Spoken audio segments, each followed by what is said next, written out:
Where's this? Wasn't I at home watching Teacher Kaido? 1 club blow for Ryo, 2 for Conquerors, coding 3 for Awakening. How did I end up in this godforsaken place? Luo Ming was a little bewildered. Hey kid, I'm talking to you. Don't act like I'm not here. Thunder. Bagua. The roar thundered in his ears, drawing Luo Ming's attention. Thunder what? Bagua what? You think you're Teacher Kaido? Bagua. I'll give you a 9 trigrams in a moment. As Luo Ming thought this and turned toward the voice before he could even finish turning, excruciating pain flooded his body. Boom. Oh. Congratulations, host. You were knocked out by Teacher Kaido's club right after transmigrating, and the system has therefore awakened. The system detected that the host's head was blown open and is now reconstructing the host's physical body. Reconstruction progress 1. 18. 99. 100 reconstruction complete. There is a newbie gift pack for the host. Would you like to claim it? Luo Ming found it hard to believe. Wasn't I just watching Teacher Kaido's lesson? To think I transmigrated just like that? And right in front of Teacher Kaido of all places. At least netizens are honest and didn't lie to me. Teacher Kaido's teaching method is indeed effective. It actually knocked my system awake. What are we waiting for? System quick claim the newbie gift pack. Newbie gift pack deployed. Congratulations host, you have obtained the Ulquiorra template, the complete compendium of Kaido and Bakudo instant cast weakened version. Chanting the corresponding incantations will make them stronger and captain class spiritual pressure. All of the above rewards have been modified by the system to better fit the pirate world's power system. Boom. Wu taking off. Energy flooded his body, and Luo Ming was overwhelmed by delight. Before he could be happy for long. Bang. Kid, what ability do you have? I clearly smashed your head just now. How did you recover so instantly? Kaido had been a little puzzled earlier. The first time he saw Luo Ming, he had distinctly sensed that this was an ordinary man. How could he not die when his head was blown off, recover in an instant, and then burst out with such an intense aura? Kaido couldn't figure it out. Careless. I didn't dodge. That was Luo Ming's first thought. After being sent flying more than 1,000 meters before stopping, Luo Ming staggered to his feet, thanks to Ulquiorra's high-speed regeneration. Teacher Kaido, I really like you, but you can't treat me like a golf ball and whack me around. Luo Ming's anger was roused. Looking at Kaido from a kilometer away, his fighting spirit flared. Oh, come fight. Sonito. Whoosh. Kaido grew interested. Good, lad, you want to fight to the death? Then come on, let's have a go. The best would be if you can kill me, ha. Boom. The two traded a punch, and the ground visibly caved in. Energy burst outward, forming a hurricane that spread around them. Thrilling. Kaido roared excitedly. Kid, is that all?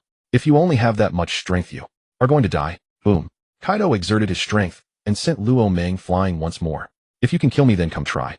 Luo Ming roared as he steadied himself in midair. Kaido 4, White Lightning. A streak of white lightning shot toward Kaido. Ha ha ha. Interesting. I really want to know what kind of ability user you are. A mythical Zoan. With that kind of recovery ability and being able to unleash lightning, it must be a mythical Zoan. Kaido casually shattered the lightning bolt. Come, let me see how far you can push me. Whoosh. Luo Ming thought, damn, Teacher Kaido really lives up to his name. Every move wants to strike at my face. Sonito. Kaido 33, Sokatsui. Boom. It hit. Before Luo Ming could celebrate for 2 seconds, Kaido's figure charged out of the smoke with overwhelming force. As expected of the pirate with the thickest health bar, even Luo Ming's Sokatsui failed to leave a single wound on his body. Although Luo Ming had the strength to fight back, after all, it was his first battle and his experience was lacking. Confronting Kaido's renewed charge, he appeared somewhat flustered. Caught off guard, Kaido hit him left and right, leaving him thoroughly battered. Huh. Kid, is this all you can do? Get up and keep fighting. I haven't had enough fun yet. TSK. He really thinks I'm a pushover. Fine, get up then. I have high-speed regeneration. What's there to be afraid of? Bakudo 30, Shitatsu Sansen. Kaido 73, Soren Sokatsui. I don't believe you can remain completely unharmed against this attack. Luo Ming roared. Boom. Interesting. This level of power can indeed hurt me, but don't think, kid, an attack like this can defeat me. I am the undying Kaido. Thunder. Bagua. Kaido stabilized his body and appeared beside Luo Ming, as if teleporting, lightning crackling over the spiked club in his hand. Luo Ming smiled faintly and said, Kaido, did you think I would fall for the same move a second time? Too naive. Come on. Let's see who's stronger. Kaido 91, Senju Koten Taiho. Bang. Both were blasted back 100 meters, then pushed off in midair and charged at each other again. Bang boom bang. The shockwaves of their clashes left the ground riddled with potholes. Energy flew, wild flames and lightning danced through the air as awe-inspiring as the end of the world. Kid, are you a hedgehog? Stop dodging. Let me hit you with one swing. Luo Ming grew more and more skilled in combat. Knowing he was no match for Kaido in raw power, he stopped trying to overpower him and instead relied on Sonito's agility, plus his Kaido and Bakudo arts to wage guerrilla warfare. Do you think I'm stupid? If I let you hit me, I'd be as good as dead. Oh, you're pissing me off. Don't think I really can't do anything to you. Next, I'm going to get serious. Kid, don't die too soon. Whoosh. Kid, do you think your movement technique is invincible? With observation haki, I can lock onto your landing point and move accordingly. Then I'll catch you. I was just playing with you earlier. Did you really think I had no way to deal with you? Luo Ming stared in disbelief at the club smashing toward his head. He still hadn't used observation haki even after fighting until now. Observation haki he knew could foresee attacks and sense the opponent's aura, thereby knowing the direction of the enemy's next move. He just hadn't expected Kaido to have been holding it back all along. He had seen Kaido use armament haki earlier and had simply assumed observation haki was also active. He hadn't expected. Bang! Kaido's furious strike sent Luo Ming flying. He crashed through 2 mountain peaks before finally stopping. Phew, that feels good.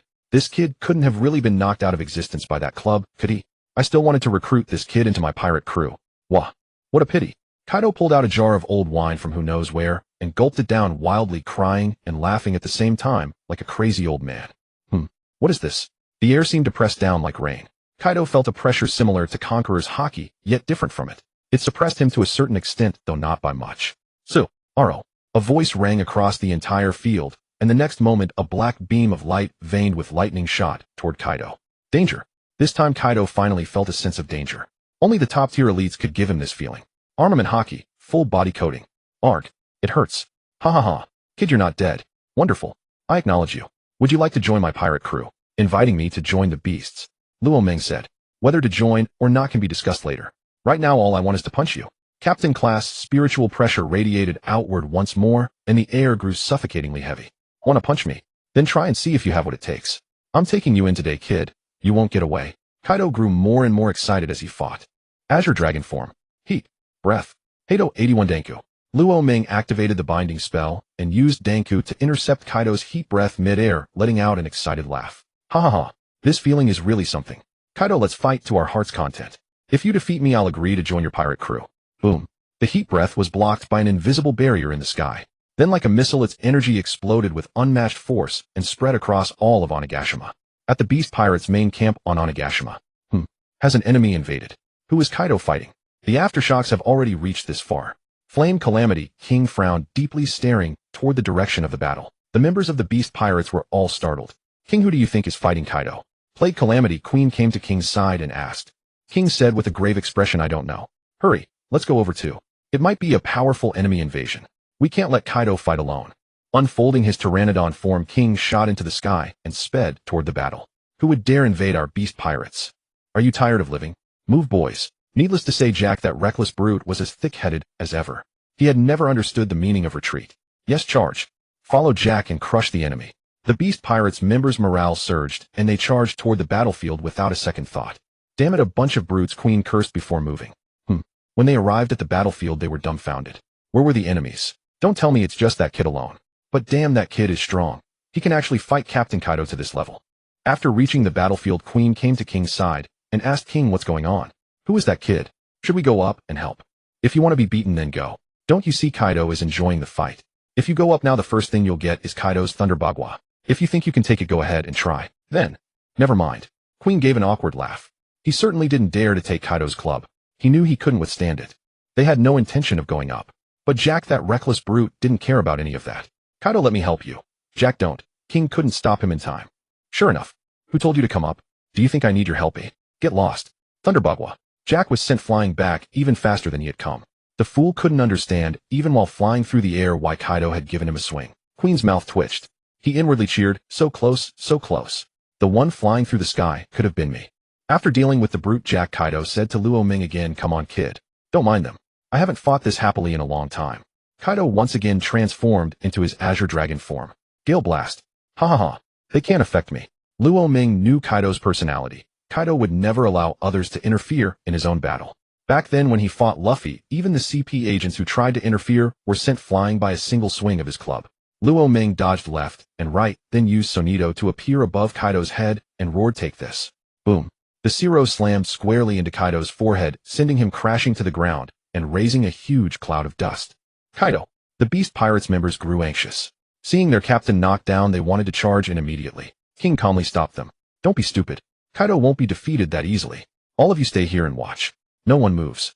Ow, that really hurts. Kaido rubbed his forehead and stood up. Kid, besides Whitebeard and a few others, you're the first to push me this far. Dragon Man form.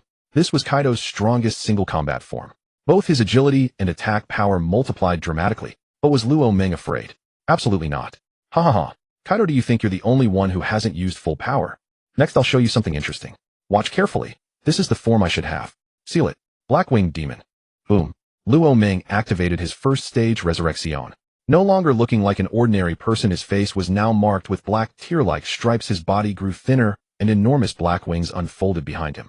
Hovering in midair, he looked down at Kaido without emotion. His whole demeanor was cold and merciless. What is this? A mythical Zoan. The Beast Pirates members were stunned, eyes wide. Luo Ming's form truly opened their eyes. Seeing Luo Ming's form, Queen was full of doubt. King, can you tell what kind of devil fruit this is? No. It's a form I've never seen before. Judging by it, it should be a mythical Zoan. Otherwise, he couldn't use powers like wind, fire, or lightning. As for what kind of mythical Zoan it is, I don't know, King replied. With some worry, Queen asked, this man's pressure is already close to Kaido's. Kaido isn't going to lose, is he? Don't talk nonsense, Queen. Kaido hasn't even used his full strength yet. Still, there's no doubt he can defeat us easily. He has at least Admiral-class combat power. What confuses me is that this kid hasn't used Haki at all from beginning to end. Is it that he doesn't have it, or just hasn't used it? If he doesn't have it, that's fine. But if he does, I don't know how this battle will end. Be ready. If. King didn't dare finish the sentence. He had always believed Kaido was invincible. Ha ha ha. Seeing Luo Ming's black-winged demon state, Kaido was not afraid at all. On the contrary, he was overjoyed. Kid, I didn't expect you hadn't used full power either. But that's great. Only like this can we have a truly exhilarating fight. Come. Ragnaroku. Kaido leaped into the air, called down thunder from the sky, and descended upon Luo Ming with a lightning-like strike. If you want to clash, then you'll have it. Kaido 96, Ito Queso. This was a collision of fire and lightning. Two energies fought against each other, neither yielding an inch. TCH. Quick, all of you leave. King saw the shockwaves from their clash reaching even this side, and hurriedly told everyone to get away. But it was too late. The Beast Pirates members were blown in every direction. Only the three calamities, the Flying Six, and the headliners were barely holding on. Though they didn't feel good either. Ha ha ha. After that blow, Kaido said, Kid, you're something else. Your abilities are so bizarre that I almost wonder if you're actually a devil fruit user. I've never seen any devil fruit like yours. Great Might Thunderbagua. Luo Ming dodged, then deliberately teased Kaido with a laugh. Do you want to know what my ability is? I won't tell you. It'll drive you crazy. You. Kid. Kaido was infuriated by Luo Ming's words, and his attacks became more and more fierce. Bang. Bang. Bang. Bang. Bang. The clashes continued without end. They were enjoying the battle, but it was suffering for the watching Beast Pirates members. Some of the weaker ones fainted under the pressure of Luo Ming's spiritual pressure and Kaido's Conqueror's Haki. The three calamities were moving these people off the battlefield. They had no choice. If they left them here, they would die. After all, they were all members of the same pirate crew. They couldn't just ignore them. Kid, try this one. Conqueror's Coding Raging Thunderbagua. TCH, this attack can't be blocked. Sensing its terrifying power, Luo Ming no longer dared to take it lightly and hastily dodged. Boom. A 10-meter deep crater blasted into the ground. Luo Ming silently exhaled in relief. He'd barely dodged in time. With his current strength, he truly could not withstand that technique. Kaido roared with triumphant laughter. Brat, didn't you demand a head-on clash? Then why did you dodge? Admit defeat if you're spent. Swear allegiance to my Beast Pirates, and I'll spare your beating. TCH. Kaido, you haven't won yet. I said plainly, should you best me in combat, I'll join your crew. But wait until you've done just that. Fine then. I'll make you submit willingly to the Beast Pirates. Supreme Binding Diamond Arrow. Come on. Show me how you'll subdue me. 0. After a cataclysmic collision of raw energy, the two clashed once more, bodies locked in furious combat. This endless battle must be stopped. Jean, do you have any way to intervene? Inryu, the flame disaster, glared irritably at Queen. What recourse do I have? To step into such a maelstrom is suicide. We wait until Kaido-sama decides the victor. No force in this world can halt this duel. Queen sighed. So be it. Tell me, where did this youth even emerge from? His strength is extraordinary. He cannot possibly be unknown. Yet we've never laid eyes on him. Who knows? But if this brat joins our Beast Pirates, we may well ascend as the strongest of the four emperors, and Kaido-sama's path to Pirate King will gleam brighter than ever. How thrilling it would be. Jean spoke, eyes alight with fervent longing. When Kaido rescued him from the world government, he swore an unbreakable oath to follow Kaido for life. Though Kaido had long fixated on self-destruction, Jean never ceased devising ways to help him claim ultimate supremacy. After hours of relentless combat, Kaido observed Luo Ming's ragged breathing and sneered, Brat, you fought nearly a full day. Look at you panting like a winded dog. Still got any fight left in you? Damn right I do. Kaido, don't think you're faring any better. Take a good look at those wounds covering your body. These scratches feel no worse than a flea's bite. Mere trifles to me. Kaido blustered, though inwardly he recoiled in shock. Every wound had been carved by a single strike. The technique named Hado no 90 Black Coffin. Inside its confines reigned infinite darkness, pierced only by searing slashes. Were it not for his impenetrable hide, he'd have been utterly defenseless. Heh. If you dismiss my techniques so lightly, then brace yourself for this one. Surely you won't flinch away. Luo Ming taunted. Provocation. Yet I'll bite. Come on, brat. Let's see just what your move can do to me. Luo Ming, seeing his ploy succeed, grinned with eerie, chilling amusement. Huh. This is my ultimate technique. Pray, Kaido, you find it pleasing. Is that so? Then bring it. Let me test its might. Thunder. Lance. Boom. The sheer aftershock made Kaido's heart lurch. Suddenly a desperate thought flashed. Was regret still possible? Luo Ming seemed to read his mind. Kaido, surely you aren't thinking of evading. Impossible. Indeed, the barb ignited Kaido's prideful fury. Ah, how often does the thirst for victory sow ruin? I fear nothing. I said I wouldn't dodge, and I won't. With that he charged forward, his entire body wreathed in supreme king haki, coiling like storm wrath around his spiked iron club. Don't die yet, Master Kaido. Luo Ming bellowed. Thunder Lance. Now strike. Come. Kaido roared back, voice thunderous, supreme, binding, great Virokana. Thunderclap. 8 trigrams. Boom. The Thunder Lance collided with the club and detonated with apocalyptic force, birthing a mushroom cloud that swallowed a radius of 1 li. Damn it, retreat again now. Crash, crash, crash. Jean and the other 2 disasters couldn't withstand even the shockwave. They were hurled airborne, slammed to earth, and instantly spat forth torrents of crimson blood. Their faces twisted in stark horror. Jean stared stricken toward the epicenter of the explosion. Within that infernal core, Kaido felt the technique's devastation most acutely, his entire frame armored in armament haki, straining desperately against lethal energies gnawing at his flesh. Luo Ming, having unleashed the attack, could scarcely draw breath.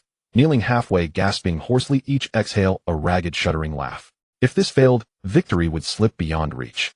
5 minutes later the smoke thinned, revealing the aftermath. Kaido lay sprawled upon the scorched earth, drenched in blood. Luo Ming exhaled deeply, relief flooding his veins. Had he won? His legs gave way, collapsing him onto the ground.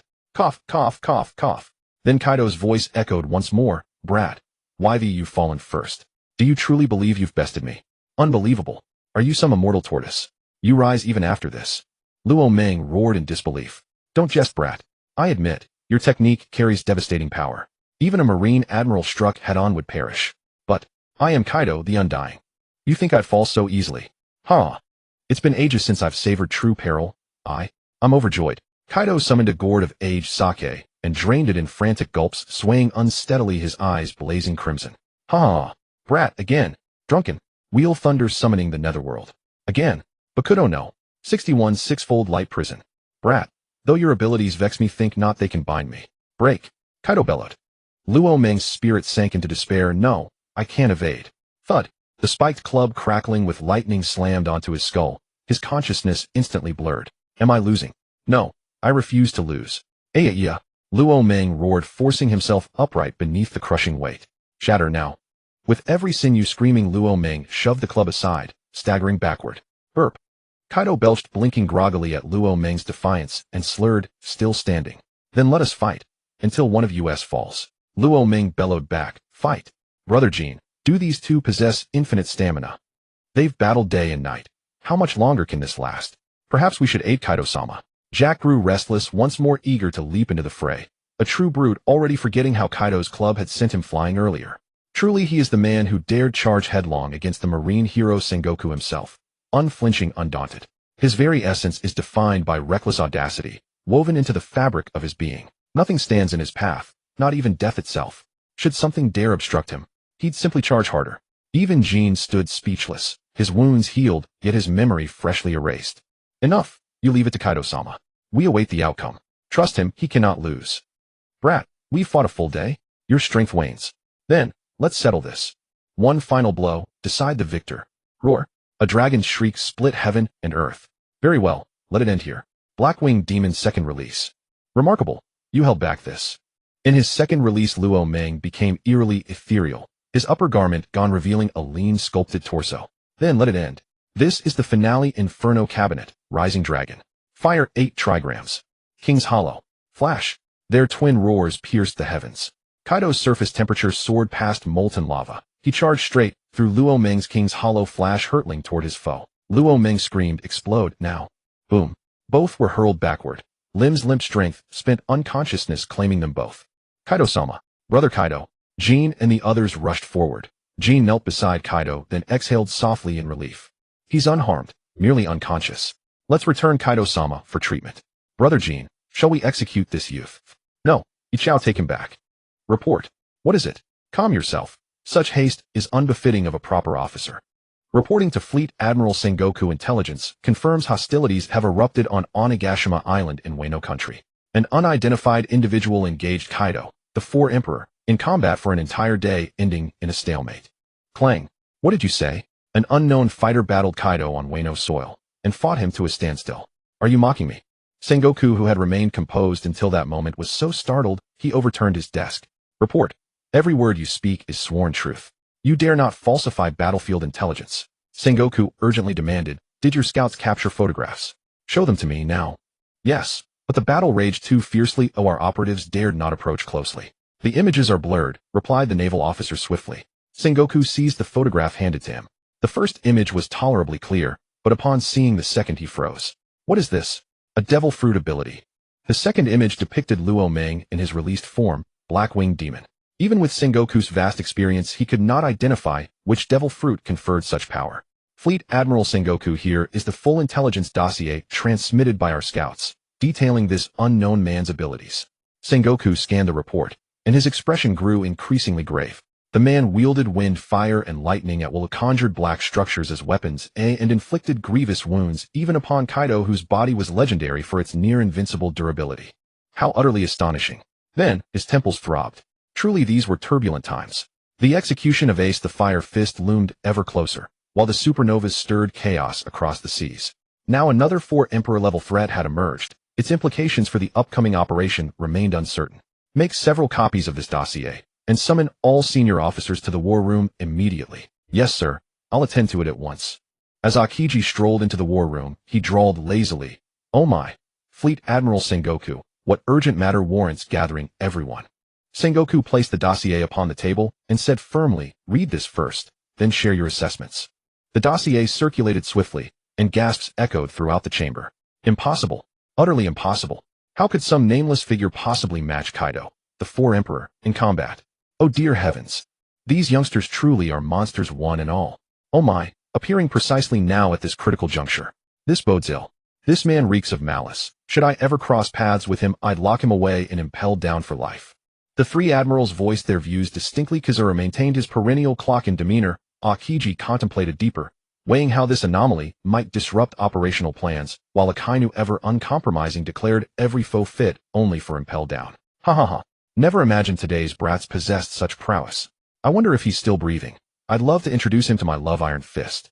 Garp remained as irreverent as ever. Crack. Black lines pulsed across Sengoku's forehead.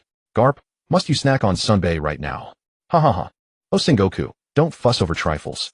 Sengoku sighed inwardly, powerless against his old comrade. No matter how often he reproached him, Garp never changed. Expecting useful insight from him was futile. So Sengoku turned instead toward the Navy's foremost strategist. Vice Admiral Tsuru, what is your assessment? Might this individual jeopardize our forthcoming operations? Tsuru paused thoughtfully before replying. No prior records exist for him, not a single trace.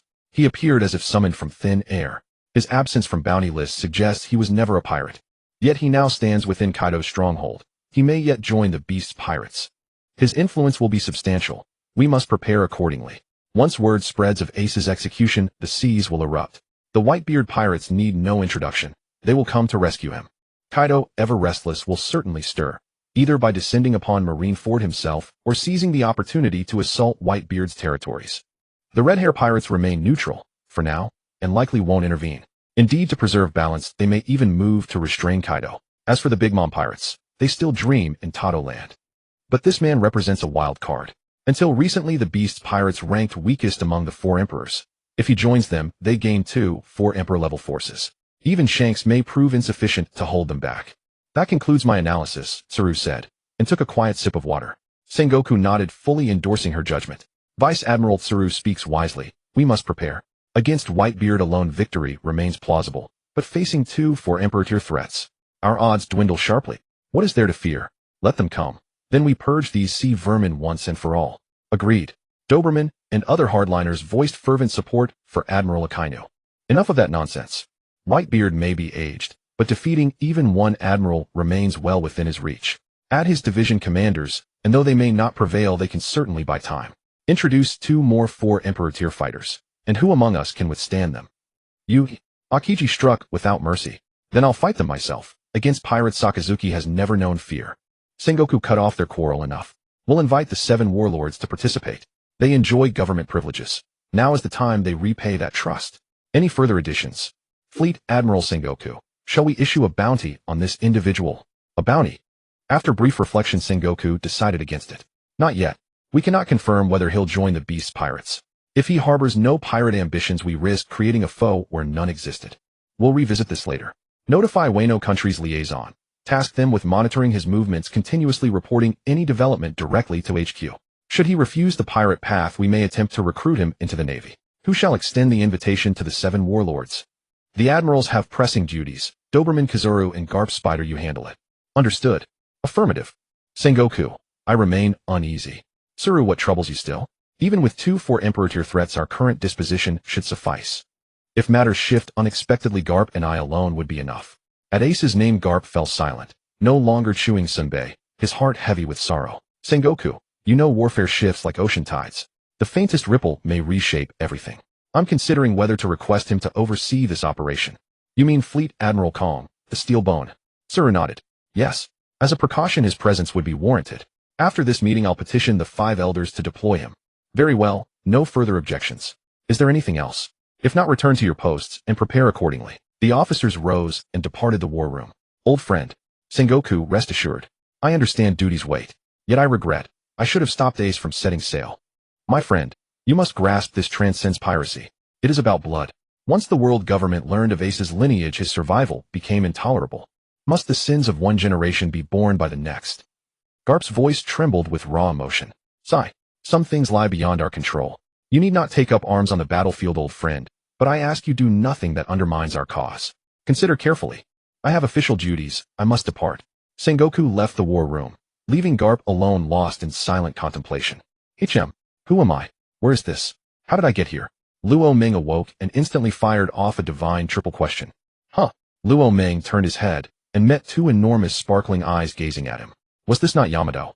And in her adult form, her twin lantern-like eyes blindingly bright. Oh. It came back to him. He had transmigrated into the world of One Piece, and upon arrival Kaido himself had struck him with a single thunderous blow, triggering his system's emergence. To express gratitude toward Master Kaido, he had even battled him for an entire day, until their final cataclysmic clash left his memory shattered. Had he lost? Unbelievable. Even with such a formidable system interface, he still fell. Clearly it was his lack of combat experience that proved decisive. How dare you ignore me like that while I'm speaking to you? Yamato's voice bristled with irritation. Oh. Luo Ming snapped back to awareness, gazed at Yamato, and said, what did you say just now? I was lost in thought. I didn't notice. Fine then. Since you're still injured, I'll overlook your rudeness, for now. Hey, is it true you punched Kaido? Tell me everything, just so I can rejoice too. Seeing Luo Ming finally respond, Yamato's anger dissolved, replaced by bubbling excitement. Who are you? Isn't this the Beast's pirate's stronghold? If Kaido got beaten, why are you so thrilled about it? Luo Ming of course knew exactly who she was, but having never met her before, revealing that knowledge would arouse suspicion. I'm technically Kaido's son. Luo Ming replied, wait, not so fast. If he's your father, shouldn't you be grieving instead of cheering? How filial you truly are. What kind of father is he? I've sworn to become the man worthy of Oden Kazuki. Back when he'd only watched the original series, it hadn't struck him as odd, but experiencing it firsthand left Luo Ming speechless. A single diary had rewired her entire mind. In modern terms, she was unmistakably a fanatic. Luo Ming possessed innate acting talent, and now feigned bewilderment. Who is Oden? Why do you praise him so fervently? Is he truly renowned? At the mention of Oden, Yamato's eyes lit up instantly. She pulled a journal from her robes and handed it to Luo Ming. Here, read this diary and you'll understand why I aspire to be like him. Luo Ming accepted it, curious what could possibly captivate her so utterly. Yet the deeper he read, the more bewildered he grew. After watching him read for a moment, Yamato eagerly interjected, well, doesn't he strike you as extraordinary? Don't you admire him deeply? Luo Ming's gaze shifted, now fixed on Yamato with quiet, profound pity, as if staring at someone beyond salvation. No, this is simply an ordinary logbook of maritime voyages. What's so extraordinary about that? Yamato remained unruffled and continued, true. It's unremarkable on its own. Let me tell you more about him instead. Luo Ming needed no time to guess her next words. The tale of Odin enduring boiling oil as punishment for his country. To those unfamiliar with his past, the act might inspire cheers. To those who knew his history, it seemed sheer folly. With the forces he commanded at the time, summoning allies would have overwhelmed Kaido effortlessly. Yet he chose to face it alone. This same man who once abandoned his nation for adventure. Even if he drove Kaido out, could he truly govern Wano Country? The answer was unequivocally no. He'd likely vanish again. Sure enough, Yamato recounted precisely the same story. As she rambled on without pause, Luo Ming could bear it no longer and cut her off. Enough. I simply cannot comprehend why you revere him so intensely. He then laid out his analysis point by point. For Yamato, this truth was utterly unbearable. Yet Luo Ming's reasoning was flawlessly logical, leaving her no counterargument. You're evil. You're Kaido's accomplice. I won't speak to you ever again. Tears streaming, Yamato fled the room, her massive eyes bouncing wildly with each step. Luo Ming found himself equally puzzled. Why would Kaido imprison his own daughter? Was it protection? That possibility existed. After all, Yamato was Kaido's sole heir. A natural instinct to shield her would be perfectly understandable. Enough of this. More urgent matters awaited. System, are you there? Show yourself now. Ding. Due to the host addressing the system as old man, the system, possessing dignity, has initiated unbinding protocol. Upon completion, the host shall be rendered eunuch. May you live well thereafter. Sayonara, host. Luo Ming paled. This was catastrophic. To be castrated by his own system. If word spread among transmigrators, his reputation would be irreparably ruined. Sometimes humility is wisdom, and pride must yield. No, wait. Dear system father. If you depart, what becomes of your son? How shall I survive without you? Ding. Detected sincere remorse. Father grants one reprieve. Speak your question. Luo Ming sighed inwardly. So the system was at sunder after all. System father, please introduce yourself. This system is named the Invincible and Handsome Multiverse Role Check-in System. Currently, it possesses only one function, issuing randomized check-in missions. The host merely travels to designated locations and completes specific poses to claim rewards. Concise. No frills. No pretense. System, you said this is your only function. Does that mean you can upgrade? Correct. Impressive. You're quite perceptive, host. Upgrading requires completing the main quest. System father, what is the main quest? Only one objective: dethrone the world's creator gods and annihilate every arrogant deity who presumes dominion over existence. Are these the celestial dragons? This mission would prove perilous. The world government teemed with elite talent. The Marines alone, operating openly, were far beyond any lone transmigrator's capacity. Beyond them lay the covert CP agencies, and the Five Elders' true power remained shrouded in mystery. Most daunting of all, the solitary figure who had reigned atop the throne for 8 centuries. Emu. Online debates raged over Emu's gender. Some claimed male, others female. The ancient weapon Tensho was almost certainly under Emu's control, but personal combat prowess remained unknown. System, do any side quests exist right now? Address me as father. Yes, of course. System father, what side quests are available? Enjoy your triumph, for now. One day when I rise to power, you'll call me father 10,000 times. Mark my words. Side quest issued within 10 days. The son must travel to the Sabaody Archipelago auction house and complete a check-in. System father, what timeline is this One Piece world currently following? Upon your arrival at Sabaody 10 days hence, it will coincide precisely with the chosen protagonist's defeat of a celestial dragon. Is that so? We've already reached this pivotal juncture. The summit war must soon erupt. Perhaps I'll join the chaos, stir the waters. First priority remains completing the quest. Though meeting 2 of the story's most captivating heroines en route wouldn't hurt Robin and Nami. As for the Straw Hat crew, best leave them untouched for now. They may yet serve a purpose. I'll seek Kaido for a log pose set to Sabaody. Since I lost him, I'm technically part of the Beast's pirates. Surely this request isn't unreasonable. Just before exiting, he paused before a mirror, raised a hand, touched his cheek, and murmured inwardly. Did I transmigrate physically? His face remained strikingly handsome, but his height had changed dramatically. Formerly 1.8 meters, now easily over 2 meters tall. A physical transmigration meant he was effectively undocumented in this world, but in One Piece raw strength mattered above all. Black market status held little consequence. Luo Ming shook his head, dismissing further speculation. Stepping outside, he hadn't walked far before encountering someone, about to ask, when the minor pirate recoiled in utter terror. Lord Enryu, the devil has awakened. Ha ha ha ha. Enryu arrived instantly. Eye-sharp stance, guarded gaze locked onto Luo Ming. Luo Ming sighed wearily. Honestly, have you all gone mad? Do I look terrifying? Where is Kaido? Take me to him, now. Enryu thought silently. You seem harmless now, but only because you haven't yet unleashed your battle frenzy. Sir, please follow me. I shall escort you to Lord Kaido. Ha ha ha ha. Brat, you're awake. Wah wah wah. I thought you'd never wake up again. Kaido was drinking from a bowl larger than Luo Ming himself. Upon seeing Luo Ming approach, he burst into both tears and laughter. A mad old man through and through. Luo Ming shot back. If you couldn't wake up, I certainly would. What did you say, boy? Watch your tone. Take a good look around. Do you think this is the place for arrogance? Do you truly believe you can swagger here? Kaido waved dismissively, cutting off his subordinates, then roared with laughter at Luo Ming. Brat, what brings you to me? Stop calling me brat. My name is Orky Luo Ming. Just call me Luo Ming. Alright Luo Ming, what brings you here? Want another fight? Not enough yet. I'm always ready. True to form, Kaido was a battle-mad warrior. Luo Ming replied, no more bickering over who won. We lost, and I accept it. Per our agreement, I'll join your beast pirates. I've come to ask for one item. Luo Ming still believed he had lost, never once considering the duel ended in a draw. Ha ha ha ha. Luo Ming, you didn't lose. That battle ended in a draw. Now that you know the truth, do you still wish to join the beasts? Kaido's magnanimity knew no petty limits. A draw was a draw. He would never falsely claim victory. The dignity of a true sovereign forbade such deceit. I didn't lose. Then by all accounts, I am unquestionably at the four emperors tier. Many techniques slipped my mind mid-battle. Had I used them all, even an emperor could fall before me. Kaido continued relentlessly urging Luo Ming to join the beasts. His main quest felt nearly impossible to complete alone. Recruiting lawless, untamable forces might just be the answer, and Luo Ming had no intention of refusing. He only wondered whether Kaido possessed the courage to seize it. With that thought, Luo Ming spoke decisively, I'll join, if what I ask is done. But tell me, Kaido, do you have the courage? Luo Ming, are you jesting with me? Courage. There hasn't been a soul born on this earth who dares frighten me. Speak plainly, what task is so daunting? Luo Ming glanced around, meaningfully signaling Kaido to dismiss his men first. He couldn't be certain whether world government agents lurked among them, and what he intended was far too perilous to reveal prematurely. All of you out. Let's see what this brat has to say and why he's acting so secretive. Boss, but, out. Don't make me repeat myself. Yes, sir. The three disasters may remain, Luo Ming added with a faint smile. Well then, brat Luo Ming, speak. What matter demands such caution? What I propose is indeed no simple feat. Even the full might of the beast pirates would fail with absolute certainty. I intend to dethrone the celestial dragons. Luo Ming, are you a revolutionary? Do you grasp the gravity of your words?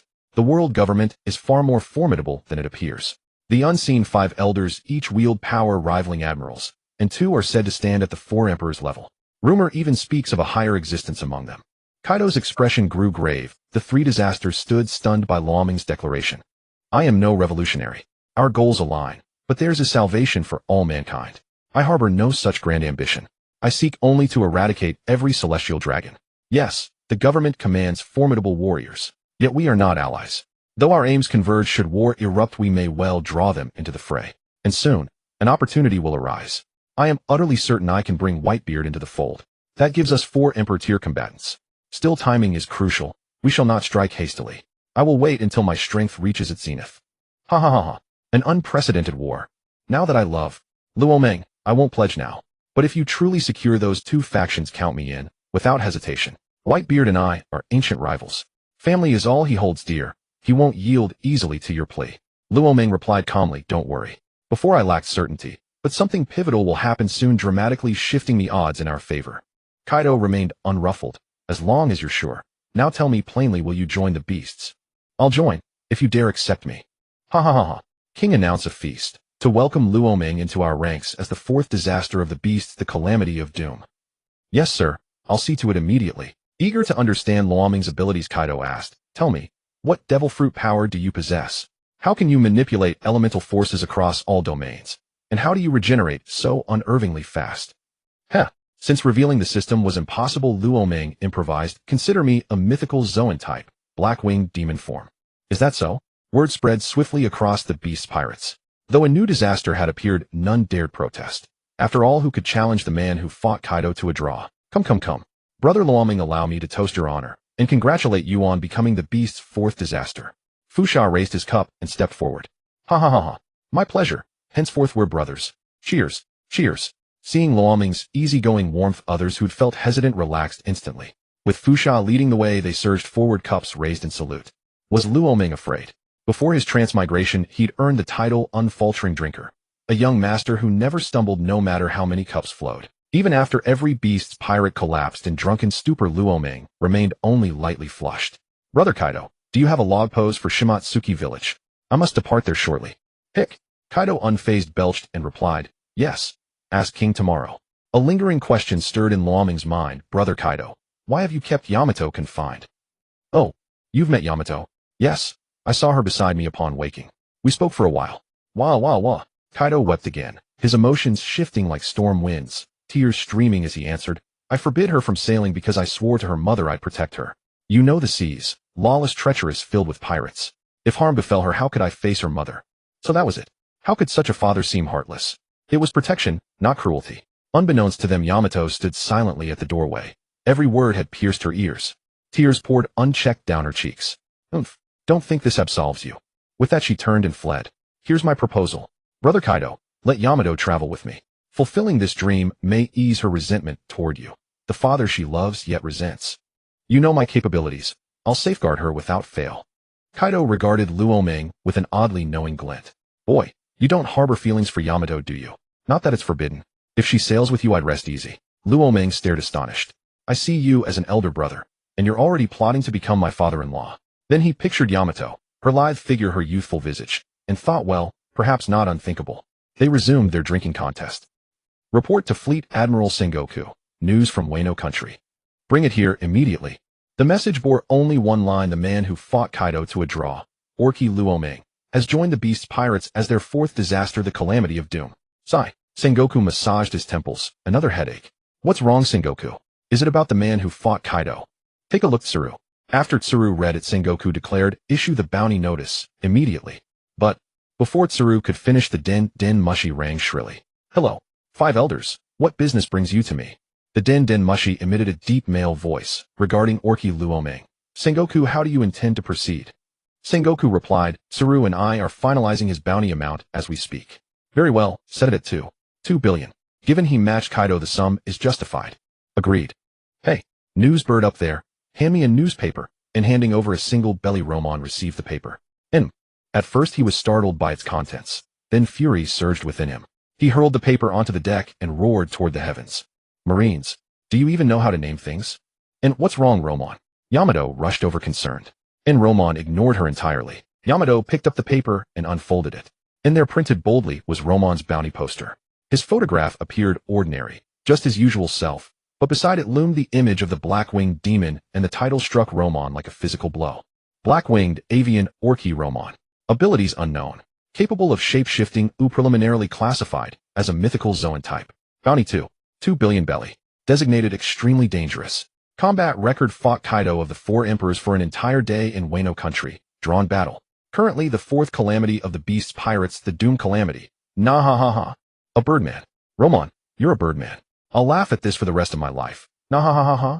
And Romon stood speechless beneath the sky, until he saw Yamato's unrestrained mirth and a sly, mischievous grin curled upon his own lips. Yamato, have you forgotten who commands this ship? Dare to mock me. Just wait until I deal with you. In bad, Romon. What are you planning? Don't come near me. In Thunderbolt 8 trigrams. In boom. In that bounty poster swept across the world like wildfire, stirring tempests in every corner of the seas. Father, something grave has happened. In wahahaha. In Marco, what is it? In look, father. Marco handed the newspaper to Whitebeard, still stunned himself. Whitebeard's expression darkened after reading. In father, do you know this man? How could such a figure emerge so suddenly? If he joins the Beast's pirates, it bodes ill for us. Ha ha ha ha. And what is there to fear? I am Whitebeard. In red hair pirates, Shanks. Take a look at today's paper. Ha ha ha ha. And after reading it, Shanks said only one sentence. It seems the current balance is about to shatter. In Wano Country. Ha ha ha. So Kaido truly struck gold.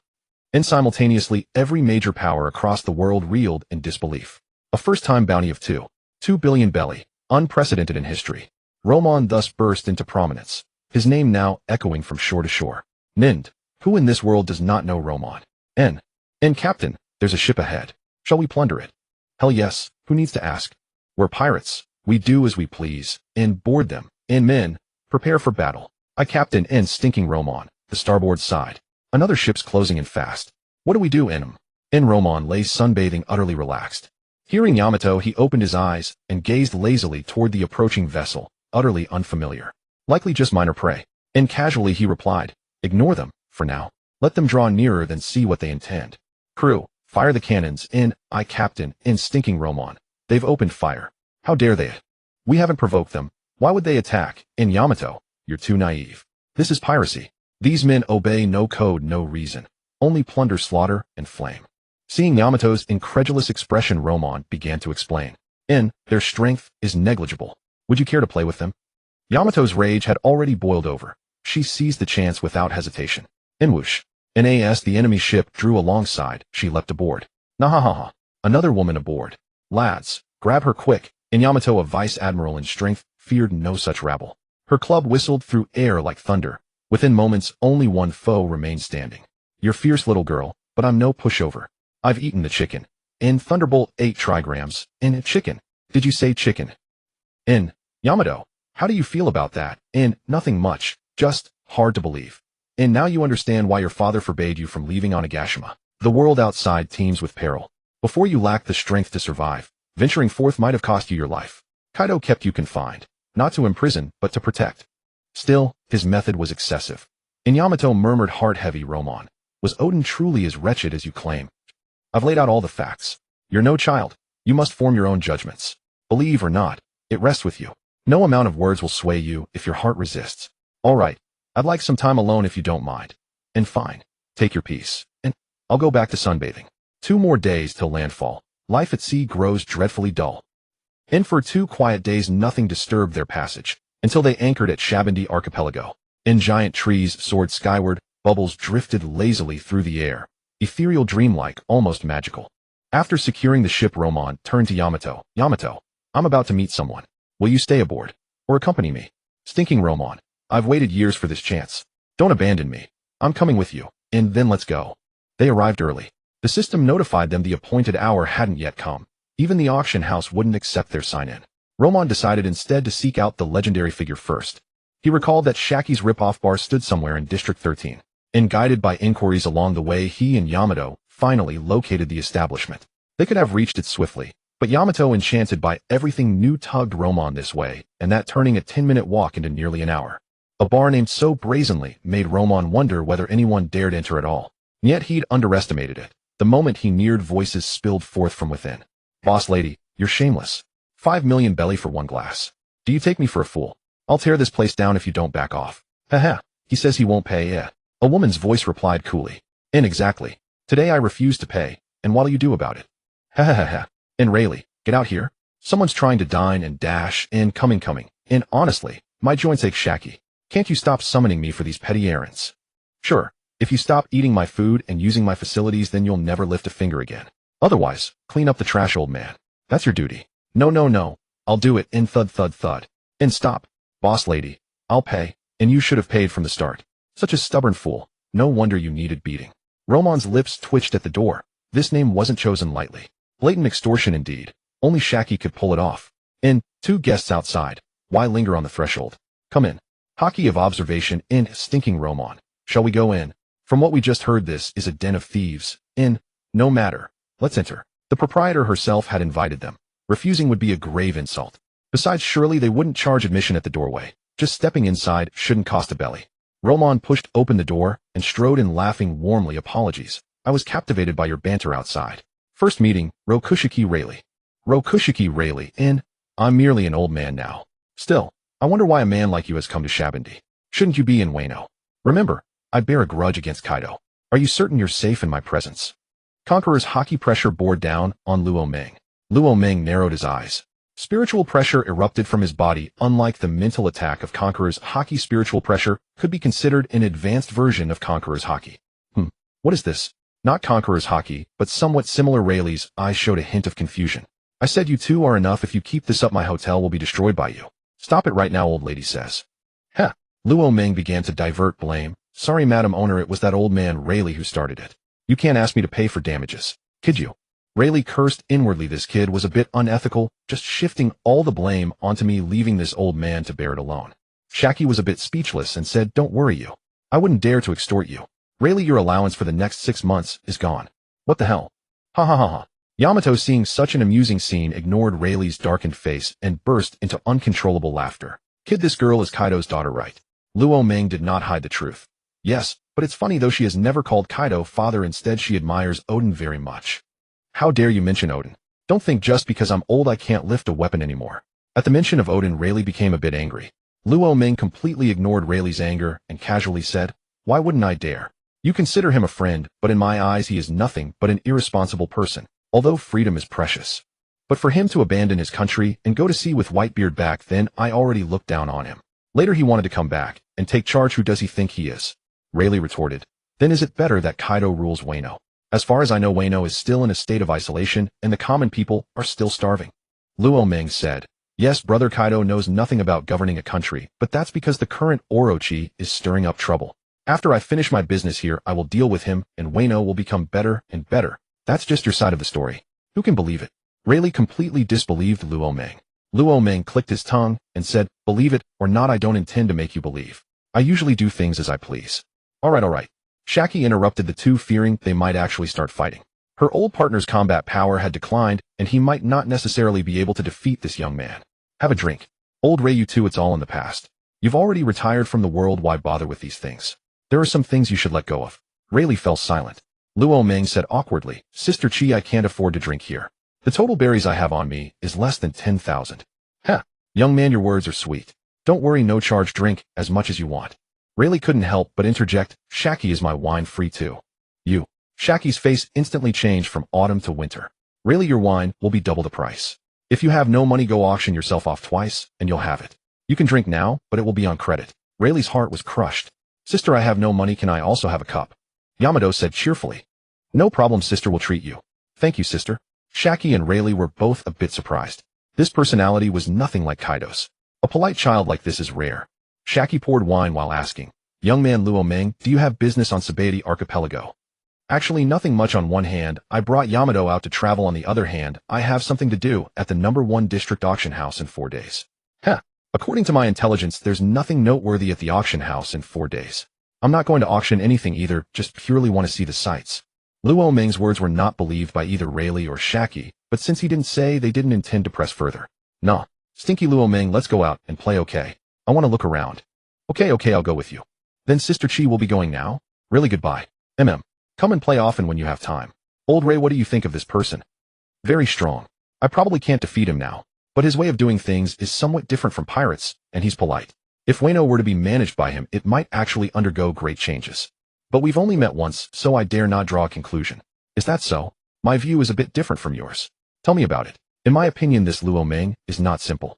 He was obscure before, but now he suddenly appears. He will surely not stay idle. I have a feeling that the storms on the sea will become even more turbulent because of him." "Oh, is that so? It doesn't have much to do with me. I just want to retire now, let others worry about things." Then Rayleigh said seriously to Shaki, "Chi-Chi, can I discuss something with you?" "What is it?" "Can you waive my wine bill?" Ha ha ha ha ha. She thought it was something important, but it turned out to be this. Shaki was speechless at her old partner. Scram. "Sure." Time flew by. On the 4th day, Luo Ming and Yamato sat at the very back seats of the auction house. At the scene, he also saw several familiar faces: Trafalgar Law Kid and others. Nami of the Straw Hat crew was also there, staring nervously at the stage. It seemed just like the original story. The mermaid Kimi had been captured and Nami intended to buy her back. But contrary to her wishes, the celestial dragon's bids made her feel despair. The auction soon began. The earlier items were all trivial, so we won't dwell on them. "System Dad, why can't I check in yet?" "Please, host, participate in the mermaid auction. Next, do not let the celestial dragons succeed and anger the celestial dragons. Finally, shout loudly, 'I will punish you in the name of the moon,' and at least kill 1 celestial dragon to complete the mission." What is social death? This is what social death means.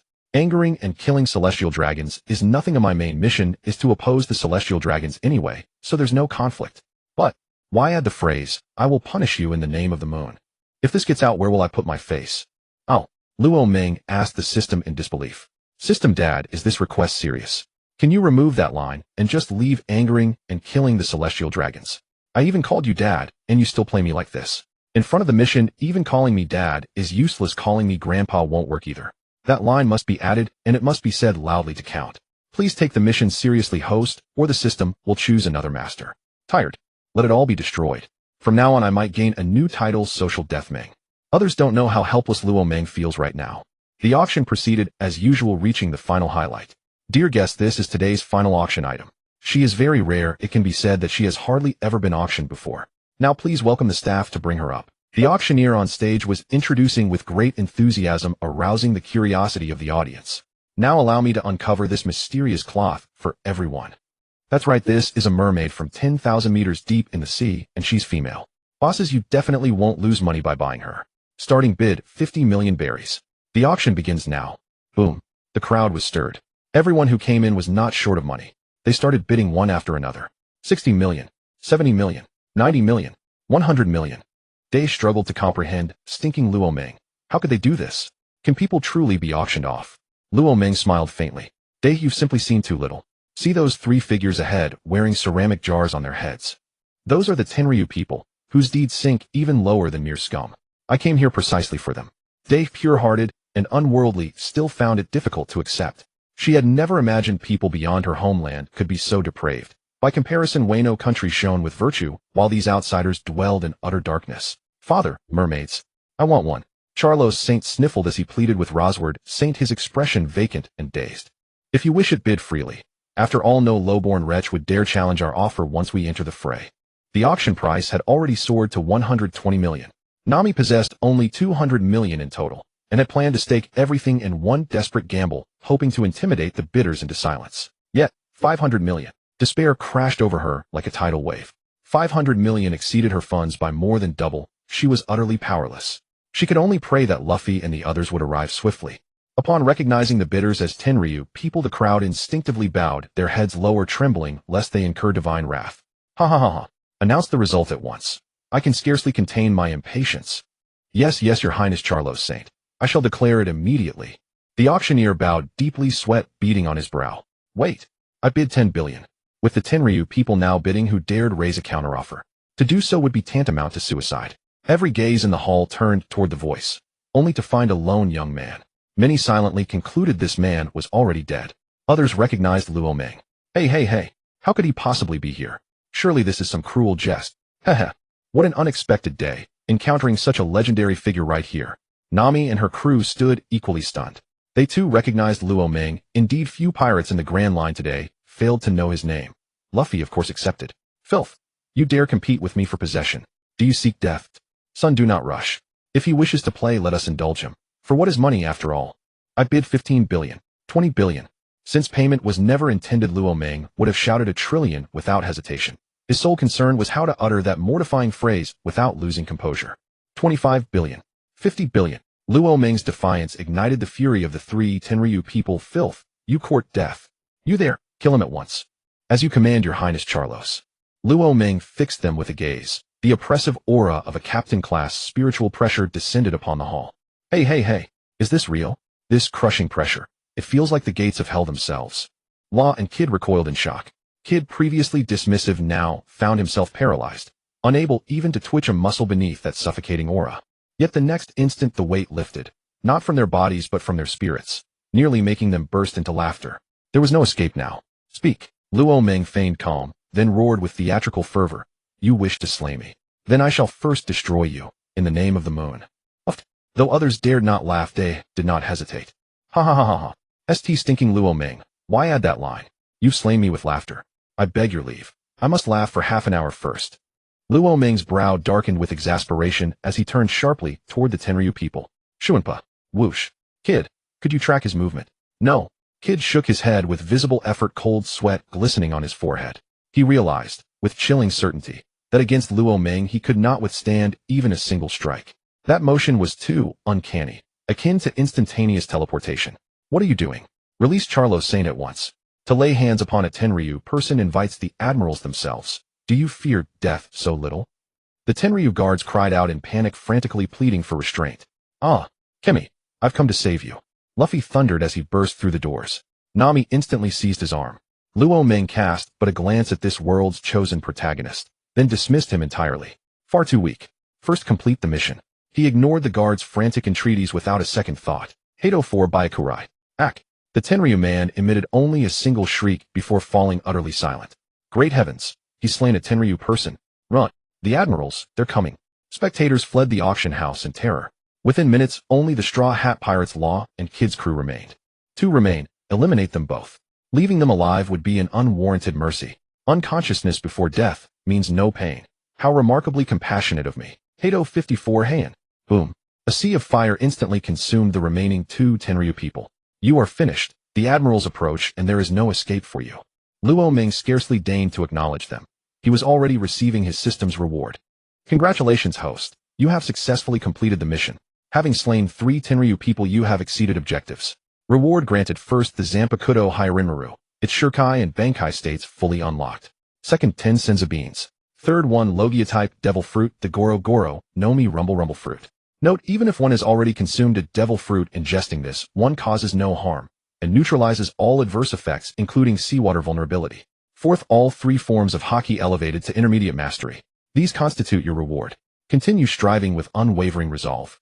Senza beans are strategic assets. Each grants a second chance at life. As for the devil fruit, though Logia class, its side effect nullification makes it better suited for another, someone more deserving than myself. The 3 Haki forms are commendable. I possess none naturally, so this advancement will make confronting the admirals markedly easier. Oh my, Luo Ming, you've truly accomplished something extraordinary. I knew your arrival here signaled something momentous, but never imagined your target would be the Tenryu people. Such lawless audacity, whether blessing or curse, remains uncertain. What in the world is happening today? One legendary figure after another emerges. Shanks the Pirate King and Rayleigh the Dark King stand among us. Their astonishment deepened. Rayleigh, you're here too. Luo Ming showed no surprise, knowing full well the old master had likely returned to auction himself for pocket money. Indeed, I meant to earn some petty cash, but your commotion has ruined that opportunity. Uncle Rayleigh. Oh, little Luffy, you're here too. Yeah, I'm here to rescue my friend. That mermaid, is she your friend? Then allow me to assist.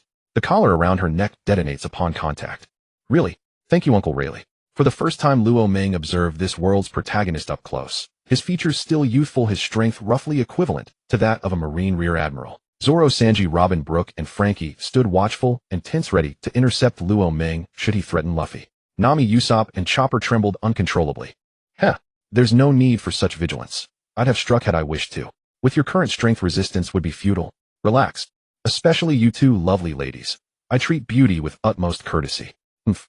Stinking Luo Ming, wicked Luo Ming. Day clenched her teeth, glaring fiercely from the sidelines. The Straw Hats remained on edge. Only Luffy, blissfully oblivious, stood unconcerned. Enough, little Luffy. Depart swiftly. The admirals arrive shortly, and you are far from their match. Yes. Thank you, Uncle Rayleigh. No thanks necessary. I must be off. Age catches up, you know. Understood. Farewell, Uncle Rayleigh. Wait, Rayleigh, might I ask a favor? What is it? I won't lift a finger against the Marines, not after finally securing peace. I refuse to shatter this hard-won tranquility. Luo Ming replied, don't worry, I'm not asking you to fight. I've full confidence in handling what comes next. I only ask that you take Yamato to Miss Shiki's bar for a while. The Marines know I killed the Celestial Dragons, so their admirals won't come alone. If Yamato stays here, I'll be unable to fight freely. You underestimate me, Luo Ming. I'm far stronger than you think. Yamato retorted, indignantly stung by the implication she was a burden. I know your strength, but at most you're on par with a vice admiral. Against an admiral, you stand no chance. Do as I say, go with Rayleigh first. I'll join you soon, Luo Ming explained calmly. Fine then. Once Yamato agreed, Luo Ming turned to Rayleigh. Rayleigh, will you lend us this hand? No problem. I'll escort her back to Shiki's bar. And you, little Luffy, come with me too. Rayleigh answered without hesitation. All right, let's all head out and clear the area along the way. As they neared the door, Luo Ming glanced back. Trafalgar Law, would you consider joining the Beast's pirates? Luo Ming coveted his devil fruit ability, the Ope no Mi, among the rarest fruits in existence: teleportation, surgical precision, body swapping, and even immortality. Ha. Thank you, Captain Luo Ming, for your kind offer, but I lead my own crew. I won't join the Beast's pirates. Luo Ming made no further attempt, he'd never insisted. As the group emerged, the Marines had already encircled the auction house. Luo Ming's eyes flared, and his conqueror's haki erupted. One by one, Marines collapsed unconscious. Rayleigh was momentarily surprised, yet quickly understood. Of course such a man would wield conqueror's haki. The Straw Hat crew stood stunned, they knew nothing of haki. Only Robin grasped its faintest echo. Go now, if you wish to leave. Once the admirals arrive, escape will be impossible. Luo Ming, you truly are formidable. Next time we meet, I won't lose to you. Kid roared with laughter. Luo Ming ignored him entirely. Then we'll take our leave. And meanwhile in Sengoku's office. Crack, and hello, and what is it? Reporting to Fleet Admiral Sengoku. Disaster has struck. 3 celestial dragons were slain moments ago at Auction House No. 1 on Arabasta Island. The perpetrator is Kaido's 4 emperors. Calamity Law. Immediate headquarters reinforcement is requested. What did you say? Sengoku's voice cracked with strain, his head throbbing with pain. Though he'd anticipated Luo Meng's rebellion, he hadn't imagined it would escalate so catastrophically. Sengoku barked into the den mushi. Hold your positions. Do not engage. I'll dispatch admirals immediately. Your sole duty is to keep him in sight. Understood? Understood. After severing the call, Sengoku massaged his temples. Sengoku, what's wrong? What could possibly unsettle you like this? 3 celestial dragons have been murdered on Arabasta Island by Luo Meng. And I'm still deciding who to send. So 3 trash have died. No matter. Carry on fretting. Carp, enough. According to reports, your grandson Luffy is present at the scene. And Luffy's there. Sengoku, you must not lay a hand on him. Why not? He's a pirate. I'm a marine. Arresting him is only natural. Carp had no rebuttal. Indeed, what marine would ever spare a pirate? Luo Meng is no ordinary threat. And 3 celestial dragons dead demand more than 1 admiral. Kizaru and Akiji remain at headquarters. Send them both. Carp, accompany them. Capture Luo Meng, alive or dead. Very well. And I'll pay young Luo Meng a visit myself. For daring to slay celestial dragons. That alone earns my respect. Carp, you will pull your weight this time. And rest easy, Sengoku.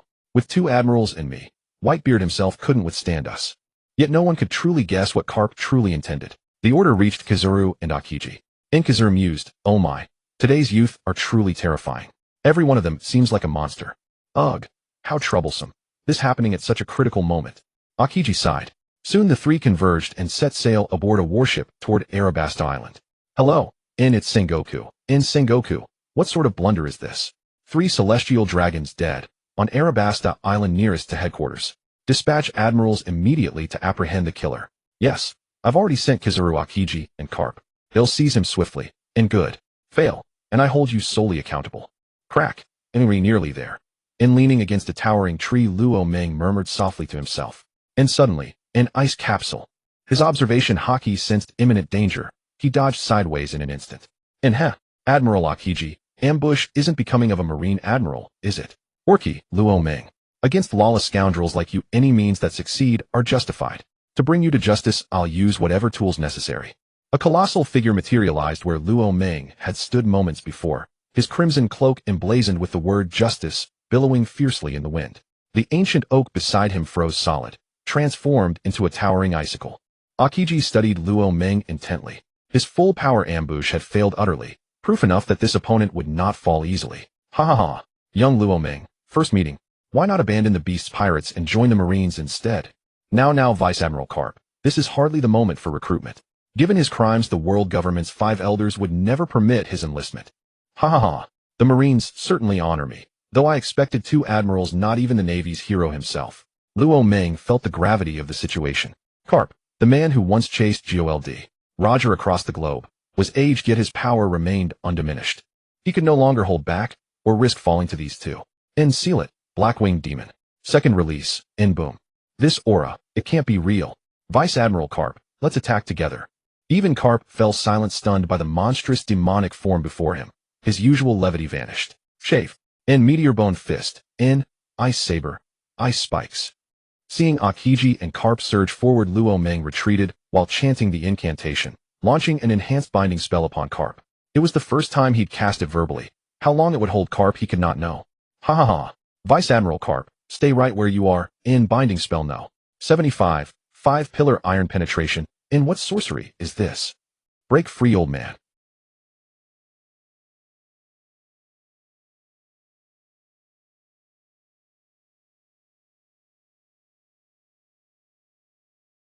Otherwise, facing both men, victory would be impossible. Let's make this fair, Akiji. 1-on-1. Show me the true might of an admiral. Don't even think of rescuing Carp. I won't grant you the chance. Crash. He vanished from sight, reappearing before Akiji in a flash. His fist, armored in armament Haki, struck downward like thunder, aimed straight for Akiji's skull. Ice shield, boom. Akiji skidded backward 100 meters. My. Luo Meng, your raw strength is astonishing. It rivals even Vice Admiral Carp's, and those bizarre abilities. Looks like swift victory is off the table. That binding technique surely has limited uses. If we stall you until Vice Admiral Carp breaks free, the win is ours. I have no objection to telling you. This technique indeed cannot be overused. Yet I shall eliminate you before Captain Carp is fully restrained. You seem remarkably confident, said Akiji, gazing at Luo Meng's unwavering composure. Let me see precisely how swiftly you intend to overcome me. Ice Age Frost Eagle. A colossal eagle sculpted from glacial ice surged toward Luo Ming. The ground beneath its path froze solid in thick, jagged layers. Even before drawing near, Luo Ming felt a razor-sharp chill lacerating his face. Kaido no. 73, Twin Lotus Azure Flame Fall. Damn it, Kaido spells above no. 70 and Bakudo incantations drain immense spiritual energy. Though cast instantly, their usage is severely limited. I'd already recognized this limitation during my battle with Kaido. If I could unleash them endlessly, I'd long since be invincible. Young Master Luo Ming. Now is no time for distraction. Seizing the cover of the explosion's aftershock, Aokiji vanished from sight, reappearing behind Luo Ming. His ice-forged saber gleamed with lethal frost as he brought it down in a vertical, unstoppable cleave toward Luo Ming's skull. Humph. Against a master like you, I'd never dare lose focus. Not when I've already anticipated every move you'd make. Kaido no. One so. Your abilities are truly vexing, young Master Luo Ming. I'm beginning to suspect you're a devil fruit user. Yet no fruit grants such comprehensive, overwhelming power. Your haki is formidable, your speed and strength unparalleled. Even your oppressive aura rivals that of Conqueror's haki. None of it conforms to natural law. Might you reveal which devil fruit grants you such dominion? Humph. Curious. Then I'll withhold the truth, just to frustrate you. Now again, they abandoned ranged combat, clashing bare-knuckled. Thunderous impacts echoed ceaselessly, each strike detonating with supersonic shockwaves. Damn. So this is the pinnacle of power in the Grand Line. Kid, if we faced him head-on, we'd fall within 60 seconds. Or less. Kid's crew, and Luo Ming's, had not yet departed. They watched the duel from afar, faces grim and drawn. They'd expected a gap, but this chasm was unfathomable. Kid felt his own confidence had been grotesquely inflated by his crew's blind faith. 60 seconds. Kid knew he wouldn't survive even a single blow. Killua, our course has changed. We must find an island, train relentlessly, and only set sail again once we've ascended. This confrontation revealed a vast gulf between us and true high-tier combatants. Facing any one of them now would mean annihilation, no survivors. Let's go. We'll seek out an island, hone our strength in seclusion, and return when ready to sail anew. Kid, as captain, your word is law. And yes, I sense my curved blade still holds untapped potential. Captain Luo, Kid's crew has withdrawn. Shall we retreat as well? No rush. To witness masters of this caliber clash is rare, a priceless opportunity. Beppo, let's remain a while longer. Much can be learned. But Captain, I can't even track their movements. What is there to learn beyond the sound of their collisions? Beppo, treat it as symphonic warfare. I catch fleeting glimpses, just enough to savor. Stay if you wish, if not, return to the ship and await me. No, I'll stay close to you. Shambles Island may already be encircled by the Marines. Together we stand a better chance. Though Luo could discern their forms only at the instant they collided, the trajectories, how they moved between strikes, remained utterly inscrutable to him. Ha ha ha. Aokiji, how much longer can you endure this? Don't grow too arrogant, Luo Ming. I concede I'll fall, if this continues. But neither will you subdue me swiftly. And when Admiral Carp breaks free, what then? Within 2 minutes they exchanged over 100 blows, both bearing fresh wounds, Aokiji's deeper and more grievous than Luo Ming's. Admiral Carp strained desperately, nearby muscles corded with effort. He sensed liberation mere minutes away, and inwardly cursed Kizaru, that brat arrived earlier. Where the hell has he wandered off to? Moshi, is anyone receiving this transmission? Kizaru held a black den mushi to his ear side in resignation when no reply came. He hadn't failed to locate Luo Ming. He simply couldn't find him. And it wasn't laziness holding him back. Captain, flee now? Admiral Kizaru approaches. Delay means doom. Calm yourself. My divination confirms no fatal omen today. Flight offers zero chance of survival. Confrontation is our only path. Hey, young man. Have you seen Orki, one of the 4 disaster commanders of the Beast's pirates, Luo Ming? Apologies, I've never met him. Please inquire elsewhere. Ah, troublesome. Can't locate Luo Ming, yet I can't ignore you either. Wouldn't you agree? Basil Hawkins. Ever experienced a light-speed kick? Kizaru stroked his chin slowly, drawing his leg toward Hawkins' head. Then at critical distance accelerated into blinding motion. Boom. Captain. Kizaru assumed Hawkins fallen, only to watch him emerge unscathed from the shattered building. How terrifying. These new generation pirates truly are monsters. Hawkins knew he couldn't win, but surrender was never an option. Sealing divine form, Kizaru materialized beside him, 2 fingers extended, golden light flared. Ah, I'm blinded. Hawkins clutched his eyes in agony. Deprived of sight and lacking observation haki, he stood helpless, a lamb awaiting slaughter. Laser. Humph. You possess physical form, so you're not a Logia type. All powers have limits. How long before your shatters? Rapid-fire lasers drove Hawkins into panic. Smoke rose from 3 straw effigies erupting across his body. He counted 2 remaining decoys. After 3 more strikes, with no turning point, the outcome would be certain death. So this is your limit. Farewell, Basil Hawkins. Unlike the original timeline, no other supernovas appeared. Hawkins stood alone against Kizaru. Then, the den mushi rang. Salvation arrived. Moshi Moshi, this is Kizaru. Reporting Admiral Kizaru, where are you? Proceed immediately to Sector 1. Admiral Akiji is nearing collapse. Admiral Karp is present as well. Is it possible both he and Akiji are unable to subdue Luo Ming? Kizaru blinked in genuine surprise. Akiji's defeat was plausible. Luo Ming had fought Kaido to a stalemate, but Karp's failure alongside him demanded serious reconsideration. Admiral Karp remains immobilized, sealed in place by Luo Ming's unique technique, unable to break free for the moment. Understood. Relay precise coordinates. I depart immediately. This delay risks Admiral Sengoku docking my pay. The battlefield lies adjacent to Auction House No. 1. You'll hear the devastation before you see it. Understood. I'm en route now. Whoosh. Hawkins wiped sweat from his brow. He believed death inevitable. Fortune intervened. Otherwise today would have ended selling salted duck eggs. Captain, are you unharmed? Unscathed for now. Withdraw immediately. Let's go. Again. Luo Ming grew fiercer with every blow, his combat instincts fully awakened, as he darted swiftly around Akiji, striking with rapid fists, and unleashing both Heido and Bakudo techniques. Before 3 minutes had passed, Akiji's body was already lacerated with wounds, blood seeping slowly from his battered frame. Suddenly, his vision darkened, his skull throbbed violently, and he nearly collapsed into unconsciousness. In high-stakes duels, defeat often hinges upon the subtlest shifts. Luo Ming seized that fleeting opening armament haki, surged across his fist, and his strike descended like a meteor from the heavens. Garp roared, Akiji, dodge now. Akiji could only offer a bitter smile. There was no escape. Was this truly the end of his life? Justice remains unfinished. I cannot accept this. From that single blow, he sensed the chilling breath of death. If it struck his head, he would either perish or be crippled beyond recovery. He closed his eyes, awaiting the inevitable impact. Young man, withdraw your attack. Lightspeed kick. Bang. Kizaru arrived at the decisive moment, landing his kick squarely upon Luo Ming before the blow could land. He saved Akiji's life. Excellent. Kizaru, you finally arrived. Garp, now freed from Luo Ming's Bakudo, rushed to Akiji's side. Akiji, how are you faring? Can you still fight? I'm fine. I retain the strength for one more battle. Today Luo Ming must be detained here. This may be our last chance to seize him. Agreed. We'll bind him here forever. Cough, cough, cough. Kizaru, the sly opportunist, had struck without warning, abandoning honor to ambush a novice. Luo Ming had underestimated him and paid the price. To deploy 2 admirals and Fleet Admiral Garp against a single opponent was excessive. Facing 3 elite warriors, Luo Ming knew he stood no chance. He had to retreat.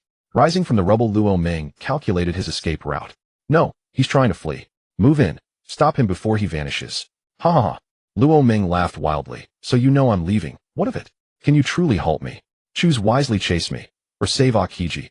Akiji's injuries were severe. Binding him momentarily with Bakudo should pose no difficulty. Bakudo no. 73, Tozen Show. Ciro Metrolita. Danger. Akiji is vulnerable. He cannot withstand this technique. Pursuit must cease. The crystalline prison of Tozen Show sealed Akiji completely. A hermetic confinement from which even elementalization offered no escape, while the blinding Ciro hurtled toward him. If Garp and Kizaru failed to intercept the blast, Akiji would face mortal peril once more. Boom. The Ciro, charged with Luo Ming's full power, proved impossible to block cleanly. The trio were hurled backward in violent recoil. When they regained their footing, Luo Ming had vanished. How fares it, Vice Admiral Garp? Can your Kinbunshika haki still trace Luo Ming's location? No trace remains, Garp replied, shaking his head. This mission has failed. We return to report. Akiji, gravely wounded, had already slipped into unconsciousness. Urgent medical attention was required. Sigh. This outcome will send Sengoku into a furious rage. Heh. Kizaru chuckled awkwardly. He feared his monthly stipend might vanish entirely. Had he arrived sooner, Akiji would never have suffered such grievous harm. This battle felt exhilarating, far sharper and clearer than his clash with Kaido. Even among the 4 emperors, each a titan of immense durability, victory demands more than raw power. His own arsenal is vast, yet triumph is never assured. He still possesses Xiando divine restorative pills capable of exhausting even an emperor through sheer endurance. And soon the system will bestow further rewards. System, what is my next assignment? Ding. A new submission has been issued. Return to Wano Country and restore order. Time limit 10 days. This task poses little difficulty. The system merely commands restoration without specifying its form. Eliminating Orochi and enacting benevolent policies will suffice. Upon completing this, the summit war will likely commence. Then I must meet Whitebeard in person. System, produce 1 Xiando for me. Ding. Xiando retrieved. Gazing at the tiny bean resting in his palm, he scarcely believed it held miraculous power. Swallowing it instantly restored his wounds and vitality, and left him pleasantly satiated, comforted by deep warmth. The knock-up stream bar. Luo Meng returned swiftly, pushing open the door to find it packed. Rayleigh and his wife Yamato Kamihachin and the Straw Hat crew all seated within. Stupid Luo Meng, you're back. Are you alright? Heh. Don't worry, I'm unscathed. Though this time was genuinely perilous, the Navy deployed 2 admirals and Fleet Admiral Garp against me. My grandfather was there too. He didn't follow you, did he? No, I must leave immediately. If he sees me, he'll beat me senseless again. Luffy leapt frantically about in panic. Luffy, calm down. Grandpa likely didn't accompany them. Otherwise Luo Meng wouldn't be standing here so calmly, Sanji explained. Oh, is that so? Then all's well. The Straw Hats had long grown accustomed to their captain's simple-mindedness. His reaction drew no surprise whatsoever. Heh. Rayleigh smiled warmly. Young Luo Meng, you truly are formidable. Even I at present couldn't hope to flee from 3 such apex warriors. It's nothing. When I set my mind on escape, few in this world can detain me. Yet defeating all 3, my odds remain slim. Stupid Luo Meng, you're not modest at all. Just stating facts. Rayleigh, Shiki-san, I apologize for the intrusion. We have urgent matters. Best take our leave now. Stupid Luo Meng, I rarely venture out. Can't you stay and play longer? Returning doesn't mean we won't come again. Next time I'll take you out for fun. Alright. Yamato's spirits sank. She hadn't played enough, yet departure was already unavoidable. Well then, farewell, young man. Visit us again whenever you wish. Wait. Luo Meng turned puzzled. Zoro had called out to him. What did the swordsman intend? Surely not what he suspected. Indeed, Zoro declared, you wield a sword, so you're a swordsman too. Care for a duel? Zoro, what are you doing? Why provoke him? Nami and the others trembled in terror. Their futures suddenly shrouded in utter darkness devoid of light. The rest of the Straw Hats remained composed. Rayleigh, however, watched with quiet admiration, daring to challenge the strongest. Such courage, if survived, would surely forge greatness. He wants to test me. Luo Meng replied, apologies, but strictly speaking, I am no swordsman. This blade serves merely as a conduit for my power. What does that even mean? Conduit for power. The others stared blankly, utterly baffled by Luo Meng's words. He continued, still, if you insist on challenging me, then all of you, the Straw Hat crew, may join in. Perfect. I'd welcome the chance to gauge the true strength of these supernovas. Arrogant. That was the Straw Hats' unanimous thought. Very well, your wish is our command. We too wish to measure how formidable you've grown since entering the second half of the new world. Let's step outside. No need to damage Shiki-san's bar. Heh. You're surprisingly gentle, young Luo Meng, Shiki remarked with a knowing smile. They moved outdoors. Luo Meng stood motionless, calm, and unruffled. Come, employ every technique you possess. Goma Goma no. Jet pistol. Luffy struck first, his fist a blur of speed. Yet to Luo Meng, who possessed Kenbunchiko Haki, Luffy's movement was agonizingly slow. He evaded, effortlessly reappearing beside him in an instant and delivering a crushing blow that sent Luffy flying. Luffy down. The Straw Hats panicked. Every ultimate technique erupted in desperate succession. 108 Troubles Phoenix, and Demon Wind Kick, Shoulder Meat Strike, and 30-round Hook Claws, and Cherry Blossom Hoof, and Shunten. Bang. And Luo Meng evaded every assault, instantly reappearing behind Robin, inhaling deeply before speaking in. Miss Robin, you truly smell exquisite. Are those tiny hands sprouting from me meant to massage me? You may press harder. I can bear it. And Robin turned back in disbelief, gazing upon the striking man behind her. She hadn't even sensed Luo Meng's movement. How had he appeared behind her in an instant? Feeling his warm breath brush her neck, a delicate flush bloomed across her flawless face. Release Robin at once. And Sanji witnessed this, and could not abide it. His chivalric spirit blazed fiercely, his entire body ignited into flame as he shot toward Luo Meng like a comet. Enough. Your current strength is insufficient. I no longer wish to fight. And thud, thud, thud. And not a single Straw Hat could withstand even one of Luo Meng's punches.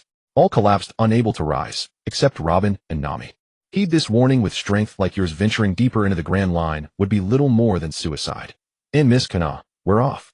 Farewell. And goodbye, young man. And the Straw Hats rose slowly, their expressions subdued, dismayed yet unwilling to accept the staggering gulf between them and Luo Meng.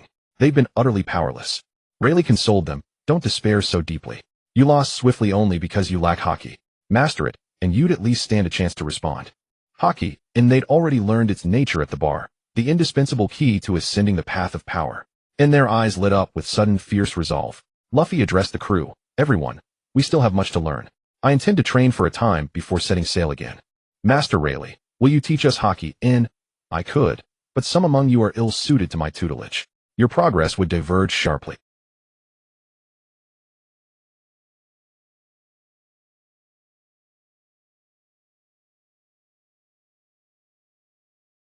Then allow me to escort each of you to places where your training will flourish. Who? Zoro and Sanji recognized that voice instantly. The man who'd nearly ended them both. Instinctively, they assumed battle stances, weapons drawn, senses sharpened. Bartholomew Kuma. May I ask what brings you here? Rayleigh leveled his blade at Kuma, his voice resonating with overwhelming haki, ready to strike should Kuma move. If you seek travel, do you have destinations in mind? Kuma replied, ignoring the question entirely. The next breath he vanished, reappearing beside Zoro, as effortlessly as Luo Ming had done moments before. The Straw Hats didn't even blink. Bang! Zoro vanished. Zoro. The Straw Hats roared in unison. Do you presume I'm invisible? Rayleigh lunged beside Kuma, his hockey-infused blade slashing down with unrestrained force. Kuma deflected the blow with his devil fruit's rubbery palm, then murmured something inaudible to anyone but Rayleigh. Rayleigh froze, motionless. Bang! Bang! Bang! Bang! None by one the Straw Hats disappeared from sight. Luffy watched his crew vanish, helpless, hollow, kneeling on the ground in utter despair. It was the first time such hopelessness had ever gripped him. After launching the others, Kuma stood still, watching Luffy alone. Son of the commander, farewell. He knew Luffy was the commander's son. He'd come here after receiving word that Luffy faced grave danger, while he still retained his own will.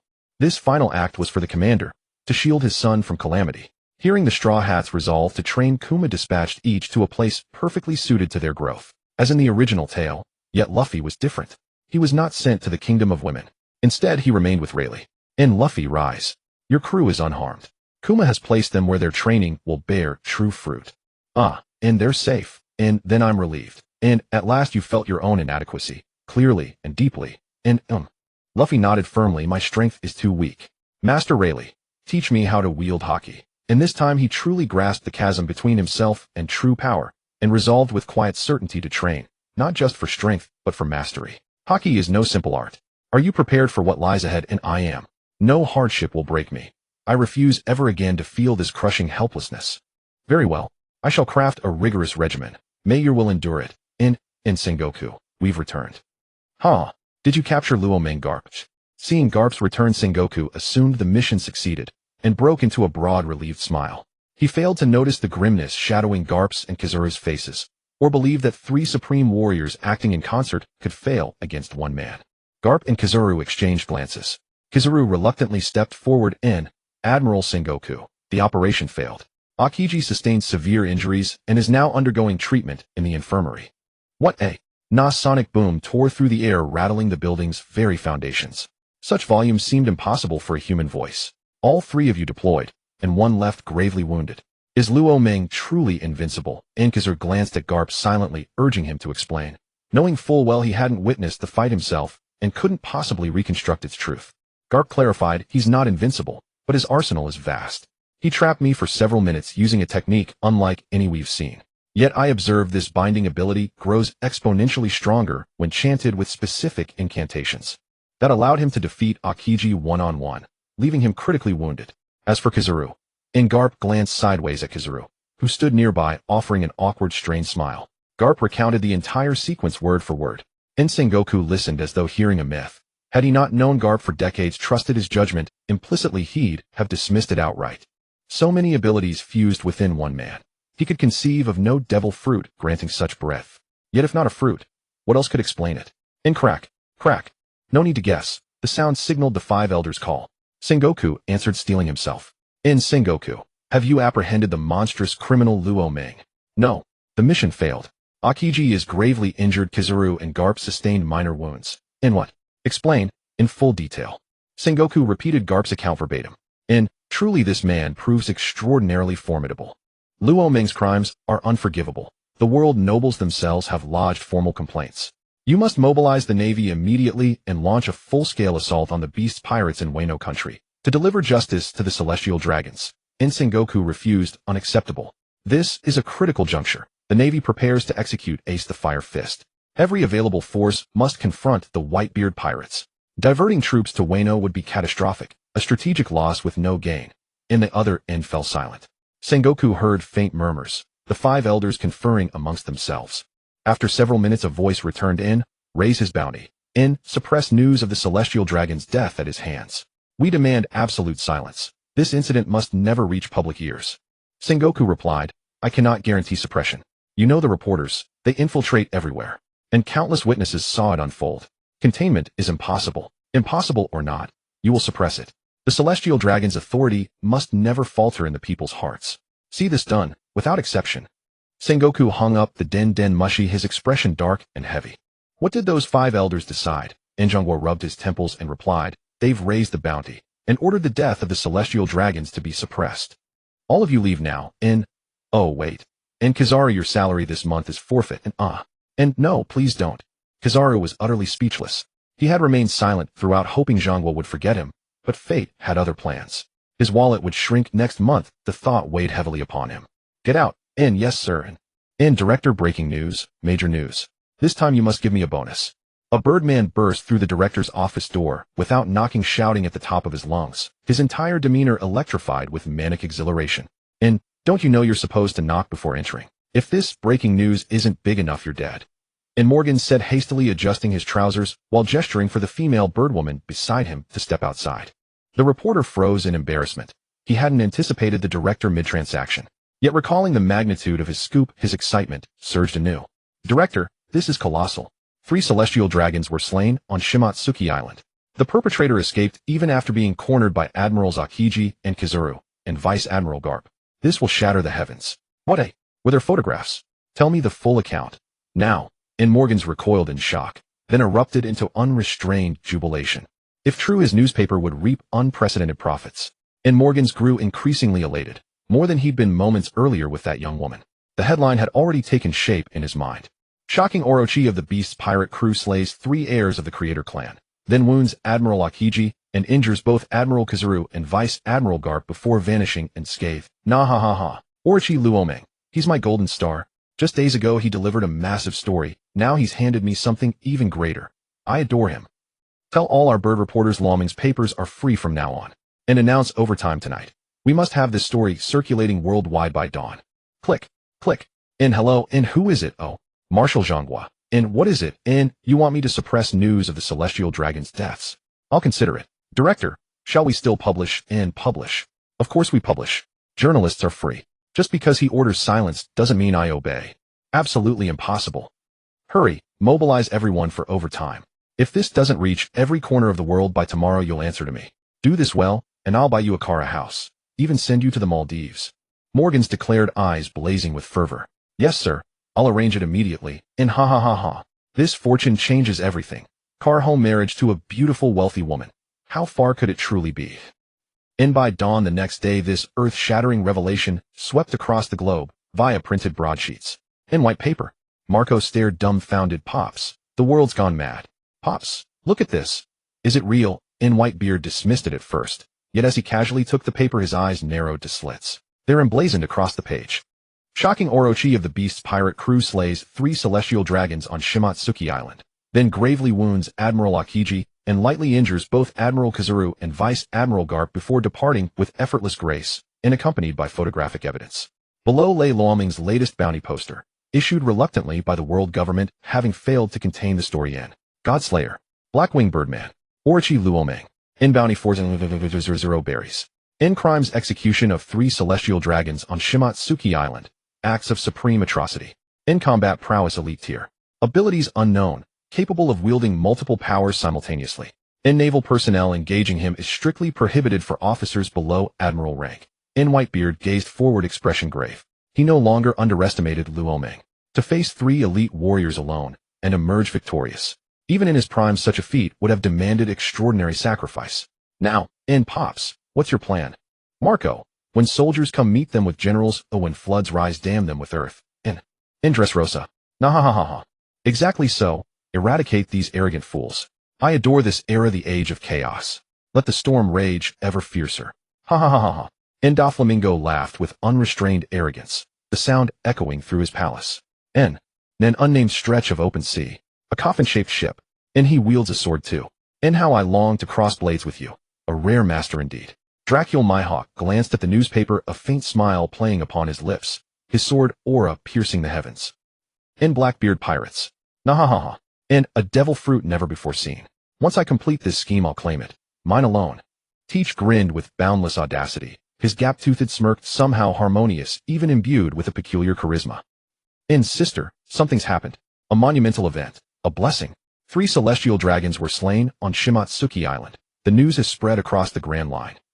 What a... Hand it here, quickly, and she snatched the paper. Reading, tears welled and fell. Childhood memories, traumas cloaked in shadow, rose like ghosts haunting her still. Now those aloof, untouchable celestial dragons, the very source of her nightmares, were dead. Uncontainable euphoria flooded her heart. In that figure, once monstrous demonic, now appeared almost elegant in her eyes. What should I do?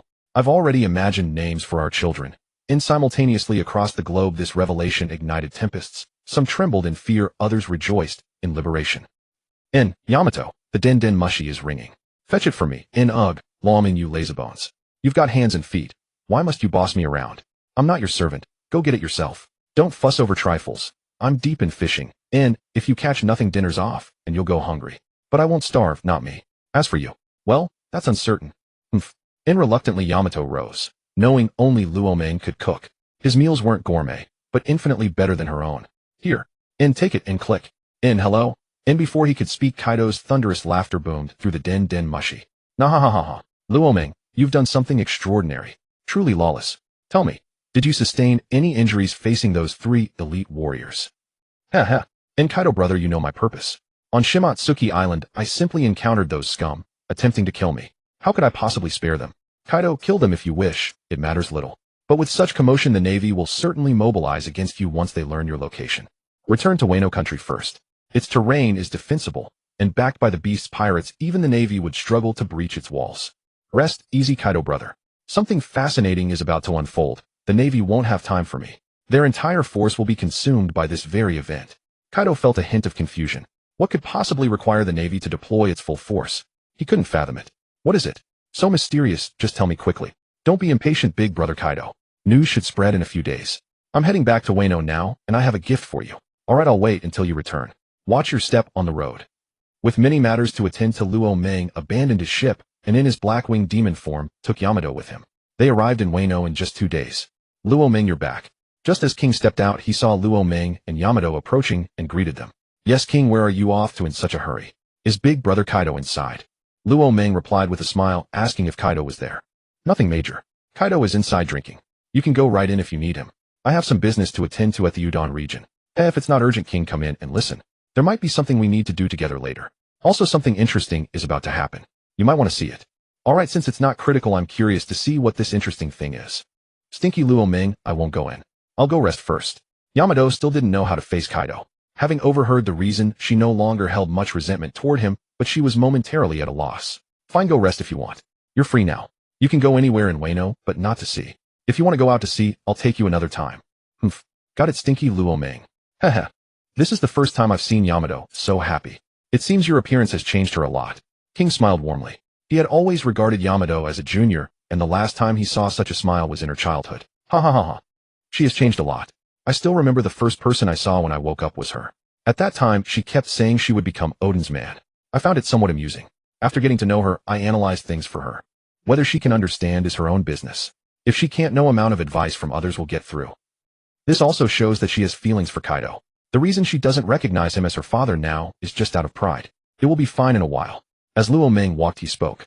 Soon he saw the towering Kaido drinking at the head seat. Ha ha ha ha. Luoming, you're here so soon. I thought it would take you a few more days. Come, let's have a drink. Luoming took a sip of the wine on the table and smiled. I arrived 2 days early. I had some business to attend to, so I abandoned the ship and flew back, which saved 2 days. What business? And Luoming, you're amazing. Facing 2 admirals, and Garp, you managed to severely injure one, and escape unscathed. Not really. The newspaper exaggerated. At that time I only faced Akiji and Garp.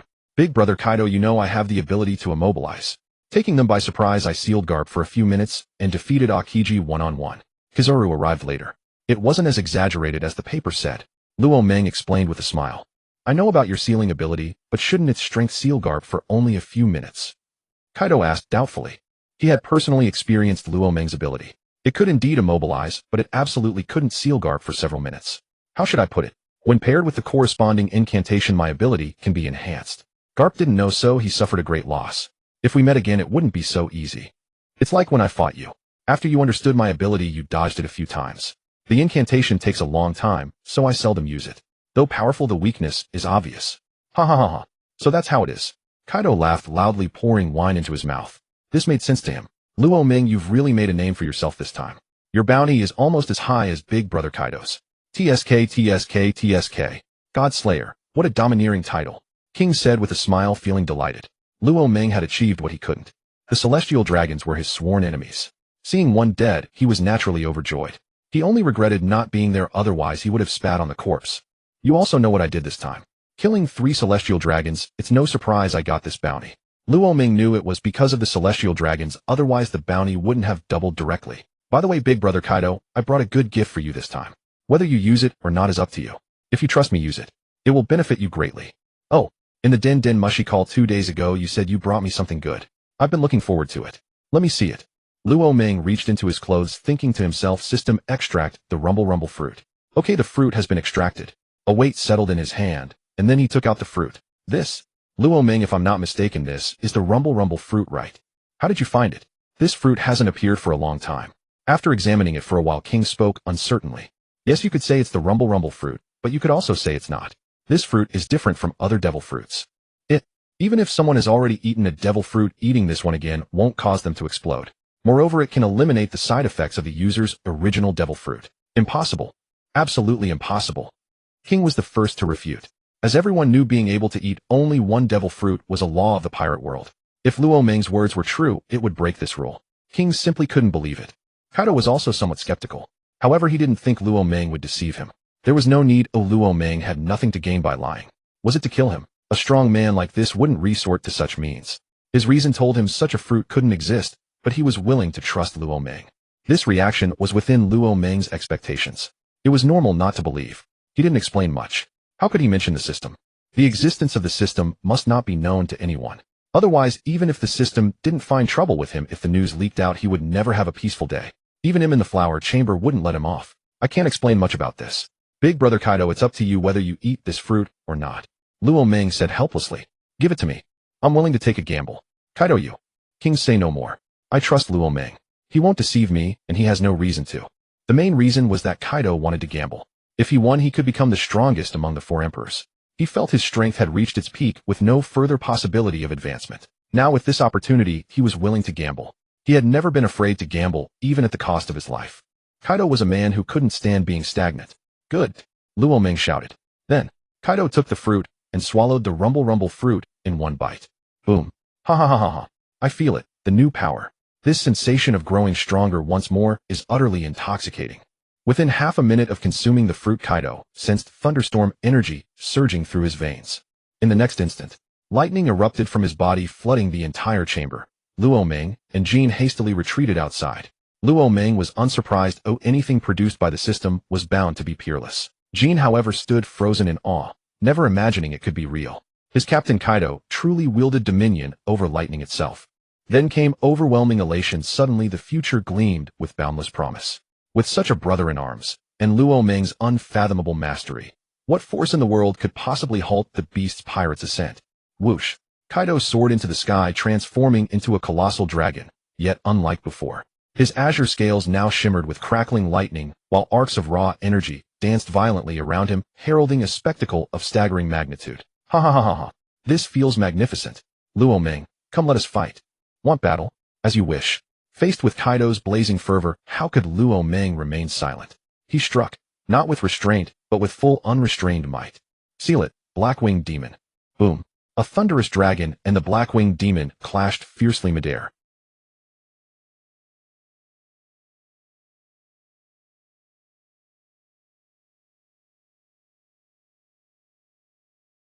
Jean, what's happening? Who's fighting up there? Is that Captain Kaido? Drawn by the commotion, onlookers gaped upward in stunned silence. Queen approached Jean and demanded answers.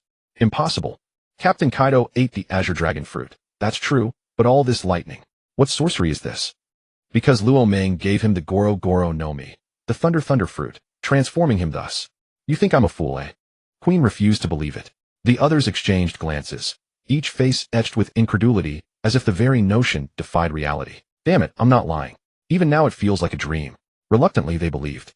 Heads tilted skyward, mouths agape. They gasped aloud in unison. Blimey, Captain Kaido's invincible now. He's become lightning itself. Will Captain Kaido electrocute me? Probably not. Impossible. That rotten Luo Meng. He hoards treasures like this, yet gives me only 2 measly beans. Just wait. I'll make him pay dearly. I'll bite him to shreds. Ha ha ha ha ha. High above, Kaido laughed wildly as he shifted into his dragon-human hybrid form, his massive iron club blazing with searing lightning. Luo Meng, brace yourself for this 100 million volts. Great virtue thunderclap. 8 trigrams. Ha ha ha ha ha. Luo Meng roared in kind. Excellent. Full output. Thunderlance go. Boom.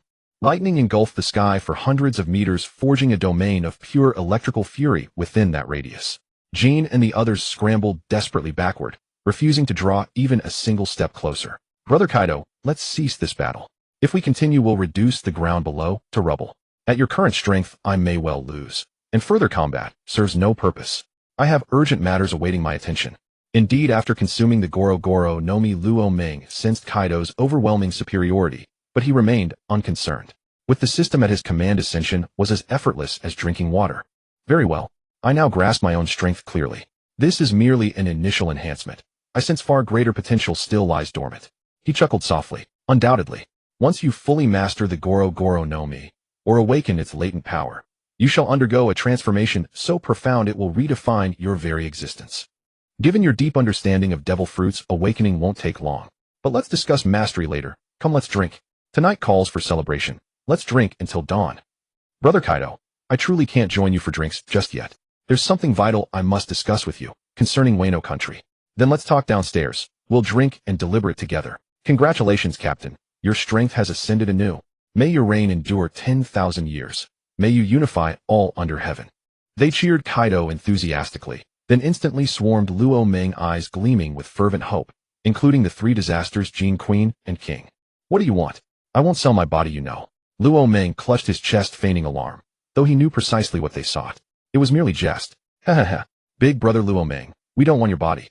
Do you have more of those fruits? We're modest. Just 1 ton would satisfy us completely. Exactly. Exactly. Big brother Luo Meng. If 1 ton's too much, 2 tons would be perfect. More is always better. Luo Meng stared at them dumbfounded.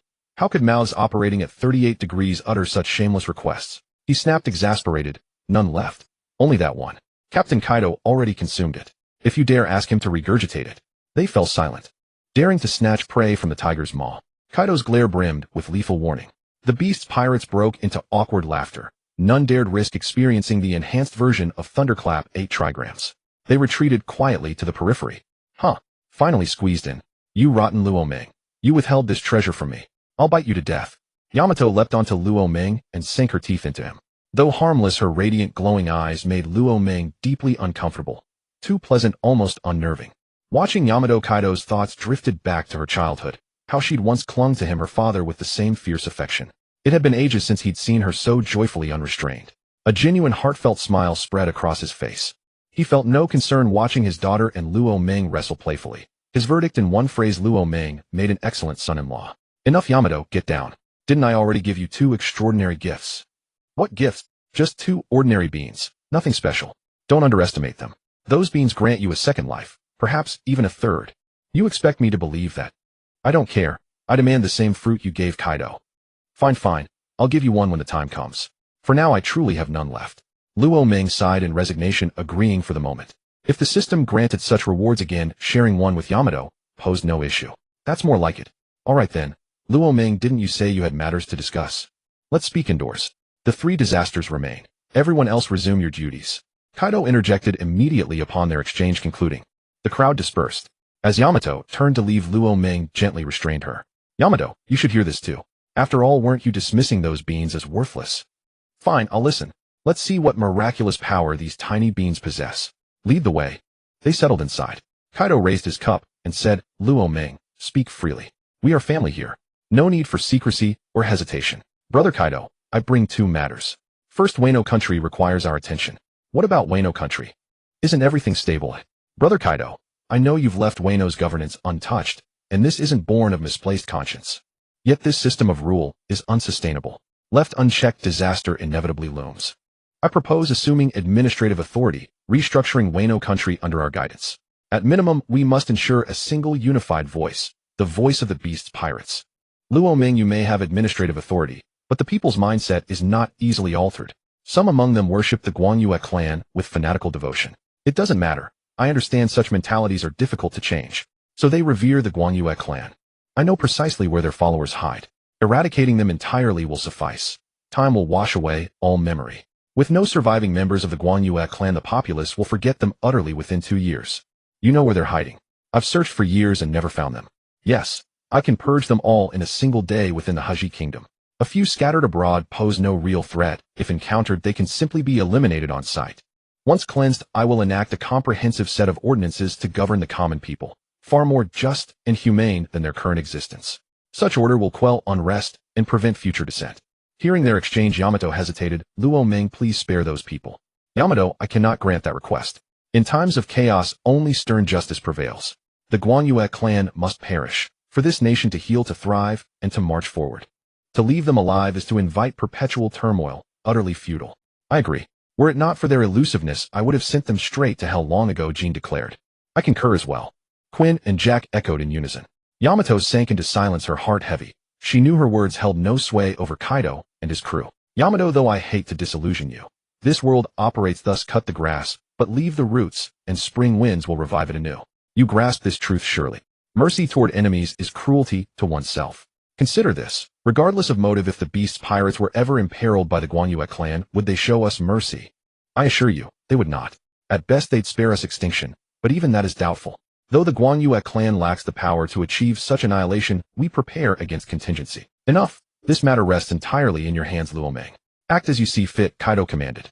Understood. Oh, pray tell. Their curiosity ignited. Every battle exacted lives, and truly life-saving tools were exceedingly rare.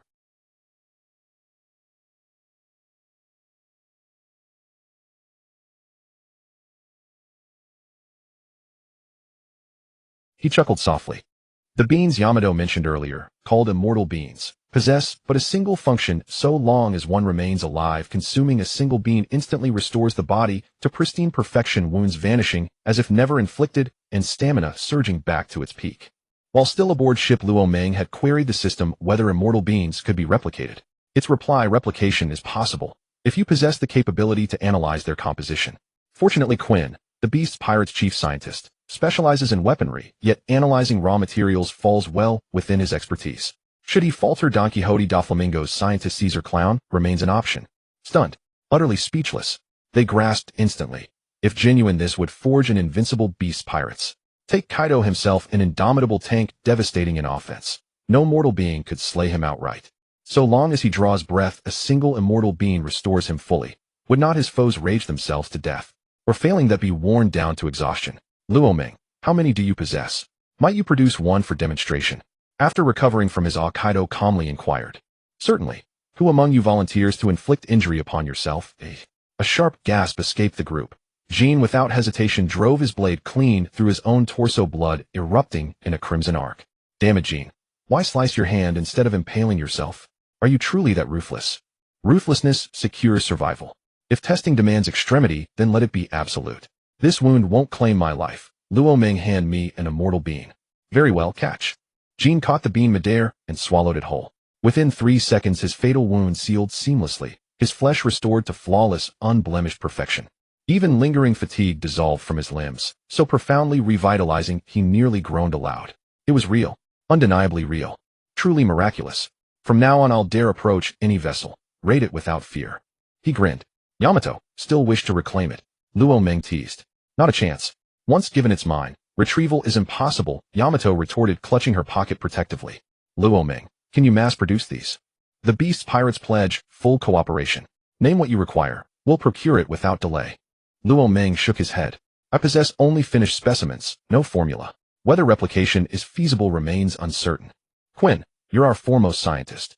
Given a sample, can you deduce its composition? Quinn paused briefly before replying. My expertise lies primarily in armaments, not biochemistry.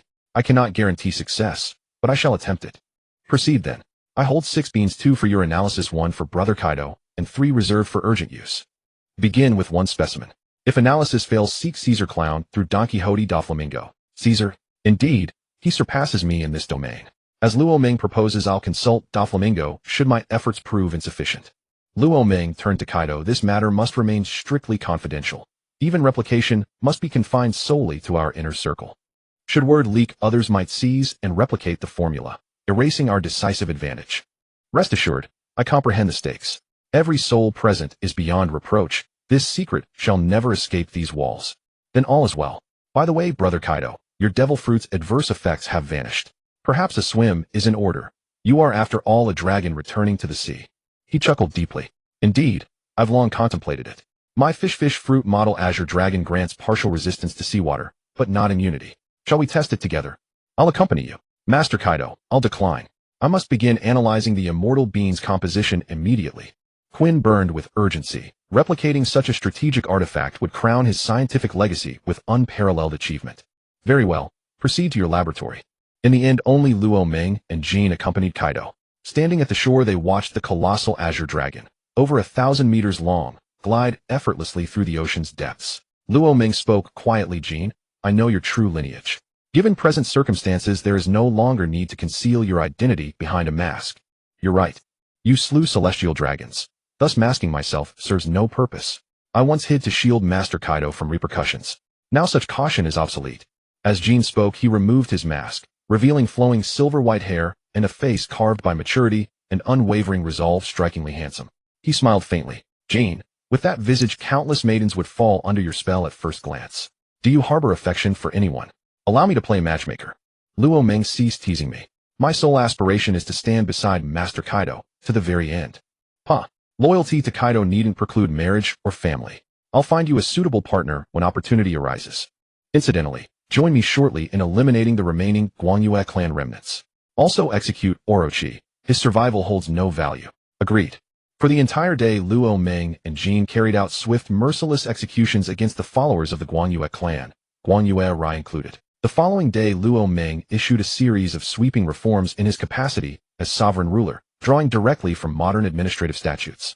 He instituted standard working hours, social insurance, housing provident funds, and other labor protections for the people of Haji Nation. To these commoners, mere sustenance was enough. They cared little for labor obligations.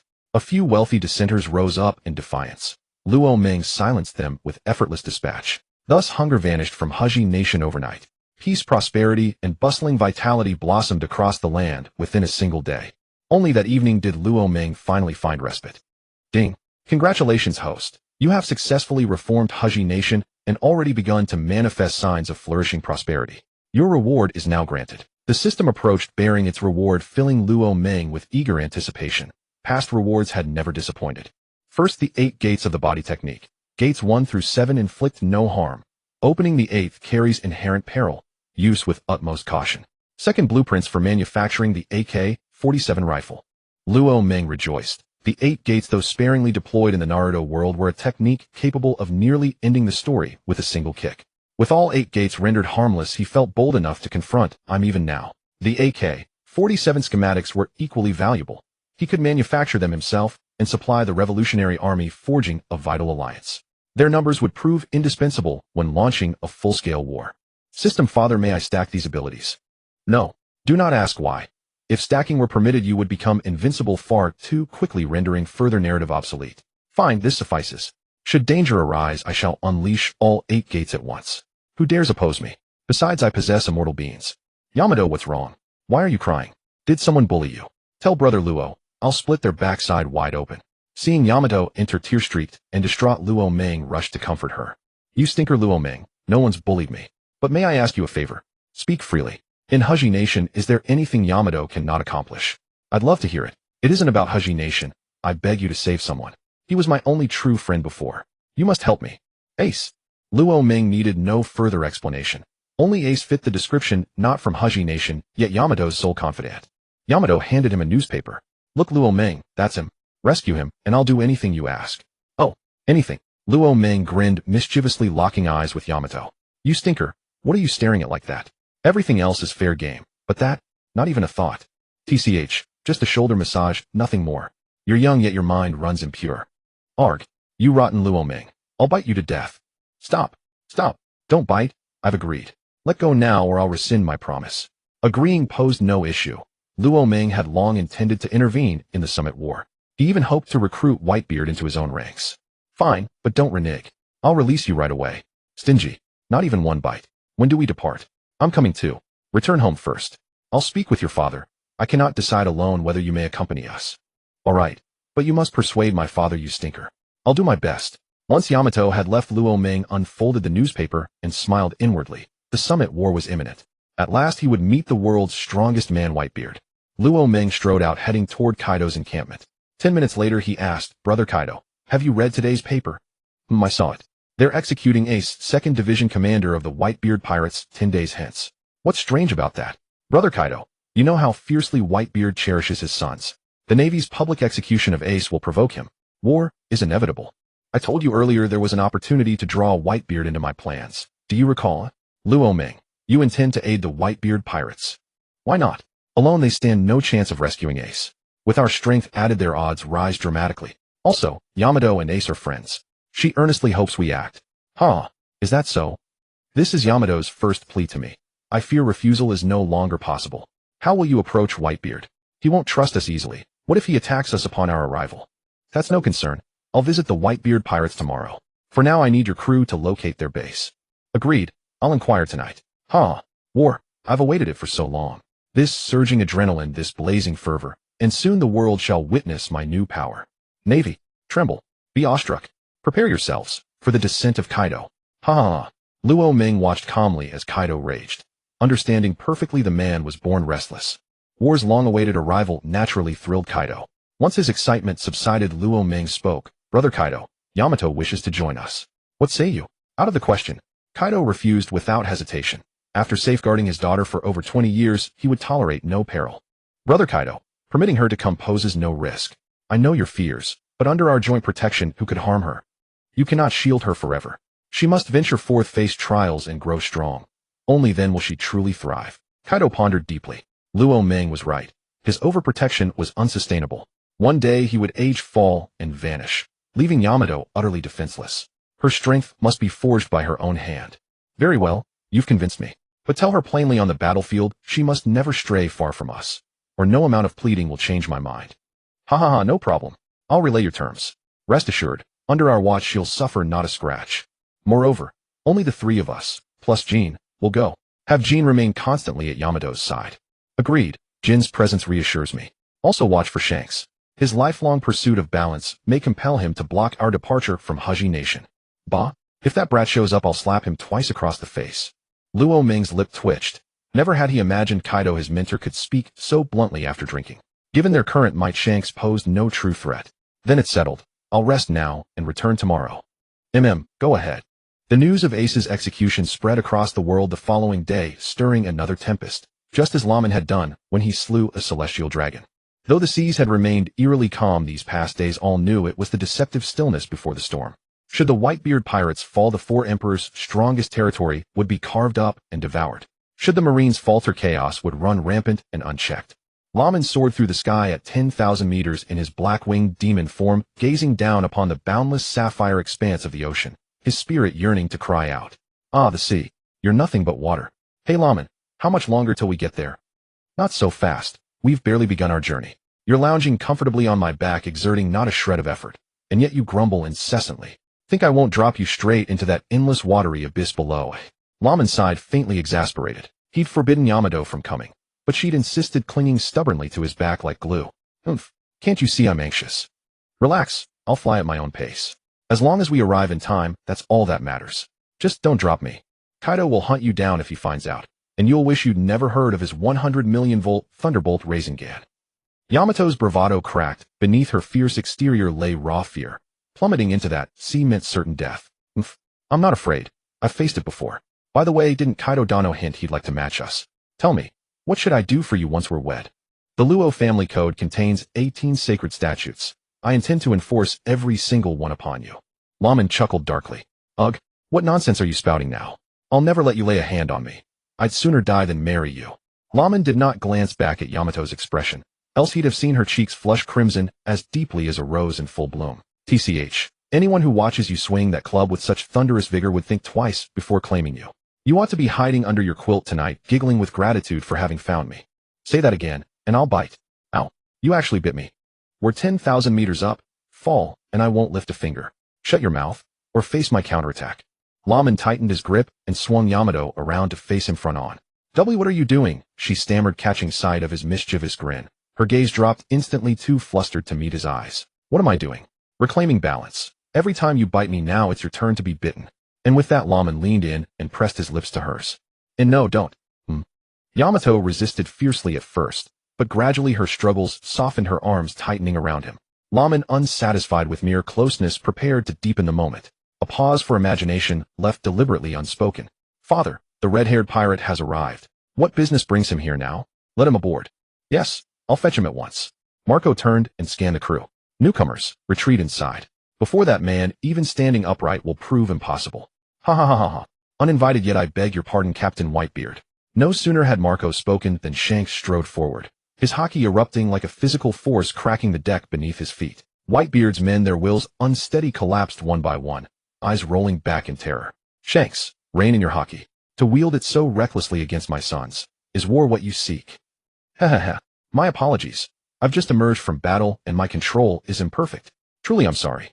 Brat, you've come to my ship for a reason. Speak plainly. No veils, no games." "Ha ha ha ha. I've brought the finest wine from the West Blue. Won't you grant me a seat?" Shanks set down a wineskin taller than himself, fixing Whitebeard with steady, unwavering eyes. Whitebeard glanced at him, then turned to Marco. "Marco, carry the fallen back aboard." "But father, you'll be alone." "Ha ha ha ha. It's fine, go." Once Marco and the others disappeared below deck, Whitebeard caught the wineskin Shanks tossed his way. West Blue wine. It had been years since he'd tasted it. He drained the vessel in 3 swift gulps. "The wine's gone. Now speak your purpose, and leave the Whitebeard pirates behind." "I've finished mine as well." Shanks met Whitebeard's gaze, voice quiet but resolute. "I came for one matter only. Ace's execution." Tell me. I warned you before. Doflamingo is far more dangerous than he appears. I never imagined it would unfold so swiftly. This time I ask you, not to move on the day of Ace's execution." Whitebeard's face remained placid, unreadable, yet beneath its stillness raged a gathering typhoon. "Are you mocking me?" His voice trembled with incandescent fury, as though he'd just heard the most grotesque jest imaginable, his own son condemned to die, while Shanks stood before him urging passive surrender. How could he not rage? "I know precisely what I say. Whitebeard, have you weighed the consequences of deploying your entire crew? The Marines have woven a net across the heavens, waiting only for you to step in. Still you persist. Do you think my blade grows dull, or my legs too weak to march? What fear have I of the Marines? The Whitebeard pirates abandon no family. If they seek war, then war they shall have." His indomitable aura blazed. Nothing could halt his march to save Ace.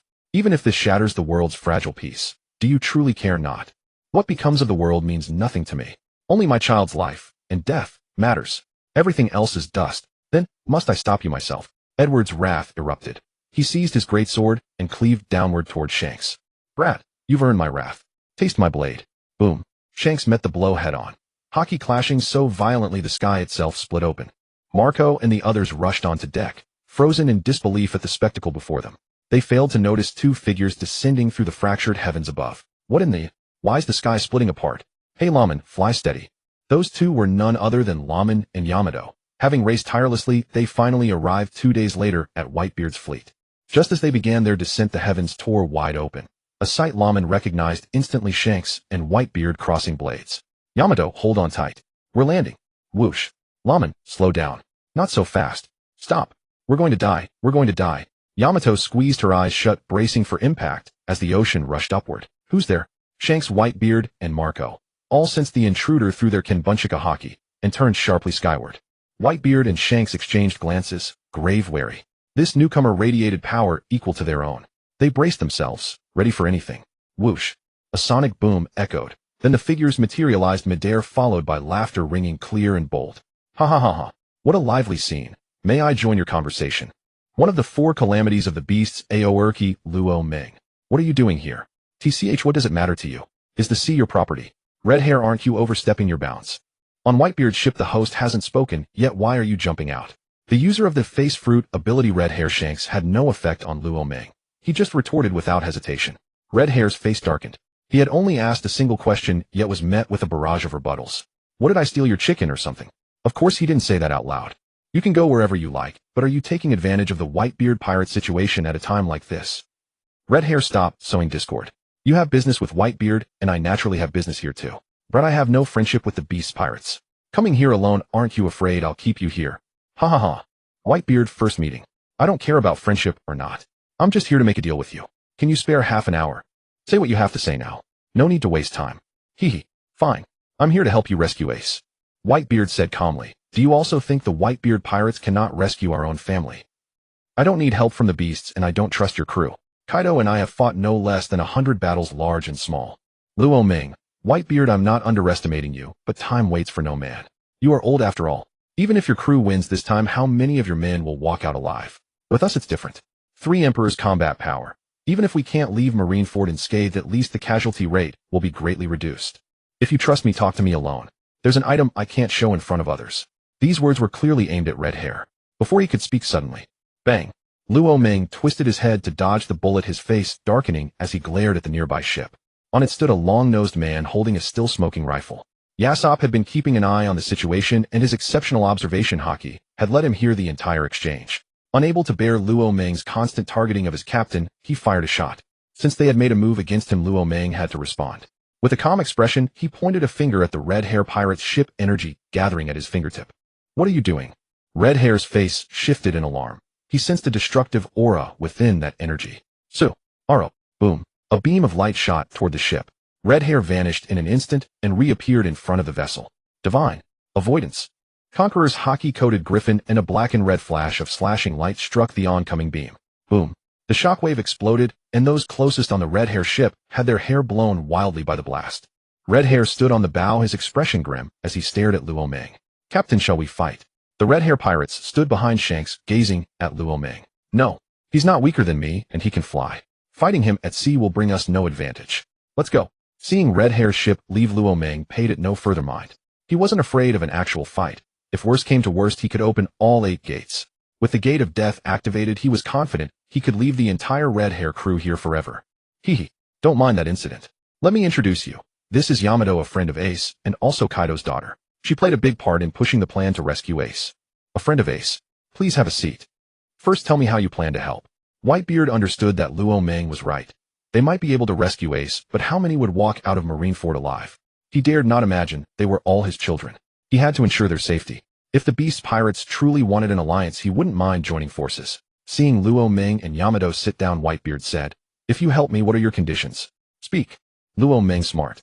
Since it's a deal, I naturally need something in return. The payment is that later I'll have a mission that requires your help. I mean you personally. My future mission will be even more dangerous than this Marineford incident. I know you won't let your children take risks, so when the time comes I only need you. No, father, you can't agree. Marco interjected hastily. What is it that even you and Kaido can't accomplish and is more dangerous than this? Whitebeard didn't answer immediately, but asked for the reason. I can't tell you that yet. As long as you agree, I'll not only help you rescue Fire Fist Ace, but I can also restore your physical injuries. Kid, the old man's injuries have accumulated over years. We've tried everything. Even Marco couldn't cure him. What makes you think you can make such a claim without fear of overreaching? Joseph spoke up. Ignoring his words, Luo Ming kept his eyes on Whitebeard. Only Whitebeard's answer would be decisive, no one else's words mattered. Whitebeard pondered for a few minutes before speaking. Fine, I agree. You help me rescue Ace, and I'll owe you a favor. As long as your mission doesn't endanger my children, I'll help you once, even if it costs my life. Father, you. Marco, no more persuading. Once I've decided, no one can change it. Ha ha ha. Good, let's have a pleasant cooperation. Nah. This item can heal your injuries. Luo Ming took out a senzu bean and tossed it to Whitebeard. Luo Ming, are you mocking me? This tiny bean can't even fill a tooth gap, let alone heal anything. Whitebeard examined the senzu bean in his hand, feeling Luo Ming was toying with him. Father, may I see it? Marco quickly stepped forward. As a phoenix fruit user, he could sense the rich, vibrant life force emanating from the senzu bean. Father, it should have healing properties. The question is whether its effects are as strong as Luo Ming claims. Ha ha ha. Don't worry. If I dare to offer it, it will work. Whitebeard, just eat it, and you'll know. If a senzu bean couldn't cure him, then nothing could, unless the system provided an item of rejuvenation. As soon as the senzu bean entered his stomach, Whitebeard felt the years of hidden injuries rapidly healing. The energy coursed through his entire body, and in seconds he felt his body restored to its peak. Ha ha ha. Truly restored. The feeling of being at his peak, free from the disease that had plagued him. It was wonderful. Whitebeard laughed uncontrollably, and his conqueror's haki, like the presence of a sovereign, erupted from his body, forming a level 12 typhoon. Oh, father is healed. Father is well. Though the Whitebeard pirates members were pressed down by the pressure, unable to lift their heads, they couldn't hide their ecstatic expressions, all rejoicing for their father's recovery. With Luo Ming shielding Yamato, the conqueror's haki had no effect on them. They watched quietly. After Whitebeard's conqueror's haki subsided, Luo Ming spoke. Whitebeard, are you interested in a fight to rediscover the feeling of being at your peak? Luo Ming also wanted to know just how strong Whitebeard was at his peak, so he issued the challenge. Ha ha ha. Good, that's exactly what I want. Boys, steer the ship to a nearby island. Yes, father. On a sun-baked sandy shore, Luo Ming and Whitebeard stood facing each other in solemn stillness, while members of the Whitebeard pirates and Yamato watched tensely from their distant ship. Luo Ming, unleash your devil fruit power. In your current state, you stand no chance against me. Nah ha ha ha. Whitebeard, battling you in my black-winged demon form isn't nearly thrilling enough. I possess another technique, pure physical combat. This is its first use. I've yet to master full control. Tread carefully. Oh, and fascinating. As the first witness to this, I shall give it my absolute all. Come forth, in battle. 8 gates. Gate of opening, open. Gate of rest, open. Gate of life, open. Gate of surprise, force it open. 7 gates unlocked. Knees physique transformed, skin flushed, crimson black veins bulging like coiled serpents, a cerulean aura blazing across his entire frame. An awe-inspiring, an unparalleled, soul-shaking awe. Luo Ming's aura surged as he declared, Whitebeard, this is my strongest state, one I can wield without self-injury. Here I come, watch yourself. The final syllable had barely left his lips before he materialized before Whitebeard, fist surging forward with unstoppable momentum. Nahahaha. And excellent, bring it. Whitebeard snapped from his astonishment and met the blow head-on, his fist wreathed in shimmering translucent light. In the tremor fruit activated. Boom. In for 2 seconds they locked in titanic resistance, then recoiled only to clash again in raw, unrelenting physical combat. In Marco, do you think father or Luo Ming will prevail? Bista asked, stepping beside Marco. Ha ha ha ha. In Bista, you must trust father. Yes, Luo Ming's current state is formidable, but I believe without doubt that father will triumph. After all, he is the strongest man in the world. Yet even as he spoke, uncertainty flickered within him. Luo Ming's aura was overwhelming, so potent that its feral predatory intensity could be felt even from afar. Young lady, do you know which devil fruit Luo Ming consumed? His transformations are so varied, and I have no idea. Before Marco could continue questioning, he overheard Yamato murmuring softly, in, that rotten Luo Ming. Keeping secrets even now. He never told me. After everything we've shared, how dare he withhold this? Once he finishes fighting, I'll unearth every last secret he hides. Marco's lips twitched. He abandoned further inquiry and turned his gaze back toward the battlefield. The ground beneath them shattered with each exchange, cratered, fissured, and pulverized. The terrain around them sank, nearly half a meter, seawater flooding inward, and the island itself shrank visibly under the onslaught. Whitebeard sensed unprecedented pressure, the first since Roger. A fierce, exhilarating heat surged through his veins. Luo Ming, brace yourself for what comes next. And Whitebeard raised his right hand high, channeling endless tremor energy into his fist, then struck downward.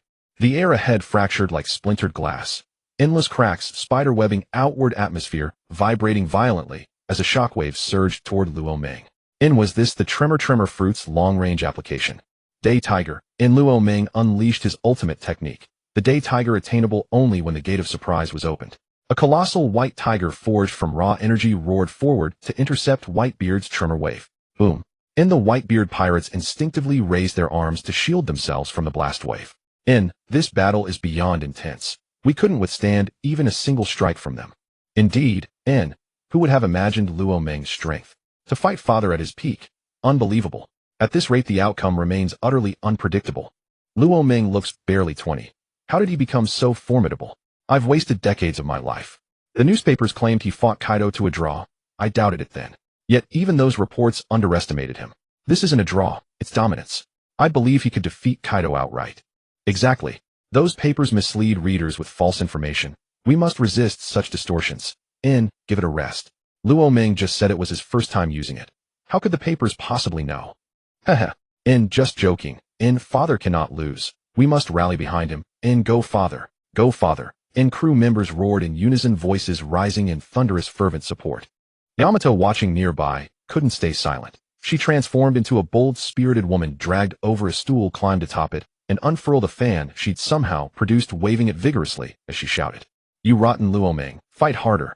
But her lone voice couldn't compete with the chorus of an entire crew, so she activated her devil fruit ability.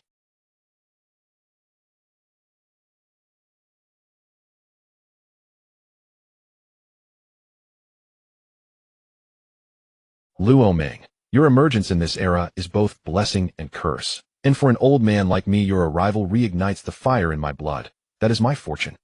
For your generation, however, your presence may crush their aspirations before they even rise. That is their misfortune. Should you ever covet the title of Pirate King, none would dare oppose you.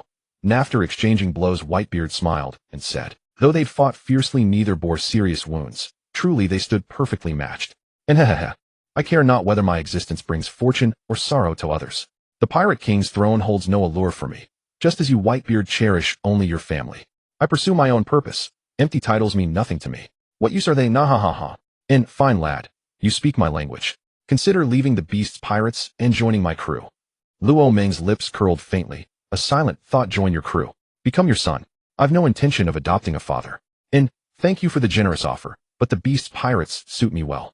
I have no plans to change crews. Is that so? And a pity. And Whitebeard hadn't spoken idly. He truly wished to recruit Luo Ming. Having just battled him, he realized he likely wouldn't prevail, and for the sake of his family's safety, he extended the invitation. He knew he couldn't protect them forever. Death would claim him someday. But with Luo Ming, everything changed. Luo Ming possessed the sheer strength to become their unshakable guardian. Whitebeard, shall we continue or return to the ship to discuss our next move? Standing here chatting makes little sense. Let's cease. Keep fighting, and this island will sink entirely. Back to the ship. Fine. And they returned to the vessel. Rotten Luo Ming. Did you win or lose? What was that state? Even I didn't know. What else are you hiding? Tell me everything. Now. Neither won nor lost. As for that state, I won't tell you. Nah ha ha ha. Rotten Luo Ming, you're mocking me. Prepare to get beaten. And though Luo Ming held confidence in victory, declaring it outright on Whitebeard's home turf would have been unthinkable. Did Whitebeard not value dignity? And after all, they were now allies. Face must be preserved. Watching Luo Ming and Yamato banter, Whitebeard felt a pang of quiet envy, and silently mused, truly, youth is magnificent. Marco, announce it, a celebration feast begins. Welcome our new ally, young Luo Ming. Nah ha ha ha. And, understood. The Whitebeard pirates erupted in jubilation. These pirates lived simply battle, and feasting were their twin joys. A chime echoed. Ding. The system has detected host Luo Ming hosting a banquet at the Whitebeard pirates camp. Sign-in mission activated. Please perform an immediate handstand while drinking the wine in your hand, then loudly declare, I am the man destined to become the god of wine. Completion of both steps fulfills the task. Luo Ming froze mid-sip. The wine had been flowing smoothly until this absurd directive materialized out of nowhere. System Father, you issue missions as you please, but why must they be so utterly humiliating?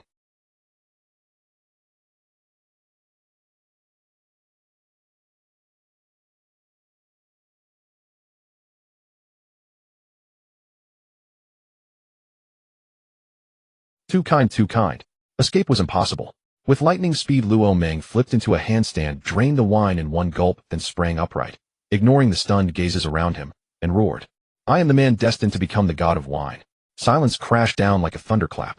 Every soul stood frozen, staring at Luo Ming, whose eyes in that instant reflected a single unmistakable sentiment. Is he mad? What on earth possessed this sensible young man to act so nonsensical all of a sudden? Luo Ming's cheeks burned crimson. Forcing composure, he sat back down and seized a slab of meat larger than himself, gnawing into it with exaggerated nonchalance. At the very moment Luo Ming moved, buried her face deep into her knees, her posture screaming, no one sees me. I don't know him. This humiliation is absolute. Ha! Luo Ming, you truly know no restraint, Whitebeard said awkwardly, utterly baffled by what he'd just witnessed, utterly bewilderingly sudden. Ha! No harm done. Everyone keep drinking. Why stare at me? Just now I was swept up by sudden inspiration, pure spontaneity. My sincerest apologies. Luo Ming forced the words out, enduring soul-crushing mortification. System Father, I've completed it. Now hand over my reward. You've utterly ruined my dignity. TCH. If shame frightens you, simply refuse the task. 5 centimeters off your hair, that's all. What exactly are you afraid of? Next time could you please clarify exactly where those 5 centimeters will vanish from? Luo Ming felt certain, sooner or later, the system would bury him alive without mercy or reprieve. Your presumption is yours alone, not my concern. Very well, here is your reward. First, a devil fruit, Zoan-type mythical variant phoenix form. It grants abilities identical to the previous Goro Goro, Nomi Rumble Rumble fruit, with zero adverse side effects. Second, a manual titled Kneading the Cushion, recommended for leisurely reading to cultivate refined sensibilities. You possess this. Honestly, was your previous host some lecherous old pervert? And what use is this tome to me? Reading it pales beside watching day. The first reward holds merit. The phoenix fruit mirrors the power of the rumble fruit previously granted. It suits Day perfectly. She's long desired such power. Consuming it would let her safeguard herself far more effectively, even atop the summit war. Legends across countless realms paint the phoenix in vivid, eternal hues. Surely within this world it shall blaze with unmatched splendor. Yet, what earthly purpose does a lewd manual serve? To wipe oneself with it. Even for that its paper lacks sufficient rigidity. Luo Meng pleaded inwardly, "Dear system father, might the second reward be exchanged? This trifle serves no purpose whatsoever. Dream on host. No substitutions permitted.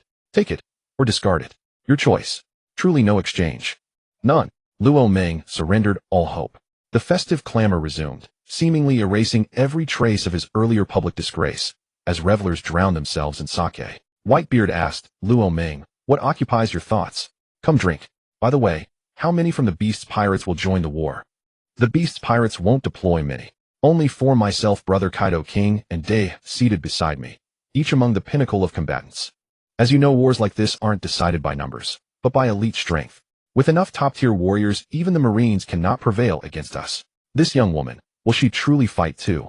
I sense her power only matches that of a Marine vice-admiral. Won't she face grave peril? You yourself noted she is Kaido's daughter. Do you truly believe Kaido would permit her to enter battle unprepared?" "Haha," Luo Meng replied, "do not underestimate her. She'll astonish you shortly. Day, lift your head. Why bury it so low? No, don't call me. I don't know you. My dignity is shattered beyond repair." Just as the awkwardness began to fade, Day reignited the humiliation, plunging Luo Meng back into full-blown social annihilation. "It's over. Why dredge it up again? Raise your head now, or I'll withhold the fruit I promised you. Kaido's own devil fruit. Take it or lose it forever." "Huh? Truly? Give it to me now." Day lifted her head, eyes sparkling like twin stars, gazing at Luo Meng with breathless anticipation. Who wouldn't crave such dual powers? Most crucially, they'd finally let her swim freely across the Grand Line. She'd grown weary of collapsing mid-bath. Now, with side effects eradicated, refusal was unthinkable. "Here, take it. A devil fruit. Indeed, a swift path to heightened prowess. Whatever Luo Meng bestows must be extraordinary. With this the girl should survive even the war's fiercest crucible." "Stop, don't eat it."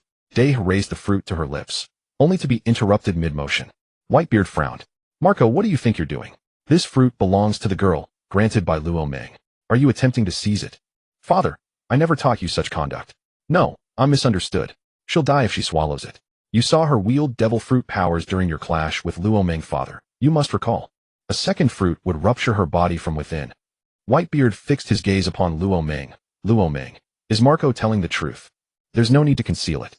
Marco speaks truthfully. Day has already consumed one devil fruit. And yes, it was a mythical Zoan variant." Whitebeard recoiled in shock. "Then why offer her another? Don't you know, one may consume only one devil fruit. To do otherwise means certain explosive death." "Young lady, don't." Before Whitebeard finished, Day bit deeply into the fruit, half vanished in one bite. Interrupted earlier, she'd assumed triviality, yet trusted Luo Meng implicitly, emboldened by Kaido's precedent. "It's over." That thought surged through every Whitebeard pirate. Eyes squeezed shut, unable to bear witnessing Day's radiant beauty torn apart in detonation. "Haha, Captain Whitebeard, fear not. All is well. Chirp." A phoenix cry pierced the heavens. Day soared skyward, transforming into a 100-meter-tall flaming phoenix. Fiery plumage shimmered with lifelike intensity, edged with faint chilling frost. Luo Meng recognized the signature effect of Day's great mouth divine technique. The Whitebeard pirates gazed upward, mouths agape, at the colossal phoenix dancing gracefully across the clouds. This spectacle eclipsed even Luo Meng's titanic duel with their captain in sheer mind-shattering impact. Their worldview shattered utterly. Whitebeard, man of decades, had never beheld such a sight. Though startled, he remained composed, unlike his awestruck crew. He sensed Luo Meng growing ever more enigmatic senzu beans that healed wounds instantly, devil fruits capable of coexistence, phenomena he'd never encountered. A phoenix soared across the heavens, hovering above the Whitebeard pirate's ship. Its blazing aura scorched the faces of those whose cultivation was insufficient, while bathing the entire night sky in radiant light. A melodious laugh rang out from the phoenix's beak. "Stinky Luo Meng. How do I look? Am I beautiful?" "Beautiful indeed. But can you regulate your temperature? Lower it a bit." I'm about to roast alive. Luo Ming cried out urgently as he saw several white-beard pirates struggling beneath the phoenix's searing heat. Oh, I can adjust it, but not yet. I still need to grow accustomed to this form. I'll revert to human shape. With a sharp cry, Q. The phoenix dissolved into shimmering light, and Day reappeared in human form, rushing forward to embrace Luo Ming tightly, her joy unmistakable. Enough, you're being watched by everyone. No matter, go ahead and hug, we'll watch undisturbed. No conflict here. You two lovebirds needn't mind us. We might as well not exist. Girls are naturally modest. Embarrassed by the teasing crowd, Day loosened her grip on Luo Ming and retreated to sit quietly nearby. Marco stared in astonishment at Luo Ming. Luo Ming, what devil fruit did you give Day? Her current state exerts a bloodline suppression over me. The phoenix bird. It's a mythical zootype, phoenix model, a superior variant to the phoenix bird fruit. Suppression is perfectly natural, Luo Ming replied with a calm smile. Bloodline suppression stems from the phoenix's sovereignty over all avian life. Birds instinctively yield before its majesty. Most crucially, should Day master the phoenix's rebirth, she gains an extra life. The phoenix model. A devil fruit never before seen in history. And Luo Ming, with your endless array of extraordinary abilities, truly you never cease to amaze.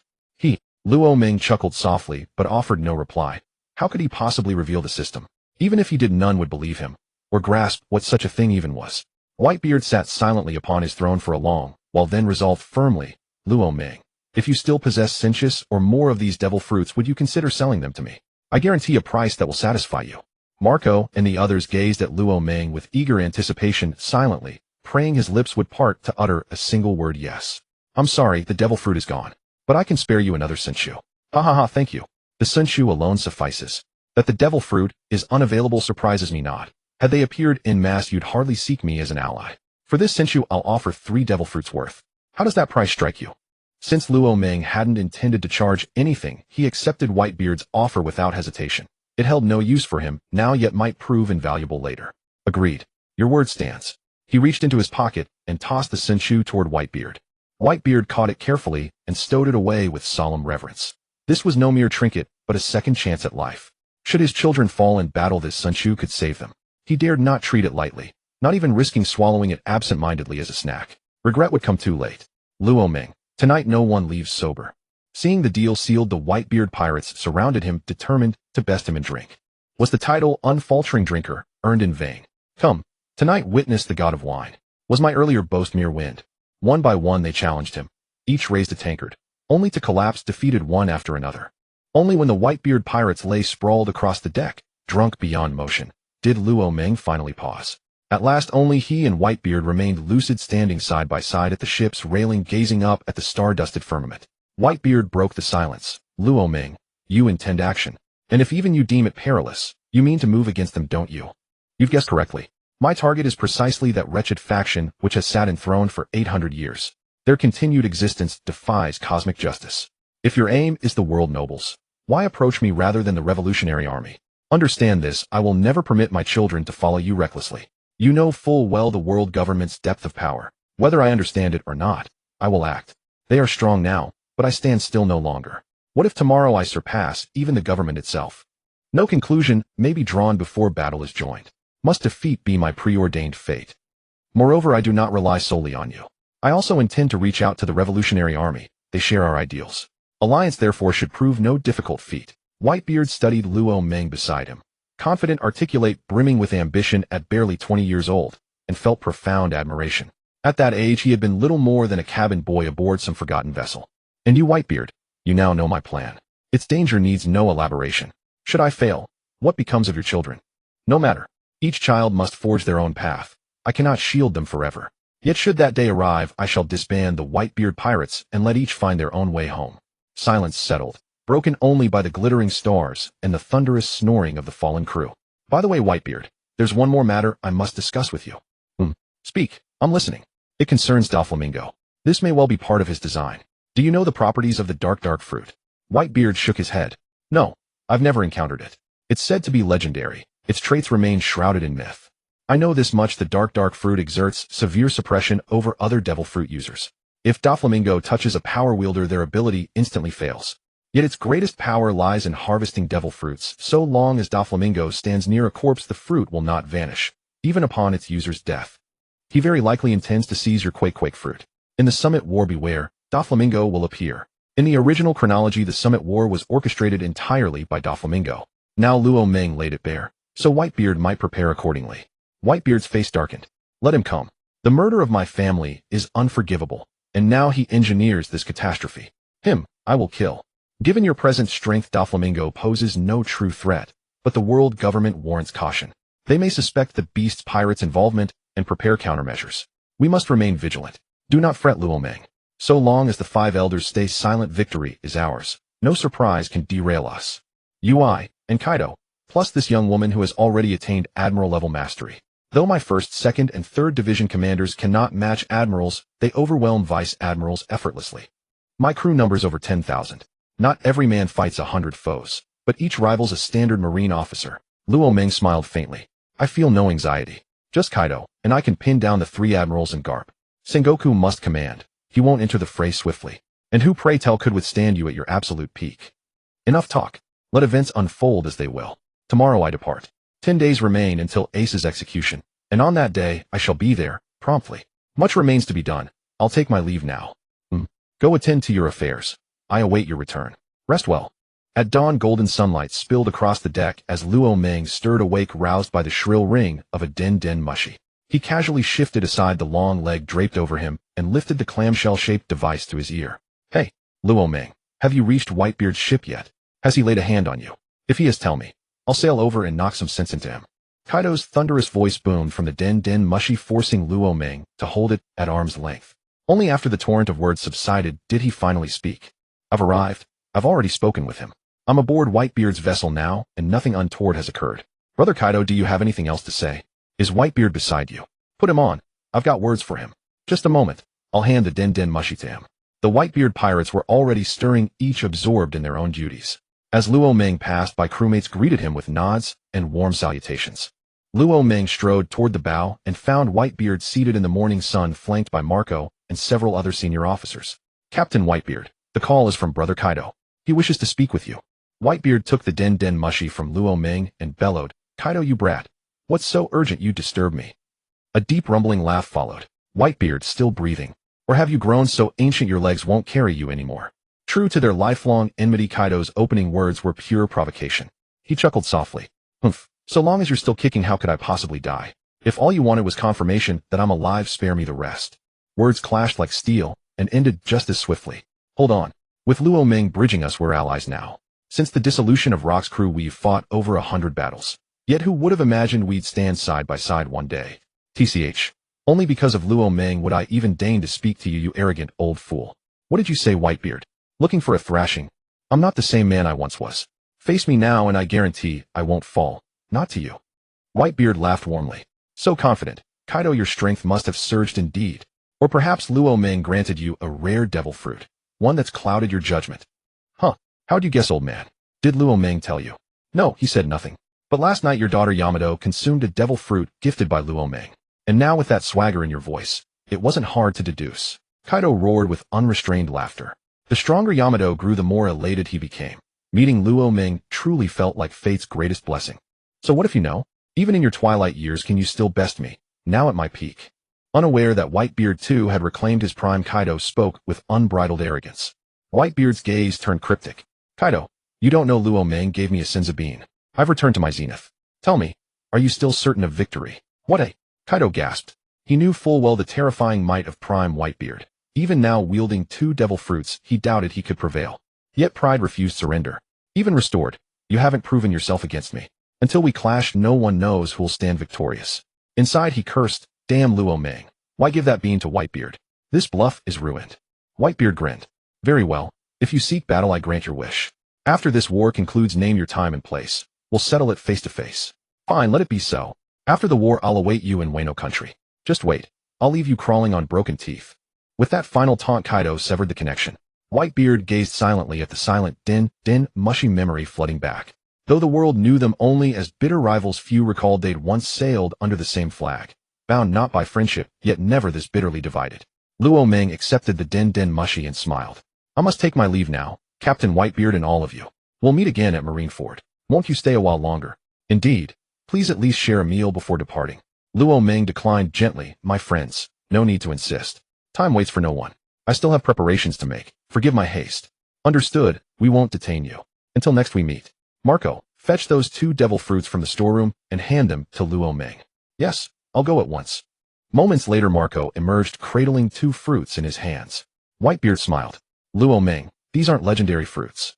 Both are zootype. One grants the form of a wolf dog, the other a Siberian husky. A husky. Luo Ming accepted them with a quiet nod, then returned to his quarters, rousing the sleeping Yamato. Together they departed the Whitebeard fleet. High above, a boundless cerulean sky. Luo Ming rode astride Yamato, transformed into a phoenix.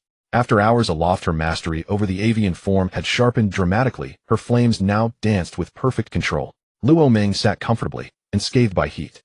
Smelly Luo Ming, why ride me when you can fly yourself? Yamato grumbled, annoyed at bearing his weight. He burst into laughter. Yamato, don't be stingy. Didn't I carry you all the way here? Isn't that fair enough? You just ate your devil fruit. Using your power regularly will accelerate your growth. I'm doing this for your own good. Ugh, you're lazy, plain and simple. Don't dress it up with excuses. I'm not naive. Laziness. Your body spans 100 meters. Flying at speed gets us to Shabandi faster. We're short on time, and don't you want to save Ace? Fine, that's actually reasonable. Hold tight. I'm accelerating. With a sharp whistle Yamato surged forward, her phoenix form blazing a crimson trail across the heavens like a falling star. Time slipped by. Riding as a phoenix they reached Shabandi Island in under a day, 5 days faster than any ship could manage. Her velocity defied belief. Without pause they entered the knock-upstream bar. Yamato pushed open the door and called out, "Sister, we're back. I'm starving. Got anything to eat? Sister, could you whip something up?" "Oh, Luo Ming and Yamato. Of course, I'll bring food right away. Have a drink first, though I wonder what brings you both here." Luo Ming sipped his sake while Yamato waited eagerly for her meal. Smiling he said, "Cheesy, I've come seeking a log pose for Amazon Lily. I have business there. I can't grant that, not without knowing your purpose first. I won't hand over an Amazon Lily log pose on blind trust." After all, she had once ruled that island. As queen she dared not entrust its coordinates to such a perilous figure without cause. "Cheesy, you needn't worry. I only seek an audience with Empress Boa Hancock, not to threaten her kingdom.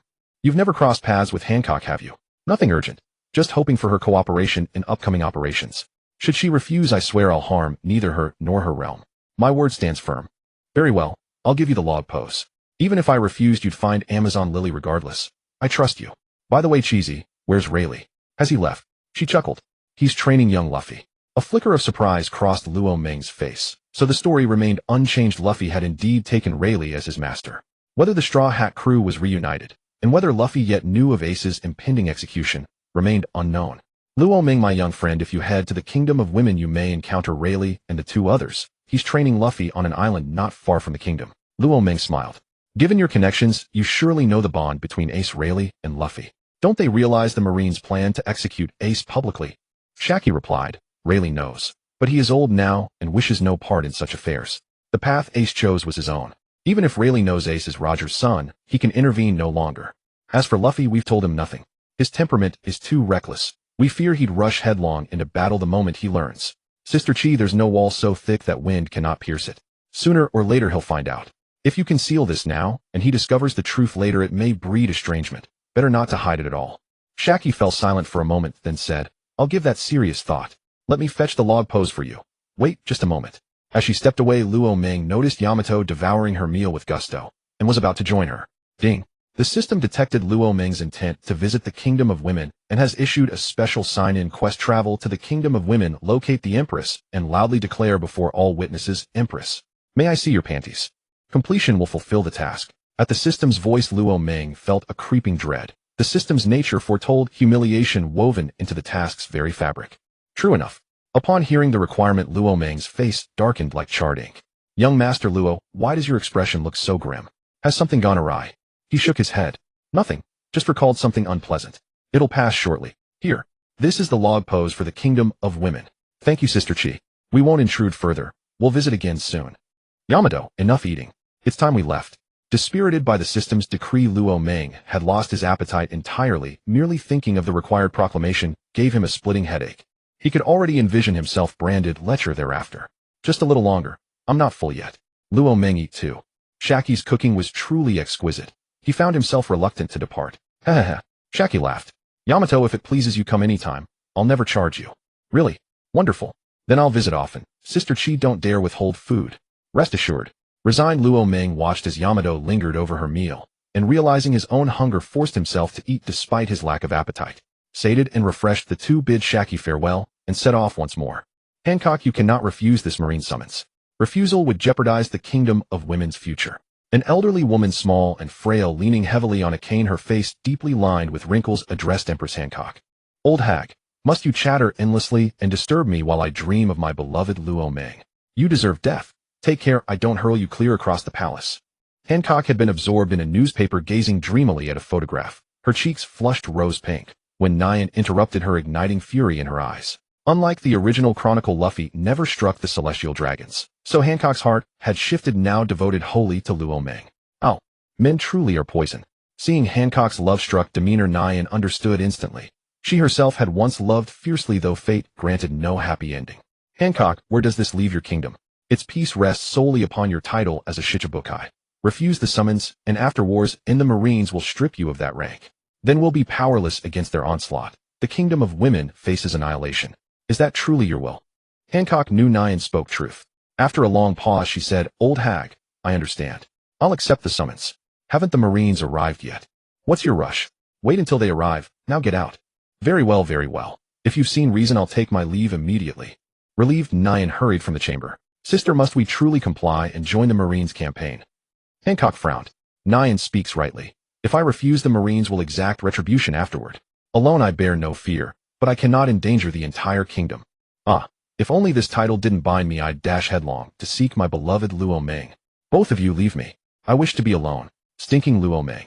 Is this truly the kingdom of women? Seated behind Yamato, Luo Ming studied the log pose, pointing unerringly toward the island below, and smiled. Yes, that's it. Let's descend, not straight onto the island itself. This is sovereign territory, we must show courtesy. Land at the coast, and ask someone to announce us. Agreed, I'll land now. Whoosh. 100-meter phoenix wings unfurled. No need to seek out locals, the islanders spotted them instantly. Intruder alert. Intruder alert. Arm yourselves. Defend the realm. Armed women rushed forth, bows drawn taut, each arrow shimmering with armament hockey. Seeing Luo Ming astride Yamato, they stared in bewilderment. His features were strange, unlike any man they'd ever seen. Was this a man? One woman shouted upward. Who are you? What business brings you to the kingdom of women? Men are forbidden here. Depart at once, or we'll loose our arrows. Luo Ming's voice descended from above. Former beast pirate Kaido's disaster. Orky, Luo Ming requests audience. Kindly inform the Empress. Impossible. State your purpose first, or we'll deny you access. Leave now, or we strike. Before Luo Ming could speak again, a voice rang out from behind the warriors. Don't lift a finger. Nyan, alerted to the intrusion, rushed to the scene, and the moment she recognized Luo Ming, terror seized her. Hearing the soldiers prepare to attack, she nearly collapsed on the spot. She cried out urgently, fearing that silence would doom the kingdom to ruin. Sweating cold, she stepped forward and bowed low. Lord Luo Ming, may I inquire your purpose in seeking Empress Hancock? You know me. Simply relay my request. I bear no ill will. I seek only the Empress's guidance to a location, nothing more. Understood. Please wait a moment while I dispatch a messenger to Her Majesty's residence. Nyan gestured casually to one attendant, who hurried off. Stinking Luo Ming, can't we land? I'm exhausted. Nyan and the others gasped, assuming Yamato was merely a bird they'd never imagined she could speak. Without waiting for Luo Ming's reply, Nyan extended her invitation. Lord Luo Ming, if you'll honor us, pray accompany this humble elder into the kingdom, so the kingdom of women may extend proper hospitality. Heh, then I shall accept your gracious offer. Yamato, let's descend. Chirp. Yamato shed her phoenix form, returning to human shape, and walked beside Luo Ming as they followed Nyan into the kingdom. Stinking Luo Ming, you were right. This land holds only women. How then do they bear children? Heh.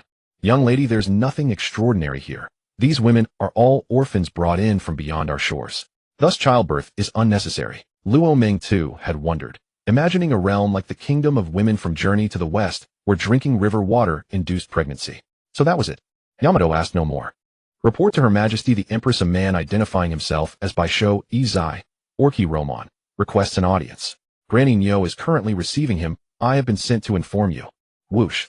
Before the words had fully faded, Hancock stood before her, flushed with excitement. Who did you say? Orki Roman. Yes, he awaits on the island's outskirts. Understood. You may withdraw. Hancock turned at once to the mirror, flustered, hastily adjusting her appearance. Oh, he's arriving so soon. I'm trembling with anticipation. Will Lord Roman find me pleasing? If he does, shall we wed tomorrow? Hancock gazed into the mirror, lost in feverish daydreams. I must not keep my lord waiting. I must hurry. Whoosh. Her long legs blurred across the streets, trailing after images as she sped toward the island's edge. She hadn't traveled halfway when she met Roman and his entourage head-on. At the sight of the man she'd longed for day and night, Hancock's cheeks flushed crimson, her knees weakened, and her body softened like molten wax. Roman appraised the tall, statuesque woman before him, ivory-skinned, elegant curves, and greeted her openly. Greetings, Hancock. It is our first meeting. She was not breathtakingly extraordinary, but a subtle, intoxicating allure radiated from her. Roman surmised it stemmed from the marrow fruit's innate power. He felt no fear of the fruit's petrification. His strength far surpassed hers. Such power held no sway over him. Oh, Lord Roman spoke my name. Does he wish to sire children with me? Hancock nearly collapsed. Only Roman's swift reflexes caught her mid-fall. Huff ha! Nestled in his arms, she greedily inhaled his scent, her limbs growing ever softer. Roman understood now, in the original course of fate, Luffy would have struck down the world nobles, thus kindling Hancock's devotion. But by slaying them himself, he had subtly altered destiny's current, shifting her heart to him. His intervention had redirected the world's flow, and Hancock's affections along with it. Gazing down at the blushing empress in his arms, Roman's lips twitched. There was no doubt. She was utterly love-struck. What are you doing clinging to that stinking Roman? Let go now. Yamato stepped forward, prying Hancock's arms away. Who are you, and why dare disturb my embrace of Lord Roman? Would you rather be turned to stone? Marrow no me, sweet wind. Furious at the intrusion, Hancock struck without mercy. Shall we fight? Very well, I'll indulge you. Though Yamato knew nothing of the Empress's devil fruit, instinct warned her of danger. She evaded the sweet wind and raised her club, aiming a thunderous blow. The Empress murmured, astonished, "You possess remarkable strength," not even swayed by charm. Abstaining from their devil fruits, the two women clashed evenly, neither gaining ground, neither yielding. Roman watched exasperated, and intervened, stepping between them. Enough. We have matters of consequence to attend to. Yes, Lord Roman. I obey your word, Hancock replied, face burning red. Yamato bristled, stinking Roman, step aside. I demand 300 rounds with her. How dare you, insolent one? Lord Roman has commanded peace. Must I defy him to please you? He would surely reprimand me. You shameless wretch. Who gave you leave to call him lord? Roman is my lord, what of it? You cannot forbid me. You must not address him thus. I shall, Lord Roman. Lord Roman, I'll drive you mad.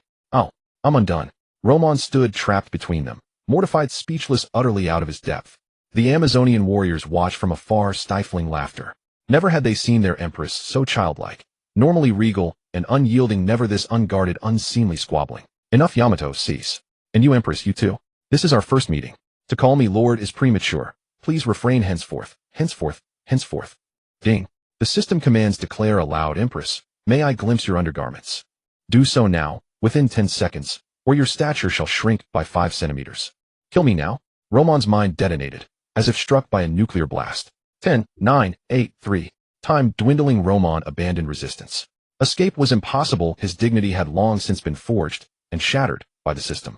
Future trials would demand far more. He could not crumble each time. Clarity dawned. The system demanded shamelessness. So be it. Let pride starve, let it rot. A modern adage echoed in his mind. Cast aside all shame, and you shall reign invincible. Resolved, Roman shouted, calm and clear, Empress, may I glimpse your undergarments? The moment the words left his lips, the system chimed triumphantly. Ding.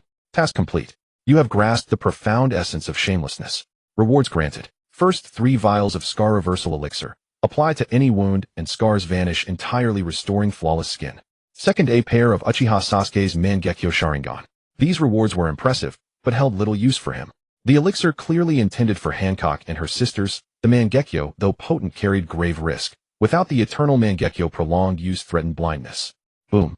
His declaration struck like a magnitude 12 quake, leaving every witness stunned, mouths agape, incredulous eyes locked upon Roman, bewildered how anyone could utter such audacity with such composure. Yamato roared, stinking Roman, yet again your nonsense. I consent. 2 voices rang out simultaneously, astonishment rippling through the crowd as they stared, disbelief etched upon every face at the Empress, her cheeks aflame. The Amazonian guards gaped, their eyes nearly bulging from their sockets. Their Empress had delivered shock upon shock today, capitulating to such brazen, absurd demands. Hancock whispered, voice trembling, Lord Roman, I will show you, but might we wait until we return indoors? Heh. No need. I was jesting, Roman hastily amended, catching Yamato's murderous glare and retreating instantly. As my lord wishes, I am always at your service. Come whenever you desire. Roman deflected, Is there a suitable place to discuss affairs? There is a matter I require your counsel on, Hancock. Of course. Please follow me, my lord. Having answered Roman, Hancock turned to the others. You need not accompany us. Lord Roman is under my personal escort. Return now to your posts. Yes. Understood. Roman and Yamato followed Hancock into a chamber. Roman realized this was Hancock's private chamber. It was the first immaculate, lavishly appointed dwelling he'd encountered since entering the One Piece world. Yamato's quarters, though tidy, were austere, bare save for bed and wardrobe. The Empress's chamber overflowed with furnishings, bed chairs, tables, and housed an immense bathtub easily accommodating several people. Uft, uft, uft. Roman shook his head, banishing wayward thoughts, and took a seat, cutting straight to the matter at hand. Hancock, have you been conscripted by the Marines to attend Ace's execution? Yes, I have, Hancock replied, resting her chin on her palms as she gazed at Luo Meng. Yamato hastily tried to block her line of sight, but Luo Meng stopped her. Yamato, no nonsense. This is serious business. Fine. Though Yamato did not step forward, her glare burned fiercely upon Hancock, as if eyes alone could slay the pirate empress might have perished 1,000 times over. Luo Meng asked, did you accept the Marines' conscription? Over the Den Mushi, I neither accepted nor refused. The Marines will arrive in Amazon Lily within the next 2 days, and you know me well as sovereign of this nation. Refusal is impossible. Amazon Lily still relies on the title of Shichibukai to ward off trouble. Yet, my beloved Luo Meng, if you wish me not to attend, then I shall not. All rests upon your word. No, you must attend. I intend to visit Impelled Down. As you answer the Marines' call to war, you may request an audience with Ace there. I'll simply ride along aboard their ship to attend to my own affairs. But my beloved Luo Meng, I could go to Impelled Down independently, yet the Marines would only permit me passage, and only aboard one of their vessels. Wouldn't you be exposed, my lord? You have no place to conceal yourself. Ha ha ha. Never mind. I'll board their ship undetected, even if they've granted you passage. Very well. I'll present this condition. The Marines would scarcely refuse such a modest request. Smiling, Luo Meng said to Hancock, Hancock, I've come for just this matter, and also to deliver a gift to you. Producing a vial of restorative elixir, Luo Meng said, this potion erases scars. Your back's blemishes will vanish entirely. Hancock lowered her head, unable to meet his gaze, whispering softly, You already know. Calmly, Luo Meng replied, I do, and it changes nothing. Who among us hasn't borne hardship? Look beyond it. When the time comes, I'll slay several celestial dragons for you. You don't disdain me. Never. Once the scars fade, you'll stand again as the flawless pirate empress. The Hancock I recognize is not this wounded soul. Rally your spirit, all shall mend. Wah. What's wrong with her, Luo Meng? Why is she crying? I don't understand a word.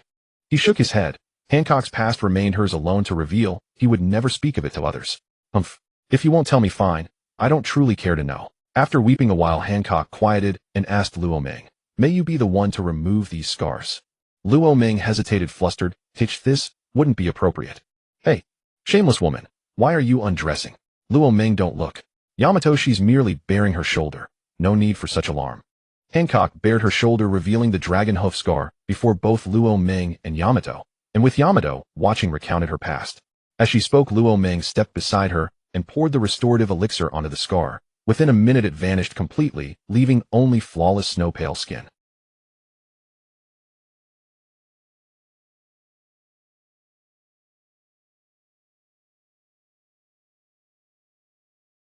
When her tale ended, Luo Meng gently led her before a mirror. Look, your nightmare has dissolved. Tomorrow begins anew, unburdened and whole. Seeing the mark, the vessel of unspeakable memory, truly gone, she embraced Luo Meng in silent, trembling sobs. This time Yamato did not interrupt. She had never imagined this woman, so tender with Luo Meng yet so imperious toward all others, had endured such suffering. By comparison, her own plight seemed bearable, merely lacking freedom, not drowning in despair. Her tears spent, she ceased weeping, gazing at Luo Meng with radiant joy, her eyes shimmering like spring waters about to overflow. Luo Meng chuckled, turned aside and grinned. I have 2 more vials. Take them for your sister. Yes, no rush. We'll deliver them later. For now I wish only to stay with my beloved. Just a little longer. Truly love blinds. Hancock now saw only Luo Meng, all else faded into irrelevance. Woman, you were sobbing moments ago. Now you're radiant again. Luo Meng, keep your distance. Step away at once. What I become is none of your concern. Who exactly are you to Luo Meng that you presume to meddle so broadly? I am. Yamato faltered. Too shy to declare herself Luo Meng's woman, she stood frozen, regretting having invited him here after all. Luo Meng, ever fair-minded, said, Hancock, please cease addressing me as my lord. Yamato is my woman, and indeed she holds rightful authority over this matter. Hearing Luo Meng defend her, Yamato's heart swelled with delight, her eyes lit with pure unreserved joy. Hancock felt a pang of sorrow, but soon understanding softened her heart, and her smile returned. Stepping away from Luo Meng, she approached Yamato with a radiant smile, took her hand, and laughed sweetly. So that's how it is, dear sister. I sincerely beg your forgiveness for my earlier rudeness. What trickery is this, daughter? Your expression shifts so swiftly. I sense ill omen. Sister, you overthink. I simply wish to be friends. Surely you wouldn't slight your elder?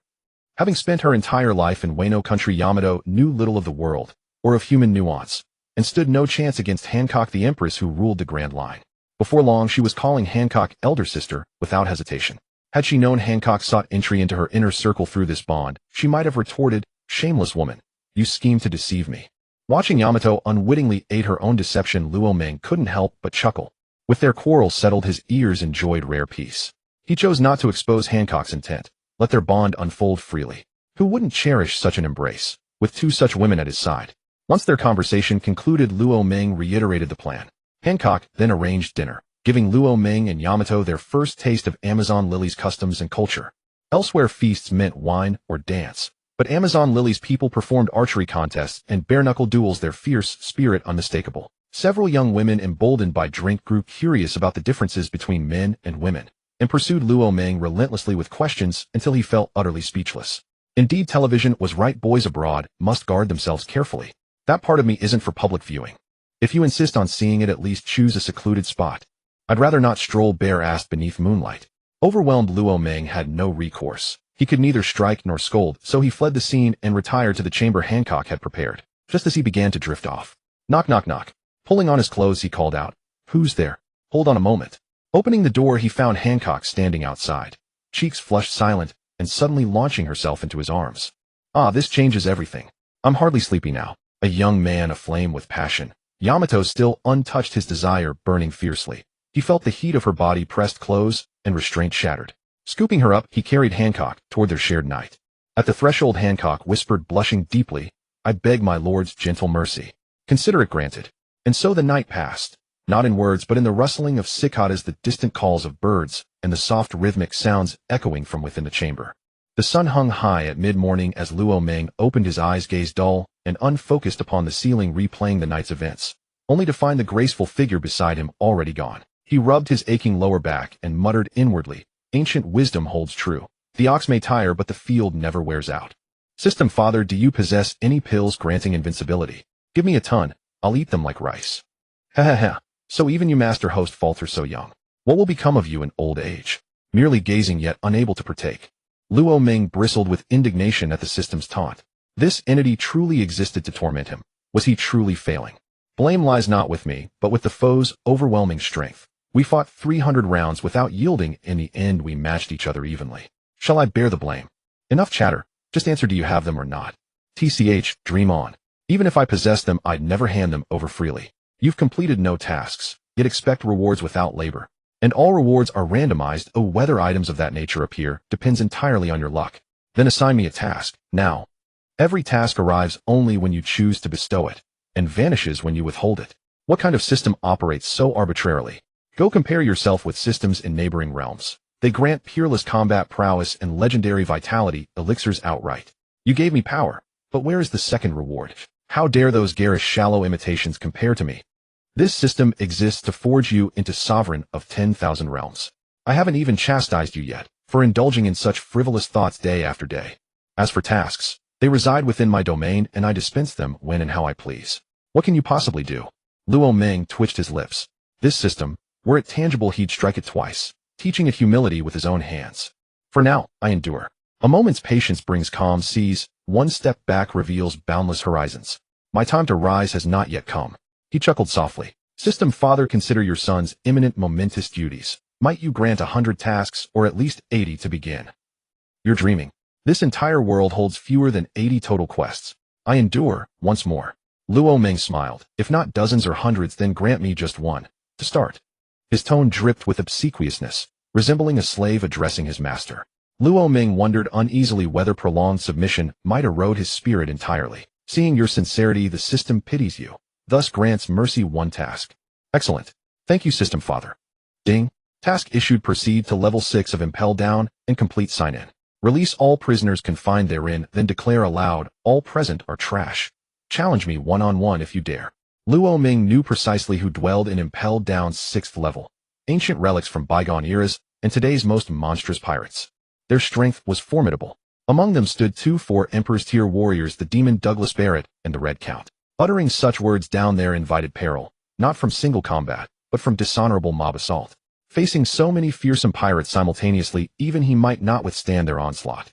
At this thought, Luo Ming pleaded plaintively, System Father, if you proceed thus you risk losing this obedient son. Host, did last night exhaust your wits? The task demands only that you utter the phrase and depart. With your current strength, who could detain you? Others suffer 3 years of dim-wittedness per pregnancy. You suffer 1 day of befuddlement per slumber. All right, so it was possible. Luo Ming flushed with embarrassment. He truly had grown muddled. Blame fell squarely upon the system whose tasks always arrived laced with absurd stipulations. Very well, System Father, thank you for the reminder. Sigh, no thanks required. Fate saddled me with a host like you. Exhaustion is inevitable. If you're weary, I'm exhausted, burdened with a system like yours. Yet these words dared not leave his mind, lest the mischievous entity provoke further chaos. Just then commotion erupted outside. Luo Ming abandoned further debate with the system, strode to the door, and swung it open, only to face Boa Hancock and Yamato. Hancock's cheeks burned crimson at sight of Luo Ming. Memories of the previous night sent her instinctively tightening her thighs. Hancock, what's wrong? Why does your face flush so deeply at the sight of that foul Luo Ming? Yamato, I'm quite well. I merely recalled something delightful. Is that so? Yamato's gaze flickered between Hancock and Luo Ming, sensing hidden truths, but discerning nothing beyond an inexplicable glow emanating from her own head. And, green at that. Flustered under Yamato's scrutiny, Luo Ming hastily changed the subject. Hancock, what's happening? Why such ruckus outside? My lord, the Marines have arrived. Our plan begins now. I shall negotiate passage to Impel Down. Will you accompany me? They've arrived. Very well, let us go together. Binding Art No. 26, Distortion of Light. Ripples shimmered across space, coalescing into a translucent veil. Luo Ming and Yamato gradually faded from view until utterly invisible. Hancock gasped, calling out, My lord, are you still present? I am. This ability conceals my form. Let us depart. Very well. The trio reached the shore to find several warships anchored offshore. At their vanguard stood a Marine admiral, Mousy dispatched as in the original chronicle to invite Hancock. Well, look, that's the pirate empress. Stunning. Indeed. Never before have I beheld such beauty. Mousy watched his men collapse before battle even began. Though even he felt a flicker of awe, he swiftly intervened. Pirate Empress, have you decided? All 7 warlords must attend this summons. You cannot refuse. She laughed softly. Refuse? But I am so exquisite. Surely you'll pardon me. Hancock arched backward, dramatically rendering her head completely invisible to those before her. There it was, the Empress's enigmatic pose. Yet even now it captivated utterly. Marine's eyes melted into heart shapes, then froze solid as stone statues, motionless. Ha ha ha, you prove resilient, using pain to break free from my charm. Hancock observed Mousy plunging a blade into his thigh, speaking with quiet detachment. Pirate Empress, do you seek war with the Marines? Release my subordinates from petrification, or your Amazon kingdom shall bear dire consequences. I'll lift the curse and permit your attendance, if you fulfill one condition. She dismissed further negotiation. Luo Ming's task demanded urgency. She would cut straight to the matter. Name your condition. I wish to visit Impel Down, to meet this event's central figure. Surely that poses no difficulty. Mousy exhaled in relief. This demand lay well within his authority, and posed little threat. He doubted Hancock could stir trouble within Impel Down. Its warden far surpassed her power. Agreed, but you may enter Impel Down alone. Your subordinates remain outside. Such restriction was expected. Hancock, satisfied, released the petrification and boarded the warship without further provocation. Luo Ming and Yamato followed unseen, unnoticed, unimpeded. Is this Impel Down? Truly a marvel of architectural ingenuity. How did the Marines construct such a fortress upon the open sea? This remains an enigma. Could it have been built upon frozen seawater, sculpted by a former user of the ice fruit, hollowed out and fortified within? Only such a method could prevent seawater from flooding the structure during construction. Setting aside speculation, Luo Ming guided Yamato to stand beside Boa Hancock and whispered softly, audible only to them. Hancock, once we reach Impel Down, we shall part ways. The war draws near. Ace may already have been transferred to Marineford. Whether or not you see him here is inconsequential. You should proceed directly with the Marines to Marineford. I must remain behind in Impel Down to attend to certain matters. Once completed, I shall join you there. Understood, my lord. Pray take care of yourself. Fear not. I am beyond harm here. And when you join the battle, there's no need to exert yourself, merely observe from the sidelines. You wretched Luo Ming, what about me? Yamato, stay with me. We'll go together once my task is done. Very well. As they spoke, the warship drew alongside, impelled down, and came to a halt. Ha ha ha. Vice Admiral IRU, what mission brings you here? Deputy Warden Hannibal emerged from within, greeting warmly. No formal assignment, merely escorting the Shichibukai Empress to view this operation's central figure, Ace. Empress. Heh, hear that, Vice Admiral? Ace was just transported to Marineford. You won't find him here. Empress, you've heard it yourself. Ace is no longer at Impel Down. To see him, you must accompany me to headquarters. With execution mere days away, let us depart now. How unfortunate. Then this humble servant shall accompany you to Marineford. IRU nodded, exchanged formalities with Hannibal, and reboard the warship bound for Marine headquarters. Yet 2 passengers were now absent from the vessel. Luo Ming and Yamato had already entered Impel Down. You wretched Luo Ming, where exactly are we going? Do you even know the way? An hour has passed, yet we're still nowhere near our destination. Have you lost your bearings? Luo Ming offered an awkward smile. This is my first time here. It's perfectly natural I'd be unfamiliar with the layout. This prison has 6 subterranean levels, and I must descend to level 6. Let's search more carefully for the entrance. After further searching, they confirmed. No entrance was visible. Just as Luo Ming contemplated unleashing a Zero directly onto the floor, a prison guard passed by pushing a cart. Approaching stealthily, he recognized it as a meal cart. Following the guard would surely reveal the descent route. They trailed closely behind. As Luo Ming watched the contents, his stomach churned. Black, viscous, and gelatinous. The substance resembled nothing so much as swill he'd seen before his transmigration. Even pig feed surpassed it in quality. And this meager portion was meant to sustain all imprisoned pirates. How little each would receive. He understood hunger breeds weakness, and weakness prevents rebellion. Understood. The guard halted before a door. Luo Ming wondered why he intended to enter. When the door swung open, revelation struck. It wasn't a chamber at all, but an elevator shaft. No wonder the entrance eluded them. Impel Down possessed surprisingly advanced infrastructure. Too cramped to enter unnoticed, Luo Ming struck the guard unconscious. You wretched Luo Ming, you truly are foolish. We passed this spot twice, yet never noticed it was the entrance. Ha ha ha. Yamato, call me foolish, yet didn't you overlook it too? Then you're equally foolish, neither better nor worse than I. How can this be blamed solely on you? I refuse to accept responsibility. I'm weaker than you, so naturally it's your duty to perceive what I cannot. If even you failed to notice, how could I possibly have done so? You're slightly less perceptive than I. I am the great sage. Yes, you're the great sage, and I'm the fool. Let's go. Emerging from the elevator, they surveyed the expanse. At its center sprawled a forest-like zone, though the trees were artificial, gleaming with cold metallic luster. Luo Ming knew this was merely level 1, the Crimson Lotus Hell, housing insignificant pirates deemed unworthy of deeper confinement. He wished to descend directly to level 6, but the elevator served only this level. He regretted knocking out the guard. Now he'd need to locate another passage. How tedious. Still, having identified this mechanism, blind searching was unnecessary. Only similar chambers required locating. Bantering with Yamato eased the monotony as they traversed the prison corridors, moving with calm assurance. Unlike the inmates, whom Luo Ming observed gaunt, hollow-cheeked, and listless, they moved unburdened by despair. Ignoring them, they soon located another elevator. Along the way, several guards passed. Yet neither Luo Ming nor Yamato were detected, cloaked in invisibility. Level 2, the Beast Hell. Yamato, I've spotted someone familiar. Let's bring him along. He may prove useful. Who? You know someone here.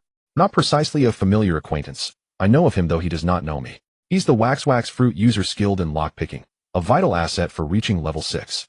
Luo Ming approached a cell and spoke aloud. Yo, Mr. 3. I'll free you if you do me one small favor. Who's there? Galdino gasped, staring into the empty space before him, convinced he'd hallucinated. Nothing stood there, yet a voice had clearly sounded. Ha ha ha. Am I not standing right before you? Luo Ming ceased the binding Kaido, and both he and Yamato materialized before Galdino's eyes. Galdino stood dumbfounded. This was Impel Down after all. How had these two infiltrated it? He was certain they bore no affiliation with the prison. Otherwise they wouldn't propose liberation. Hey, don't gape like a fool. Do you accept my offer, or must I reconsider? Luo Ming's gaze turned dangerous, his hand already coiling with lethal intent. Don't strike, I accept. At Luo Ming's threatening gesture, Galdino cried out instantly. Who wouldn't accept? This place was hellish. Any chance of escape was priceless. But, esteemed sir, I'm shackled in sea stone. Even freed, I'd be powerless to assist you. Esteemed sir, I can help too. Release me at once. Me too. Esteemed sir, free me and I'll obey any command. Please. Nearby prisoners, spotting Luo Ming, clamored desperately for rescue. Luo Ming glanced at them dismissively. None were recognizable, mere minor figures unworthy of attention. Placing both hands upon the iron bars, he exerted force, and slowly bent them apart, widening the gap enough for passage. Approaching Galdino, he tapped the sea-stone cuffs with his fingers, uncertain whether his blade could sever them. His reason for recruiting Galdino lay precisely here. His objective was to reach level 6 and release all prisoners. Should he fail to cut through sea-stone, the mission would collapse. Galdino thus served as essential insurance. Extend your hands. I'll test whether my blade can cleave sea-stone. Yes, esteemed sir. Please aim carefully. Don't slice me like cabbage.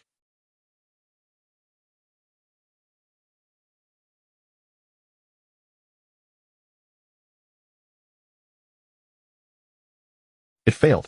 Sea-stone proved astonishingly resilient. His blade, capable of cleaving steel, left no mark.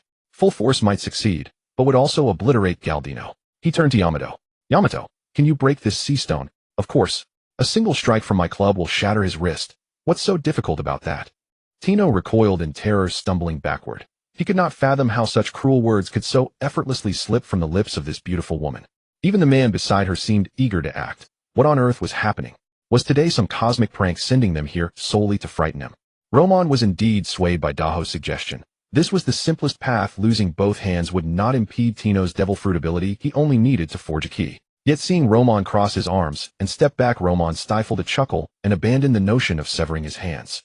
Daho, keep watch over him. I'll search for a key. Understood, but hurry back.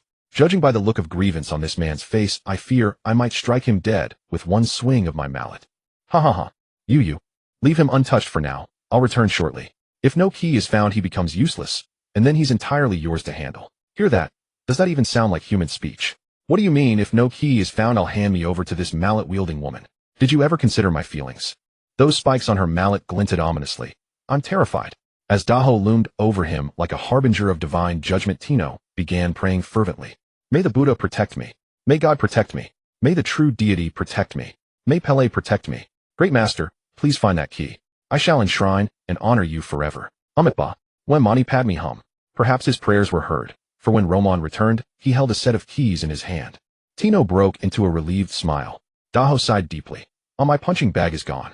The keys had been taken from a prison guard. Roman had no idea whether they would unlock the sea-stone cuffs. After trying several keys, he finally unlocked Tino's sea-stone shackles. Tino exhaled deeply. His life, at least for now, was spared. Let's go. Wait. Do me a favor first, and then you may leave. Great Master, save us too.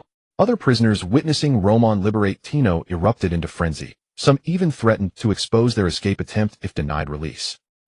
He dared threaten me. Roman flashed them a merciless grin and, regardless of their threats, delivered a bolt of white lightning to each. Every prisoner collapsed to the ground, choking out black smoke. Their survival remained uncertain. Tino watched, heart pounding, uttering not a single word. He followed obediently, treading so softly he dared not rustle a leaf, fearing that even a whisper might provoke this death-dealing god and summon another thunderbolt upon himself. Stinking Roman, we're wasting precious time. It's already been half a day, and we've barely reached level 3. Do we even have enough time left? Just blast straight through the floor. Daho grew impatient and anxious about missing the chance to rescue Ace. Daho exercised patience. Ace's execution isn't until the day after tomorrow. Plenty of time remains. Trust me, we'll reach level 6 underground before long. No need for us to search. We'll have a guide. Daho retorted irritably. There's not a soul in sight here. Who exactly will guide us? That bald man with the bizarre hairstyle shaped like the number 3. Hey, don't point at me. I've been doing everything possible to vanish from view. Why drag me into this? No, my head must bow even lower, Tino muttered inwardly. That bald man certainly can't guide us. He's only useful for picking locks. I wasn't referring to him, but to the rats trailing behind us. Upon hearing Roman mention pursuers, Daho activated her Kinbunchika haki, and sure enough detected 2 figures shadowing them. One appeared ambiguously gendered, sporting an explosive afro, a look that stirred visceral revulsion in her. She raised her hand toward their hiding place and unleashed a torrent of Phoenix true flame. Boom. The explosion was muted, but sufficient. 2 figures leapt from the smoke, one grotesquely disproportionate with an oversized head and tiny body, the other of ordinary build, though his glasses and hairstyle exuded avant-garde flair.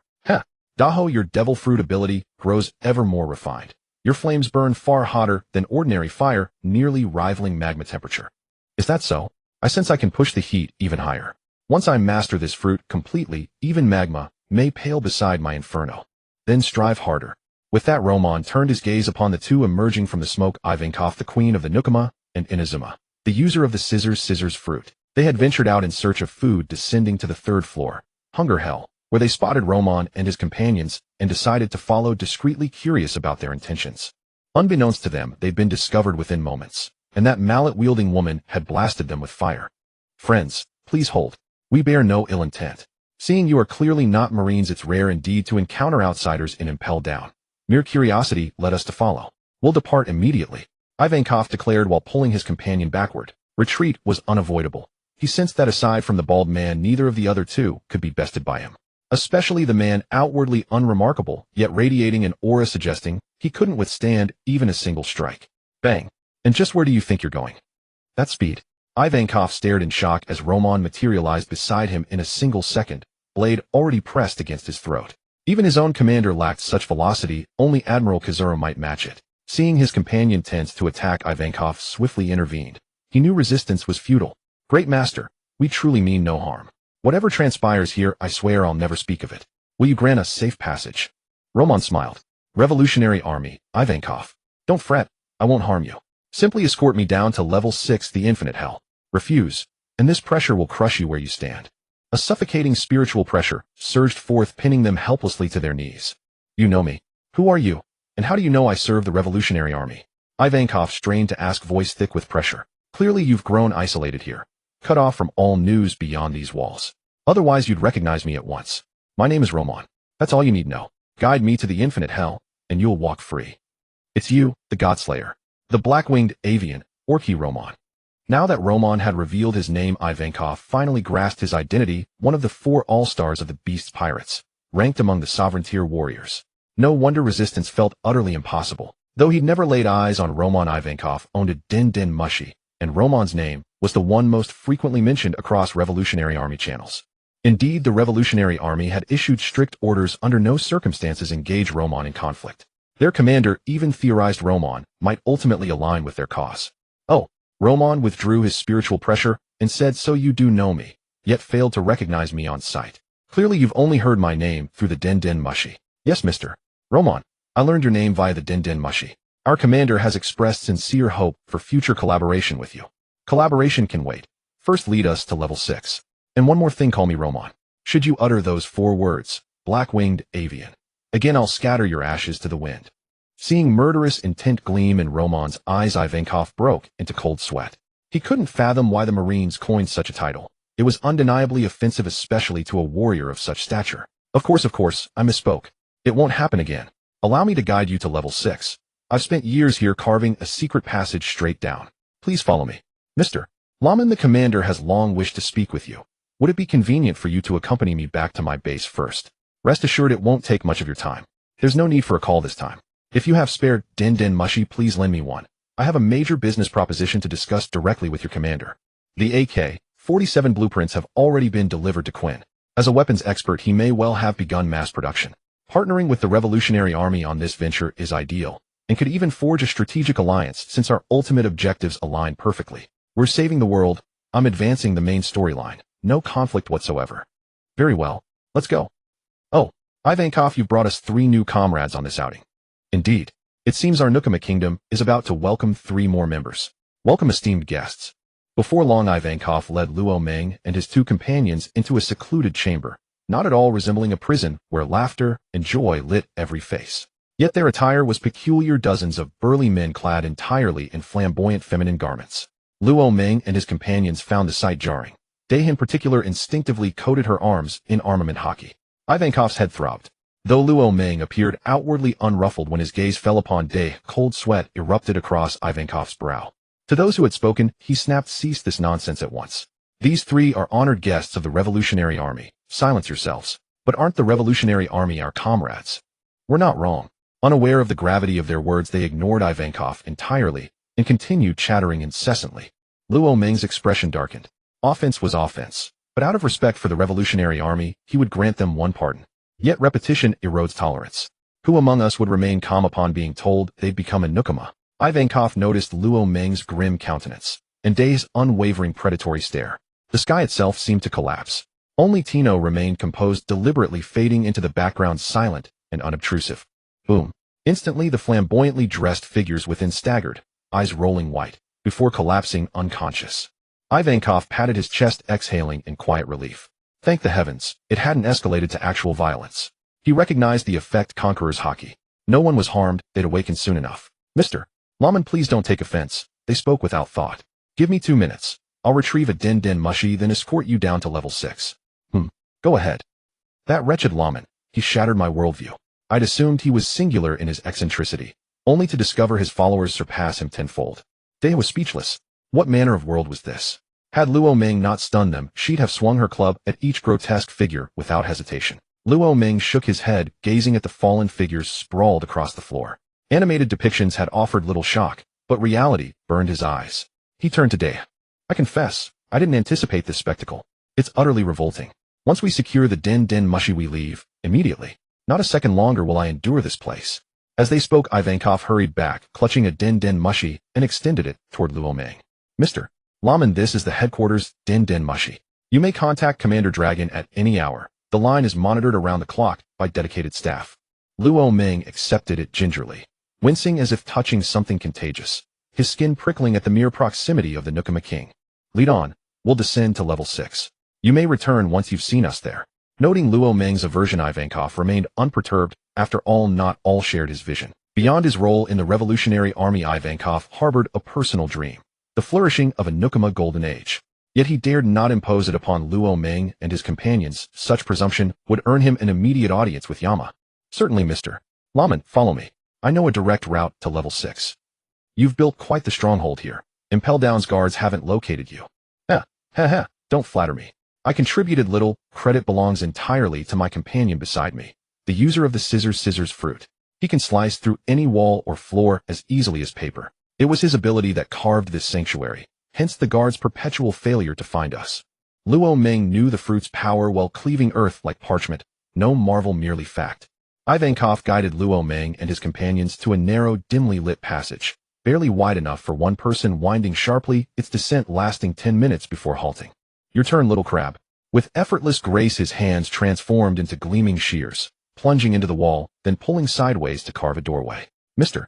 Lawman, beyond this threshold lies Impel Down's 6th level, the infinite hell, where legendary pirates of the old era and today's most vicious outlaws are confined. I rarely descend here, but I know it remains unguarded except during mealtime. And now precisely is mealtime, so beware of patrol officers. No matter. Thank you for guiding us. Feel free to return or accompany us further. Your choice. You're most welcome, Mr. Lawman. I'll wait right here. Return once your task is complete, and I'll escort you upward. Luo Ming nodded, then stepped forward with Dea and Tino. Level 6 was indeed pitch black, illuminated only by faint, eerie corrosion flames flickering along the walls. Rows of cells stretched endlessly, most vacant.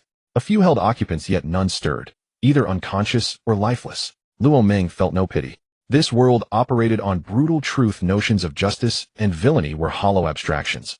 Only the victor dictated the fate of the vanquished. Those imprisoned within Impel Down had already lost. Their lives belonged to the world government. No rebuttal necessary. Look who's here. Mr. 3. How did you end up behind bars? Release me at once. We'll break out of Impel Down together. The voice boomed from a cell, arrogant, thunderous, radiating an aura of absolute supremacy. Tino recognized its timbre, yet darkness obscured the speaker's features. Memory eluded him. Luo Ming needed no observation hockey to identify the speaker.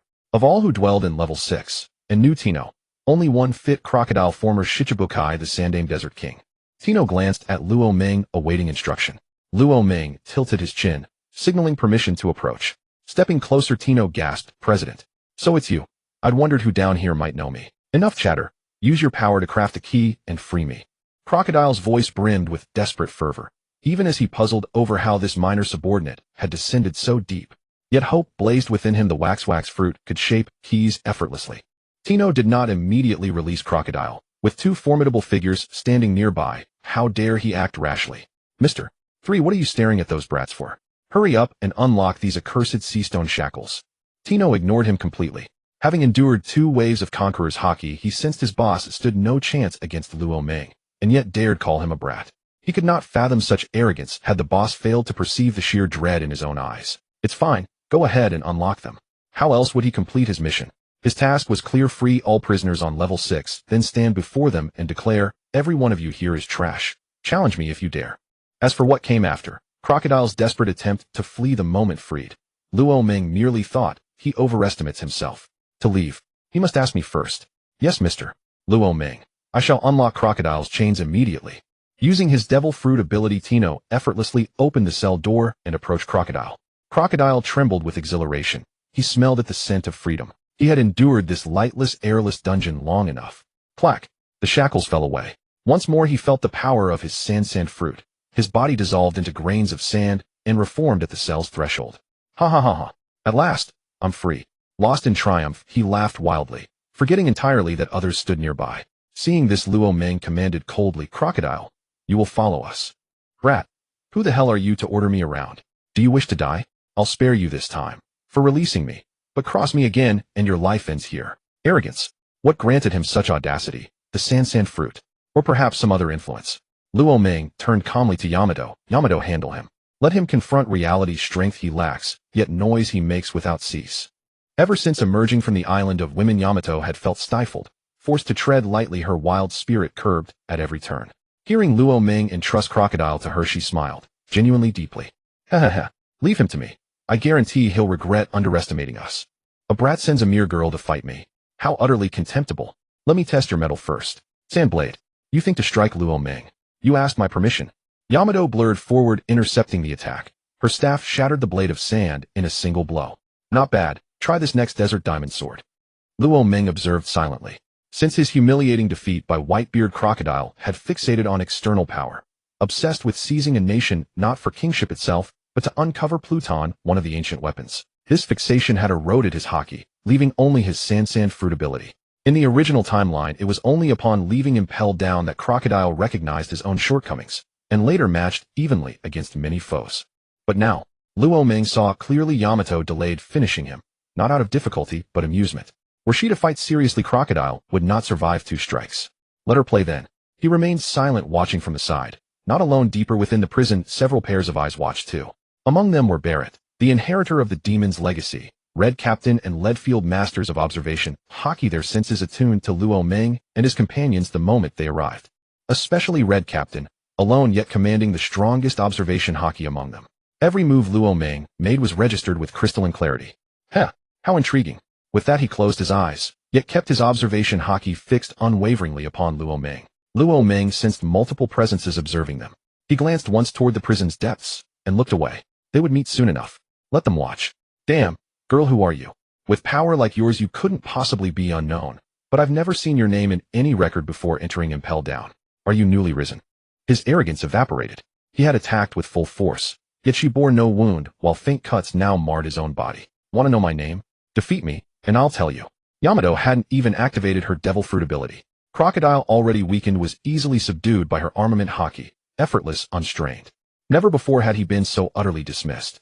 Rage boiled within him. His attacks intensified, his body flowing as sand around Yamato, striking intermittently in solid form. Yamato responded with serene precision, guided by observation haki. Her amusement had run its course. As Crocodile lunged once more, she seized his collar, slammed him face down, coated her staff in armament haki, lightning crackling along its length, and brought it down toward his skull. One blow would shatter his head like a watermelon. Yamato, don't kill him. Luo Ming knew the strike would end Crocodile instantly, and his mission remained unfinished. He shouted urgently, just in time. At the last instant, Yamato diverted her staff, slamming it into the floor instead. The shockwave seared Crocodile's face. Despair settled over him. How swiftly the world had changed. First defeated by the rookie Luffy, now humiliated by an unknown woman. His pride lay trampled, reduced to dust. Ha ha ha ha. Stinking Luo Ming. This feels so much better. All that walking carefully, it nearly suffocated me. Finally, freedom to move, to breathe. What bliss. Yamato's nature was spirited, untamed, and Luo Ming understood how stifling the cautious journey had been for her. Truthfully, discretion was no longer necessary inside Impelled Down. Luo Ming had exercised restraint solely to avoid needless entanglements.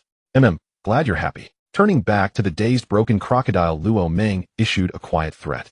So, will you walk beside us willingly? Or must I render you unconscious and carry you? No need to ask. I am defeated. Kill me, or do as you wish. But serve you. Impossible. Don't even dream of it. Ha ha ha. It's not that I underestimate you. It's that your arrogance far exceeds your intellect. What use could someone like you possibly be to me? Spare yourself the delusion. I didn't come here to recruit you. Decide now, 10 seconds. After that the offer expires. No decision needed. If you don't seek my service, then tell me what do you intend next? A wise choice. Then let us go. Luo Ming turned and strode toward the prison's depths, Yamato at his side, Crocodile trailing behind, and Tino trembling in their wake. Tino exhaled in profound relief. Earlier Yamato had nearly struck him. Thankfully she hadn't succeeded. His meager flesh would have liquefied instantly. Level 6 was compact. Luo Ming reached its heart swiftly. As he drew near, several auras locked onto him. Suddenly the air grew thick heavy. Even Yamato felt a chill. These presences surpassed her own in sheer intensity. Suddenly, boom. Attempting to intimidate me the moment we meet. You overestimate yourself. But I still possess spiritual pressure. A reckless grin spread across Luo Ming's face. In the next instant his conqueror's haki surged forth alongside his spiritual pressure, clashing with those opposing auras like a tempest against gales. Even Yamato's conqueror's haki erupted outward, yet it was too feeble, instantly scattered upon emergence. I never imagined such a peerless warrior would arise in this age. I acknowledge you. State your purpose. The oppressive waves of conqueror's haki within the cell receded. Luo Ming likewise reigned in his aura. Unaffected himself. Tino was another matter. Had Luo Ming not shielded him, he would already have collapsed. Eyes rolled white. Your purpose? Luo Ming asked casually. Seeing that you old-timers have long languished here without purpose, and with the upcoming war at Marineford, would you care to unleash chaos upon the world once more? Boy, you're far too naive.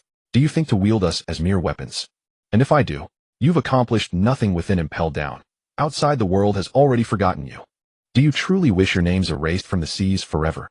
Or is it your secret desire to rot away in this prison until your final breaths?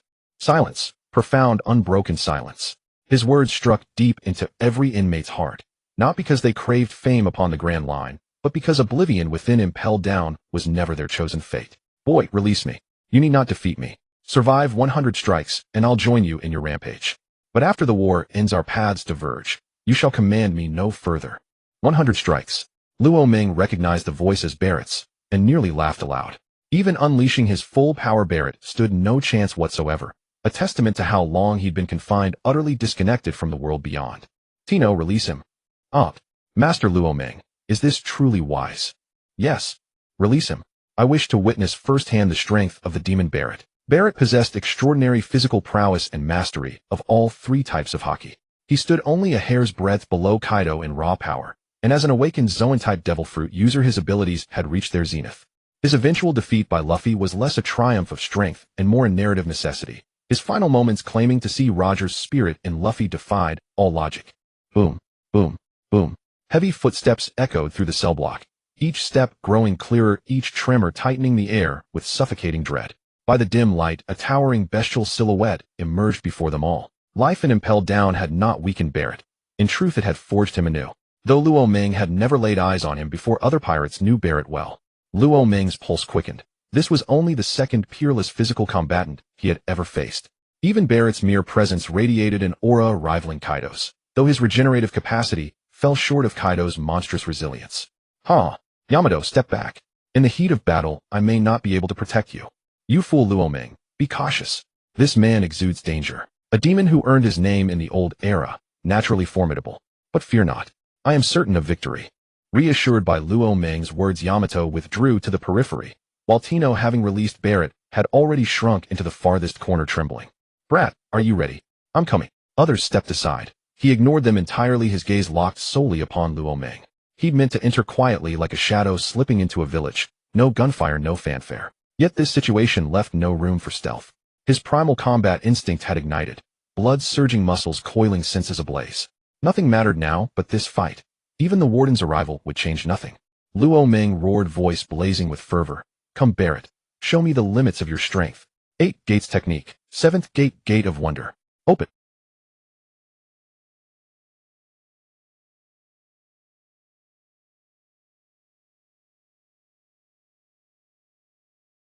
Barrett and Red Captain sensed something amiss. They recognized this was no devil fruit ability, but rather a secret martial art akin to yet surpassing the Navy's 6 powers. Barrett felt no fear. Every cell in his body thrummed with exhilaration. His entire existence sought the pinnacle of personal strength, and in this technique he beheld the apex of hand-to-hand mastery. He burst into unrestrained, defiant laughter. Brat, this art deserves to be called the zenith of physical combat. I concede your current aura eclipses mine. Our 100-strike pact is void. Regardless of outcome, I shall accompany you into that war. Now, hold nothing back. Let us fight with unbridled passion. Come, Luo Ming bellowed in reply, and in that same breath both warriors lunged forward, colliding midair. The impact detonated with a sonic boom. The unyielding floor buckled inward under the force. Such a blow could shatter mountains and cleave stone. As they recoiled, Barrett's laughter grew even wilder. Brat, your raw power alone qualifies you for the summit. Even Roger's might paled beside yours. My curiosity burns ever brighter. Speak your name. I demand to know who stands before me in battle. Beast Pirates Calamity, Orky, Luo Ming. He stated his name and affiliation plainly. Beast Pirates. Other pirates blinked in confusion. Wasn't that Kaido's crew? Though imprisoned, they knew the Beast Pirates well. Kaido himself had once descended into level 6. What baffled them was this: what divine right did Kaido possess to claim such a warrior as his subordinate?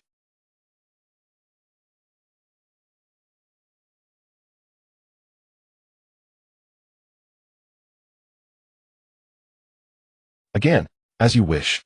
Neither employed devil fruit powers nor haki. Only pure unadulterated physical combat. Each collision shattered the air itself. Even veteran pirates in the cell watched in stunned awe. Only Red Captain remained composed. Red Captain and Barrett were solitary titans, each a force unto himself. Unlike Barrett, who once sailed with Roger's crew, Red Captain had always walked alone.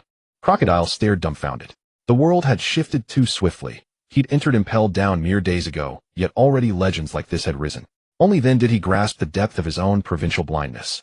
Yamato remained calm above all. She had witnessed this state before during Luo Meng's clash with Whitebeard, so she merely observed, offering no aid. The battle's tremors grew so violent they reverberated beyond level 6, shaking every tier of the prison. Its ancient foundations quivered with seismic resonance. What is happening? Where does this vibration originate? Report any anomalies immediately. Magellan strode into the communications chamber. Sweat poured down the subordinate's brows. Before Magellan even arrived, intelligence from level 5 had already reached him. Their shared suspicion confirmed catastrophe loomed. He dared not conceal the truth and reported to Magellan. Warden, just now a message came from level 5 stating that the tremor originated from level 6. Likely combat occurring among prisoners there. Quickly, mobilize all available personnel. Deploy immediately to level 1 to intercept the enemy. Under no circumstances must prisoners from level 6 be allowed to escape. Magellan paled upon hearing it concerned level 6. Even a single inmate from level 6 could overwhelm him. If they all broke free, Impelled Down itself would crumble. After dispatching others toward level 6, he still felt uneasy and returned to his office, picking up one of the Den Mushi to place an urgent call. Warden Magellan, what brings you to call? Sengoku, deep in discussion with Tsuru and others regarding Ace's execution, picked up the ringing Den Mushi on his desk without hesitation. Admiral Sengoku, disaster strikes. An anomaly has occurred in Impelled Down's level 6, possibly a mass breakout. Our guards are en route now. If only one escapes, I may yet contain it. However, the situation remains unclear. As a precaution, I formally request immediate reinforcement from headquarters. Senior admirals must be deployed. Sengoku recoiled in shock. Are you certain? Not confirmed, but highly probable. The entire Impelled Down complex is experiencing faint seismic tremors, and the epicenter has been definitively traced to level 6.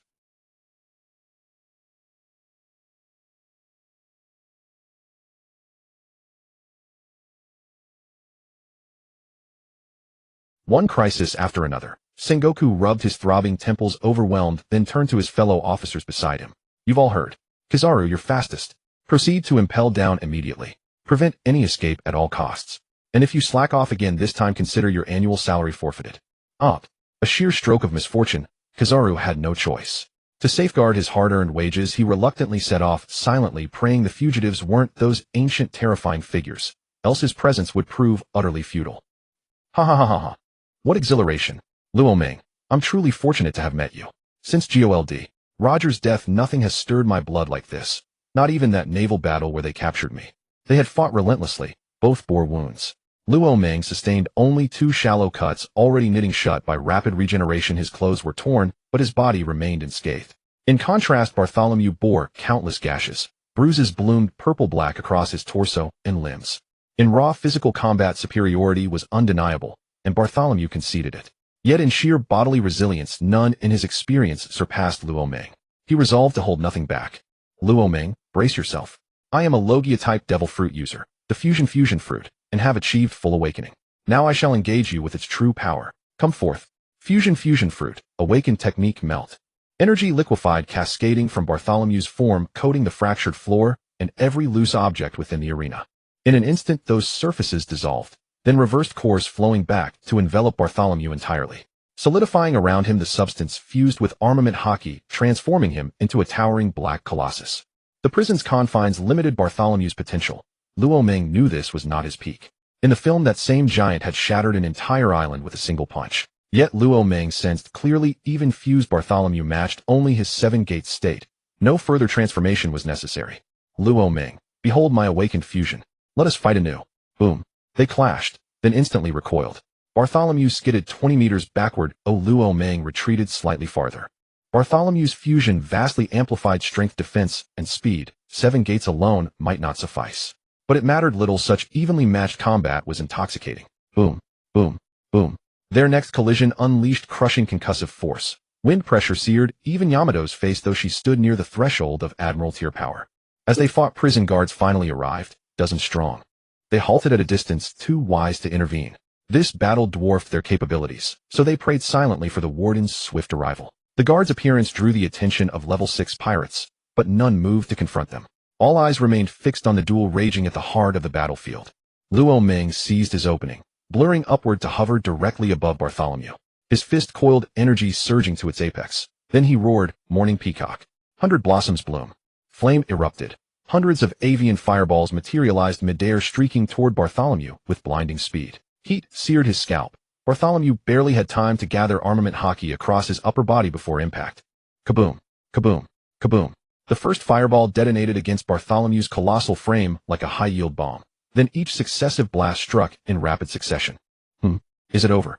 That was the collective thought among the imprisoned pirates. Such ferocity would obliterate any of them outright. But Luo Ming knew Bartholomew wouldn't fall to this technique, not even sustain serious injury.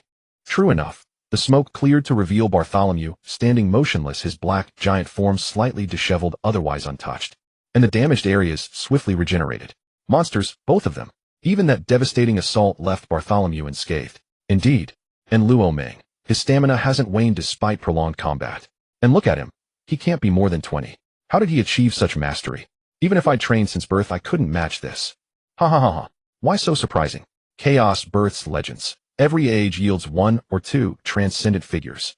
Stunned by the sheer magnitude of both warriors' power, the pirates erupted into animated conversation the moment Bartholomew weathered Luo Ming's onslaught. As the smoke dispersed, Luo Ming smiled at Bartholomew. Bartholomew, we've been discovered. Let's end this in one decisive strike. Naval reinforcements, admirals, are surely en route. But grant me a few minutes. With that, Luo Ming's gaze shifted sharply toward Tino. Tino, release every prisoner in the facility. He had not forgotten his mission. To ensure his declaration would resonate, not be drowned out by siege, he needed a display of overwhelming dominance. What a... Release everyone. Ha ha ha ha. Yes, Luo Ming, free us. We'll fight alongside you. Turn this world upside down. Exactly. Luo Ming, open the gates now. Once outside, I'll obey your every command. Hearing this, several legendary pirates erupted with excitement. Only 3 remained impassive. Red-haired Captain Rainy Shirahu and Fishman Jinbi showed no reaction. Absolutely not. The guards, overhearing, panicked. Ignoring the vast power gap, they charged forward, brandishing weapons. Yamato, fine you rotten Luo Ming. Always dumping grunt work on me. Grumbling, Yamato swung her club. Each guard felled with a single blow. Ha ha ha. Free at last. The cursed seastone shackles have finally shattered. The surge of power. How long it's been since I felt this. This time I'll churn the ocean itself until it boils just to quell the inferno raging within my heart. As the seastone was removed from their bodies, strength flooded back into them. Some erupted into manic laughter. Luo Ming silently noted each one. These pirates possessed not a shred of humanity. He recognized several among them. Without his intervention, they would have joined Blackbeard's crew after this event, but by arriving early at Impel Down, he had already bent the course of fate. In the original timeline, Luffy should have arrived at Impel Down now, while Blackbeard invaded on the day of the execution. With Luo Ming's premature arrival, any subsequent attempt by them would inevitably end in empty corridors and shattered plans. Wanting to recruit underlings. I'll slay them all, except perhaps one. I may yet keep him if he proves worthy of being bound to my will. Barrett watched Luo Ming release every pirate without visible reaction, yet his eyes gleamed with anticipation for what came next. Luo Ming, are you ready? One prisoner. Tino could not free him alone. Luo Ming stepped forward, glanced once, and instantly knew Bondi Valdo, the world destroyer frozen solid in ice. Tino lacked the means to break it. With a single incantation, Kaido no Hakujuchi Danku, Luo Ming dissolved the ice with searing flame. Only then did Tino unlock Valdo's manacles. Valdo remained unconscious. Luo Meng saw no need to rouse him. The task demanded only liberation, not consciousness or proclamation. At Barrett's words, Luo Meng turned his gaze upon him once more, and laughed thunderous and unbound. Ready? Then brace yourself. This technique exacts a toll upon its user. I've never wielded it before. Tread carefully. This strike will be overwhelming. 8 gates of the body. 8th gate of death. Open. Boom. His azure aura blazed crimson, his skin darkened to a deep, bruised black red, transforming him utterly. Even the very air warped around him, buckling beneath the crushing weight of his spiritual pressure. It was staggering. Even Red Emperor broke into a cold sweat, standing far away, yet feeling an unbearable, suffocating oppression pressing down upon his soul. And for Barrett, standing mere paces from Luo Meng, the sensation was visceral, immediate, the raw, terrifying magnitude of a man who had unlocked all 8 gates. If metaphor were truth, Luo Meng before had been but a wild cub. Now he stood as a primordial leviathan, towering and ancient, shaking the heavens with his breath. Then, exhilaration surged through him. He knew full well this technique would kill him. Not might. Not possibly. It would claim him, absolutely, irrevocably. Yet, did he fear death? Barrett feared nothing, not even oblivion. His sole terror lay in walking a path of ascension, with no rival to chase, no horizon to surpass. Should he survive, this Luo Meng would become his new North Star. Even Roger would fade into the rearview. Ha ha ha. Luo Meng roared with unrestrained triumph as the gate of death ignited within him, power magnified 100-fold beyond the 7th gate. In that instant he was divinity incarnate, omnipotent, untouchable, sovereign over war itself. His arrogance swelled like a tidal wave. Gazing upon the assembled pirates, he finally uttered the mission's decree, voice booming, unshaken. Ha ha ha. In this state, I dare declare it plainly. Every one of you here is worthless filth. Step forward, if you dare face me alone. A chime rang out, clear, resonant. Mission complete. Congratulations, host. You fulfilled the objective in peak condition, and avoided encirclement through sheer dominance. Rewards granted. First, 10 sacred beans. Second, the Xinlian sword immortal template, Libu Bai, along with a 3-chi azure-edged sword forged to the standard of this world's supreme great sword. Third, a weapon fusion card, capable of merging all your weapons into one seamless form. Abilities do not stack, but instantaneous switching remains fully functional. Fourth, a mythical Zoan-type devil fruit, Vermilion Phoenix model. Now that was true surprise, not whimsy, not gimmick. Though the system's demands seemed peculiar, its rewards were undeniably real. No invincible kidney tonic appeared, regrettable but trivial. For now, Luo Meng and Barrett stood locked in apex tension, both radiating the zenith of battle will. Barrett bellowed, "Come, Luo Meng. I admit, I cannot withstand this blow. Yet even if death awaits, I face it unflinching." Final fist. A strike forsaking all defense. Barrett poured his entire haki, his devil fruit power, his life force into that single transcendent punch. This was his ultimate offering, his soul made manifest in motion. Knowing he stood no chance, he charged forward anyway, fearless, unbroken. Ha ha ha. Luo Meng laughed in kind. He admired Barrett. This unyielding spirit mirrored his own. He understood holding back would be sacrilege, an insult to the very concept of strength. The Night King kick was forbidden here. Barrett would perish outright. A full-force ordinary kick would suffice, and honor him enough. Boom. At impact, Barrett's fused fist crumbled like rotten tofu beneath Luo Meng's foot, shattered midair, before the kick drove straight, unwavering into Barrett's chest. Barrett felt death's hand beckon, and smiled. Not grimly, not bitterly, but freely, fiercely, joyously. His body slammed into the wall with such force that stone-cracked mortar exploded, and he skidded violently, halting only inches from total collapse. The final barrier splintered wide open. Seawater gushed inward through the fissure. That single kick had nearly pierced him pell down clean through. The other legendary pirates stared, eyes bulging, jaws slack. None dared imagine surviving such a blow, not even Ash would remain. Yamato shuddered inwardly. If Luo Meng ever turns violent at home, will he use that same kick on me? I couldn't endure it. Luo Meng remained oblivious to Yamato's fears, and even if he'd known, he'd only chuckle. Domestic discipline required no 8 gates, just the Luo family's traditional Rodden rules. Wasn't corporal punishment far more elegant? Truly, unlocking all 8 gates was no jest. Luo Meng's body screamed in protest, every twitch sent fire through his nerves. Several arrogant pirates sensed Luo Meng's instability. They'd never intended to heed his battlefield summons, not even remotely. Seeing their retreat, Red Emperor, and the others who stayed sneered, disgusted, contemptuous. They scorned those cowards. Luo Meng hadn't even lifted a finger against them, yet they fled like frightened rats. What kind of pirate runs before battle begins? Go home and suckle if courage fails you so utterly. Luo Meng, having already consumed a sacred bean, stood restored to peak vitality, and watched amused as those he meant to kill attempted escape.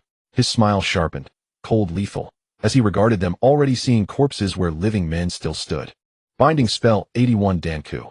The fleeing pirates crashed headlong into an invisible barrier, hurled backward, sprawling, dazed, and broken across the floor. Unlike Barrett, years in confinement had eroded their strength. They retained barely 1/10 of their prime power. Luo Ming assessed them swiftly, each now no stronger than a Marine rear admiral. He abandoned the notion of striking himself. Yamato, those who fled are yours. Kill them. No mercy. End it swiftly. Understood, stinky Luo Ming, but never kick me like that again. Luo Ming blinked, bewildered. What on earth did she mean? He'd never dream of kicking her. Lord Luo Ming. Those men are formidable. I shall assist. My gratitude for freeing me. Was it Jinbi? Luo Ming nodded, granting permission, then turned toward Barrett, stepping calmly to his side. There was still a breath of life, but it was extremely faint, as if it could be extinguished at any moment. That kick from Luo Ming had avoided Barrett's vital points, otherwise he would have surely died. Barrett's vitality was tenacious. His breath was weak, his chest was sunken, yet he hadn't lost consciousness. With eyes slightly open, he saw Luo Ming, and even gave a faint smile. However, his smile was somewhat terrifying. As his mouth opened, blood gushed out like water, and he could not speak. Luo Ming looked at him and nodded. Few people could face death with such cheerfulness. He took out a senzu bean from the system and placed it into Barrett's mouth. Eat it. Though Barrett was full of doubts, he did not refuse. Using the last of his strength, he barely managed to swallow the senzu bean. The next moment, he understood why Luo Ming had him eat this thing. As soon as it entered his stomach, vitality surged forth and his injuries healed at a visible rate. Within seconds, he had fully recovered, even stronger than before, and even his hunger had vanished. He stood up in disbelief, examining his own body. He had truly recovered. It was not a dream. Not only had the external injuries been healed, but even his internal injuries were repaired. With all his injuries healed, his strength also grew stronger, feeling at least 30% more powerful than before. Strange things happen every year, but this year was particularly full of them. It seemed that in the decades he had been away, the outside world had become unfamiliar with such miraculous items existing. If Luo Ming knew his thoughts, he would definitely say, "You're overthinking. This is an exclusive product. Did you think it would be available everywhere? Barrett, you've recovered. Let's go. Don't worry, I won't break my promise to you. I'll accompany you to Marineford. And you've saved me again this time. I owe you another favor. If you ever need me in the future, just come find me." "No problem. I'll come to you when I'm in trouble. Let's go now. We've made quite a commotion. Magellan should be arriving soon, and the Navy's reinforcements will also be here. Let's leave Impel down first." The two returned to the original spot. The battle was nearly over, with only one person still struggling to hold on. Red Count was surprised to see Barrett return unharmed. He knew that given the attack Luo Ming had used, Barrett should not have been able to come out like this. Even if he hadn't died, he should have been gravely wounded. Yet now both men appeared completely unscathed.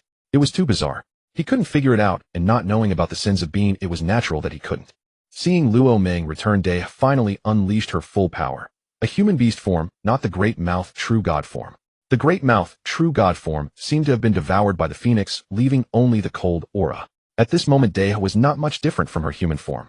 Her hair and eyebrows had turned fiery red, and she wore a suit of pink and white striped armor. Her figure was no longer as voluptuous, and her appearance was no longer that of a lowly. She became slender and lean, her chest shrank by a size, and her face took on a mature, elegant look. She appeared alluring and seductive, her aura completely transformed. Flames and ice surrounded her, creating a visual impact. Red Count and the others all turned to look. Earlier they had seen Day fight without using her fruit ability, only her haki, and she had already reached the level of a vice admiral. They hadn't expected that she also possessed a fruit ability, pushing her combat power close to that of an admiral.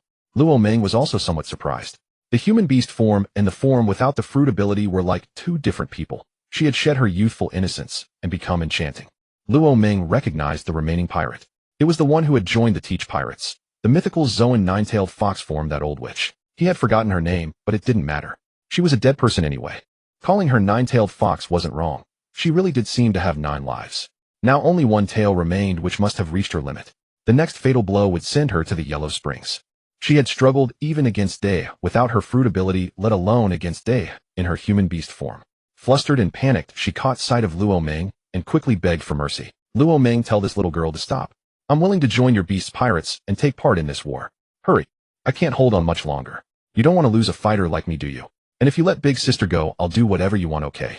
Damn it, Luo Ming was truly disgusted. Could you imagine an old witch saying something like that to you? Luo Ming almost vomited, his stomach churning violently. He was so grossed out that he nearly couldn't resist stepping in to finish her off himself. Day was even angrier. One woman clinging to Luo Ming was already making her irritated, and now this old hag wanted to take her place. She was truly asking for death. She concentrated all her hockey and fruit ability onto her club. This strike was filled with her full rage, a fusion of hockey phoenix flames, the great mouth, true god's cold aura, and lightning crackling on the surface, for powers combined into one. The force was nearly on par with the Yonko. Even Luo Ming felt a bit intimidated. Would Day ever use this club technique on him? He was a little scared. Jinbi, who was still nearby providing support, saw Day unleash this move, and quickly fled back to Luo Ming's side drenched in cold sweat. The gathered power reached its peak. Day's figure vanished, and the next moment she appeared beside the old witch. Her voice rang out at the same time. Ice flame, thunderous bagwak. Oh, Yamit. Boom. It wasn't as powerful as Luo Ming's kick, but it still smashed through 4 or 5 walls before stopping. The old witch was visibly flattened into a pool of mud lying on the ground with no breath left. Stinky Luo Ming, how do I look? Pretty cool, right? This is my first time using it. I was even startled myself. The change is too big, ew, I don't even recognize myself anymore. After finishing off the enemy, Day came to Luo Ming's side examining herself as she asked him. Very cool. And you're seductive now. It's making my heart itch. Let's find some time to be alone and you change into this form, so I can study what functions it has, Luo Ming said with a mischievous smile. What do you want? Day was full of caution. Luo Ming's smile reminded her of certain things. Every time he smiled like that she would suffer. She was completely under his control. Alright, let's not talk about that now. Luo Ming turned to look at the remaining people. There weren't many. Red Count, Old San Barrett, Dino, and the unconscious Waldo. There was one more person. Luo Ming wondered why he hadn't left. The former prison warden Rain Shilio. He had been stripped of his warden title for excessive killing and imprisoned on the 6th level. He was also a lawless man with considerable strength. Luo Ming had previously thought about recruiting him into his faction. Rain Shilio, I'm inviting you to join my beast pirates now. Do you accept or not? Shilio smiled and said, hey, you want to recruit me? As long as I can kill, what's the harm in joining you? Luo Ming hadn't expected such an answer. This bloodthirsty personality was quite similar to that brother Xiao from another world. You can kill, but you have to control yourself. Don't cut down our own people or civilians. Anyone else is fine. The beast pirates don't have that many restrictions. Then I'll be in your care from now on, Lord Luo Ming. Here, eat this. Do you know where your weapon is? I'll go with you to retrieve it later. Shilu caught the item tossed by Luo Ming, and though puzzled, swallowed it without hesitation. Almost instantly he understood why Luo Ming had urged him to do so. His stamina surged back to its peak the moment it settled in his stomach. His vitality restored, his aura swelled with rising intensity. Baron Red and the others now grasped why Barrett had emerged unscathed. This single miraculous being had made it possible. They longed for one themselves, yet pride held them back. Shilu was now part of the beast's pirates, who aiding his own comrades was natural and justified. But they were outsiders. Why should such a precious artifact be shared with them? Once fully recovered, Shilu smiled warmly at Luo Ming. Mr. Luo Ming, thank you. No need for thanks, Luo Ming replied lightly. We're all comrades. Exchanging formalities would only create distance. With that he turned to the others. Ladies and gentlemen, what say you? Will you join the beast pirates? A dry chuckle followed. I've always walked alone. I have no desire to pledge allegiance to any faction. I refuse to incur debts of gratitude. That war you spoke of, I'll attend, but once it ends we part ways.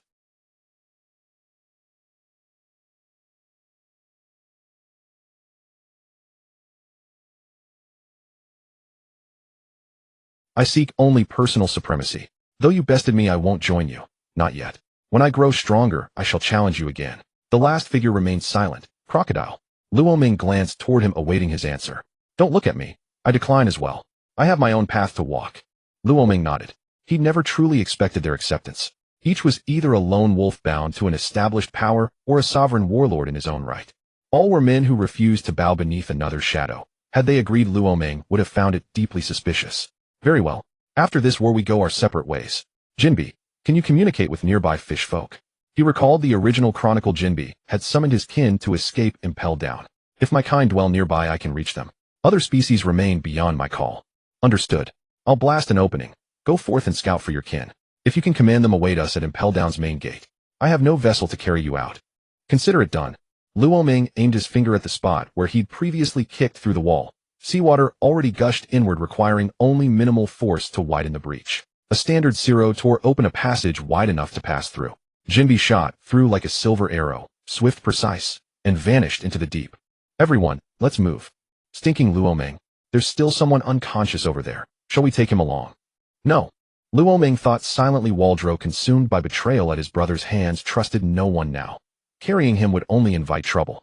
And besides, he was grotesquely unsightly, akin to Blackbeard. Teach himself. Fine then, no one else. Shall we retrace our steps? The commotion has grown too loud. We need no longer conceal ourselves. Ascend directly. And don't forget, we must retrieve Shilu's weapons. Shilu, touched by the offer, added earnestly, Mr. Luoming, the current warden possesses the venom fruit. His toxin is perilous. Even the faintest contact paralyzes the body, stripping away combat capability. To avoid needless peril, we do well to steer clear of Magellan entirely. As for my weapons, I'll acquire new ones after we exit.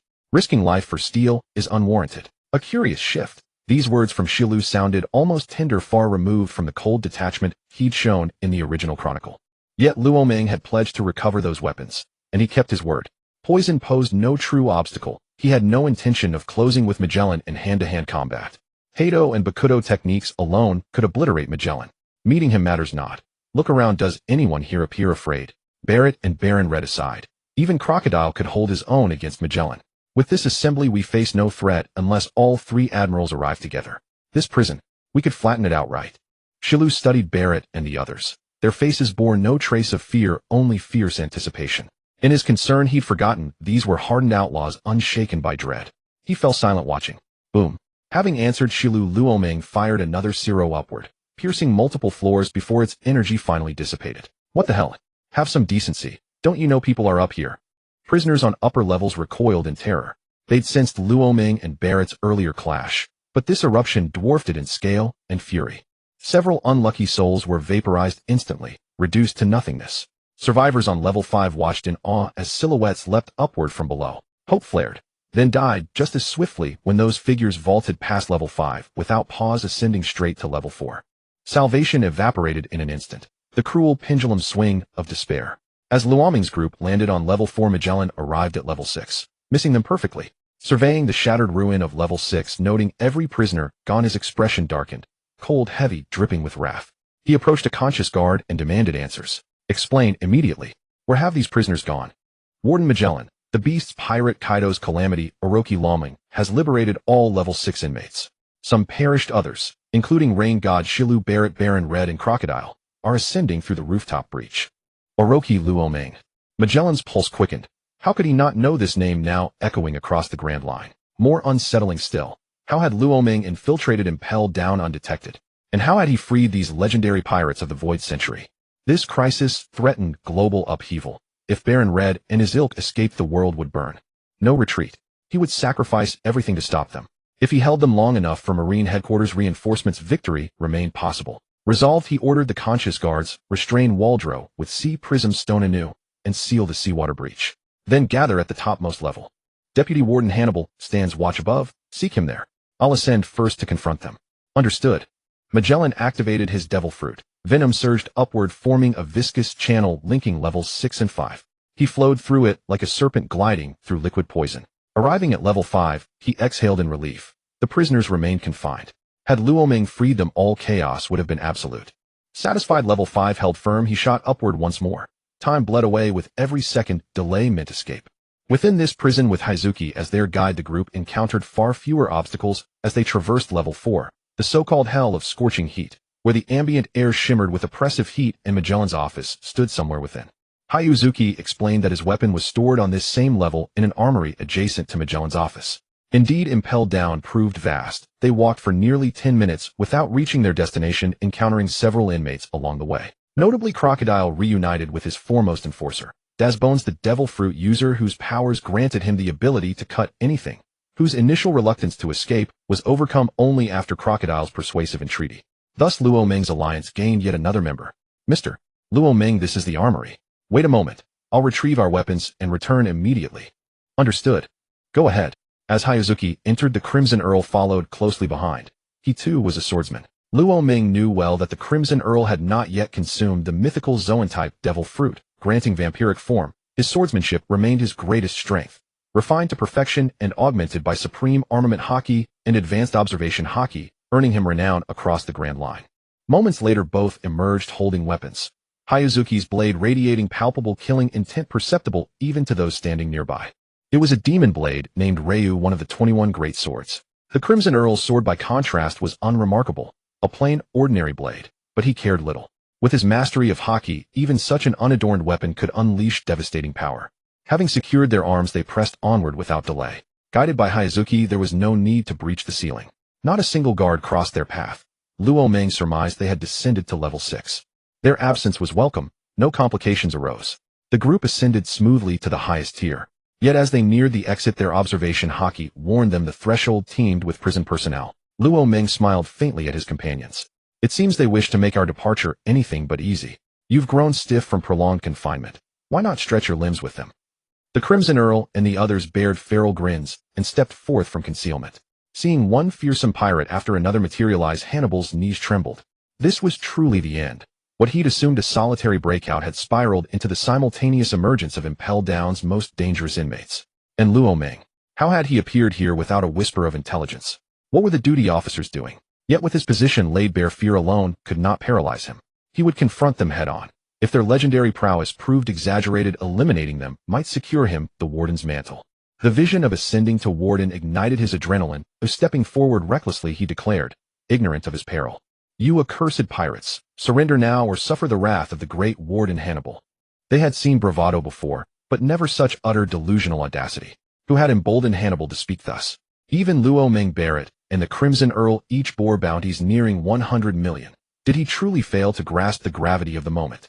To Luo Meng and his allies, Hannibal resembled nothing more than a pitiful clown. Silence hung heavy, yet Hannibal continued his blustering tirade. Crocodile, unable to endure it, further dissolved into sand and reformed beside him before Hannibal could react. His upper body coalesced from swirling grains, and a single crushing blow struck Hannibal squarely across the face, sending him hurtling backward into the wall. Shut your damn mouth. If you're going to fight, then fight. Crocodile, restored to human form, growled at the dazed warden, struggling to rise. Crocodile, you old fool. Daring to strike my face. I'll kill you. Enraged, Hannibal lunged forward, weapon drawn.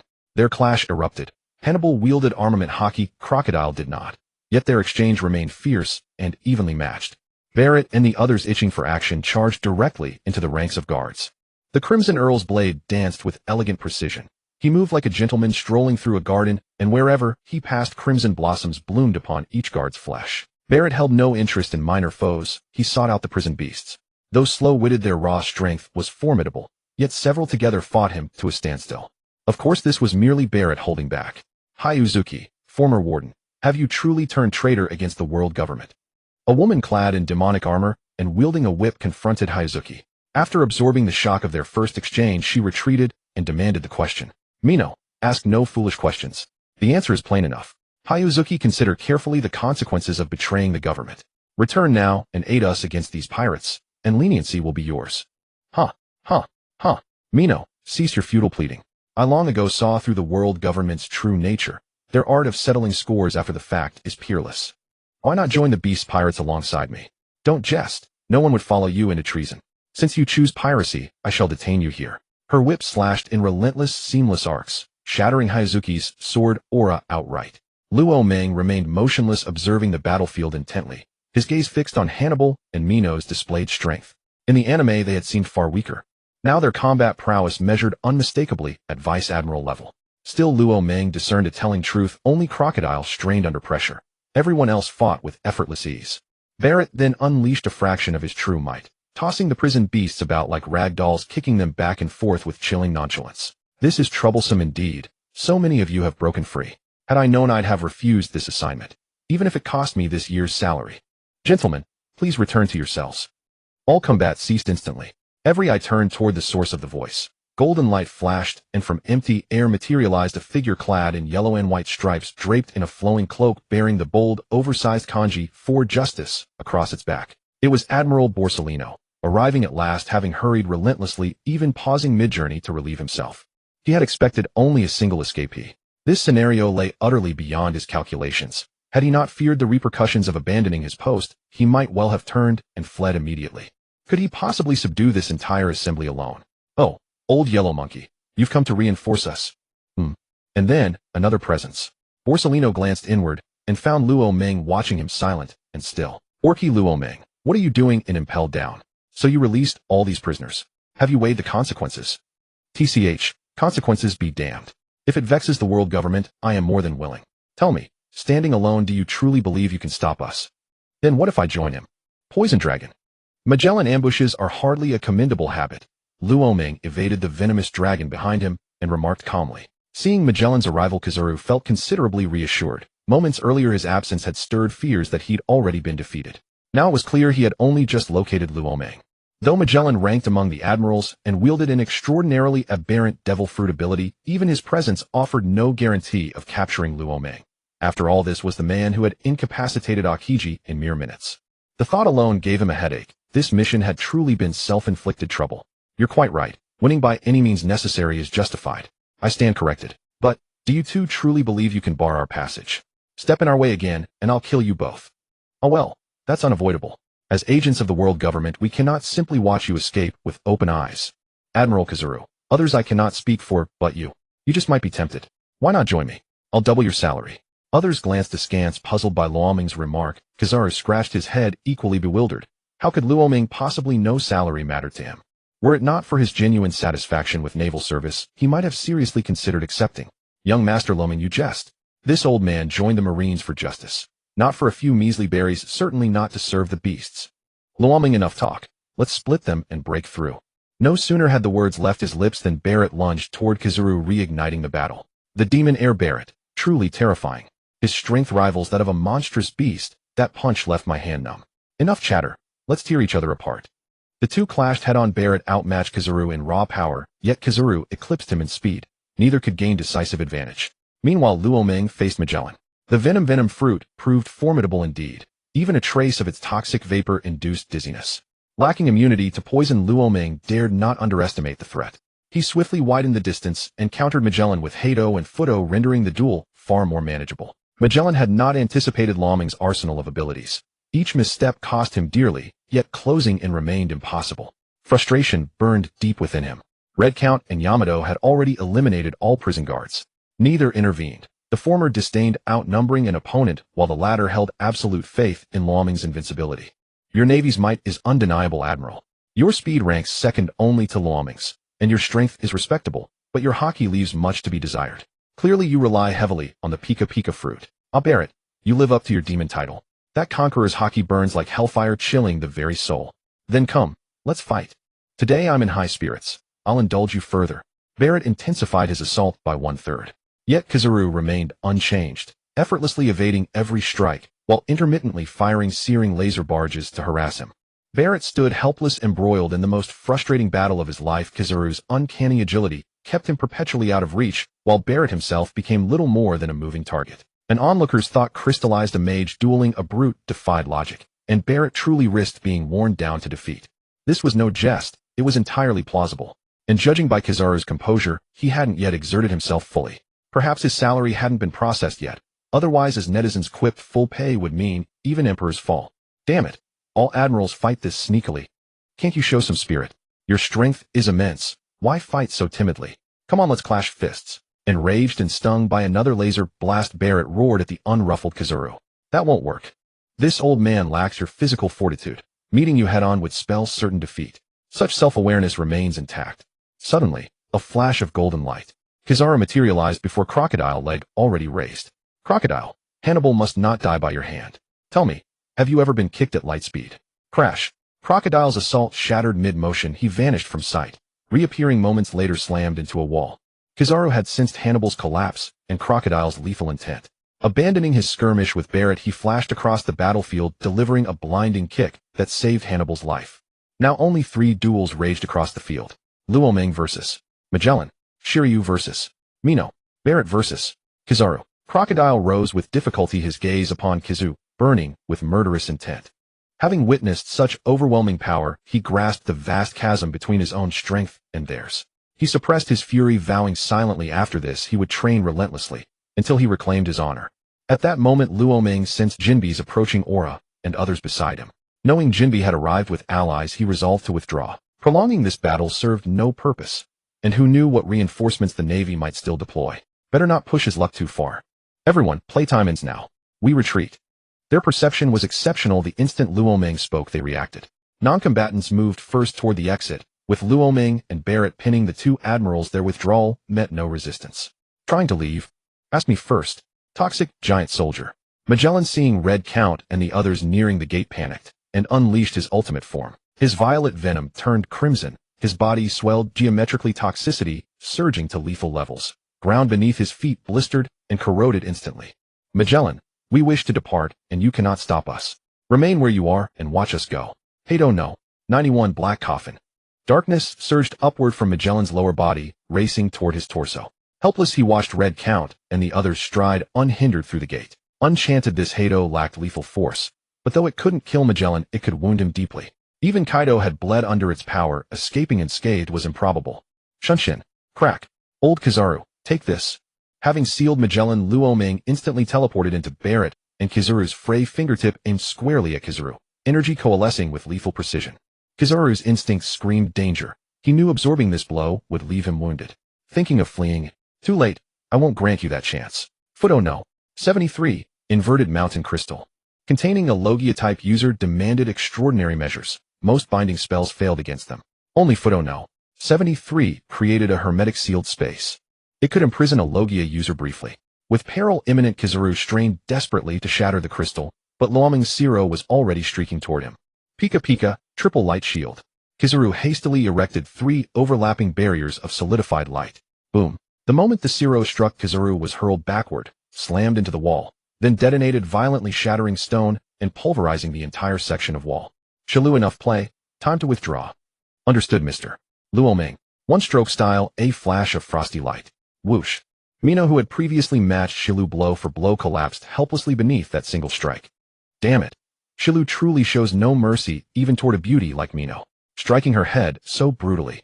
How will she face her future husband? If this leaves a scar, her passion for life may well wither away. Indifferent and detached, he merely pondered it silently, never voicing such thoughts aloud. Once all had safely withdrawn, Luoming and his 2 companions hurried toward the exit, and there, floating upon the sea's surface, lay a cluster of colossal fish. Day and the others stood atop their backs awaiting their arrival. Seeing everyone clear, Luoming and his companions each leapt onto the back of a waiting fish.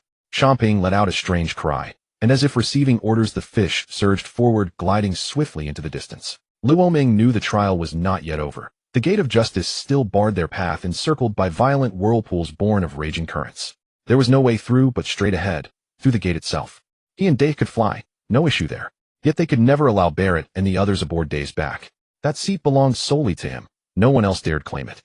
Riding the fish, they swiftly reached the gate of justice. Though they'd passed it once before, its sheer presence, repeatedly witnessed, still stirred all within them. Soaring into the clouds, the gate rose from the sea, towering immense. Even at a glance, it stretched over 1,000 meters high. Its thickness defied belief, utterly preposterous. This is our final barrier. Focus all our strength on a single point, to force open a breach in the gate of justice. The fish halted before the gate, and Luoming spoke calmly to the others. Agreed. Full power unleashed. Royal Zero maximum output. Phoenix Flame, Eternal Inferno. Sasha Diamond Strength. One-stroke style, Crimson Sunset. One-stroke style, Blossoming Slaughter. Those wielding ranged attacks launched their most devastating techniques. Barrett, lacking such reach, amplified his haki to its zenith and hurled himself forward like a living cannonball, crashing headlong into the gate of justice. In that instant, beams of raw energy, searing flame radii and razor-sharp sword chi converged upon one point. Unstoppable, unyielding, striking the gate of justice with cataclysmic force. Boom.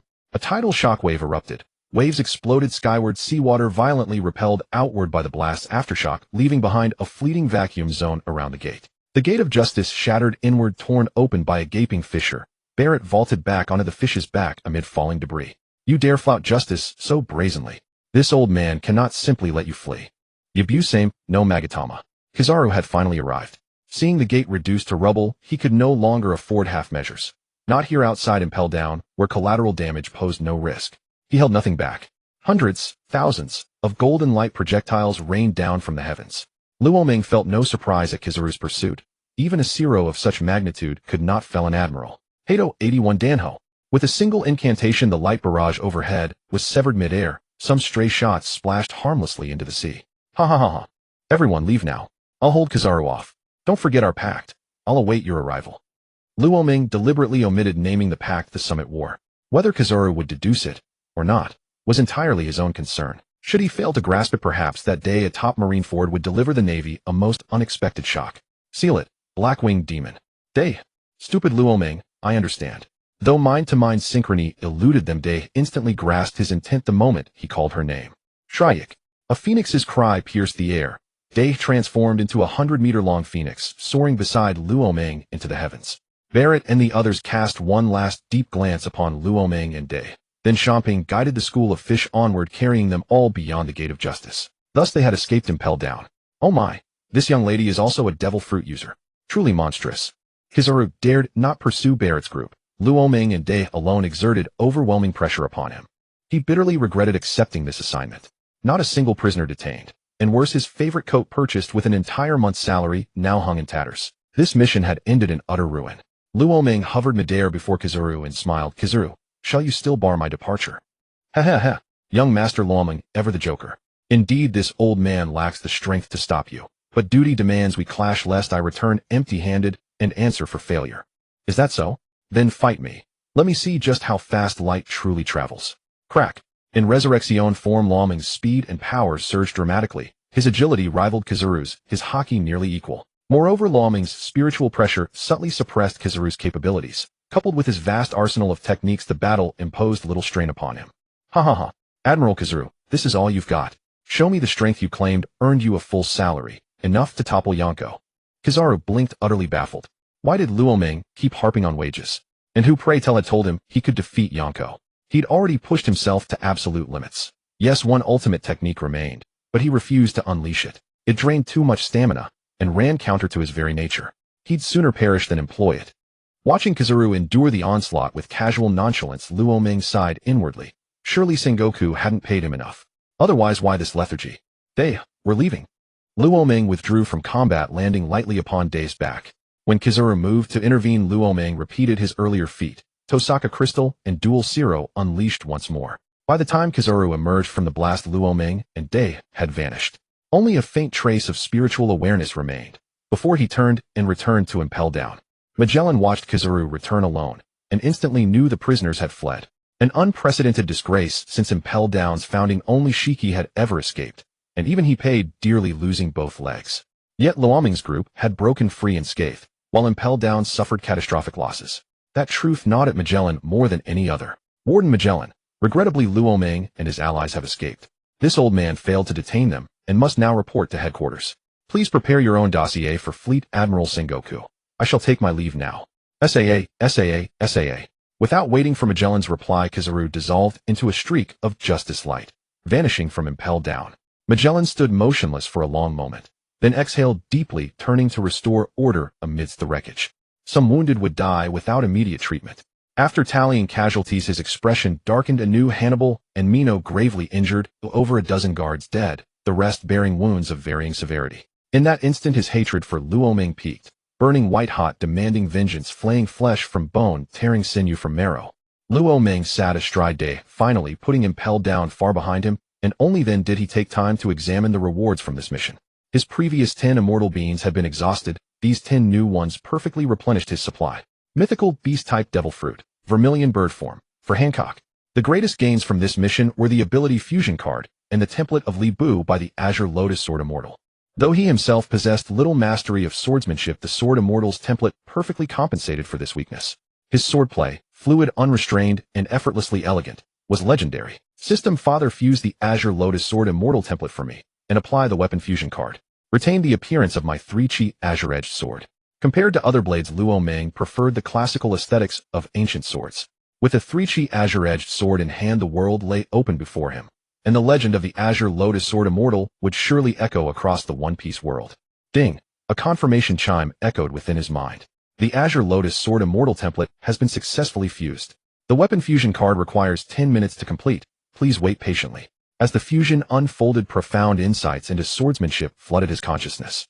Truly worthy of the title Sword Immortal, each technique radiated wild freedom and poetic grace. The Azure Lotus Sword path embraced spontaneity. Thought became blade, intention became strike. Effortless, unbound, yet profoundly authentic. Lost deep in contemplation of sword principles, he barely noticed the passage of 10 minutes, until the system's voice snapped him back to awareness. Ding! The weapon fusion card has been successfully applied. The weapon now manifests as a 3-chi azure-edged sword. No sooner had the system spoken than Luo Ming sensed an immediate seamless resonance with all his abilities. Shifting between them required only a thought. This weapon granted access to 3 distinct forms: the released state, Blackwing Demon, the untested Ice Will Saber form, and the Azure Lotus Sword Immortal form, now unified within a single blade. Previously activating each ability demanded drawing its corresponding weapon, but now mere intent sufficed. Alas, simultaneous activation remained impossible, otherwise none in this world, not even Emu, could stand against him. Still, instantaneous switching offered decisive advantage, striking with unpredictable timing, catching enemies utterly off guard, and delivering crushing blows before they could react. The 8th gate of the 8 inner gates must be used sparingly. Even a single full-force kick strained his body beyond endurance. Henceforth it would be reserved solely for life or death emergencies, unless the system provided an injury-free variant.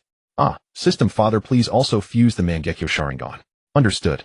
Initiating fusion now. He realized he'd fallen into a flawed assumption, that fusion inevitably led to blindness. Yet fusion did not compel usage, as long as he refrained from activating it, blindness would never catch up to him. Moreover, the Sharingan was part of his very physiology. While templates could not coexist, the Sharingan itself should function independently. Fusion commenced. Cool, soothing sensations rippled across his eyes, so pleasant he nearly cried out. Uchiha Sasuke's Mangekyo Sharingan wielded 2 supreme techniques: Amaterasu, a localized black flame that burned eternally unless deliberately extinguished by its caster, and Susanoo, a colossal divine avatar wielding multiple sacred weapons capable of annihilating foes with sheer overwhelming might. Even before manifesting the Mangekyo, his vision underwent a quantum leap. Clarity sharpened, perception deepened, acuity magnified beyond measure. Where previously he could discern objects only up to 100 meters, now his sight extended several times farther. Down to the finest details, a mosquito hovering 100 meters away appeared as vividly as if held in his palm. Thus concluded the reward integration for this mission, altogether deeply satisfying. Smelly Luo Ming, where are we headed next? Surely we won't just drift aimlessly through the sky. Day sensed Luo Ming's transformation, no longer surprised by his frequent metamorphoses. Day, wait a moment, let me check. Luo Ming withdrew a slip of paper from his pocket, a life paper gifted by Hancock, though it bore no log pose pointing toward Marineford. Before departure, Luo Ming had requested this life paper from Hancock, ensuring they would never lose their way. As for Barrett and his crew, Jinbi had visited Marine headquarters before, and navigating there posed no difficulty. Found it. Day, fly rightward. Let's locate an island first. We'll rest here briefly. The execution of Ace is still 2 days away, plenty of time remaining. Smelly Luo Ming, always ordering me around. I'm tired. I'll ride on your back, or else I refuse to move another inch. Day hovered midair, pouting petulantly. No problem at all. I'll carry you. Just don't regret it later, Luo Ming replied with a sly, mischievous grin. Regret what? Day, still guileless, failed to detect his smirk, and instead, delighted at his willingness to carry her, broke into a radiant smile. In the next instant, she understood precisely why he'd warned her not to regret it. Her cheeks flushed crimson, her heart pounding wildly as unfamiliar sensations surged through her body. Smelly Luo Ming, keep those pig hands still. Impossible. You asked me to carry you. I bear full responsibility for your safety. If I don't hold you tightly, what happens if you fall? Smelly Luo Ming, is this even carrying? Don't treat me like a fool. Your hands are practically inside already. Step back. No more carrying. I'll fly myself. Luo Ming turned, meeting her gaze with a wolfish grin. Once you've wandered into the wolf's den, do you truly expect to walk away unscathed? Far too optimistic. He ignored her protests, his touch growing bolder, more audacious. Oh. Day's eyes glazed over, resistance faded. She knew he'd never obey her anyway, and truthfully she felt no aversion, only a faint, undeniable warmth spreading through her. After 2 hours, by which time night had fallen, they spotted an uninhabited island. Luo Ming descended immediately. Day, wake up. I found an island. We'll rest here for the next 2 days, restoring strength for the coming rebellion against heaven. Huh, have we arrived? Day blinked, sleepily awake, her first sight the gentle, smiling face of Luo Ming. Surveying the island, she saw dense forests teeming with verdant life, crisp, fragrant air filling her lungs, instantly calming and revitalizing her spirit. Deep within the woods, guttural roars echoed, proof that beneath its serene beauty the island concealed perilous, untamed danger. But Luo Ming and Day were no ordinary travelers. Such threats held no fear for them. Hunger gnawed at their bellies, hunting wild beasts for a hearty barbecue seemed an excellent plan. I'm hungry. Let's hunt 2 beasts for dinner. She hadn't felt hunger until he spoke, and suddenly her stomach growled fiercely. Grabbing his hand, she dashed into the forest like a gust of wind. Bang! Bang! 2 thunderous impacts, and 2 tiger-like predators lay slain. They gathered firewood, kindled flames, skinned the beasts, skewered the meat, and began their grand open-air barbecue. Fat sizzled and dripped from the roasting tiger flesh. Just as it turned golden brown, Day eagerly tore off a leg and devoured it, grease glistening on her lips. Luo Ming, however, showed little interest in meat. His gaze lingered intently on the beast's 3rd leg, pondering an old adage, eat what you wish to strengthen. Should he try it? Tigers were renowned for their potent restorative properties. Sigh. No, unthinkable. He simply couldn't bring himself to bite. Kizaru, you're back. Has the uprising at Impelled Down been quelled? Sengoku looked up as Kizaru returned unharmed to headquarters. Assuming the incident at Impelled Down had already been contained, he glanced briefly at Kizaru before lowering his head once more to resume his paperwork. In truth, Kizaru had not come straight here upon returning. He first went home to change into fresh attire. Had Sengoku seen him immediately, he would have noticed the torn fabric at Kizaru's crotch. At Sengoku's question, Kizaru hesitated, unsure how best to respond, fearing that revealing the truth might send Sengoku into unconsciousness. When no answer came, Sengoku raised his head again, and there stood Kizaru, lips parted, yet speechless. A chill ran down Sengoku's spine. Surely nothing worse has happened. Speak up. Have you lost your voice? There was no escape now. Truth it must be. 2 consecutive failures meant his salary this year was almost certainly forfeit. Admiral Sengoku, the prisoners from level 6 of Impelled Down have escaped. A thunderous shock reverberated through Sengoku's skull, threatening to shatter his mind like a cataclysmic tremor. HOWDID, THIS, Sengoku's voice was low and tightly coiled, his gaze locked unblinkingly upon Kizaru. It was Orochi Luoming. He entered Impelled Down with a girl, somehow breached its defenses, freed all level 6 inmates, and fled with them. Who escaped? Did all the level 6 prisoners break free? No, not all. Among those who escaped were Red Baron Doflamingo, Demon Barret Crocodile, and Rain God Shiryu, who also defected. 2 others were not level 6 inmates. They were former subordinates of Crocodile. I've forgotten their names. Warden Magellan will call you shortly to report the full sequence of events. You said Luoming called the girl Yamato. Do you know anything about her? I only know she is called Yamato by Luoming. I've never seen her before, but her appearance bears striking resemblance to Kaido. Both possess twin horns atop their heads. Most critically, her combat prowess rivals that of an admiral. Though we never clashed directly, I sensed it unmistakably. Her devil fruit ability is likely a mythical Zoan type. In full beast form, she transforms into a colossal flame-winged avian over 100 meters long, an unknown species much like Luoming's own fruit. Both remain enigmatic. Thereafter, Kizaru recounted every detail of the ordeal, without omission or embellishment. Luoming. Always Luoming. How does he manage such chaos? Sengoku's roar pierced the heavens, shaking the building to its foundations. The Ace affair alone had left him overwhelmed. Yet Luoming's provocations arrived in relentless succession. The Celestial Dragon incident had barely subsided when this catastrophe at Impelled Down erupted. Sengoku loathed Luoming even more than Warden Magellan did. Yet the deed was done. No amount of fury could undo it. Kizaru, summon all vice admirals and above to the conference room immediately. I sense Luoming will appear at Ace's execution. Our current arrangements are no longer secure. We must reconfigure our entire deployment. Understood. I'll leave at once. Kizaru exhaled in quiet relief. No mention of salary deductions. Thank the heavens, I've narrowly escaped disaster. Kizaru felt profoundly grateful his pay was safe, and he could afford new clothes. After relaying the order to the communications officer, he hurried ahead toward the conference room. Within moments, the conference room filled. Elite officers scattered across the world had converged upon headquarters these past 2 days, drawn by the impending execution of Ace. They sat in grim silence awaiting Sengoku's opening words. Gentlemen, moments ago Impelled Down, the so-called world's most impregnable prison, was breached. Level 6 prisoners have escaped: Doflamingo Barret, former Warlord Crocodile, former Warlord Jinbe, and former Warden Shiryu. All others, including Valdo, perished. The mastermind behind this atrocity is Orochi Luoming, the Beast Emperor of Wano Country. By unknown means he infiltrated Impelled Down and liberated its most dangerous inmates. You are well aware these fugitives are lawless monsters.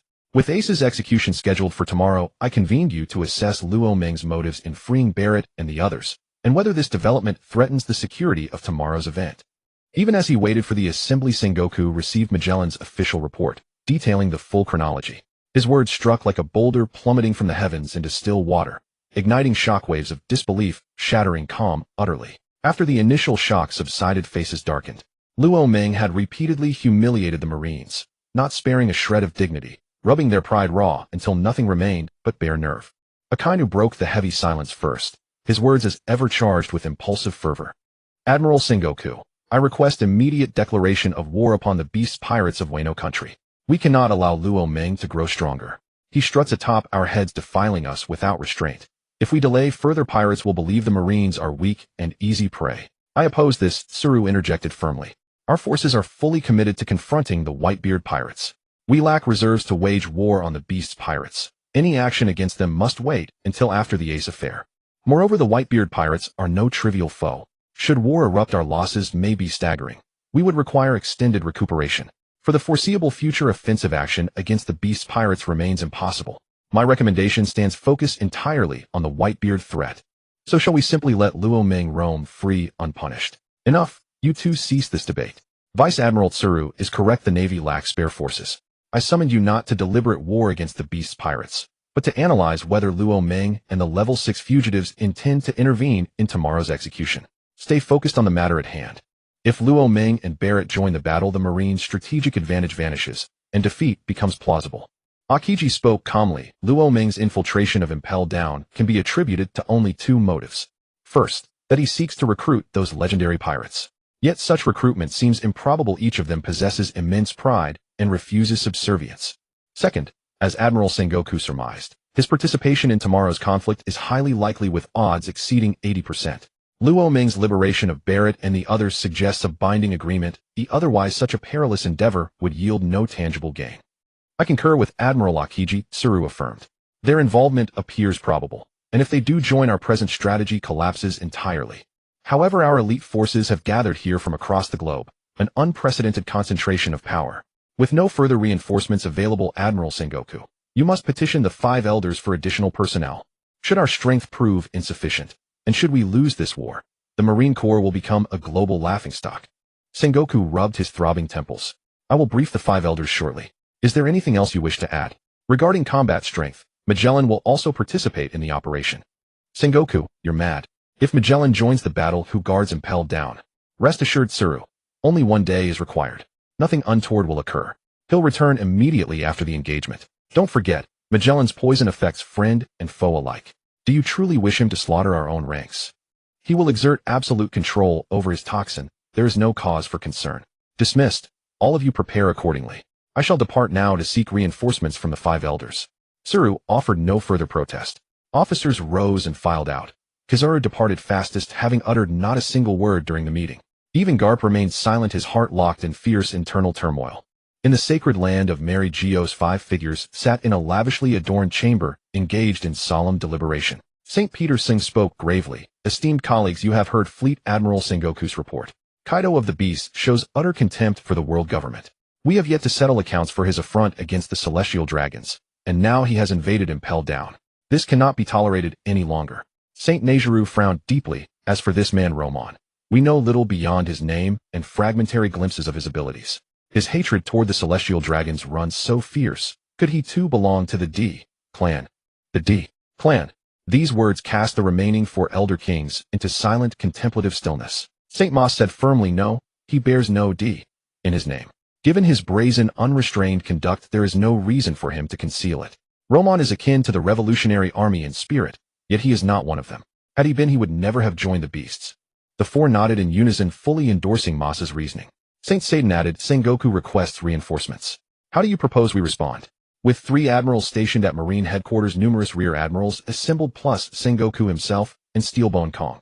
Even without Vice Admiral Garp, we are fortunate if he does not turn his might upon us. Even with Romon's forces joining ours, our elite combat strength remains roughly balanced. Yet what truly concerns me is the possibility that the entire Beast's crew may mobilize. St. Moss countered, the Beasts will not deploy en masse. Our spies detect no movement suggesting their departure from Wano Country. However, Kaido himself may attend. The Azure Dragon form allows him to reach headquarters within a single day. St. Peterson laughed coldly. Let him come. It shall be the perfect opportunity to eradicate them all at once. If they seek battle, then let us oblige them. Does Sengoku require personnel? Then give him what he demands. Dispatch CP0, and the delicate equilibrium shatters. St. Nejiru cautioned, still it is perilous. Edward Newgate Kaido of the Beasts, Romon Marshal D. Teach, and Bartholomew Kuma, all possess Emperor tier power. According to Sengoku's report, a woman named Yamato stands beside Romon, and she too has attained admiral level strength. Sengoku must command the battlefield. He cannot engage directly. The 3 admirals alongside Magellan and Steelbone Kong precisely counter the 5 emperors. CP0 fields 1 operative nearing Emperor tier strength, and 2 more at admiral level. Their inclusion ensures victory, but not annihilation. We must dispatch further forces. Very well, I shall depart in 2 days. With my present, success becomes absolute. The other 4 turned toward the speakers silently, affirming his involvement rendered the plan flawless. So be it. Relay our decision to Sengoku without delay. Hey, Brother Kaido, what brings your calling? Romon and Yamato had just devoured a brain tiger moments earlier, their bellies swollen as though carrying full-term infants. They lay sprawled on the ground digesting when the den den mushi rang. Romon withdrew two den den mushi from his robes, fixed his gaze upon the ringing one, and answered without hesitation. Ha ha ha ha. Where are you, Romon? War draws near. Will you make it in time? Kaido's thunderous voice boomed through the receiver, fervent, electrified with anticipation. Though not the first time Romon had endured Kaido's blaring timbre, its sheer volume still left his ears ringing faintly. Yamato and I are already near Marineford. We can arrive at any moment. Brother Kaido, proceed with your and King's plans as scheduled. No problem. King and I will arrive right on time, and this time the Marines won't walk away whole. Brother Kaido, do not underestimate them. Today I breached Impel Down and freed Barrett and the others. We have struck an alliance. They too will join this war. The Marines have already detected it. They are no fools. They will mount a countermeasure. Even if we triumph, it shall not come easily. Nanny. Romon, you pull off such feats without warning. Why didn't you summon me? I've long dreamed of leveling Impel Down myself. Haha, fewer participants mean greater maneuverability. That's why I kept it quiet.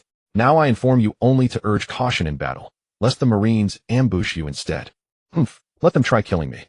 If they can, then by all means come forth and strike. Very well. Romon rubbed his brow in weary resignation. Kaido's self-destructive instincts flared anew. Indeed, the original chronicle had described him flawlessly. Aside from drinking and recruiting underlings, Kaido's sole obsession was suicide. And yet, he never died. That fact alone gnawed relentlessly at the heart. Just keep the schedule, and I'll hang up now. I'd rather not indulge in romance with Yamato. Ha ha ha ha.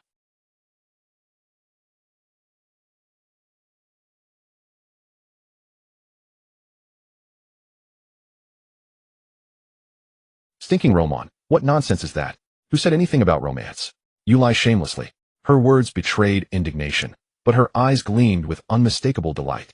Romon, sensing her mood, smiled mischievously. Yamato, those words wound me deeply. After all we've shared, why should speaking of romance be wrong? My heart is shattered. I'll seek romance elsewhere. After this war, I shall court Hancock. At once Yamato cried out, no, you must not approach that fox spirit. I'll speak with you. Then she saw Romon's sly grin, and realized she'd been teased. She buried her face deep between her knees, inwardly cursing, stinking Romon. Wicked Romon. Always picking on me. Seeing Yamato speechless, Romon ignored her, and silently summoned in his mind. Dearest System Father, step forth and chat with me. Host, what now? It's late. You may not sleep, but even I need rest. Damn it, System, aren't you artificial intelligence? What of it? Does AI forfeit the right to slumber? This system doesn't just sleep. I even flirt with suitors. For years the system's voice had been distinctly male. Its sudden self-reference as she left Romon utterly bewildered. Was this system perhaps a gender-fluid entity? Romon ventured cautiously. System, pray tell, are you male or female? Host, are you daft? Does artificial intelligence even possess gender? Whether I say she or he, what concern is it of yours? You're right, I'm the fool here. I shouldn't have asked. Speak quickly, why summon me? Or shall I shorten you by 5 centimeters? I was sleeping soundly, then you, my idiotic host, jolted me awake. A lightning bolt would suit you perfectly. TCH, so this system suffers morning grumpiness. Wait till my day comes. I'll show who's truly master. For now, I endure. Ha ha ha ha. Dear System Father, don't rage. I merely came seeking tasks. Only by growing stronger can I fulfill the main quest properly. Doesn't that logic hold true? Enough, enough. Your tone pleases me, so I'll grant you one task. Do not disturb me again tonight.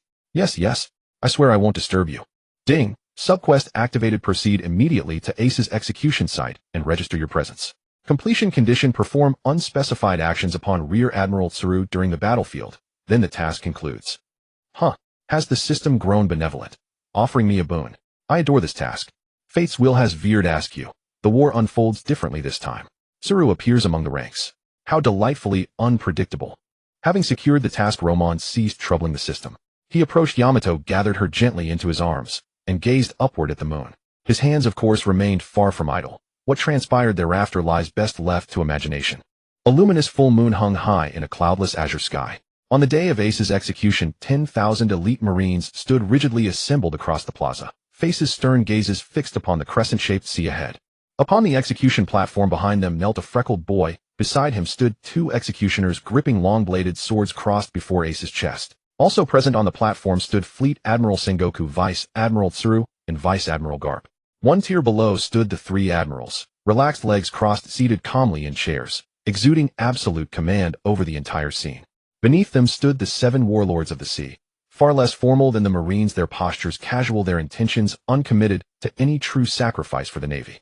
Yet they watched this spectacle with keen anticipation, especially Doflamingo and Moria, whose arrogant grins betrayed their disdainful confidence. Lower still stood the line of vice admirals, including one woman, the very target of Luo Meng's mission, Vice Admiral Nami, summoned back by Sengoku himself, who deemed the Navy's senior combat strength insufficient.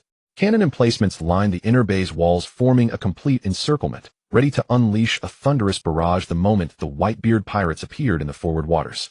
Suddenly Sengoku seized a din-din mushy megaphone from a nearby Marine and began recounting Ace's origins and lineage. Though all knew publicly that Ace was Whitebeard's son, initial reactions were steeped in confusion. Only those privy to the truth grasped Sengoku's intent. When his revelation concluded, shock reverberated across the plaza, and beyond, every viewer worldwide watching the live broadcast recoiled in stunned disbelief. Who could have imagined? The 2nd Division commander of the Whitebeard pirates was none other than the son of the pirate king Joel D. Roger. Even the Great Search had failed to uncover this truth.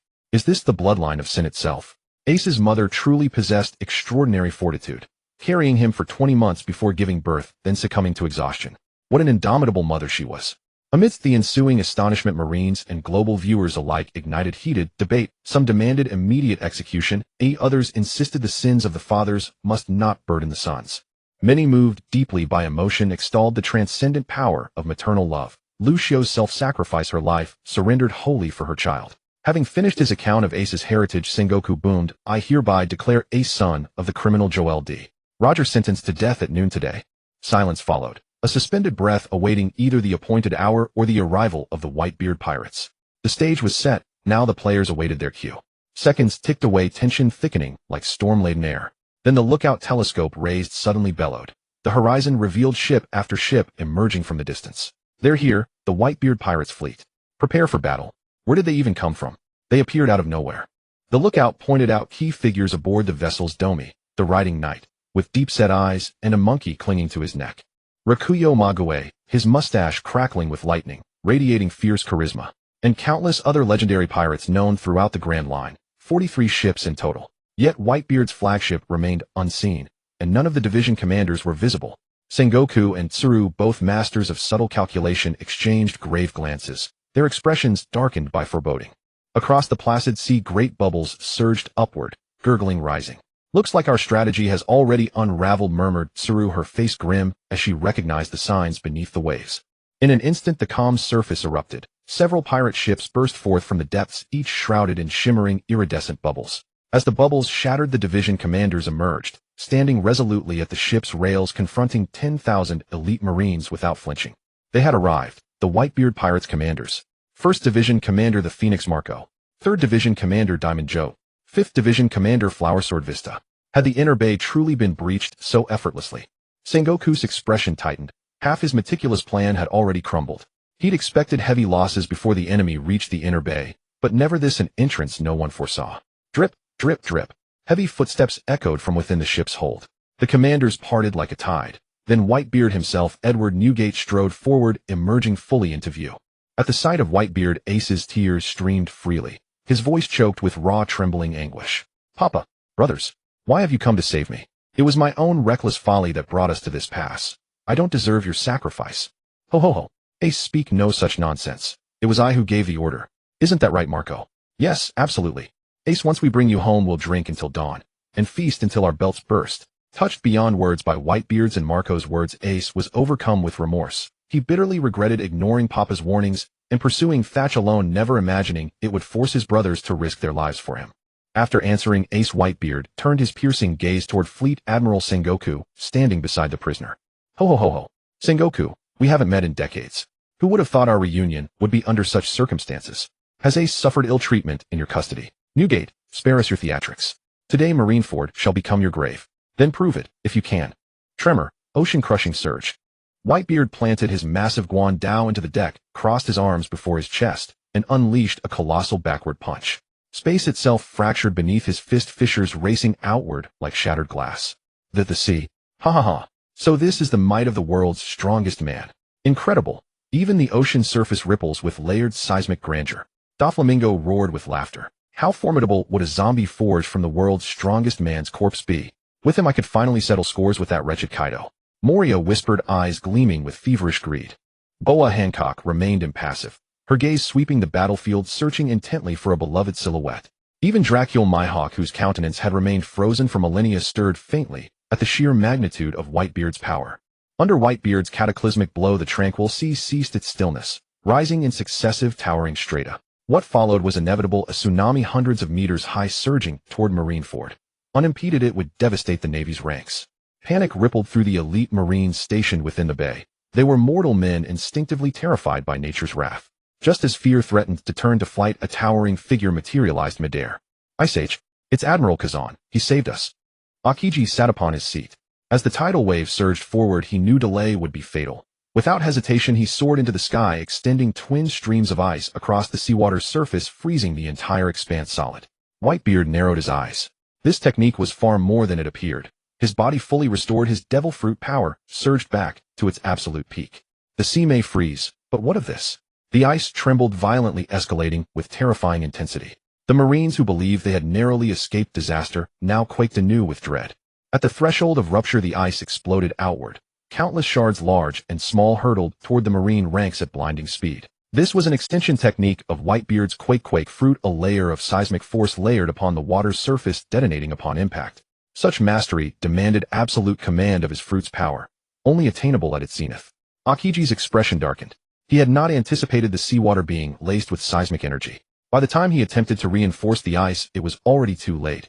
He could only shatter the largest fragments midair. Oh, retreat. Ice shards are flying. Chaos erupted below. The Marines faltered, some already turning to flee. Seeing this, the rear admirals unleashed their unique abilities without delay, shattering ice even as he spoke, to steady the crumbling morale. Do not fear. These are mere shards of ice, posing no true threat. Hold your formation. To flee at the first sign of danger. What kind of Marines are you? Compose yourselves now. His words anchored the panicked ranks. Flight gave way to focus. Soldiers now dodged the smaller falling fragments with disciplined precision. Calm restored, casualties remained minimal. Only a few unlucky souls sustained minor injuries. Ho ho ho ho. Lads, our Navy Admiral has kindly provided us with a natural stage. Charge. Rescue your brothers, Ace. Ha ha ha ha. Fight. Hold on, Ace, we're coming for you. No sooner had Whitebeard spoken than over 40 pirate ships disgorged their crews. 10,000 pirates leapt ashore, undaunted by the 100,000 Marines arrayed against them.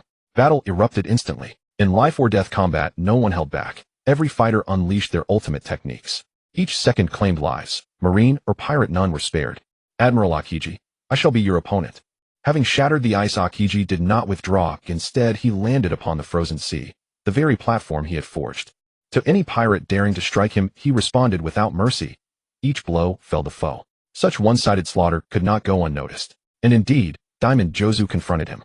Oh my, 3rd Division Commander Jozu, Diamond Fruit User. Have you truly chosen me as your target? What a headache. I wonder if my ice can even freeze your diamond. Ha ha ha ha, try it and see. Thus began their clash, a duel of ice and diamond biting cold against unyielding crystalline defense. Both were legendary figures whose names had echoed across the seas for decades. Yet Akiji, as an admiral, possessed overwhelming superiority. Jozu might withstand him for a time, but defeat loomed inevitable.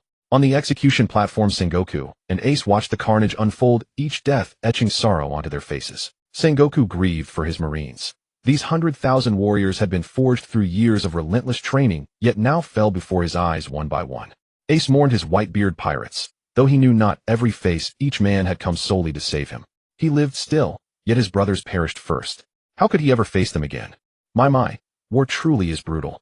To prevent further needless loss, I suppose capturing the leader first is the only recourse.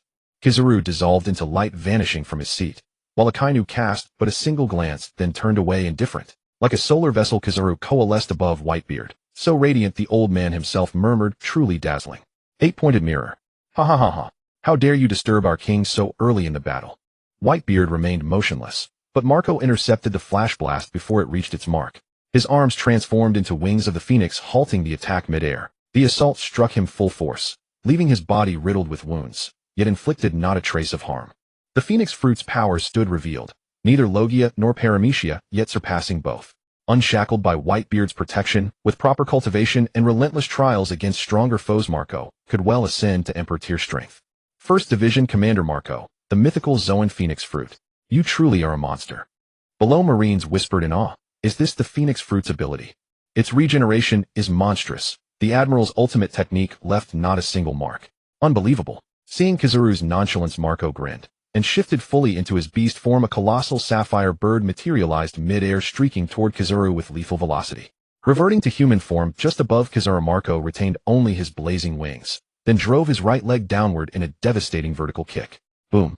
Kizaru raised a hand to block, casually remarking, "This move actually worked." Hearing those words, and seeing that effortless smirk, Marco's brow twitched. "You're pulling my leg." He secretly intensified the kick's force, sending Kizaru hurtling like a meteor, smashing headlong into the surrounding wall with a thunderous explosion that shattered it completely, leaving one to wonder whether Sengoku would settle accounts later. Oh, Admiral Kizaru was knocked clear. Marco is simply unstoppable. The low-ranking Marine had barely finished speaking when Kizaru reappeared, utterly unscathed, not even a speck of dust upon him. Warning giants to watch the skies, he promptly resumed his idle, half-hearted participation. The Summit War diverged slightly from its original course. Mihawk never delivered his signature slash against Whitebeard, nor did Jozu ever hurl his colossal ice boulder. He remained locked in fierce combat with Akiji. With no massive ice fragment descending, Akainu never unleashed his famed mega fire, remaining seated motionless throughout. Among the Marines, only Akainu, Tsuru, and Sengoku refrained from direct engagement. Every other combatant joined the fray. Even the 7 warlords fought, but shared Kizaru's detached, perfunctory attitude. Their disengagement required no pretense, effortless, shameless, and total. Only Moria, perpetually confused about hierarchy, threw himself into battle with genuine fervor. Boa Hancock attacked indiscriminately, Marines and pirates alike, but struck the Marines with greater intensity, remembering Luo Meng's words, Whitebeard was their ally. Ha ha ha ha. Let the era erupt into utter chaos. That is the finest era imaginable. Doflamingo laughed wildly, simultaneously manipulating several pirates with his strings to slaughter one another. Whitebeard watched his sons fall one after another, his restraint fraying. Yet he held himself in check, ever vigilant for sudden threats, trusting Luo Meng would arrive. That moment would mark their turning point, their path from ruin to triumph. High above Marineford, at an altitude of tens of thousands of meters, 4 figures stood unseen by anyone below, observing the battlefield beneath them. They were Luo Meng, Yamato, Kaido, and King. Luo Meng had encountered Kaido and King en route, both rushing toward the same destination. When Luo Meng first saw Kaido, fresh wounds marked his body, evidence of a recent battle. Upon inquiry, he learned that Kaido, upon leaving Wano Country, had indeed clashed with Shanks, the red-haired pirate who sought to block his path. Kaido now wielded 2 devil fruits. His power far surpassed even his former peak. Neither Shanks' dual-armed might nor his crimson hair could withstand Kaido's onslaught, let alone his single-arm strength. Had it not been for the formidable crew aboard Shanks' ship, Kaido would have slaughtered them all. Below, the raging battle ignited Kaido's bloodlust. His warrior's instincts flared as he roared with manic laughter, "Luo Meng, I'll descend first. Will you join me now, or wait a while longer?" Luo Meng continued, gazing downward. This Summit War diverged markedly from the version he remembered. Far more high-tier combatants filled the field. Beyond his mission target, Akainu, there was also Akiji, and several giants whose faces he did not recognize. Most tellingly, he refused to believe this was the full extent of elite forces present. Government agents surely lurked in the shadows, still concealed, awaiting their moment. Hearing Kaido's words, Luo Meng narrowed his eyes and smiled. "Brother Kaido, go ahead and play your part. We 3 will watch a while longer." Kaido burst into thunderous laughter. "Then wait. I'm off." The moment Kaido launched himself downward, Luo Meng spotted 3 ships converging on Marineford from 3 distinct directions, and each carried people he knew well. The first was the Blackbeard pirates, the second a temporary alliance led by Baroque Works' former agent Bartholomew Kuma, and the third, most unexpected of all, Monkey D, Luffy, and Silver's Rayleigh. Had they sailed alone, Luo Meng would not have been startled, but the rest aboard their vessel left him deeply unsettled. Every soul wore prison uniforms, garments Luo Meng knew all too well, the standard-issue garb of Impel Down. Among them stood unmistakable figures, the transgender revolutionary Emporio Ivankov and the so-called Fortune's Chosen Buggy the Clown. Their intent was unambiguous. They steered straight for the battlefield. So the wheel of fate had once again turned Luffy toward Impel Down. Neither Baroque Works nor the Blackbeard pirates charged forward immediately. They instead slipped into blind spots to observe covertly. How delightfully chaotic. How will the Marines respond next? The view shifts to Luffy's ship. As it drew near, his youthful voice boomed across the bay. "Ace, I've come to save you." "Luffy." 2 voices cried out simultaneously from the execution platform, one filled with disbelief, the other with exasperation. "Aces and Garps." Sengoku's brow furrowed in dismay as he turned to Garp again. "Your grandson." Their arrival had not gone unnoticed by the Marines. Though Luffy, a newcomer, drew little concern, one figure among them froze them in shock. The ancient king, Rayleigh? While the Marines recoiled in astonishment, Magellan, hidden in the shadows, nearly collapsed. He recognized every man aboard that ship as an impelled-down convict. Hardly had he departed when the prison suffered its second catastrophic breach. Whoosh! A figure materialized beside Whitebeard. Regarding Rayleigh, the elder statesman who mirrored his own age, he asked Rayleigh, "You old fox, what brings you here?" Rayleigh chuckled softly, "Haha, hear that, Newgate? Long time no see, and your legendary vigor remains undimmed." Then gesturing toward Luffy, "That boy is my disciple. An ace, he is the captain's son. That reason alone suffices." Whitebeard's gaze drifted toward Luffy, not lingering on the youth himself, but resting upon the straw hat atop his head, the very hat once worn by Joel D. Roger. Before he could speak, another disturbance erupted, cutting through the air with arrogant, thunderous laughter. "Ha ha ha ha. Newgate, and you too, Rayleigh. Still clinging to life, I see." Whitebeard showed no surprise at the newcomer, but the Marine's hearts sank like stones. "Kaido, you finally arrived. And where then is Luo Ming?" Sengoku's eyes scanned the skies anew the moment Kaido descended. "Oh dear, monsters keep arriving one after another," Kizaru muttered, rubbing his temples. "Today's waters feel far too deep for me to wade through." Kaido officially entered the fray, his colossal 1,000-meter dragon form shrinking down as he landed beside Whitebeard. "You're here," Whitebeard rumbled. "So Luo Ming has arrived too. Why hasn't he descended?" "TCH. Luo Ming's up there watching the show. I came down first, to play." "What's wrong, Captain? Standing idle on your ship. Are you afraid?" Whitebeard ignored Kaido's barbed tone entirely and resumed watching the battlefield.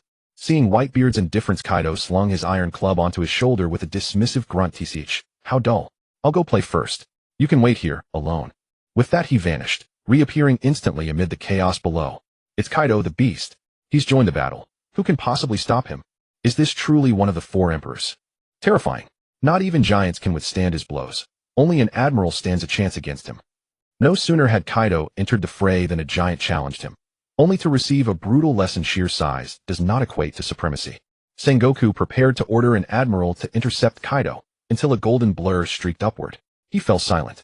Oh dear, I simply can't allow such unchecked slaughter," Kizaru remarked, landing beside Kaido. Lightspeed kick. Kaido didn't flinch. In fact, he laughed heartily. "Perfect timing. These minnows stirred not a shred of battle lust in me. But you, Admiral, you just might awaken my excitement." Boom. He raised his arm, blocking Kizaru's kick effortlessly, then swung his club in a devastating counterstroke. Sensing its crushing force, Kizaru dared not meet it head-on and retreated. He dissolved into light. But Kaido, now master of both the mythical Zoan and Logia-type rumble fruit, moved faster still. Lightning outpaced light itself.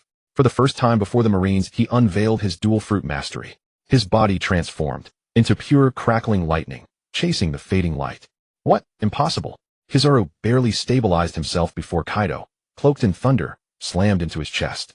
With no time to evade, he hastily summoned armament haki, crossing his arms before his torso to absorb the blow. KRKOM.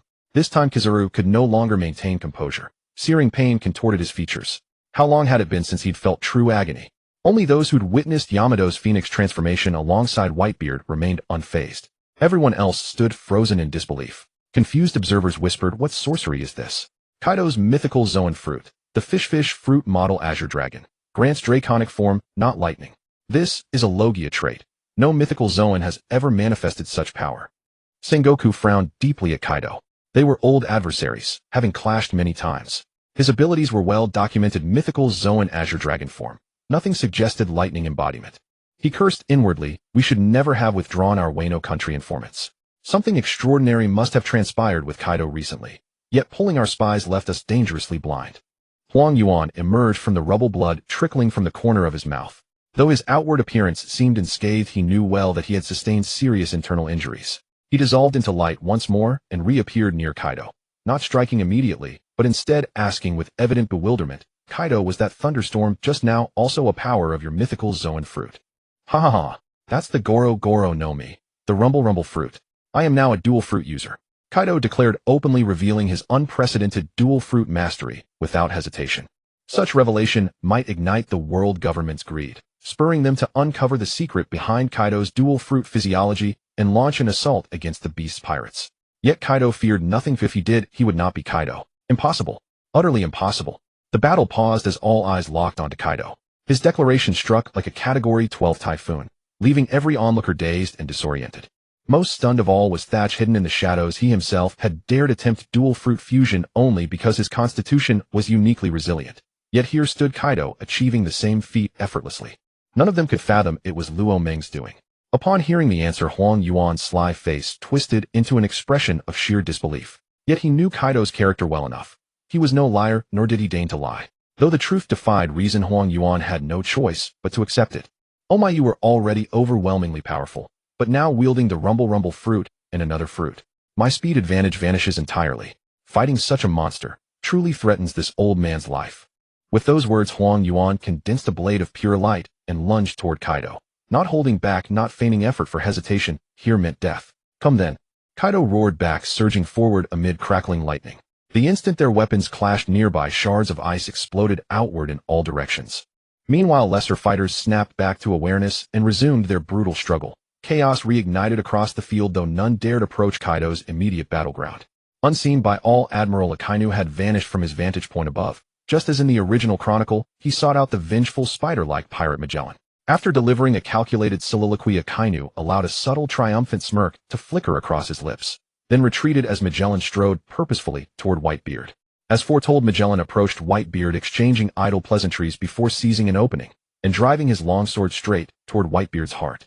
But at his peak, Whitebeard sensed danger instantly. His armament haki surged across his back, intercepting Magellan's lethal strike. Marco spotted the treachery and slammed Magellan to the ground, crying out in anguish, "Why?"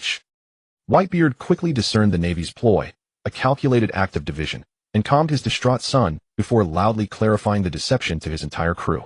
Whitebeard's fury erupted, daring to manipulate my own sons against me. Unforgivable. Seeing this, Fleet Admiral Sengoku bellowed, "The world's strongest man has entered the fray. Everyone stay vigilant." Quake. Airquake. The very air convulsed, generating a devastating shockwave aimed directly at the execution platform below. Akainu flashed into the shockwave's path, magma erupting from his palms as he roared, "Do you truly believe you'll shatter the platform so easily?" Magma eruption. Boom. The two forces collided, clashing, grinding, canceling each other out. To onlookers it appeared evenly matched, but within Akainu's mind, terror surged. Blocking Whitebeard's attack had demanded near total exertion. How could a man so advanced in years still wield such terrifying power? Is this even plausible? Only after fully dissipating the airquake did Akainu notice cold sweat glistening on his brow. Yet he masked his unease, returning stoically to his seat. Whitebeard watched impassively as his attack was halted. No surprise there, such effortless defense would have been far stranger. He bellowed, "Sons, charge the plaza now." From his command post, Sengoku lifted a den mushi and commanded, "Issue orders. Withdraw all Marines to the bay. Initiate Phase 2. Understood, Fleet Admiral Sengoku." The officer saluted, then darted across the battlefield, relaying the directive to every Marine within earshot. Marines withdrew methodically into the bay, prompting pirates across the field to halt mid-battle. Only Kaido and Huang Yuan continued their fierce duel. Huang Yuan, privy to the plan, attempted retreat, but Kaido refused to release him. Whitebeard stood firm, glaring up at Sengoku atop the platform. "Sengoku, you old fox, what new trick are you scheming?" Sengoku ignored him, waiting until every Marine had regrouped within the bay before issuing his next command. "Activate the enclosure wall." "Fleet Admiral, urgent report. The enclosure wall is obstructed by ice. It cannot rise." Sengoku shot a dark, exasperated glance toward Akiji before barking downward, "Clear that ice. Immediately. The wall must deploy before the pirates breach the plaza." "Yes, Fleet Admiral Sengoku." They possessed no means to melt ice forged by a Marine admiral, so they cranked the generator to maximum output. Miraculously it held. The enclosure wall rose, separating Marines from pirates. Whitebeard responded with another air quake. The wall buckled inward violently. Though it remained standing, its structural integrity was nearly shattered. "Is that all?" Whitebeard frowned, baffled by Sengoku's maneuver. At his absolute peak, he could dismantle such a barrier through 100 different methods. What he didn't know was that Sengoku had no idea Whitebeard had fully regained his prime. Relieved the wall hadn't collapsed, Sengoku exhaled sharply and ordered downward, "Akainu, it's your turn." Without delay, Akainu strode to the platform's edge, arms transforming into molten lava, aimed skyward. Then, like a relentless artillery barrage, he unleashed countless magma-forged fists into the heavens. The spectacle was colossal, awe-inspiring in scale. Pirates across the plaza stared upward, bracing themselves, steeling their resolve for whatever cataclysm would follow. Yet moments later, confusion painted every face, a thunderous display yielding little more than smoke and noise, its grandeur utterly disproportionate to its effect. That's it. Above them hung only drifting ash and cooling magma fragments, too feeble to even kill a chicken, let alone pierce pirate ranks. They stared at Akainu, eyes wide with incredulity, as if silently demanding, "Are you here to entertain us?" Even point-blank that attack couldn't scratch us. An eerie silence descended, unnerving in its depth, unnatural amid the battlefield's chaos. While pirates wore bemused expressions, the Marines' faces darkened, especially Sengoku's and Akainu's. Sengoku roared Sakazuki, "What in the world is this nonsense?" Akainu remained silent, his own expression clouded with disbelief. His meteor volcano technique had never failed before. How could it falter at this pivotal moment? It made no sense. Refusing surrender, he raised his arms once more, channeling fresh torrents of magma into the sky. At the sight, every heart clenched anew, hope and dread entwined in breathless anticipation. The camera lifts skyward. Akainu's technique pierces the clouds once more, ascending until molten meteorites coalesce and plummet from above. 3 figures stand suspended in the heavens. Witnessing this spectacle, they launch another assault. Damn it, here it comes again. Luo Meng and his 2 companions hover midair as the molten meteors descend once more, forcing them into frantic motion. Each strikes with precision to shatter the blazing projectiles. Below, onlookers stare upward in utter bewilderment. The scheme was Luo Meng's own design.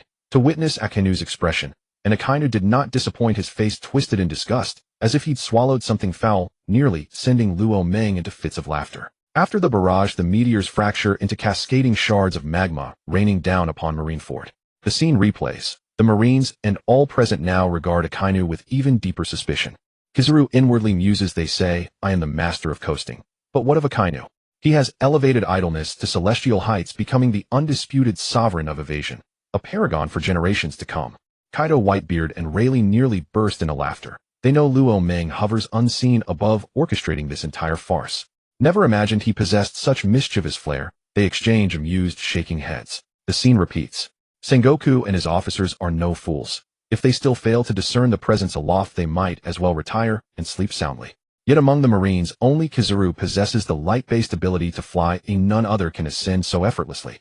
Kizaru remains pinned by Kaido, unable to break free. Though the Navy's 6 powers technique, moonwalk, permits aerial movement, it is painfully slow. Whoever lurks above must already be concealed within the cloud layer. Recalling Kaido's dramatic entrance, Sengoku swiftly deduces the identity of the airborne intruder, Beast Kingdom's calamity, Orki Luo Meng. Having unraveled the truth, Sengoku bellows toward the heavens. "Orki Luo Meng, you dare descend yet refuse to reveal yourself, resorting only to petty tricks." Confused onlookers turn their gaze skyward at Sengoku's cry. Brilliant deduction. Truly worthy of the sage Admiral the Buddha. Sengoku, you've traced me here with astonishing speed. The voice fades, and 3 silhouettes materialize against the sky. Luo Meng in his black-winged demon form wears a 3-foot azure blade at his waist. Yamato stands beside him clad in crimson battle armor, her back crowned by twin wings of living flame. Keiman looms nearby, in sleek black metallic armor. This marks their first appearance atop the summit war. My beloved Luo Meng, you have finally arrived. Hancock's eyes melt into shimmering hearts. It is him, the accursed one branded the Godslayer, Orki Luo Meng. No wonder Admiral Akainu committed such an uncharacteristic blunder. It was all Luo Meng's doing. I almost accused Akainu himself of treachery. I deserve to be executed. Precisely. I thought the same. After this war, I must personally beg Akainu's forgiveness, or my conscience will never rest. Luo Meng's emergence ignites chaos within the Marine ranks. Reactions vary wildly. Many Marines stricken with guilt over their earlier suspicion of Akainu now glare at Luo Meng with sharpened fury. Akainu burns with murderous rage, determined to flay Luo Meng alive. His career had nearly crumbled beneath this humiliation. Ho ho ho ho. Whitebeard booms with laughter. Young Luo Meng, I never knew you possessed such theatrical flair. Had you remained hidden, Akainu might have died of sheer shame. Who else should I target when he aimed his attack straight at me? And let me tell you, the look on Akainu's face during that first strike nearly made me collapse laughing. Unabashed, the 2 trade barbs. Pirates roar with delight. Akainu, humiliated beyond endurance, feels his skull explode with white-hot fury. His composure shatters as he bellows, "Die. All of you shall die." He transforms instantly into molten lava and surges headlong from the execution platform. Do not act rashly. Sengoku's plea falls on deaf ears. Akainu's sole purpose now is Luo Meng's annihilation. His charge reignites the war. Pirates surge toward the plaza. Sengoku urgently commands artillery fire. Though ineffective against elite foes, the broadside from 10 mounted cannons inflicts heavy casualties among rank-and-file pirates.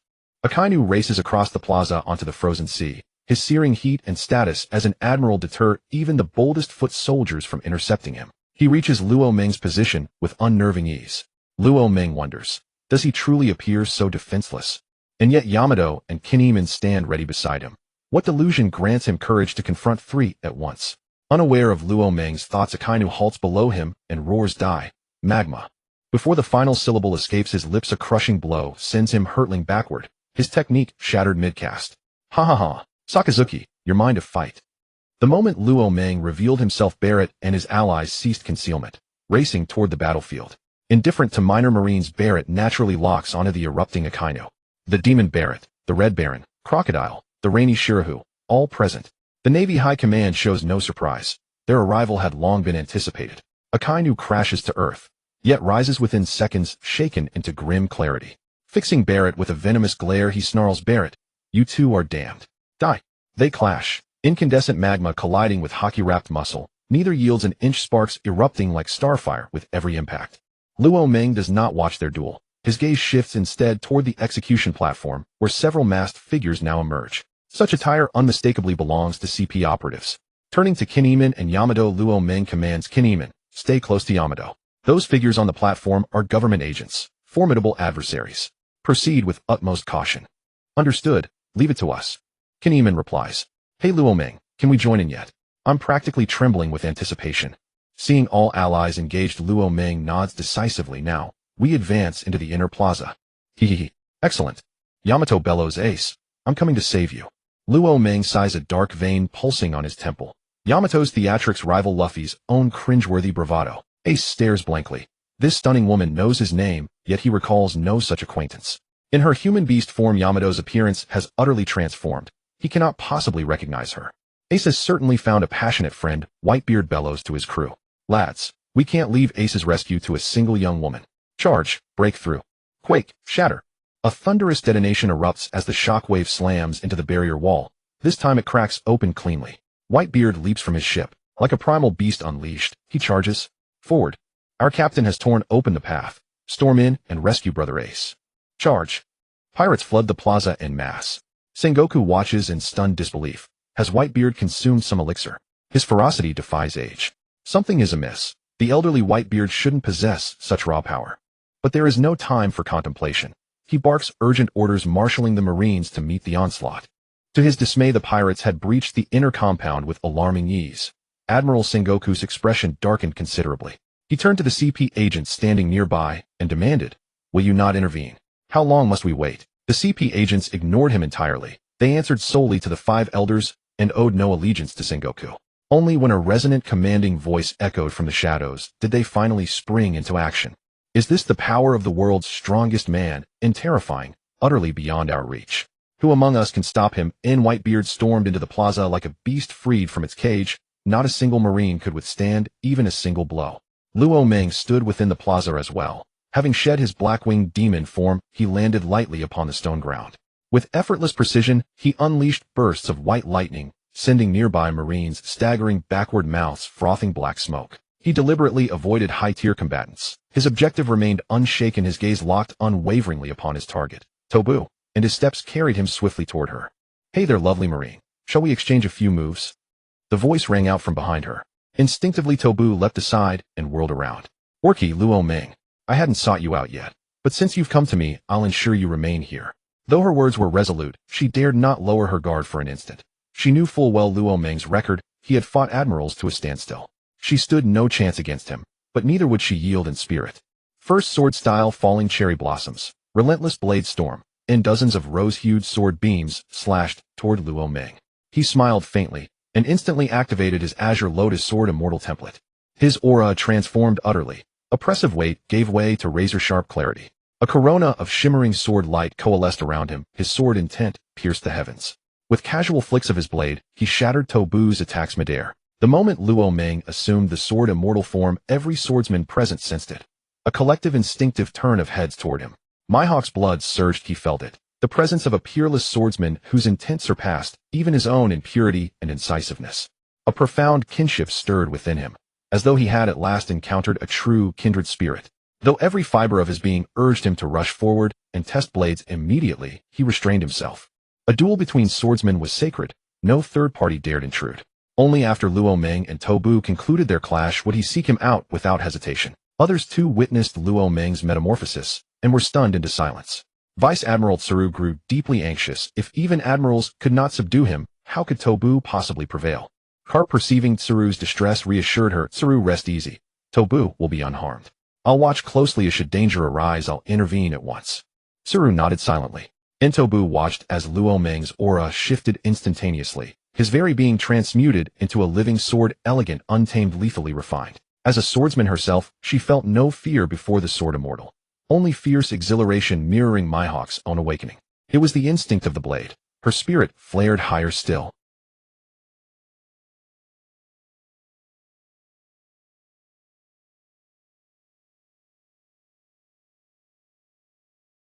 Under the sword immortal's influence, Luo Meng's demeanor softened. His speech grew playful and unrestrained. "Lovely Marine, need we fight to the death? Why not join me for a drink somewhere quiet, beneath moonlight beside blooming flowers?"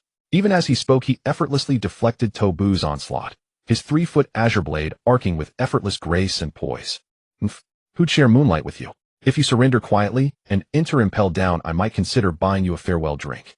Her retort was sharp, and her sword Kinnikuman swung with merciless ferocity. Ah, how utterly unforgiving. "Impel down is off the table. I've just left there, and it holds no charm. What say you accompany me to Wano Country instead? There we might indulge in something far more delightful. You dare flirt with me? Once the Marines capture you, I'll make certain you regret it." Tobu declared, her voice laced with indignation. "Ha ha ha. When you do catch me, let's be clear, candles and whips are non-negotiable." Tobu was no novice. She understood his meaning perfectly. A delicate flush bloomed across her cheeks, rendering her even more radiant. Though seasoned in years, his physique and countenance remained flawlessly preserved, so much so that Luo Meng briefly entertained abandoning the mission altogether. Enraged by his audacity, Tobu snapped, "You wretch, prepare to die. In first sword style II, cherry blossom walk." II techniques shared the same essence as rapid draw swordsmanship, unleashing unmatched speed the instant the blade cleared its scabbard. Yet Tobu's velocity paled beside Luo Meng's. The technique proved futile, effortlessly parried. Having indulged in banter and play, Luo Meng stilled, his aura turning elusive mercurial. With a light, knowing smile, he murmured, "My dear, your stubbornness ignites my sword intent. Behold, river of blades." "No, Carp." Tsuru cried out urgently, as she saw Carp leap from the execution platform, racing toward Tobu. Carp vanished from the scaffold, dashing full speed toward Tobu, yet halted abruptly upon nearing her. Staring at the two locked in an embrace, he stood bewildered. Shall I intervene, or simply withdraw? Back with Luo Meng, he had unleashed River of Blades, his sword intent locking onto Tobu with absolute certainty. She could neither resist nor retreat. A single thought flashed through her mind. Is this how I die today? She shut her eyes, awaiting death, yet felt no pain. Instead, her lips registered sensation first, and when she opened them, she was stunned. What met her gaze was a pair of gleaming, luminous eyes, then Luo Meng's roguish face. For a fleeting moment, she forgot to struggle, simply gazed, breathless, feeling. That scoundrel even thrust his tongue inside. How shameless. And cough, cough, cough, and excuse me, but you're still in battle. Is this truly appropriate? Carp remained, stepping forward to speak. His voice snapped Tobu back to reality, and she wrenched herself free from Luo Meng's arms. Her face burned crimson. This rogue had even squeezed her twice. Then fury erupted, raw and uncontainable. "You filthy lecher. I'll kill you." Yet another burned with even greater wrath. Chaos, who watched his cherished idol defiled before his eyes. His rage blazed skyward, but entanglement elsewhere held him back from rushing Luo Meng then and there. "Ha ha ha ha. And my apologies, my dear. Pure impulse, pure impulse. Come visit me in Wano Country sometime. We'll deepen our conversation further." With that, Luo Meng withdrew. And you despicable lecher. You dare mock me? Don't run. I demand 300 more rounds." Enraged beyond reason, Tobu lunged after him. Carp intercepted her. "Enough. You cannot best him. Pursuit only leads to the same outcome. First secure the plaza. Should vengeance be your aim, wait until victory is won and he is captured."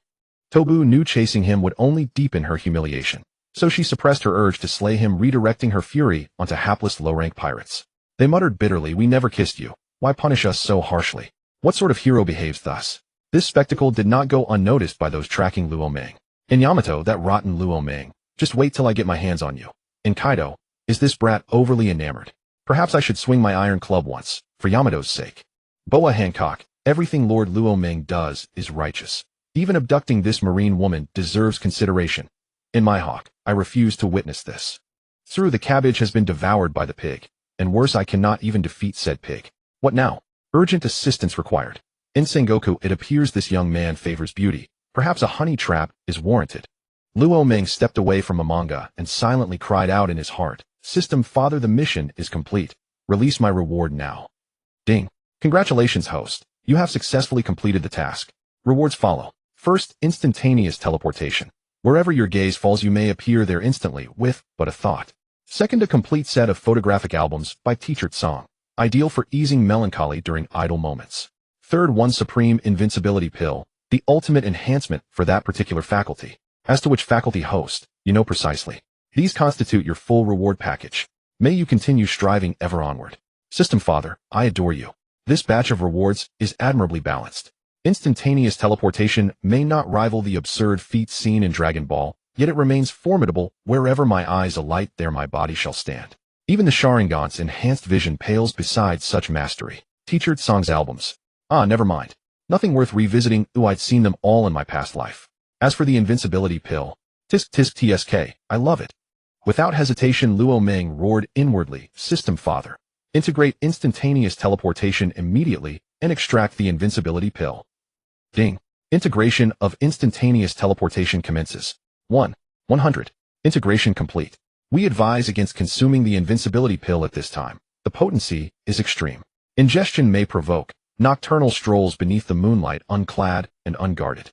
Luo Ming had already raised the pill to his lips when the system's warning froze his hand midair. Cold sweat erupted across his brow. He narrowly avoided catastrophe. That sly system never bothered to label its gifts with warnings. It nearly cost him everything. Were I to emulate that certain individual, strolling bare beneath the heavens, I'd shame even my 2-meter-thick face. Having secured the invincibility pill, he redirected his gaze toward the battlefield, where the principal combatants were already locked in fierce duels with the Navy's elite forces. Kaido still clashed violently with the elderly Yellow Monkey upon the icy expanse beyond the plaza. Yellow Monkey was no weakling. Though battered by Kaido's dual demon fruit might, he held firm, refusing swift defeat. Barrett likewise fought Admiral Akainu on the ice, exchanging blow for blow, and even deployed his fruit ability. The unification fruit fused 2 of Whitebeard's ships into one monstrous amalgam. Whitebeard faced Admiral Akiji, whose defeat was so abject he likely cursed aloud. Is this truly the strength of an elderly Whitebeard? Nonsense. Rayleigh was pinned down by a CP agent, unable to break free. His opponent against Leadfield surprised Luo Ming, the prison warden Magellan, a figure absent from the original chronicle. His very presence proved how profoundly his arrival had reshaped fate. No soul dared approach their battleground. Magellan's toxic miasma was no mere threat. Yamato and King fought with effortless grace. 3 CP agents challenged them, but none reached admiral rank, posing little challenge. Yamato even fought 2 at once without faltering. Crocodile sought out Doflamingo. Ujinbi battled Gecko Moria. The remaining 7 warlords merely feigned engagement. Hancock, however, had turned traitor, now clashing fiercely with Smoker and his unit. Suddenly Luo Ming's gaze caught a fleeting silhouette darting swiftly across the battlefield, his brow furrowed. Invisibility. Each time this figure struck down an enemy, it vanished utterly, so swiftly even Luo Ming's keen sight could not trace its disappearance. Yet the Logia-type invisibility fruit had long been consumed by one of Moria's subordinates. This was no fruit power. Luo Ming did glimpse the assailant mid-strike, masked unmistakably a CP operative. System Father, identify this invisible warrior's ability. Ding. Host. The assailant is a mythical Zoan user cat fruit dark leopard model. Invisibility and stealth are innate skills. Another unprecedented figure, now ranked among admirals in raw power. Seeing the assassin veer toward Whitebeard, Luo Ming dismissed him. Ambushing Whitebeard would prove no simple feat. He turned once more to slaughter the advancing Navy ranks. At that moment, Orky Luo Ming care for a duel. Luo Ming turned his gaze toward the voice, and there stood Dracule Mihawk, battle lust blazing in his eyes. Black blade Yuru raised high, its tip aimed squarely at him. The instant Luo Ming parted from among Mihawk's fighting spirit surged uncontrollably. He abandoned his prior opponent, Vista, and charged straight for Luo Ming. Feeling that fierce intent, Luo Ming, still in his sword immortal form, felt his own martial spirit ignite. If you seek battle, then let us fight. I too long to witness the splendor of the world's strongest swordsman. Mihawk laughed, a deep, unrestrained joy. Their sword auras swelled, clashing before blade ever met blade. All present sensed their confrontation and instinctively ceased combat. Even Whitebeard and the other top-tier warriors paused mid-duel, eyes fixed solely on Luo Ming and Mihawk. Voices rose across the field. The world's strongest swordsman versus the Godslayer. Orky Luo Ming. Who shall prevail? Ha ha ha. What a duel to anticipate. Can Mihawk preserve his title as world's strongest swordsman against Luo Meng? Leadfield Bista and other swordsmen discerned something subtle. Mihawk's sword pressure had already yielded. Should he delay further, his sword heart itself might fracture. Beyond them, even the hidden five elders perceived it. The sheer weight of Luo Meng's sword aura stirred Mihawk's blade to tremble in anticipation. Mihawk, aware of this truth, hesitated no longer, launching a viridian slash of pure sword energy. Luo Meng smiled faintly, raising his 3-chi azure blade to release a counter slash, both energies annihilating each other midair. Thereafter they closed in, black blade and azure sword colliding in blinding arcs of light. Crisscrossing gashes scarred the earth around them, carved by sheer sword force. Though Mihawk's sword pressure and technique fell slightly short, exhilaration burned within him. He sensed his path of the sword still held room to ascend. Luo Meng, meeting you is my fortune. In you I see the possibility of transcending my own sword way. Luo Meng parried mid-strike. The way of the sword knows no final master. Its pursuit is endless. I hear you cherish fine wine.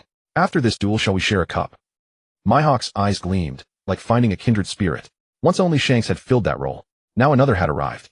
Indeed, the way of the sword admits no absolute sovereign. I confess, I dwelled in a well blind to the horizon. After this duel, I shall bring rare vintage to your door. But for now, let us savor this battle to its fullest. One sword style, heaven and earth is single line. Mihawk abandoned basic strikes, unleashing a formal technique, a razor-thin line of condensed sword energy sharp as fate hurtling toward Luo Meng. Luo Meng observed the strike, unfazed, truly worthy of the world's strongest swordsman. Its aura rivals that of an emperor. Yet our sword intents oppose like yin and yang. Mihawk surges forward unyielding, mine flows freely untethered, like the azure lotus sword immortal. Ha ha ha, excellent, behold my divine stroke. Transcending the mundane, Luo Meng forged no outward sword beam. Instead, he sheathed his blade in radiant sword energy, then thrust its tip directly into Mihawk's slashing line, shattering it before driving forward in a lightning-fast lunge. With blinding speed, Mihawk could not evade. In haste, he could only raise Yoru horizontally before his chest. Bang! The immense force sent him sliding backward for over 100 meters before he halted. His hand gripping the blade trembled slightly. After steadying himself, Mihawk advanced once more. One power style Iato, draw. Mihawk's Iato slash was far swifter than Taodu's, but Luo Meng still held the same thought. When it came to speed, he had never feared anyone. With his observation haki and the enhanced vision from his Sharingan, he feared not even the speed of light, let alone the speed of his sword technique. Striking directly at the weakness, Mihawk appeared behind Luo Meng. Luo Meng took no harm. Instead, after catching Mihawk's Iato, he countered with a strike of his own. Mihawk turned around, a bleeding wound on his chest. Am I seeing things? Mihawk is wounded. He was actually hurt by Luo Meng in swordsmanship. Incredible. It seems that after today, the title of the world's greatest swordsman will be taken by Luo Meng. The small fry, seeing Mihawk wounded, erupted in exclamations. Is he even that formidable in swordsmanship? Sengoku, watching from the high platform, was inwardly astonished. Whitebeard and the others, already knowing the outcome, paid no further attention and resumed their own battle. Mihawk touched his wound. It had been a long time since he had been injured like this in a sword fight. Even Shanks could not manage it. His calm expression broke into a hearty laugh. Excellent. Come again. Fight. Luo Meng responded, come. Their figures clashed once more. Mihawk's heavy swordsmanship against Luo Meng's elegant and free-spirited style. As the clashes continued, the wounds on Mihawk's body multiplied. In speed, power, and technique, Luo Meng was superior in every aspect. Mihawk could only defend. His defeat was evident.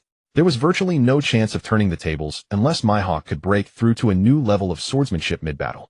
Only then would there be a slim possibility of victory, but even that was merely a faint hope. After more than 10 minutes of fighting, Mihawk knelt on one knee, panting heavily. He forced himself to stand and gave Luo Meng a faint smile. One final move. If you can withstand this, I admit defeat. Luo Meng also bore a few small cuts. Hearing Mihawk's words, he laughed joyfully. Is that so? Then come. Let's settle this with one blow. Both gathered power in secret, their auras surging. Those still watching knew that after this exchange the victor would be decided. One sword style, ghostly knight, slash. Mihawk's strike was no longer green, but black. 100-meter-long sword beam flew horizontally toward Luo Meng, causing the very space it passed through to tremble faintly. After unleashing it, Mihawk was drained of strength. Even Whitebeard was secretly startled. He would need considerable effort to break through that attack. Luo Meng, however, had already launched his own move as Mihawk struck. Well struck. Watch this. One sword. End of the world. Luo Meng's one sword, end of the world, was also a sword beam, but far less extravagant than Mihawk's 100-meter slash. It was less than 10 meters long. Yet this 10-meter sword beam clashing against the 100-meter one shattered Mihawk's attack in less than 3 seconds. It continued toward Mihawk at unabated speed. Mihawk felt no fear. Even if he were to die from this blow, he would have no regrets. He had no strength left to dodge, so he smiled and closed his eyes. The anticipated pain never came. He dazedly opened his eyes and spoke to the figure approaching him. Why? The figure was Luo Ming. It was merely a duel. There was no need to kill Mihawk. Knowing that Mihawk could not block this strike, Luo Ming used instantaneous movement to appear beside him and deflect the attack. What? Why? There's no enmity between us. This is just a swordsman's contest, not a life or death battle. Killing you would serve me no purpose.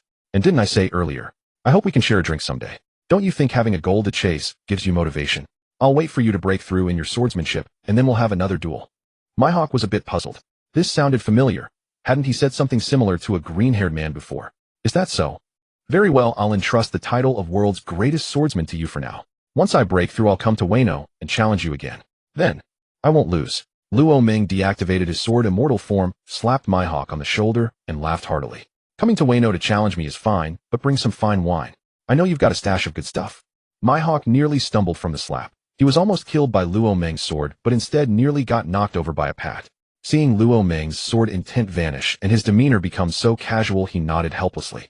Luo Ming laughed. Then it's settled. I'm off, you stay here.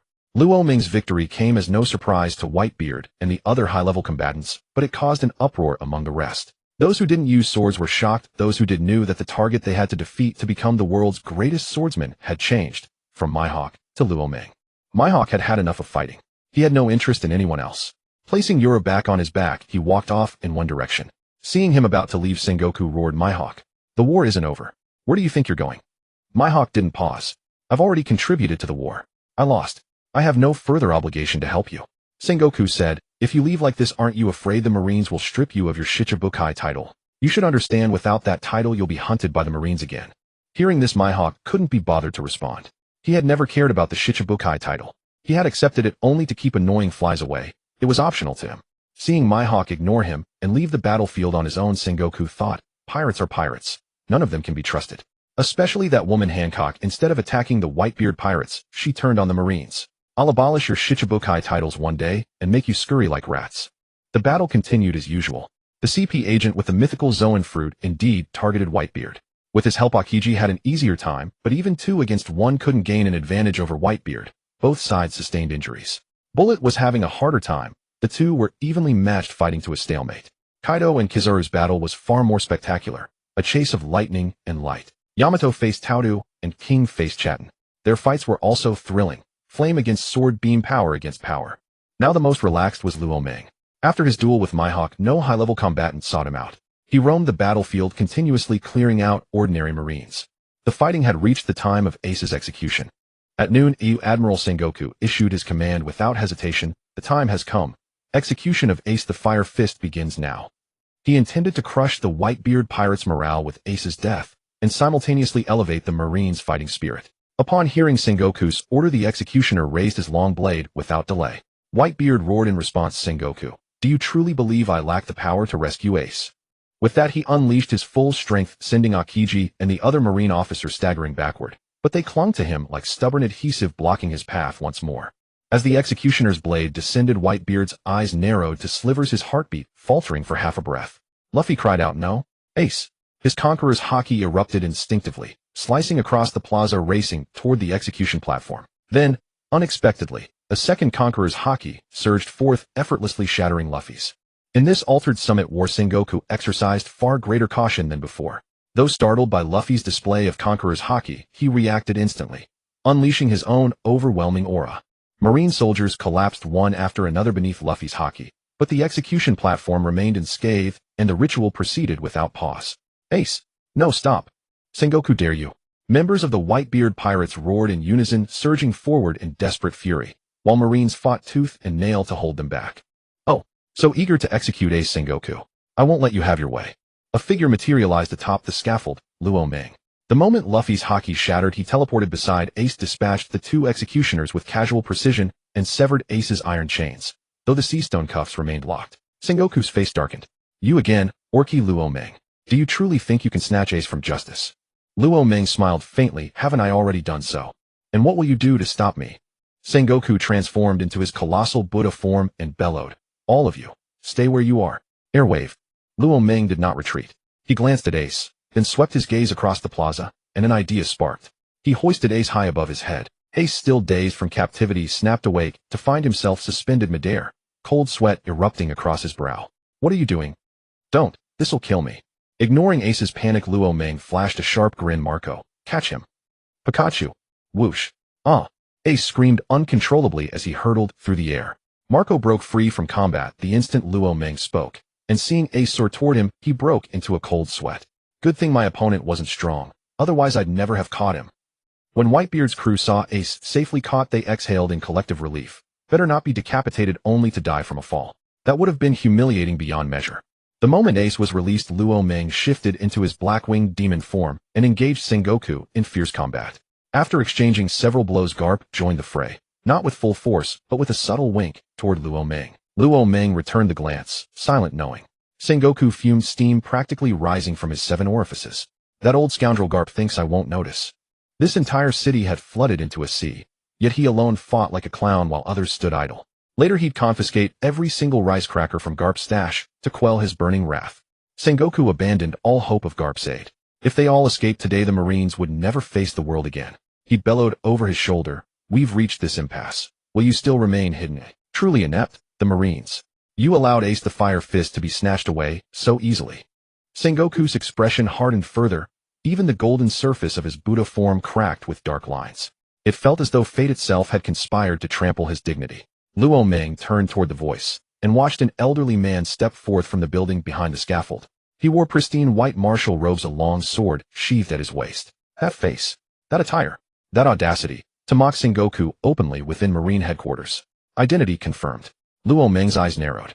One of the 5 elders, finance god Nasu Juru.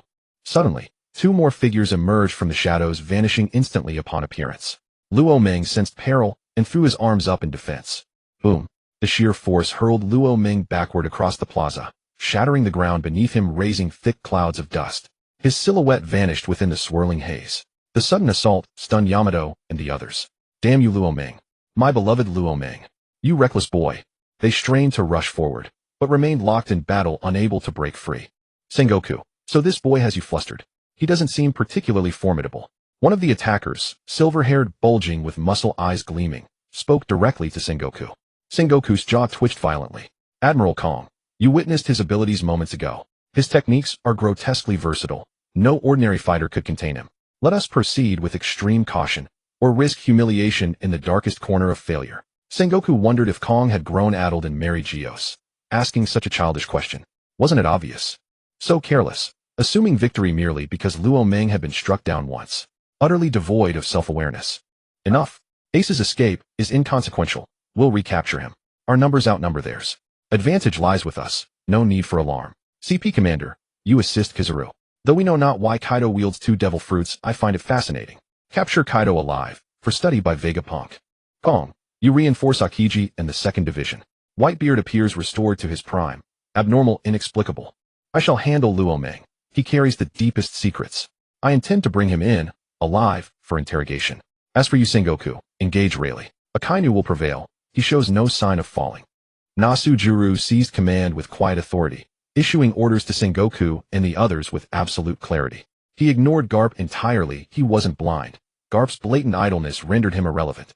Garp, hearing no assignment, leaned back contentedly and began picking his nose with unabashed nonchalance. Understood. Understood. Kong and the CP Commander responded in unison. Kong served the world nobles unquestioningly. The CP organization, bred and trained by the celestial dragons, obeyed the 5 elders' commands even unto death. Sengoku offered no protest. The 5 elders were his superiors. A soldier's duty was obedience. Receiving their orders, each commander rushed toward their designated battlefield. Garp, finding himself the sole Marine still standing near the scaffold, stepped in, determined not to let the younger generation perish. He moved fluidly across the field, intervening where needed. Cough, cough, cough. As the smoke cleared, Luo Meng's figure emerged. He rubbed his slightly numb arm, thinking to himself, what tremendous strength. 2 unfamiliar individuals. The masked one was likely the CP leader, and the white-haired old man Luo Meng had guessed the former Marine Fleet Admiral Kong. This summit war had brought forth quite a few major figures. He hadn't expected one of the 5 elders to show up. Young man, would you mind telling this old man what devil fruit ability that is? In the devil fruit encyclopedia, no fruit matches yours. Is it an ability that has never appeared before? While Luo Meng was lost in thought, Saint Nasajiro approached him, not attacking immediately, but asking with interest. He was genuinely intrigued by Luo Meng. His swordsmanship was no worse than his own. His forms were ever-changing, and he could wield wind, fire, lightning, and all elements, as if he had eaten an entire devil fruit tree. Luo Meng didn't rush to answer. Instead, he studied the man carefully. There was nothing particularly different about him except that his sword intent was even stronger than Hawkeye's by 3 parts. Luo Meng hadn't caught up on the later plot, so he didn't know if the 5 elders possessed devil fruit abilities. Just this sword intent alone was undoubtedly at the Emperor level. Kaido had once said that among the 5 elders 2 were at Emperor level and 3 at Admiral level. But it had been a long time since Kaido last saw the 5 elders. Their strength surely hadn't stagnated. If this Saint Nasajiro also had a devil fruit, he might be even stronger than Kaido with his 2 fruits. Luo Meng couldn't afford to be careless. After a moment of appraisal, Luo Meng finally spoke. I won't tell you what ability I have. Instead, why don't you, old man, retire peacefully and marry Geos, instead of coming here to deliver your head? If that's the case, stretch your neck over here. I'll help you out. Saint Nasajiro wasn't angered by Luo Meng's words. He had seen plenty of sharp-tongued fools, and they all ended up tortured to death by the celestial dragons. It doesn't matter if you don't tell me. Once I defeat you, I'll have my ways to make you speak. I hope your tongue will still be as hard as it is now. So arrogant. Luo Meng considered whether to unleash all 8 gates and kick him to death. Actually, it was possible, but he needed a foolproof plan. Seeing Saint Nasajiro attack, Luo Meng cast aside his thoughts, switched to the sword immortal template, and clashed fiercely with him, their shockwaves causing nearby marines and pirates untold suffering. Bang! Who the hell ambushed me? Kaido was locked in a fierce battle with Kizaru firmly standing at the 5th level while pounding Kizaru on the 4th. Suddenly, a heavy blow struck his back, sending him flying forward. He stood up and looked back at his previous position. A new figure had appeared, the CP director who had just arrived. This director was also a devil fruit user with the same mythical Zoan type as Kaido, the Inu Nomi model Cerberus. Hahaha, another one comes to die? Perfect, that Kizaru kid is too slippery. I wasn't having enough fun. You look like you can take a beating. Let me smash all 3 of your heads. 1 billion volt divine thunder rumbling, 8 trigrams.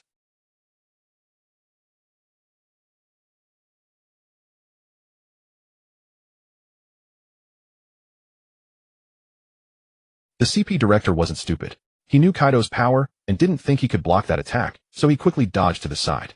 Kaido relentlessly pursued, determined to smash those 3 heads today.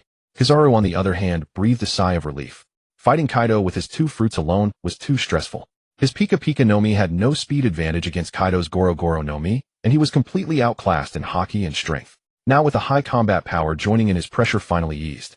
The 2 circled Kaido, attacking non-stop, but Kaido was unafraid and grew even fiercer.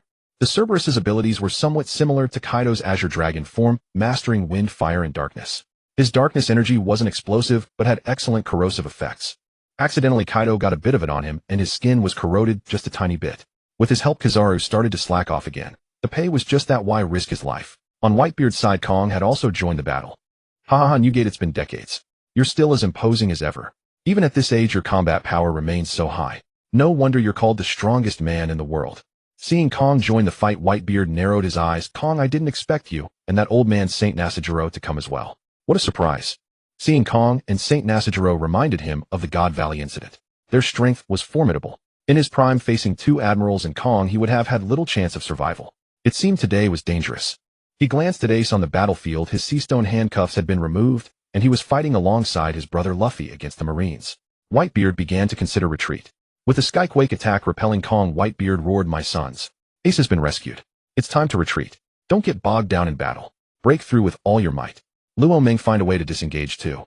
We're outnumbered. Continuing like this is disadvantageous. Roger. Pops, we understand. You be careful too. Luo Meng glanced at Whitebeard. He also knew that continuing like this was unfavorable to their side. There was no need to fight to the death with the Marines. Now a retreat was necessary. Huh. Pops, where do you think you're retreating to? You won't get away today. Let me send you off. Who was that? So arrogant. The voice was loud, and everyone turned to look. Several figures emerged from the rubble, swaggering forward with arrogant steps. Noticing the 5 old men, especially the one with a dark beard, Luo Meng's pupils constricted. Spear after spear exuding a vicious and dark aura created a terrifying and oppressive atmosphere. Teach, you bastard, dare to show your face. I'll scatter your ashes. That treacherous Teach must die today. Seeing Blackbeard Teach appear, the Whitebeard pirates were furious. Teach completely ignored the shouting men.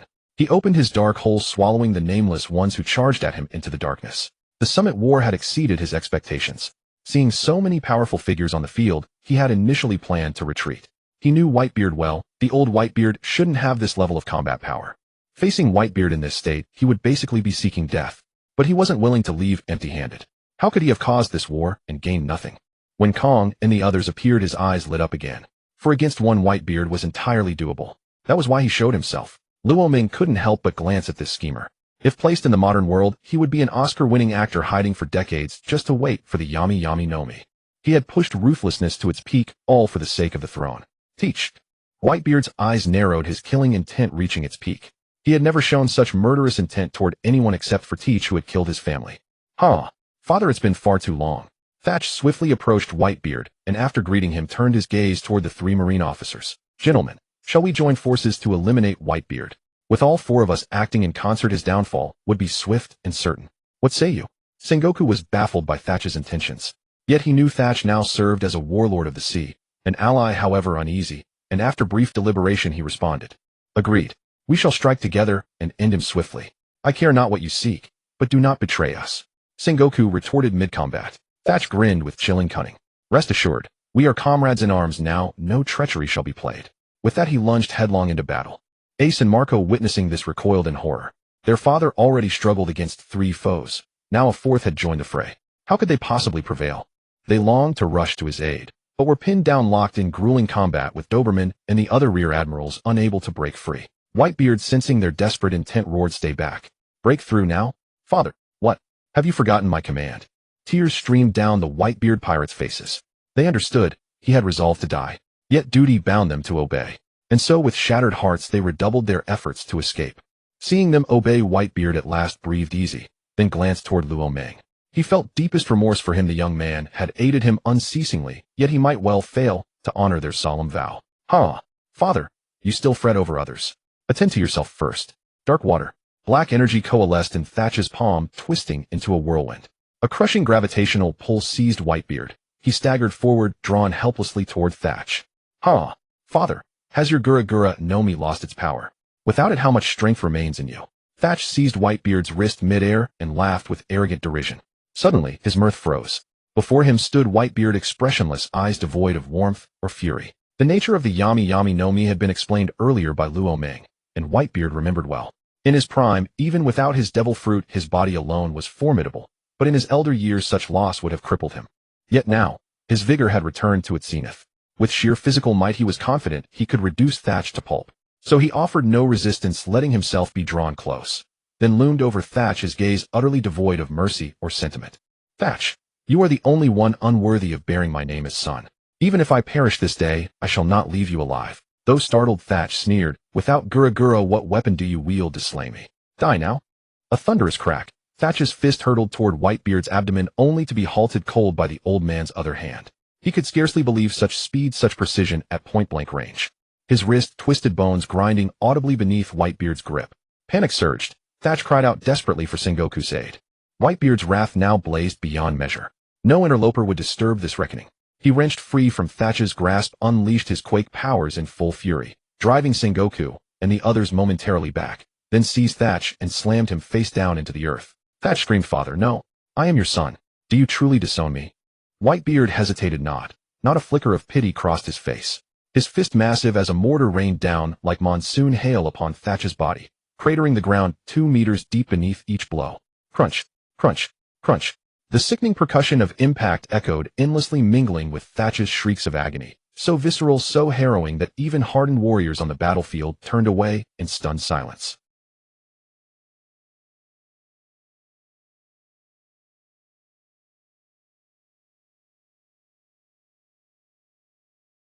The Whitebeard pirates, watching Thatch pummeled into oblivion, erupted in jubilant cheers, even as they fled the battlefield, shouting encouragement as if celebrating a feast. Thatch's crew watched their captain reduced to ruin aboard his own ship, torn between duty and dread. To intervene meant certain death, yet to stand idle seemed dishonorable. In the end, reason triumphed over loyalty. Unwilling to suffer the same fate, they averted their eyes, pretending not to see. Whitebeard saw Thatch gasping his last breath, and raised his fist for the final blow, seismic energy surging to its apex, when suddenly, "Newgate, hatred has dulled your vigilance." That voice struck Whitebeard like ice water. A premonition of doom rose from his gut. In his fury, he had fixated solely on Thatch, forgetting entirely that Sengoku and the others remained poised nearby. Before he could react, searing pain exploded across his back. He was hurled forward violently, ears ringing, with 3 simultaneous cries. Bone fist, heaven-shaking impact. Ice Age polar spear. Armament finger pistol barrage. Sengoku, Kazan, and CP, seizing the opening, unleashed their most devastating techniques in unison. The sudden reversal stunned the Whitebeard pirates mid-cheer, their pupils contracting to needlepoints, voices cracking with raw terror. Father, are you alright? Damn those bastards, Kazan and his ilk. Marines, get away from him. I'll slaughter all 3 of you. Daring to wound father like this. I'll never forgive you. Marco and the others, seeing their captain flung aside, abandoned Whitebeard's order to retreat. The captains fought with suicidal ferocity, and astonishingly broke through the Marine encirclement, racing toward Whitebeard. But before they'd covered half the distance, Whitebeard's voice boomed across the field. Stop, where you stand. I am not yet broken. I am not yet dead. Break through now. This is my final command. After my death, Ace shall succeed me as captain of the Whitebeard pirates. And now go. Father, don't fight alone. Let us leave together. Yes, father. Ace is rescued. We can sail free. We dreamed of sailing the seas with you forever. Without you, what is the Whitebeard pirates but a hollow name? I refuse to go, father. Forgive me. I cannot obey this order. You all risked everything to save me. If I survive while you fall, how could I ever face my brothers again? Ace, more than any, burned with resolve. Seeing his father embrace death, he chose to walk that path beside him, to spare Whitebeard the loneliness of the underworld. Whitebeard fixed Ace with a fierce, sorrowful glare. This is no time for childish defiance. Look at the brothers who died for you. Every soul fallen here perished because of you. If you die now, how will you meet them in the afterlife? Go. As long as you live, the Whitebeard pirates endure. Marco, take Ace and leave. Marco swallowed his grief and bowed his head. Yes, father. Ace offered no resistance as he was dragged away. Yes, he understood. To die now would be cowardice. To live would be agony. But perhaps there remained another way. Tears streamed unchecked down Ace's cheeks. Whitebeard watched Ace and the others depart, then slowly withdrew the ice spikes embedded in his body. His frame bore numerous wounds, the gravest being the 3 deep gashes just inflicted. Akiji's twin ice spears had pierced him clean through. CP's finger guns had punched a dozen holes across his back, but the most devastating blow came from Kazuki Oden. His iron-hard fist shattered several ribs, severely impairing Whitebeard's mobility. Yet despite such grievous injuries, he stood unflinching, his battle spirit surging as he roared, "Come, fight me again." With that, he hurled his battered body forward to engage Kazuki Oden and the other 2, even unleashing his quake ability mid-battle to shield his sons from the Marines' pursuit. The Marines proved powerless against Whitebeard's tremors, forced only to evade. In that fleeting moment of hesitation, the pirates retreated beyond the bay's curve. For an instant, every Marine froze, gazing upon the aging warrior, a fallen titan at the twilight of his glory. Even in his prime, Whitebeard would have struggled against all 3, now grievously wounded. Each passing second brought fresh wounds and deeper exhaustion. Luo Ming watched the scene unfold and inwardly cursed. Had Whitebeard truly lost his wits in battle? Had he not been given a sense of being? Had he forgotten how to use it? Or worse, left it behind, perhaps even reserved for his sons? Given his nature, such a thing was entirely plausible. Damn it. If Whitebeard perished now after I'd already staked everything on this war, I'd suffer a colossal loss. Saving Ace was one thing, but rescuing Whitebeard himself. After the war ended, I'd demand recompense. Extract every ounce of value from him, to restore my balance. With that thought, Luo Ming exhaled deeply. He could no longer afford to prolong this duel with Nasujuru. Their swordsmanship was evenly matched. But swordsmanship wasn't his sole domain. One power remained untested. Time to shift states. Daikarin Hyrinmaru. Boom. His entire aura transformed, sword intent crystallizing into biting frost. As the chill spread, the Marines first mistook it for Akiji's power, until they realized its source lay elsewhere. They turned toward the rear, and stood dumbstruck. Who was that? Who is he? How did he appear, engaged in combat with one of the 5 elders? Where's Luo Ming? Isn't he the one battling the 5 elder? Why has he suddenly been replaced? No, it's not a replacement. That is Luo Ming. Same face, same form. Only his appearance has shifted. Holy hell, look closer. It is him. His clothes haven't changed. Definitely Luo Ming. But how many abilities does this brat possess? How are we supposed to fight him? How do we fight? Head on. No choice but to push forward. In his Bankai state, Luo Ming underwent another metamorphosis. His body radiated glacial vapor. His hair turned snow white. His expression hardened into icy severity. Even his blade shimmered with coiling frost. Not only the Marines, but Whitebeard and all nearby combatants paused mid-battle, transfixed by Luo Ming's transformation. Having completed his change, Luo Ming exhaled a plume of freezing mist, then leveled his blade at Nasu Juru with chilling composure. Old man, I've no time to play with you today. Clean your neck. I'll come myself, soon, to claim your life. Nasu Juru regarded Luo Ming's transformation with quiet surprise. First the great demon form, then the supreme swordmaster's peak, now this frigid winter aspect. The mysteries swirling around Luo Ming intrigued him more than ever. As for Luo Ming's threat, he dismissed it without concern. Countless souls had sought his death, none succeeded. And as for no longer playing, preposterous. Did he imagine Nasu Juru would simply watch him flee? Boy, Nasu Juru declared, whether or not you play is not yours to decide. How will you escape my grasp? Though you wield a skill akin to instantaneous teleportation, you still have comrades here. Would you abandon them? Humph, so he knew about my spatial technique. Yet he still underestimated me so utterly. Does he truly believe I've already retreated? To hold me captive, you need to wait another century. Luo Ming responded with a cold, mirthless smile. Whether I can leave? Only one way to find out. Hayarinmaru, Ryumugia. Senin Hayaro. Ryumugia repelled Nasu Juru's charge. Senin Hayaro summoned 6 towering ice pillars, sealing him within their ring. Boy, you think these frozen walls can imprison me? Break now? Boom. His sword-charged aura struck the pillars, shattering outer layers, yet failing to shatter them entirely. Luo Ming's gaze remained glacial, devoid of warmth or mercy. Close. At his command, the 6 pillars converged in an instant, swallowing Nasu Juru whole. Silence fell. Even the most seasoned warriors stood stunned. This elder had entered with such overwhelming presence, even challenging Fleet Admiral Sengoku. Could he truly be gone? Seeing their leader trapped, CP operatives scrambled to break off combat and rush to his aid, only to be intercepted by Kaido and his forces. The tide had turned. Now CP was desperate. Desperation seized CP. If Nasu Juru perished, none of them would survive. They fought with reckless fury, breaking formation, charging headlong toward the ice prison. After the pillars sealed shut, Luo Ming exhaled another breath of frost.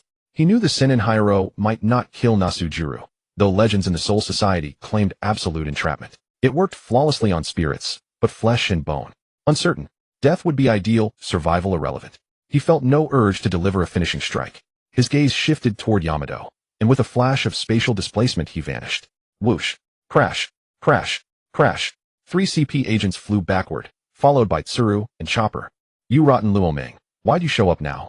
Give me a little more time in Jinbi, and I would have crushed them. Yamato declared, hefting her club. Yamato, Jinbi, cease fighting. It's time to withdraw. Place your hands on my shoulders. I'll take you to Brother Kaido. Assist him first. We'll retreat together shortly. Yamato, fine. Jinbi said nothing, stepping instantly behind Luo Ming and placing his hand upon his shoulder. Yamato followed suit. You wretched fool. You dare face me again. I'll kill you myself. Luo Ming was mildly surprised. His earlier strike had carried little force, yet Tsuru had closed the distance with astonishing speed. That indeed piqued his interest. He offered Tsuru a frost-laced, merciless smile, and the trio vanished, leaving only one phrase echoing through the air. Naval beauty, you yearn for me so. Visit Wano Country sometime. I promise an all-night conversation. Oh, you bastard, don't let me catch you. Once I do, I'll tear you limb from limb. That's it. I'm furious. Huff, huff, huff. Tsuru watched Luo Ming and the others vanish, then seethed as his parting taunt hung in the air. Enraged, she slashed wildly at empty space, venting her fury. Whoosh. In the next instant, Luo Ming and his companions materialized upon the battlefield where Kaido fought, whereupon Yamato and Jinbi immediately joined the fray. The pressure now shifted squarely onto Yellow Monkey and his ally, whose expressions soured into bitter resignation. No more slacking. With Yamato and Jinbi engaged, Luo Ming vanished once more. Ah, Lord Luoming, you've come for me. I'm overjoyed. Luo Ming vanished from Kaido's side and reappeared beside Hancock. There was no choice but to take her. She had just attacked the Marines. If left behind, she would certainly face retribution after the battle. Hancock was his woman. How could he abandon her? Her opponents were Smoker and several other Marines Luo Ming did not recognize. None possessed formidable strength, and they were already battered and humiliated by Hancock's assault. Glancing down at the Empress cradled in his arms, Luo Ming smiled. Indeed, your conduct renders further stay at Marine headquarters untenable. I've come to escort you away. Your comrades aren't even here. Blushing deeply, the Empress clung to Luo Ming and murmured tenderly, wherever my lord goes, I shall follow. As for my sisters, they have indeed arrived and anchored nearby. But fear not, I carry a den mushi. We'll summon them to withdraw shortly. Luo Ming nodded. Then let us depart now. Ignoring the Marines who rushed forward to stop him, he vanished, and reappeared instantly beside Kaido. Kizaru was speechless. One after another. Did they truly believe he and Sengoku were gods? How was this even a fight? Oh dear Empress Boa Hancock, have you truly chosen to betray the Marines? Consider carefully the consequences of such treason. Kizaru still hoped to sway her back, reasoning that with her on their side, and perhaps this mysterious CP, they might stand a chance against so many foes. But Kizaru's persuasion was doomed to fail. Hancock's heart belonged solely to Luo Ming now. Consequences held no terror for her. If the Marines dared invade Amazon Lily, she would meet them blade to blade. Did they truly imagine the Empress would tremble? You lecherous wretch dare attempt to turn me. You're dreaming. I fear no consequence. So long as Lord Luo Ming stands beside me, I am unshakable. Behold, perfumed leg. Kizaru dodged instantly. He'd rather not fight at all. This was sheer humiliation. Kaido glanced at the Empress and mused inwardly. So Luo Ming is quite the charmer. Already entangled with Yamato, yet still sowing wildflowers elsewhere. I must find an opportunity to give him a proper thrashing. Scarcely seconds later, Luo Ming reappeared, this time flanked by another figure. At the sight, Kizaru inwardly roared, what in blazes is there left to fight? Unaware of Kizaru's despair, Luo Ming turned to Kaido. Brother Kaido, this is Shalu. He has joined our beast pirates. Pray do not strike him down. Luo Ming genuinely feared Kaido might swing his iron club at Shalu. As former warden of Impel Down, Shalu had surely encountered Kaido before, and given his bloodthirsty nature, he might even have struck at the Emperor first. After that brief warning, Luo Ming vanished once more, his brazen movements impossible to ignore. Sengoku and Kong heightened their vigilance to the utmost, ready to unleash full force the moment he reappeared. Luo Ming did not disappoint. He materialized beside Whitebeard. Well, the world's strongest man seems rather deluded. Beaten into this state, still breathing I presume. Before the words fully settled, Kong and the others lunged, power surging fiercely. In response, Luo Ming swept his 3-foot azure blade, its edge gleaming with cold light, and conjured a thick wall of ice, temporarily halting the trio's advance. Whitebeard watched serenely. Though Luo Ming's tone dripped with sarcasm, the old pirate felt no anger. It was a debt he owed. Without Luo Ming, the entire Whitebeard pirates would have perished at Marine headquarters today. Whitebeard even laughed heartily. Ha! Luo Ming, you've arrived. It seems my end hasn't come yet. Luo Ming scowled. Don't speak so lightly. Didn't I give you a divine bean earlier? Why haven't you used it? I invested heavily in you. Should you die, who will repay me? Whitebeard merely chuckled. No need to fret. This divine bean I've saved for Marco and the others. Tell me, Luo Ming, do you have more? 10 or 8 would be ideal. Luo Ming was utterly speechless. Who knew Whitebeard could be this shameless, begging for 10 beans like some celestial glutton? Sigh. Truly he must have owed them in a past life. To abandon them now would render everything he'd done meaningless. Reluctantly, he retrieved a divine bean from his system. Here, another one. But understand clearly this isn't a gift. Upon retreat, you'll compensate me with something substantial. Agreed. So long as I don't have to sacrifice my children, take anything from the Whitebeard pirates. Even my life is yours without hesitation. Luo Ming studied Whitebeard, indeed a father worthy of the title, and tossed the divine bean into his hand. Remember those words. When I claim my due, don't regret it. Whitebeard caught it, swallowed it whole, and in an instant his grievous wounds vanished, his vitality restored to its peak. Ha ha ha. Take whatever you wish. Material things mean nothing to me. Strip my vault bare if you please. Now that my strength is restored, shall we slay these 3? Together victory is assured. Luo Ming shook his head. No more fighting. They cannot be killed swiftly, and if reinforcements arrive, escape becomes impossible. We withdraw.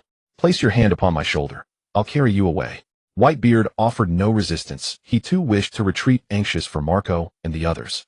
As Whitebeard placed his hand upon Luo Ming's shoulder, both vanished instantly. Kong and his companions witnessed Whitebeard's miraculous recovery. Their minds reeled in disbelief.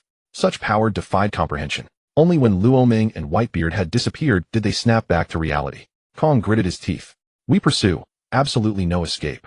Akiji and the others nodded, sprinting rapidly across the frozen surface. The Whitebeard pirates had regrouped upon the ice, repelling marine assaults while struggling to free their ships frozen fast within the glacier.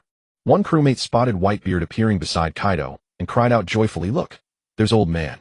He's unharmed." Luo Ming rescued him. Upon hearing this, Marco Ace and the rest instantly turned toward the direction he pointed, and seeing that towering silhouette erupted into triumphant roars. Thank the heavens, old man lives. Ha ha ha. After this battle, I owe Luo Ming a lifetime of drinks. For saving old man, I'd drink myself to death. TCH, don't forget Luo Ming's legendary stamina. Drink with him, and he'll drown us all.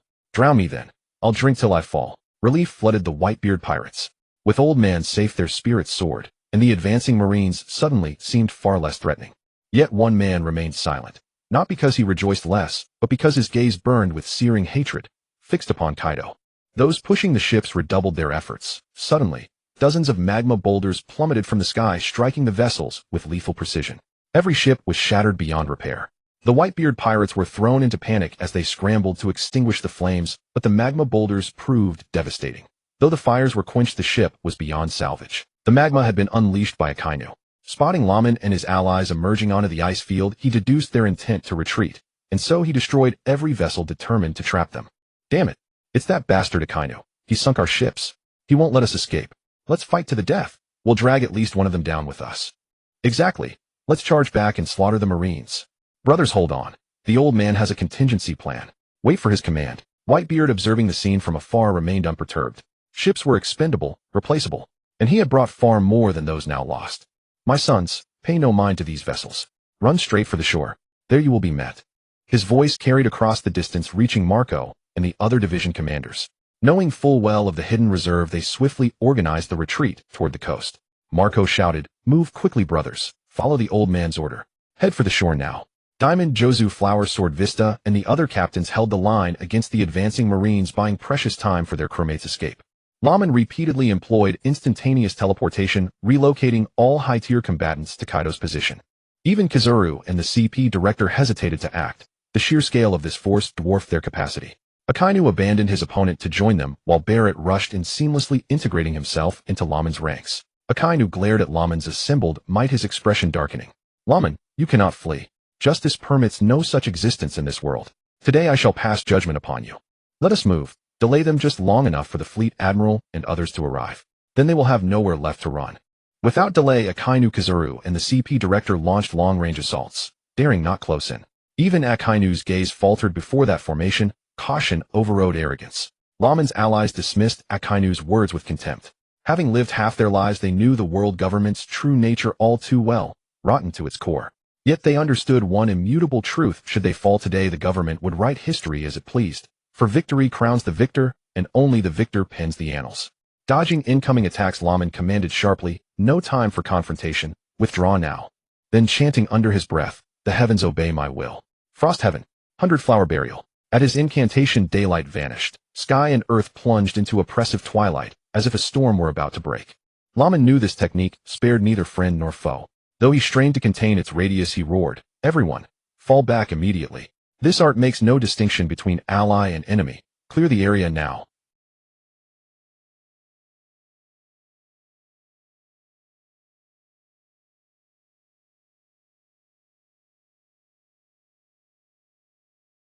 The Marines sensed the shift instantly. The sudden transition from clear sky to brooding gloom was unmistakable. Then, snowflakes began drifting down from the shadowed heavens, delicate and serene like a winter idol. Only Laman knew the lethal beauty concealed within each crystalline petal. Frost Heaven, 100-flower burial lived up to its name. Upon contact with flesh, each snowflake bloomed into a jagged ice blossom. When 100 blossoms converged, death followed without mercy. A curious Marine reached out as a snowflake hovered near him. What devilry is this? Why am I freezing solid? Help me." The moment one flake touched his skin, another descended, then a third, until he was swiftly entombed beneath a cascade of frozen blooms. Akainu bellowed, "Do not touch the falling snow," evaded at once. But their cry came too late. Above them the sky rained countless snowflakes, blanketing the inner plaza and most of the ice field. Marines lacking sufficient strength fell one after another, encased in ice. Those powerful enough struck nearby flakes aside with sheer force. Laman's technique claimed over 5,000 Marines. The plaza appeared breathtaking, its surface carpeted with shimmering, intricate ice blossoms. Yet closer inspection revealed horror beneath the beauty. Each blossom concealed a man frozen mid-scream, faces twisted in utter despair. A landscape of exquisite elegance masking infernal suffering. Afterward, ordinary Marines ceased pursuit entirely. Kneeling weeping on the ground, their will shattered beyond recovery. Laman felt no remorse. War demanded absolute clarity, survival meant annihilation, not mercy. Compassion toward enemies was merely suicide dressed in virtue. Even the Whitebeard pirates stood frozen in awe, forgetting to flee, as though spellbound, gazing at Laman with eyes wide, as if beholding a demon incarnate. Damn, Laman's technique is monstrous. I counted thousands buried alive. I even saw a rear admiral swallowed whole by the frost blooms. If Laman ever marches into war and lets fall such a snowfall, it could obliterate an entire army in a single breath. Even Whitebeard and his top commanders wore unsettled expressions, staring at Laman as though he were a bloodthirsty fiend. How could such a clean-cut youth wield such merciless power? Sensing their stares, Laman snapped. "What's with those looks? Adjust your expressions. This is making my skin crawl." Kaido offered no reply. but suddenly staggered, his body weighed down as if by unseen force. Then boom. Multiple waves of Conqueror's haki crashed down upon Laman's faction. Laman, you dare massacre Marines so brazenly. Today I swear you will not slip away. Sengoku had arrived flanked by Kong and the rest, including Nasu, who had broken free from the 1,000-year ice prison. Frost Heaven 100-Flower Burial had crossed a red line for the Marine High Command. Even Garp had come racing to the battlefield. Now they fought without restraint. Most spectacular were the three admirals, each unleashing their awakened abilities in unison, roaring with raw fury. Flash I Am Light. Magma Infinite Purgatory. Frost 10,000 Miles of Ice. Buddha Palm of Nirvana. Iron Fist Vacuum Punch. One Sword Style Heaven and Earth as Blade. Boom. Kizaru dissolved into blinding light, coalescing a 100-meter-wide sphere of pure destruction, hurled directly at Laman's group. Akainu transformed into a towering magma giant dozens of meters tall, his fist descending like a falling mountain. Akiji, even more astonishing, became a being of ice, pressing his palms to the ice field, triggering a forest of razor-sharp ice spears erupting from below. Laman's group leapt skyward to evade, just as the ice spears threatened to impale the Whitebeard pirates. Whitebeard without hesitation landed upon the ice and mirrored Akiji, palms pressed down, bellowing, tremor seismic wave. Boom. The ice spears shattered. The entire ice field fractured under his quake. Marines and pirates alike plunged into the sea. Only a handful clung precariously to floating shards, balancing with skill and strength. Luo Meng halted midair, his heart pounding. Damn, things have escalated. The Marines are fighting for their lives now. Even Kizaru and Garp, notorious for holding back, are unleashing their full power. Everyone, this is no time to hold back. Unleash your life-saving techniques now. Yamato, you insufferable Luo Meng, I know. A sharp cry pierced the air. This was Yamato's first full beast transformation of the Phoenix Fruit during the Summit War. 100 phoenixes soared across the sky. Luo Meng landed gracefully atop Yamato's back with Hancock beside him. Seeing this, Kaido and King likewise shifted into their full beast forms, flanking Yamato on either side. In Kaido's massive hand hung Shiryu, now an ally and thus worthy of protection. As for the rest, Luo Meng could do little more than trust in their strength. Before them loomed the converging onslaught, Kizaru's 100-meter light sphere, Akinu's colossal fist, a descending palm strike from above, and a blade light, so vast it cleaved the heavens. On Luo Meng's side, every fighter unleashed their ultimate techniques without restraint. Luo Meng instantly shifted into his grand Hierophant form, blazing flash of the King's Hollow. His attack surged straight toward Kizaru's blinding sphere. Kaido roared in response, 500 million volts, thunderous roar. Flames erupted from his maw, fused with annihilating lightning, colliding head-on with Akainu's magma fist. Yamato too expelled a torrent of flame, but unlike Kaido's, hers carried biting frost, intercepting the CP0 director's assault. The descending palm strike shattered beneath Whitebeard's Conqueror's haki-infused shockwave delivered from his stance atop the fractured ice. As for the five elders, Nasu, his sword technique proved unexpectedly formidable, only defeated through the combined effort of Rayleigh and Leadfield. Once all threats had been neutralized, Luo Meng and his allies swiftly retreated. Beyond the outer waters of Marineford, a towering figure stood alongside several vessels. The contingency Whitebeard had prepared for retreat, led by Oars. Oars had not fought at the Summit War. Instead, Whitebeard entrusted him with the critical task of extraction. Most Whitebeard pirates boarded the ships, or climbed onto Oars' colossal frame. Akiji, don't let them escape. Freeze their ships immediately. At Sengoku's command, Akiji remained silent, placing both hands upon the broken ice and exhaling a chilling breath. Ice Age. Under Akiji's power, the shattered ice reformed and spread outward across the sea at visible speed. Huh, you cannot stop us from leaving Sengoku. Whitebeard laughed aloud, encountered with seismic tremors halting the ice's advance to buy precious seconds for his crew's escape. Once the ice ceased its expansion, Whitebeard leapt aboard the vessel. Oh dear, surely you won't be allowed to slip away so easily. Flash of light, radiant dawn. Countless beams of searing light descended upon Whitebeard's fleet, terrifying in scale and intensity. Haha. Kizaru, you'd do better returning to your usual half-hearted pace. You won't block this. Bakudo 81 breakthrough. Boom. The radiant beam struck an invisible spatial barrier, Luo Meng's breakthrough, and shattered it within 2 seconds. Luo Meng showed no concern. Kizaru's current state differed markedly from his canon self. His flash had clearly awakened. In the original timeline, Kizaru never demonstrated such a technique. 1 breakthrough was insufficient, so he cast 2. When that failed, he wove 3 in rapid succession. Indeed, only 3 layered barriers held back Kizaru's radiant dawn. Huh. Luo Meng, thank you. Now leave it to me. Conqueror's shockwave surge. Grateful for Luo Meng's intervention, Whitebeard clenched both fists, translucent shockwaves coalescing around them, and hammered the air repeatedly. Space itself quaked, the ripples surging toward Kizaru.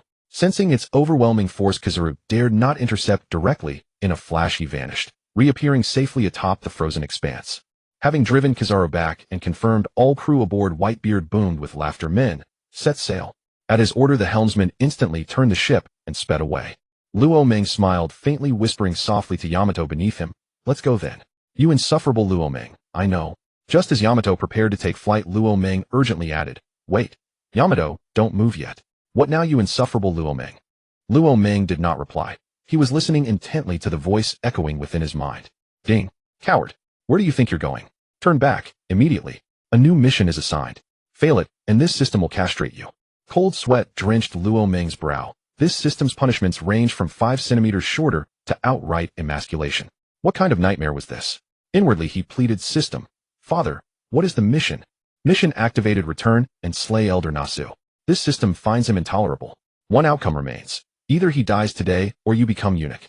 Choose wisely. Damn it. Luo Meng glanced at Elder Nasu's entourage, Sengoku Kong Akainu Akiji, and the CP0 director. How could he possibly succeed? This was suicide. Yet refusal was unthinkable. He refused to forfeit his manhood before fully experiencing life's pleasures. His mind raced. Then suddenly inspiration struck. It could be done, perhaps even in a single decisive blow. If one attempt failed, he would try again. "Luo Meng, what are you doing? Why are we leaving?" Kaido, noticing Yamato's halt, turned and demanded an answer. Whitebeard's fleet paused upon the waves. All eyes fixed curiously upon Luo Meng. Snapped back to reality by Kaido's voice, Luo Meng ignored him entirely, fixing his gaze instead upon Elder Nasu, a bloodthirsty smile curling his lips. "Don't worry. Wait here a moment. I'll eliminate someone first, then withdraw. Hancock, when I return, take this Senza bean immediately." "Understood." Luo Meng withdrew a Senza bean from his system interface and handed it to Hancock. "Yes, my beloved Luo Meng. Please be careful." After entrusting the Senza bean to Hancock, Luo Meng's eyes locked once more upon Elder Nasu. "For the sake of my future happiness, you must die." Before Kaido could offer to accompany him, Luo Meng vanished from Yamato's back. Instant transmission. He reappeared upon the ice, and his voice thundered across the heavens. 8 gates released. Gate of death. Open. Boom. An endless tide of crimson aura erupted from his body, so intense that Sengoku and his comrades broke out in cold sweat. Sengoku gasped in horror. This energy, what does he intend to? His words were cut short by a guttural cry beside him. "Night. Cut." Boom. Sengoku's entire cohort staggered backward under the pressure. With 8 gates unlocked, Luo Meng instantly closed the distance to Elder Nasu. Night Kai struck with unstoppable force, its energy manifesting as a roaring crimson dragon's head. The very air warped in its wake, space twisting violently along its path. Elder Nasu froze in terror, unable to flee, his movement sealed by compressed space. All he managed was a final desperate cry, "Save me." Boom. Even as the plea escaped his lips, Luo Meng's Hong Kong kick slammed into his chest, launching him like a meteor straight through Marineford, shattering the island clean in two. Doflamingo muttered, "Seriously, can a human leg even generate that?" Kaido growled, "Damn, had I taken that kick I'd be finished." Kizaru sighed in relief. "Good thing it wasn't aimed at me. Otherwise I'd lose my salary forever." Both the Marines and the pirates were stunned by Luo Meng's sudden devastating kick, shock rippling through their hearts like a tidal wave. After delivering the kick, Luo Meng instantly teleported back onto Yamato's back. Hancock, ever mindful of his earlier instruction, immediately placed a Senza bean into his mouth the moment he reappeared. Oh! The moment the Senza bean touched his tongue, Luo Meng's strength surged back. He exhaled deeply, inwardly savoring the exhilaration of strike and vanish. Hearing the system confirm mission completion, he knew no second blow would be necessary. "Damn it, Luo Meng. When you fought me, why didn't you pull that move? Why not go back and kick me too? See if it kills me." Luo Meng nearly groaned in exasperation. "Brother Kaido, please, stop joking. Didn't you see my condition just now? Without the Senza bean, I'd never dare unleash this technique. It exacts too terrible a toll. I nearly died myself." Indeed, Luo Meng shuddered inwardly. Opening all 8 gates had been attempted before, against Barrett, but never had he manifested Yakai the Night Kick. Now having done so, he finally grasped the true meaning of 8 gates fully unlocked. The enemy perishes, but the user too may pay with their life. The cost was catastrophic, every bone in his body fractured segment by segment. Had the Senza bean not been administered in time, he would have lost his life outright. "Stinky Luo Meng, can we leave now?" "Yes, we're heading to Whitebeard's ship." At Yamato's words, she soared toward Whitebeard's vessel with Kaido and King trailing closely behind. Meanwhile at Marineford, the CP commander rushed to Marineford the instant the 5 elders were kicked away. By the time he located them, one elder, Nezatoro Se, lay dead, his body reduced to unrecognizable pulp. Meanwhile, Sengoku and his officers remained frozen upon the ice, watching Luo Meng's group recede into the distance, their faces ashen hollow with defeat. It was utter annihilation. The Whitebeard pirates suffered only 2,000 to 3,000 ordinary crewmen. The Marines, however, lost over 10,000, including several rear admirals. This was an unprecedented catastrophe. Morale among the Marines collapsed entirely. Akainu gritted his teeth. We cannot let them escape so easily. I'll lead a pursuit. No matter how far they flee, I will seize Luo Meng and his band of monstrous criminals. Sengoku turned his gaze from the retreating fleet and dismissed Akainu's proposal without hesitation. With what force? Their lineup is overwhelming. If we hadn't mobilized every last man, could you truly capture them? Enough. Further pursuit would only claim more lives. This failure rests on me. I misjudged the deployment. I accept full responsibility. Once affairs are settled, I shall resign as fleet admiral. Sengoku's expression darkened with quiet despair. He had never imagined his naval career would end thus, his legacy tarnished by this single, irredeemable defeat. No, we must pursue them. If we don our own lives hang in the balance. Neizatoro Sei is dead. Unless Luo Meng is captured, we'll all face dire consequences. Having confirmed Neizatoro Sei's corpse, the CP commander returned to Sengoku, and upon hearing the decision against pursuit, immediately objected. Sengoku's head throbbed. Neizatoro Sei was one of the world government's highest authorities. His death here demanded accountability. Yet refusing pursuit was equally untenable. To pursue, he possessed no confidence whatsoever, and worse, such a chase would sacrifice countless more lives. Every Marine was forged through years of rigorous training. Condemning thousands to death for the sake of one fallen elder was a command Sengoku could not issue. The Marines will not pursue. If you wish to march to your deaths alone, I won't stop you. But do not gamble with the lives of those still breathing. As for any future repercussions from the world government, I shall shoulder them entirely. The CP commander fumed furious. Without Marine support, a handful of CP agents chasing Luo Meng would be little more than sacrificial lambs. His gaze shifted desperate toward Kong. Commander Kong, what is your verdict? You understand the stakes. Ace is no longer the priority. But unless Luo Meng, the murderer of Elder Neizatoro Sei, is brought to justice, we all face punishment. Kong's face flickered between resolve and doubt. His rank demanded visible action. Yet his assessment mirrored Sengoku's pursuit, held zero chance of success. Still, appearances must be maintained, for the sake of higher authority. Pursue. I hereby order it. In my capacity as Supreme Commander of the world government, the 3 admirals will join us. Fleet Admiral Sengoku remains at headquarters to oversee recovery operations, and Vice Admiral Tsuru will assist him. Akainu, you will assemble 10,000 troops board ships immediately and launch pursuit of Luo Meng's fleet. Akainu saluted sharply and departed to execute the order. There was no recourse. Though their chains of command differed, the Marines remained subordinate to the world government, and Kong, former Fleet Admiral and now Supreme Commander, held unquestioned authority to issue direct orders. The CP commander exhaled in relief. Had Kong refused, returning to Mary Geos would mean either execution or worse, disgrace. Sengoku's expression turned storm-dark, yet he could not intervene. Kong possessed the right to bypass him entirely and issue commands directly. Of all present, Garp reacted with the least concern over Neizatoro Sei's death, yet he seethed over Luo Meng's slaughter of thousands of Marines. Only the knowledge that both his grandsons sailed aboard Whitebeard's ship quelled his impulse to pursue. Once Akainu and his forces departed, Sengoku rallied the lightly wounded and began organizing rescue efforts for the rest. Every Marine bore sorrow etched deep upon their faces. Their comrades lost their laughter, silenced forever. Staring at corpses that just 2 days prior had shared jokes and camaraderie, tears streamed unceasingly. The departed live only in memory. After an hour-long effort, the dead Marines and pirates were finally separated and counted 110 Marines killed, over 110 severely wounded, and countless others injured. At that figure, Sengoku's vision blurred. He had underestimated the devastation. Luo Meng, if I fail to bring you to justice in this lifetime, I am unworthy of this title. He raised his voice to the heavens, a cry of anguish echoing across all of Marineford. Tsuru approached quietly, placing a gentle hand on his shoulder. Old friend, do not bear this burden alone. War demands sacrifice. No battle escapes its toll. Nor should you shoulder all blame. This war was decided by many, not one. Garp stepped forward beside them. Tsuru speaks truth. Ease your heart, old friend. We stand together. Do not crush yourself beneath this weight. Sengoku offered no reply, only stared blankly at the rows of fallen soldiers laid out before him. Captain, something's wrong. Wasn't this supposed to be a war? Why is Marineford so eerily silent? And judging by the devastation, it looks as though the Marines have been utterly defeated. Even their headquarters lies in ruins. Near Marineford, aboard the Red Hair pirate's ship, the Thousand Sunny Jesus Burgess raised his telescope and gazed toward Marineford. The uncanny stillness unsettled him. I'm not sure what's happened, Let's move in and assess the situation. Admiral Sengoku. A vessel has appeared offshore. It's one of the four emperors, Shanks the Red-Haired. Upon hearing the report, Sengoku and his officers turned their gaze toward the direction the marine pointed. And there it was, the Thousand Sunny, unmistakably Shanks's ship. Whoosh. Then in an instant Shanks materialized upon the frozen sea, striding calmly toward them. Sengoku furrowed his brow, and alongside Garp and others stepped out from the inner plaza onto the ice. Shanks, what brings you here? Leave at once. You are neither welcome nor needed in Marineford. With the three admirals absent, only Sengoku and Garp remained, capable of confronting the red-haired pirates, yet their crew, famed as the ironclad pirates, boasted formidable strength across every member. Though unafraid, Sengoku saw no reason to provoke further bloodshed. Needless casualties were precisely what he wished to avoid. Yet Shanks's next words nearly ignited his resolve to fight to the death. Admiral Sengoku, we've come for one purpose only, to halt this war. It seems I arrived too late. If your forces emerged victorious, please hand over the bodies of Whitebeard and Ace for my care. Should that not be the case, my crew would not hesitate to wage another battle against the Marines.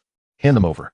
Were the three admirals present, I'd annihilate your entire crew today. You dare speak so boldly without even grasping the truth. Do you truly believe the Marines are some weakling's playground? Sengoku seethed inwardly. Even Vice Admiral Tsuru, renowned for her composure, nearly lost her calm at Shanks's audacity. Shanks frowned, sensing murderous intent radiating from Sengoku and the two beside him, and a startling realization struck him like thunder. You, the Marines, have you lost? He had failed to intercept Kaido, knowing full well the Emperor would join the battle, as would that brat Luo Meng. Yet he understood the world government's true depth of power. Even with Kaido and Luo Meng involved, the outcome should never have shifted. Clearly he had miscalculated. Shanks the Red-Haired, don't presume we lack the will to act against you. I repeat, you are unwelcome here. Get out of Marineford. Sengoku ground out each word, his fury cresting to its zenith.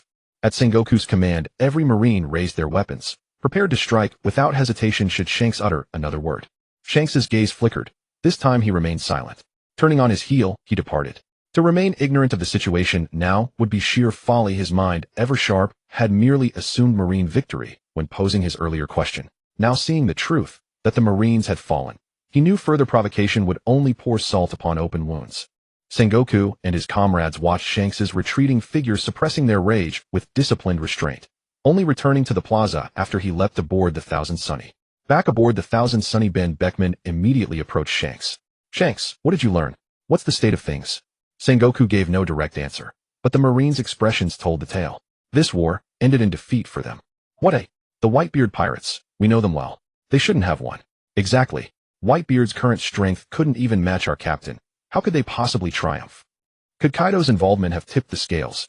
Yet that makes no sense. The three admirals Sengoku, Garp, none are mere mortals. Even with Kaido, victory should have been impossible. The red-haired pirates hadn't watched the live broadcast. If they had, they'd know this war defied all expectation. They'd assumed only the admirals and elite commanders had taken part. In truth, this battle had become a dazzling convergence, where countless talents rose, each unveiling unparalleled might. Enough speculation, Shanks interjected softly. I suspect the Marines' collapse stems from one unpredictable variable, Luo Meng. Yet I struggle to believe it. I faced him once aboard the Whitebeard fleet. His strength at most reached Emperor tier. How could he shatter the Marines so completely? Shanks, what's our next move? Shall we seek Whitebeard for answers, or return to our territory? Ben Beckman asked gravely, placing a firm hand on Shanks's shoulder. No need to visit Whitebeard. We return home first. Such momentous news will spread within 2 days. Once we grasp the full picture, we'll decide our course. Crew, reverse course. Aye, Captain. Meanwhile, those who'd witnessed the entire broadcast stood paralyzed, cold sweat drenching their brows. Especially the supernovas. Some nearly shattered their Tao hearts in terror, already contemplating whether farming might be safer than stepping foot outside. The broadcast continued uninterrupted, thanks to Buggy the Clown, who, just as in the original timeline, slipped away during the battle and fortuitously seized a Marine broadcast Den Mushi. He captured the entire war. Yet unlike before, Sengoku and his forces, overwhelmed by Luo Meng's onslaught, had no time to pursue or silence this sneaky opportunist. Thus Buggy emerged as the safest participant in the entire conflict. Mary Geos, the Holy Land. Luo Meng, the vilest of evildoers, dared slay Saint Nasbaru. Unforgivable. I shall flay his flesh and break his bones to quell this burning wrath. That old fool Sengoku, unable even to accomplish this simple task. His tenure ends here. Soon he'll be cast into impel down. The 5 elders had watched the entire spectacle. When Saint Nasbaru fell to Luo Meng, Saint Wogiri erupted in furious outrage. Enough. Rage changes nothing.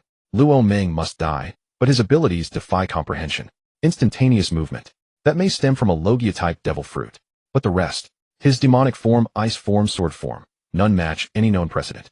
Most alarming was his final technique against Saint Nasbaru. Unblockable, unstoppable. If even Nasbaru fell, so would we. Still, do not despair. That technique surely bears severe limitations. Had it been limitless, Luo Ming could have single-handedly raised Marineford from the outset. St. Peter calmly interrupted Wogery's tirade and began analyzing the threat with chilling precision. Since we cannot handle this ourselves, should we notify? Saint silence. The elder is still in slumber. Disturbing him over such a trivial matter would incur his wrath, a consequence none of us could bear. Before Saint could finish speaking, Peter Saint swiftly cut him off. Peter Saint continued, Laman is not invincible. How many men does he command? And how many does our government possess? Should war erupt, sheer attrition alone would overwhelm him. For now, however, haste serves no purpose. First, dispatch CP-0 agents to Wano Country to gather intelligence. Second, determine how Kaido wields 2 devil fruits simultaneously. Third, uncover why Whitebeard instantly regenerated from grievous wounds. Once we grasp the full picture, our odds of victory will rise dramatically. Also, Sengoku must not be imprisoned and impelled down.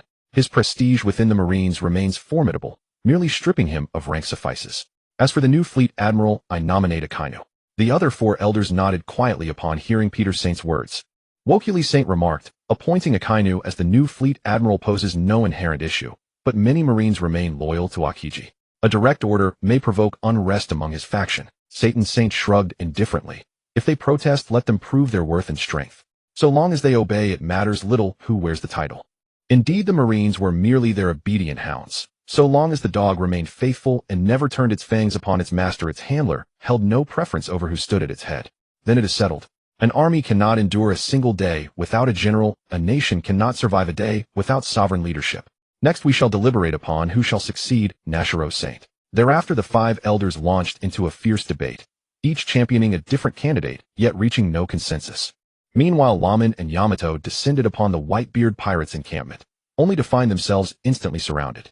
Damn, Laman, that kick just now was extraordinary. Only centuries of cultivation could produce such force. How did you train? Teach us, please. With your utterly unremarkable aptitude, you dare aspire to learn. Go wash your face and sleep instead. What did you say? Do you doubt the sharpness of my 500-meter sword?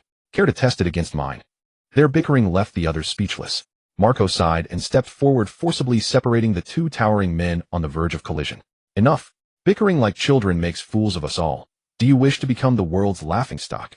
After prying them apart, Marco offered Laman an apologetic smile. Forgive us. The Whitebeard pirates are free-spirited by nature, and our tongues often outrun our discretion.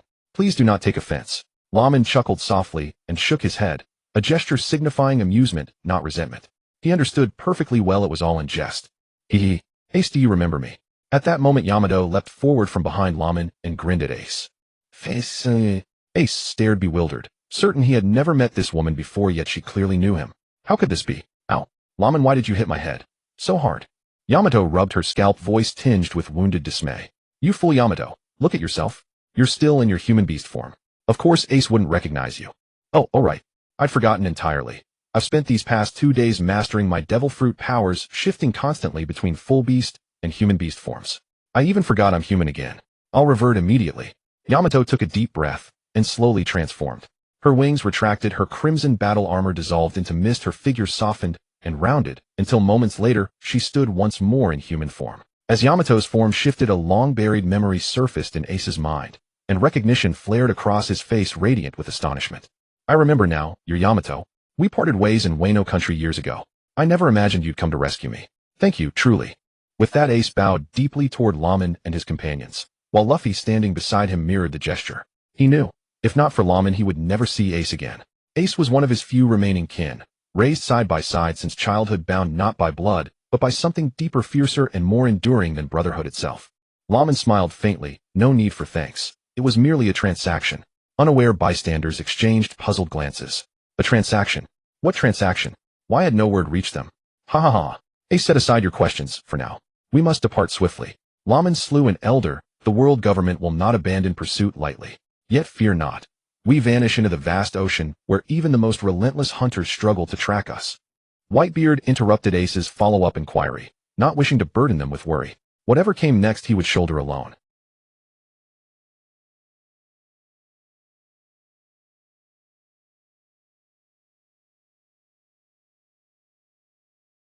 Laman paused in thought, then glanced at Kaido. Brother Kaido, what say you? Shall we return to Wano Country, or proceed elsewhere? The war's concluded. I'll return to Wano first. As for you, Laman, go wherever you wish. There's scarcely anyone left in this world capable of harming you. Laman nodded. He still had tasks ahead. To plunder the Whitebeard pirates' treasure vault, escort Boa Hancock back to Amazon Lily, then return to Wano Country. His meeting with the Revolutionary Army also required scheduling, and countless other obligations loomed. Just thinking about it gave him a headache. Was this life truly more exhausting than his previous 9-to-9 grind? Yet compared to the soul-crushing monotony of office labor, burdened by mortgages and car loans, he cherished this freedom, this boundless carefree existence. Very well. Brother Kaido, you and King may return first, and bring Shirlu along. Yamato and I will escort Hancock to Amazon Lily before returning to Wano. Kaido hoisted his spiked iron club onto his shoulder, then cast a sidelong glance at Hancock. Laman, you're quite the playboy. I won't meddle in your affairs, but harm Yamato, and I'll crack your skull with one swing. Laman nodded awkwardly in acknowledgement. As Kaido prepared to shift into his Azure Dragon form, suddenly, bang! A sharp report echoed, and sensing imminent danger, Kaido vanished from sight, narrowly evading a bullet streaking through the air. The sudden assault left everyone stunned and disoriented, assuming Navy forces had arrived. Instantly, they rose, weapons drawn, scanning the open sea with wary vigilance. Yet the horizon stretched empty, utterly barren. Puzzled, the Whitebeard pirates scanned their surroundings, until their eyes fell upon a flamboyant crossdresser, smoke curling from the barrel of his pistol. Izong. Marco and the others knew well of Izang's grudge against Kaido. After all, Izong hailed from Wano Country. Faced with this dilemma, they were at a loss for what to do. Izong, lower your gun. Do you intend to disgrace me? It was Whitebeard who broke the silence first. Kaido had come to aid them. For the Whitebeard pirates to turn their blades upon him would be an unforgivable betrayal. Father. Enough. We know your feud with Kaido. This matter will be settled later. Marco swiftly pressed down Izang's gun-wielding arm. Father is right. Stand down for now. Wano's affairs can wait. Kaido helped us rescue Ace. How would it look if we repaid his aid with violence? Would the world brand the Whitebeard pirates as ungrateful ingrates? Izong lowered his arm, face grim. Kaido glanced at him, gleaning from Whitebeard's and Marco's words that this effeminate warrior was from Wano, harbored deep hatred toward him, and likely served under Odin. Had Whitebeard not been integral to Luo Ming's plan, Kaido would have crushed Izong with a single swing of his club. Luo Ming and his comrades wore equally dark expressions. Their full-fledged assistance, met with such treacherous backlash, left no one in good humor. Luo Ming fixed Izong with a cold, penetrating gaze. This is your first and final warning. Should you raise your hand again, I shall show no deference, not even to Newgate. His words thickened the air, tension coiled like drawn steel poised on the razor's edge of open conflict. Whitebeard paused, then picked up the blade beside him. Luo Ming, this wrong lies with Izong. I speak for him. To Kaido, I offer my apology. He fired upon you. What's done cannot be undone. There is nothing more I can say. As a father, I bear his transgression. And regarding Wano Country, I ask only that you grant Izong an answer. It is the land that bore and raised him. Whitebeard plunged the blade into his own body. Father. No. Marco. Hurry, treat father's wound. Chaos erupted among the Whitebeard pirates. Marco rushed forward, unleashing his phoenix fruit ability to heal the grievous wound. Ace stood by, deeply anxious. Luffy remained bewildered. Izong shed silent tears. Kaido, however, merely shrugged. Unmoved by Whitebeard's act, Luo Ming. I'll take my leave now. See that you care for Yamato. Luo Ming nodded. Kaido then transformed into an azure dragon, seized Shirlu and King in his talons, and soared skyward. Luo Ming watched Whitebeard with quiet respect. Truly he would strike himself for kin. Though the blade missed vital organs, it inflicted severe, agonizing injury. Luo Ming turned to Whitebeard. Wano Country requires no commentary from me. But I ask Izong one question: where does his loyalty lie? With Wano Country, or with Odin? If his allegiance belongs to Wano Country, he may return any time to witness its transformation. Under my reforms it grows stronger, richer, freer, each day surpassing the last. But if his heart beats solely for Odin? Luo Ming's eyes narrowed to slits, his hand slid slightly along the hilt of his sword. Then name your terms. Single combat or full-scale war? The beast's pirates fear no challenge. Izong inwardly weighed Wano Country against Odin, the land of his birth, versus the man who forged his soul. Torn between two loyalties, his spirit reeled. Seconds stretched into eternity as every eye held him in silent expectation. In the end, Izong chose his country. Very well. Once this ends, I shall journey to Wano. If its people still suffer under tyranny, I shall renounce the Whitebeard pirates. And even unto death I shall challenge you. Izong, you. Marco, do not plead. This must be resolved. When I depart the crew, it shall be my solitary choice. No burden upon father's conscience. Though clad in women's garb and bearing a manner unbecoming of his appearance, Luo Meng had originally intended to slaughter all the samurai. Yet, Yizong, being Whitebeard's man, earned a reprieve. But should he return from Wano dissatisfied and still draw steel, not even Whitebeard himself could save him. Beyond Yizong, other samurai lingered outside, including Momonosuke. His execution was inevitable. Luo Meng had already devised 108 ways to end him. Momonosuke's first appearance would occur 2 years hence, on Caesar's Research Island. Which island exactly Luo Meng couldn't recall, but he'd extract the coordinates from Doflamingo when needed. There also lay a mythical Zoan fruit, crafted by Vegapunk using Kaido's bloodline factor. That fruit would never grace Momonosuke's lips. Not even for dogs would it be wasted. For now, Luo Meng cast a glance over the Whitebeard pirates' tearful farewells. After such turmoil, he had no desire to remain. Captain Whitebeard, we'll take our leave. Your treasure vault awaits my return. Until next time. Yamato. Yamato sighed. Whenever Luo Meng uttered her name alone, without follow-up, she knew what came next. After greeting Ace, she shifted once more into her phoenix form. Whitebeard watched, exhaling softly. Yes, come whenever you wish. It shall remain yours always. He knew well enough that pleas would serve no purpose now. Luo Meng offered no reply. Instead, his gaze swept over Barrett and the others. Our pact stands fulfilled. You are free to chart any course. But let me say this, men of your stature ought to spare the innocent. Restrain your hands from common folk. That is all. Farewell, and may fate grant us reunion. With those words, Luo Meng and the Empress leapt onto Yamato's back. In the Empress's hand rested a life paper, her younger sister's. She had already contacted her sister via Den Mushi, ordering her to depart. Leaving the Whitebeard pirates, she naturally returned to her own vessel. Guided by the Empress's direction, Yamato surged skyward, swiftly bearing them away from the Whitebeard fleet. Once Luo Meng vanished, the crew sprang into motion. Sailors hoisted anchors, healers tended wounds. Barrett and the others voiced no objection. Commoners held no interest for them unless fools dared provoke them directly. Barrett strode forward, each footfall thundering through the deck. Newgate, order your ship to dock at the nearest island. I'll part ways here. At Barrett's declaration, Leadfield and the rest echoed their intent to disembark. Their contract fulfilled, no reason remained to linger aboard the Whitebeard pirates. Rayleigh and Luffy remained silent. Rayleigh, an old friend of Whitebeard's, saw no harm in staying a while, while Luffy simply wished to spend more time with Ace. Whitebeard granted Barrett's request without hesitation. He instructed his crew to anchor at the next island, then fell quiet, submitting silently to Marco's ministrations. System Father, how exactly do I use these 2 items you've given me? Luo Meng sat astride Day's back, cradling the Empress in his arms while holding 2 cards in his hands. He recognized what they were, yet remained uncertain of their function. Remarkable. So the system even provides artifacts like this. Is cultivation truly beginning? This formation bore an ethereal ancient name, the Hunyuan Wuji Formation. Ding. Master, simply affix 1 card to the ground of any island and recite the incantation. Lord Laozi, swiftly obey the celestial decree.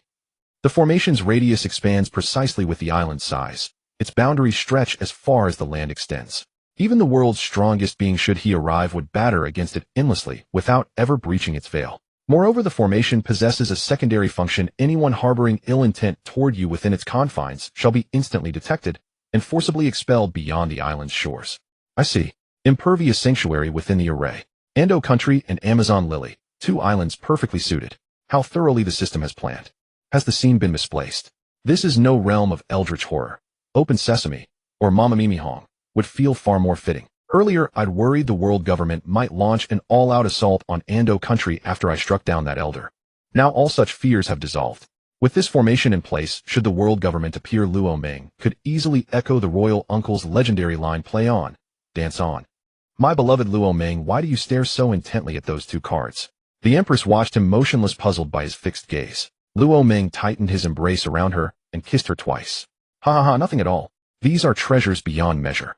With them your Amazon Lily shall know no peril. Dazed and breathless from the kisses, her limbs softened utterly. His subsequent words drifted past her ears unheard. Enough of this. You 2 smitten and whispering atop my back as if I'm invisible. I'm furious. I refuse to carry you any longer. Day swiftly shifted into her human beast form. With no foothold remaining, the pair tumbled downward. Luo Meng sighed, instantly shifting into his great demon form, sweeping the Empress into his arms and soaring beside Day. Luo Meng almost laughed at Day's current expression. Her pouting lips could suspend an entire bottle of soy sauce. In the anime, she'd never once revealed such jealousy. Come now, no more pouting. If I can't resist, I'll kiss those lips raw. Why not let Hancock fly instead while you rest upon her back? Splendid, all right.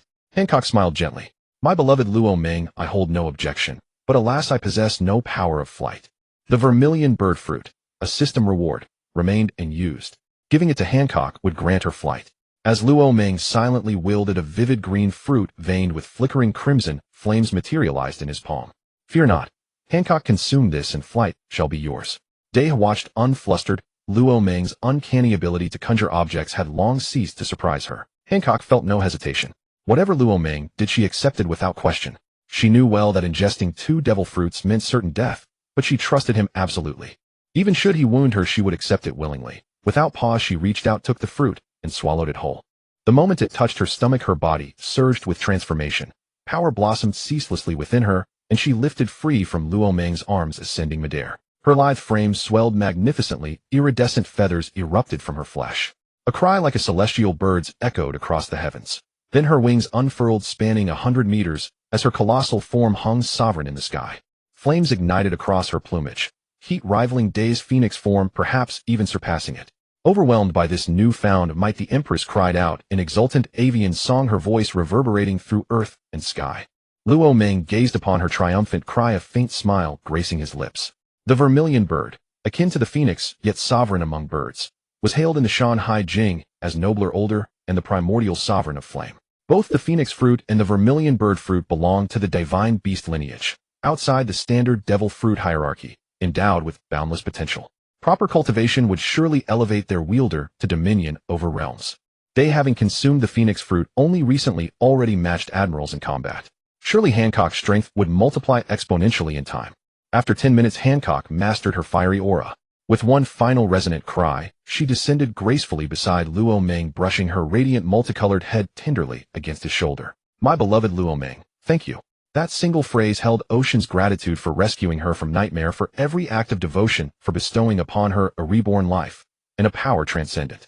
Hancock felt profound fortune to have met Luo Ming, the one true soul amid that suffocating dreamlike torment. He smiled and stroked the vast silken plumage atop her head, soft as spun moonlight, not coarse, but luxuriantly smooth.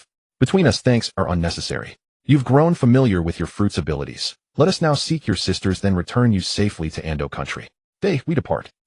At last, the day has come when the surf rises singing his freedom. Day flapped her wings once and alighted lightly behind Hancock, reverting to human form.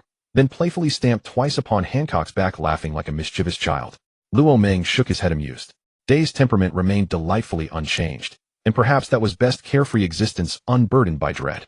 With her strength only apex-tier foes like Kizaru posed genuine threat. Hancock paid no mind to Day's antics. She embraced all things tied to Luo Ming. Besides, Day's stamps carried no force whatsoever. Not even a tickle could compare to their feather-light pressure. As Hancock spread her wings, she soared toward the direction Luo Ming indicated. By then he had already taken the life paper from her hand.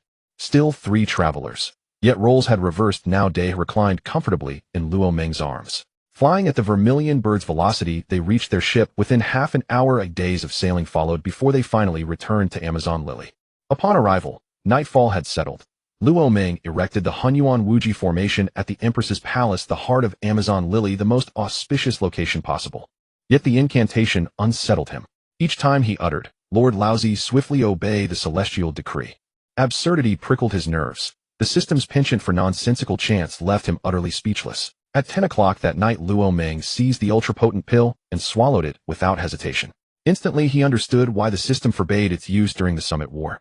Damn, its potency was truly unmatched. Not even the Rui Jingu Bang could contain it. Gazing upon the Empress lying upon the bed, Luo Ming transformed, wolf-like primal, her soft cry heralding the first notes of that night's springtime rapture. Cough, cough, cough. Hancock, why are you coughing so severely? Are you unwell?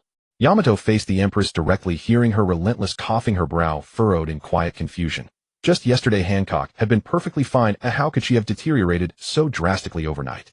Cough, cough. Nothing serious. Perhaps a mild chill or wind cold. Yamato stared, utterly baffled. With strength like hers, catching a common cold was simply inconceivable. Where's that wretched Luo Ming? I can't find him anywhere. At that moment Luo Ming stepped out from the room, radiant and carefree.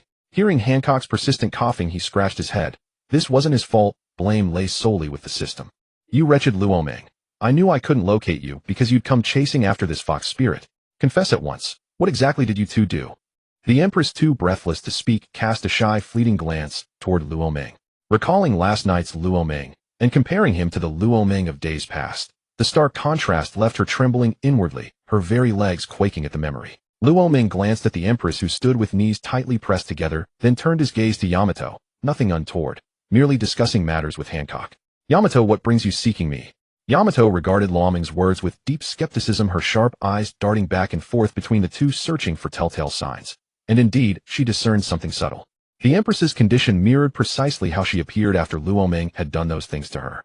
Yamato was no novice. On that island near Marineford, she had long since crossed every line, both permissible and forbidden. So, you dare lie to me, you wretched Luo Ming? Do you truly think I'm blind? You spent last night here, I know it. And you certainly didn't waste a moment on restraint. Luo Ming offered an awkward, sheepish smile, exactly as one might when caught red-handed. Overwhelmed by the suffocating tension, he recalled a trope from novels he'd read before his transmigration: when diplomacy fails, brute force prevails. Whether it truly worked remained untested, but Luo Ming seized the idea, without hesitation, sweeping Yamato off her feet in one bold, decisive motion. Up! You wretched Luo Ming, what are you doing? Let me go right now. Ignoring Yamato's furious resistance, Luo Ming tossed her onto the bed and lunged atop her. This was the perfect moment to reassert who held ultimate authority. The potion's effect was permanent. As a novice, Yamato stood no chance against Luo Ming. Only when the Empress joined the fray did the contest reach a tense, grueling stalemate. The battle raged until 3 o'clock in the afternoon. When the trio finally emerged from the chamber, Luo Ming strode forth radiant and triumphant, while Hancock and Yamato staggered out utterly spent. Hancock especially had yet to recover from the previous night. Now doubly exhausted, her condition worsened dramatically. Ha ha ha. You two look utterly drained. Rest well. I'll take a stroll outside. No need to follow me. The two women nodded, cheeks burning crimson. Yamato dared not utter another word. The few remarks she'd made earlier had each earned her a merciless reprisal. At this rate, she wondered whether she'd ever make it back to Wano alive. Once they retreated to their quarters, Luo Ming departed, soon arriving upon the bustling streets of the Kingdom of Women, where every citizen recognized him. Yet men remained rare curiosities here, and clusters of women gathered, whispering and pointing at him. Luo Ming paid them no mind. Savoring this rare respite, he even whistled flirtatiously at several beauties watching him. Yet the women of this kingdom possessed no understanding of romance or seduction. They merely found Luo Ming delightfully amusing. Luo Ming sighed inwardly. These daughters truly were innocent. Back in his former life, whistling at a stranger would have earned him a sharp rebuke. Pervert. Spotting a newsbird circling overhead, Luo Ming raised his hand. As it descended, he accepted a freshly delivered newspaper from its talons. He frowned slightly, puzzled that for the past several times the newsbird had refused payment. Unable to fathom it, he dismissed the thought, unfolded the paper, and found no headlines concerning the Summit War. Instead, mundane state affairs filled its pages. Luo Ming cared nothing for such reports and tossed the paper aside without a second glance. After wandering aimlessly for a while, finding little amusement, Luo Ming returned to the Empress's chamber, dooming the two women to further tribulation. The following day, in Whitebeard's territory, Papa, news of the Summit War has broken, and Luo Ming's bounty has skyrocketed. His reward is unprecedented, absolutely staggering. Whitebeard, his massive frame swathed in bandages, listened to Marco's report without surprise. After all, Luo Ming had single-handedly slain thousands of Marines in one strike. His bounty could hardly be modest, let alone the fact that he'd defeated the world's strongest swordsman and the Vice Admiral candidate Momonga. Most crucially, he had slain Nasujiro, one of the world government's highest-ranking officials. It would have been astonishing not for his bounty to soar. Is that so? Marco-san, quickly read us the exact figure. How much did Luo Ming's bounty increase? Yes, don't keep us in suspense. Tell us now. Before Whitebeard could even open his mouth, Jozu and the others rushed forward, clamoring for answers. Marco obliged, reading aloud from the paper. One of the 4 beast calamities, Orsi the plague of the beast pirates, intervened during the execution of Ace the Fire Fist. In battle, he defeated a vice admiral candidate, overcame the world's strongest swordsman, Dracul Mihawk, slaughtered over 3,000 Marines, and assassinated Nasujiro, one of the world government's most senior officials. He is deemed the ultimate evil. A bounty is hereby issued, Orsi the plague of the beast pirates, also known as the Godslayer and the thousand-faced demon Luo Ming. Bounty 817220000 berries. Note, this monstrous criminal may be claimed by anyone, Marine or pirate alike. Deliver his corpse, or capture him alive, to collect the full reward. Marco paused there. Whitebeard shook his head, murmuring inwardly, this bounty truly is unexpected, though those final lines are rather distasteful. The world has never lacked reckless fools. Take himself, for instance. Bearing the title strongest man in the world, countless had sought to topple him, either to seize glory or to cash in on his head. Luo Ming's infamy now eclipsed even his own. Minor nuisances would inevitably arise. but any bounty hunter foolish enough to confront him would meet only certain death. TCH. This bounty is incredible. It surpasses Papa's by 30 billion berries. Luo Ming has truly become a legend across the entire world. Marco-san, besides Luo Ming, did anyone else's bounty rise? Yes, did mine increase? Marco-san, please check for me. Marco smiled. Among our Whitebeard pirates, only Ace's bounty rose, reaching 1100 million berries. Meanwhile, all beast pirates who participated saw increases. Kaido's bounty now exceeds Papa's, reaching 52 billion berries. Aside from Luo Ming, 2 others received extraordinary boosts. Yamato, for single-handedly battling Momonga, and 2 CP agents, soared to 15 billion berries, surpassing even my own. The other is Urich, the rainy Urich, who joined the beast pirates and distinguished himself in battle, earning a bounty of 954 million berries. Others remained unchanged. Barrett and the rest reverted to their prior bounties. That concludes today's update. Ha ha ha. My children, don't dwell on bounties. So long as you're unharmed, that is our greatest fortune. Whitebeard noticed his crew's spirits dampening upon learning their bounties hadn't risen, so he spoke to comfort them. To him, nothing mattered more than family, and bounties were utterly insignificant. Indeed, brothers' bounties serve only to boost our fame, not a single other purpose. Let go of disappointment, I lift your heads, and rally your strength. Marco added his own words of reassurance. Gradually, the Whitebeard pirates regained clarity, and mirth once again filled the ship. Shanks, the latest newspaper from the summit has arrived. You were right after all. The Marines' crushing defeat was orchestrated entirely by Roman. Take a look. Shanks took the paper from Beckman and read it solemnly. With every line, his astonishment deepened. Only after 10 full minutes did he finish absorbing every word without missing a single detail. He raised his gaze toward the boundless azure sky, yet his thoughts drifted far beyond its horizon. Doflamingo, the beast pirates have grown formidable indeed. After this, they shall stand unchallenged as the strongest of the 4 Emperor's crews, and Roman's bounty has soared past 800 million berries. Ha ha ha. Is that so? Prepare a gift for Wano Country at once. Though we've struck bargains with the beast pirates, this gesture shall serve as congratulations. Spare no extravagance. The warehouse still holds an animal-type devil fruit. Send that. Yes, I'll see to it immediately. Once the attendant had departed, Doflamingo strolled slowly to the window. His expression burned with unprecedented frenzy as he contemplated deepening his alliance with the beast pirates, to ignite a war that would shake the century itself. Wano Country, Cake Island. Big Mom, one of the 4 emperors, stared silently at the same newspaper, her face flickering between fury and uncertainty. That boy Kaido. Without warning, he stirred up such chaos. He never even informed me before joining the battle. All my past trust was misplaced. And that boy Roman, I want him terribly. How splendid it would be to bear his child. Why oh why have I never met a man like him? The more Big Mom raged, the more her condition flared. Katakuri and the others hurriedly ordered the kitchen to prepare precisely the right confectionery. Only then did her violent outburst subside. Amazon Lily, Boa Hancock's chamber. Roman held both Yamato and Boa Hancock in his arms. Suddenly both women shuddered violently. Damn it, who's thinking of me? A chilling dread swept over me as though hunted by some monstrous predator. Could the Marines be preparing to strike? No matter. I've laid down arrays. Let them come. I'll set a feast by the island's shore and dine leisurely while they watch, helpless and seething. My beloved Roman, what do you plan to do next? Roman gently smoothed Boa Hancock's hair and smiled. Yamato and I depart for Wano Country today. Fear not. The Marines will never breach Amazon Lily. I've sealed the island with a protective array. What is an array? Boa Hancock asked, puzzled.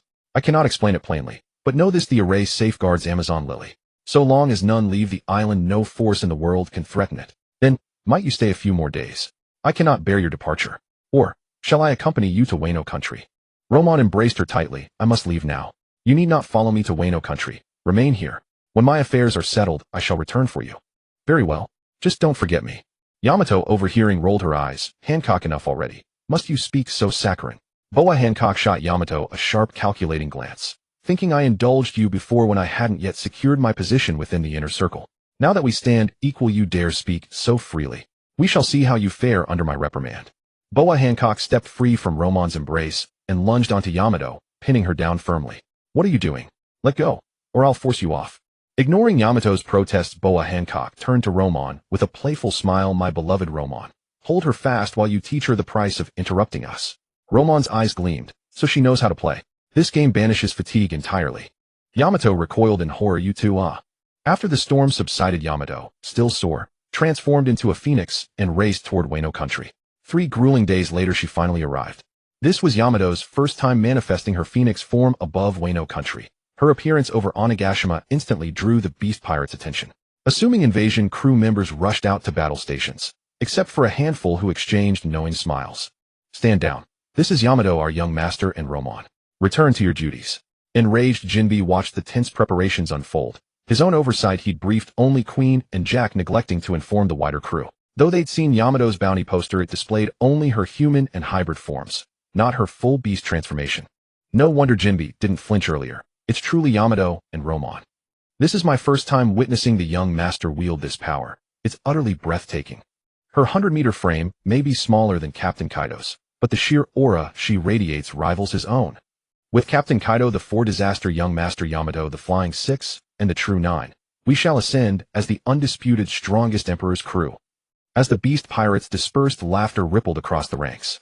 Jinbe watched them, a faint smile touching his lips. He glimpsed in Romon the very image of the beast pirates' ultimate triumph. Jinbe, do you think Romon still possesses such a fruit? I want one too. I'm envious watching Captain Kaido and young master Yamato wield dual powers. TCH, Jack, you reckless fool, wanting one. I want one just as badly.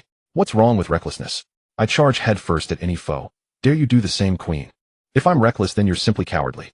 Jinbe observed their quarrel without interference. What pirate lacks temper? So long as fists don't fly to kill, he and Captain Kaido rarely intervened. Words or weapons, either path was permitted. Yet when their bickering refused to cease, Jinbe stepped between them enough. Whether Romon retains more fruits, I cannot say. He descends shortly. Ask him yourself. But hope little. If such devil fruits were easily reproduced, the world would tremble. Very well. Jack and Queen fell silent, their eyes fixed upon the descending phoenix. Oh, Jean, Jack and Queen, you're all here. As Yamato landed on the ground, Luoming leapt down from her back and greeted the three with a warm smile. Jean smiled in reply. The crew had never seen Yamato's full beast form. Fearing unnecessary misunderstandings, we came out to explain it to them. Luoming nodded. Impatient as ever, Jack strode forward. Senior brother Luoming, do you still have any devil fruits? Could you spare one for me? Jack, don't rush. None remain right now. But if more appear later, I'll reserve some for you. Disappointed yet comforted by the promise of future opportunity, Jack shrugged. All right then. Just don't forget me when you do. Luoming assured him with a smile, then turned to Queen. Queen, how goes your research on sins of beans and weaponry? Any breakthroughs? I've made no headway with the sins of beans. Their composition defies analysis. But the weapon schematics you provided were straightforward. Though designed for rapid fire, their power was modest. Oh, I've upgraded them significantly, yielding several times greater destructive force than your original design. It was unfortunate the Senzu beans remained elusive, yet understandable given they originated from the Dragon Ball universe, whose components might simply not exist within the world of the Grand Line. Luoming had no intention of abandoning the effort. If Queen failed, he would turn to Caesar. If Caesar faltered, he would seize Vegapunk himself. And only if even Vegapunk proved incapable would he concede defeat. As for the weapons, Luoming knew his schematics were subpar. After all, laser cannons had long since become commonplace in the late Grand Line era, and Queen himself was essentially a walking missile arsenal. Still, such overwhelming firepower remained rare. In interstate warfare, even an AK-47 held considerable strategic weight. Queen, what's the production cost per firearm? And how many have been manufactured so far? Queen paused thoughtfully. Owing to the upgrades, each unit costs 2,000 belly, paid to the workers of Wano Country. All raw materials were already on hand, so only labor costs apply. If sourced externally, material procurement alone would run 5,000 belly, bringing the total per unit to 7,000 belly inclusive of wages. Without upgrades, unit cost could be reduced to roughly 4,000 belly. So far, we've produced 5 firearms and stockpiled 100,000 rounds. 7,000 belly per unit. Luoming mused. Such weapons aren't available on the open market, are they? None currently exist, but stronger variants do circulate, albeit rarely. By the way, senior brother Luoming, if cost is a concern, consider paying workers only in meals rather than belly. Luoming glanced at Queen, voice calm and measured. To demand speed from a horse, you must first feed it well. Exploitation without reciprocity is unsustainable. What is drawn from the people must serve the people. Let the cost stand as it is. You yourself said these weapons are unprecedented in the market. Thus pricing rests entirely in our hands. Invest today, reap exponential returns tomorrow. Pay labor fairly. No deductions, no skimping. A buyer arrives tomorrow. 5,000 units priced at 50,000 belly apiece. Each purchase includes 1 magazine of ammunition. Subsequent ammo purchases will incur separate fees. And speaking of bullets, what's their unit cost? Queen replied instantly. Ammunition is inexpensive. 1 million belly covers 10,000 rounds. Then we'll sell 10,000 rounds for 3 million belly. Profit flows readily, and should we secure a long-term partner, prosperity becomes inevitable. Having heard Luoming's plan, the others exchanged glances, half amused, half awestruck.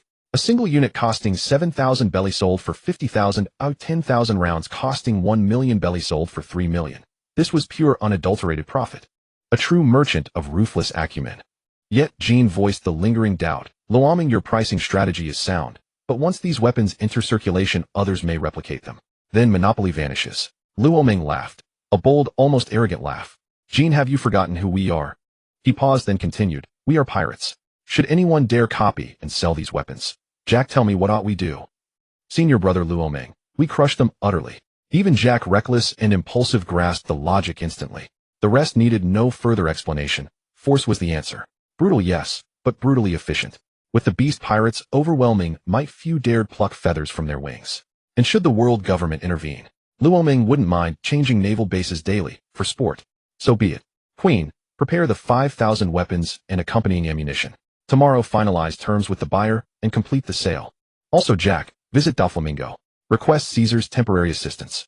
Tell him it's my order borrowed for several months returned intact. Understood, senior brother Luoming. I'll depart immediately. He's just produced a new batch of artificial devil fruits. I'll deliver your message. But what if Doflamingo refuses? Doflamingo isn't a fool. He reads the tides clearly. Should he misread them, I'll pay him a personal visit. Very well. I'll gather provisions and set sail. Luoming turned to Jean. Is Lord Kaido present? And where's Shirlu? Lord Kaido departed yesterday. Destination unknown. As for Shiryu, he's drinking in Flower Capital. Has Shirlu caused any trouble? Jean shook his head. Not at all. Since arriving in Wano, he's either drunk or en route to drink. Yesterday, he even challenged me to a duel. Truth be told, he's formidable. His swordsmanship far surpasses mine. Were it not for my devil fruit ability, I might well have fallen to him. Luoming stepped beside Jean and clapped his shoulder. After all, he was the former warden of Impel Down. Such prowess is only natural. His temperament leans toward bloodshed. Jean, keep close watch. He must not harm civilians. They're our livelihood. Let him vent his violence upon pirates or world government agents instead. Rest assured, I'll keep him in check. If nothing else remains, let's drink. With that, Luoming led Yamato inside, followed closely by Jean and the others. 3 days of flight passed. Whenever islands appeared, they ate. When none did, they fished the sea. Flavorless fare, all of it. Back in Wano Country, confronted with the feast laid before them, Yamato's eyes sparkled, and drool nearly spilled from her lips. They feasted heartily, then staggered away, bellies swollen and heavy. Days of travel left Luoming too weary for anything more than sleep, so he collapsed into bed the moment he entered his chamber. The following morning, several guests arrived in the land of Wano. Leading the group was a man whose face bore a tattoo resembling a shoeprint, emanating a subtle yet unmistakable aura, not fierce or volatile, but calm and commanding the unmistakable presence of a leader. Beside him walked a lean, sharp-featured man holding a hose and a woman of delicate, refined beauty. These three were Dragon, Sabo, and Koala. Before departing from the Kingdom of Women, Roman had contacted them and arranged to meet in Wano. As Dragon happened to be nearby on official business, the rendezvous was set for that very day. Mr. Roman, an honor to meet you. I am Dragon, commander of the Revolutionary Army. Dragon of the Revolutionary Army. Legend precedes you. Welcome to Wano. Let us go inside for a drink first. We'll discuss matters as we sip. Roman stepped forward warmly. This man was his patron saint of prosperity. Without waiting for Dragon's response, he took him firmly by the arm and ushered him inside. Was he that enthusiastic? Sabo and Koala exchanged a glance, then hurried after them, fearful for Dragon's safety. As they entered, Roman and Dragon were already deep in conversation over drinks. Queen, the DJ of the Beast's Pirates, spotted Sabo and Koala at the doorway and immediately approached, pulling them into the merriment. During their conversation, Roman burned with curiosity about one question. Had that mark on Dragon's face truly been left by Vice Admiral Garp? He longed to ask, but restrained himself. Such a question would have been profoundly impolite, so he abandoned the thought. After some casual banter, the discussion naturally turned to its central purpose. Roman, Queen, and King escorted Dragon to the weapons production site, where they demonstrated firepower. Dragon expressed satisfaction, though the price struck him as steep. After negotiation, Roman conceded as a gesture of goodwill for their first collaboration. He reduced the price from 5,000 belly to 4,000 belly. Thus, Dragon purchased the entire arms shipment for 200 million belly. Roman even arranged for crewmen to load the cargo aboard their ship. Once all formalities concluded, Dragon prepared to depart, and Roman accompanied them partway. Walking along the path, Roman glanced at Sabo, a figure who had shone brilliantly in the original chronicles. His dragon claw technique alone enabled him to contend with admirals who later, after consuming Ace's Mera Mera no Mi, he fused its power seamlessly into his martial art, ascending to admiral tier strength. Roman speculated about the dragon claw technique. Once a marine officer, Dragon may have refined it from the 6 powers, extending and perfecting its principles into something uniquely his own. Mr. Roman, you're staring. Is there something you wish to say to me? Roman tested the waters with 2 words, Ace. Ace. He knew the name. Ace, the central figure of the recent war 2nd Division commander of the Whitebeard Pirates. But why would Mr. Roman utter it now? And why did the name stir such eerie familiarity? Oh. His head throbbed violently. Sabo clutched his skull and cried out in agony. Sabo, what's wrong? Why the sudden pain? Koala rushed to support him, her face etched with concern. Clearly his memories remained lost. Roman understood instantly from Sabo's condition. Mr. Roman, do you know Sabo's past? I know fragments, but only fragments. Judging by his state, he suffers from amnesia. If he wishes to reclaim his memories, he should seek Ace. Ace understands Sabo's history far better than I do. Thank you for telling us. Think nothing of it. I'll accompany you no further. For anything else, contact me via Den Mushi. Dragon nodded silently. With Koala's help, he guided the ailing Sabo away. Roman turned back. His next task was to deploy the formation array. He'd forgotten yesterday. Oh, today he remembered. No need to search far. He placed the formation card directly upon the council chamber wall. The moment it adhered. Whoosh. Outside Wano, several figures materialized abruptly, utterly bewildered. Ah! Screams erupted. Then recovering swiftly, they activated Moonwalk to hover midair. Lucci, what just happened? Weren't we scouting inside Wano? How did we suddenly appear beyond the island's perimeter? Lucky we're all 6 powers masters. Otherwise this would have been fatal. Lucci himself stood baffled. He'd simply walked, and ended up here with no memory of transition. This uncanny phenomenon was unprecedented, even for him. How could he possibly explain it? I don't know. I'm as puzzled as you are. Let's re-enter the island, for now. The others recognized this wasn't the place for deliberation, and launched themselves skyward once more, aiming to breach Wano's shores anew. But this time entry proved impossible. Every method failed. The island was encircled by an invisible barrier, impenetrable even under their utmost exertion. Gazing across the endless expanse of sea, despair settled in. Their ship had departed after delivering them. Now stranded, could they possibly fly home, using Moonwalk? That was utterly unthinkable. And as Devil Fruit users, exhaustion meant drowning. No second chances awaited them in those depths. Lucci's expression darkened. With no alternative, he spoke grimly. We move. 4 of us. We'll rotate 2, carry 2. Perhaps we'll encounter a vessel. Otherwise, our odds grow perilously slim. The others had no better plan. 2 leapt onto the backs of the other 2, who continued moonwalking, granting brief respite to recover stamina. It became a relay race. Endurance was victory.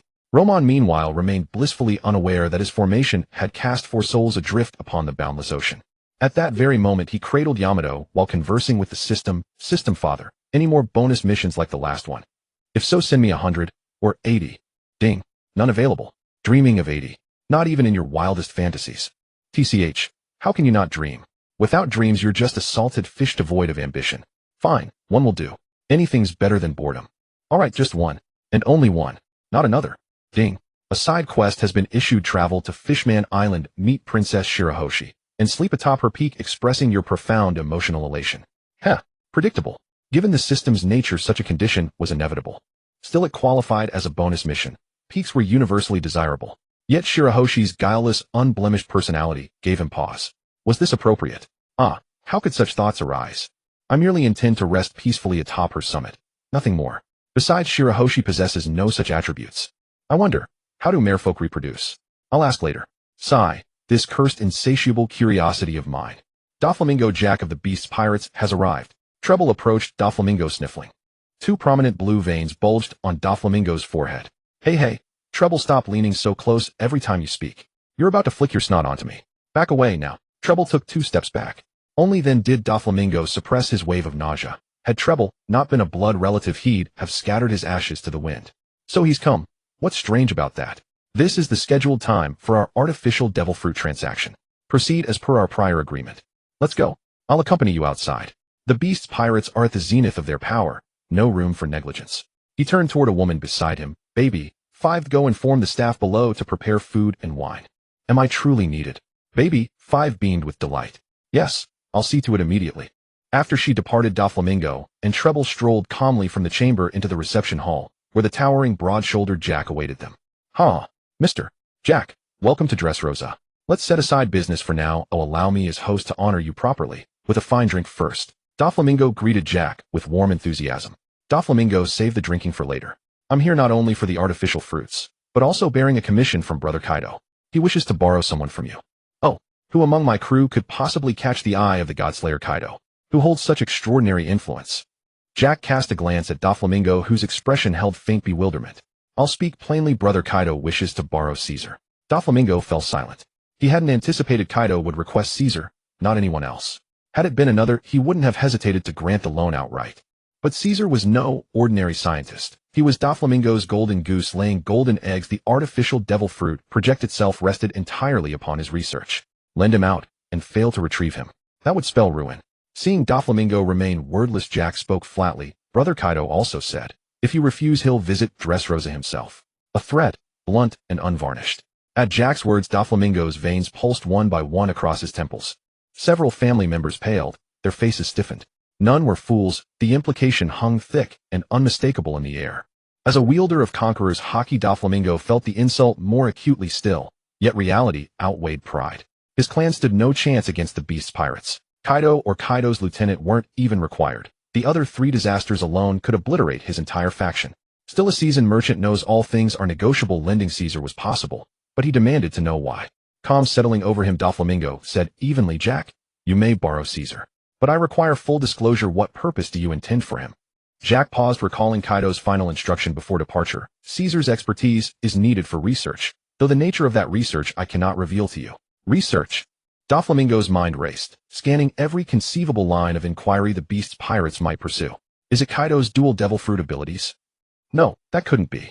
Kaido already possessed 2 devil fruits. If artificial fruit technology were mature, Caesar's involvement would be redundant. Yet perhaps Kaido was an exception, and if success were achieved, why would the beast's pirates continue purchasing artificial fruits from him? He sifted through possibilities, none cohered. Whatever the objective, Jack refused to name it. With no recourse, and no courage to act, Doflamingo remained trapped. To abandon Dressrosa?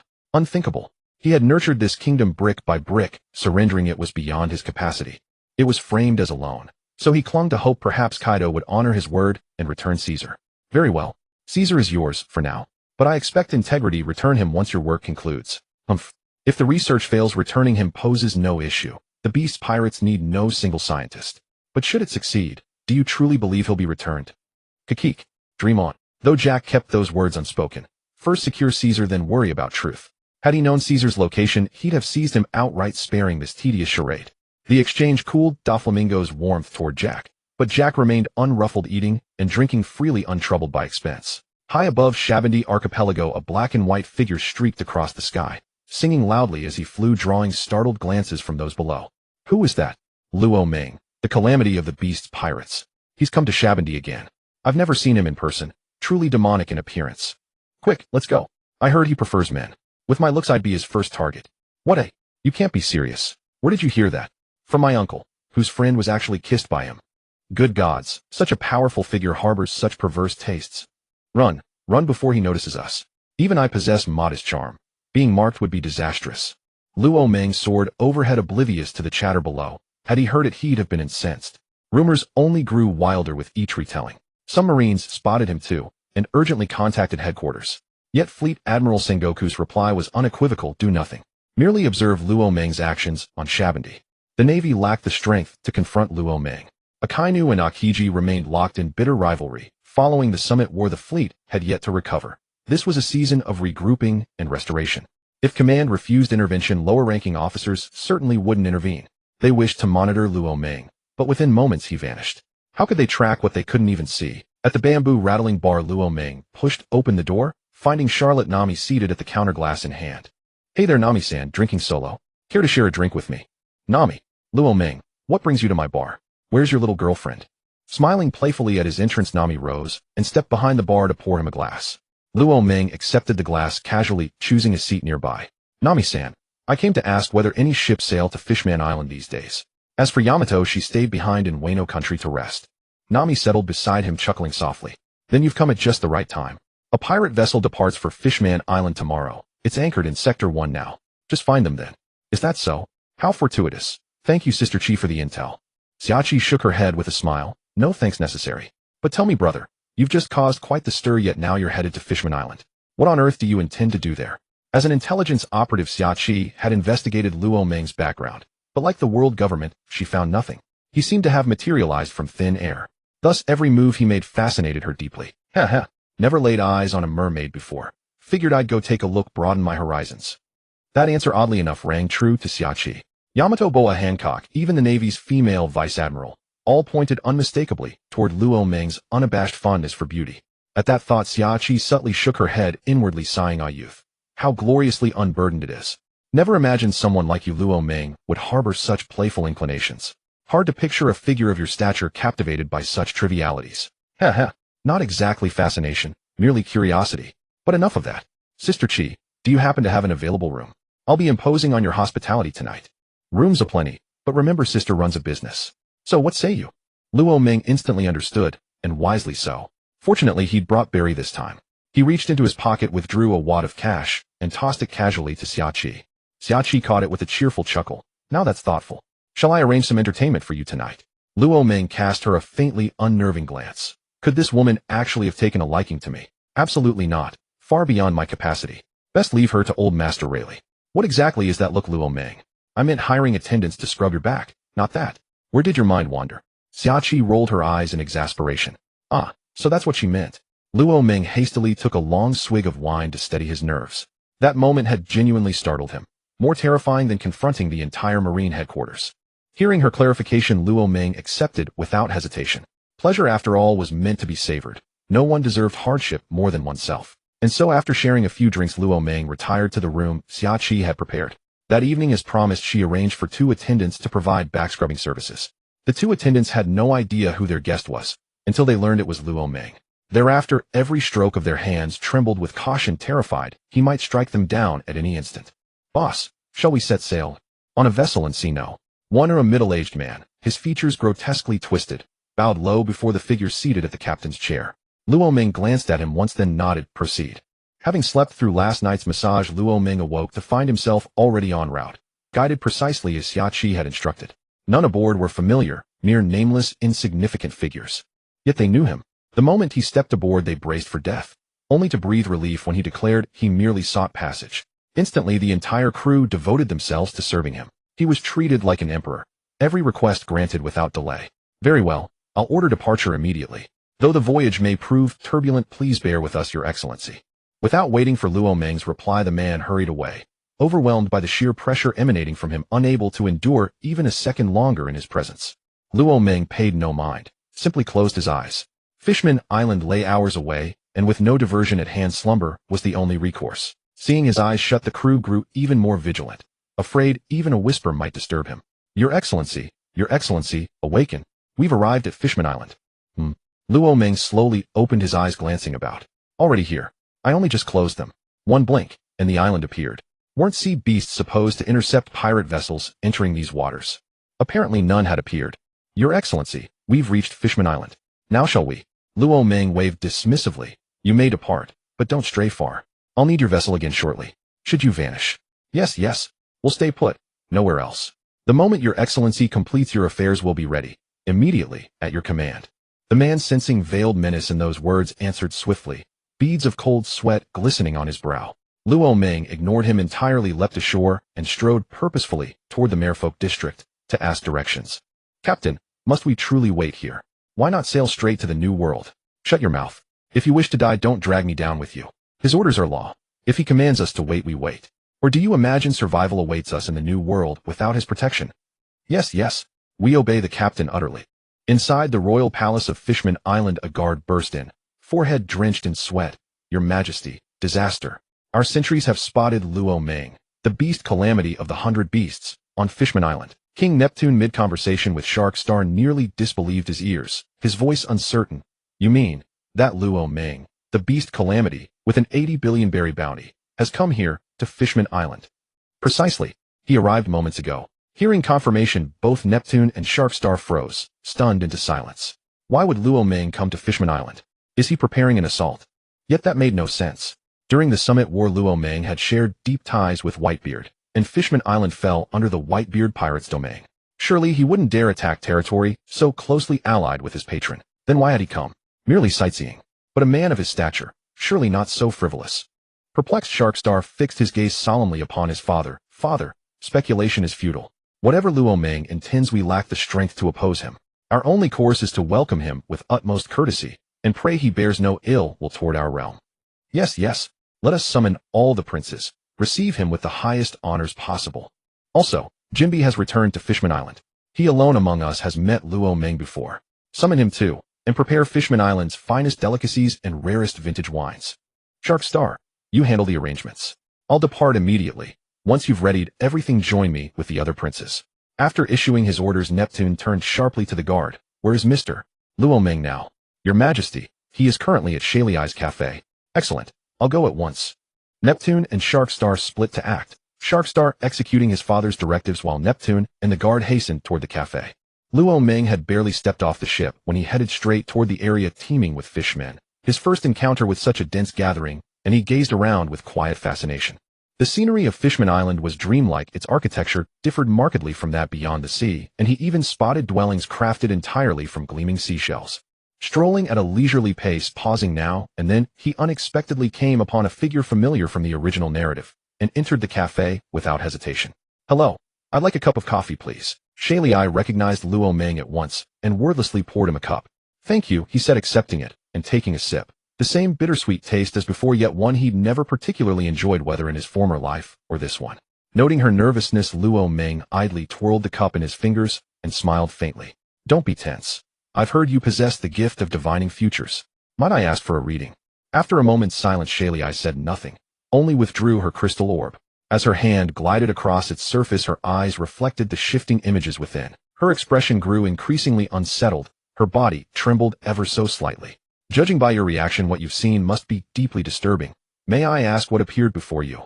Lord Luo Meng, your future remains veiled to me. Yet all I glimpsed within it was endless conflagration and countless corpses strewn across an island. That is all I could perceive.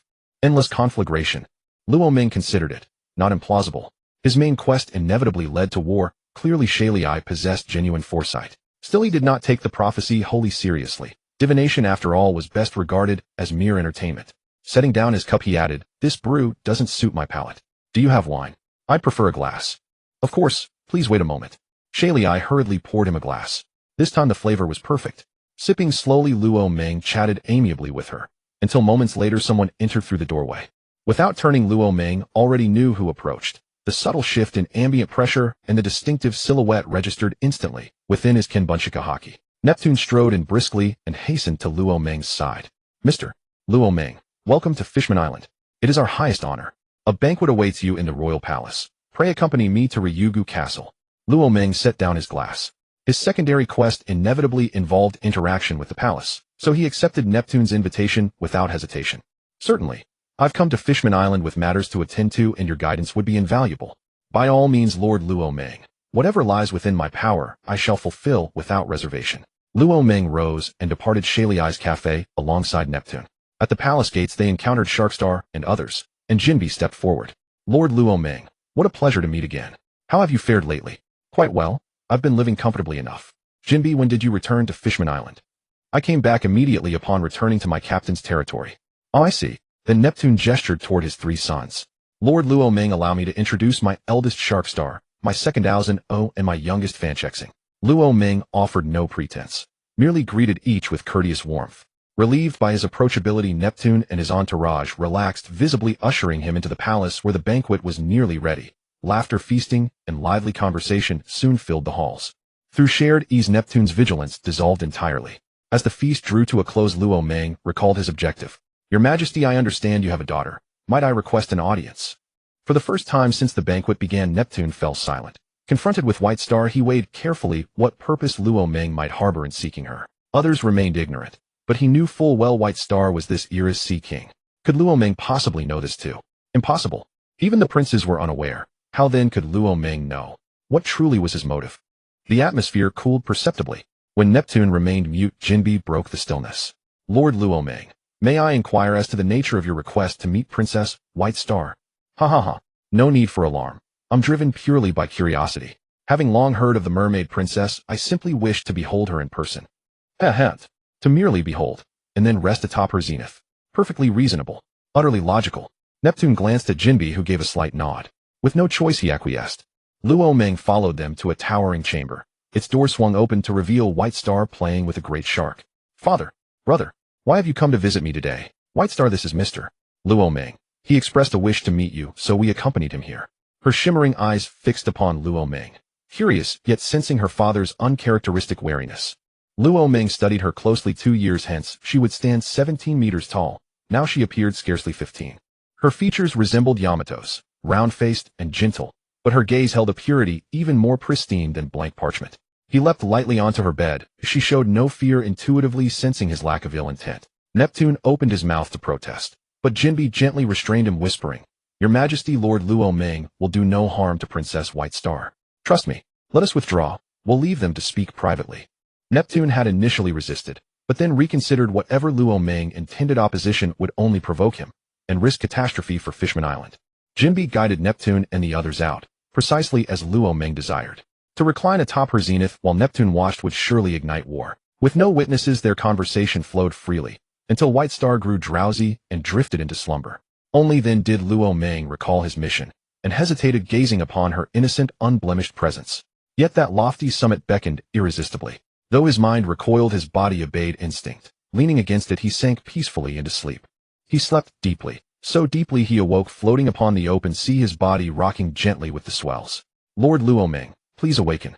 A soft jostling stirred him awake, and there, inches from his face, shone White Star's wide luminous eyes, brimming with unshed tears. "White Star, why are you crying? Who has wronged you?" Still groggy, Luo Ming failed entirely to notice the damp stain glistening on her zenith.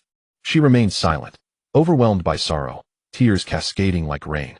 Each drop large enough to bathe and fell unceasingly. Fully roused, Luo Ming understood at once. The cause of her anguish lay entirely with him. At a loss for words, he finally offered to take her out to play, and only then did her tears subside. It was Vanderdecken who had caged her fear. Within this tower, she felt safe. Step outside, and weapons would fly toward her. A petty shrimp. Luo Ming dismissed him utterly. Tomorrow he would ensure Decken met his maker. Afterward, Luo Ming felt too embarrassed to remain. Promising to return the next day, he left the chamber, and asked Neptune to arrange suitable lodgings. "System Father, have I completed the task?" Back in his room, Luo Ming immediately contacted the system. 1. A-time fruit. Note, this fruit has been modified by the system to enable unrestricted travel across parallel worlds and allows the user to bring others along.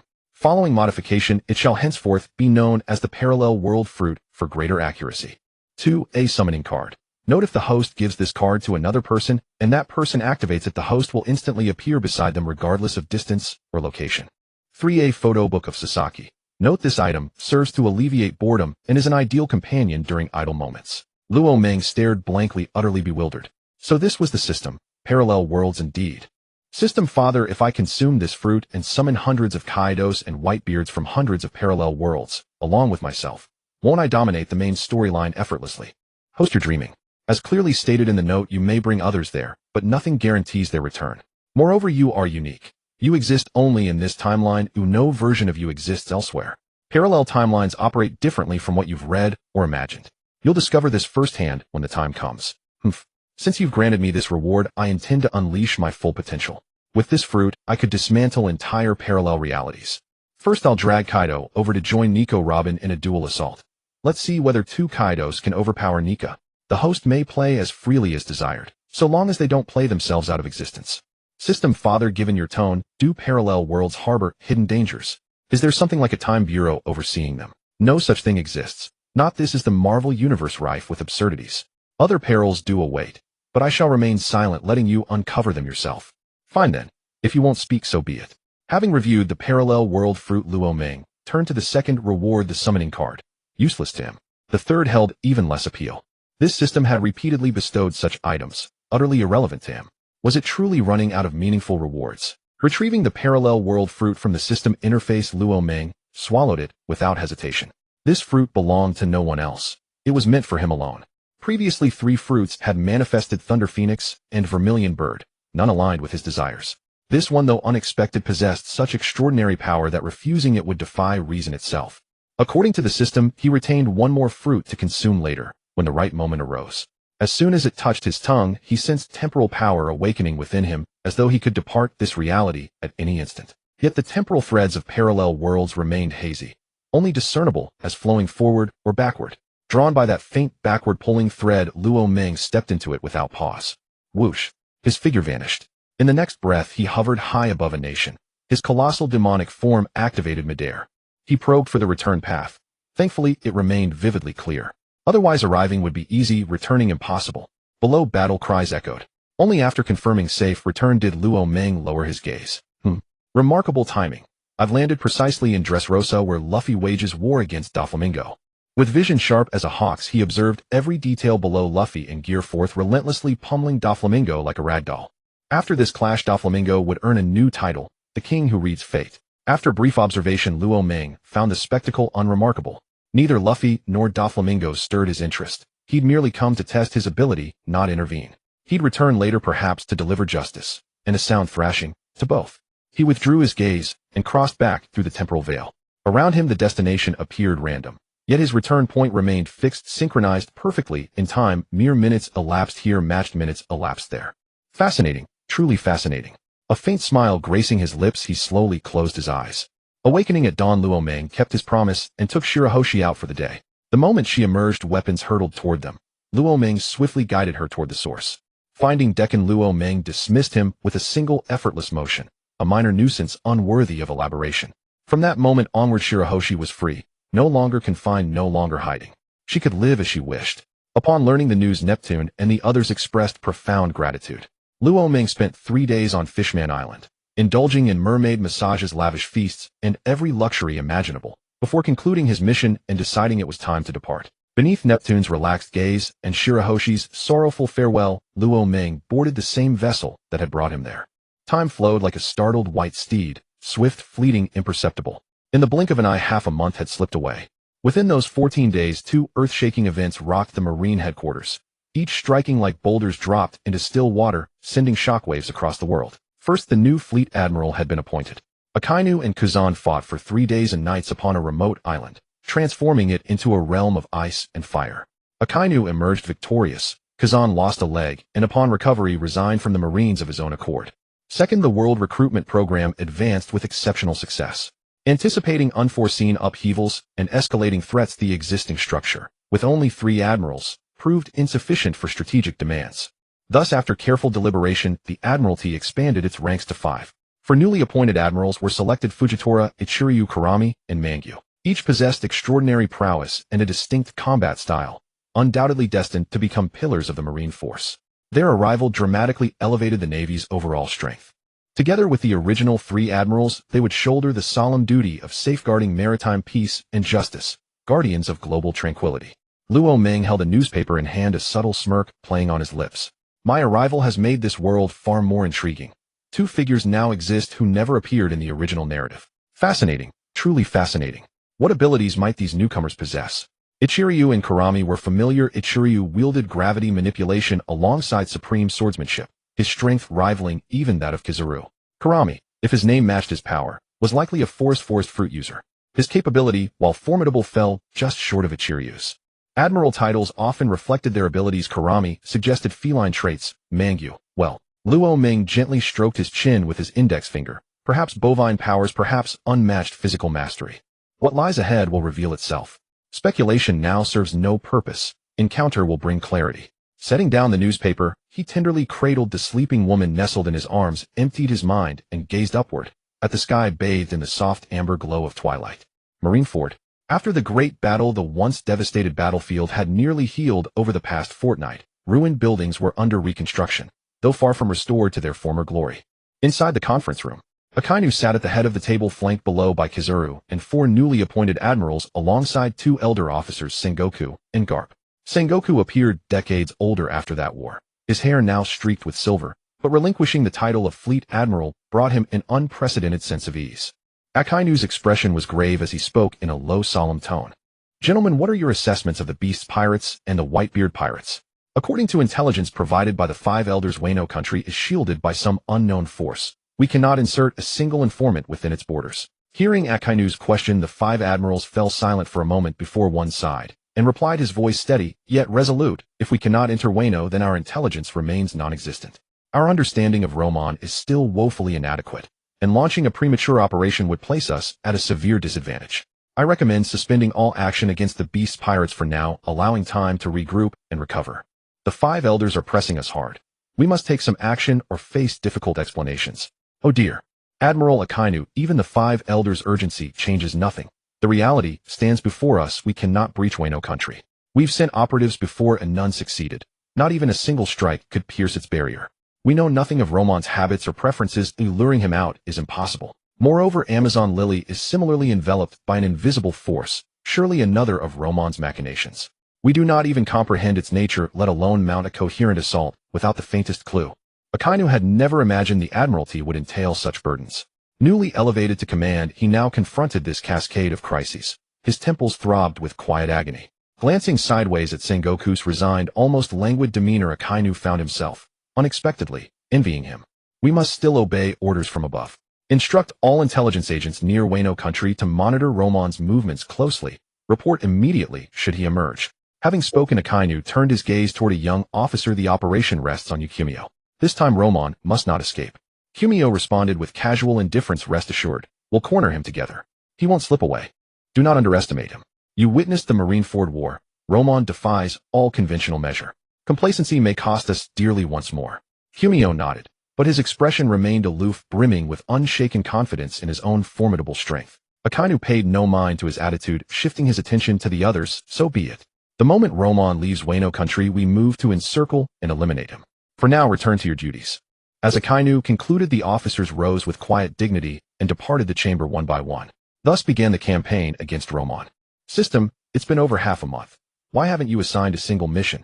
Have you forgotten your brilliant, handsome host? Roman was exasperated. Ever since departing Fishman Island, the system had issued no tasks for over 2 weeks, leaving him adrift in profound boredom. He couldn't even track down Kaido to drag him across parallel worlds for a dual assault on Nika. For over half a month, Kaido had vanished. No trace, no return. Hey there, host. Have you gone soft? In this world, you're either fighting or preparing to fight. Now that you finally have breathing room, why rush straight back into chaos? Can't you simply savor life for once? TCH, so you get restless if you don't provoke me for a day. Who else would I needle? You'd rather suffer than relax. Surely that's a sign of mental imbalance. I'll endure. Roman suppressed the urge to impale the system itself. Heh, I've savored this break for 2 weeks already. If I idle any longer, my body will rust. And if I fail the main quest, won't that tarnish your reputation as a system?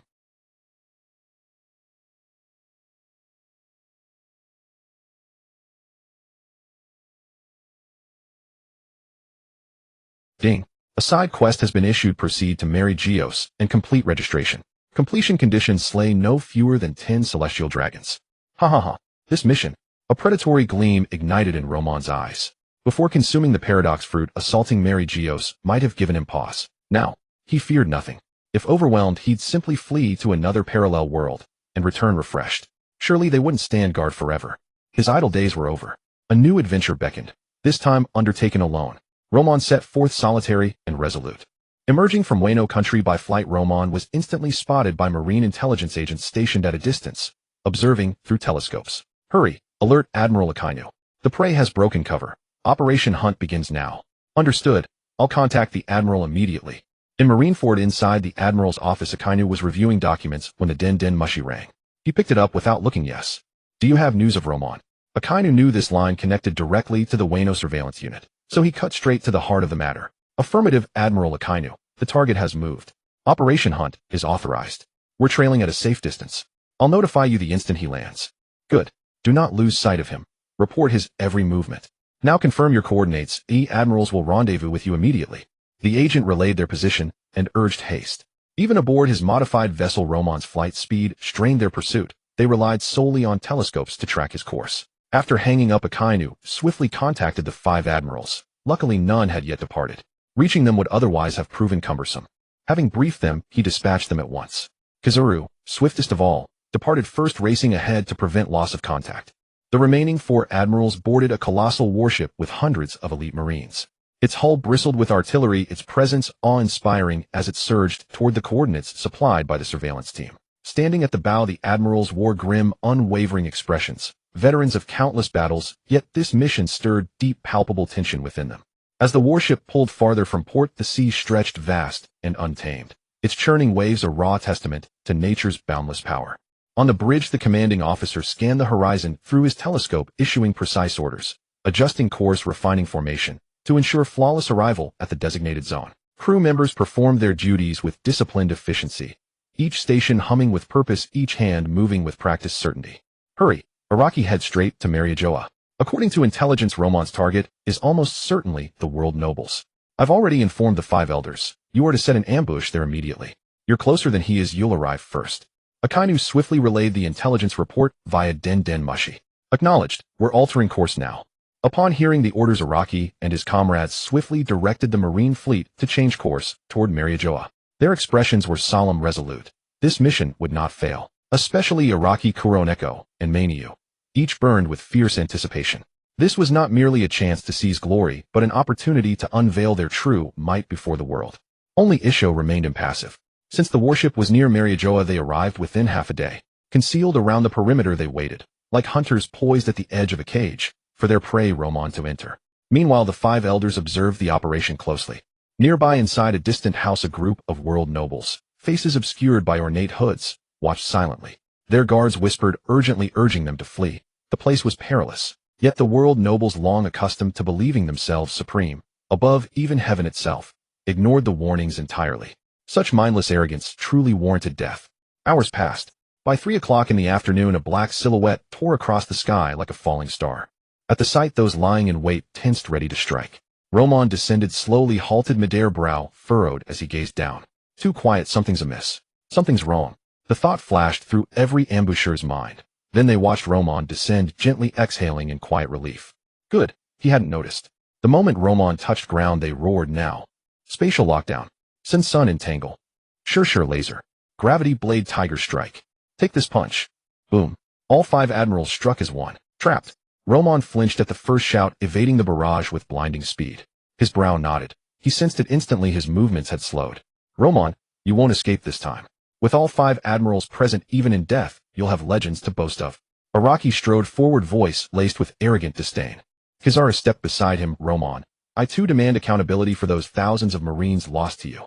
Maniu clenched his fists and laughed heartily. So this so-called prodigy isn't quite as formidable as rumored. Kuroneko glanced idly at Roman. Do you feel sluggish? I've sealed this space entirely. You can't use your instantaneous teleportation anymore. Isho slowly drew his gravity blade. All for justice. Roman paid little heed to the others. Yet Kuroneko's words seized his attention. He tried to teleport. Nothing happened. He probed his paramecia-type devil fruit, still functional. A faint smile crossed his lips. You Marines must have planted spies near Wano Country. How else could you track my every move? Enough talk. Today ends your life. Surrender your soul. Countless have sought my life. What makes you Araki worthy of such bravado? Don't embarrass yourself. Enraged, Araki transformed into his Sun-Sin form and bellowed, Sun-Sin armament coverage. 100 wooden spears. 100 razor-sharp wooden spears shot forth, each sheathed in hardened haki, impressive in force. Roman had no intention of blocking them head-on. Just as he prepared to evade, immense pressure bore down upon him. Gravity amplification. Heck, Isho. This weight was substantial indeed. Kaido no. 81 Kiku. Boom. Araki's assault slammed into an invisible wall, halted dead in its tracks. Surrounded yet utterly untroubled, Roman grinned, then laughed wildly. Fine, let's fight without restraint. Even without teleportation, his raw speed remained extraordinary. Breaking free from gravity's grip, he surged forward, offensive, fearless. If you seek battle, then battle you shall have. Mania lunged, meeting Roman fist to fist. Boom. Roman blinked, surprised. This new admiral possessed real power. In sheer physical strength, he rivaled Barrett in his base state. Whether he wielded a paramecia or Zoan ability remained uncertain, but surely he did. Otherwise, he'd never have earned the rank of admiral. Now is no time for idle thoughts. Pain lanced through Roman's body. He flew backward, struck by unseen force. His monstrous form granted hyperregeneration. Such blows meant nothing. No pain, no hindrance. Zoan type. A feline figure had struck him, its body wreathed in turbulent wind-like currents. A cat wielding spatial powers. What manner of devil fruit was this? System, identify this devil fruit. Ding. This is a mythical Zoan-type cat fruit model. Ethereal cat. Grants spatial manipulation, extreme velocity, and modest physical strength. Indeed, a mythical Zoan. An unknown fruit. This complicated matters.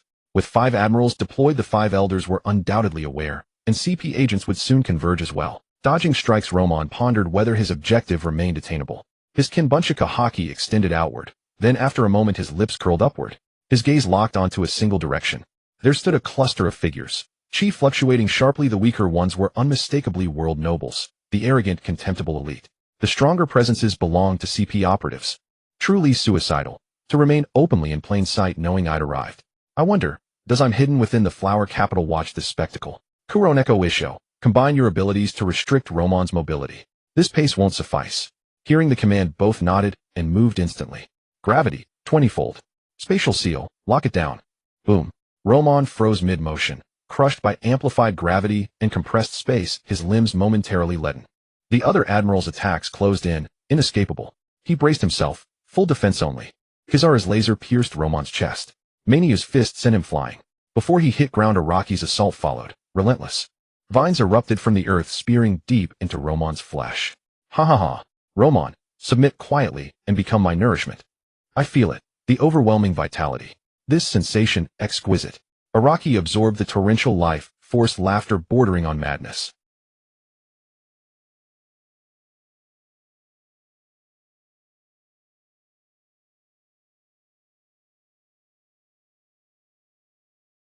It seems Luo Ming won't escape this time. This should give the 5 elders an explanation. With the 5 great generals mobilized together, I don't believe he has any means to flee. He can only await our judgment. Don't be too complacent. Luo Ming's tricks are endless, as if they are inexhaustible. Don't let it all come to naught. No need to worry. Since Luo Ming cannot use instant teleportation, his chances of escape are virtually zero. Do not forget we are watching. Luo Ming is already showing signs of exhaustion. It won't be long before the 5 great generals defeat him, and then the secrets he harbors will surely be unearthed by us. Hehehe. Indeed. I am utterly intrigued by the secrets he holds. Once he is subdued, we shall go capture Kaido and his daughter for research. And also King the Calamity of the Beasts. I never expected him to be of that clan. We cannot let a fugitive like him slip through our fingers. On a distant rooftop, the 5 elders were observing the battle. Seeing Luo Ming completely suppressed, each voiced their opinions. Evidently, the 5 old men were grinning with delight. Turning our gaze to the celestial dragons. This is perfect. I want that man. I shall make him my slave. With him, I will never lose in the Colosseum. Why should you have him? I want him too. I claim him as mine. A group of degenerate fools blind to the situation still dreamed of making Luo Ming their personal slave. They gesticulated wildly, resembling a pack of imbeciles, even attempting to order the CP members to seize Luo Ming. But the CP members dared not leave. Their duty was to protect the celestial dragons. If the celestial dragons came to harm while they were away, they would not survive either. Finding their orders ignored, the celestial dragons began kicking and punching the CP members. The agents dared not resist, bearing the assault in silence. The blows from the celestial dragons were hardly painful, but the humiliation was profound. Ha ha ha. Luo Ming, after this strike you are finished. Die. Boom. 5 attacks landed simultaneously on Luo Ming. By now his body was covered with wounds. The 5 great generals seized the opportunity again, their combined assault crashing down upon him. Smoke billowed, the earth shattered. Luo Ming's figure was obscured within the haze. Huang Yuan exhaled in relief. Is it done? Still wondering if it's done. Huang Mu arrogantly proclaimed. I refuse to believe that Luo Ming can still put up a fight under such an onslaught. Man Nyo shook his fist, the armament hockey receding. If he can still stand, then we'll strike again until he has no strength left to resist. Kong Mao casually licked his claws, his expression composed. Man Nyo is right. If necessary, we'll knock him down again. As long as I'm here, he won't escape. Huang Yuan glanced at the 3, brimming with overconfidence, feeling a hint of helplessness. They were fighting Luo Ming for the first time and did not know his true terror. But Huang Yuan had clashed with Luo Ming before. He did not believe Luo Ming could be defeated so easily. When his gaze fell upon Yi Xiao, an uneasy thought crossed Huang Yuan's mind. Why did Yi Xiao seem to stare into the smoke with a hint of fear? Just as he was about to ask, Yi Xiao shouted, "Prepare yourselves. Luo Ming is unharmed. He is about to emerge." Though blind, his observation hockey was exceptional. He clearly sensed that Luo Ming had suffered no damage from their attack. On the contrary, Luo Ming had assumed an unprecedented form. Ha ha ha. You've had your fun, haven't you? Now it's my turn. The smoke dispersed, and the 5 great generals saw Luo Ming encased in a purple skeletal structure, his body completely unscathed. Then the purple skeleton continued to expand, transforming into a towering giant over 100 meters tall. At that moment, cold sweat began to bead on their foreheads. Huang Mu, hey, what the hell is this? Is this even a power granted by a devil fruit? Did Luo Ming eat the metamorphosis fruit? Yi Xiao, this is truly absurd. Huang Yuan, I never expected Luo Ming to still have hidden cards. Before he kept switching abilities, but this time is different. He has combined the Blackwing Birdman form with this giant form. The power must be multiplied. This is going to be troublesome. Kong Mao and Man Nyo remained silent, but they no longer underestimated Luo Ming. In this state, his might had increased exponentially. Luo Ming examined the power he had used for the first time. Susanoo. This was the 3rd stage. He could sense that he could summon the Kusanagi sword, and the aim no Mega no Yumi at any moment. His eyes had also transformed into the Mangekyo pattern. Techniques like Amaterasu and Kagutsuchi were now available to him. An endless surge of energy, and Luo Meng was almost lost in the sensation. After familiarizing himself with the abilities, Luo Meng turned his gaze to the 5 great generals. Among them, only Kong Mao seemed noteworthy. Luo Meng's eyes were devoid of emotion, his pupil power surging. Amaterasu. What kind of fire is this? It won't go out. Black flames materialized on Kong Mao's body, burning relentlessly, refusing to be extinguished no matter how he tried. Save me. The other 4 generals frowned. Huang Mu could not help but sweep a wooden branch across Kong Mao's body. The next second he was horrified. When the wood swept through the black flames, the fire clung to his wooden spikes, as if attached to him, impossible to shake off. He had no choice but to sever the branch to save himself. Amaterasu was useless against Logia users, as they could split their bodies. Luo Meng knew this well. Seeing that Kong Mao, who had just become a general a few days ago, was about to perish if not rescued, Huang Yuan reluctantly flashed before him, condensed a blade of light, and sliced off the part of Kong Mao's body engulfed in black flames. With a cry of pain, a patch of skin was cut away from Kong Mao. The black flames left his body, falling to the ground and continuing to burn. I'll kill you. I'll kill you. Kong Mao stood up, shouting at Luo Meng with madness, his face twisted with murderous intent. Sensing the discomfort in his eyes, but knowing he had not gone blind, Luo Meng laughed wildly. Ha! If you can come and try it. Kuzunagi's sword slash. The 100-meter-tall Susanoo instantly manifested a giant blade several dozen meters long, sweeping toward the 5 great generals with unstoppable momentum. The 5 great generals dodged with their respective abilities. Kong Mao in a frenzy rapidly closed in on Luo Meng along the blade. Spatial blade die. Boom. An invisible sword aura carrying the power of space struck the Susanoo. Luo Meng watched indifferently, making no attempt to defend. He knew such an attack could not break through Susanoo. The moment Kong Mao paused, a fist the size of a wrecking ball slammed into him. Kong Mao was smashed into the ground, the earth cracking layer upon layer. He coughed up a mouthful of blood. Gravity meteor fall. The sky darkened. Luo Meng looked up and saw a meteorite as large as Susanoo hurtling toward him. Perfect. Let me cut it. Boom. One slash split the meteorite that was about to crash into him in 2. Everyone don't panic. Luo Meng's current state is powerful, but it also makes him an easier target. Don't fight him head on, or wear him down. Hearing Huang Yuan's words, they did not object. It was indeed a sound strategy. Even Kong Mao calmed down, using his speed advantage to constantly harass Luo Meng. Deep within the flower grove, a figure whose silhouette remained indistinct slowly opened their eyes, sensing the tremors emanating from Marijoa, her gaze piercing across time and space to fix upon the battlefield. Hehehe. How intriguing. This stance possesses considerable strength, though only marginally so. It appears the Grand Line has indeed birthed some rather fascinating individuals lately. Having spoken those words to herself, she fell silent. But her gaze never wavered from the battlefield, instead watching with growing fascination. Shall we intervene in the battle? Unexpectedly, Roman still holds untapped techniques. Truly astonishing. No need. The 5 admirals have already adapted to the rhythm of combat. Their tactical shift is sound. They recognize their inferiority in raw power and now employ evasive maneuvering. Excellent, indeed. Though initially overwhelming, Roman's current form reveals its vulnerability. His colossal size renders him sluggish. Dodging attacks proves difficult. Precisely, especially for Kazuru. At this moment, Roman is little more than a living target. Were Roman privy to these 5 elders' thoughts, he would surely laugh at their narrow-mindedness. Did they truly believe sheer scale rendered him helpless? He possessed far too many techniques, so many in fact that he'd momentarily forgotten which to wield. Did they truly imagine him caged like a songbird in their gilded cage? Another barrage struck his Susanoo, forcing Roman backwards several steps. The earth beneath his massive frame splintered and cracked. This stalemate could not persist. Others mattered not. Admiral Kong must be eliminated first. His spatial suppression proved exceedingly troublesome. A sudden spark lit Roman's mind. How could I forget the binding art? With so many abilities at his command, it was all too easy to overlook what he truly possessed. Roman began chanting softly under his breath. Kazuru, witnessing this, recalled Admiral Garp's earlier warning that Roman wielded an exceptionally potent binding technique, one requiring incantation, and a chill ran down his spine. All of you attack with full force.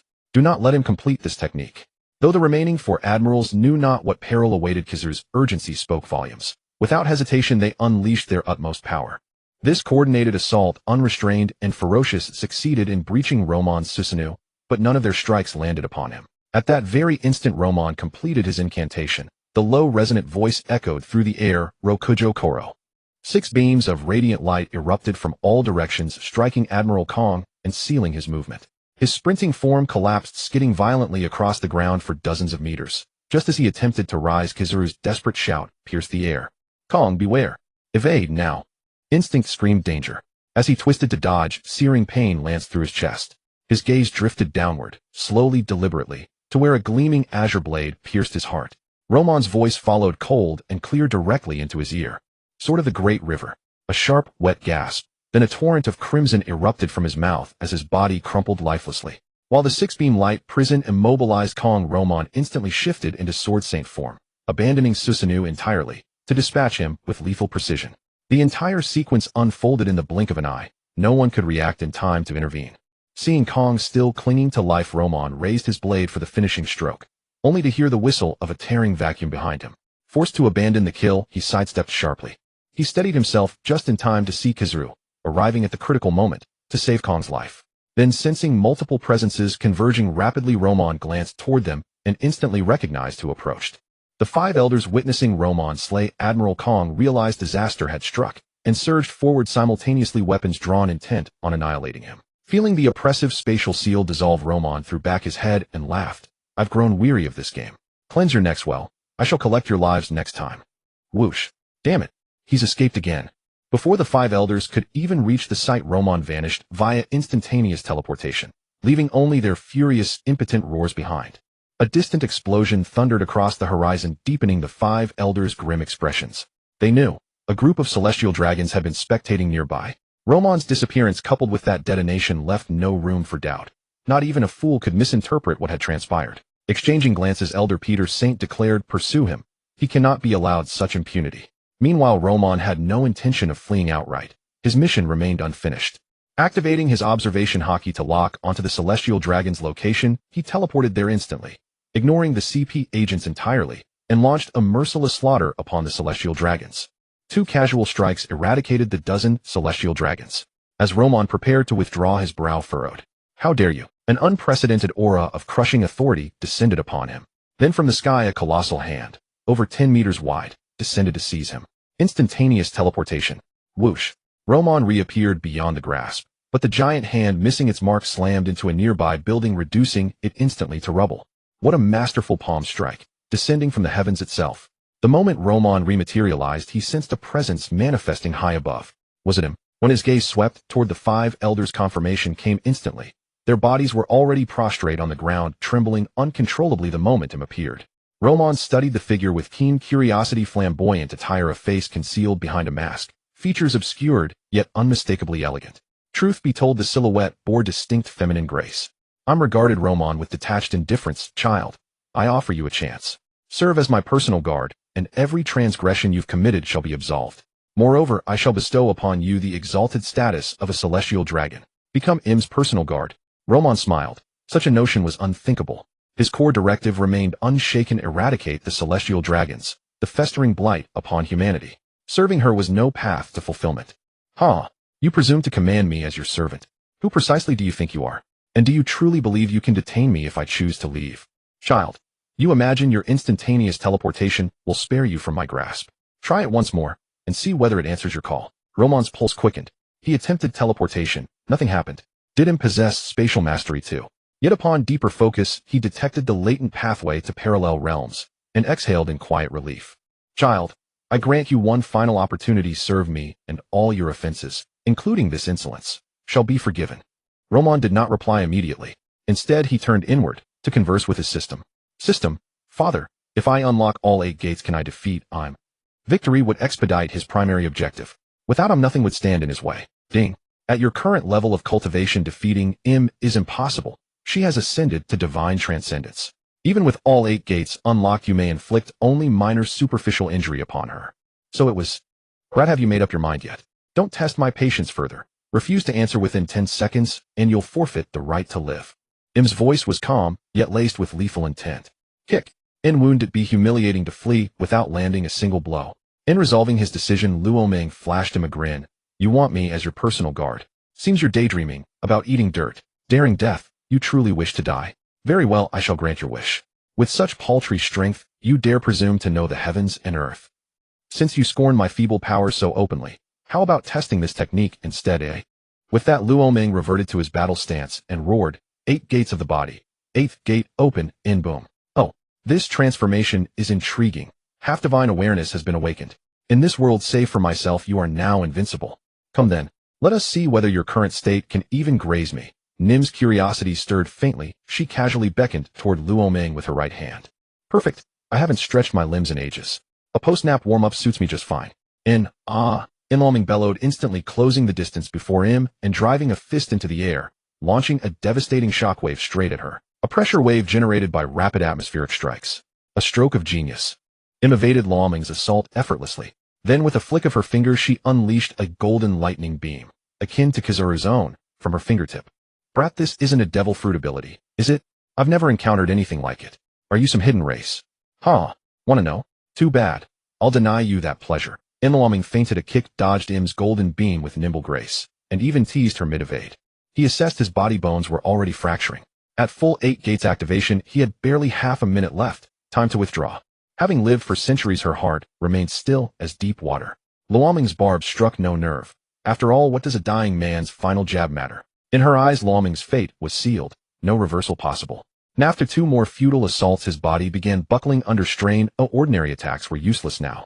Landing hard on the ground, he channeled every ounce of energy. His aura surged violently, and his roar shook all of Mary Geos. Night.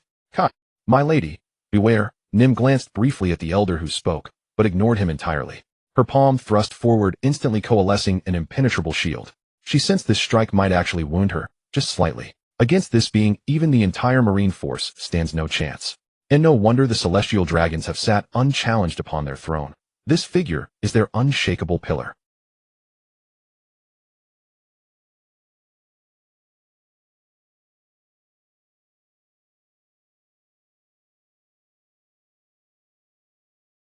Yet the threat felt negligible. She saw no need to evade. Defense alone would suffice. And boom. The instant Luo Ming's foot struck the shield, Im recoiled under immense force. Her body hurled backward, shattering through 2 buildings before halting. Rising from the rubble, she reappeared instantly, only to find Luo Ming vanished. Her brow furrowed. And the 5 elders rushed over and prostrated themselves. My lady, are you unharmed? Silence. And ignoring them, Im scanned the surroundings. Yet no trace of Luo Ming surfaced, no matter how deeply she probed. And did he flee? This bizarre escape method eluded even her perception, but it mattered little. His strength, after all, posed no real threat. She turned to the elders. Compile everything you know about that man, and deliver it to me in the flower chamber. Yes, my lady. As the elders lifted their heads, Im had already vanished. That was close. We're fortunate she awakened today. Thankfully she didn't hold us accountable, else we'd have died a dozen times over. Luo Ming escaped her grasp. Then any further move against him is utterly futile. What will she do once she learns his identity? Will she wage war upon Wano Country? Such speculation is forbidden. We obey orders. Nothing more, nothing less. And having finished their discussion, the 5 elders turned their gaze toward the 4 admirals standing silently in the distance. What of these 4? They witnessed Lady M. Shall we? He mind slitting his throat. Peterson Saint paused, then gently shook his head. The Navy still needs them to maintain order. Killing them would leave us utterly bereft. Let them remain, for now, until her ladyship decides their fate. Hearing Peterson's verdict, the other 4 elders nodded once. Then they approached Kizaru and the others. They ordered the admirals not to leave Mary Geos until further notice, and arranged lodging for them. Even Admiral Kuma received medical attention. Once those tasks were complete, they swiftly compiled all intelligence on Luo Ming and delivered it to the flower chamber, along with a query regarding the admiral's disposition. Her existence revealed to others meant nothing to her. She was absolute, invincible, supremely confident in her ability to subdue any foe. Thus the admiral's survival, or demise, held no interest. Indeed, keeping them alive served purpose. They could absorb countless inconveniences. And still, Im commanded the elders. Only those 4 admirals were to know of her presence. No word was to spread beyond them. The elders departed. Im studied the dossier on Luo Ming in her hands. In Wano Country. And if it defies my will, then it has no reason to endure. She entered the innermost chamber, a room housing a single sleek, futuristic machine. And with practiced precision, she activated it. The screen flared to life, streams of data cascading across its surface. Satisfied, she withdrew her hands and paid the device no further heed, retiring once more into slumber. She held no doubt Wano Country would not survive this machine's judgment. In Wano Country, life flowed on as usual, its people even more joyful than before Luo Ming's arrival, every thread of existence weaving steadily toward prosperity. As twilight deepened, the sky abruptly darkened, Clouds gathered thick and furious lightning crackled, thunder rolled. A storm loomed fierce and inevitable. Within Onigashima Daikoku, and King sensed something profoundly wrong. The air grew suffocating heavy with dread, as if a celestial horror descended from the heavens. Frowning, they leapt outside, and froze in terror at the sight above. And then in the next heartbeat, boundless energy poured from the heavens, raining destruction upon Wano Country. King and the others broke into cold sweat. Just as they prepared to intercept, their panic dissolved into utter bewilderment. Jean, what is this? How can such world-shattering energy assault appear in the sky above Wano Country?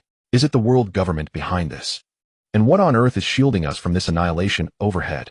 Even as this overwhelming power rains down relentlessly, it fails utterly to breach the barrier. Damn it, you're asking me. Who the hell should I ask? Don't you see how utterly baffled I am right now? Jean didn't even bother answering Kuei-in. His expression spoke volumes, exasperated silence. Only Yamato fell into deep contemplation. Then suddenly a spark of realization flashed in her eyes. She clapped her hands and cried out, I know. Yamato's voice drew everyone's gaze. Kuei-in hurriedly pressed, Young Master Yamato, do you know something? Tell us at once. Heh. I remember now. Back in the Kingdom of Women, Luo Meng once told me about something called a formation. I never understood what a formation was, but he said that so long as we remained within its bounds, even the strongest being in this world could besiege Wano Country for an eternity and still fail to break through. Only now do I grasp its true nature. It is a defensive formation. Luo Meng also uttered something peculiar, saying that when enemies arrived, he could set up a banquet inside Wano Country and simply declare, let the music play on, and let the dancing continue. His words were often strangely whimsical. So that's it. Jean and the others finally understood. Luo Meng always possessed astonishing, unforeseen artifacts, and now that they knew the barrier originated from him and witnessed firsthand how the assault could not pierce it, they relaxed completely, standing idly and chatting as if observing fireworks in the heavens. Parallel timeline. A merchant vessel sailed across the open sea. Luo Meng slowly opened his eyes, his body racked with searing pain as memories of his collapse surged back. I underestimated him slightly. Never imagined that after kicking him away with all my might, he'd still manage one final counterattack. Fortunately, I slipped into a parallel realm before losing consciousness, otherwise this would truly have been the end. Phew, barely alive. Yet I'm practically dead already. Unleashing all 8 gates is no laughing matter. Last time Hancock fed me a sacred bean. This time there's no such aid. Nearly every bone in my body is shattered. Surviving it all is nothing short of miraculous. With agonizing effort, I retrieved a sacred bean from my system and forced it down my throat. My vital energy began to stabilize, my wounds started healing.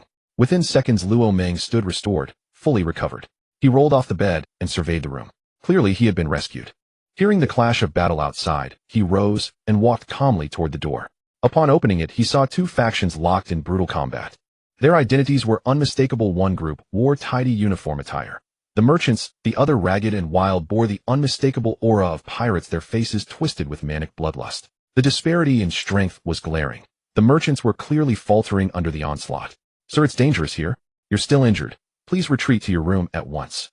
One of them spotted Luo Meng and urgently beckoned him back inside. Luo Meng merely smiled faintly, then vanished in a blur.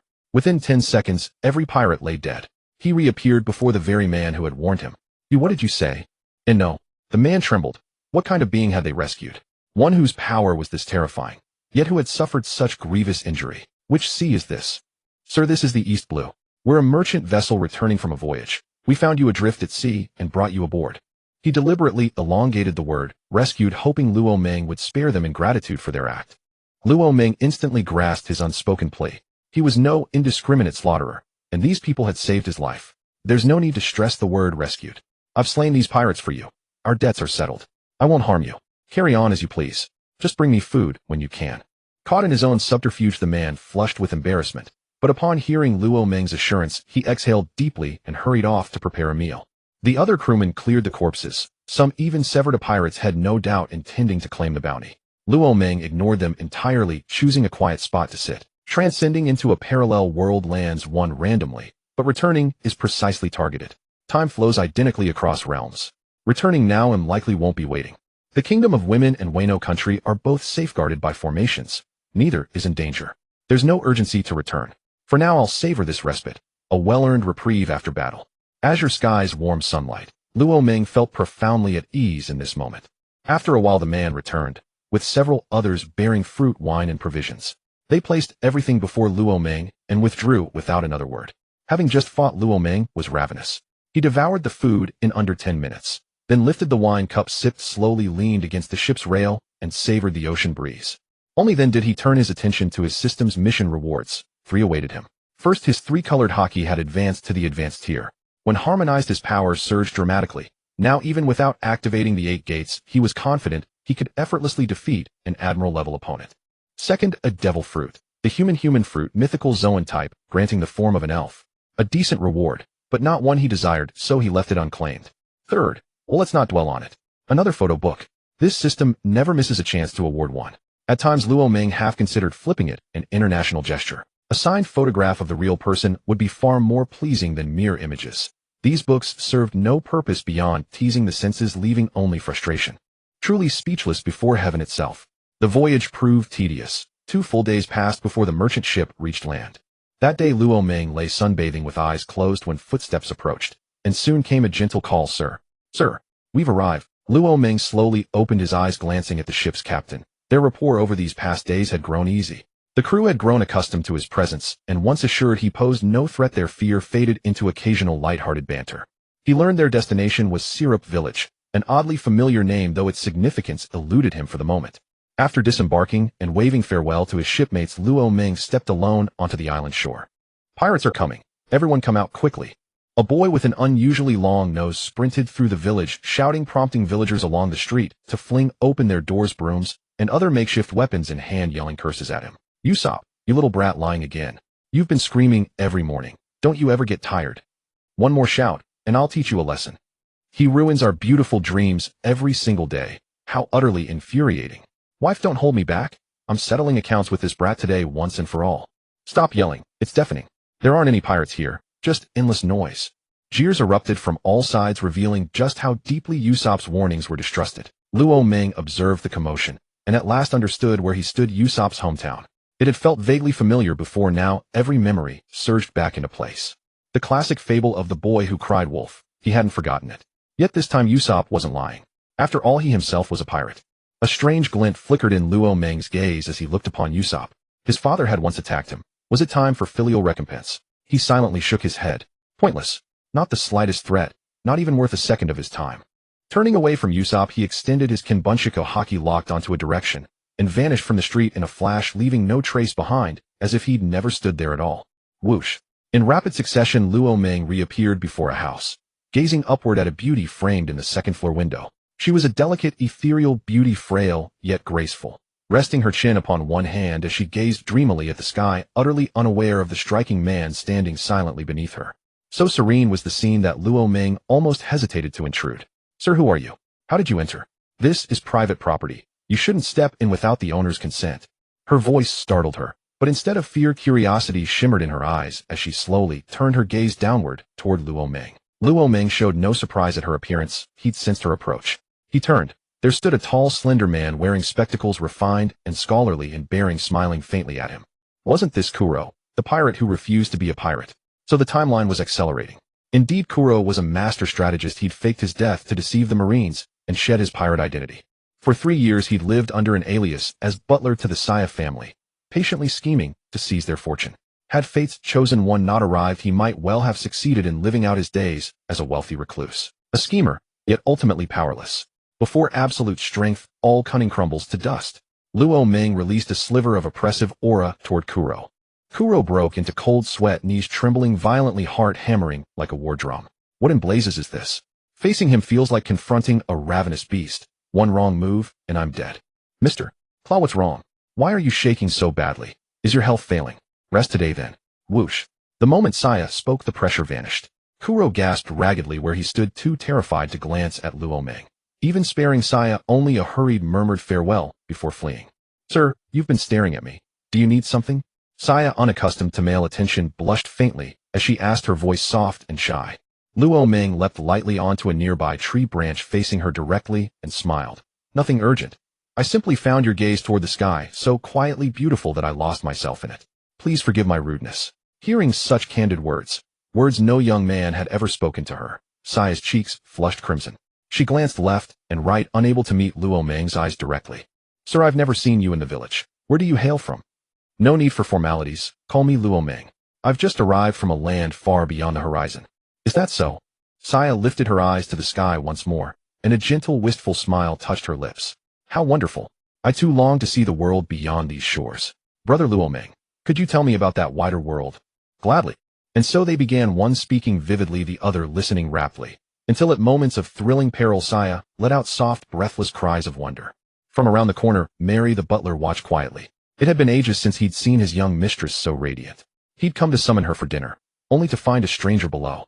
He'd nearly shooed him away, yet paused captivated by their easy, sincere conversation and chose to remain silent. An hour passed, his storytelling rich and evocative, her imagination soaring beyond the village walls. Gazing upon this kind, tender-hearted girl, Luo Ming pondered whether to heal her. Though he possessed no healing arts, perhaps the sacred beans, Xiando, would suffice. Knock, knock, knock. A sharp rap on the door broke their warm exchange. Young mistress, it's time for dinner. Luo Ming, brother, thank you for sharing such marvelous tales. Would you join me for dinner? Luo Ming nodded with a warm smile, then vaulted effortlessly into her room, landing beside her. For the first time in her life, standing this close to a young man sent her heart racing wildly like a startled fawn. She stepped lightly to the door and opened it. Luo Ming followed closely behind. Mary greeted them both and led the pair to the dining hall. Truly wealth reshaped hospitality. The meal was exquisitely prepared. Nothing like the crude feasts aboard the Beast's pirates, where only more meat, and yet more meat ever graced the table. Though not the finest fare Luo Ming had tasted since entering the One Piece world, it was unquestionably the most peaceful, heartfelt meal he'd enjoyed. Saya, how long has Kuro been serving you? Kuro? Who's that? Saya blinked, puzzled. The man you just told to rest. The one wearing spectacles. Oh. She smiled softly. You mean Mr. Claw? His name isn't Kuro, he's Claw? Did you mistake him? Claw has only been here 2 months. He arrived gravely injured. After recovering, he stayed on as a servant. 2 months. Still early. Luffy's voyage hadn't begun. The story's threads remained coiled, unspooled. He's no Claw, Saya. He's a pirate. Isn't that right, 100 Hands Kuro? Luo Ming replied, and turned his gaze toward the doorway. Saya and Mary froze, startled, both watching as Kuro strode in from outside. Gone was his courteous mask. His face had darkened into cold, calculating severity. Sir, I shall depart at once. Will you spare me this time? Kuro felt no urge to resist.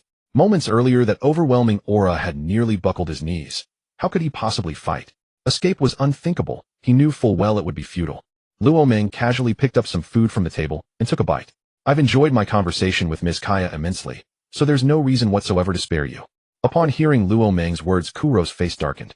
Had his meticulously laid plan already ended in failure, before it had even truly begun? No, I refuse to accept this. Even in death, I'll drag one of you down with me. With that thought blazing in his mind, he swiftly drew his weapon, his body swaying erratically as though drunk.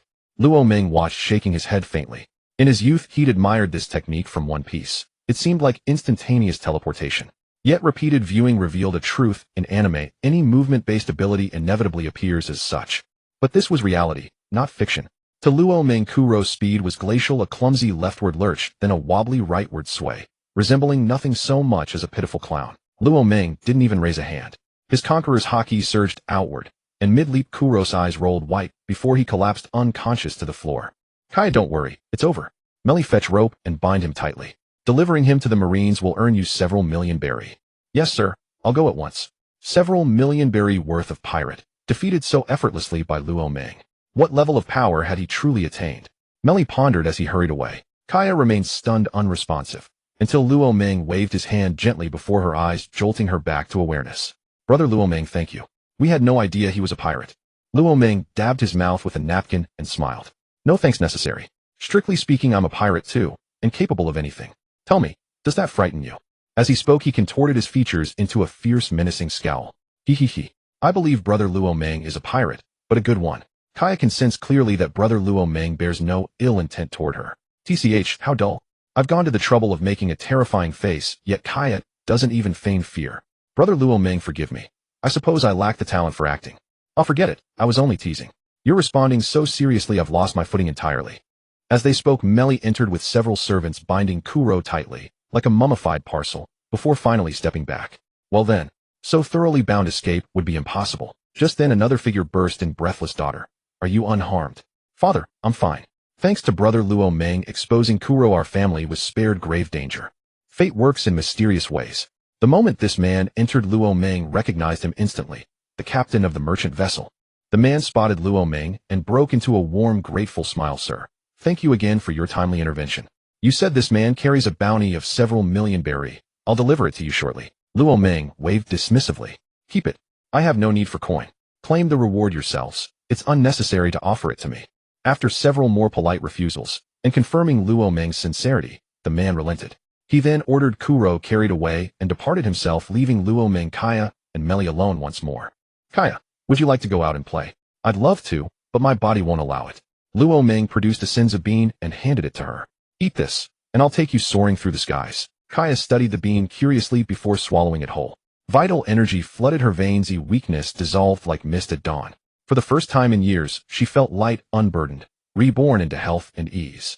She beamed with pure delight, astonished beyond words, never having dreamed of recovery. Just as joy surged within her, her feet lifted from the ground, and instinctively her small hands reached for something to hold on to.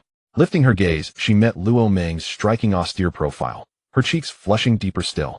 Today had eclipsed her entire life in wonder and intensity. A subtle, indefinable warmth now stirred within her heart for Luo Ming. Luo Ming lifted her effortlessly and stepped outside, then instantly shifted into his grand devil form, his already sharp features transfigured into something eerily ethereal. With a startled cry, Kaya soared skyward, cradled in his arms, leaving Melly rooted in place, utterly bewildered. For the first time she tasted true freedom, and clung tightly to Luo Ming, laughing giddily as wind rushed past. Luo Ming flew with her for a full hour before returning, no compass in hand, lest they lose their way. Back at Kaya's home, her father and Melly stood anxiously beneath the open sky, only exhaling deeply when Luo Ming and Kaya reappeared. Her father's pulse quickened. Having traversed countless seas and witnessed countless marvels, he instantly suspected Luo Ming wielded a devil fruit. And Melly's report, that Kuro fell without Luo Ming lifting a finger, prompted thoughts of conqueror's haki. Yet such overwhelming power should surely be legendary. Why had he never heard of this man? No matter how hard he searched his memory, he could never conceive that Luo Ming hailed from another world entirely. Once grounded, Kaya explained her renewed vitality to her father, sparking yet another round of heartfelt gratitude. For 2 days straight, Luo Ming remained at Kaya's home, by day soaring with her across hills and coastlines, pausing to explore this place and that. Yet all things must end. That night, he slipped away, leaving behind only a letter and returning to his original world. The next morning, Kaya arrived cheerfully, only to find the house empty save for a sealed letter and a single fruit upon the table. She opened the envelope and read every word slowly, then walked silently to the window, gazing into the distance as she whispered, "Brother Luo Ming, will we ever meet again?" "No, we will. Once I grow stronger, I'll set sail and search the world until I find you." She picked up the fruit and bit into it resolutely, clutching the letter tightly in her other hand. It was the devil fruit Luo Ming had left her, a paramecia-type human fruit model elf. The envelope also contained detailed treatises on dual-colored haki, though Luo Ming's own haki had been granted directly by his system. Composing a lucid manual posed no difficulty. Luo Ming wondered deeply, once Kaya gained strength, which path would she choose. Each time he traversed timelines, Luo Ming returned with pinpoint precision, or ventured further into the future of that very timeline. One day he truly wished to witness what Kaya would become. This was an experiment, an attempt to see whether introducing Kaya as a variable might steer this parallel world onto a radically different course. Should it truly shift, what thrilling chaos would unfold? After observing the results, Luo Ming resolved to roam freely across timelines, perhaps casting Luffy into the marines on one seeding change across each, until the world of pirates itself unraveled. Whoosh! Marigold, the site of Luo Ming's previous battle against Imu. Luo Ming returned there once more. Glancing silently around the stillness, he made no move to strike again and vanished instantly, teleporting away. Uncle Jean, where on earth has that stinking Luo Ming gone? It's been days. He hasn't returned, and his phone is unreachable. Could something truly have happened to him? Jean sighed inwardly. All day long, Day had repeated those very words. His ears were nearly calloused from it. Young Mistress Day, please rest easy. Who in this world could possibly threaten Luo Ming now? And even if such a foe existed, his instantaneous teleportation would let him flee at will. No one could stop him. Then why won't that stinking Luo Ming come back? His phone's dead. Has he sneaked off for a private rendezvous with Hancock? No, I'm going to find him. Day rose to leave, but Jean swiftly blocked her path. Young Mistress Day, do not rush. The situation remains unclear. Venturing beyond Wano Country now would be perilous. Wait 2 more days. If Luo Ming still hasn't returned, I'll accompany you in person. Fine then. Ha ha ha. No need to search. I'm right here. For the first time, Luo Ming used teleportation as sustained travel, and in just 1 hour he reappeared in Wano Country, arriving precisely as Day and Jean exchanged their conversation. Whoosh! As the sound faded, his figure materialized before Day. Well now, You do remember how to come home, you stinking Luo Meng. Tell me, did you go chasing after Hancock? Luo Meng chuckled, gently ruffling Day's hair as she scowled. No, I hunted down several celestial dragons and clashed with the world government itself. Surely the news broke already. No wonder. Luo Meng turned his gaze toward Jean. Why say that? What happened while I was gone? Something did occur. The moment you departed, an apocalyptic force descended upon Wano Country, intent on its utter annihilation. Fortunately, the formation you left behind shielded us completely. An apocalyptic force. Was it Emu herself? Or Uranus, the ancient weapon? Based on Jin's description, Uranus seemed most likely. Its power, command over nature, precision strikes, reminded Luo Meng of orbital weaponry. The scientific devil fruits must never be underestimated. In the original timeline, Uranus could effortlessly erase an entire island. Even the clones Beachpong, created using bloodline factors, included several capable of matching admirals in combat. No matter, it mattered little. With the formation intact, the world government could fire as they pleased. Ha ha ha. They dream of destroying Wano Country. A fool's fantasy. This formation does more than defend. It identifies hostility. Anyone harboring lethal intent toward me is forcibly expelled from the island. Rest assured, the world government cannot breach our shores. Enough of that. Has Brother Kaido returned yet? Both Jean and Day shook their heads. If he hasn't, it's fine. There's no need for you both to remain confined here. Go wherever you wish, no worries. A faint smile crossed Jin's mature face. We're not afraid to leave. We simply have nowhere pressing to go, so we've stayed on Onigashima. Has Caesar succeeded in replicating the sins of being yet? No, he's utterly baffled. Neither Qin nor Caesar could decipher its composition. Clearly the sins of being remained beyond their reach, for now. Soon he'd seek out Vegapunk himself, that unparalleled genius. But without a log post, locating him would prove difficult. Yet Luo Meng recalled Vegapunk's deep ties with the Revolutionary Army. Dragon surely knew how to find him. He'd ask Dragon to guide him. If they can't crack it, dismiss Caesar in 2 months. By the way, did you tell Caesar anything about the sins of being's effects? No, we only asked him to analyze its composition. Nothing else. Good. Keep the sins of being strictly confidential. Night falls. Rest well. We'll speak again tomorrow. With that, Luo Meng took Day's hand and departed. After days without meat, hunger burned fiercely within him. Back in his chamber, restraint vanished. Passion erupted into fierce, unrelenting intimacy, subsiding only at dawn's first birdsong when exhaustion claimed them both. The next noon, a thunderous azure dragon, over 1,000 meters long, swept into Wano Country, streaking toward Onigashima, its claws clutching a single captive. Only upon reaching Onigashima did Kaido revert to human form, then casually tossed his captive to the ground. Jean rushed forward, immediately glanced at the man rising shakily, and fixed his eyes on Kaido. Boss Kaido, why bring back this sort of specimen from your trip? Hawkins' brow darkened. What kind of specimen? I'm strong too, you know. Well, fine. Compared to monsters like you, I suppose I lack grounds to protest. Say what you will. I'm surrendering to mediocrity. I found him attempting suicide on some island. Heard he's one of the supernovas, weak in strength, but his ability holds peculiar intrigue. Bringing him back as a decorative oddity seemed fitting. Kaido rumbled his reply to Jean, then added, while I was gone, did anything happen in Wano?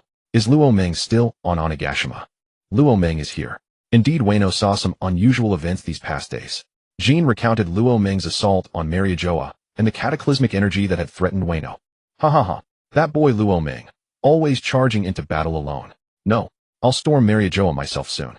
He's stolen all the glory. Jean shook his head quietly. Boss Kaido had relapsed again. Once he'd targeted Marineford, now spurred by Luo Meng, his sights had shifted to the celestial dragons themselves. Madman. They're all madmen. Hawkins broke into cold sweat. Could anyone truly utter such words? To treat the celestial dragon's sanctum as a stage for fame. Oh, Brother Kaido, you finally returned. And you brought Hawkins along too. Bloody hell, why does everyone call me this guy? Who've I wronged? Enough, I'll snap back. But as Hawkins turned, he froze mid-motion, silenced by the newcomer's presence. He slowly pivoted again. Luo Meng gave him a glance, odd indeed. Had his own charisma rendered Hawkins speechless. Plausible. After all, handsomeness is innate.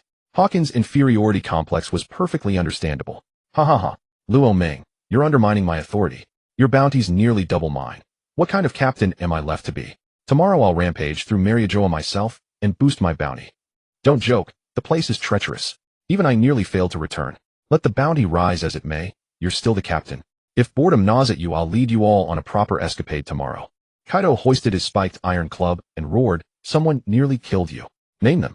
Let's go inside. Standing here's dull. We'll drink and talk. None objected. Together they entered the hall, devouring meat, guzzling sake. Luo Meng recounted Emu's existence plainly. No secrecy was needed. Kaido raised the liquor bottle and took a casual swig of aged sake. I never imagined such a formidable figure existed. I'd assumed the five elders were the world government's ultimate trump card. Now this emerges. Ever since you appeared, Luo Meng, things have grown increasingly fascinating. Kaido made no mention of attacking the celestial dragons. If Luo Meng himself couldn't defeat them, neither could he. Though he occasionally charged headlong into suicidal battles, it was only because he knew death wouldn't claim him, not because he truly wished to die. King remained silent. Whatever Kaido or Luo Meng chose to do, he would never oppose it. Kaido had rescued him from ruin, and he vowed to follow him for life. Luo Meng's arrival had rekindled his hope for vengeance. The annihilation of his clan, a grudge seared forever into his soul. Hawkins wore an outwardly calm expression, yet within him a tempest raged. Damn it. When you Titans discuss matters like this, can't you at least send me away first? Is this something a mere minnow like me is meant to overhear? Would they silence him next? Luo Meng and the others remained oblivious to Hawkins' thoughts, and even if they'd known, they'd merely have smiled in amusement. On poses little concern. Within Wano Country we are safe. Even should we venture beyond its borders, and cannot possibly track our movements with precision. So let us carry on as before, unfettered and unburdened. Upon hearing Luo Meng's words, Kaido and King nodded in agreement. Hawkins too feigned solemn assent. After speaking, Luo Meng turned his gaze toward Hawkins. His encounter with Kaido had occurred earlier than expected, and Kid's absence confirmed that the alliance among the three had yet to form. One could only say Hawkins was exceptionally unlucky, struck by Yellow Monkey before he'd even recovered, then immediately confronted by Kaido. At the time he'd cast a divination for himself. The omen declared 100% fatality in combat, 0 chance of escape, 100% survival upon surrender. None of the outcomes offered him favor. Luo Meng glanced once at Hawkins, then looked away. Not only now, but even 2 years hence, Hawkins would prove utterly useless to him. He raised his cup, drained it in one bold gulp, and gazed at Kaido and King with a grin. Brother Kaido, King, you two rest today. Tomorrow I'll take you somewhere truly thrilling. Huh. Luo Meng, you're weaving another riddle again. Why not just speak plainly? Haha. Patience, for tomorrow you'll know. Let me offer a hint, tomorrow I'll take you to fight. Fight. That piqued Kaido's interest. But Luo Meng refused to elaborate, leaving him no choice but to endure the suspense. A deep draft of liquor finally suppressed that nagging curiosity. A warm smile played across King's face.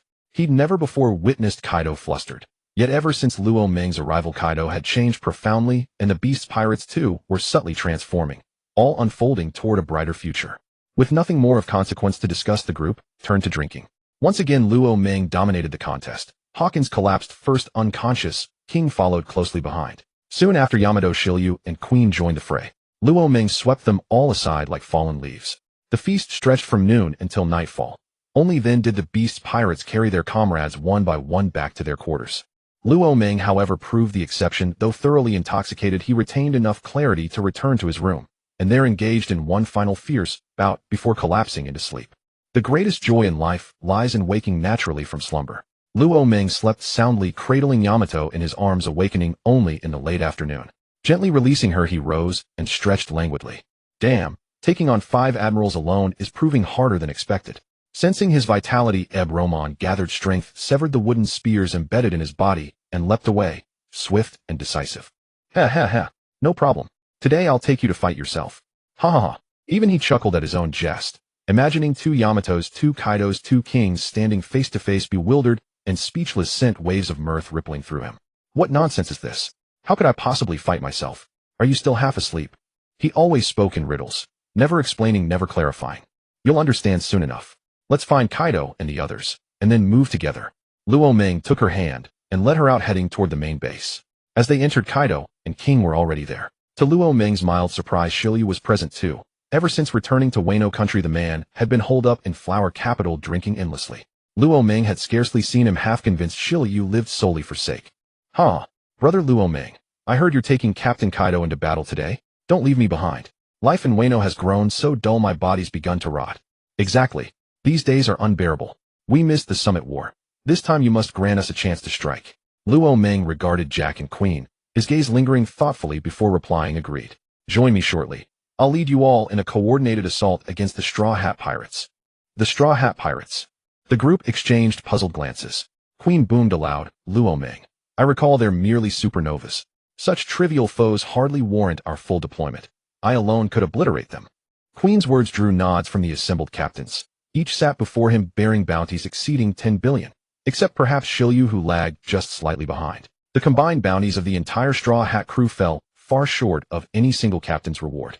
What merit could the Straw Hats possibly hold to justify deploying Wano's most elite warriors?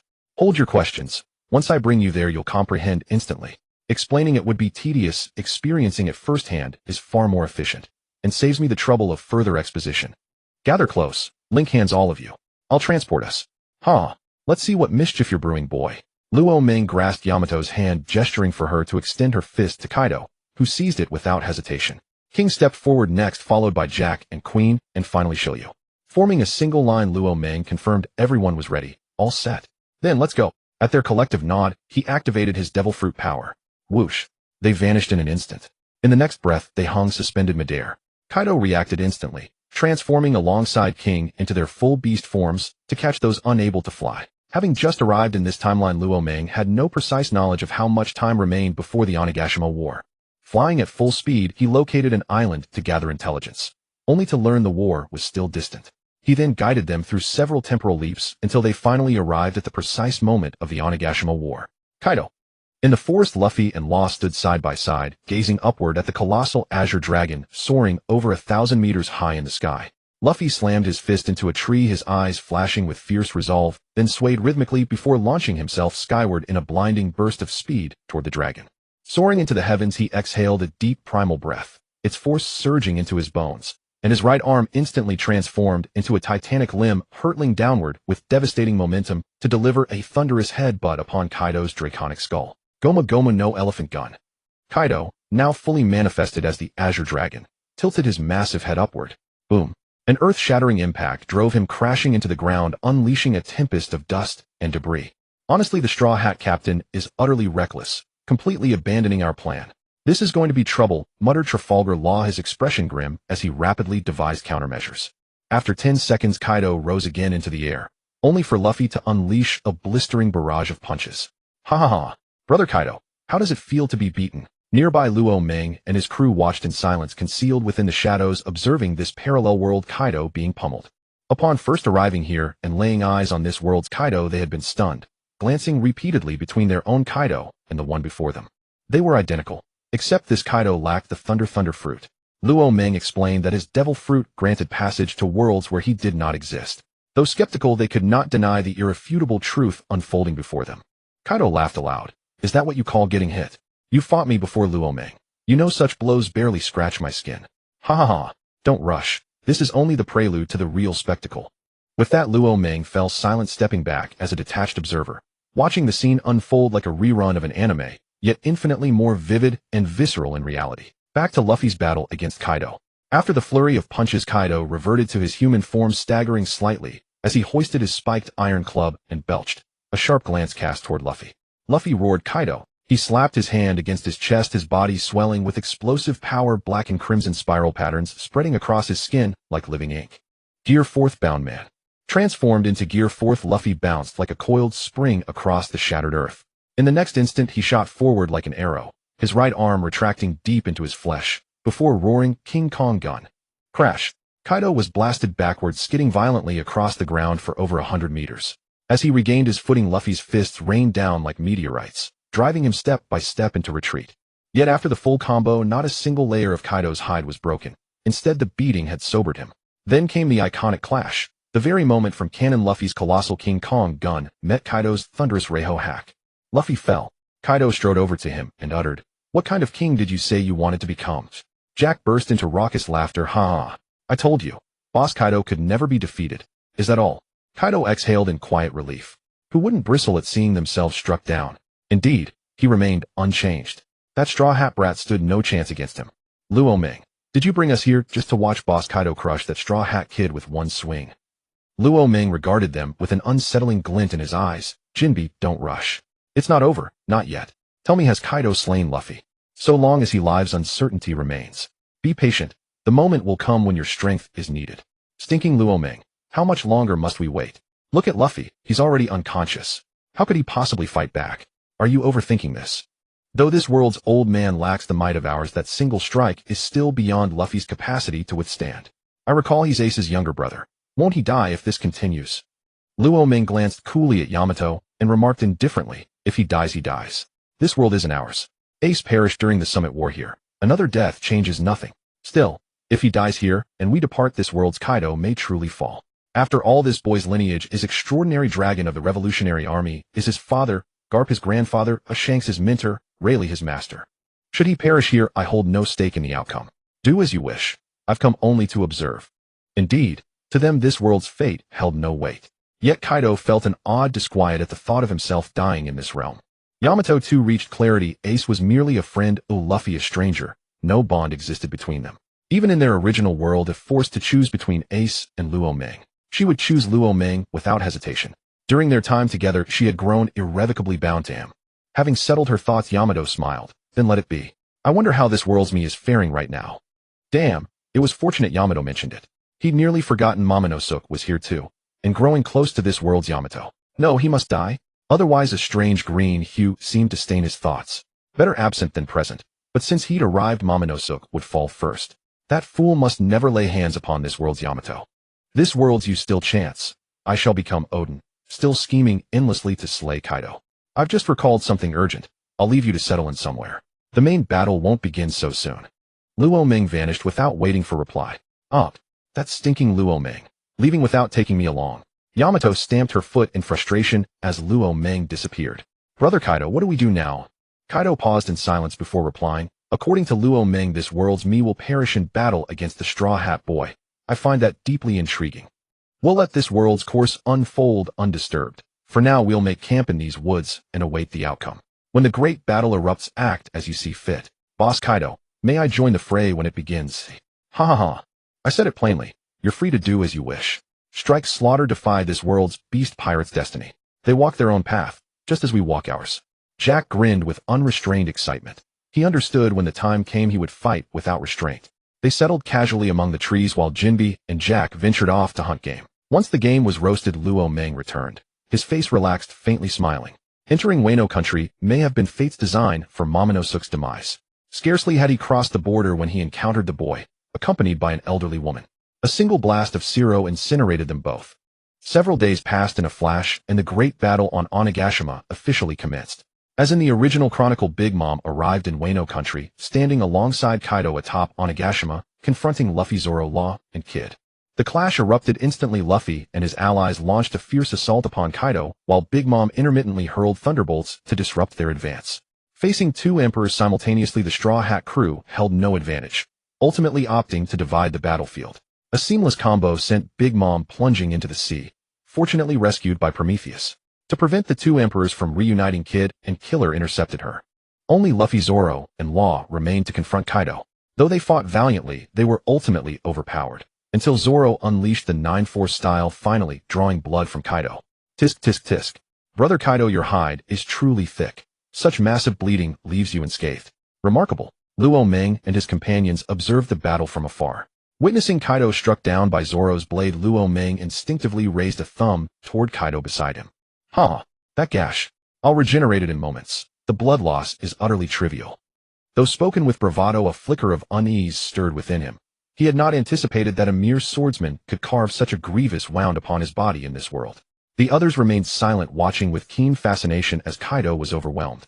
Soon the battle narrowed to Luffy alone versus Kaido, until Luffy was hurled off Onigashima. This time Momonosuke was absent. No one knew how Luffy would return. Then the relay began. Yamato appeared upon the battlefield. Luo Meng turned to Yamato beside him. Yamato, it's your turn to perform. Fight yourself. Tell me, can you bring yourself to strike? Ha ha ha. King and the others laughed, calling Luo Meng devious for devising such a scheme. Yet Yamato of this world was no weakling. Should the two engage, even Phoenix Yamato could not easily triumph. Yamato shrugged indifferently. Why hesitate? Striking this world's Yamato won't pain me. I'll teach her a lesson right now. Whoosh. No sooner said than done. Yamato soared toward the battlefield. Luo Meng glanced back at King and the others. If you wish to play, go ahead. No need to linger here as spectators. Ha ha ha. Excellent. Long awaited. Off I go to meet myself. I wonder what expression this world's me will wear upon seeing me. How thrilling. Jack departed first. King and the others followed with quiet smiles. Brother Kaido, won't you descend and join the fray? Not yet. The Straw Hat's current strength does not warrant my intervention. Let me observe. What extraordinary means might he possess to overcome me in this world? Luo Meng nodded silently and returned his gaze to the battlefield. Meanwhile, Kaido and Yamato, who had been locked in combat, paused mid-battle upon spotting human beast Yamato descending from above. As she descended, Yamato shed her human beast form and landed upon the shattered earth. Both Yamato and Kaido stared bewildered. Two identical Yamatos stood before them. Kaido's eyes darted sharply between them. Yamato the Great Maw gazed intently at this sudden doppelganger. Who are you? And why do you mirror me so perfectly? Me, I am you, and you are me. What sorcery is this? Every word made sense. Yet together they formed an incomprehensible riddle. No matter who you are, if you've come to hinder my defeat of Kaido, step aside. Or be cast aside. Arrogant. Let me gauge just how formidable this world's me truly is. Thunderbolt, 8 strike. Yamato shifted into Phoenix human beast form and swung her club without mercy toward Yamato the Great Maw. None shall impede me, be gone. Thunderbolt, 8 strike. The twin Thunderbolt 8 strikes collided. Frost from the Great Maw met Phoenix flame erupting outward in all directions. Their combined force drove deep fissures into the earth beneath their feet. Yamato the Great Maw possessed 2 extra years of life, and thus a marginally stronger haki than Phoenix Yamato. Yet Phoenix Yamato wielded 2 devil fruits, and the mythical Phoenix fruit granted her power surpassing even that of the Great Maw. Moreover, Phoenix flame burned far hotter than the Great Maw's ice. Upon unleashing her full might, Phoenix Yamato drove the Great Maw backward. Kaido watched, no longer impatient, enthralled instead. Again, ice-clad fawn. Stabilizing herself, the Great Maw exhaled a torrent of glacial breath, a white serpent of frost hurtling straight toward Phoenix Yamato's face. Excellent. Phoenix Yamato roared, Phoenix Ray. A searing beam erupted from her maw. Not frost, but incandescent fire so intense it seemed capable of consuming reality itself. It struck the frost midair, vaporizing it instantly, then surged onward unbroken. She dodged, but too slowly. The infernal blaze grazed her skin, leaving charred welts. Ignoring the burn, the Great Maw lunged forward again, crying out, Ice all slash. A devastating overhead strike descended like a falling mountain. Yet did Phoenix Yamato flinch? She did not. Instead, she countered with a cry of her own, Flame all slash. They shared the same techniques, but Phoenix Yamato wielded those unique to her which the Great Maw could never replicate. After the exchange, both leapt apart. Phoenix Yamato unscathed refused to yield passively. You've struck twice. Now it's my turn. Phoenix Flame, tenfold barraged. Boom. Her maw parted slightly. 10 molten projectiles, each glowing like riverbed lava, erupted forth and streaked toward the Great Maw from disparate angles. Too swift to evade, the Great Maw amplified her ice to its utmost and spun her club into an impenetrable whirlwind. Still, 10 flames proved overwhelming. One slipped through, striking her squarely. Boom.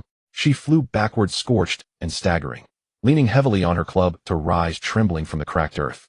Ugh! Blood spattered from her lips, but she charged forward once more undeterred.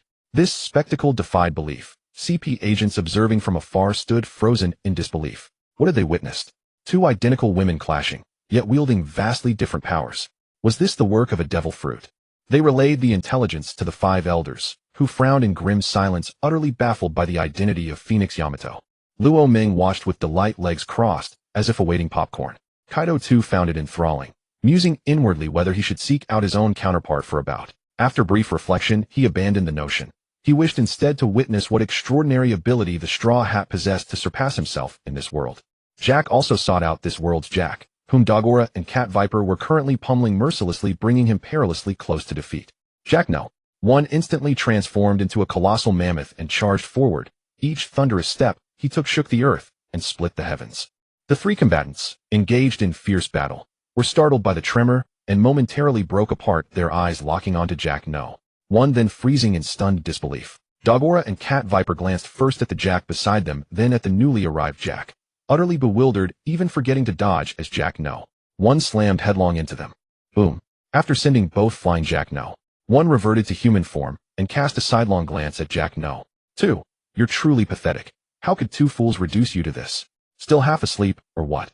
Jack No. 2 stood dumbfounded. No matter how hard he racked his brain, he couldn't fathom how another identical self could exist possessing identical powers. Was he still dreaming? Had he truly not woken up? Without thinking, Jack No. 2 slapped himself sharply, spun twice on the spot, and stared again. Still there? Slapped himself once more. Jack No. 1 watched him silently, wondering, is this really me? He seemed rather dim-witted, whereas Jack No.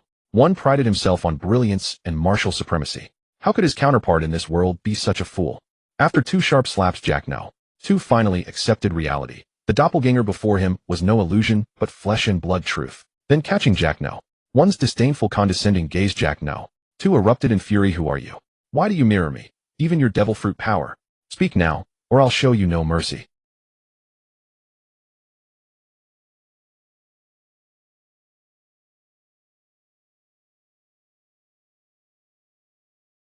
The two beast men exchanged baffled glances.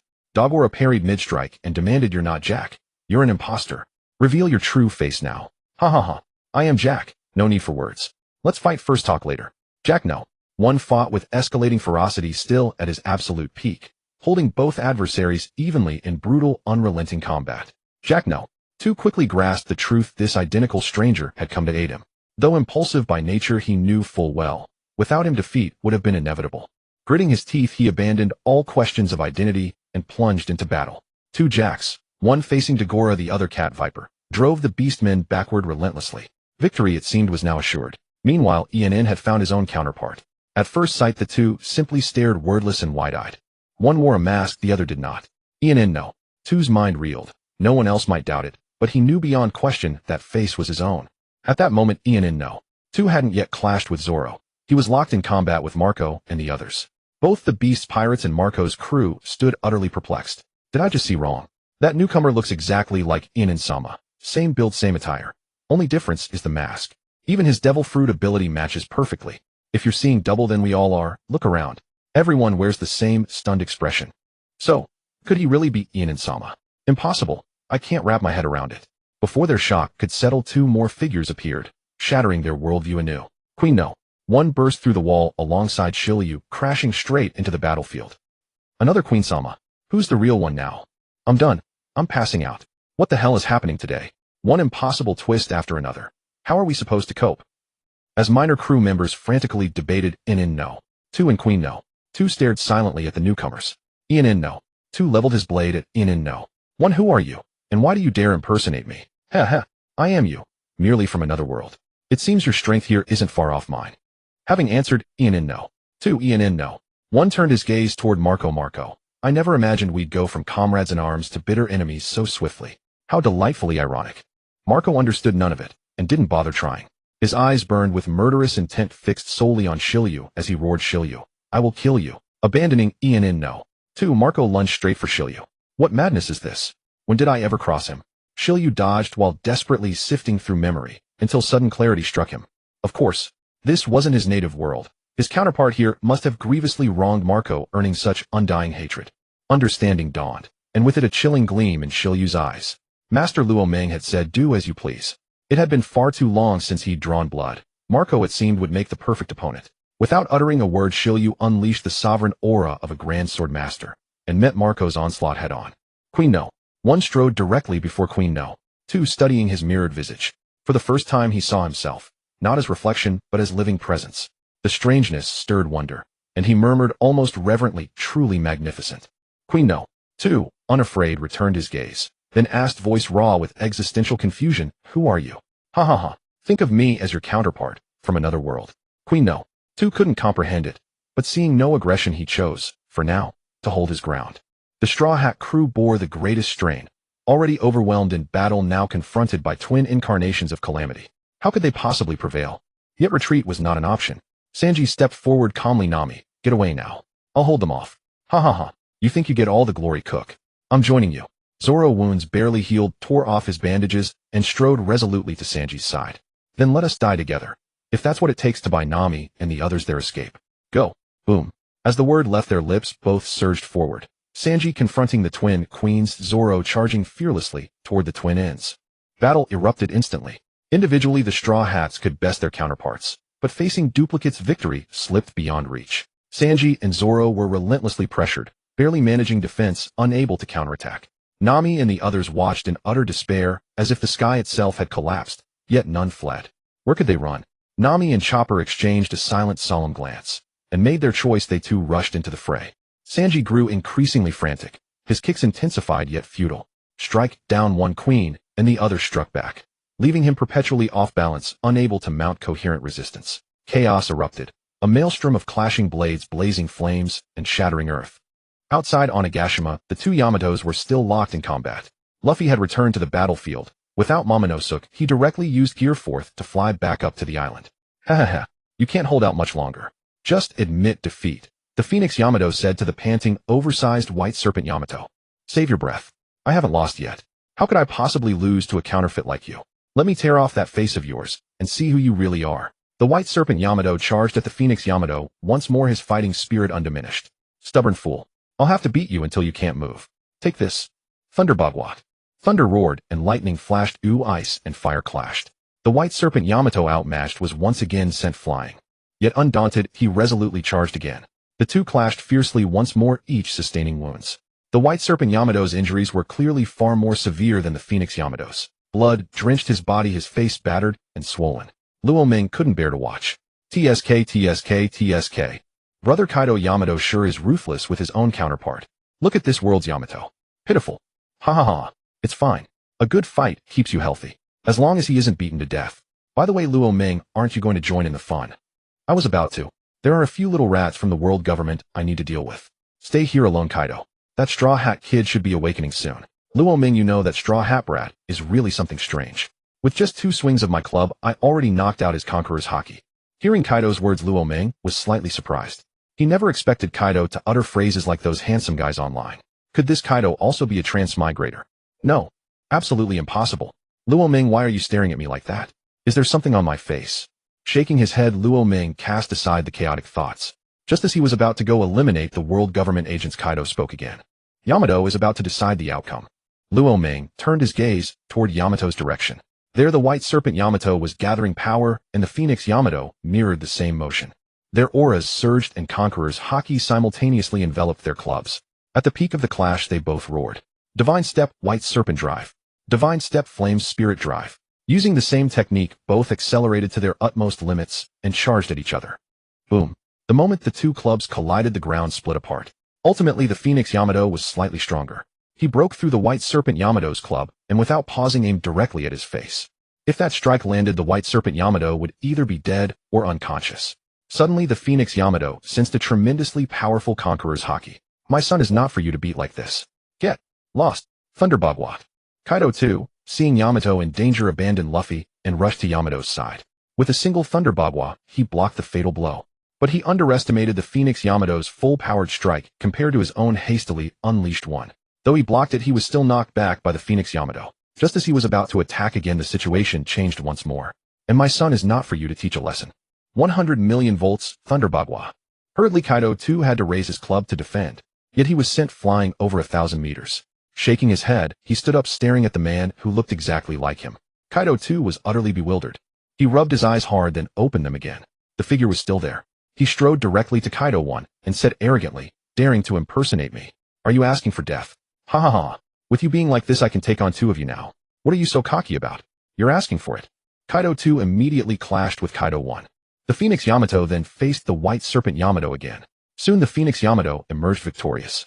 She lifted the White Serpent Yamato and returned to Luo Ming's side. Luo Ming covered his eyes, unable to watch. He had brought Kaido here hoping they would give Nika a double-team beating, but never expected things to develop like this. It was also his fault for forgetting that these two were every bit as proud as the heavens themselves. And because of the issue with Yamato, a fight was inevitable. Kaido, your opponent is me. Luffy, oblivious to the danger, charged at both Kaidos. Kid, I haven't come looking for you yet, but you've delivered yourself to me. Let me see how powerful you are, as Luo Ming claims.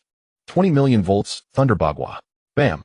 Luffy came at the same speed. He went flying back, and even faster. Luo Ming shook his head as he watched. He didn't know if the two Kaidos could defeat Nika. Although Kaido had the Goro Goro no Mi, Luffy was immune to lightning, and in Nika's form, he could even grab and play with thunder. In the Sun God Nika form, Luffy could practically toy with the world. He could catch lightning, soften any material, and even turn the ground into a playground. Damn, Luo Ming, what should I do with this world's me? The Phoenix Yamato flew to Luo Ming's side carrying the White Serpent Yamato. Without any gentleness, she dropped her directly in front of Luo Ming. Luo Ming glanced at her, then covered his eyes. He couldn't bear to look. It was too brutal. Not only was her face battered and swollen, but many of her bones were broken. Yamato, you really are ruthless with yourself. Beaten her into this mess. I almost couldn't recognize her. The Phoenix Yamato casually sat down beside Luo Ming, not forgetting to give the other self a kick. TCH, even though she's me, I don't feel any pain when I hit her.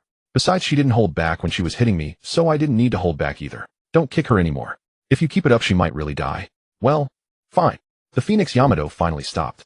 If Luo Ming hadn't called her off, she would have kicked a few more times. For some reason, hitting herself felt a bit exciting. Yamato wondered if she should fight this world's self again after she recovered. It felt really good once she got the hang of it. I'm going to deal with a few world government spies. You rest for a while, Yamato, or go find someone else to fight if you want. It's boring here. I'll go play with Uncle King. I'll also hand over this world's meat to the Beast's pirates medics for treatment. Don't want her to actually die. Luo Ming nodded and teleported with the two Yamatos directly inside Onigashima. They arrived at the place where King and the others were fighting. The moment they appeared, King 1 and the others noticed them. King 1 spoke while fighting. Luo Ming, young Master Yamato, why have you come inside Onigashima? The Phoenix Yamato dropped the Yamato in her hand. Hey, I came in to find medical personnel.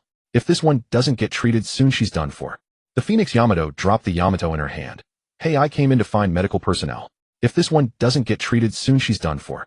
Isn't this the young master of the OWA clan? Indeed, it's her. But how did she end up battered like this? And who is this woman clad in crimson armor? She bears an uncanny resemblance to the young master herself. Come to think of it, she truly does resemble her. If the young master were slimmer, they'd be indistinguishable. You dare insult her, die. Unlike other members of the 100 Beasts, Jean No. 2 seethed with fury upon seeing OWA gravely wounded. The blaze of wrath within him now fully ignited. Breaking away from combat alone, he blurred into a streak of afterimage, cleaving the sky at blinding speed as he lunged toward Phoenix OWA. She hastily evaded, but a quiet joy bloomed in her heart, the warmth of being cherished. Uncle Jean, don't strike. I am OWA. Phoenix OWA spun gracefully and reverted to her natural form, identical in every detail to the OWA lying motionless on the ground. Jean No. 2 slammed to a halt, his mind reeling. You are not OWA. Her abilities are nothing like yours. Who then are you? Ha ha. I am OWA, but not the OWA of this world. I hail from another realm. Thereafter Phoenix OWA swiftly recounted their origin to Jean. Jean No. 2's gaze darted between Phoenix OWA Jean No. 1 and Quinn No. 1, though disbelief clawed at his senses, reality stood irrefutable before him. Phoenix OWA might still be explained by a devil fruit's influence. After all, the two OAs wielded distinct powers. Yet Jean No. 1 and Quinn No. 1 bore identical fruits, leaving no room for doubt. If you're truly one and the same, why did you strike her so mercilessly? Phoenix OWA sheepishly scratched her head. I simply lost control of my strength. I've brought her here for healing, haven't I? Uncle Jean, hurry and summon a medic for her. If we delay, she may perish. Very well. With no further explanation, and sensing no trace of malice emanating from Phoenix OWA or her companions, Jean relented.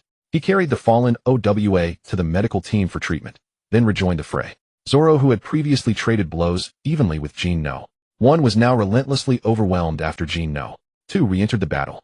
Phoenix OWA scanned the battlefield, finding little of interest. With Luffy gone, she casually settled onto a nearby patch of ground and watched the chaos unfold like theater. Who are you? Sharing my fruit, even bearing the Goro Goro no Mi. Such a being should be impossible in this world. Kaido No. 2 grew increasingly unnerved. The doppelganger mirroring himself proved far stronger. In dragon human form amplified by lightning, he was utterly dominated. Even their techniques matched. Ha! I am you, what can't bear it? Died. Prideful Kaido No. 2 had never endured such mockery. Snatching up his iron club, he charged headlong. Kaido No. 1 merely smiled faintly. His haki nearly identical, yet his strength, speed, and every facet of power surpassed the others by a wide margin. Davide Thunderbolt 8 trigrams. 100 million volts. Davide Thunderbolt 8 trigrams. Though the technique mirrored his counterparts, Kaido No. 1's mastery of the Goro Goro no Mi rendered it incomparably more devastating. Their clubs clashed for less than 2 seconds, before Kaido No. 2 was hurled skyward. Rising unsteadily, he roared again. My father refuses to believe he cannot defeat this impostor. You wish to fight? Then I shall grant you your wish, until the end. The two Kaidos collided once more. Earth-heaved shockwaves roared, and storm clouds churned violently overhead. Their titanic clash reverberated deep into Onigashima itself, shattering structures and carving ruin across the island. After Kaido No. 1 struck Luffy down with a single blow, he lay sprawled unconscious, eyes rolled back in white. Yet, beneath the stillness, a mysterious force stirred, slowly awakening from slumber. Meanwhile, Luo Ming swiftly located world government agents within Onigashima. Their strength paled beside his, no higher than vice admiral rank, and he dispatched them in mere moments. He happened upon Robin's duel with Black Maria, watched briefly, found it dull, and walked away without offering aid. Returning to OWA's side, he teased, OWA, won't you seek out a worthy opponent? No, it's pointless. Unless something unforeseen occurs, Uncle Jean and the others will settle this soon enough. Hey stinky Luo Ming, did you find those world government agents? Luo Ming sauntered over and stretched out lazily across her lap, voice calm. All dealt with. Once this battle concludes, our journey ends. Owa gazed at Luo Meng's face, then reached out, pinching his cheek gently. No rush to leave. I want to wait until this world's me recovers, then give her another thrashing. What? Fighting yourself has become addictive. Not quite addiction, just rather entertaining, to play with oneself. Then, why not both of you join me in a match? Absolutely not. That'd only invite misery. I didn't mean combat. I meant. His voice trailed off. He raised his eyebrows twice, flashing a mischievous grin. Humph, pervert. Owa understood instantly. Her cheeks flushed crimson. That very smirk always preceded those moments with him. A quiet anticipation stirred within her, not only because they were one and the same, but also because the thought of this world's self someday embracing another left her unsettled. Better to let him have her than surrender her to strangers. Noticing her distant expression, Luo Meng ceased teasing and said plainly, Quinn's battle is nearing its climax. At his words, Owa dismissed her wandering thoughts and followed his gaze, where two Quins battled Sanji to a decisive conclusion. Though Nami's Zeus lent Sanji support, he remained outmatched against the twin Quins, his body crisscrossed with fresh wounds. Ha ha ha, can't hold on any longer. Allow me to grant you your final moment. Black flame light. Twin beams of searing radiation erupted from the Quins' mouths, hurtling towards Sanji, who could barely stagger forward. Sanji! Sanji! Dodge now! He couldn't evade, couldn't even move. Glancing at Nami's anguished face, Sanji felt no fear before the lethal beam, only sorrow, tender and profound. Boom. The laser struck true, blasting Sanji with pinpoint precision, raising a colossal plume of dust that obscured all sight. Damn Cook, get the hell away from him, now. Seeing Sanji's fate uncertain, Zoro's urgency surged. Sword aura flared wildly, forcing both Jeans momentarily back.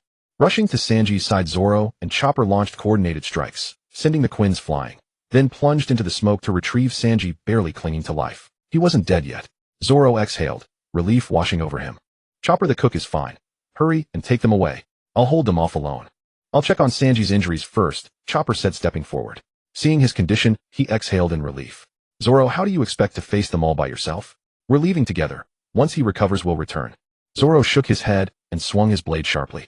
If no one stays behind to hold them back, none of us will escape. And I am the best choice to stand alone against them. Go now, and I may never sail with you again. Please tell Luffy. I'm sorry.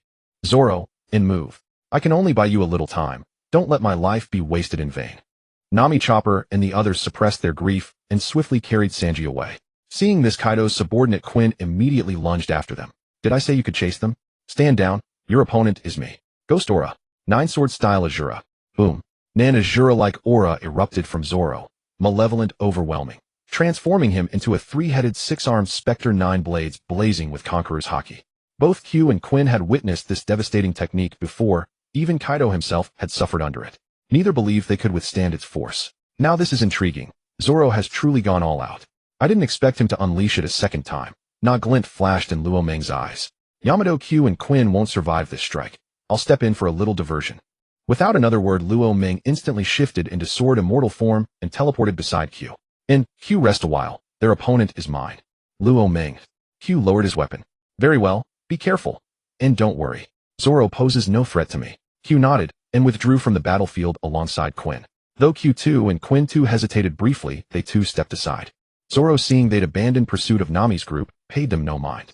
From Luo Meng, he sensed a sword aura far sharper than Mihawk's, a peerless master swordsman whose presence demanded full respect, and strangely a quiet thrill stirred within him. To cross blades with such a master before death, my life is complete. In Rorinoa, Zoro, please honor me with your blade. Luo Meng. And after exchanging names, both moved at once. Trained by Mihawk and forged by relentless strength, Zoro's swordsmanship was rooted in raw power. His 9-sword style drawn blade amplified both his speed and might to unprecedented heights. Luo Meng assessed quietly. This Zoro stood nearly on par with Mihawk himself. Yet even so, he remained incapable of harming Luo Meng. And meanwhile, Yamato approached QI. Who was that man? I don't recall him among the Beast's pirates. He doesn't exist in your world. In mine, Luo Meng is one of the 4 calamities of the Beast's pirates, the calamity of doom. The very transformation of our Beast's pirates stemmed from his arrival. Can he truly handle Zoro alone? Before QI could reply, Yamato laughed aloud. Not a single problem. That smelly Luo Meng. Even old man Kaido couldn't defeat him. Were it not for his utter disinterest in rank, he could dethrone Kaido anytime he pleased. His bounty in my world exceeded 80 billion belly, and it was he who brought us here to yours. Nanny, And the locals, Q2 and others, stood frozen, hearts pounding like thunder, turning slowly toward Luo Ming in stunned disbelief. Is he even human? An 80 billion belly. Surely the combined bounties of the entire beast pirates wouldn't match his alone. And staring at Luo Ming, Q2 whispered in awe, what earth-shattering feat did he accomplish to earn such a sum? Oh, countless deeds. But his first fame came when he joined the beast's pirates and fought Kaido to a draw, earning 20 billion belly. Ni's second rise followed the slaughter of 3 world nobles on Shabandi, wounding Admiral Akiji and escaping both admirals and Vice Admiral Garp, bounty soaring past 40 billion. His final bounty surge occurred during the Summit War, defeating Mihawk, slaying the 5 elders, and obliterating thousands of marines in a single strike. His bounty then climbed beyond 80 billion belly. Q2 and the others listened as though hearing mythic legend, mouths agape, speechless, minds reeling. Also, in my world we allied with Whitebeard during the Summit War. Here, however, we find ourselves clashing with Marco instead. Uncle Q lends Shiryu a hand. He's clearly losing to Marco. In hearing Yamato Q, I soared midair and plunged into Shiryu's battle. HHHHA, not joyous resonant laugh echoed clearly into Luo Ming's ears. And Luo Ming glanced upward. So he's appeared. Sun God Nika. And lowering his gaze, Luo Ming abandoned further play. Zoro now stood like an elder clinging to life's edge. One gust of wind would topple him. Barely holding himself upright, Luo Ming sheathed his 3-foot azure blade and teleported back to Yamato's side. And, Yamato, we'll watch the spectacle above. It promises intrigue. Let's go. Yes. Yes. What's so fascinating? And, you'll see once we ascend. Let's go. And Luo Ming and Yamato flickered through space, vanishing instantly beyond Onagashima's outer rim. Seeing the immediate threat resolved, Q2 ordered Zoro bound, and assumed his full beast form, following them outside. Let us return to the moment before. NAS, the 2 Kaidos clashed in ecstatic fury. A drumbeat rang out, halting both mid-strike. Eyes turned toward the sound. With each accelerating beat, a figure clad entirely in white emerged into Kaido's vision. Laughter spilled endlessly from his lips as he bounded across the ground, each leap rippling the earth like ocean waves. This is the power that defeated me in this world. And let's see just what you're truly made of. NHHHA. Enough games. I'll crack that straw hat brat first. Kaido I transformed into lightning, striking instantly above Luffy. His spiked iron club rose high, crackling with colossal thunder as he roared, 300 million volts Reiho Bagua. HHHHA. An unbroken laughter filled the air. Facing Kaido I's cataclysmic blow, Luffy simply yanked his head backward, evading the club effortlessly. Then seizing the trailing lightning itself, he shaped it into a whip of pure electricity and lashed it across Kaido I's chest. Kaido I himself, a Logia user of lightning, was immune, but Luffy's ability to seize and wield the current left him startled. HHHA. Fascinating. Let's try again. Kaido flickered ceaselessly around Luffy, delivering each blow with unrestrained ferocity. Luffy, true to his title as the Sun God Nika, evaded every peril with uncanny instinct. His combat style unrestrained, spontaneous, and utterly free. Yet Kaido the First was no mere opponent. Wielding lightning-swift speed, he rendered Luffy's attempts to land a strike nearly impossible. Suddenly, you 2 bastards, daring to underestimate me like this. Watch me send you both flying. Enraged, Kaido the Second plunged into the fray. Today had become his deepest humiliation. Anyone dared tread upon his domain as if it were common ground. With Kaido the Second's arrival, the duel erupted into chaotic melee, no one yielding, no pause in the storm of blows. Jinbe the Second approached Luo Ming, his eyes widening until they rivaled oxen's. Stinking Luo Ming, what is that power? Why is Luffy laughing nonstop mid-battle? Has he lost his mind? Luo Ming cradled Yamato, gently chuckling softly. Luffy's devil fruit has awakened.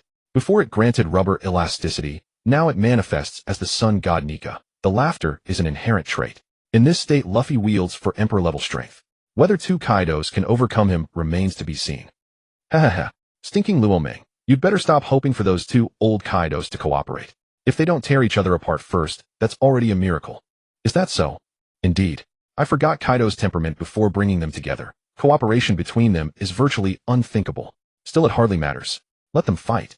We'll simply watch, and intervene only if something unforeseen occurs. Jinbe, don't just stand there. Sit down and enjoy the spectacle. Very well. Truly captivating. The spectacle held Jinbe spellbound as he settled onto the ground. Soon after, both Quinn the Seconds joined Luo Ming's vantage point, taking their seats to observe. As everyone settled in, Luo Ming sensed something missing. Ah, yes, sunflower seeds and peanuts. Familiar with Onagashima's layout, Luo Ming effortlessly located the food storeroom and returned bearing an armful of provisions. Cradling Yamato, he washed with relish, while others raised their cups and drank deeply. Not a trace of battlefield gravity lingered among them. Jinbe, your world's Kaido seems rather underwhelming. Look, He's been sent flying again. Had Kaido fainted first, he'd have struck Luffy cleanly. Instead, he charged headlong, reckless and raw. That technique failed too. The diamond spear was blocked when Luffy ripped up the very earth beneath him. Its force simply fell short. Jinbe II and Quinn II exchanged exasperated glances. Watching was one thing, but commentary. If they were so skilled, why not step in themselves? Then tell us. Why do you never speak of your Kaido yet criticize ours so freely? Unaware of their thoughts, Luo Ming assumed the posture of a village elder, gesturing authoritatively, as if redrawing the map of destiny itself. Ha ha ha. Stinking Luo Ming. I never knew you possessed such a chattering tongue. You've reduced me to helpless laughter.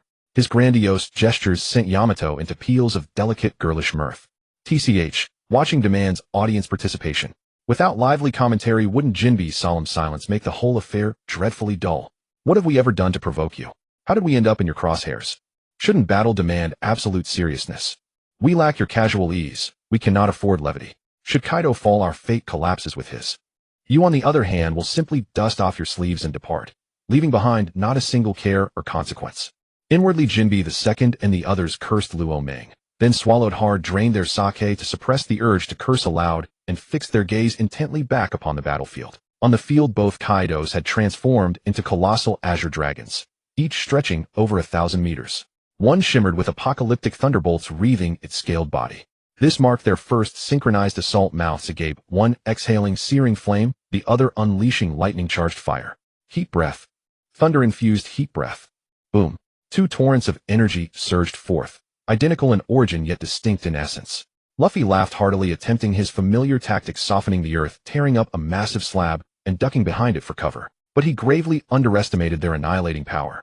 At impact, the heat breath detonated with cataclysmic force, blasting pure white Luffy skyward, sending him hurtling hundreds of meters before he finally crashed to a halt.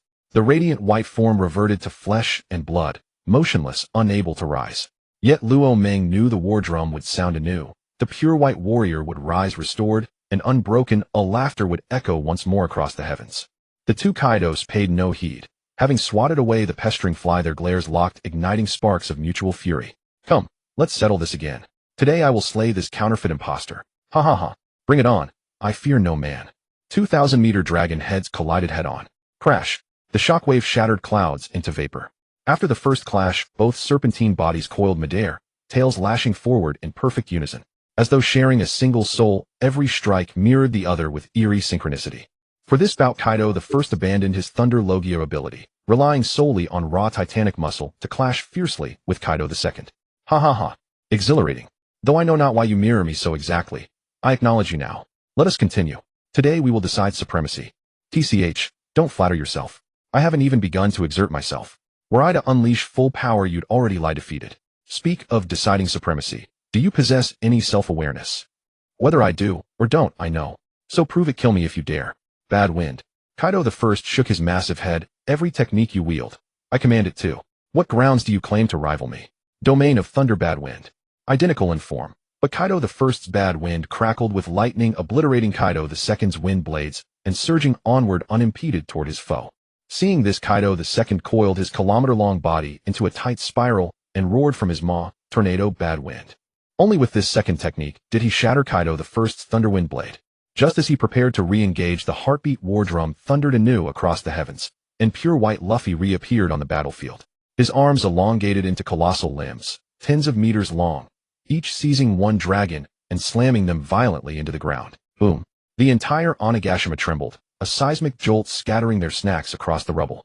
Kaido the first reverted to his human beast form and rose first. Snatching up his fallen spiked iron club, eyes locked on Luffy's ceaseless laughter, his fighting spirit soaring beyond all limits. Ha ha ha. This grows ever more thrilling. I refuse to believe you're indestructible. Let us fight again, until only one stands. Ha ha ha. Want to strike me? Then chase me, if you can. Luffy doubled over, roaring with laughter, his playful irreverence clashing starkly against the grim gravity of war. Only after Kaido the first and Luffy clashed did Kaido the second slowly rise to his feet. He conjured a flask of aged liquor from thin air, gulped it down in one fierce draught, then staggered, swaying unsteadily, his pupils burning crimson. Fully descended into madness, he fixed his predatory gaze upon the two embattled figures, and murderous light flared within his eyes. Launching skyward, he materialized instantly above Luffy, raising his spiked iron club high, 3,000 lightning filaments coiling around it, bellowing, Drunken thunder will try world subjugation pulled down the netherworld. Ha! I dodged, you can't hit me. You'll never hit me. It's driving you mad, haha. Luffy evaded Kaido to's Yomi no Narako and darted aside, then playfully patted his own backside toward him. You brat. Though not truly enraged, Kaido too felt a faint irritation stirring within him. Still drunk, he raised his spiked iron club and charged forward once more.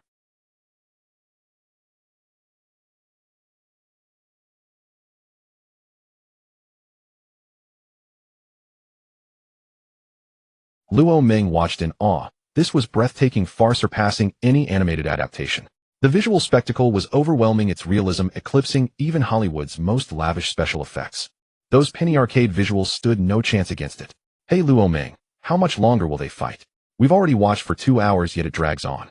Do they plan to battle day and night? Luo Ming burst into laughter. Who can say? A multi-day duel wouldn't surprise me, not with all three holding back. At this pace they could indeed fight for days. After nearly 2 hours, Jinai and Shirlu returned, victorious unsurprisingly over Marco. Jack had yet to return and no one worried. With his extraordinary vitality, even defeat wouldn't claim his life. Luo Ming would simply retrieve him before departure. You wretched imposter. You dare impersonate me. I'll kill you. Recovering slightly from his wounds, Daiko Shinshin Daz reappeared at the battlefield, only to see Feng Huang Daz cradled in Luo Ming's arms. His fury surged instantly, and he raised his spiked iron club to renew his duel with the imposter. But before he could close the distance, Bakudo no 61 Rokujo Koro. Crash. Daiko Shinshin Daz was instantly bound by Luo Ming's lightning-fast incantation and slammed face-first into the mud. Who did this? Release me at once. I'll slaughter her. Hey Luo Ming, why not let her go? I'll take her on again. With a sharp flick to Feng Huang Daz's forehead, Luo Ming said calmly enough. Another round might end her life. In her current state, she cannot break free from my binding. Let her rage as she pleases. Jin too, moved by compassion, stepped forward and gently helped Daiko Shinshin Daz sit upright. Young mistress Daz, rest a while. Pushing further will cost you your life. Daiko Shinshin Daz glared venomously at Feng Huang Daz. Jin, release me now? Even if it kills me, I'll drag that imposter down with me. Jin too shook his head lightly. Her resolve was unshakable and persuasion futile. He neither freed her nor lingered, but quietly returned to his place and sat down. Jin, release me this instant. Show yourself, coward. Face me. You vermin, free me now. Enough noise. Bakudo no. One sigh. Exasperated, Luo Ming silenced her with another binding incantation. Her voice vanished, leaving only muffled, desperate whimpers. Luo Ming nodded, satisfied. Peace at last. How wonderfully quiet. Having settled matters, Luo Ming turned his gaze back to the battlefield. Nika, astonishingly, was swinging on Kaido's lightning like a child on a swing. Truly a warrior of freedom, fighting with utter spontaneity, bearing faint echoes of the Zenshin Gakiko technique. Yet compared to Zenshin Gakiko, his mastery fell immeasurably short. The two Kaidos had begun fighting in tandem, an unexpected development. Luo Ming had assumed they'd brawl until two lay unconscious. Their synchronized assault was flawless. Nika was battered, relentlessly stumbling helplessly. At this rate, victory would soon be decided. Though whether Nika's war drum would sound again remained uncertain. Luo Ming saw it, and so did Jin. With no shift in momentum, Luffy would fall next, leaving the two Kaidos to duel alone. As predicted, Luffy collapsed under their combined club strikes, slipping once more into unconsciousness. There, he's down. No more interruptions. Let's fight without restraint. Let's fight. Gunshuri Ryushogun. Gunshuri Ryushogun. Their spiked iron clubs blurred into phantoms, crossing and clashing in dizzying harmony. Neither Kaido employed his Goro Goro no Mi powers. Both fought solely with Haushika Haki, their titanic footfalls sinking deeper into the earth, pulverizing stone to dust beneath them. Ha ha ha again. Horai hack. Horai hack. Whatever technique Kaido 2 unleashed, Kaido I mirrored it instantly, neither gaining nor yielding ground. They fought exultantly, and Luo Ming watched enraptured. At particularly dazzling moments he even cheered aloud. Had offerings been possible, he'd have tossed them coins in admiration. It was sheer exhilaration to behold. Kaido fought with no pretense, raw, unrestrained power. Both Kyuins rose and sang whimsical ditties, their glee bordering on madness. Jin too glanced at the two jubilant Kyuins preparing to celebrate, then stood and declared, I'll withdraw. I must secure the Straw Hat crew before they fully surrender.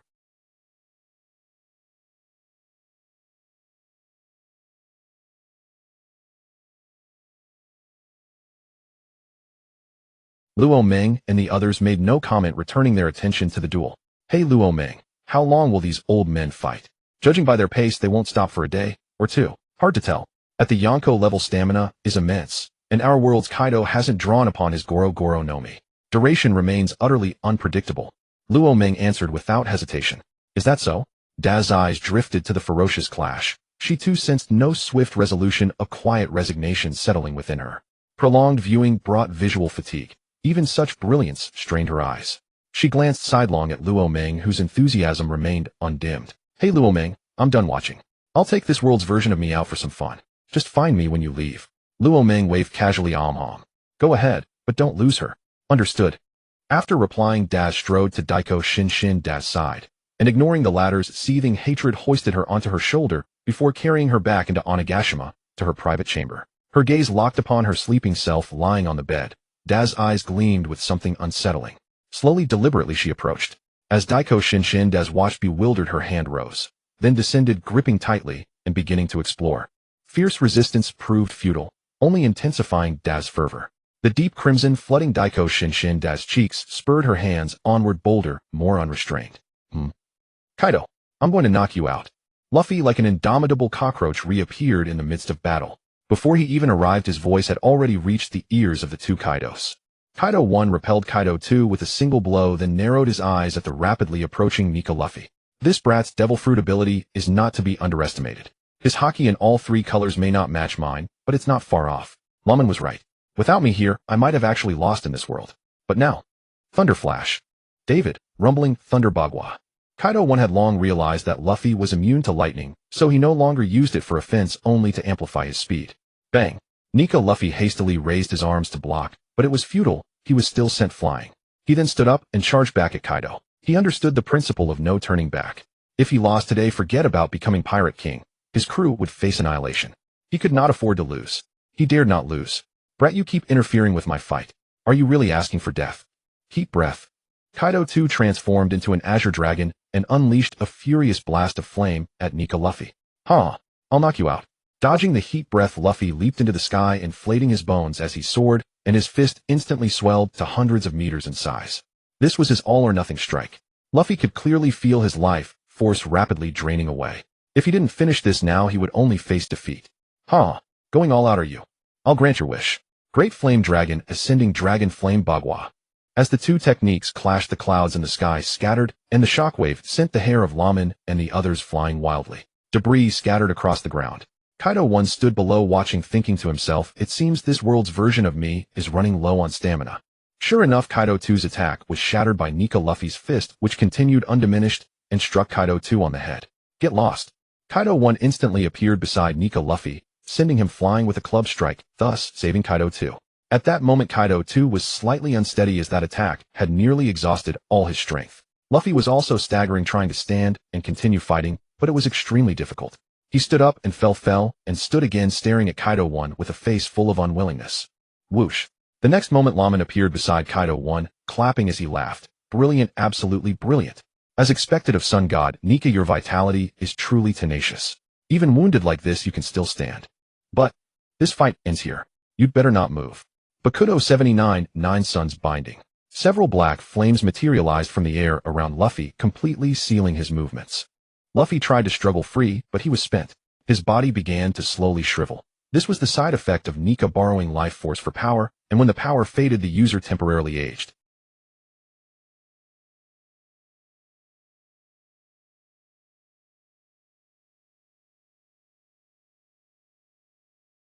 Laman shook his head. No. Maybe the world government will send someone later. If you haven't had enough, you can wait a bit. Kid, just who are you? Kaido 2, having recovered some stamina, walked over as well. Today he had too many doubts, everything had exceeded his understanding. Explaining would take too long, and Laman was too lazy to talk. Just then he saw Jean 1 approaching. Jean, you explain. I'm going to find Yamato. Jean watched Laman leave before beginning to explain the whole story to Kaido 2. Kaido 2 listened with a calm expression, but inside his mind was in turmoil. Another world. So you're the beast pirates from another world? Yes. This was truly. Kaido 2 didn't know what to say. It was all too surreal, but with the person standing before him, he couldn't deny it. He didn't believe any devil fruit could replicate both appearance and ability. So what are you doing in this world?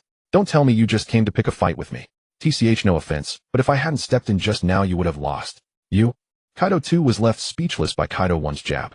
He understood the situation clearly. That punch from Straw Hat Luffy might have been too much for him. But it wasn't in his nature to not retaliate. He raised his club again just as he was about to strike. Jean the Peacemaker quickly stopped him. We're all on the same side. No need to fight to the death. Let's discuss how to deal with the Straw Hats.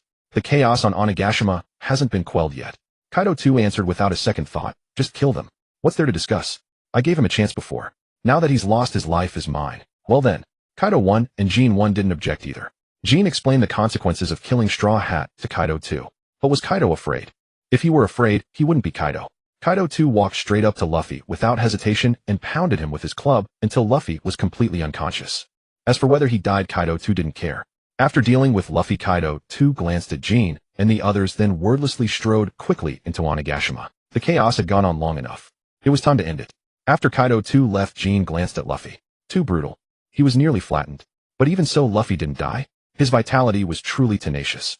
Kaido boss, should we go inside Onigashima now, or wait outside for Laman and the others? Kaido 1 turned around. Let's go into Onigashima to find Laman. The fight is over.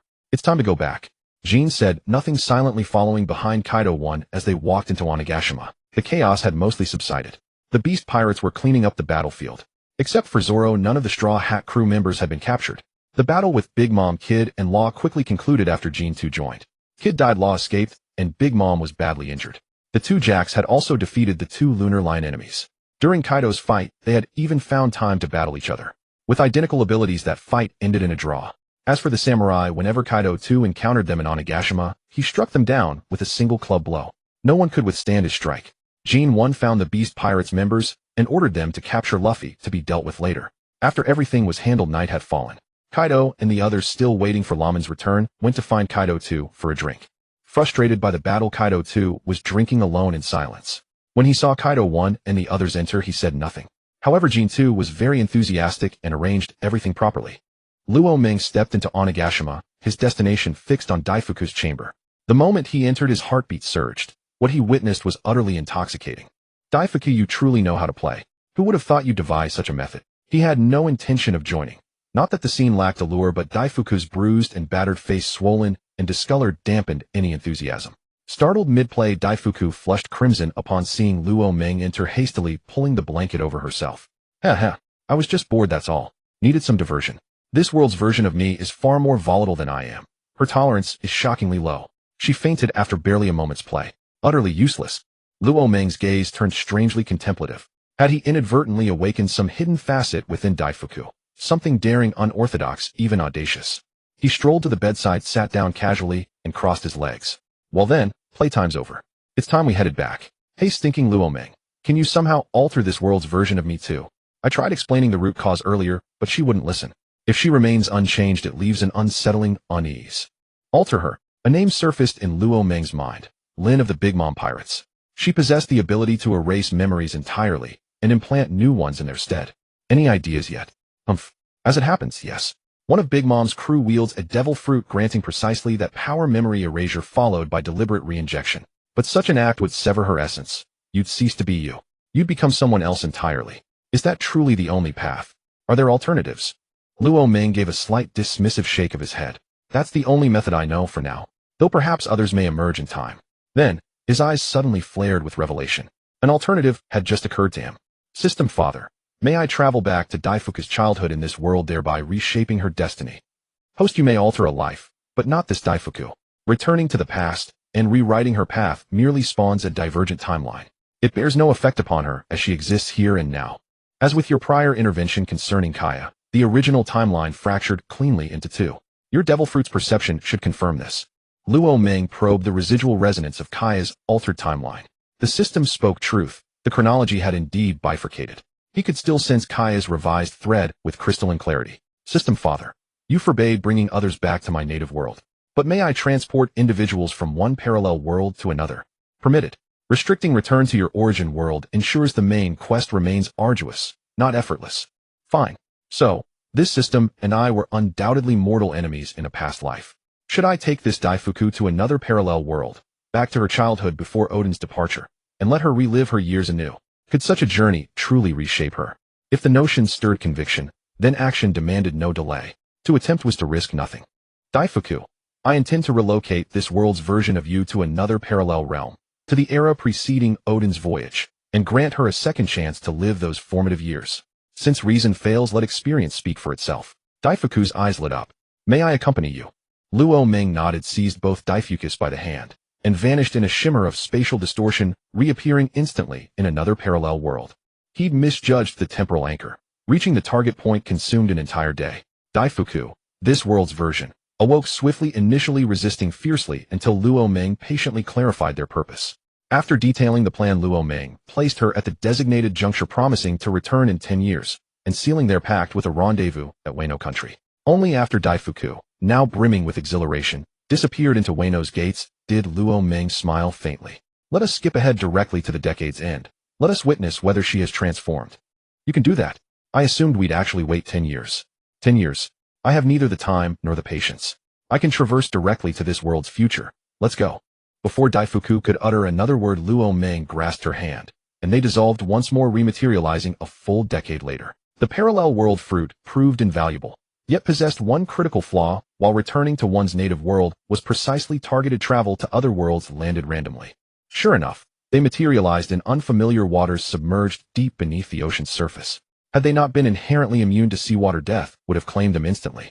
Luo Meng employed instantaneous teleportation relentlessly for half a day before finally locating Wano Country. Upon arrival at the appointed site, two figures stood silhouetted against the horizon, one towering, one diminutive.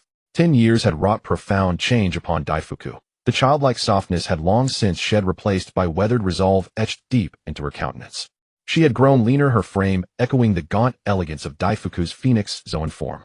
Seated upon the cliff's edge, she glanced toward their arrival, calm, detached, indifferent.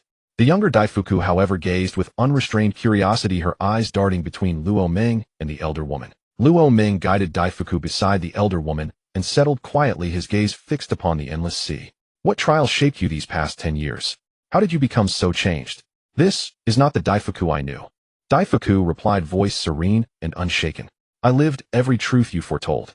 You were right. I was foolish. Then understanding has dawned. 10 years have passed. It is time to return. A pause lingered. Here, I find peace. I do not wish to return with you, to live alongside this world's version of myself. This brings me genuine joy. Luo Meng gently brushed the younger Daifuku's hair. She walks her own path, and so must you. Ultimately, this world is not yours. Does it matter if it is not mine? 10 years have rooted me here. Every breath, every rhythm feels true. Returning would leave me adrift, alienated. Daifuku, come home. I see the yearning in your eyes. And he speaks truth. This world was never meant to be yours. Kaido appeared silently at the cliff's edge, stepping calmly behind Daifuku. He understood all. He had heard her recount every detail. Old man, do you mean to drive me away? This is no expulsion. Daifuku, ask yourself honestly, is this life truly what your heart desires? Deep within you long to return to your origin. You simply fear confronting what awaits you there. Daifuku fell silent. Was return truly her wish? What lay beyond that threshold? Then hear this, I shall escort you all back. In several days, if you still yearn for this world, I will bring you here again. Agreed. Boy, can you carry me across worlds as well? Luo Meng met Kaido's youthful gaze, his tone measured and calm. Yes, except for my native world. Transporting you elsewhere is effortless. Huh, truly monstrous power. Then take us all. I long to glimpse the man I shall become. Luo Meng assented. They joined hands, and with a pulse of devil fruit energy, all five vanished from the cliffside, leaving only wind and silence. He returned to the world of Dakojunshun, Dehi, landing at a random location. Phoenix, Dehi transformed fully into her beast form, and carried Luo Meng and two others toward Wano Country. At that moment, Kaido attempted to leap onto Phoenix Dehi's back, but Luo Meng kicked him off without hesitation. This was his personal mount, not even Kaido would be permitted aboard. Of course, Dakojunshun Dehi and Xiao Dehi were exceptions. Not truly exceptions, but rather beauties whom Luo Meng willingly allowed to board. Kaido paid it no mind. He had already discerned that Luo Meng and Phoenix Dehi shared a bond of lovers, a reaction entirely natural. Since he himself could fly, he raised no objection, instead shifting into his azure dragon form and soaring alongside Phoenix Dehi toward Onigashima. After relentless flight, they approached Wano Country only on the second day. The moment they drew near, Luo Meng and his companions furrowed their brows in unison. War's grim trumpet had sounded anew across the ravaged land. Lightning split the sky, of thunder roared, cries of battle echoed ceaselessly. Upon entering Onigashima, the situation became clear. Admiral CP agents and the Red Hair Pirates had all arrived. Aramaki clashed with Kaido. Two Shanks dueled Kaido, and the CP commander confronted Big Mom. The Beast's pirates' elite officers each engaged Red Hair Pirates and world government forces. Yet every one of them bore fresh wounds, struggling visibly against their opponents. The Red Hair Pirates, also known as the Iron Wall Pirates, boasted formidable core members whose combined strength drove the beast's pirates into steady retreat. "Kid, I'll go have some fun first," young Kaido declared, and instantly threw his jaws wide open, gathering searing breath within his throat. Heat breath. Danger. Sensing imminent peril, Shanks swiftly withdrew from combat, then turned his gaze upward toward Luo Ming and the others hovering in the sky, his mind momentarily adrift. What had become of this world? 2 Kaidos had already left them stunned. Now an azure dragon appeared too. And this dragon was Kaido. All combat ceased. Red Hair pirates and world government forces stared dumbfounded at the azure dragon and phoenix soaring overhead. Kaido's eyes gleamed sharply as he murmured inwardly, "Luo Ming has taken me to another world again, and judging by his appearance, this is my younger self. Damn, brother Luo Ming has gone off to recruit yet another Kaido lord. This just got thrilling. 3 Kaidos plus brother Luo Ming and Princess Dahi. We've instantly reversed our dire position." Jack finished speaking, then glanced at Jean and the others. Seeing Luo Ming's return, they exhaled in profound relief. Had he arrived any later, their defeat would have been inevitable. Shanks looked up at the figures in the sky, his expression shifting like storm clouds, then spoke a loud voice resonant and commanding Kaido. "I repeat my offer, grant me face, surrender the Straw Hat Pirates, and the Red Hair Pirates will withdraw from Onigashima." "Face? Is your face so large?" A thunderous impact followed. Shanks doubled over in agony, hurtling backward like an arrow for over 100 meters. Luo Ming could bear no more. Before Kaido could respond, he vanished, and reappeared beside Shanks in an instant. His body shimmered with advanced armament haki, and with a single devastating punch, he sent Shanks flying. "Captain, dared to ambush our captain. Kill him." That single strike ignited fury like a hornet's nest. The Red Hair Pirates broke off from their opponents and surged toward Luo Ming. "Who among you dares slay the foul Luo Ming?" Phoenix flame surge. Phoenix Dahi unfurled her wings, and a vast sea of fire erupted from them, engulfing the Red Hair Pirates in swirling phoenix flames. They screamed in agony, until Shanks emerged from the rubble, his overwhelming conqueror's haki radiating outward. Only after multiple swings of Griffin did the inferno begin to subside. "Though I know not who you are, I ask once more, do the beast's pirates truly wish war with my crew? Boy, when I carved my name across the Grand Line, you were still playing in Roger's crew like a child. If war is what you seek, so be it. The beast's pirates fear nothing, and the Straw Hats will never be surrendered to you." Kaido too pointed his spiked iron club at Shanks, his tone utterly fearless, charged only with boundless burning will to fight. "Enough talk. You've struck at us again and again. I've long wished to end this brat's life. Do you truly believe everyone trembles before you?" Lightning flash. Great Virokana, thunderclap octogram. Divine. Evade. 2 ultimate techniques collided. Not even touching weapons, yet sparks exploded violently between them. "Captain, we're coming to aid you." "Ha ha, you cannot help. Your opponent is me." After placing both Dakojin Shindahi and Shoudahi safely at a distance, Phoenix he stepped forward, blocking the Red Hair Pirates' advance. Dakojin Shunda he remained out of battle to guard Shoudahi. With Beckman and other core officers occupied by Jean and his comrades, Phoenix he faced the rest alone, like a wolf king descending upon a flock of sheep, sending them tumbling head over heels. Young Kaido locked eyes on the CP commander. "Old hag, step aside. This foe belongs to me. You little brat, dare you command me? Do you wish to die?" Young Kaido cast her a sidelong glance. "Who are you, old hag? I've spoken. What do you intend to do about it?" "You insolent wretch. I am Charlotte Linlin." Big Mom. Big Mom nearly burst from rage. "Damn," young Kaido gasped, stepping closer, and scoffed, "Your Linlin. How did you become this grotesque? Ugh, you're so hideous I can't even recognize you." In his era, Linlin's figure hadn't yet fully deteriorated. The transformation wasn't nearly as drastic. He genuinely failed to recognize her. Linlin nearly spat blood. Yes, she'd grown ugly, but must he announce it so bluntly? Didn't he realize how deeply such words cut? Her hand tightened repeatedly around Napoleon, nearly raising it to cleave young Kaido in two. A few words sufficed. Any further remarks might truly provoke Linlin to strike. Young Kaido knew her temper well, and wisely refrained from teasing her further. "Linlin, you're wounded badly. Leave this masked man to me." Without waiting for her reply, young Kaido lunged toward the CP commander, and the two plunged into fierce combat. Across the battlefield, while the Red Hair Pirates and world government forces remained tense and subdued, the beast's pirates reveled. Another Kaido had joined their ranks, igniting boundless confidence. Now we're unstoppable. Truly extraordinary, a spectacle beyond dreams, 3 Kaidos standing together on one stage. I lack your refined education. I'll simply shout 2 words. Thing awesome. Go study more if you're illiterate. I'm slightly more cultured. Damn. Thing awesome. Your culture. I've got it too. Damn. Thing awesome, sky high. The beast's pirates clearly understood the situation. Jack Ever the Loudmouth had already recounted everything at the drinking table after defeating the Straw Hat Pirates. Thus the appearance of yet another Kaido stirred no surprise. Indeed, they even found time mid-battle to cheer. Truly, as the saying goes, one damn opens all paths. Once damn rang out, thing awesome inevitably followed. Every other idiom stood aside. Their jubilation came at great cost to the Red Hair Pirates and world government forces. With young Kaido's arrival, the tide had turned. Now they were the ones overwhelmed. Luo Ming swept his gaze across the battlefield, shrugged lightly, and murmured, "Seems I won't get a chance to step in." Just as he turned to walk away, the system's voice echoed in his mind. Ding! A submission has been issued. Subdue or eliminate the Black Wolf Commander. In Black Wolf Commander. And who was that? And no such character appeared in the original storyline. Luo Ming's eyes returned to the battlefield. Among the high-tier combatants, none were unfamiliar to him. The CP agents had already clashed with him in the original world. There could be no mysterious Black Wolf Commander. "Hey System Dad, did you misfire this mission? There's no Black Wolf Commander here. And is he even present at all?" Ding. Correct. Currently absent, but imminent. Please exercise patience, host. And not yet arrived. Then he'd wait. He'd never heard of the Black Wolf Commander. Could this parallel world's marine hierarchy have diverged like the White Cat faction?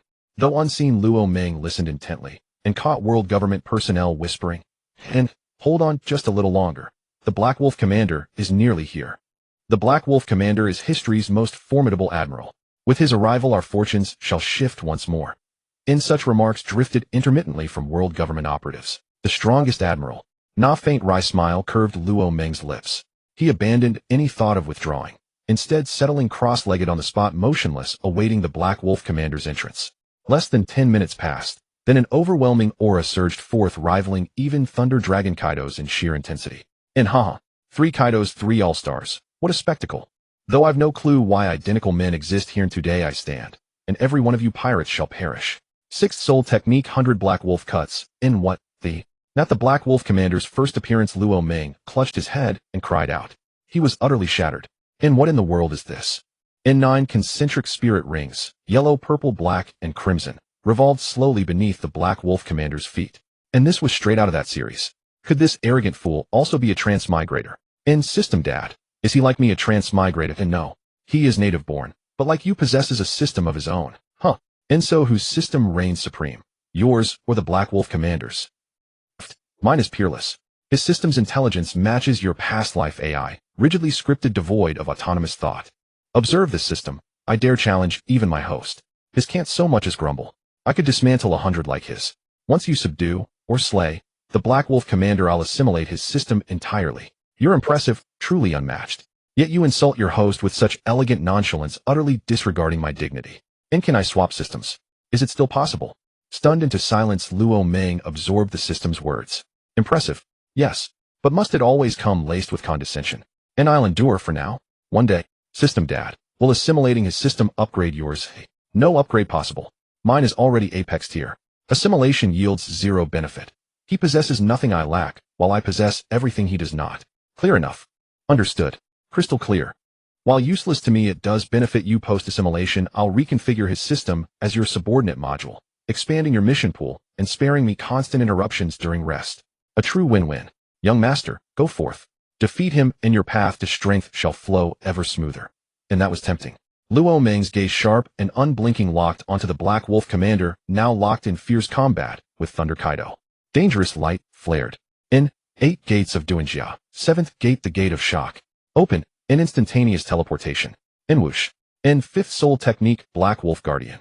Sensing peril, the Black Wolf Commander instantly activated his defensive technique. In boom.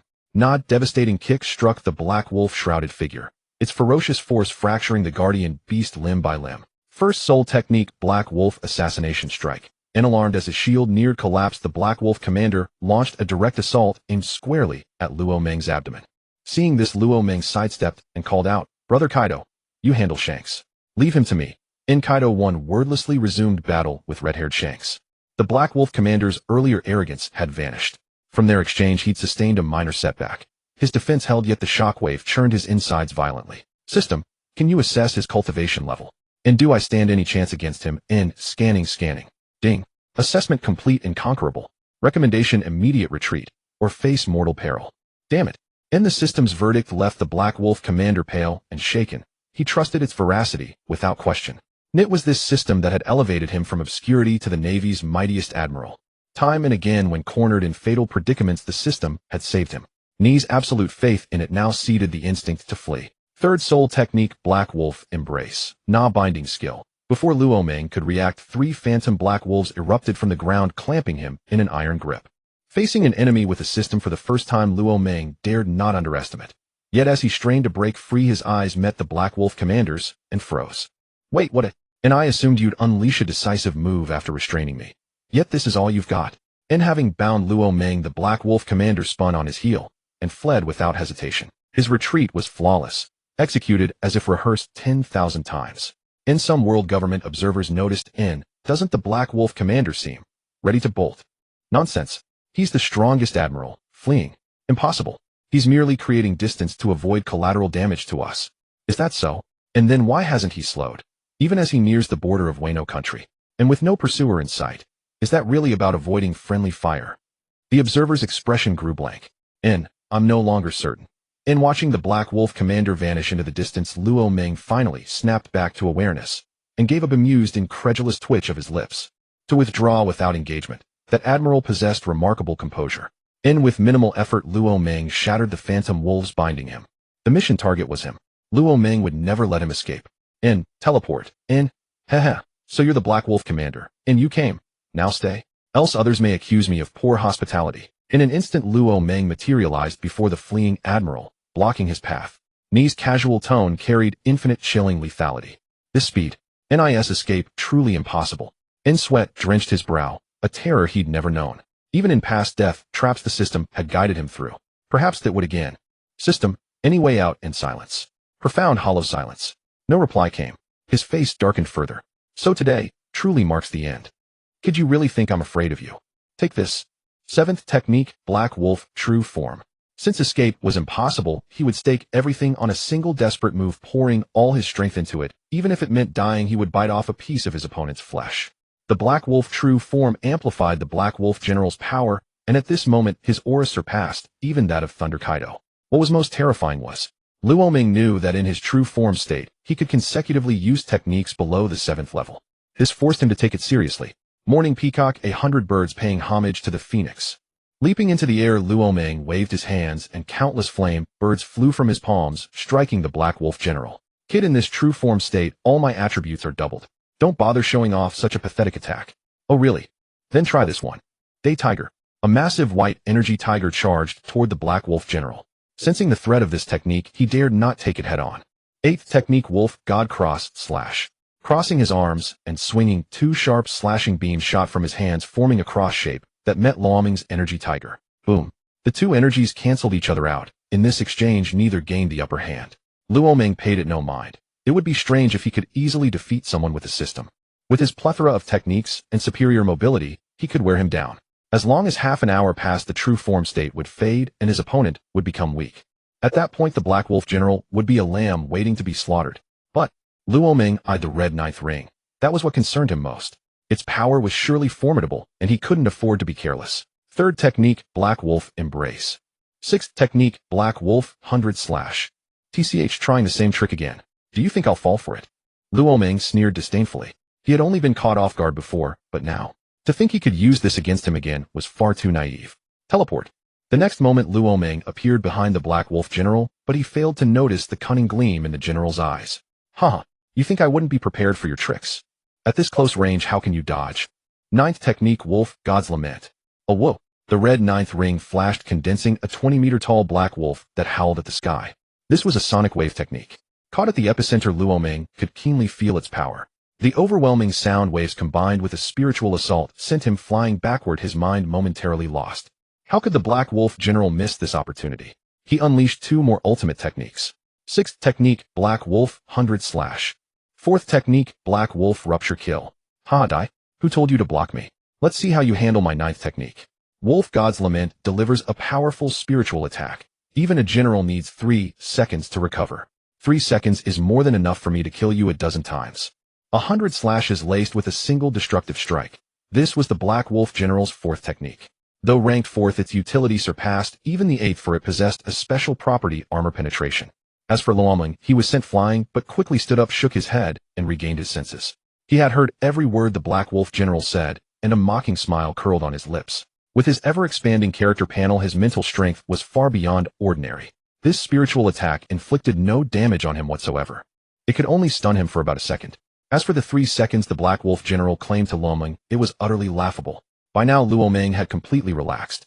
He had thought the 9th technique was something impressive. Is that all? Teleport.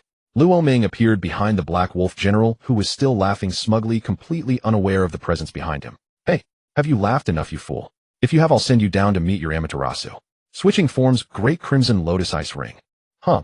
The Black Wolf General stopped laughing, turning his head slowly in disbelief. 1,000-year ice prison. Before the Black Wolf General could fully turn, Luo Meng's cold voice rang in his ears again. 6 ice pillars revolved around him. You think this can trap me? 8th technique, Wolf God Cross / break. Open. Luo Meng gazed emotionlessly at the Black Wolf General, struggling desperately inside the ice pillars. He extended his right hand, clenched it tightly, and said coldly, close. Swoosh. The 6 ice pillars merged in an instant, freezing the Black Wolf General inside. From outside, one could still see the look of disbelief on the Black Wolf's face. As if saying, is this how I lose? Luo Meng paid no attention to his expression. Strike while the iron is hot. Since the enemy wasn't dead, yet he had to press the attack. He instantly switched states again, this time to the Great Demon form, aiming his fingertip at the Black Wolf inside the ice prison. Destructive energy gathered at his fingertip. King Zero. Flash. Boom. Without a doubt, the Zero shattered the ice prison, and the energy struck the Black Wolf's chest directly.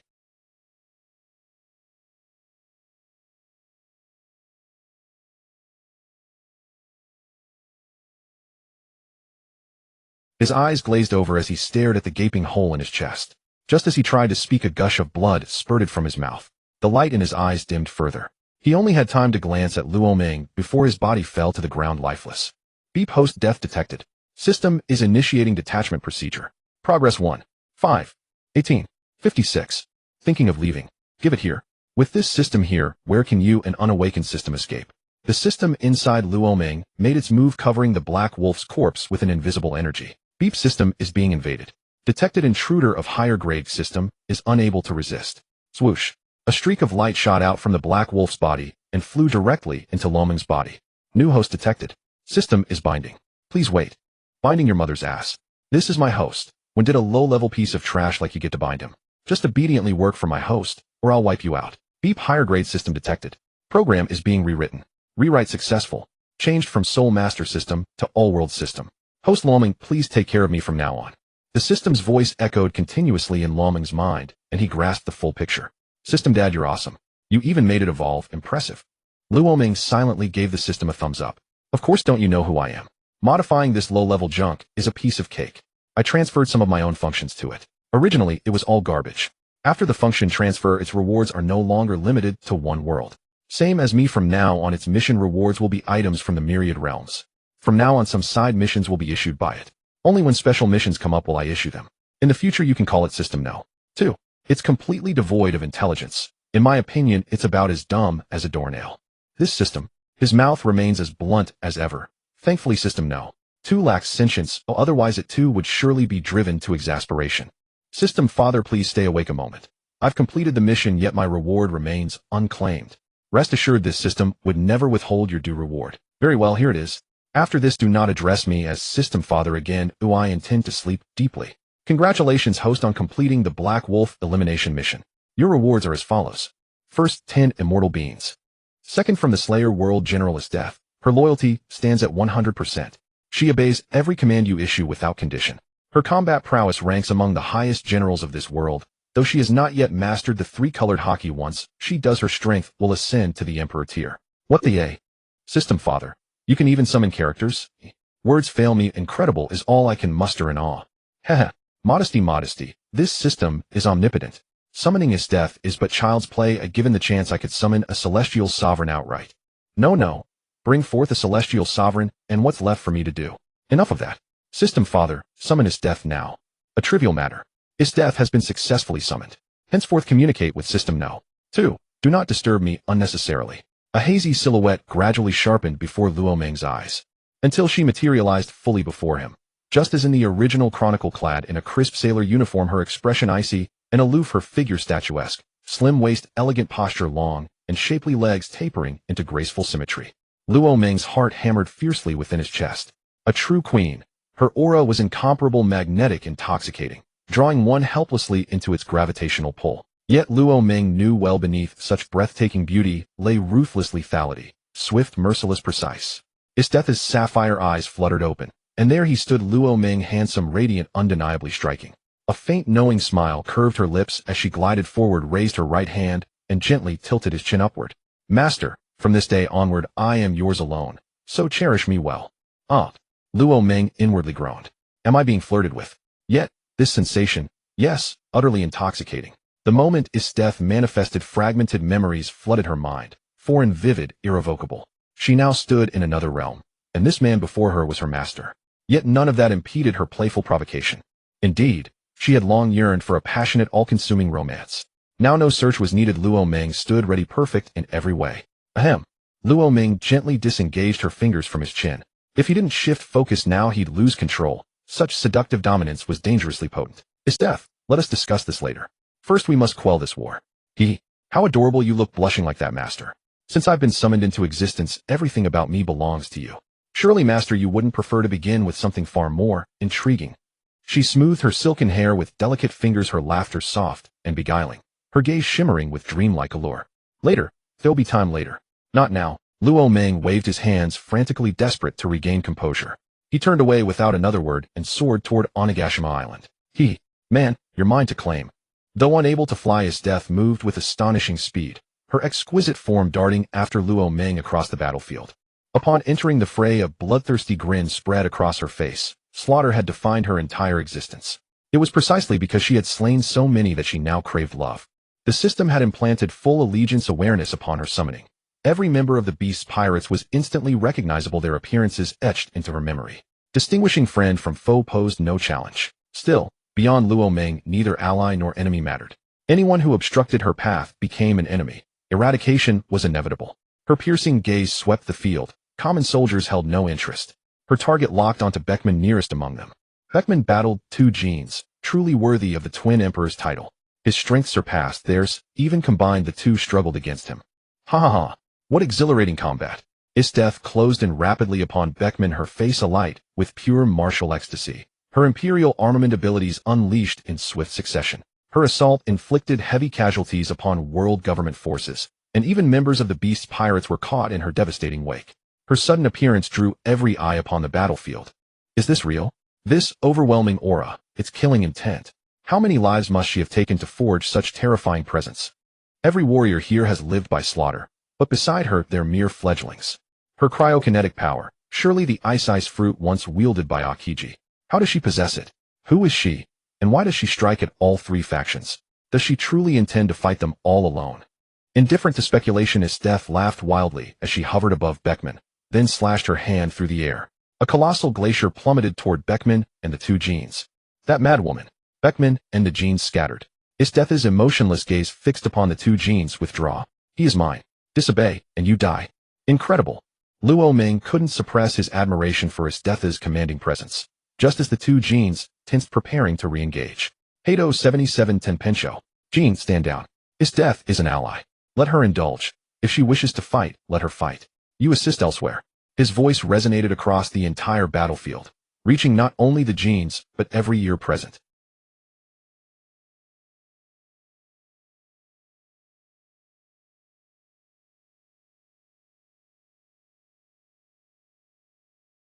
And Luo Ming himself remained an enigma. His earlier rout of the Black Wolf Admiral, hailed as the strongest general, confirmed his strength had ascended to the Emperor tier.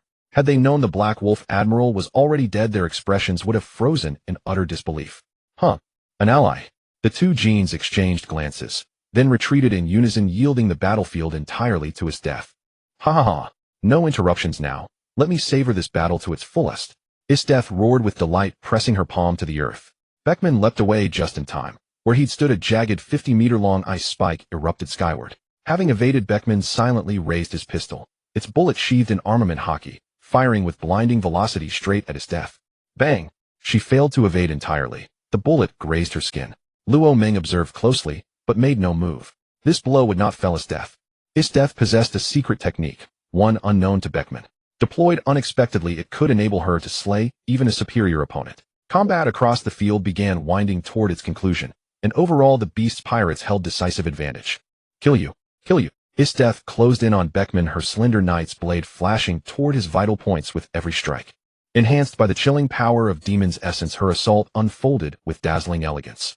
This woman, her combat instincts were unmistakably forged across a lifetime steeped in slaughter. Beckman dodged and countered, his heart tightening with quiet awe.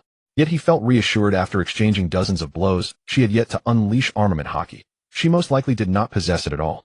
Her raw strength was unremarkable. Only her ice-based abilities proved mildly vexing. No real threat. This fight would end in his victory. With that certainty, Beckman abandoned restraint. His pistol became a blur of motion. Bullets infused with armament hockey would incapacitate her instantly should she fail to evade. Ugh! Spitting blood as death had underestimated him. Believing her ice wall would halt the bullet, she was shocked when it shattered effortlessly and struck her abdomen. Fortunately, the ice wall had dulled the bullet's impact just enough to prevent penetration. The crimson stain only fueled her fury, sharpening her madness. Ice Storm Grand General. Dozens of crystalline knights materialized around her, raising their blades and charging toward Beckman in unison. Beckman raised his hand slowly, armament chaotic slaughter. His revolver blurred into phantom motion. Each bullet shattered multiple ice knights mid-charge. Yet this very flurry brought his death within striking distance. Laughing wildly, she lunged forward, driving her knight's blade straight for Beckman's face. I admit, you are formidable, far surpassing even elite marine vice-admirals. Your true strength likely rivals that of an admiral in training, but it is built solely upon your ice powers. Without armament hockey, you stand no chance against me. Since you serve the beast's pirates, capturing you grants us leverage for negotiation. Beckman tilted his head aside, evading the blade with effortless grace, then leapt backward and spoke calmly. Is that so? Isdeath flicked her blade downward, its tip grazing the earth. A faint, chilling smile crossed her lethal visage. Then prove it, if you dare. Demon's essence, 100 ice spears. With a thunderous stomp, her colossal legs sent frost surging outward from her feet, spreading like liquid death across the ground until it reached Beckman's boots. Futile, Beckman remarked as he vaulted skyward. My observation hockey perceives your every move. Attacks like these hold no meaning against me. He fired a single shot. Meaningless. Victory isn't decided until the final blow lands. Haven't you grown too arrogant already? Isdeath sidestepped the bullet, slammed her palm onto the ground, and summoned an ascending platform of solid ice, launching herself airborne toward Beckman. Arrogant. He met her gaze, voice steady. I speak only truth. Though your ability proves troublesome, I am no novice against ice wielders. As for victory, I hold 90% certainty. You, merely 10%. Isdeath rained down furious slashes with her knight's blade, her laughter echoing sharply, ha ha ha. Absurd. Reverse those odds. You have no right claiming 90% dominance over me. Beckman did not reply immediately. His eyes swept across the battlefield. The red pirates fought desperately. If this continued, defeat loomed inevitable. Authority stems from strength. Our situation grows dire. This game ends now. Capturing you ensures our safe withdrawal. With a sharp whistle, Beckman's power surged anew, darting like lightning around Isdeath, blending gunfire with devastating close-quarters strikes. Within 20 exchanges, over a dozen wounds scored Isdeath's body. Huff, huff, huff. Her breath grew ragged. Defeat edged ever closer. Just as she prepared another assault, dizziness struck, giving Beckman his opening. In an instant, he stood beside her, pistol leveled at her temple. Don't move, you've lost. Beckman bellowed across the field, addressing the beast's pirates. Cease hostilities. Release the straw hats, or she dies. Beckman, excellent work. Use her as bargaining leverage. Worthy of a first mate. Swiftly subdued that woman. Phew, thank the heavens. Had this dragged on, I'd have collapsed. What is this beast's pirates? 3 Kaidos, 2 Kinemon, 2 Queen, 2 Jack. Clones perhaps. The red pirates exhaled collectively. This had been their most grueling battle, yet utterly exhausting. Even Shanks relaxed slightly. His clash with Thunder Kaido had taxed him severely, and prolonged combat might have ended in his downfall. Securing a high-ranking beast's pirate for negotiation was acceptable. No further sacrifice required. The beast's pirates halted their advance, turning expectantly toward Kaido, awaiting his command. He underestimated her, Luo Ming murmured, smiling faintly. The moment Isdeath fell under control, he'd nearly intervened, but her serene, mocking smile told him her ultimate technique was imminent. Beckman, convinced of victory, had let his guard slacken, missing entirely the derisive smirk playing across Isdeath's lips. Though Beckman failed to notice, Shanks did, and dread coiled cold in his gut. He opened his mouth to warn, just as Isdeath whispered, Mokubo Temo. A piercing whistle tore through silence. Time and space around Beckman froze solid. Without hesitation, Isdeath drove her knight's blade straight through his heart. All transpired in less than a second. By the time Beckman registered sensation, his heart was already pierced. See, until the final moment passes, no victor is certain. Those words return to you. My odds stand at 90%. while yours remained fixed at 10. Shink. His death withdrew her blade in one fluid motion, twirling it elegantly before flicking away the crimson droplets. Beckman tried to speak, but no sound emerged. Blood gushed forth, consciousness receded, and he crumpled lifelessly to the earth. She glanced down, expression impassive. Only the living inscribe outcomes. You were never granted that chance. Silence gripped the battlefield. A single second of reversal left everyone stunned, unable to comprehend what had occurred. Those outside his death's ultimate technique witnessed clearly the blade piercing Beckman's heart. Yet Beckman made no attempt to evade, accepting the steel without resistance. First Mate Beckman. Impossible. Beckman, you're joking, right? Stand up now. Huh. I must be dreaming. How could First Mate Beckman perish? I simply haven't woken yet. The man slapped himself twice, hard. His eyes snapped shut, then wide open again, but reality remained unchanged. Stunned, he froze. Huh. Well struck.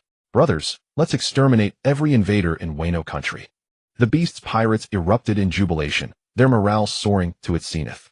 Only Shanks of the Red Hair Pirates appeared outwardly calm, but beneath that stillness raged an ocean of fury and murderous intent. His supreme Haushiku haki surged forth, sweeping across the battlefield. Those lacking sufficient strength collapsed into unconsciousness in an instant. You deserve death. I will kill you to avenge Beckman. Shank's face twisted with madness as his gaze locked onto Isida's, brimming with lethal intent. With a single strike of Shinpi, he repelled Thunder Kaido, his target now fixed solely on Isida's. In that moment, nothing else mattered, not even Luffy. Boom.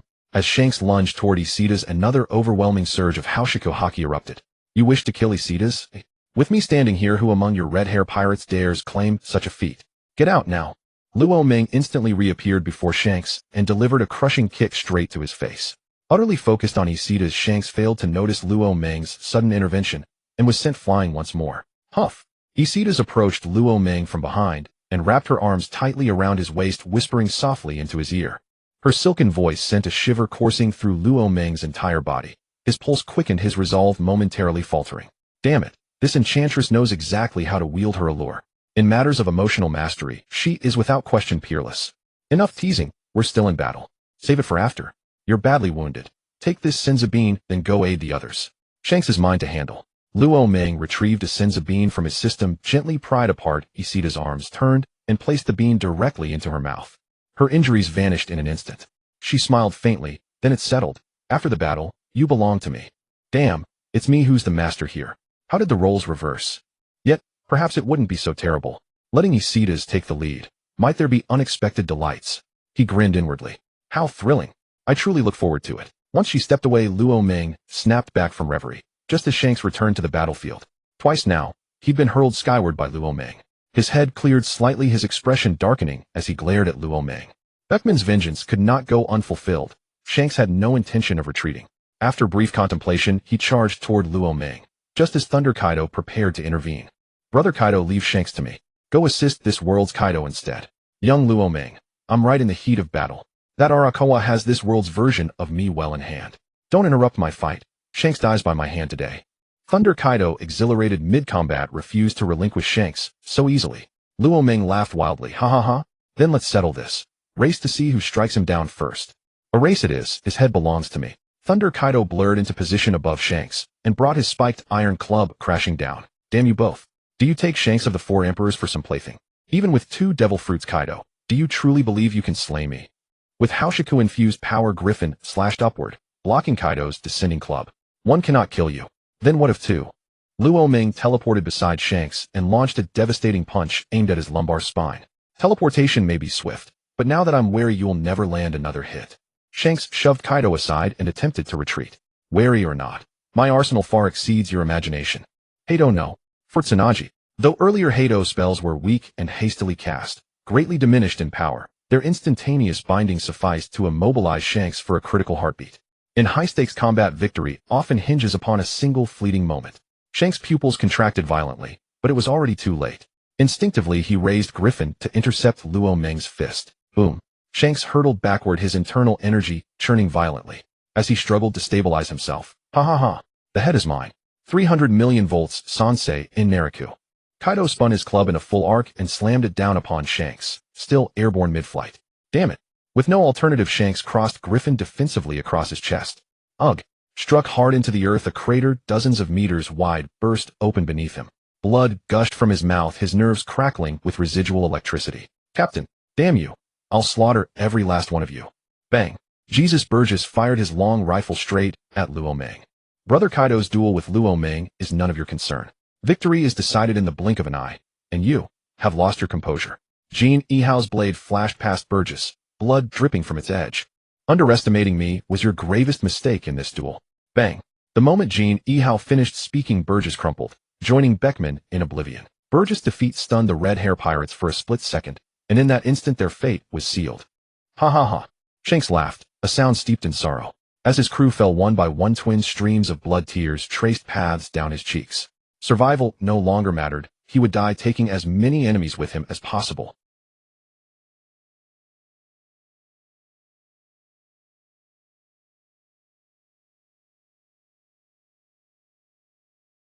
Shinpi endless. Zaniki. Whoosh.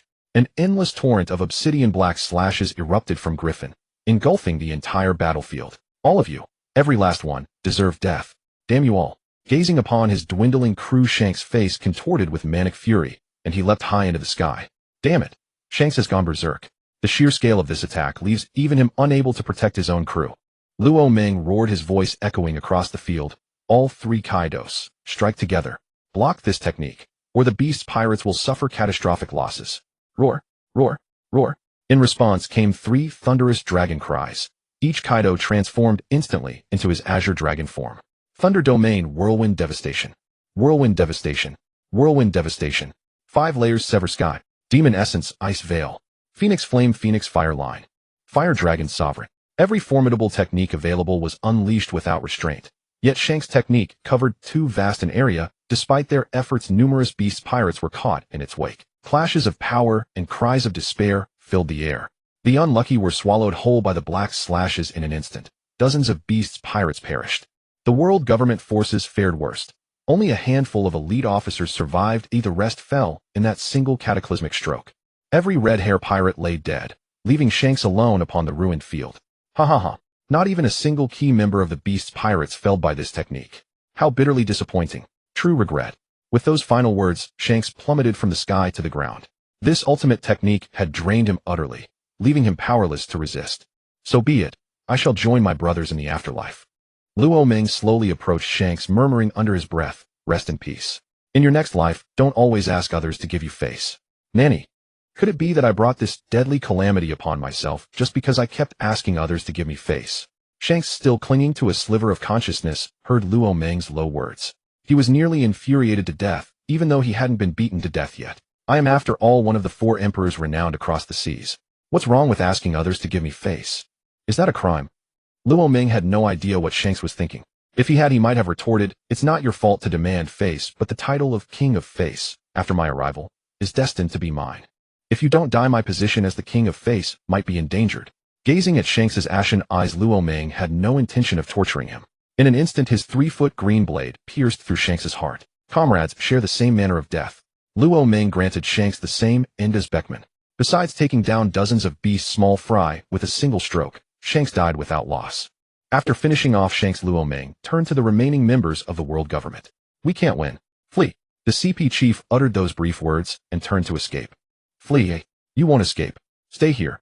I have some matters that require your assistance. Luo Meng teleported in front of the world government agents, squinting as he spoke words that left them baffled. Matters requiring our assistance. Move aside. By blocking us, are you beast pirates declaring war on the entire world government? Ha ha ha. War? What war? After you return, you'll report that you clashed with the red hair pirates and killed Shanks. As for the 3 Kaidos and such, you'll just report that they were clones. Dreaming. Why would we report that? Are you threatening us with our lives? You're wrong. As long as we survive, we will report every detail of this situation to the world government. Then your beast pirates will be finished. The world government won't allow you to exist. Luo Meng waved his hand and smiled. No, you will report exactly as I dictate. No one can change that. Don't even think about it. After saying this, the CP chief turned to the remaining agents. Split up. We must bring the information back to the 5 elders. Then he led the escape in one direction while Huangmu and the others fled in different directions. Can you escape? SD's Yamato, stop Huangmu and the others. I'll go after the CP chief. Don't let anyone get away. Whoosh. Luo Meng's figure vanished in an instant. Yamato and SD's began to move, and the several Kaidos also gave chase. It was a one-sided massacre. The CP chief and his men resisted for less than 10 minutes before being beaten half to death. Luo Ming carried the chief back to Onigashima with one hand while Yamato and the others returned with Huangmu and the rest. He casually tossed them together. Luo Ming walked slowly toward Big Mom. Charlotte Lean, give me a pointer to Tato Land. Kid, why do you want my Tato Land pointer? I need to borrow your daughter Pudding. Have her erase these people's memories of Onigashima and implant entirely new memories. Linlin stared fixedly at Luo Ming. Kid, you seem quite familiar with my crew. Just one word, will you give it or not? Kid, you. Lean, we're allies now, aren't we? Surely you can lend me one person. Kaido, no. Tu had no idea why Luo Ming needed Pudding, but he couldn't be bothered to think about it. Knowing that Luo Ming was on his side was enough. Watching the three Kaidos who seemed eager to act, Big Mom's expression shifted between uncertainty and menace. Humph. I can lend you the person, but Tato Land is far from here. By the time you go back and forth, the world government will have sent people to thoroughly investigate the situation. For Luo Ming, distance was a trivial matter. Anywhere within his line of sight was a place he could teleport to. If he traveled non-stop, he was confident he could make the round trip in an hour. As long as I can borrow the person, don't worry about the rest. Look at your son. The candy minister isn't seriously injured. He can come with me. Brother Kaido, lock these people up first. I'll be back soon. Kaido and the others nodded. The pointer is on my son. Taking him along is fine. Big Mom said casually. Luo Ming teleported to Perospero's side, placed his hand on his shoulder, and gestured for him to produce the pointer. After fixing a direction, the figures of Luo Ming and the other instantly vanished, reappearing countless kilometers away. After Luo Ming left, Big Mom's gaze swept back and forth across the three Kaidos. The world was vast and full of wonders. After defeating the Straw Hat Pirates, Big Mom had learned the truth and knew that two of the Kaidos were not from her world.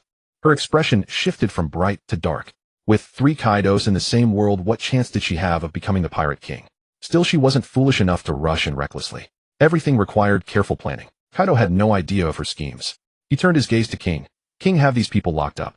Take them to Udon and wait until Luo Ming returns. The Beast's members were also heavily injured, nearly all of them bearing wounds. King, no. Tu selected a few who were less wounded, and led by the three Calamities, they escorted Huangmu and the others to Udon, locking them in with the Straw Hat Pirates. The remaining three Kaidos and Big Mom stared at each other, eyes wide. Yamato couldn't bear to watch and slowly walked over to the version of herself from this world. SDs casually leaned against the wall. The Beasts all knew she was on their side. Recalling her murderous aura from earlier, none dared to approach her. How about it? Want to fight again? The three Kaidos exchanged glances, sparks flying between their eyes. The young Kaido, brimming with fighting spirit, made the proposal. Kaido, no. One, crackling with lightning, pointed his club at the young Kaido. I know exactly how strong my younger self was. Picking a fight with us is pure suicide. Arrogant. We haven't fought yet. How can you be sure I'll lose? The young Kaido swung his club with equal bravado, his tone overflowing with confidence. They were all Kaido after all, with the same personality. None would yield to the other. Then let's fight. Kaido, no. Tu, a man of few words, raised his club and charged at the young Kaido. Ha ha ha. Now that's the real me. Thunder Bagua. The young Kaido repelled Kaido, no. Tu, with a single Thunder Bagua, then wild and untamed, charged again at the lightning wreath Kaido. Truly bold. He even wanted to take on two at once. The lightning Kaido wasn't about to indulge him. With a flash of thunder, one blow sent him flying 1,000 meters. Exhilarating. Again, the young Kaido emerged from the rubble and charged once more at the lightning Kaido. A great battle was imminent. Big Mom felt a surge of excitement, almost tempted to join the fray, but she feared that if she did, the three Kaidos would double-team her. After relentless travel, Luo Ming brought Bruin back to Onigashima Island in under an hour. As they neared the island, lightning split the sky and thunder roared. Luo Ming feared another unforeseen calamity. Upon instantaneously teleporting onto Onigashima, he learned that the three Kaidos had gone berserk once again, and he made no attempt to stop them. Summoning Big Mom, he joined her and Jean as they followed him toward Usaburo, the underground prison where Araki and the others were held captive. At Usaburo, Bruin laid eyes upon Shanks, the man she cherished, now battered and bloodied. Her heart ached with sorrow, yet with Big Mom standing nearby, she dared not reveal even a flicker of emotion. Luo Ming erased Araki and his companions' memories of entering Onigashima. Then, in a burst of inventive imagination, he implanted a fabricated undercover narrative into their minds. Gravely wounded and too weak to resist, the men stood no chance. Unless fate intervened, they would become the Beast's pirates, covert operatives embedded within the world government. Once the procedure was complete, Araki and his comrades seamlessly merged with the Beast's pirates, now bound as one harmonious family. After regaining a sliver of strength, Luo Ming released them. Whether they would ever recover their true memories remained uncertain. He left it to destiny. Hey Luo Ming, won't we stay a few more days? Yamato asked, having grown unexpectedly attached during her brief stay on the island. Luo Ming regarded her with quiet amusement. He knew precisely why she wished to linger. For 2 days straight he had sparred with this world's Yamato, each time emerging victorious, then dragging her back to his chamber for acts unfit for youthful eyes. Gently stroking her hair, he smiled. We've done all that needed doing here. Our business is concluded. Staying longer serves no purpose. Should you wish to return, I'll escort you anytime. Just don't bring her over. Yamato, mature, formidable, and blushing faintly, spoke softly. These past 2 days had seared themselves into her memory as the most unforgettable of her life. Though she'd lived 10 years in another world, her power had scarcely advanced. Against Phoenix Yamato she lost every duel. Losing alone was bearable, but Phoenix Yamato always left her humiliated. What did you say? Dare you repeat that? Clearly my lessons haven't been stern enough. Perhaps I should extend my stay. Perfect. I've just realized Luo Ming has been entirely occupied by that wicked woman Death. Returning home holds no appeal. Staying here to amuse myself sounds delightful. Death occupying Luo Ming. What does that have to do with me? Challenge her if you dare. Bullying me proves nothing. Yamato the Divine Ma raged silently within, venting her frustration. Enough, Yamato. Don't frighten her. Let's go home now. We'll return when time permits. TCH. Coward. Yamato scoffed, turning away from Divine Ma Yamato and resting her hand upon Luo Ming's arm. Kaido remained silent throughout, observing the two Yamatos bicker, finding their banter strangely entertaining and oddly warm. Once all hands were linked, Luo Ming bid farewell to this world's Kaido and vanished without trace. Phew, that foul woman has finally left. May she never return. Divine Ma Yamato exhaled deeply, her shoulders relaxing at last. Kaido too watched her, his gaze drifting unmoored by quiet wonder. How profoundly she had changed. Had he not known his daughter had spent a decade in another realm, he would never have believed this composed warrior was Yamato. Yamato, have you reached your decision about what I proposed earlier? Yes. I've accepted. Luo Ming has already imparted vital knowledge to me. Henceforth I shall assume the mantle of Shogun of Wano Country, and the beast's pirates shall reign supreme there, unchallenged and absolute. Excellent. Tomorrow I shall proclaim you Shogun of Wano, and captain of the beast's pirates. Old man you. Kaido turned and strode into Onigashima, laughter booming behind him. Ha! Yamato, your burden henceforth shall be immense. Govern wisely. Uphold the beast's honor without fail. And never fear, I stand behind you, always your unshakable bulwark. Watching Kaido recede into the distance, Divine Ma Yamato lifted her lips in quiet joy, and whispered, voice barely audible, thank you, father. Whoosh. In this world's Onigashima, Luo Ming and his companions reappeared. Ugh, Luo Ming, I'm off to rest first. With that, Yamato departed for her quarters. Having been absent for several days, Kaido and the others eagerly sought updates on recent events, exchanged brief greetings, then dispersed. Master, so this is your world. It seems no different from the one we just left. Death murmured, arms wrapped around Luo Ming from behind her, breath brushing his ear. Her warm breath sent a shiver down his spine. Though they'd shared everything over the past 2 days, her teasing still quickened his pulse. Death, enough. It's still daylight. Surely such indulgence is ill-timed. Why? Let's retire indoors. I sensed inspiration yesterday and mastered a new technique. Come, practice it with me. Without hesitation, Death seized Luo Ming's wrist and pulled him forward. The layout of Onigashima mirrored the other worlds. She had no trouble finding their chamber. Damn it. Should he resist? Or surrender? For the sake of the new technique, resistance was discarded, banished outright. Anticipation burned fierce and bright. The moment they crossed the threshold, passion ignited like heaven's thunder meeting earth's fire. A fierce, inevitable clash unfolded. And Luo Ming at last tested Death's newly forged art. Truly, Death was a woman of untamed ferocity. Her audacious mastery surpassed even the most daring instructors from his past life. She granted him unparalleled ecstasy. Nestled against his chest, she murmured, voice languid, Master, how was that technique? Was it pleasurable? Ahem. Excellent work. Continue refining such arts. You may yet surpass me one day. Luo Ming replied, deadpan and solemn. Impossible. You're simply too formidable in this domain. I stand no chance alone. I hear I have a younger sister. When might I meet her? Both sovereigns in their own right. Death, though newer, refused to acknowledge herself as the junior. Any who contested her claim would find resolution only in battle and its decisive outcome.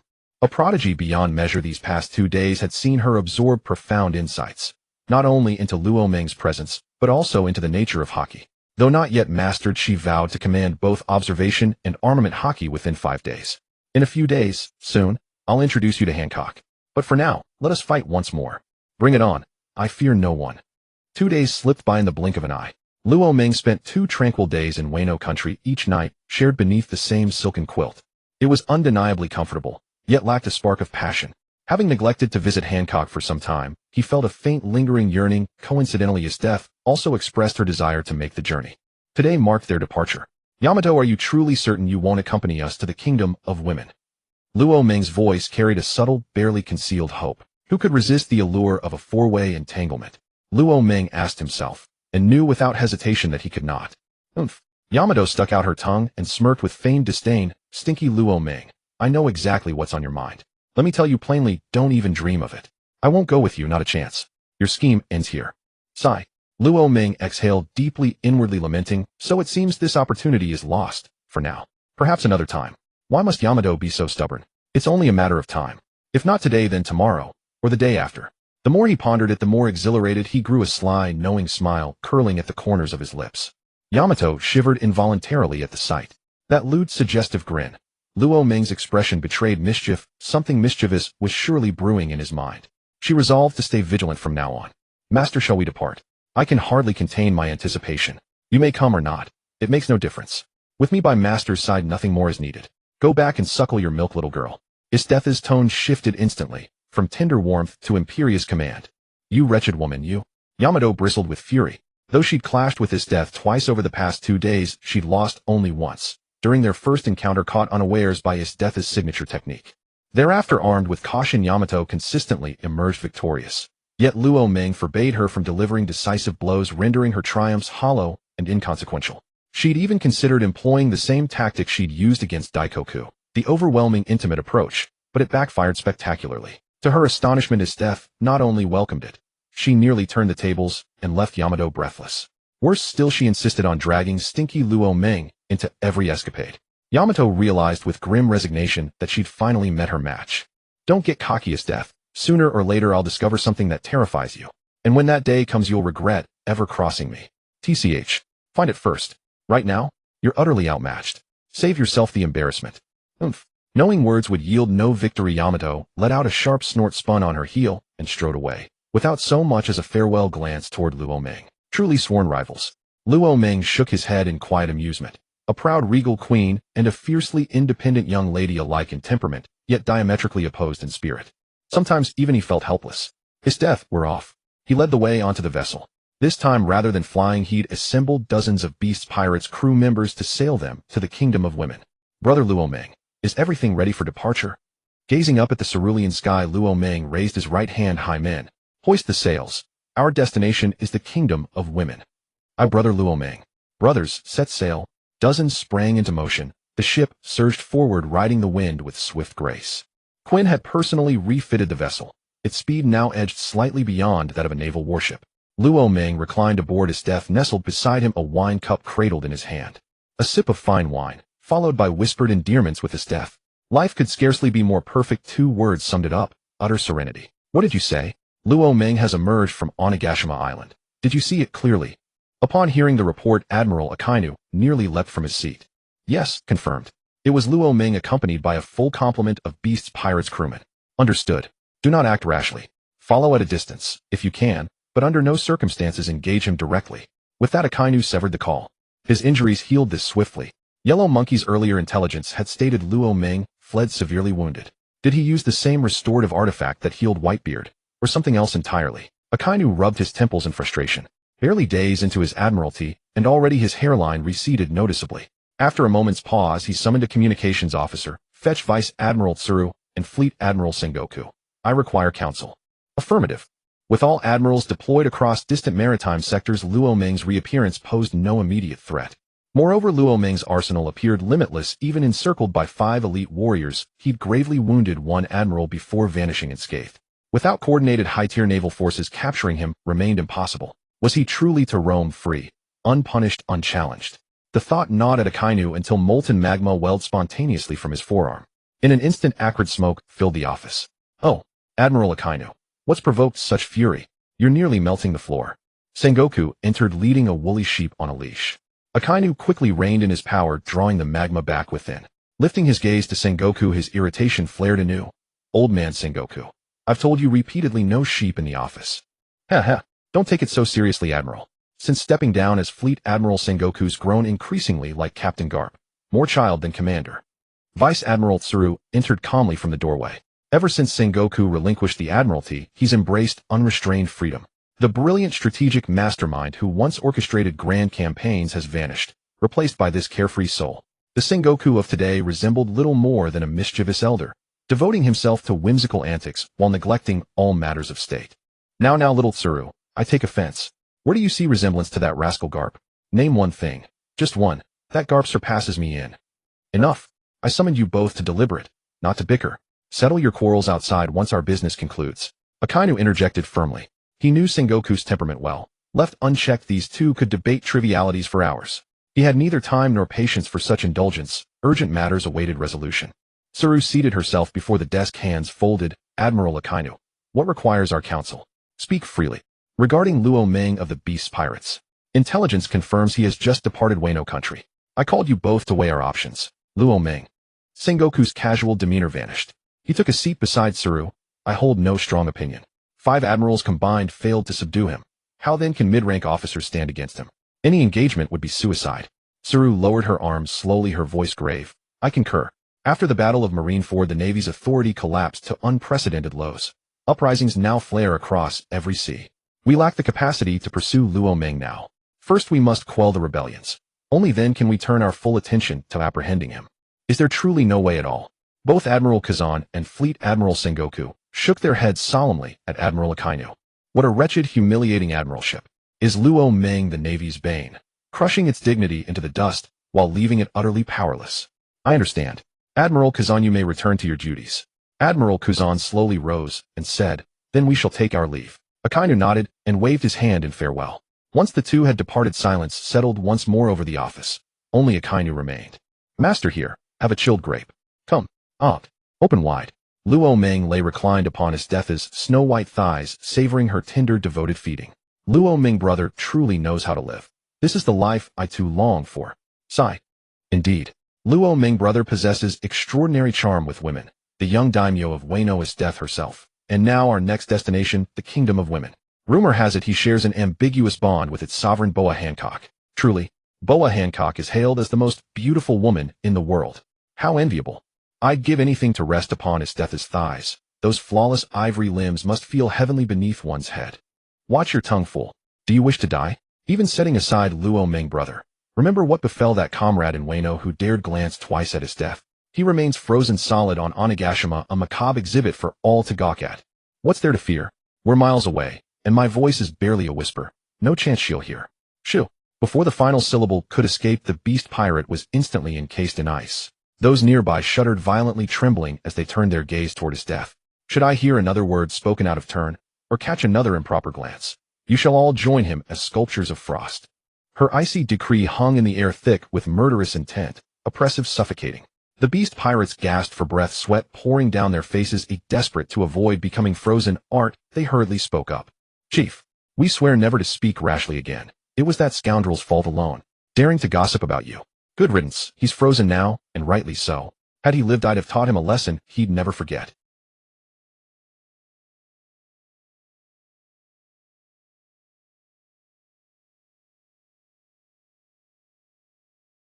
Exactly.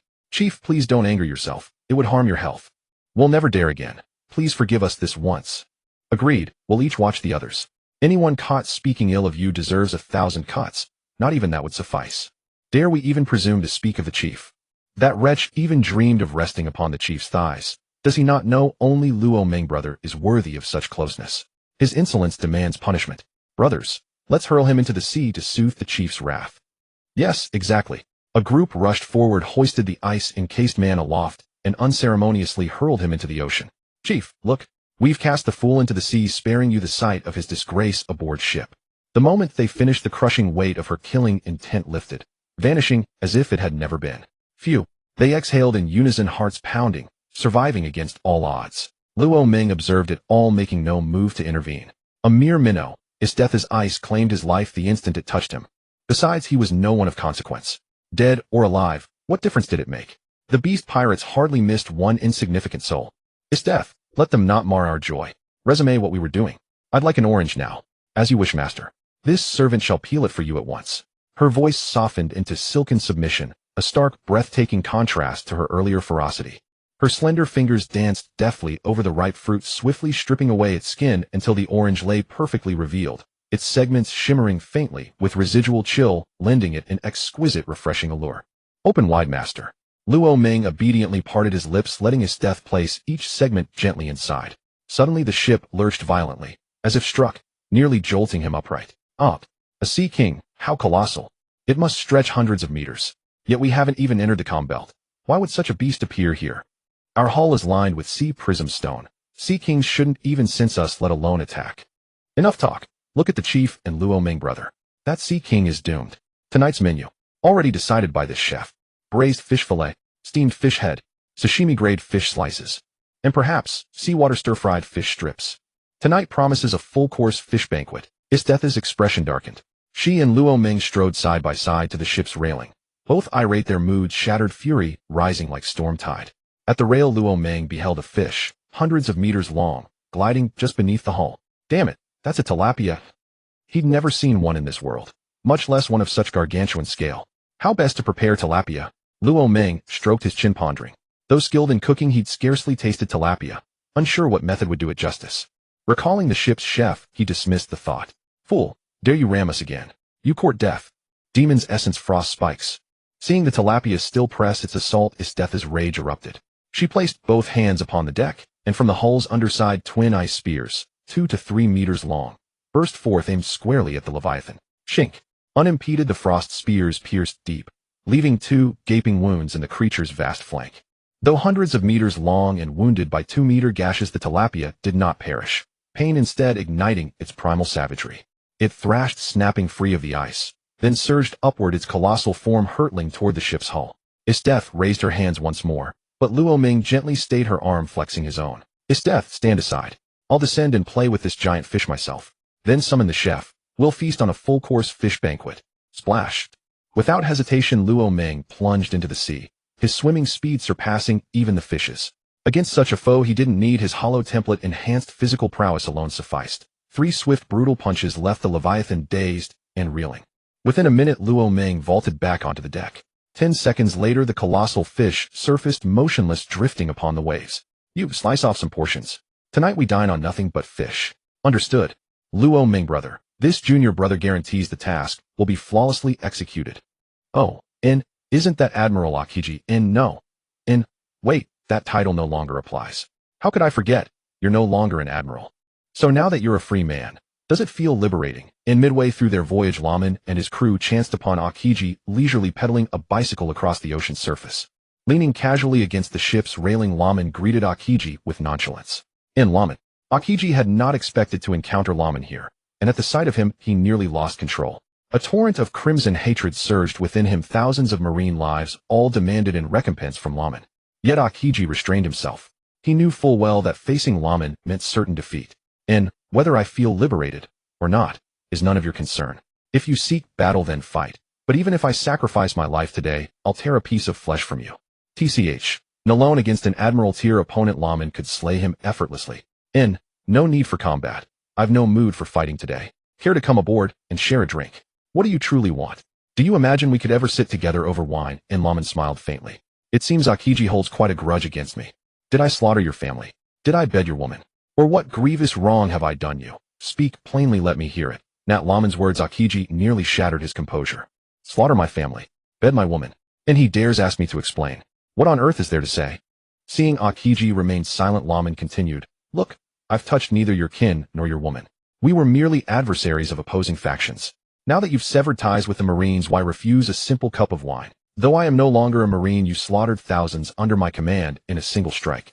That blood-soaked vengeance. I'm supposed to forget it. Are you a child, Akiji? Laman mocked, gazing at the seething hatred etched across Akiji's face. War is war. Death is inevitable. Had we lost, would you have spared us? Cease such naive rhetoric. It only reveals your ignorance. Akiji clenched his fists until his knuckles whitened. He could not refute Laman's words. The world government's methods were all too familiar to him. Had the Marines won, Laman's crew would have suffered terribly. Speechless again. I'm quite democratic. I invite you to speak freely. Just then Isteth emerged from the cabin, holding 2 wine glasses, gliding gracefully to Laman's side and leaning softly against him. Master, who is this? Her voice was languid. She had clearly just awakened. Laman accepted the glass as Death offered, taking a slow sip. This is Akiji, the former Marine Admiral. An old acquaintance. We happened upon each other and I extended an invitation to join us for wine, though he declined rather emphatically. Akiji narrowed his eyes at the woman who had appeared so suddenly. From her he sensed a palpable aura of danger, one that sent a chill down his spine. Few beings stirred such unease in him. He had never seen her before, yet Laman's companions always defied expectation. Death extended her glass toward Akiji, standing upon the ice, and laughed softly. To refuse my master's invitation. You, a former admiral, possess remarkable courage. Or do you fear death? She found him intriguing. Both wielded ice. Since ancient times, one mountain cannot harbor two tigers. With identical abilities, she yearned to know which of them reigned supreme. Akiji ignored Death's remark and turned instead to Laman. You called my words foolish. Yet this woman fares no better. We both dwell perpetually on battlefields. None of us fears death. If you dare, then fight. Life or death, fate shall decide. Death did not take offense. Setting down her wineglass, she drew her knight's blade and pointed it at Akiji with a wry smile. If you wish to play, I'll oblige. No need for master to lift a finger. Whoosh! Death leapt skyward, slashing her blade downward. 10 jagged ice spears materialized midair and shot toward Akiji with lethal speed. Ice sword. With a swift motion, Akiji traced his left hand across his right palm, and a crystalline sword forged entirely of ice appeared in his grip. As the ice spears hurtled toward him, he spun his blade in rapid succession. Every projectile shattered harmlessly against its edge. Even with Laman watching, Akiji would not stand idle. He lowered his center of gravity slightly, and, shave. In an instant he closed the distance, and thrust his ice sword straight at Death's chest. Block! Her knight's blade snapped horizontally across her torso, halting the thrust. Then she shoved Akiji backward with brute force, and summoned a massive slab of ice overhead. Rokushiki Tekai, boom! And the shockwave hurled crew members across the deck like leaves in a gale. They clung desperately to the hull to avoid plunging into the sea. After the blast, Akiji fell silent. What era was this?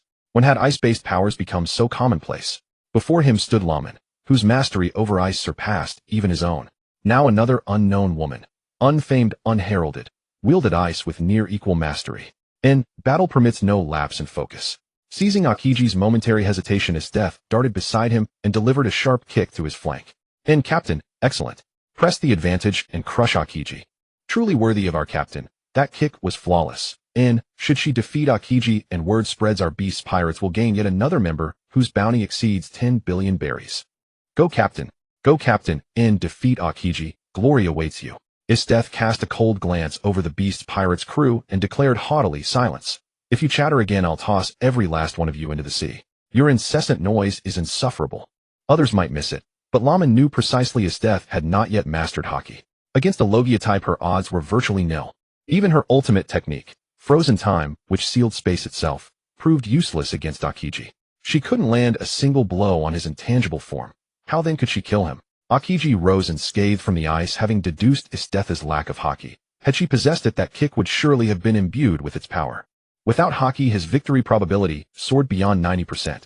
Placing both palms flat upon the ice, he exhaled a plume of frost and intoned gravely, glacial age.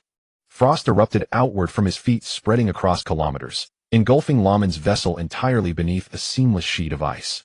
Death landed lightly atop the battlefield Akiji had conjured and chuckled softly. Humph. We both command ice, but your devil fruit ability appears far more versatile than my Taiga Demon's extract. Taiga Demon's extract. And what is that? It certainly isn't a devil fruit power. And if not a devil fruit, then what? Could it be the product of advanced technology? Akiji seized upon the crucial term in Death's words and ran through possibilities swiftly in his mind. Technology was the only explanation he could fathom, and if true, it lent some coherence to Laman's capacity for wielding multiple distinct abilities. Yet, could technology truly achieve such heights?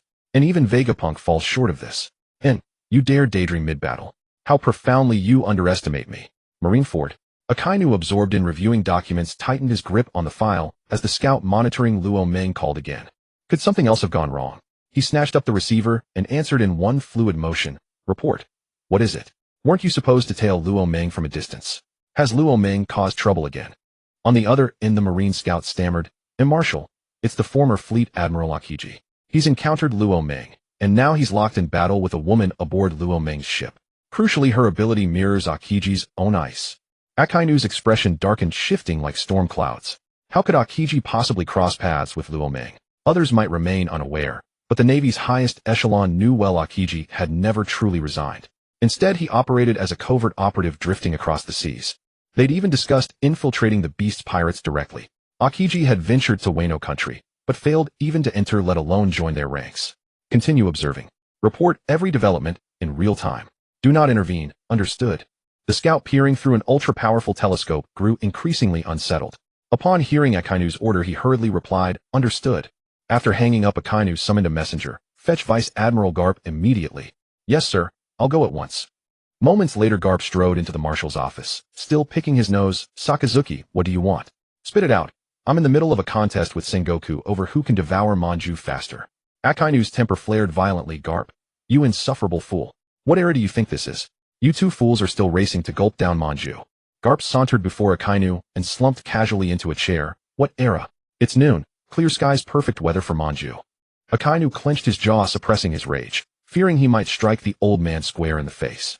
No more nonsense. I summoned you because of Aokiji. At the mention of Aokiji, Garp sobered, lowering his hand, and spoke calmly. What's happened to Aokiji? Tom was critical. Akainu spoke with grave intensity. Aokiji has encountered Luo Meng at sea, and is now engaged in combat. You must go there immediately, to extract him safely without revealing his true identity. Sakazuki, are you seriously overestimating me? Not only am I no match for Luo Meng, I couldn't possibly extract Aokiji covertly. Luo Meng isn't blind or foolish. The moment Navy forces intervene, he'll see through it. Then, Akainu paused, then continued decisively, pretend you're merely passing by. After all, Aokiji was your student. Your reason to intervene is justified. Whether Luo Meng believes it rests with fate. Also, find an opportunity to speak with Aokiji. Explore whether Luo Meng himself might offer a path into the beast pirates. Garp rose and fixed Akainu with a steady gaze. I'll go, but Luo Meng isn't someone Aokiji and I can handle together. If he decides to kill us both, our lives hang in the balance. Akainu stood as well. If he truly intends to end you both, flee without hesitation. I'll contact Kizuru immediately. He'll rush to your aid. From his desk drawer, Akainu withdrew a life paper and handed it to Garp. This belongs to the scout tracking Luo Meng. Take it and depart without delay. Garp accepted it. Then I won't waste another second. Sailing would be pointless. I'll go alone. Ordinary Marines would only die in vain. Without another word, Garp strode out, activating moonwalk, leaping skyward in rapid gravity-defying strides. Akainu watched him vanish, heart tightening with unspoken dread. May all be well. Cut now to the battlefield where Isdeth and Aokiji clash. Isdeth, though bearing numerous fine wounds, fought with mounting ferocity, her entire being alight with exhilaration. Swinging her knightly saber, she roared with manic laughter. Ha! Yes, this is it. This sensation of battle, exhilarating, enthralling. A madwoman. This woman was utterly deranged. Aokiji's expression hardened. He sensed no haki from her, yet her combat instinct was preternatural, her aura of slaughter rivaling even Conqueror's haki. Fight back. Weren't you enjoying yourself moments ago? Now you only dodge. Strike me, or I'll kill you. Aokiji grew reluctant to continue. His face settled into absolute calm. There's no point fighting further. Without haki you cannot harm me. Demon's essence, frostfall blades. In response, Isdeth unleashed her technique. Hundreds of ice spears coalesced in the sky and descended upon Aokiji in unison. As fellow users of ice, you cannot wound me with it. Frost Heaven Barrier. Aokiji pressed his palms to the ground. Surrounding ice surged upward, encasing him in an impenetrable dome. Isdeth's ice spears struck the barrier, ringing sharply, but failed to breach it. When silence fell, Aokiji emerged seamlessly, as if melting from the frozen wall itself. His gaze locked onto Isdeth, undimmed in resolve. He leapt high into the air, both legs whirling in tandem. Renkyaku chaotic dance. Dozens of razor-sharp, blade-like shockwaves erupted from his feet, converging in a dense lethal barrage. Ha ha ha, excellent. Dance of eternal frost. Laughing wildly, Isdeth swung her saber, matching Aokiji's rhythm. With each slash, jagged blades of ice tore through the air. Clang, clang, clang. Their techniques collided mid-air, resonant thunder echoing endlessly. In ice mastery, we are evenly matched. But, you're already spent. How then will you evade this? Frozen time capsule. Isdeth's pupils contracted violently. When did he get so close? Aokiji's right hand nearly brushed her. No time to hesitate. She unleashed her strongest technique instantly. Mokobo Temo. Time and air froze solid. Isdeth staggered backward 2 steps, then drove her saber deep into Aokiji's chest without pause. What happened? Why did I freeze, even for that instant? Staring at the blade piercing his chest, Aokiji's eyes filled with bewilderment. It felt as though time itself had congealed beneath her will. Were I not a Logia, and were she capable of haki, I would already be dead. Can ice truly freeze time itself? Even with my awakened devil fruit, I've never achieved such power. How did she accomplish it? Seeing that even her ultimate move could not harm Qing Ji, Luo Meng realized that further fighting was futile. He teleported to AIC-C's side and whispered, AIC-C, no need to continue. Without Haki, it's indeed difficult for you to kill a Logia user. AIC-C, who had been brimming with battle intent, instantly softened her expression at Luo Meng's arrival. Yes, master. Since master says stop, then we stop. Luo Meng glanced at AIC-C, noting she was slightly injured, but not seriously. Generous as ever, he retrieved a sins of bean from the system and gently placed it into her mouth. Qing Ji's eyes widened. This time he clearly saw the sins of bean and understood, as AIC-C returned to her pristine state, that this bean was the very item that had restored Whitebeard.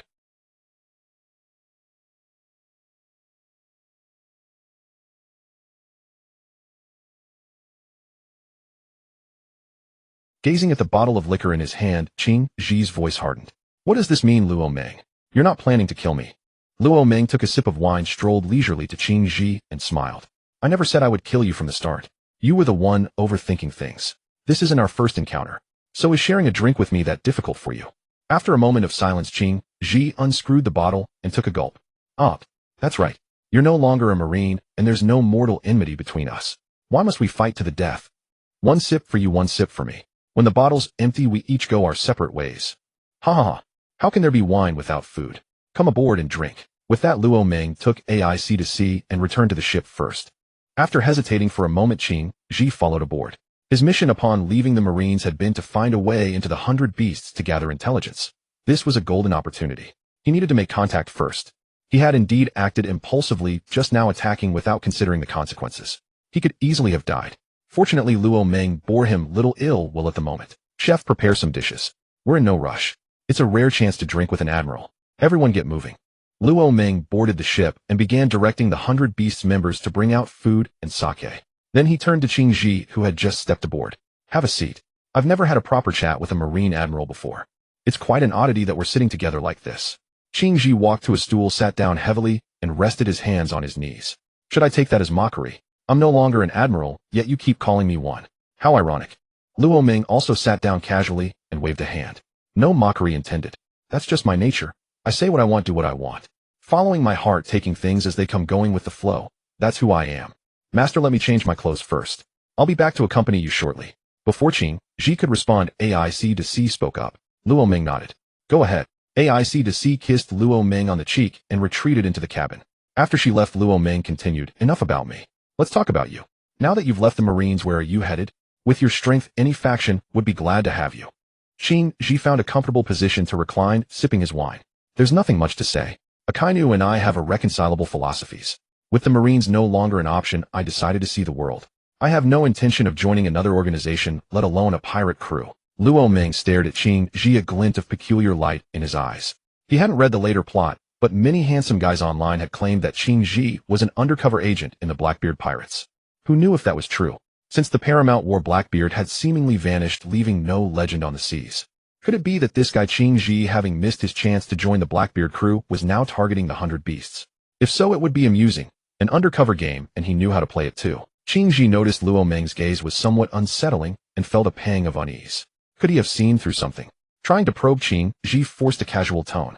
Why are you looking at me like that? Is there something on my face?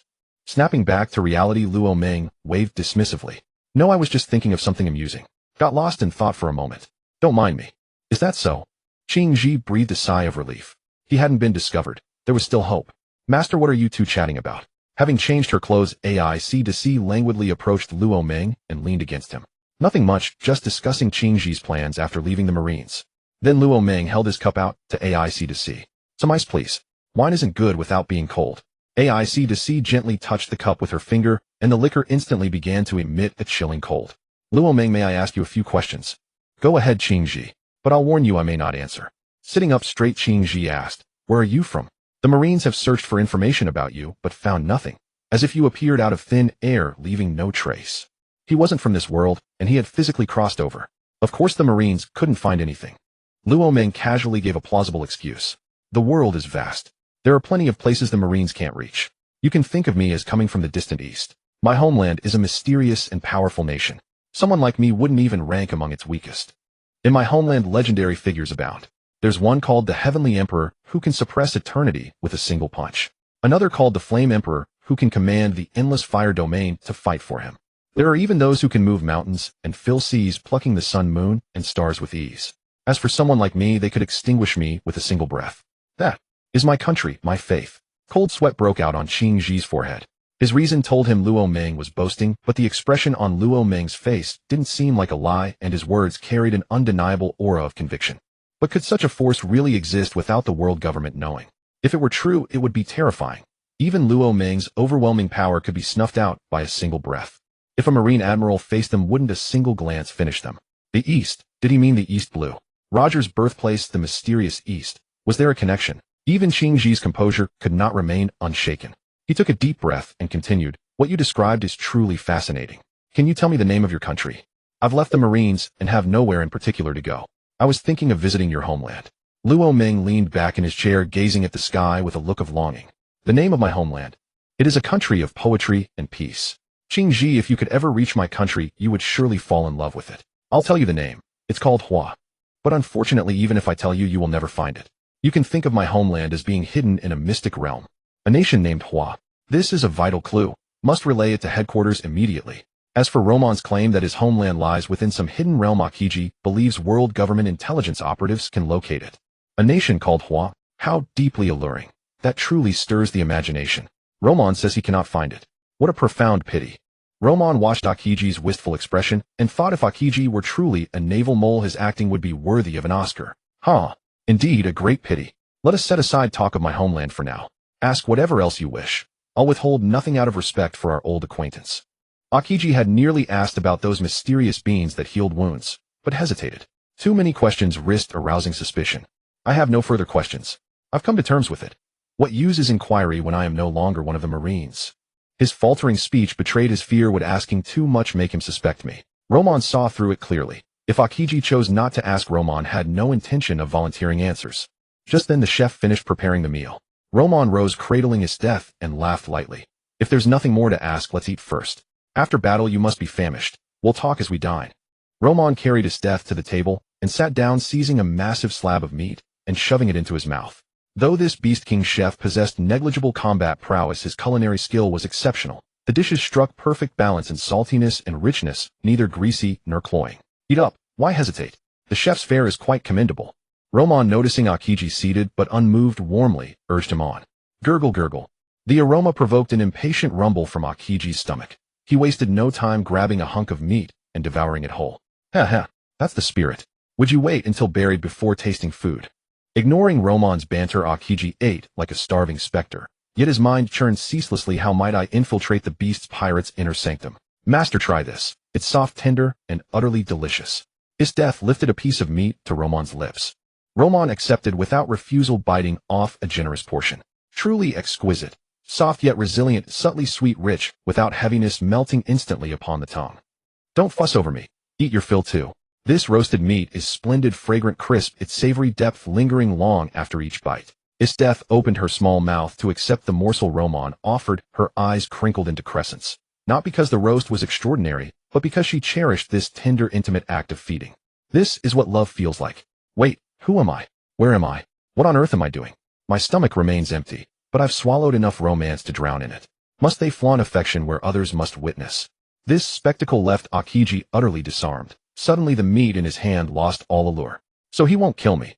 Only humiliate me to death. Roman and Isteth remained oblivious to his inner turmoil, and even if they knew, they would not care. Love earned through merit needs no audience's approval. All three were prodigious eaters. The chef's pace matched theirs perfectly. The feast lasted precisely 3 hours. As the meal neared its end, another guest arrived. Garp hovered midair, using moonwalk, stunned by Akiji's visibly swollen abdomen. Wasn't this meant to be a battle? Yet they seemed remarkably at ease together. Roman and the others noticed Garp at once. Roman glanced up, silent, but Garp's arrival confirmed his suspicion. Akiji was deep undercover. Garp's gaze flickered between Akiji and himself, making Akiji squirm. Desperately, Akiji signaled Garp with covert eye movements. Ahem, ahem. Garp reacted swiftly, coughing twice into his fist. "Akiji, what an unexpected encounter.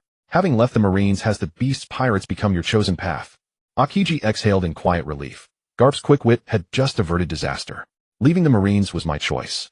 As for joining the beast's pirates, Vice Admiral Garp, surely you jest. Roman and I merely crossed paths by chance. Chance encounters rarely culminate in shared feasting and laughter. Akiji, you've known me long enough. Do you truly expect me to believe that? Keep pretending. Keep pretending harder. Are Garp and Akiji treating me as a fool, or blind to my presence entirely? Yet having witnessed such masterful performance, Romon felt almost obliged to play along, to honor Akiji's artistry. Cradling the languid as death, Romon grinned upward at Garp. Heh. Akiji is no longer a marine old man, Garp. What authority do you hold to interrogate him? Even were he to join the beast pirates, it's none of your concern. Or do you presume his talents would be squandered among them? Garp shot Romon a sidelong glance, unanswered, then turned to Akiji. I hope the path you've chosen does not haunt you with regret. Akiji rose, ascending via moonwalk until face-to-face with Garp. Is that a threat, Vice Admiral Garp?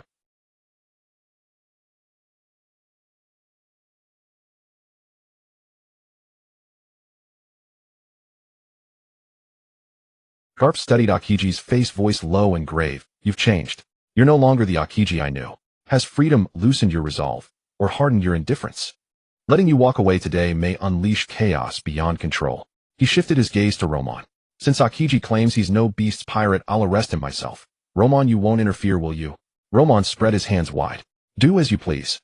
He intended to observe how far this charade would go. Enlisting Akiji as a naval agent held no real appeal. After all, even if he joined, he'd never breach Wano Country's gates. An ancient array barred entry. Any who harbored lethal intent toward its master would be repelled automatically. Romon doubted Akiji bore him anything but murderous intent. Armament hockey starfall. The moment Garp spoke, the air thickened with dread. He struck first, a jet-black fist hurtling toward Akiji's face. Akiji evaded effortlessly. Vice Admiral Garp, you know my strength well. Years ago I couldn't match you. But age has eroded your power. I know precisely how much. Armament hockey finger pistol. Even diminished, I retain enough strength to humble you once more. Let me impart your final lesson: never underestimate warriors of the old era. Iron body. Akiji's fingertip struck Garp's chest, like hammering steel. Garp stood unshaken. Akiji's finger throbbed with numbing pain. Garp's iron body deflected the finger pistol. Then with crushing force, he drove his fist into Akiji's abdomen. This time Akiji did not evade, deliberately absorbing the blow. Too close to Romon. No chance to transmit intelligence. But enduring that single strike granted precious distance. During the ensuing clash, he could whisper his findings directly to Garp. Yes, the plan was flawless. Aoki was hurled hundreds of meters backward, absorbing Kobe's blow full force. Kobe froze in disbelief. No, Aoki should have evaded it. How could he possibly have been struck? He hadn't truly meant to land the punch. The blow had already landed. Now he'd chase after Aoki to assess the damage. Shave. Whoosh. Using shave repeatedly, Kobe closed the distance and engaged Aoki once more in fierce combat. Aoki positioned himself with his back turned toward Luo Ming, then spoke with quiet intensity mid-battle. Admiral Kobe, listen carefully. I've just learned Luo Ming's homeland from him. This intelligence is critical. It must be relayed to headquarters without delay. Our intelligence division must pinpoint Luo Ming's birthplace immediately. So that was it. Kobe realized Aoki hadn't dodged his fist because he needed to pass on vital information. With an imperceptible nod, Kobe murmured softly, speak. I'm listening. I'll deliver this intelligence to headquarters myself. Aoki kept his back resolutely turned toward Luo Ming and his companions, rapidly yet meticulously reciting every detail he gleaned. Though Kobe's expression remained impassive inwardly, he wondered, could Aoki truly have been deceived by this young man? Such a preposterous tale. Were such a nation real, the world would long since have fallen under its dominion. The celestial dragons would never have held sway.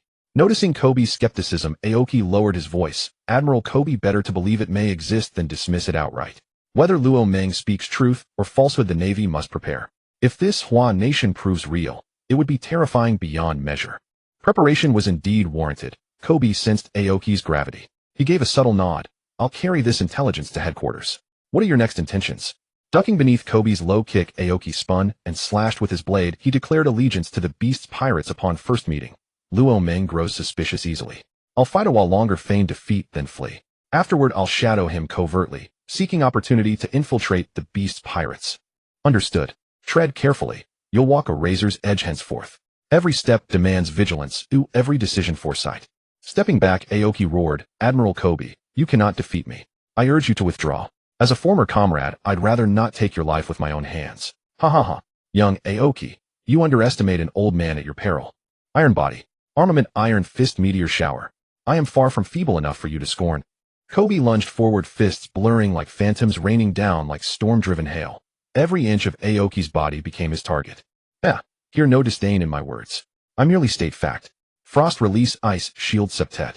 Layer upon layer of ice coalesced before Aoki. 7 concentric shields crystallized in rapid succession, gleaming with lethal frost light. Do you truly believe mere ice can withstand my iron fists? Too naive. Though aged, I retain the strength to fight. And now, watch closely. His fist shattered shield after shield. Within 10 seconds, all 7 ice barriers lay in splinters. Unabated, his blows surged onward toward Aoki. Shave, you cannot escape. I've locked onto you. Where then do you hope to run? Aoki vanished with Shave, yet the instant he touched ground, Kobe's voice echoed beside his ear. Before Aoki could react, searing agony erupted across his body. With a cry of torment, he vanished from sight. Hundreds of meters away, Aoki slowly rose, wiping crimson blood from his lips. Admiral Kobe struck with true lethality. This blow would demand weeks of recovery before full strength returned. Defeat was inevitable. His performance need no longer continue. It was time to withdraw. Admiral Kobe, you remain as sharp as ever. I retract my earlier remark. You stand unchallenged at your peak. But capturing me alone, that lies beyond even your might. Ice wall. With a palm strike upon the frozen surface, Aoki summoned a towering wall of ice, 30 meters high, severing the battlefield between them. One final piercing glance at Kobe, then Aoki fled. Seeing this, Kobe bellowed in fury, "Don't think you'll escape." Circling the ice barrier, he sprinted after Aoki at breakneck speed. Luo Ming and his death exchanged bewildered glances. Was that all? They'd barely begun to savor the spectacle before Aoki fled. Utterly disappointing. Even theatrical combat demands full commitment. Fleeing after a mere scratch. Such haste shames the very title of Fleet Admiral. His death had seen through it too. Though their acting held merit, Aoki and Kobe still fell short of seamless deception. Next time they meet, perhaps I'll gift them a copy of acting method for past life performers. For now, let's resume our journey. Brother Luo Ming, the sea. The entire surface is frozen solid. Our ship cannot move. Hearing Luo Ming's order, the helmsman hurriedly explained. Damn, I'd forgotten. Blame Aoki. He froze the ocean and fled without thawing it. Now I must clean up his mess. Infuriating. His death. Can you melt this ice? Watching Luo Ming's scowling frustration, his death stifled a giggle, her lips pressed together. Master, no need to melt the ice. I can command it directly, lifting the vessel into open water. If that's possible, then proceed. Luo Ming slumped back into his seat. His death began. His death channeled her devil's quintessence, raising the ship upon a pillar of ice beneath its hull. Once elevated, she extended a gleaming ice ramp downward, straight to the sea's surface. The vessel slid down the ramp like a skater on glass, plummeting from height to sea level in one exhilarating descent. Crew members clung tight, hearts pounding with raw, breathless thrill. Master, how was that? Thrilling, wasn't it? His death approached Luo Ming and leaned forward, resting her head upon his thigh. Luo Ming stroked her delicate cheek and chuckled. Acceptable, but you could make it even more thrilling. I'm quite open to escalation. You prefer greater intensity. His death's thoughts veered wildly. Her gaze softened into hazy allure. Master, shall we retire to the cabin? There I'll show you pleasures far more intense. That dazed, smoldering gaze, her divine figure, her unguarded candor. Luo Ming felt his inner cosmos ignite. Rising swiftly, he swept his death into his arms and strode toward the cabin. The beast's pirates' crew instantly twisted their heads away, pretending blindness, uttering not a whisper. To disturb Luo Ming carried faint hope of survival, but to interrupt his death, that merciless goddess. Not a chance. In the next instant, they'd be swallowed by the sea. Frantically, they scattered from the cabin door, clamping hands over ears, eyes averted, ears sealed tight against sound. Marineford, the Fleet Admiral's office. Akainu sat intently listening to Vice Admiral Garp's report, his focus deepening with every word, as if hearing a mythic legend unfold. A mysterious eastern land, where cultivators can slay Luo Ming with a mere breath. Then what are we, admirals? What truly are we? If such beings exist, capable of erasing Luo Ming in a single exhale, then a mere puff from them would annihilate the entire marine force. The gulf between us is not merely vast, it is cosmic. After Garp finished speaking, Akainu remained silent for a moment. Regardless of veracity, the Navy must investigate. Understood. Vice Admiral Garp, please proceed to the conference room first. I will summon Vice Admiral Tsuru and others immediately. Garp departed the office at a measured pace. Akainu then summoned a communications officer, issued his orders, and walked out calmly himself. Half an hour later, the conference room seated 4 figures: Akainu, Garp, Sengoku, and Tsuru. These 4 were the highest-ranking officers still stationed at Marine headquarters. Garp once again recounted the intelligence provided by Akiji. Silence descended like a shroud. The report was profoundly unsettling. The 4 sat motionless there, quiet, so absolute it seemed the room held no living soul. As Fleet Admiral Akainu broke the silence first, you have all heard Vice Admiral Garp's report. Speak freely. Your thoughts, your concerns.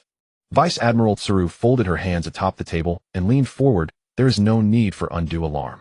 If this intelligence proves genuine, and yet no legends or records of such a power exist, it is likely a reclusive sect posing no immediate threat to the Marines. That said, we cannot rule out the possibility that Luo Ming serves as their vanguard.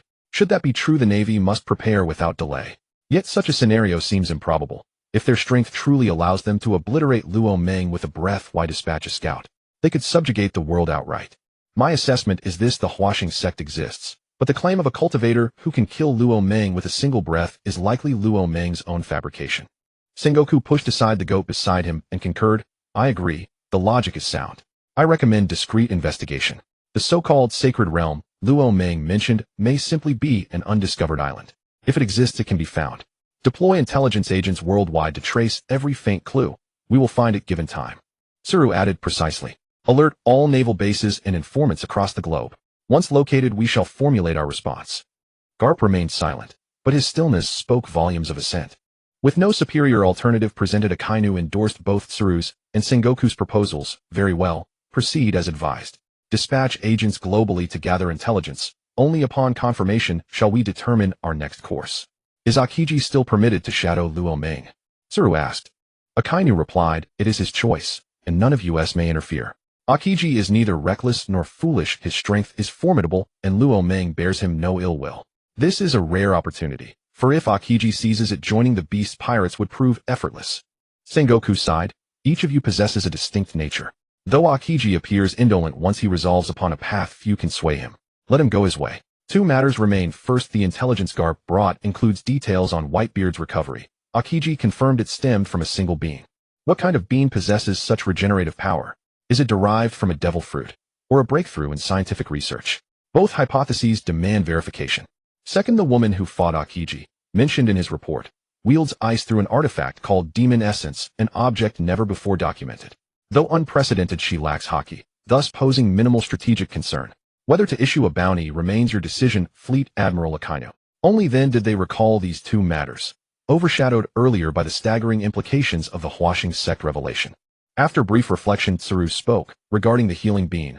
We possess no precedent. Such an item has never appeared anywhere in the world. Only Luo Ming holds it.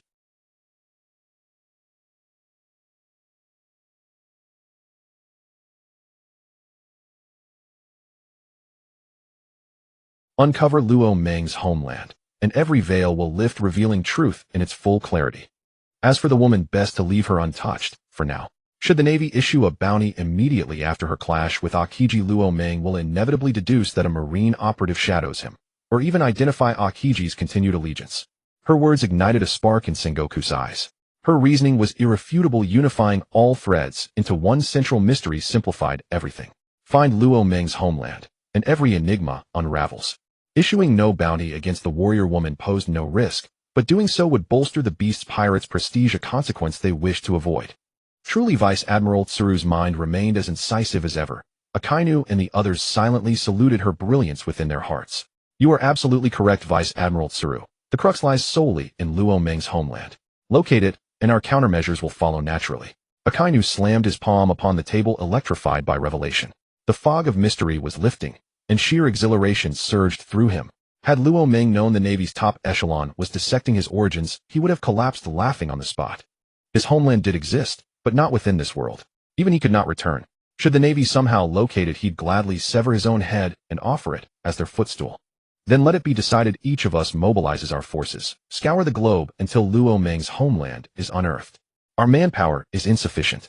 You begin preparations below. I shall report directly to the five elders and activate the world government's full apparatus. We will uncover this sect. Eyes blazing, Akainu strode out of the conference room before Sengoku could utter another word. Marineford. Peterson Saint ended the call. The five elders sat in grim silence. A power unknown, even across 8 centuries. Was it one of the D clan? Peterson Saint narrowed his eyes, voice low and ominous. You have all heard the report. Dispatch every available agent. Find them. The world government tolerates no hidden powers. Worldly Saint clenched his fist tightly. To think such a power might still dwell unseen in this world. We will find it and eradicate it. Sturt Saint, newly appointed among the five elders, adjusted his spectacles, a sect utterly absent from history. Scarce clues, only the character Hua. Where do we even begin?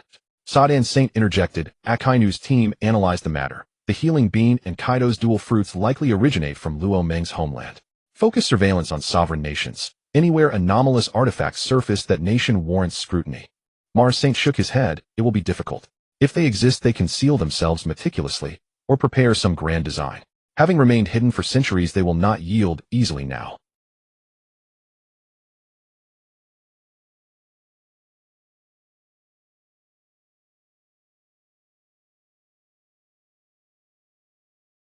Peterson Saint swept his hand decisively. Then deploy our agents. Immediately.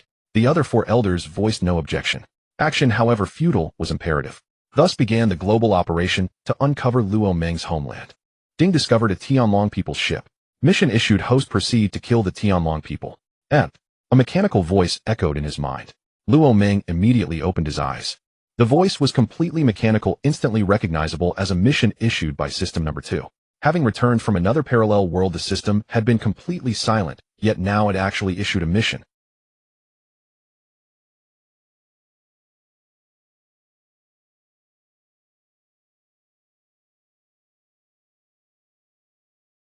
Since the system issued the mission at this moment, there was a 90% chance that ship belonged to those Tianlong bastards. Helmsman change course, steer right, full speed ahead. Although he didn't know why the course was changed, the helmsman dared not ask. He obeyed, turned the helm, and sped full speed toward the direction Luo Meng indicated. Master, why are we changing course? Aren't we going to Amazon Lily? AIC was also confused by Luo Meng's actions. Luo Meng held her in his arms and smiled. There are some bastards over there. I'll kill them first, then we can still make it to Amazon Lily in time. Hearing that they were going to kill AIC became interested. In Luo Meng's arms, she lifted her head to look at his handsome face. What kind of people require the master to act personally? Are there any strong ones? Your servant wants to play too. Probably not. Luo Meng was not very sure. According to common sense, whenever the Tianlong people travel, they are accompanied by Marines and CP organization members. But all the admirals and above have their own affairs. It's impossible for an admiral level to accompany the Tianlong people every time they go out, right? At most, there would be a vice admiral level combatant accompanying the ship.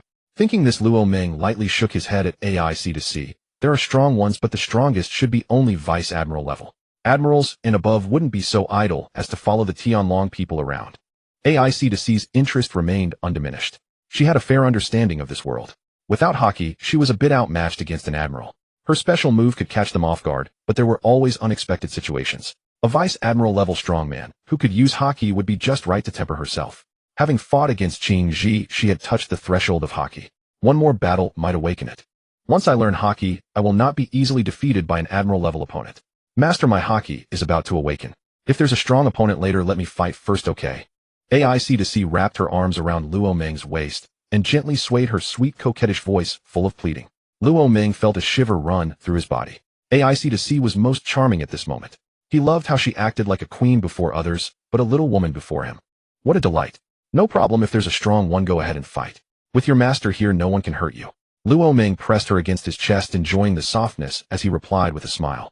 AIC was aware of Luo Meng's actions. She cooperated, her eyes nearly dripping with water. Then your servant thanks the master first. Hey, why be so polite with me? From now on, if you want anything, or want to do anything, just say it directly. We don't need to distinguish between us, right? Luo Meng lifted her chin, and after speaking couldn't help but lean in. A sensation of wetness immersed them both, lost in the moment. Why did Luo Meng change course? The intelligence officer in the distance was stunned. After analysis, Luo Meng's destination was clear, heading toward Amazon Lily. Why would he suddenly change course? He moved the telescope toward Luo Meng's direction and saw a ship.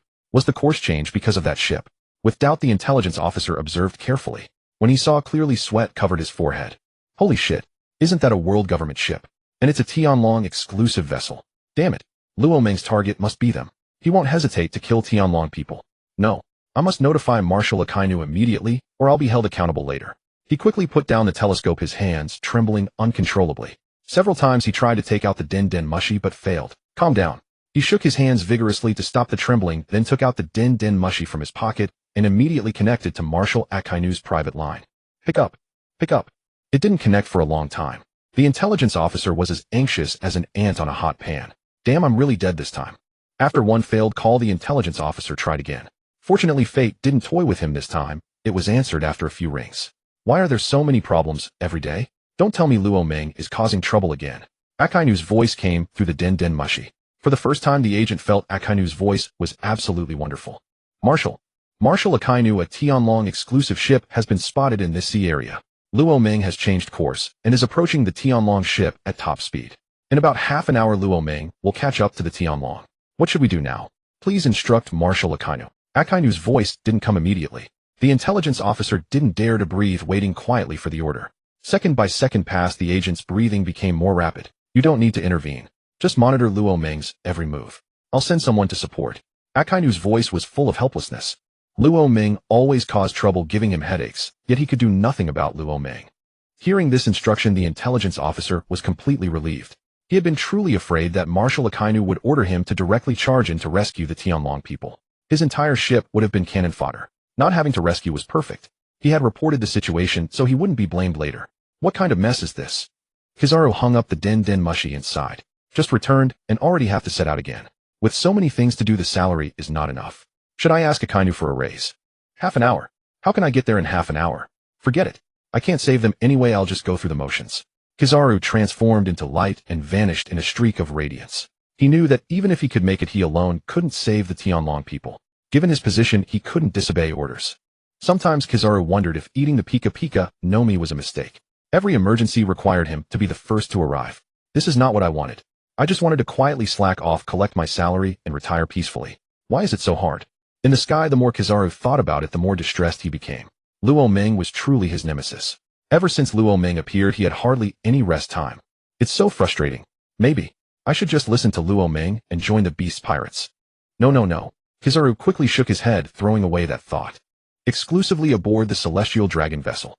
CP operatives wiped sweat from their brows, disbelief etched across their faces as they hung up the den mushi. He hurriedly seized a telescope and strode to the stern, scanning all 4 horizons, until his gaze locked onto a ship to starboard. When he finally discerned the devilish figure standing at its bow, his knees nearly buckled. Flee. We must flee. No confrontation allowed, was his first instinctive thought.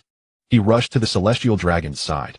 Your Holiness Garamak the Saint, the Godslayer Luo Ming approaches from our starboard flank. For your safety, I urgently request full speed ahead.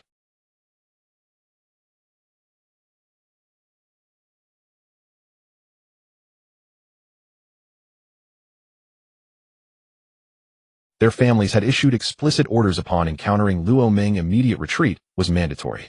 They may have been arrogant, but they were not suicidal. The world's pleasures remained unexhausted. Death held no allure. One Celestial Dragon seized a CP agent by the collar. Stop begging. Just accelerate, damn it. With that, he hurled the agent to the deck. Quick, alert the Marine Admiral for rescue.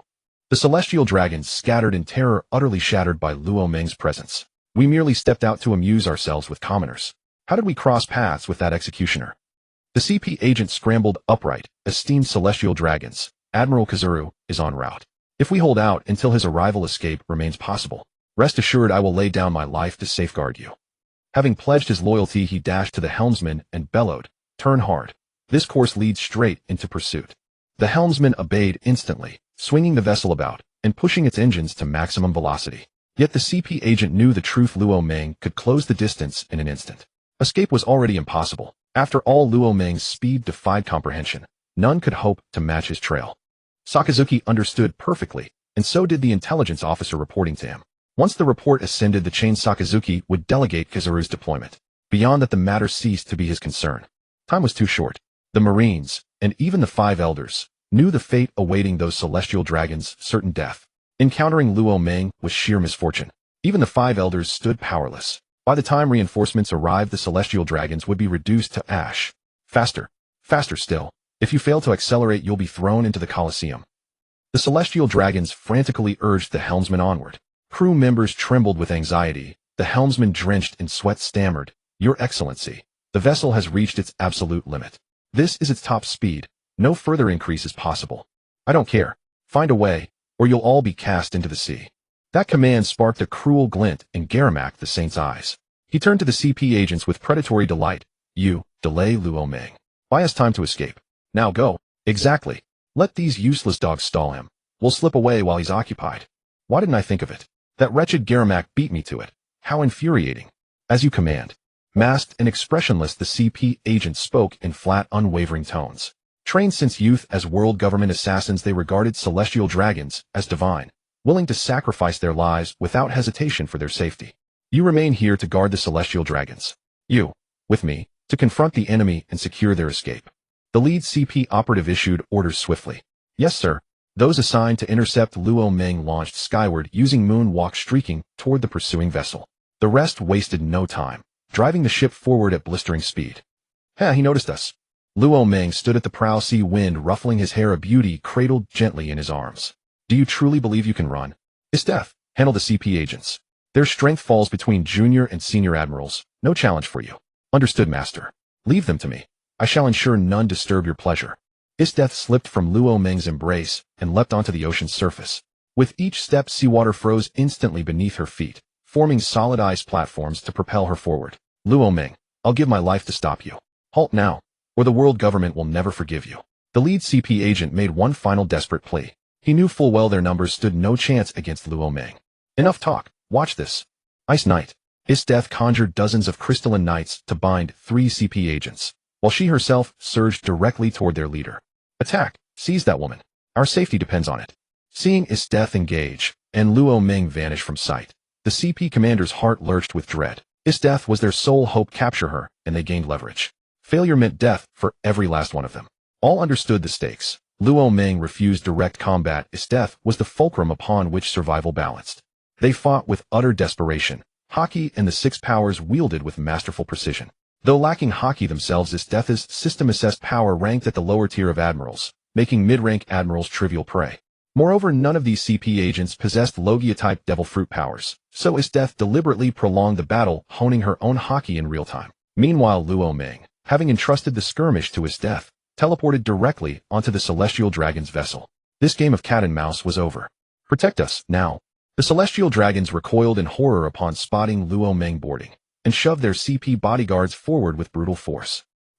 Luo Meng's chilling laugh echoed. Then he vanished once more. Each reappearance claimed a life. Within 10 seconds, only the celestial dragons remained standing. Don't kill me. Don't kill me. Name anything. You shall have it. Please spare my life. Gold, glory, everything you desire. We possess it all. Let us go, and it's yours for the taking. Or women. If that's your wish, name any, and we'll deliver her to you. Luo Meng watched their groveling with cold, mocking disdain. So slaying celestial dragons twice has branded me a demon in their minds. The outcome was inevitable. Yet Luo Meng lingered, perching casually atop the railing with playful contempt. Tell me, do you wish to live? Yes, yes, yes. Grant us life, and the world's treasures are yours. Forbidden or not, we'll conjure them for you. Luo Meng rested his chin on one hand, feigning contemplation. I've heard celestial dragons relish beast fights. Might I witness one, just for amusement?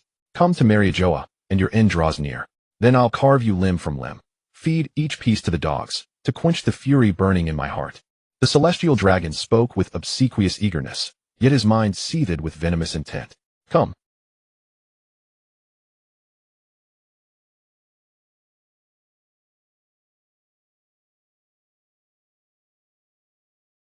This groveling Tianlongren made Luo Meng smile. He slowly lowered his hand, propping up his chin, and said casually with a smirk, I want to see it right now. How about, you play the role of beast fighters and perform for me? Luo Meng's words made the Tianlongren's face drastically change. They knew all too well what beast fighting meant. That's truly a life or death matter. What? Are you refusing my proposal?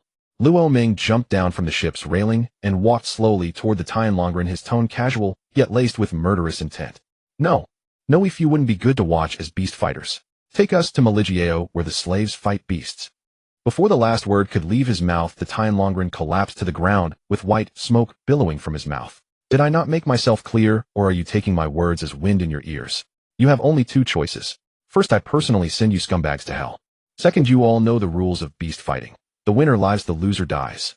In other words, only one of you can leave this ship alive from my hands. Alright, those are the 2 choices. Now, it's your turn to decide.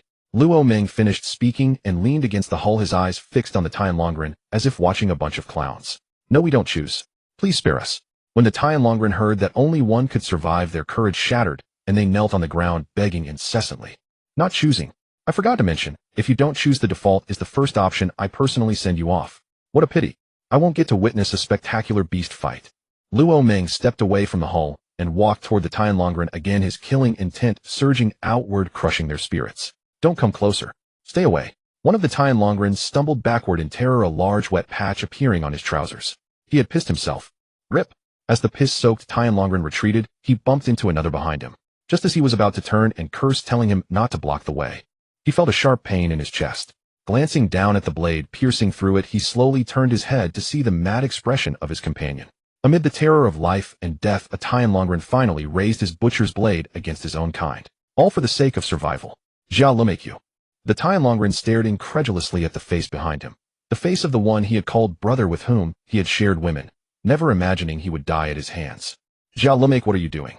Even if you manage to return alive to Maligiao, your family will never forgive you. Huh, I don't care. I don't want to die. Only one can live, so I'll have to send you all to death first. Jia Lumek raised his blade and hacked wildly at the other Tian Longren. Stop. Jia Lumek, you've gone mad. The Tian Longren quickly dodged Jia Lumek's attacks. After several dozen seconds, their tempers flared. A battle among the Tian Longren erupted, and in the pursuit none of them held back any longer. Tisk tisk tsk. Luo Ming clucked in amazement. Damn, these Tian Longren fought like common street thugs. Scratching faces, groin attacks, grabbing balls, kicking, butts, pulling hair, eye poking. They used every dirty trick in the book. They were nothing but utter scoundrels. Fun. Really fun. Luo Ming returned to the railing, sat down, and leaned sideways to watch the Tian Longren's thrilling performance. Hey, you stop poking eyes all the time. Go for the groin. Hey. Right. Like that, harder. Are you tickling him? And you, if you're grabbing his balls, squeeze them hard. Crush both eggs, and you'll win. Oh dear. I told you to squeeze hard. You idiot, how did he break free? You're truly a piece of rotten wood that cannot be carved. As for you did well. Groin attack, ball grab, face scratch, but kick, and even gave your opponent a combo move. Not bad. Promising. I'm watching you. Master, what are you doing? After finishing her battle, AI Sidisi quickly came to Luo Ming. Oh. Luo Ming waved at AI Sidisi and said with a smile, my darling, AI Sidisi is here. I'm watching a show. Come join me. It's quite entertaining. As AI Sidisi nestled into his arms, Luo Ming continued with a gentle laugh. Haven't mastered hockey yet. No need to rush. There's plenty of time. Take it slow. AI Sidisi extended her right arm, which had been wrapped around Luo Ming's waist, and held it before his eyes. Her arm began to slowly cover with a layer of faint black. This was the application of basic hockey. Master, this servant has grasped it. Even observation hockey I've initially comprehended. Her tone carried a hint of showing off. As if to say, come praise me. I'm ready to accept any words of admiration. Her exquisite face was lifted so high, how could Luo Ming not see? He found it somewhat amusing. AI Sidisi in this state looked exactly like a proud little swan. Fine. You're the most skilled, but don't be too proud. Raise your hockey to the advanced level, and combined with your time-freezing ultimate technique, there will be few in this world who can pose a threat to you. Luo Ming kissed her small lips and gently stroked her hair, his voice tender. AI Sidisi closed her eyes in comfort, transforming into a little kitten curled up in Luo Ming's arms. Fortunately, the railing they chose was wide enough for two to lie down. All right, master, I understand. I'll improve my hockey as soon as possible. AI Sidisi's delicate voice tugged at the heartstrings, making Luo Ming a little stirred. Suppressing the surge in his heart, he ran his hands over her body, enjoying the moment. Little siren, I'll deal with you when we get back. AI Sidisi's eyes were like a pool of spring water, and she said coquettishly, this servant awaits her master's punishment. Don't be gentle with me, master. Damn it. Can't take it anymore. Just as Luo Ming was about to pick up AI Sidisi and head back for a fierce battle, the fight among the Tian Longren concluded. Ha. I won. I don't have to die. Great. Jia Lumek knelt on the ground, covered in wounds, overflowing with excitement. Having struck first and wielding a sharp blade, he emerged as the final victor of this beast fight. Taking a deep breath, Jia Lumek looked at Luo Ming with joy in his eyes, but more so with killing intent. After this ordeal, he seemed to have grown, concealing his murderous intent well. Luo Ming has agreed, I won the beast fight. You can't kill me. You must let me go. This Tian Longren was quite interesting. He had a ruthless heart. Luo Ming didn't answer him. Instead, his gaze fell on the fallen Tian Longren. All of them had been pierced through the body, not just one hole.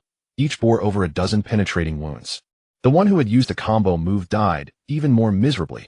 Half his face was sliced off, curing his cerebral thrombosis. Luo Ming withdrew his gaze and fixed it on Jia Lumek. A promise must be kept. If he said he would let him leave the ship, then he would. His credibility was rock solid. Luo Ming's gaze upon Jaro Mark deepened with playful mockery. Rest assured, I keep my word. You may leave now.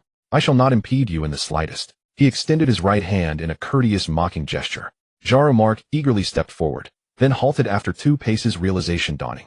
He stared blankly at the deck strewn with corpses and the endless expanse of sea stretching to the horizon. Leave, he whispered. How could I possibly leave? Turning back, he met Luo Ming's derisive smirk, and in that instant comprehension struck. Luo Ming had never intended to let him go. He could not steer a ship. Every crewman lay dead.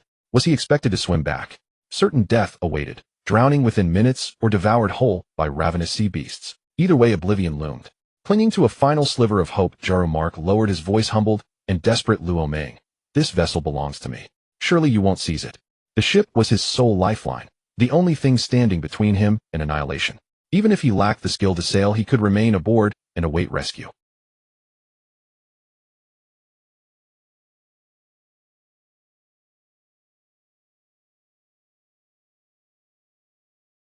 Luo Ming spoke casually, then added, you have two options. First, I'll personally eject you overboard. A gentle farewell. Unlikely. I make no promises about finesse. Second, you leap yourself. That choice preserves a modicum of dignity. He paused. Now choose. Jarumark's face twisted in anguish. Luo Ming's words left no ambiguity. Today, he would die. Survival in open water with his meager strength was utterly impossible. Can't decide. Luo Ming mused. Shall I assist you? Off you go. In an instant, Luo Ming teleported behind him and delivered a sharp, forceful kick to his backside. A cry of agony tore from Jarumark's throat as he spiraled through the air before vanishing beneath the waves. Luo Ming strolled to the ship's railing, perched 1 foot atop the wooden barrier, and rested his hands on his knees. Oh, I nearly forgot to clarify. I promised not to kill you on board. Once you're off the vessel, well, all bets are off. Jarumark, shattered, utterly broken, plunging into the sea, had already extinguished his will, but Luo Ming's words ignited fresh fury. Blood erupted from his mouth as he roared, Luo Ming, may you rot in eternal damnation. The world government will hunt you without mercy, and my clan shall pursue you across every sea until your last breath. Hope abandoned him entirely. If death was inevitable, he would at least curse Luo Ming with every vile epithet he knew. Revenge, however hollow, was still revenge. His curses intensified, each syllable laced with venom, until his death, unable to tolerate further insult, snapped, dare you speak thus? To slander him? I'll silence you myself. His death, stand down. He's already a corpse walking. Why waste wrath on dying breaths? Luo Ming interjected calmly, halting her advance. Then with effortless nonchalance, Luo Ming raised a hand toward the approaching beast pirate's vessel. You there? Send a few men to bind that wretch floating in the water. Don't bring him aboard. Tie him securely to the stern, drag him like a trophy. I intend to present him as a gift to Hancock. Yes, brother Luo Ming. One crewman saluted sharply, then turned and summoned several others to descend. This is no ordinary captive. He's scion of the celestial dragons, those aloof, godlike beings. Never imagined we'd lay hands on one. What exhilaration.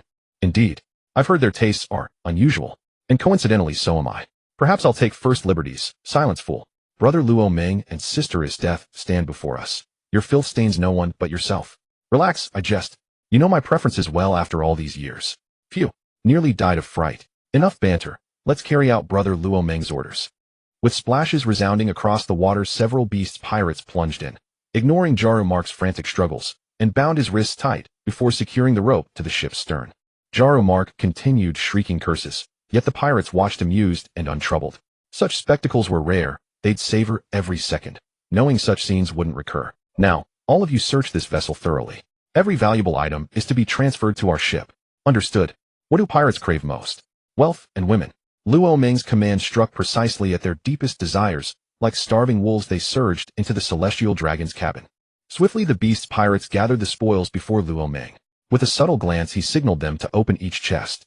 Gold, jewels, berries, devil fruits. Dozens of massive crates overflowed with treasure. The pirates' eyes gleamed with avarice.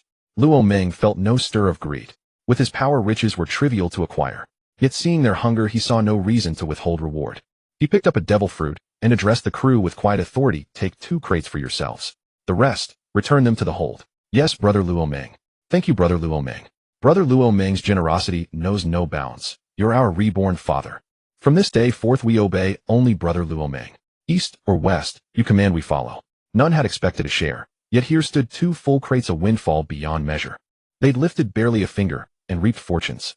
2 crates alone held treasures worth 200 or 300 million berries. Divided among 20-odd crewmen, each would claim over 10 million berries, enough to live lavishly for years. With 2 crates secured, their labor grew swifter, sharper, more fervent. Meanwhile, Luo Ming studied the devil fruit in his palm. Lacking a fruit compendium, he couldn't identify its type. Its hues swirled wildly. No memory from the original saga surfaced. Then, a voice echoed unmistakably, that of his ever-antagonistic system. How did this fruit manifest in this world? It has no place here. This pirate realm shouldn't host such a fruit. Interesting. Very interesting. Luo Ming murmured inwardly, System Father. Correct, it is I. How rare. Did you finally wake from your beauty sleep? You clearly recognize this fruit, and your astonishment at its presence in my hand suggests deeper significance. Enlighten me. Wise of you. This nap was exceptionally restorative, my mood correspondingly uplifted.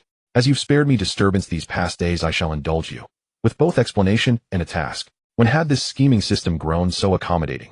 The shift unsettled him, yet he welcomed it. No more groveling like a supplicant. A silent chuckle rose within him. I'm listening attentively. First, let's talk about this devil fruit. Its name is the human fruit, mythical Zoan element form. This devil fruit contains the word element, but it cannot become an element itself. As the name implies, this fruit can control all elements in the world. Host, your luck is good. If you eat this fruit and develop it to awakening, you will become the natural enemy of all Logia users. With a wave of your hand, you can strip Logia users of their natural energy. Even before awakening, you can suppress them, and you can also control all elemental energy to attack. This system gives you a suggestion: you can eat this fruit. It will greatly help improve your strength. Is it that awesome? Luo Ming was extremely surprised. He didn't expect an unexpected joy. Thanks to the celestial dragon bro for sending warmth. But the second fruit I want is the charm fruit, or the super cool fruit. A person can only eat two. Should I eat it or not? Eat. Don't eat. Better eat it. The system suggested it, but not eating, it would be disrespecting this awesome devil fruit. After all, being handsome is for a lifetime, being strong is also for a lifetime. Without strength, how can you keep your handsomeness for a lifetime? Having thought it through, Luo Ming bit down without hesitation. Ugh. He was careless, forgetting that devil fruits not given by the system are all extremely disgusting. Taking that big bite almost made him vomit. It was as if he had eaten 2 pounds of feces. The taste lingered in his mouth. Master, are you okay? Wait a moment, I'll get you a bottle of wine to rinse your mouth. As for devil fruits, his death also knew. Having come to this world, she had learned about most important matters. Although she had never eaten a devil fruit, she had heard about how disgusting they tasted. Taking the wine his death handed over, he rinsed his mouth several times, and the taste finally faded. There was still a bit of flavor, but it was acceptable. Feeling the new power, Luo Ming casually extended his hand, and light element danced on his palm like spirits of light. Imitating Huang Yuan's attack method, Luo Ming pointed his finger at the sea surface, and light element gathered at his fingertip. With a thought, a laser beam shot into the sea, instantly causing an explosion, but its power was a bit underwhelming. Too small. It's okay for blasting fish, but barely enough for a fight. Luo Ming didn't mind. It was always like this when first eaten. After adapting for a while, he could use it in combat. Then he tried controlling various elements: wind, fire, thunder, lightning, water, darkness, light. All kinds of elements swirled around him, dyeing Luo Ming in colorful hues. Mythical Zoan fruits all have form transformations. Luo Ming sensed it spun his body, and his form changed. Wow, master, you look so handsome. His death's eyes turned into star shapes, looking at Luo Ming with a besotted expression. Seeing her exaggerated reaction, Luo Ming couldn't help but control water element to form a mirror in front of him. Is this me? Even the universe's most handsome guy can't be as handsome as me. The system rewarded templates also changed appearance, but overall they weren't breathtakingly handsome. But this appearance, damn, it's so handsome it slaps itself in the face. He was already handsome, and in element form it added even more charm, directly surpassing the looks of other templates. A chiseled face, sharp eyebrows, and starry eyes, angular features. His hair turned white, long, and falling on his shoulders, along with a coat made of pure energy fluttering in the wind. Isteth's heart itched more and more. She wanted to take a bite. In this state, Luo Ming's perception of elements became clearer. Without him even moving, all elements around him eagerly swirled around him. Not to mention his death, even the Beast's Pirates members were astonished when they saw Luo Ming in his element form. Wow, Big Brother Luo Ming's appearance is indescribably handsome. It's not an exaggeration to call him the world's most handsome man. If Big Brother Luo Ming always shows this form, women will be totally captivated. With this appearance, I feel so inferior. From today onward, women who see Big Brother Luo Ming like this will probably be love-struck and unable to sleep. It's simply invincible, strong, handsome, popular with women. He's a true winner in life. A role model for us. As long as Big Brother Luo Ming is in this world, everyone will be overshadowed by him. Tisk, even I, a grown man, am almost turned gay. When the Beast's Pirates member heard these words, the others looked at him with strange expressions, stepping back 2 steps spontaneously to keep distance from this person with special tastes. Seeing this, the Beast's member angrily said, "What kind of look are you bastards giving me? I was just joking." You actually believed it. His words had no effect. Instead, the others stepped back a few more steps.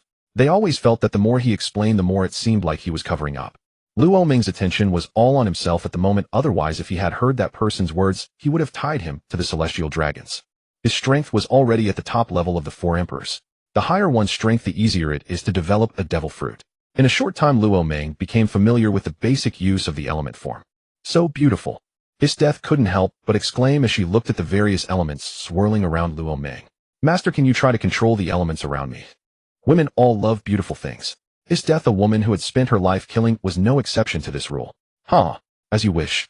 Luo Ming gently waved his right hand toward Isdeth. The elements around him instantly flew toward her, encircling her. She reached out to touch them, and a warm feeling traveled from her palm into her body. Since they were pure energy and Luo Ming controlled them deliberately, the elements around Isdeth had no destructive power, leaving only gentle elements. This feeling is so comfortable. Isdeth closed her eyes, feeling the warmth inside her body, and her heart was incomparably calm. Ever since she drank the demon's extract blood, except when holding Luo Ming, she hadn't felt this warmth for a long time. She was deeply infatuated with this gentle temperature. Luo Ming didn't disturb Isdeth, letting her play with the various elements. He sank his mind into his consciousness. He hadn't forgotten that the system still had a task for him. Without much ado, Luo Ming asked directly in his mind, "System, Dad, what about the task you mentioned?" Ding, issuing a side quest, "Now please find the origin of the element fruit." Luo Ming frowned, thinking to himself, aren't devil fruits just products of this world? What origin is there? There's talk of a devil fruit tree. Is the system asking me to find the devil fruit tree? If he couldn't figure it out, he'd just ask, "System, Dad, are you asking me to find the devil fruit tree?" No, the system can give you a hint. The answer is in the calm belt. As for what it is, wait until the host finds it, and this system will explain. The calm belt, the territory of Amazon Lily. The area is quite large, of finding it seems troublesome. The system issued a quest, so the origin of the element fruit must be significant, and its location must be special. If one person can't find it, then mobilize all Beast Pirates members to search. I don't believe we can't find it. Thinking this, Luo Ming returned to the ship, took out a Den Den Mushi, and directly contacted Kaido. Kaido slowly hung up the Den Den Mushi and turned to Kin, saying, "Kin, assemble all Beast Pirates immediately. Our destination is the calm belt. Investigate every anomaly within it, and report any findings to Luo Ming without delay." Kin instantly rose to his feet and replied, "Brother Kaido, what could possibly warrant such an unprecedented mobilization in the calm belt?" Kaido shook his head. Luo Ming gave no explanation. But if he commands it, there must be profound reason. Relay the order at once. I shall depart ahead of you. Old man, has the entire Beast Pirates been ordered out? Has something happened to Luo Ming? Yamato emerged from around the corner. She had overheard Kaido's command, and the mention of Luo Ming sent a surge of urgent concern through her. Kaido spoke softly to reassure her. "Yamato, rest easy. Luo Ming is unharmed. He has summoned the full force not for battle, but to locate an anomalous site deep within the calm belt." Up. Yamato exhaled deeply, her shoulders relaxing. So Luo Ming was safe. Nothing else mattered. Since this demands total mobilization, it must be vital to him. "Let me accompany you, old man. I'll set out with you now." Kaido did not refuse. He nodded. "Very well, we leave together." Kin, gather the crew and follow swiftly. "Brother Kaido, should we retain a contingent in Wano Country?" Kaido waved dismissively. "No need. As you said, Wano is safeguarded by Luo Ming's formation. It faces no threat. Deploy every last member. The calm belt is vast. Even our full strength will require considerable time to scour it thoroughly." "Understood. I will assemble them at once." Kin bowed slightly and strode briskly from the chamber. "Then let us depart without delay." Kaido led Yamato outside. Roar, screech.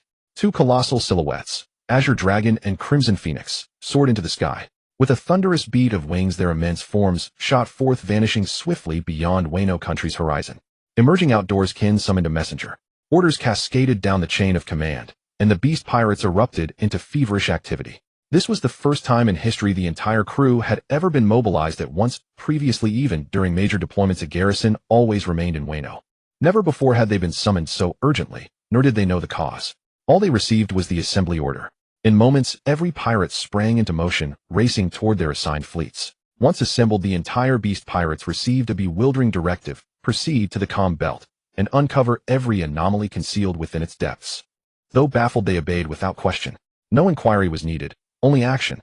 With formations complete, every fleet lifted anchor and sailed from Wano Country, cutting a resolute course toward the calm belt. "Isdeth, enough play. It's time we departed." Luo Ming, having relayed the matter to Kaido, ended the call. Seeing Isdeth still immersed in idle amusement, he broke her reverie with firm words. He then gestured, and the swirling elemental energies encircling her dissipated instantly. "Master, does urgency demand your attention?" Isdeth approached, her voice laced with quiet curiosity. Taking her hand, Luo Ming guided her back toward the ship. "Indeed, there is urgency. I must retrieve an artifact hidden somewhere within the calm belt. Its expanse is immense. The search will consume considerable time. We sail now for Amazon Lily. As you command, master. I am yours to direct. Returning aboard, Luo Meng addressed the beast pirates. Set sail. Destination Amazon Lily. I'd. By your order. Brothers, hoist anchor. At Luo Meng's command, the crew surged into renewed motion. As the vessel began to stir, one pirate suddenly pointed astern. Brother Luo Meng, a small boat approaches from behind, and its crew wears marine uniforms. Brother Luo Meng, behind us a small vessel draws near. Its crew bears marine insignia. Luo Meng followed the gesture, and indeed a lone skiff cut through the waves. Hold position. Let us see what the marines intend. The beast pirates ceased all movement, standing silent as the marine vessel closed the distance. Luo Meng, please don't attack. I've come only to deliver this den mushi. The world government's highest echelon wishes to speak with you. The marine stammered, paralyzed by terror.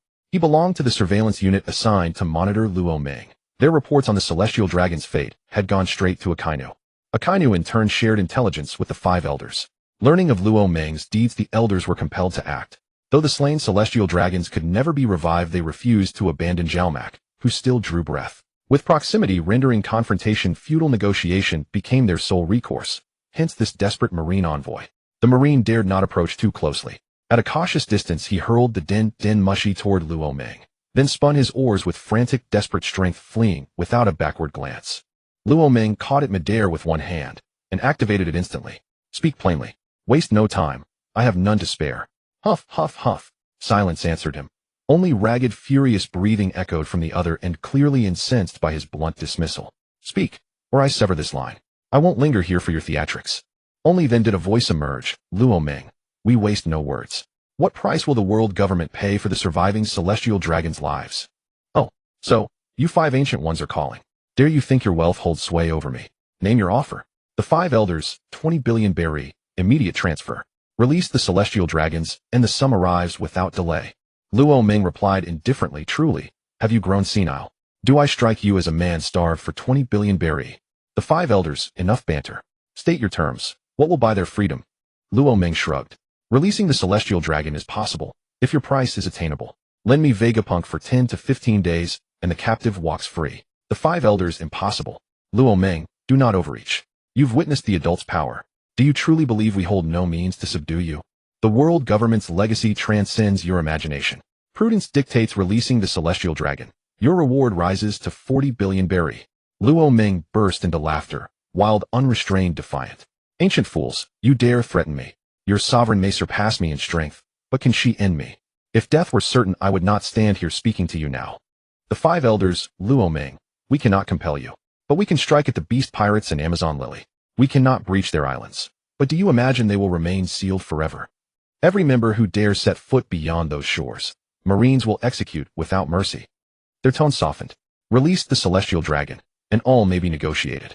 The world government has never provoked you. You alone have waged war upon us. Past grievances, we will erase them entirely. Our sovereign herself extended invitation to you once. Now we extend it again. Join us. All privileges granted to celestial dragons, yours without reservation.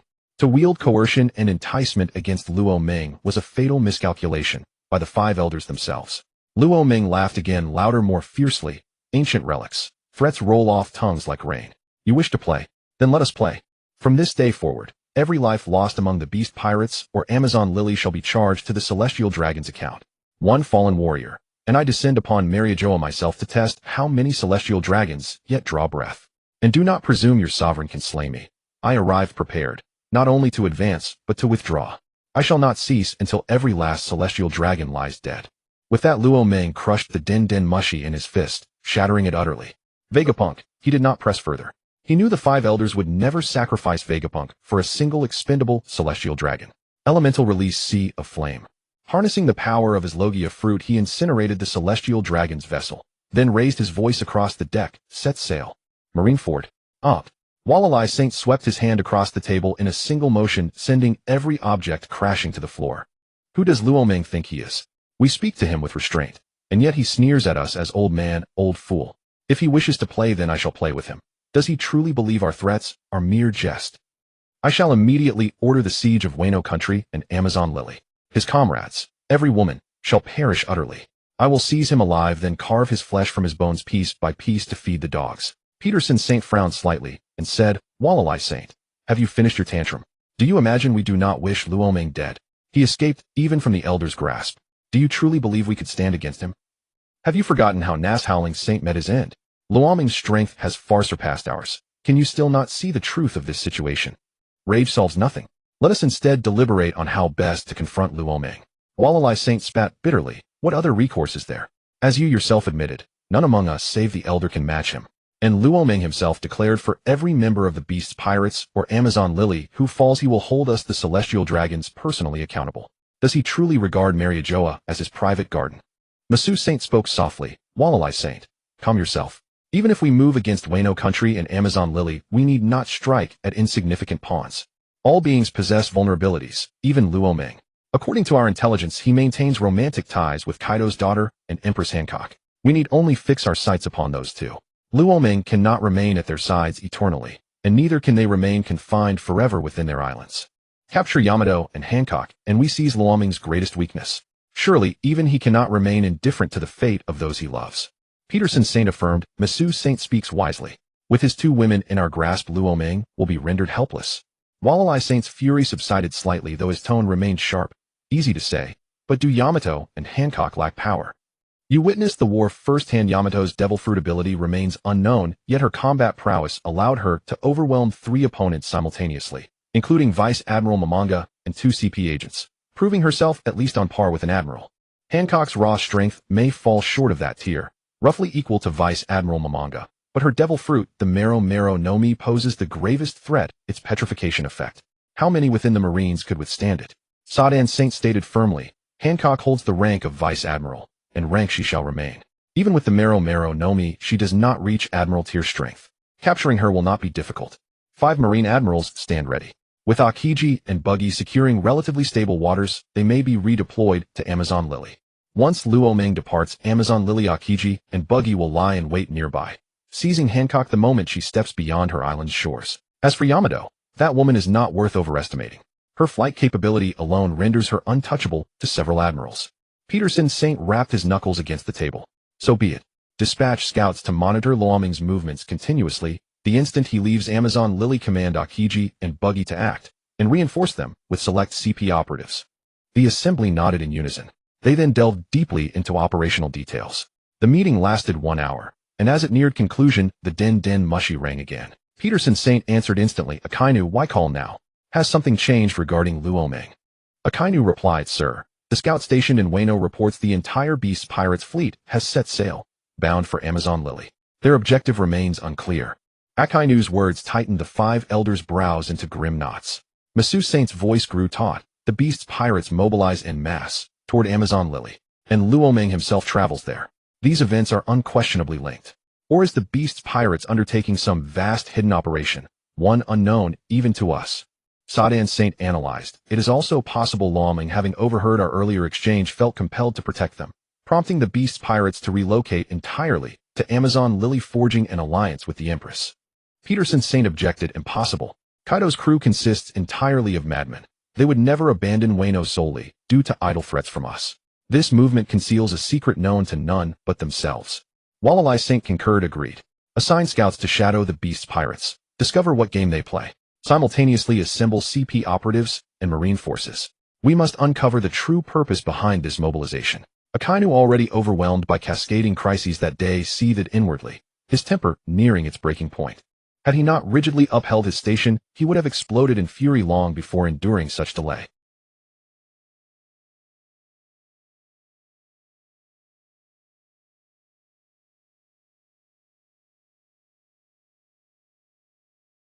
Akainu curtly acknowledged the order before hanging up. Only then did he transmit the command to his scouts, and finally conclude his duties. Glancing at the 2 elderly men snacking idly in his office, his resentment flared anew. Out, both of you. Eat elsewhere. You're obstructing my sight. TCH, fine, we'll go. Come Sengoku, we'll continue our contest in my office. When it comes to eating senbei, you've no chance against me. Garp, utterly unfazed by Akainu's rage, seized Sengoku's arm to drag him out. Sengoku rose gently, disengaging Garp's grip, and addressed Akainu with furrowed brow. Sakazuki, I heard your report. There's no need for such agitation. Since the 5 elders have issued orders, execute them without hesitation. So long as Luoming stands with the Beast's pirates, they remain beyond the Marines' capacity to subdue. View this calmly, or you invite only needless distress. Akainu waved dismissively. Understood, leave now. Then turning to Garp he added, old friend, let's go. Sakazuki isn't a child, he knows his duty. You, however, who cannot even resolve your own turmoil, dare instruct him. Garp once more took Sengoku's arm and led him from the office. Indeed, how could one counsel another when one's own heart remained fractured and unresolved? Sengoku recalled the war, anguish flooding his chest. If only I had spared Ace. Had Ace lived, the Marines would not have suffered such grievous losses. Sengoku sighed deeply, losing all desire to compete with Garp over Senbei. At the doorway he wrenched his arm free and walked away in silence. His silver hair shimmered under the light. From behind his figure radiated profound desolation. Garp scratched his head bewildered. Did I say something wrong? Again? Roar. Screech. Kaido transformed into the Azure Dragon and Yamato as the Fire Phoenix let loose thunderous cries that shook the heavens. After their roars faded, both landed upon Luo Meng's ship. Yamato strode forward, forcefully shoved aside his death, then wrapped her arms around Luo Meng and purred playfully. You rotten Luo Meng. What urgent matter warrants mobilizing the entire Beast's pirates? His death chuckled at Yamato's boldness, mischief dancing in her eyes. Little Yamato, you still haven't learned your lesson, have you? Shall we play our little three-way game again? Humph. Yamato ignored her entirely, refusing even to glance her way, and held Luo Meng tighter, unyielding. Luo Meng gently tapped her hand and smiled in reply. Nothing dire, just an investigation into the calm belt's anomalies. What exactly we'll find remains unknown, and answers will only emerge once discovery is made. Kaido cast a glance toward the celestial dragon tethered behind the ship and asked, Luo Meng, why capture one of these wretches? Why not end it? Doesn't its presence grate on your nerves? The celestial dragon had astonishing luck. He remained alive, though barely. Utterly spent, he hung limp and half-dead from the ship's stern. Luo Meng released Yamato and strolled calmly to the stern, resting 1 foot atop the railing. I encountered several celestial dragons en route. I slew a few. This one I'm keeping as a gift for Hancock. His tone shifted smoothly. Brother Kaido, have all Beast's pirates been deployed? Every last one. Jean is leading them toward the calm belt now. Luo Meng, do you possess any concrete clue about what we seek? Mobilizing the entire Beast's pirates means scouring the calm belt thoroughly. It'll take time. A precise lead would be invaluable, but the system offered only this cryptic hint. The answer lies within the calm belt, though no one knows what it is. Luo Meng sighed softly and said, no leads whatsoever. Brother Kaido, please instruct your crew to watch for unusually distinctive trees across the islands of the calm belt. That's the only tangible direction I can offer. Distinctive trees. Kaido blinked, utterly bewildered. With countless tree species across the world, only Queen possessed broad botanical knowledge. Most Beast pirates could scarcely identify common flora, let alone discern rarity. To them, nearly every tree appeared extraordinary. Luo Meng, this so-called clue is truly... Kaido fell speechless. Luo Meng shrugged. No choice. We'll search thoroughly first. It may not even be a tree. Let's begin the sweep. Very well. The Beast's pirates haven't stirred in ages. It's high time they stretched their limbs. We'll turn the calm belt upside down until something uncanny surfaces. I won't accompany you to Amazon Lily. I depart now.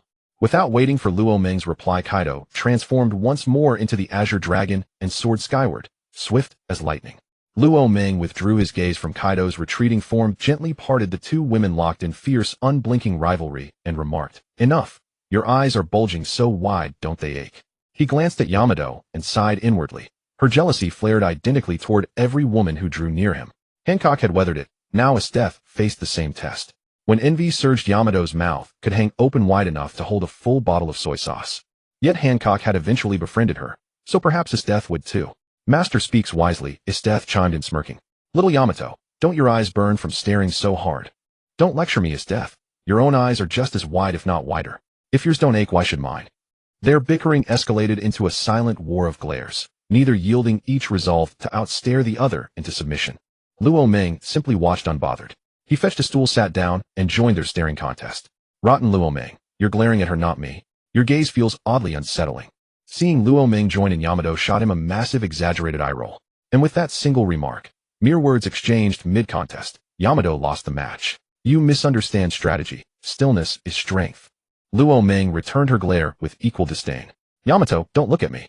Every second you blink twice at his death, leaving you at a disadvantage. Her logic was irrefutable. Yamato instantly retracted her gaze from Luo Meng and fixed it anew upon his death. Unblinking, unwavering, utterly still. His death nearly laughed aloud. Through their time together, she'd recognized Yamato's childlike temperament, not off-putting, but delightfully entertaining. So much so that she found herself tempted to tease Yamato at every meeting. Little Yamato, master is right. You blinked twice just now, that means I win, and you lose. Isdeath attempted to trick her. Yamato scoffed and retorted, do you take me for a fool? There's no time limit. Yes, I blinked twice, but you might blink thrice, or more, before this ends. This is endurance. I can stare for a full day. How long can you hold on? Isdeath fell silent. She'd never intended to lock eyes for 24 hours straight. She'd assumed Yamato would fall for the ruse. Yet today Yamato displayed a rare fleeting spark of cunning. Fine, you win. Isdeath turned away from Yamato and stepped directly into Luo Meng's embrace. Yage, I won. Yamato leapt 2 meters into the air in triumph. I'm victorious. Isdeath, you must accept my punishment. Isdeath looked at her mildly astonished, her expression softening into something akin to gentle condescension. Little Yamato, don't celebrate yet. Think carefully from start to finish. Did we ever name a stake? Not only was there no wager named, there wasn't even a single mention of the word bet. How lamentable. Luo Meng couldn't bear to watch. Even the beast's pirates turned away, stifling laughter behind clenched teeth.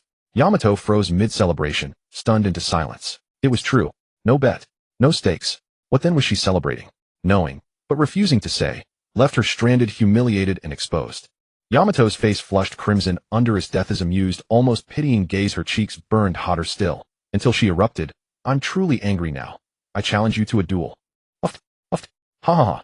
Luo Meng doubled over, laughing uncontrollably. You rotten Luo Meng. You're laughing at me too. Clutching his abdomen, Luo Meng waved one hand frantically. And no, I swear, I wasn't laughing at you. A sudden joyful memory struck me. I couldn't help it. Believe me, Yamato, I'm not mocking you. Ha ha ha. He burst out laughing again. I don't know why, but joy keeps bubbling up at this very moment. Truly, I'm not laughing at you. One apology earned tentative trust, but repeated unrestrained laughter, especially following her own blunder, made it unmistakably clear Luo Meng was laughing at her. Yamato lunged, claws bared, shrieking, still laughing. I'll bite you to death. The windless zone, the kingdom of women. As dusk approached, a tall, graceful figure stood alone on the island's shore, gazing out to sea. The cool evening breeze brushed against her, yet she refused to retreat inland. Her eyes remained fixed on the distant horizon, her expression a delicate blend of anticipation, joy, and impatience. She murmured softly, my husband has not arrived yet. Has something gone awry? Shall I sail out to meet him? No, he forbade me from venturing forth to greet him. I must obey. Yet, how unbearable this weight. The Empress grew increasingly anxious. That very morning she had received Luo Meng's call, assuring her he would arrive by afternoon. She could scarcely recall the surge of elation that flooded her heart upon hearing his voice. From the moment she hung up, she hastened to the shore, and not a single second passed without her standing vigil there. Her meals were brought to her by attendants of the kingdom of women. Were it not for Luo Meng's explicit command, she would have already set sail to meet him. Tap, tap, tap. Footsteps drew near. She knew precisely who approached and why. Hancock did not turn her head. Sister, I've brought your meal. Eat something first. Brother-in-law is peerless in strength. Who in this world could possibly harm him? He may simply have been delayed by unforeseen matters along the way. Please do not fret. Hancock turned at last. Very well. Leave the food here, then return at once to prepare the banquet. The moment my husband arrives, I wish for him to savor warm, freshly prepared fare. Sister, the air grows chill. Do return and don more layers. Hancock offered no reply. Instead, she waved dismissively, bidding her sister depart and cease worrying over her. True, the sea wind carried a sharp coolness, but her heart burned with such fierce fervor that even that faint chill dissolved entirely. Moreover, as a wielder of the Suzaku fruit's power, such mild cold held no sway over her. Her sister sighed deeply, knowing further persuasion was futile. She fell silent, not retreating, but remaining steadfast beside Hancock, sharing her vigil. Seeing this, Hancock's brow furrowed. Why linger? Return to the island at once, and oversee the banquet preparations. Should my husband arrive before all is ready, I shall hold you solely accountable. Hancock had misunderstood. The banquet had long been arranged. Only Luo Meng's arrival awaited. Chastened by her own omission, she hurriedly clarified, Sister, rest assured, everything is prepared. The moment brother-in-law sets foot here, he shall feast upon the delicacies you so lovingly curated for him. Relieved, Hancock ceased her reprimand and turned her gaze once more toward the sea, pacing restlessly in place. Whenever Luo Meng was concerned, her composure shattered utterly, a truth all within the kingdom of women accepted without surprise. Understanding words would serve no purpose now, she said nothing more, merely stepping quietly upwind, shielding Hancock from even the faintest whisper of chill. Hancock glanced at her sister's silhouette, a gentle smile lifting her lips. Sister, ever since we fled Mary Geo's together, we 3 sisters have leaned upon one another through every storm. And Luo Meng, he avenged our enemies, exacting justice on our behalf. If you harbor dreams of your own, you need no longer remain tethered to my side. Pursue them freely. Was it not your wish like Shuji's to open an inn? Speak plainly to me. There are many establishments on the island I can grant you, or if you prefer we shall fund an establishment beyond our shores. All expenses fall to me. She knelt beside Hancock and gently shook her head. Sister, the trials we've weathered together, through tempests and fire, have forged our bond unbreakable.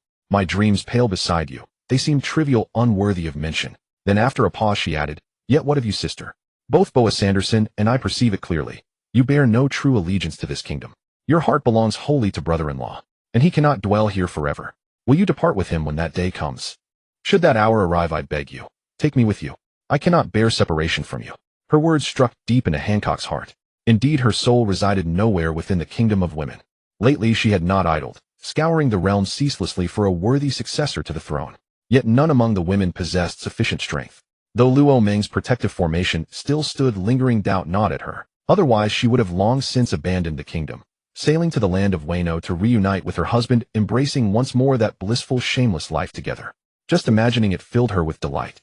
Yes, if that day truly dawns, I shall bring you both, without fail. Rest easy, my dears. Slowly Hancock leaned against her sister, her voice soft and tender. Hearing the answer she longed for, her sister beamed with quiet joy. The two sisters stood entwined, gazing, waiting. Though their appearances differed markedly, the scene held perfect harmony. Suddenly, across the water, a vessel appeared. Sister, look, could that be brother-in-law's ship? Her sister sprang up, breathless with excitement. Yet Hancock, sensing the ship's approach, had already transformed into the vermilion bird and soared skyward. That foul Luo Meng, it's Hancock. She's coming. Yamato watched the radiant five-colored form streak across the heavens and called out to Luo Meng. No sooner had she spoken than Hancock shed her full beast form, alighting gracefully upon the deck, then leapt joyfully into Luo Meng's arms. My husband, you've finally come to see me. Her voice brimmed with unrestrained delight. Luo Meng gently patted her back, replying warmly, Every moment I thought only of Hancock. And I too thought of you ceaselessly, longing to dwell beside you, never parted not for a single heartbeat. Huh. Yamato shuddered, goose flesh rising. Hancock and that foul Luo Meng spoke in terms too saccharine, too tender. Yes, far too sentimental. His death, however, remained unmoved. In truth, she bore striking resemblance to Hancock. Both queens by nature, both devoted lovers, capable of uttering far more effusive declarations without hesitation. Hancock, allow me to introduce Esteth. She too is mine. Luo Meng released Hancock and drew Esteth forward to present her. Then turning to Esteth, he added, Esteth, this is Hancock, sovereign of the kingdom of women. As for our bond, I explained it fully before our departure. Two pairs of luminous eyes met. Two formidable women, one a monarch, the other a supreme general, both commanding indomitable spirits. For an instant mutual respect bloomed between them. Esteth, pleased to make your acquaintance. Boa Hancock, likewise. They exchanged a brief, graceful embrace, then parted smiling. Yamato stared dumbfounded. Hancock, did you hear correctly? This woman is also Luo Meng's. He's far too adept at winning hearts. Aren't you even the slightest bit angered? I'd even planned to ally with you against his death, but now this makes me appear utterly foolish. Hancock covered her mouth, laughing lightly. Why should I rage? I love Luo Meng, and love embraces all he is. So long as he holds me in his heart, even if he gathers countless others, I am content. Moreover, his death and I feel an instant kinship. I could never conspire against her with you. Still, Yamato, your idea holds merit. Though I won't join you against his death, I shall stand with her instead. Beware, you'll need to watch your step from now on. You, all of you, are too much. Damn Luo Meng, can't you control them? I was here first, so you have to teach them a lesson for me. Yamato was utterly exasperated. With Hancock and Esteth joining forces, how could she ever have a peaceful life again? She quickly tugged at Luo Meng's sleeve, her tone carrying a hint of coaxing. She knew that if Luo Meng sided with her, Hancock and Esteth would no longer pose a threat. However, the methods Hancock and Esteth used to bully Yamato were the very ones they employed on him. How could Luo Meng possibly refuse? Let alone helping Yamato. If he did, how could he ever realize his dream of playing a four-player mahjong game? Yamato, Hancock was just joking with you. How could they possibly gang up on you? You need to understand one thing, we are all one big loving family. A little teasing now and then is nothing. Luo Meng coaxed Yamato like a child, all for the sake of his own happiness. Was that really so? Yamato looked a bit confused, sensing something off about Luo Meng's words. At the same time, she felt as if she were being deceived and would only end up worse off. Regardless of what Yamato thought, Luo Meng changed the subject. Hancock, I brought you a gift this time. Come with me. Luo Meng took Hancock's hand and headed toward the stern. As they passed, the members of the Baisho crew respectfully addressed her as Big Sister. Look, this is the gift I brought you. This celestial dragon isn't dead yet. Let you end his life. It'll be a release for your anger. Jiaoming had long wished for death. Along the way, every time he was on the verge of dying, Luo Ming would order the Baisho members to heal him, letting him experience the agony of being unable to die. Now hearing that his life was finally about to end, he felt no fear, only a sense of relief rising from within. My lord, thank you for everything you have done for me. As she spoke, a flame shot from Hancock's hand, and even though the celestial dragon was in the water, he was instantly reduced to ashes. After disposing of the celestial dragon, Hancock leaned close to Luo Ming's ear and whispered, "My lord, your concubine also has a gift for you." Her voice was filled with allure. Luo Ming drew a sharp breath. "What gift?" Hancock replied, "Your concubine didn't bring it with me. My lord, come to my room tonight, and I'll give it to you personally." Ding. Just as he was about to ask what the mysterious gift was, the system's voice rang out, cutting off his train of thought. "All right, I'll come to your room tonight. Let's go ashore first." Hancock nodded, leaped into the sky, and transformed into the vermilion bird. Luo Ming ordered the Baisho members not to enter the island, then took Yamato and his death onto Hancock's back. Ding. Congratulations, host, on completing the mission to kill the celestial dragon. Now issuing the mission reward. This was the voice of system number 2. With Jiaoming's death, the mission was complete. Ding. There are 3 rewards. The host may choose one. First, a drop of water of life, which grants 10 years of life upon consumption. Second, 10 eternal youth pills, which grant eternal youth upon consumption. Third, a random century-old spirit beast that can be summoned as the host's pet. Note the pet's strength is at the major level of this world. This was different. Daddy System had never given rewards with a choice of 3, he always gave everything directly. System number 2 was doing this. Comparing them, the disparity was clear. System number 2 simply couldn't compare to the 6th system. However, the rewards from system number 2 were interesting. The 6th system had mentioned before that after system number 2 upgraded, it was called the Myriad Worlds Item Check-in System. Truly myriad things. The water of life that adds 10 years of life. If this were put up for auction, wouldn't everyone go mad for it? Especially those powerful and wealthy individuals whose lives were nearing their end. Wouldn't they bankrupt themselves just to get a single drop? The Eternal Youth Pill. Men might not be very interested, but women would be immensely excited. To remain youthful forever. Wasn't that every woman's dream? If put up for auction, it would probably be even crazier than the water of life. As for the century-old spirit beast, forget it. A major level strength was completely useless to him. Summoning, it would only allow it to act cute. A pet acting cute. Might as well watch Yamato act cute. Among the 3 rewards, the first and second were good, the third he simply ignored. So the question was, which was better, the water of life or the eternal youth pill? He was still young. The water of life only added 10 years, which wasn't much use to him. The eternal youth pill, on the other hand, would be greatly beneficial to his women. After all, if they remained beautiful forever, he could enjoy that for a lifetime. Thinking this way made the choice easy. Since system number 2 was called the Myriad Worlds Item Check-in System, there must be plenty of items that increase lifespan, and it might even directly yield an item of immortality. In comparison, the water of life seemed less important. 10 years versus a lifetime of comfort. Luo Ming knew how to choose. He directly said to system number 2 in his mind, "Number 2, I choose the 10 eternal youth pills." Ding. Host selection successful. The reward has been placed in the system space. The host may retrieve it at any time. Without further hesitation, Luo Ming said, "Number 2, release 4 eternal youth pills." Ding. Eternal youth pills have been released. This was a polite system, unlike the 6th system. Tisk tsk. That one only made him do all sorts of ridiculous things. Before he could dwell on it, Luo Ming felt a weight in his hand, and 4 purple pills appeared in his palm. Luo Ming brought them close to his eyes, examined them carefully, and even sniffed them. He couldn't discern any particular features, but they had a faint sweet herbal aroma that refreshed his mind. Yamato took a few deep breaths, her attention also fixed on the eternal youth pills in Luo Ming's hand. "Damn, Luo Ming, what are those 4 things in your hand? They smell great." Istef also looked over, curious about what Luo Ming was holding. Seeing the inquisitive gazes of the 2 women, Luo Ming didn't beat around the bush and replied with a smile, "This is something wonderful, especially for you women. This pill is called the Eternal Youth Pill. Eating one will forever lock your appearance at the moment you take it. That is, with just one pill you will never age, instantly fulfilling every woman's wish to remain young forever. The love of beauty is inherent in all women, and this death and the others were no exception." Yamato snatched one from Luo Ming's hand and immediately popped it into her mouth so fast that Luo Ming barely reacted. Istef also took one from Luo Ming's hand and swallowed it. Hancock wanted one too, but she was still in her full beast form, so she decided to wait until they returned to Envier, was speeding up her flight. What is this? It's so dirty. After taking the Eternal Youth Pill, both Yamato and Istef found a layer of grime appearing on their skin. Luo Ming watched, somewhat surprised.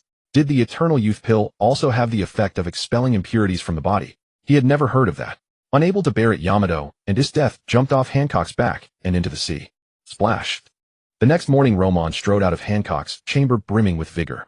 It was a gift best left to imagination, unspoken yet deeply felt. At last Roman understood the essence of a man's joy. Hey, who's this? Isn't that smelly, Roman? Why rush out so early? Couldn't you linger a while longer inside? Just as he stepped outside and stretched luxuriously, Yamato's voice drifted from the left, tinged with unmistakable irritation. Roman's eyes lit up at the sight of her. Having ingested the youth-preserving pill, Yamato had purged impurities from her body. Her skin now gleamed smooth and supple, radiant with youthful vitality. Even his death and Hancock, though unchanged in figure, now possessed even more luminous complexions, their cheeks so dewy they seemed to weep moisture at a gentle pinch. Unable to resist, Roman reached out and firmly pinched Yamato's cheek. Yow, you idiot. That hurts. Yamato swatted away his mischievous hand and shot him a scathing glare. You've had your fun last night. Time to get serious about your duties. Aren't you searching for something whose name escapes recollection? What are you waiting for? Has the warmth of love's embrace rendered you incapable of stepping forth? Two elegant figures emerged from the chamber. Hancock picked up where Yamato left off, smiling warmly. My husband mentioned it to me. I know the windless zone well. I shall assemble the Amazonian warriors immediately and begin our search. No time will be lost. His death continued with a playful grin. Yamato, why the urgency? Jealous perhaps? We invited you last night. You refused. I'd never join you two shameless women. Yamato turned away, refusing to look at his death. Roman sighed inwardly. What a pity. Last night had yielded only a 3-player mahjong match. The dream of a full 4-person table remained distant and required far greater effort. His death stepped behind Yamato, wrapped her arms around her neck, and whispered, breath warm against her ear, why resist? This is inevitable. Sooner or later makes no difference. Shall we try again tonight? No, you needn't even entertain the thought. Yamato wrenched free and strode off without looking back. Roman and the others missed her expression, but had they seen it, they would have noticed a flicker of reluctant curiosity dancing across her face. Roman shook his head, turning his gaze from Yamato. Hancock, gather the Amazonian warriors first. We depart shortly. Sweep the windless zone thoroughly and swiftly. Hancock nestled her arm, her voice soft and tender. Very well, my lord. Please go ahead and take some nourishment. I'll handle all else. With that she gestured to a distant Amazonian guard. Prepare food for my lord and his death. At once, 2 guards bowed deeply and hurried off. My lord, please wait here with his death. I'll return as soon as all is arranged. Hancock pressed a light kiss upon Roman's cheek, then smiled. He nodded. Go ahead, Hancock. Don't concern yourself with us. After Hancock departed, Roman led his death back into the chamber. Moments later, Yamato entered, still simmering with quiet anger, pulled his death aside, and embraced Roman wordlessly. Her sullen expression was oddly endearing. A mischievous impulse stirred in Roman. Our radiant beauty is cross. No need to frown. Let me soothe you. He extended his right hand, gently patting the crown of her head as one might comfort a child. Then he peeled a candy from its wrapper, held it near her lips, and demonstrated by opening his own mouth wide. Come on, open wide. Oh. First Roman let out a soft, mouth slightly agape, inviting her to mirror his gesture. Uft, uft, uft. His death burst into laughter, irrepressible, delighted. Roman truly treated Yamato like a toddler. Yamato's cheeks flushed crimson. So I'm a little girl now, she thought, and he thinks this childish act will placate me. Fine, then I'll eat it just to prove him wrong. She snatched the candy, and his finger, into her mouth, biting down hard. Ow. Yamato, let go. You'll break it. Roman dared not struggle, refrained from using armament hockey, and could only cry out in haste. Let this be a lesson. Dare mock me like a child again, and next time it won't be your finger I bite off. Yamato released him, pride gleaming in her eyes. Roman first blew lightly on his finger, then examined the 2 perfect squirrel-like indentations left by her teeth. Self-inflicted folly. Her teeth weren't even particularly sharp, yet those twin marks resembled nothing so much as a pair of tiny rodent incisors. Of all mysteries in the world, this one stood utterly unique. Then, hearing her threat, Roman's breath caught, and instinctively his gaze dropped downward. A chill ran through him. An unsettling premonition bloomed in his chest. Surely not. Could Yamato truly go that far? No, impossible. He was overthinking it. He shook his head vigorously, banishing the dreadful notion entirely. There was still hope. Roman pulled Yamato close and vowed solemnly, all right. I swear I'll never treat you that way again. Break this vow, and may I spend every meal henceforth eating plain rice, without a single side dish.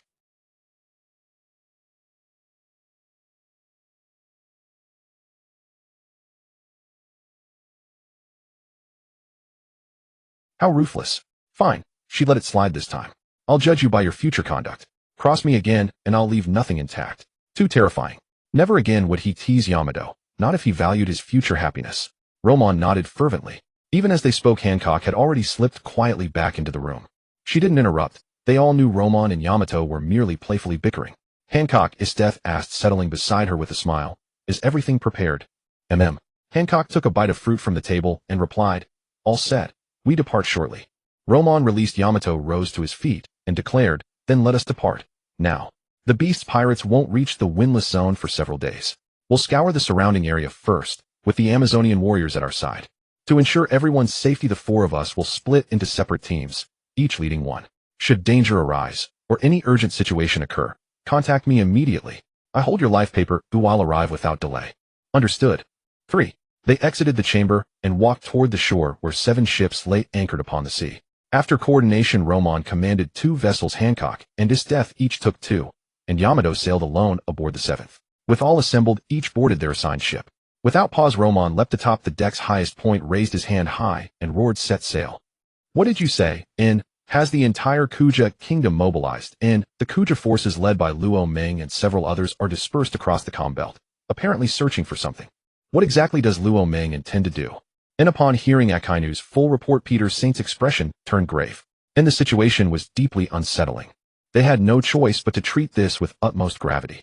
Both the beast's pirates and the Kuja kingdom had deployed their full strength. This matter must be of paramount importance to Luo Meng. The calm belt undoubtedly holds an object that draws him. Is it a devil fruit, or some treasure unknown even to the world government? In Kaido's dual devil fruits, the mysterious beings that restore grievous wounds, the enigmatic Luo Meng himself, and the shadowy, never-before-seen faction he commands. Could Luo Meng's current operation be linked to any of these? If so, the world government cannot afford passive inaction. It must act decisively. At that thought, Peter Saint spoke into the Den Mushi. Akainu immediately dispatch Admiral Akiji to the calm belt, and reassign Admiral Kuma there as well. Of all our admirals, they possess unmatched speed and exceptional stealth, making them ideal for this mission. I will also mobilize every CP operative to provide full support. Luo Meng's open large-scale deployment of both factions strongly suggests the calm belt conceals something he seeks, something almost certainly tied to his own secrets. It could be the secret behind Kaido's dual devil fruits, the mystery of those wound-healing beings, the source of Luo Meng's extraordinary multifaceted abilities, or perhaps even the truth behind his cryptic references to his homeland. Whatever the secret, maybe the world government must uncover it. Luo Meng's decision to divide his forces across the calm belt confirms the object he seeks is definitively located there. Yet this dispersion also reveals he lacks precise coordinates, giving us a critical window to locate it first. Though we remain ignorant of its nature, our task is clear: identify and retrieve anything anomalous. Alternatively, should the beast's pirates or Kuja kingdom discover it, first we can seize it outright. With Luo Meng absent, neither faction poses a genuine threat to the world government. Peter Saint exhaled sharply, his throat dry, took a sip of water, and continued, this time, we must seize the initiative. We cannot allow Luo Meng's faction to grow stronger unchecked. That is all. Akainu, execute at once. Understood. The other four listened in silence, brows furrowed deeply. They too were baffled by Luo Meng's true objective. Workily, Saint said, Peter Saint is right. Whatever Luo Meng seeks, we will uncover it. It's not that simple, Masu Saint countered. The calm belt is vast. Its countless uninhabited islands scatter like dust. With our current manpower, the odds of success are virtually nil. Odds are irrelevant, Sidon Saint declared. If manpower falls short, we add more. The world government possesses limitless resources, and legions beyond counting. Mobilize them all within a single day, we could scour the calm belt from seabed to sky. Naturally, a full-scale mobilization is impractical, but the Naval Science Division can deploy alongside Admirals Akiji and Kuma plus all CP units. Together, they would match Luo Meng's forces in strength and reach. Or better yet, dispatch 10 warships under Akiji and Kuma's command. Their search velocity would increase dramatically. Peter Saint frowned. Warships could deploy, but inevitably they'd encounter the beast's pirates. Luo Meng would then deduce our involvement, placing us at severe disadvantage, possibly leading to total annihilation. Then what do you propose, eh? Workily Saint demanded. Peter Saint replied, we'll concentrate our forces near the calm belt's periphery and hold them in readiness. Let Akiji and other high-tier operatives spearhead the incursion, entering first while external units stand ready to reinforce at a moment's notice. Workily Saint slammed his fist on the table, furious. That's feasible, but such cautious maneuvering feels suffocating.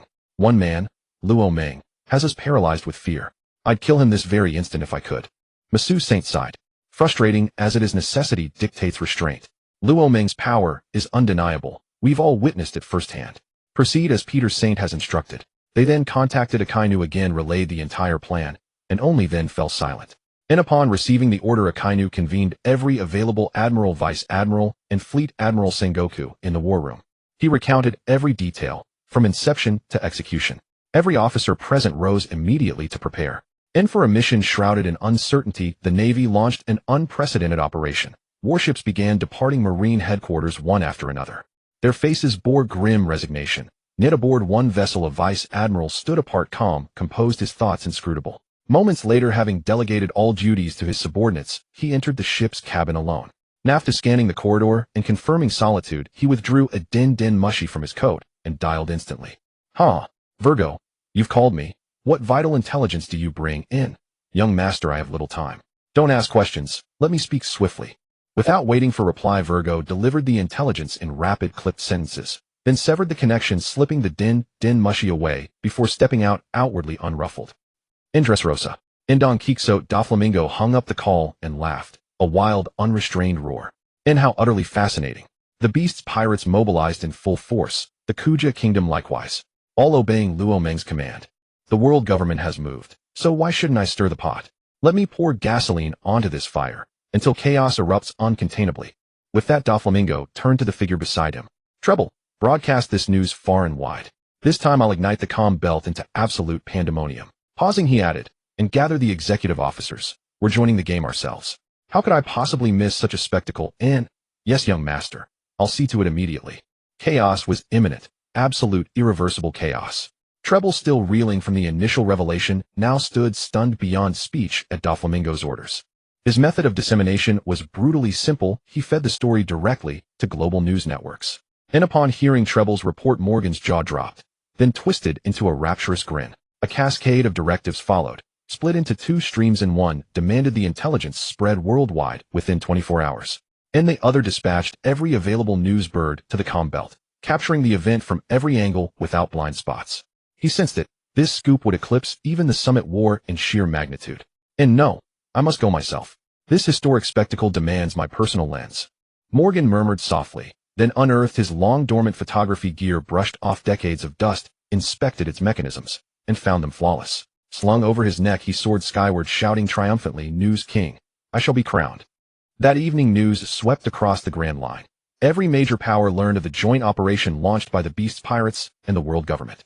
The result was an already turbulent sea erupting into utter chaos. No one knew precisely what the two factions sought, or whether they were preparing for war. Pirates cared little for motives. Where there was spectacle, there was opportunity. Upon hearing the news, nearly every ambitious, restless pirate set sail for the comm belt. Revolutionary Army territory. Dragon stared at the newspaper in his hands, deep in thought. He could not fathom Luo Meng's or the world government's intent. He weighed the consequences. Would intervention yield greater gains than risks, or vice versa?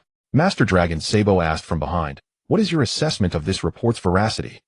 Sabo stood behind him, holding a copy of the same paper, his expression grave. Interrupted mid-thought, Dragon snapped back to awareness, gazing distantly, without turning. The operation is real. Morgan's would never tarnish his reputation. But why? The paper only says they are searching, yet reveals nothing of what they seek. That leaves me utterly baffled. Shall the Revolutionary Army join this endeavor? Sabo pressed. Dragon did not reply immediately. His brow furrowed once more in silent deliberation. After a pause, he spoke decisively. Yes, we must act. This news has drawn every major faction to the comm belt. We cannot afford passive observation. Yet we need not commit many. Only you and I will go. With that, Dragon strode outward. Sabo followed his steps, resolute. Red Hair Pirates. Shanks held the newspaper in his hand, his face dark with displeasure. Peace had lasted barely days before turmoil erupted anew upon the seas. And once again Luo Meng stood at its center, defying all his deepest hopes. He crumpled the paper into a tight ball and flung it aside.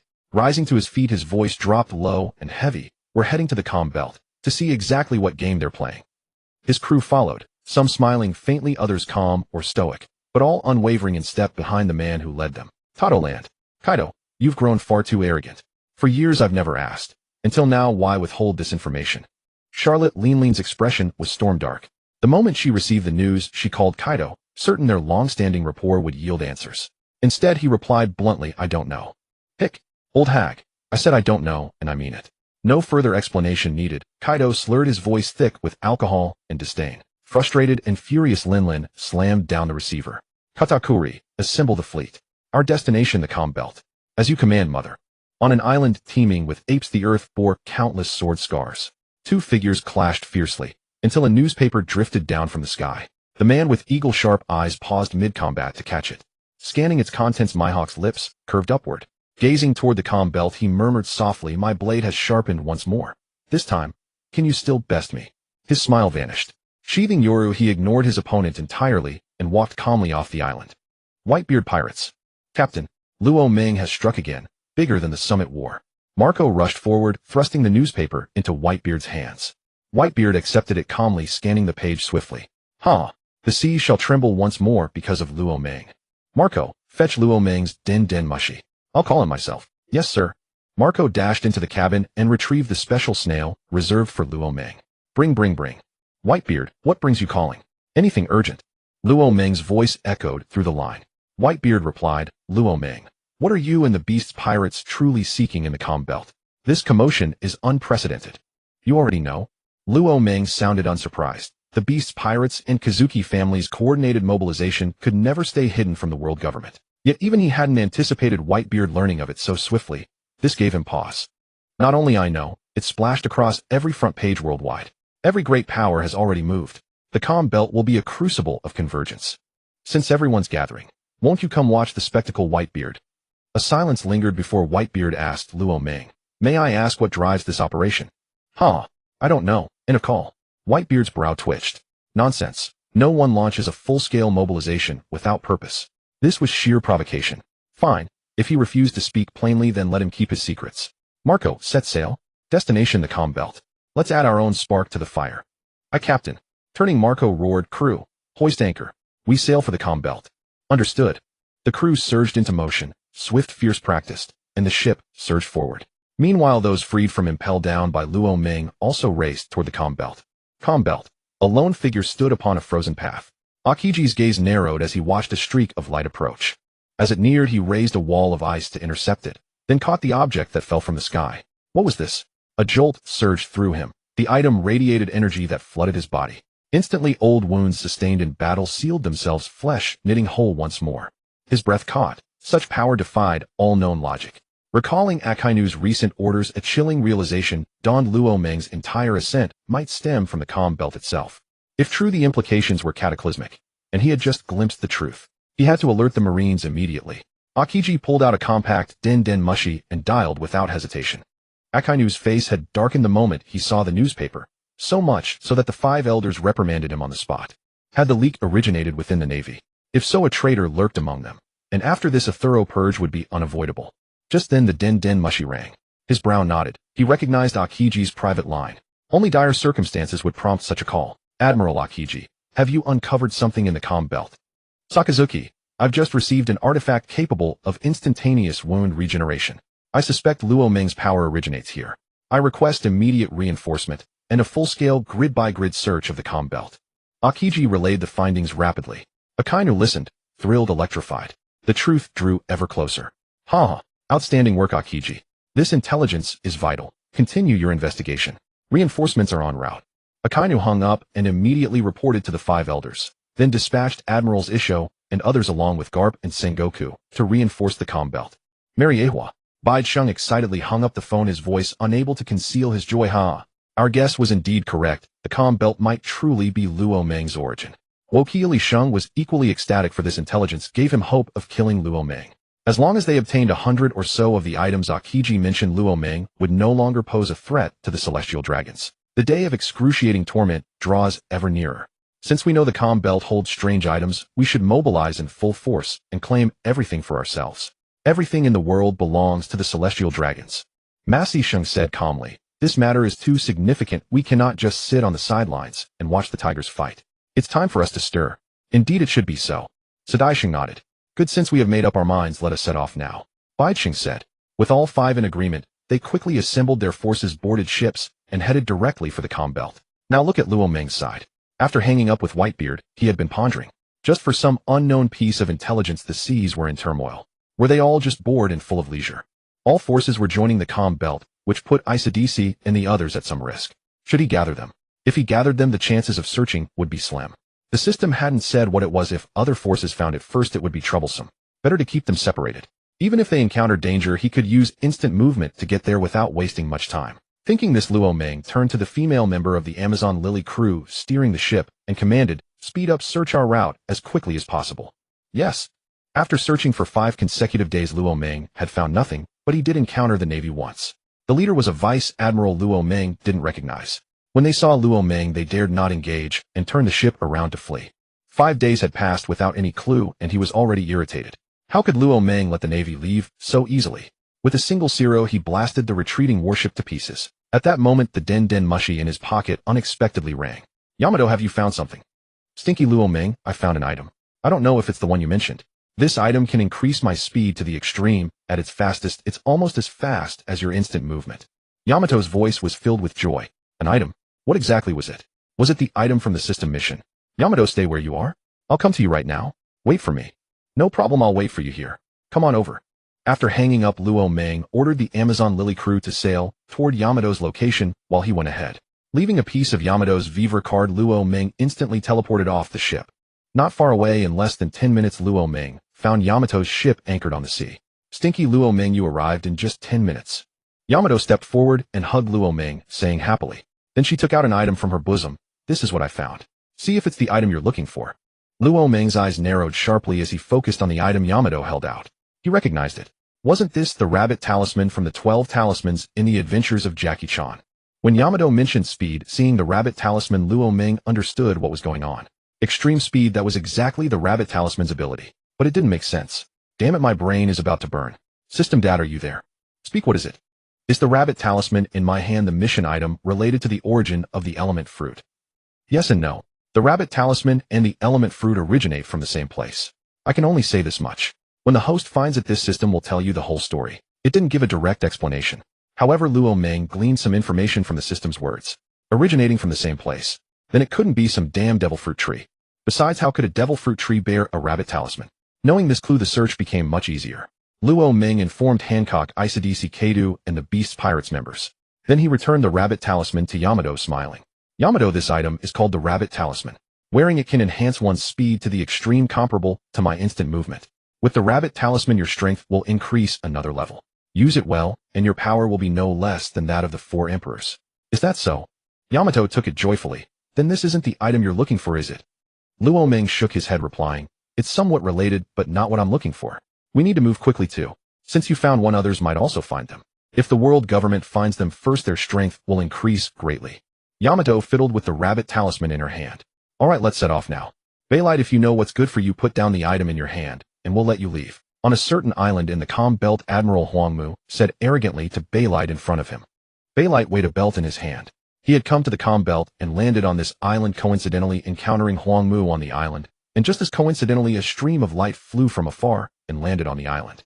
After a scuffle, Baylight gained the upper hand and snatched the item first. Upon touching it, a stream of information entered his mind, the method to use the belt. Hearing Huangmu's threat, Baylight laughed wildly. "You want me to hand it over to the Navy? Are you still dreaming?" At the same time, he thought, the world is so strange. To have something like this, it's completely overturning my worldview. I wonder how much my combat power will increase when I put it on. But external power is still external power, not something I truly desire. Still, it's quite novel. It seems I made the right move coming here. I can't waste time with Huangmu. There's one, so there must be two. There definitely are more than just this belt. I need to shake off Huangmu. Huangmu's expression was grim. He really couldn't defeat Baylight in a fight. However, before the fight started, he had already notified Kizuru. Now all he needed to do was stall Baylight until Kizuru arrived. "If you don't hand it over, I'll have to send you to Impel Down. Mori Mori 100 Trees Entanglement. Can you defeat me alone, eh? Don't dream. Gatai Fruit, meld all things into my body." Boom. Baylight broke all the trees entwining around him, activated his Gatai ability, and the broken wood fused into his body, forming a 10-meter giant covered in armament hockey glimmering with a dark luster. One Huangmu is not enough. How about adding me, old man? Yasukani no Magatama. Yellow light gathered above Baylight's head, and Kizuru, with his fingers pinched in an orchid-like gesture, attacked Baylight. Countless light bullets rained down on the giant Baylight had formed. Kizaru. Amid the rubble, Baylight stood up, spitting out a mouthful of blood. He hadn't expected Kizaru to arrive so quickly. Time to retreat. The treasure is important. Huh. Let me show you what I've obtained. Baylight wrapped the belt around his waist, twisted his hand at the center of the belt, and roared, "Flame Dragon Armor. Combine." No sooner had Barrett finished speaking than his belt flowed like liquid, enveloping his entire body and coalescing into a battle armor. vibrant with crimson white and obsidian hues. Instantly Barrett's hand twisted again at the buckle on his waist. Blazing blade. Armament blazing slash. A torrent of incandescent blade energy erupted skyward, aimed squarely at Yellow Monkey. From fusion to assault, less than 5 seconds elapsed, far too swift for Yellow Monkey to intervene. As the attack closed in, he could only dissipate into elemental form and evade. Ha ha ha. Enough playtime. I'm off. Flame Dragon Steed. With another twist of his waistband, a sleek sci-fi motorcycle materialized before Barrett. Instructional data flashed within his vision. Barrett vaulted onto the steed and launched skyward. Its velocity was so extreme that a visible shockwave rippled from its prow. Don't think you'll escape. Araki continues searching the windless zone. I'll pursue Barrett myself. With those words, Yellow Monkey transformed into light and gave chase. Araki stood dumbfounded. What had he just witnessed? Barrett had forged himself into an armored warrior using stolen gear, then conjured an unfamiliar device and soared into the heavens. What in the world was that? Yet his heart burned with fierce, unquenchable desire. Incredible. Absolutely astonishing. I must have one. No, I will have one. Without hesitation, Araki strode out of the sea toward the treasure's origin. As Yellow Monkey pursued, Barrett, astonishment surged within him. This speed shattered the sound barrier. Who would have imagined a mere machine capable of such velocity? If I seized it, traversing the world would become effortless. Laser beam. Huh. Yellow Monkey, I knew you'd follow. Let's play. Barrett executed a razor-sharp lateral drift aboard the Flame Dragon Steed, narrowly evading Yellow Monkey's laser beam. Then with a sharp upward tilt, the steed instantly reversed course, its nose locking onto Yellow Monkey, and unleashed a barrage of 80 blazing energy projectiles, each sheathed in armament haki. How terrifying. Even more numerous than my 8-pointed mirror blades. Yellow Monkey wove effortlessly through the storm of projectiles, dodging left and right, not a single bolt grazing his sleeve. Barrett, aerial combat is my domain. You stand no chance of defeating me. Let us negotiate. Surrender your device, and I shall grant you safe passage. Consider it carefully. Dream on. Barrett refused without hesitation. A man of his stature would never yield before battle. Then I have no choice. I must reclaim your conveyance and escort you back to Impel Down once more. Have you ever been struck by a lightspeed kick? He appeared above Barrett in an instant, his foot descending like a meteor toward Barrett's skull. Yellow Monkey, such petty tricks are beneath you. Don't embarrass yourself. Barrett foresaw the trajectory with his observation haki, executing a flawless sideways drift aboard the Flame Dragon Steed. Moments later, he released both hands from the handlebars. He rose upright upon the steed, blade in hand, his entire frame wreathed in armament haki. With each swing of the blazing blade, searing crescents of flame tore through the air, one after another, all aimed directly at Yellow Monkey. Yellow Monkey dodged lazily, his steps unwavering, futile. Your equipment grants only modest enhancement. Attacks like these cannot touch me. Even without enhancement, I fear no one, not even you. Do you know who I am? I am the demon Barrett. Behold.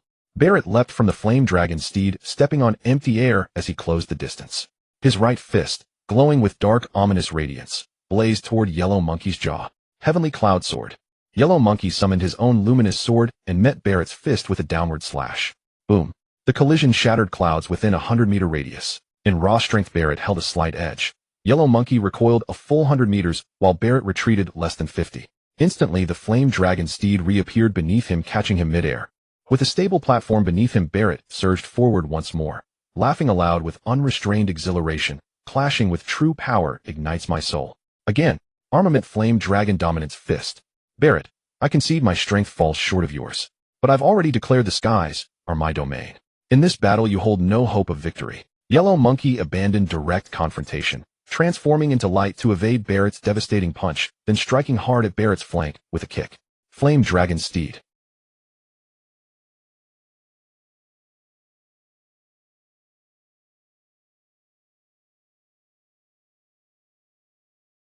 Blazing Bow. In an instant, the blazing blade reshaped itself into a bow. Barrett drew it taut to full tension. A blazing arrow forged entirely from fire loosed toward Yellow Monkey. The weapon's ability to shift form fascinated him further. His longing intensified. Yellow Monkey remained utterly unflinching. A single laser blast obliterated the fiery arrow mid-flight. His figure lunged forward once more, driven now by obsession for the Flame Dragon armor. This time he fought with absolute commitment, unleashing even his awakened flash awakening technique, determined to subdue Barrett swiftly. Blinding light flooded the sky. Barrett shielded his eyes, then sensed imminent peril. There was no time to evade. Armament full power defense. Boom. Yellow Monkey held nothing back. Barrett hurtled backward over a kilometer, blood erupting from his mouth and splattering across his armor. Where the blow struck, the armor cracked open, revealing Barrett's bare torso beneath. Yet within 3 seconds the fissures sealed seamlessly, restoring the armor whole. Yellow Monkey's eyes gleamed with newfound fascination. Fascinating. It repairs itself autonomously. I must possess it. Cough, cough. After 2 violent coughs, Barrett slumped onto the steed, riding away, not in retreat, but inflamed by fury.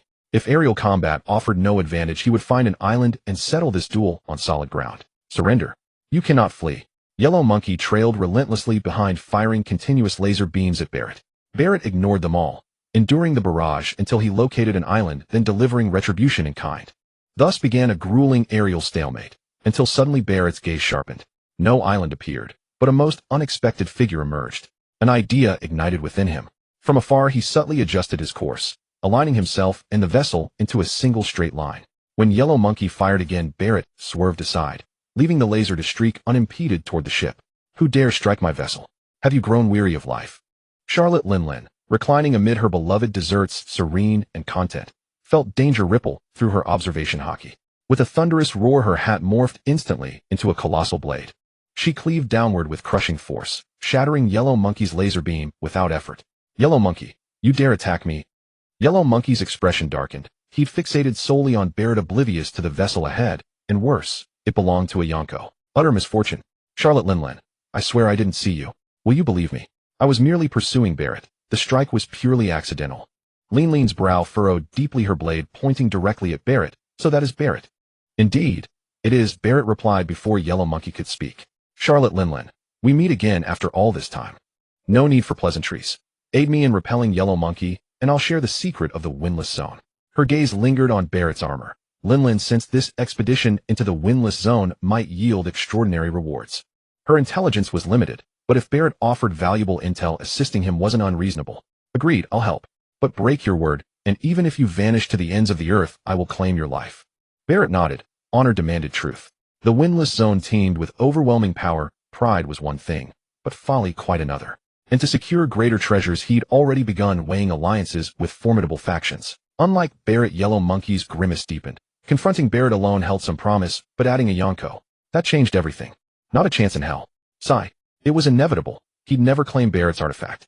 With a resigned exhale, Yellow Monkey turned and departed.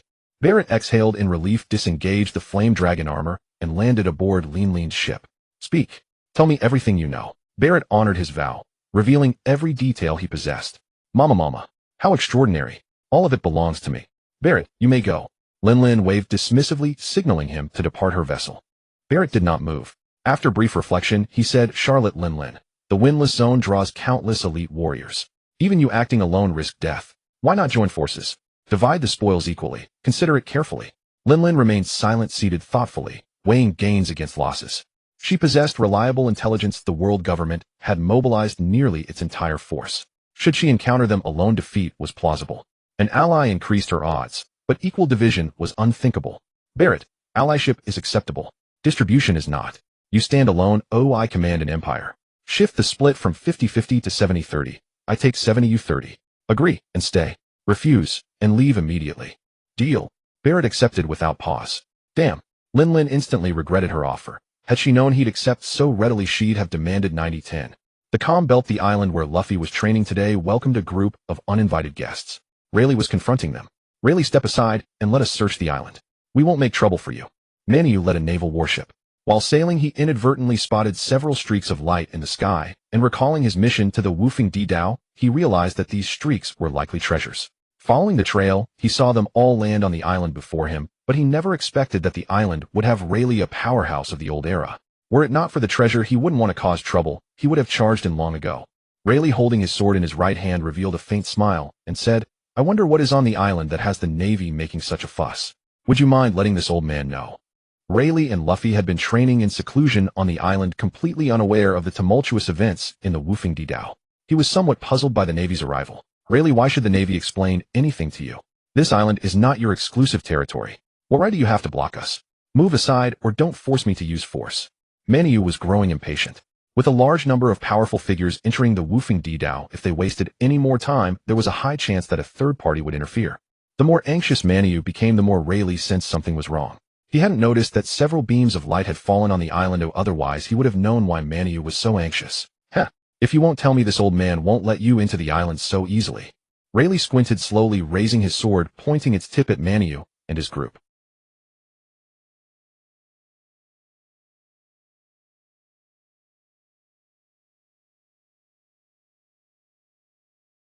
With that, he crouched slightly, then with a burst of strength he lunged at Rayleigh like a wild beast, his entire body shimmering with dark armament haki. The warship he led, along with the rear admiral and above-level fighters, all followed behind him.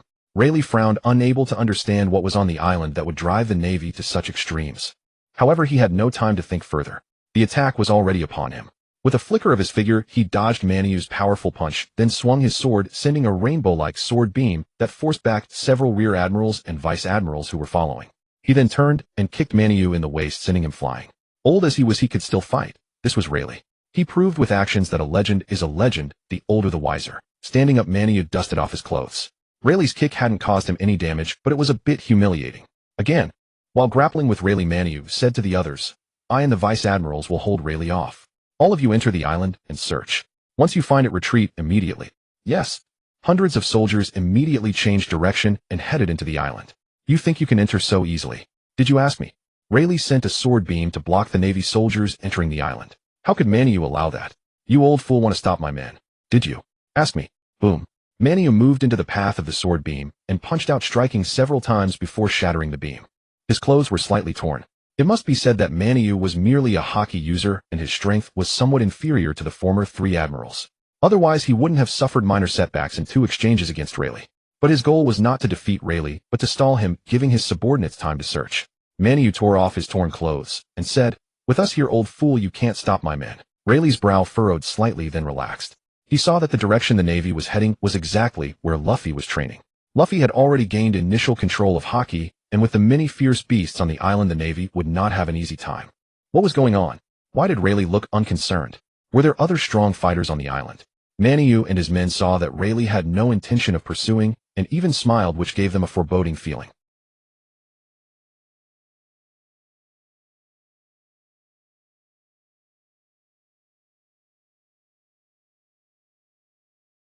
With that, Maniou went all out, and for a moment, he actually managed to stall Rayleigh. Several vice admirals and rear admirals understood the gravity of the situation. They instantly disengaged and quickly dashed into the island. Luffy's combat power was currently only at the vice admiral level. With over 100 elite Navy soldiers entering the island along with these vice admirals and rear admirals, Luffy might not be able to handle them. Rayleigh grew a bit anxious. Sword beams crisscrossed as he tried to force Maniou back, but Maniou clung to him like a stubborn rash, preventing him from breaking away. Just as he was getting anxious, laughter came from the sky, putting his heart completely at ease. "Ha ha ha. Rayleigh, look. I can fly. This thing is amazing." Luffy flew up and down in the sky, looking thoroughly delighted. The ability to fly was all thanks to the bamboo dragonfly that Luffy was wearing on his head. During training, a few streaks of light had fallen right in front of him. The bamboo dragonfly was one of them. Luffy stared at it in his hand and inadvertently put it on his head. Suddenly, he flew into the sky, which excited him greatly. Flying to the coast, he saw Rayleigh engaged in battle and let out an excited laugh. "Has it been found first?" Maniou's face darkened, and he said in a low voice, "Straw Hat, hand over the item you obtained. That's not something you can keep." "No." Without hesitation, Luffy refused instantly. "Maniou, do you intend to use force to take my disciple's item?" Rayleigh paused for a moment, then continued, "I won't allow it." "What if you don't allow it, old fool?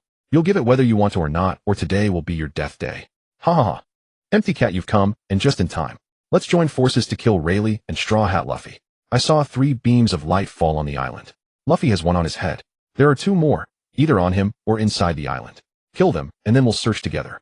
Seeing the newcomer, Maniou was overjoyed. Rayleigh's face turned grim. Facing 2 admirals, he had no chance of winning. "Luffy, hurry. Retreat into the island. Go back to where we trained and wait for me. I'll hold them off for a while." Luffy was not foolish. After all he had been through, he knew he was still far behind an admiral. Staying would only add to Rayleigh's troubles. Just as he was about to fly back to the island, boom. Heavy. His body felt incredibly heavy, causing him to fall from the sky to the ground, pinned down and unable to rise. "For justice, you cannot leave." Isho stepped onto a stone and flew into the island, slightly drawing his sword. The power of the gravity fruit activated, and Luffy was pressed to the ground under its effect. "Ha ha ha. Good. You came at the right time. Admiral Ishiao has come too. Rayleigh, you are doomed today." Maniou laughed more and more joyfully. The outcome was set. The treasure would still be the Navy's. Rayleigh's expression turned grave. What had transpired? All three admirals of the Marines had entered the comm belt. Had something unprecedented shifted in the world? A treasure? Were they all drawn to the comm belt for this so-called artifact? His gaze flickered involuntarily toward the bamboo dragonfly, perched atop Luffy's head. Was it truly for these objects? 3 admirals, several vice-admirals, and over 100 elite Marines. Escape, let alone combat, seemed utterly futile.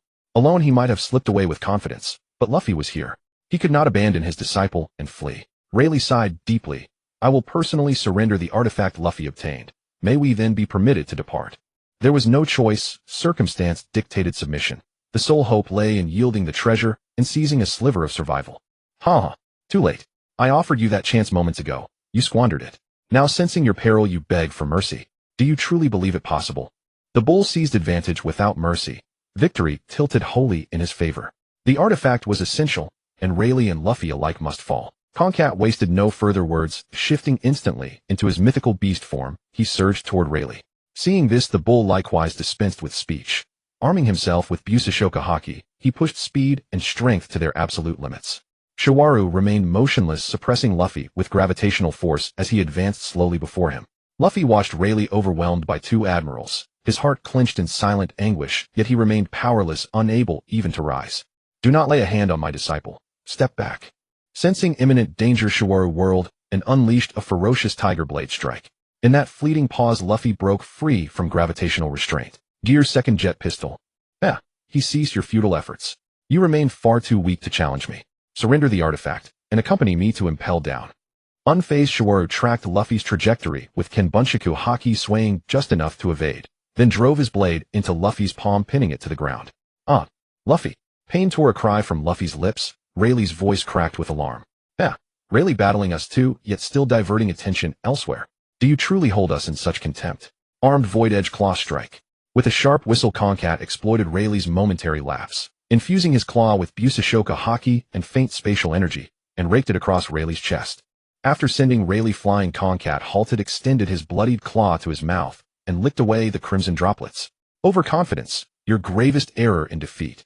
Concat, excellent work. The bull roared in exhilaration. Rayleigh rose slowly from the ground, wiped blood from his chest, and lifted his head, his eyes blazing with fierce, unyielding light. Never imagined in my twilight years I'd be lectured by juniors.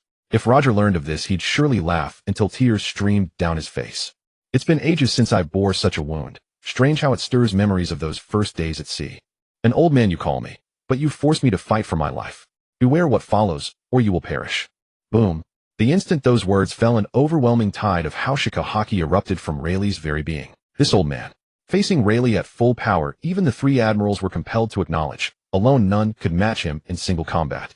Shiwaru, leave the Straw Hat Boy aside. Join us in eliminating Rayleigh. The boy is more than sufficient for the vice admirals to handle. Though fighting 3-on-1 contradicts my principles, allegiance divides us, and circumstance leaves no alternative. Shiwaru abandoned Luffy and plunged into the fray alongside the bull and Concat. Even at peak capacity, Rayleigh fought desperately against the trio. This could not continue. Retreat was imperative, and among the 3 admirals, Concat possessed unmatched speed. Unless he fell, neither he nor Luffy would escape. Rayleigh fought while strategizing escape. Rayleigh, facing all 3 of us, you stand no chance. Yield now, and your remaining years may pass within impel down. Resist, and death claims you today. No one can save you. Victory looms near, the bull urged once more. Hard to fathom how such a mountain of muscle could speak so incessantly. Luffy struck down a closing vice admiral and bellowed toward Rayleigh. Rayleigh, go. Don't worry about me. Go. None of you leave, not even you. Lie down first. Shave the finger pistol. Wish, wish, wish. One vice admiral closed the distance, using Shave, his fingertips blurring into phantoms as they struck Luffy repeatedly. Ugh. Blood sprayed forth. Luffy collapsed, grievously wounded, consciousness slipping. No. I cannot fall like this. My crew awaits me. I must survive. At that thought, Luffy surged with renewed fervor. His stance stabilized instantly. Armed rubber machine gun. His fists rained down like hail upon the vice admiral, relentless, unceasing, until the officer lost consciousness. Only then did Luffy cease his assault. That spectacle stunned the surrounding Marines. Even wounded, he wielded such power. Truly a supernova, his strength undeniable. Having expended all strength in that final blow, Luffy crumpled helplessly to the ground, ripe for slaughter. Luffy! Rayleigh cried out in alarm, slashing through the admiral's formation with a wave of sword aura and sprinting toward him. With me standing here, you'll grant no aid to the Straw Hat Boy. Abandon that hope. Concat accelerated to blinding speed, claws aimed straight for Rayleigh's heart. "I've been waiting for you." In an instant, Rayleigh pivoted, evading the fatal strike, allowing Concat's claws to pierce his body instead. He uttered no cry of pain, his face twisted into wild, defiant madness. "Beware, he let you hit him deliberately. Retreat, now."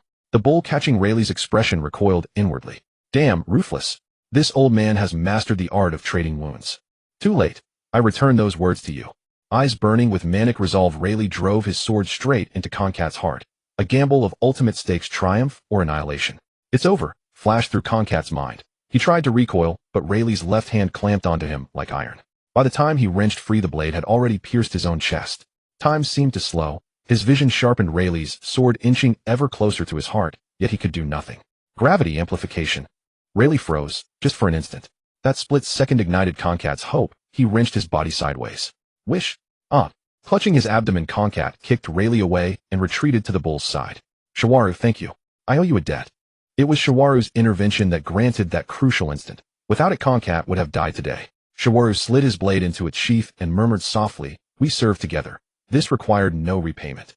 While Rayleigh engaged in fierce combat, two figures chased each other across a stretch of sea within the calm belt. Doflamingo glanced back at the relentlessly advancing Kizu, Inferno Jinbe, and inwardly cursed, recalling the moment he had entered these tranquil waters aboard his ship. Hardly had he sailed into the calm belt when Jinbe and his Beast's pirates squadron intercepted him. Though they were ostensibly allies, formal greetings swiftly escalated into chaos. Without warning, a radiant object flew straight into his arms, a Buddhist amulet pendant. At first indifferent, he casually hung it around his neck, only to sense an immediate profound shift. His physical faculties surged, his mind settled into uncanny serenity. Instantly, he recognized it as a priceless artifact, and understood why Rob Lucci and the world government had ventured into the calm belt for treasures like this. Yet the transformation was alarmingly conspicuous. Golden Buddha light radiated from his entire body, dissolving his trademark arrogance into placid benevolence. Facing Jinbe's advance, Doflamingo spoke with uncharacteristic calm. "Jinbe, this pendant flew into my embrace of its own accord. It has chosen me. How dare you seize what destiny has bestowed upon me?" He froze, stunned. Did I just say that? When had his voice ever softened like silk? This was utterly alien. Not his voice, not his demeanor. His subordinates stared bewildered. Since when had their captain spoken with such gentle compassion, wearing that saintly smile? Even Jinbe recoiled in disbelief. He knew Doflamingo well, had known him for years, and this serene, forgiving figure bore no resemblance to the man he remembered. His gaze locked onto the pendant. The change coincided precisely with its dawning, its power undeniable. Yet the thought of claiming it for himself sent a shiver down his spine. It was terrifying, yet he refused to relent. He would seize it, return it to Kaido, and let the Emperor decide. "Doflamingo, enough talk. Destiny means nothing when you stand aboard my vessel. This pendant belongs to me, not fate. You trade with the Beast's pirates. Hand it over, and I'll spare you. Refuse, and weigh your odds carefully." Outwardly serene, Doflamingo raged. Inwardly, the pendant amplified his strength. But this tranquil virtue was the last thing he desired. Realizing the truth, he tore the pendant from his neck. With a sharp exhale, his old self snapped back into place, relief flooding his veins. This was him. Let kindness rot in the gutter. Without hesitation, he hurled the pendant toward Jinbe. Strength mattered, but not at the cost of his very soul. He now grasped the deeper stakes. If one such relic existed, others surely did. Time to depart, immediately. "Jinbe," he declared, "the pendant is yours. We take our leave." He turned to his crew, signaling them to follow. Jinbe waved dismissively, then shoved the pendant deep into his trousers with visible distaste. The crew ordered the ship to set sail once more. Meanwhile, attention shifted back to Luffy, on another island entirely. Rayleigh. A thunderous, grief-stricken roar tore through the island as Luffy watched Rayleigh's body, pierced mercilessly by blades. Grief ignited fury, and within his chest, two card-like artifacts stirred, slowly merging into his being. To a keen observer, each card bore inscriptions: Whisper of the Demon and Awakening Fruit card. As fusion completed, Luffy's heart hammered erratically, his hatred and bloodlust surging beyond control. A demonic voice whispered from the abyss of his mind, "Slay them all. Erase every last soul." That infernal voice grew clearer, his reason dimmer, until at last consciousness surrendered entirely to slaughter. His form-warped hair lengthened, streaked crimson and obsidian. Ghastly laughter spilled from his lips, the earth beneath him softened like clay.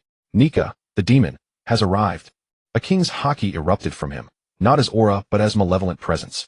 Admirals and below collapsed instantly, eyes milky white, unconscious before they hit the ground. Horror seized the three admirals. "Ishitaru, Eyeless reeled, baffled. How had this condemned boy transformed in an instant into a force eclipsing even them? None matched his current might, not one of the three admirals. Rayleigh, barely clinging to consciousness, gazed at Luffy, and felt only estrangement. He was unrecognizable.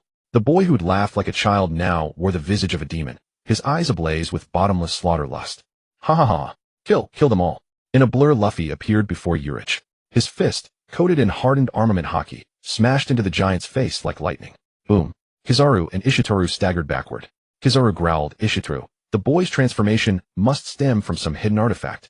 He rivals us now. Strike together, end him. Sky blade slash. Gravity blade tiger. Two razor-sharp slashes cleave the air, carving twin gashes across the land. Luffy extended his arms. Rubberized trees sprang forward, twisted into tight knots before him. The slashes struck the elastic trunks, and rebounded, hurtling straight back toward Kizaru and Ishitaru. Utterly absurd.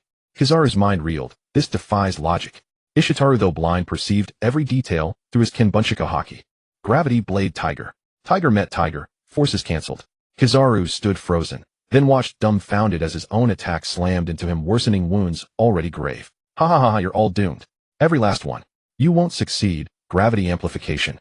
Luffy crashed to the ground under crushing weight, yet rose inch by agonizing inch, pressing forward. Die. Urich finally surged upright, punched through gravity itself, and struck Luffy full force. Panting heavily, he staggered. Luffy's blow had left him dazed, his head spinning. Luffy. Rayleigh struggled upright beside him, only to realize Luffy's eyes held no recognition whatsoever. Ha ha ha. Kill them all. Bang. Rayleigh staggered back, clutching his chest in disbelief, rising slowly from afar. Luffy. This sudden transformation was witnessed by Kung Cat and the others, immediately revealing that Luffy had completely lost consciousness, his body now governed solely by murderous instinct. They ignored Rayleigh. He was already at the end of his strength. Eliminating Luffy would secure their victory. Attack. In his beast form, Kung Cat used the terrain to close and swiftly, claws aimed straight for Luffy's heart. Enhanced gravity. Just as the corrupted Nika attempted to evade, he was instantly pinned down. Kung Cat's claws struck Luffy's chest in an instant. Boom. But the claws failed to pierce. Heavily armored haki covered his chest, sending Luffy hurtling backward instead. As he flew, Luffy drove both hands into the ground, stretching them farther and farther. In the next instant, he launched himself forward like a bullet. What in the world is this? Kung Cat dodged, but his expression darkened drastically. Luffy's fighting style defied all logic. It seemed chaotic, yet every move possessed eerie coherence and inevitability. Ha! Got you. Though Kung Cat evaded one strike, Luffy executed a sharp mid-air turn, wrapping his arms tightly around Kung Cat's torso, then whipping his head backward, elongating over 100 meters before snapping back with crushing force against Kung Cat's skull. Dazed and nearly unconscious from the impact, Kung Cat staggered upright from the earth, fury surging violently within him, murderous intent blooming unchecked in his heart. To be repeatedly thrown aside by a rookie with only a few 100 million bounty, this grievously wounded his pride, igniting seething rage. Pushing his speed to its absolute limit, he unleashed wave after wave of razor-sharp air blades from his hands. In an instant, Luffy was surrounded on all sides, every possible movement sealed off by lethal blades. Boom, boom, boom. Where Luffy stood erupted into a storm of dust and debris. Hundreds of air blades buried him beneath their onslaught. Luffy. Rayleigh watched in silent desperation, utterly powerless. His gravely wounded body could barely stir. Huff. Is it over? Kung Cat crouched low, palms braced against the ground, breath ragged. Smile's expression tightened. He roared, "Don't let your guard down. The straw hat is unharmed." Then Smile traced a wide circle in midair with his gravity blade and murmured softly, "Gravity starfall." Ha ha ha. As the smoke cleared, the scene emerged facing hundreds of air blades. Luffy had softened the very ground beneath him, pulling it upward to form a thick elastic rubber shield overhead. Gazing up at the descending meteor, Luffy sprinted across empty air, seized it barehanded, and activated his awakened power. The 100-meter-wide celestial mass trembled twice midair before fully transforming into supple, resilient rubber. He stretched handles from its surface, gripped them firmly, and hurled the colossal rubberized meteor downward toward Smile and Kung Cat. Unbelievable. Whoosh, whoosh, whoosh. Seeing this, Smile and Kung Cat urgently evacuated nearby marines. No one attended to Rayleigh.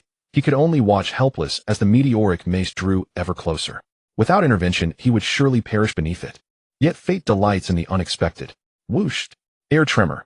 Break. Open. Boom. At the peak of danger, a towering figure materialized before Rayleigh, his right arm wreathed in radiant energy. With a single punch, space itself fractured, unleashing a devastating shockwave that locked in opposition against the plummeting meteor. Get out of my way. Whitebeard surged again, sending both Meteor and Luffy flying over a kilometer. Glancing at Rayleigh's battered form, he asked gravely, "Rayleigh, what happened? Why does that boy bear such resemblance to Ace?" Father.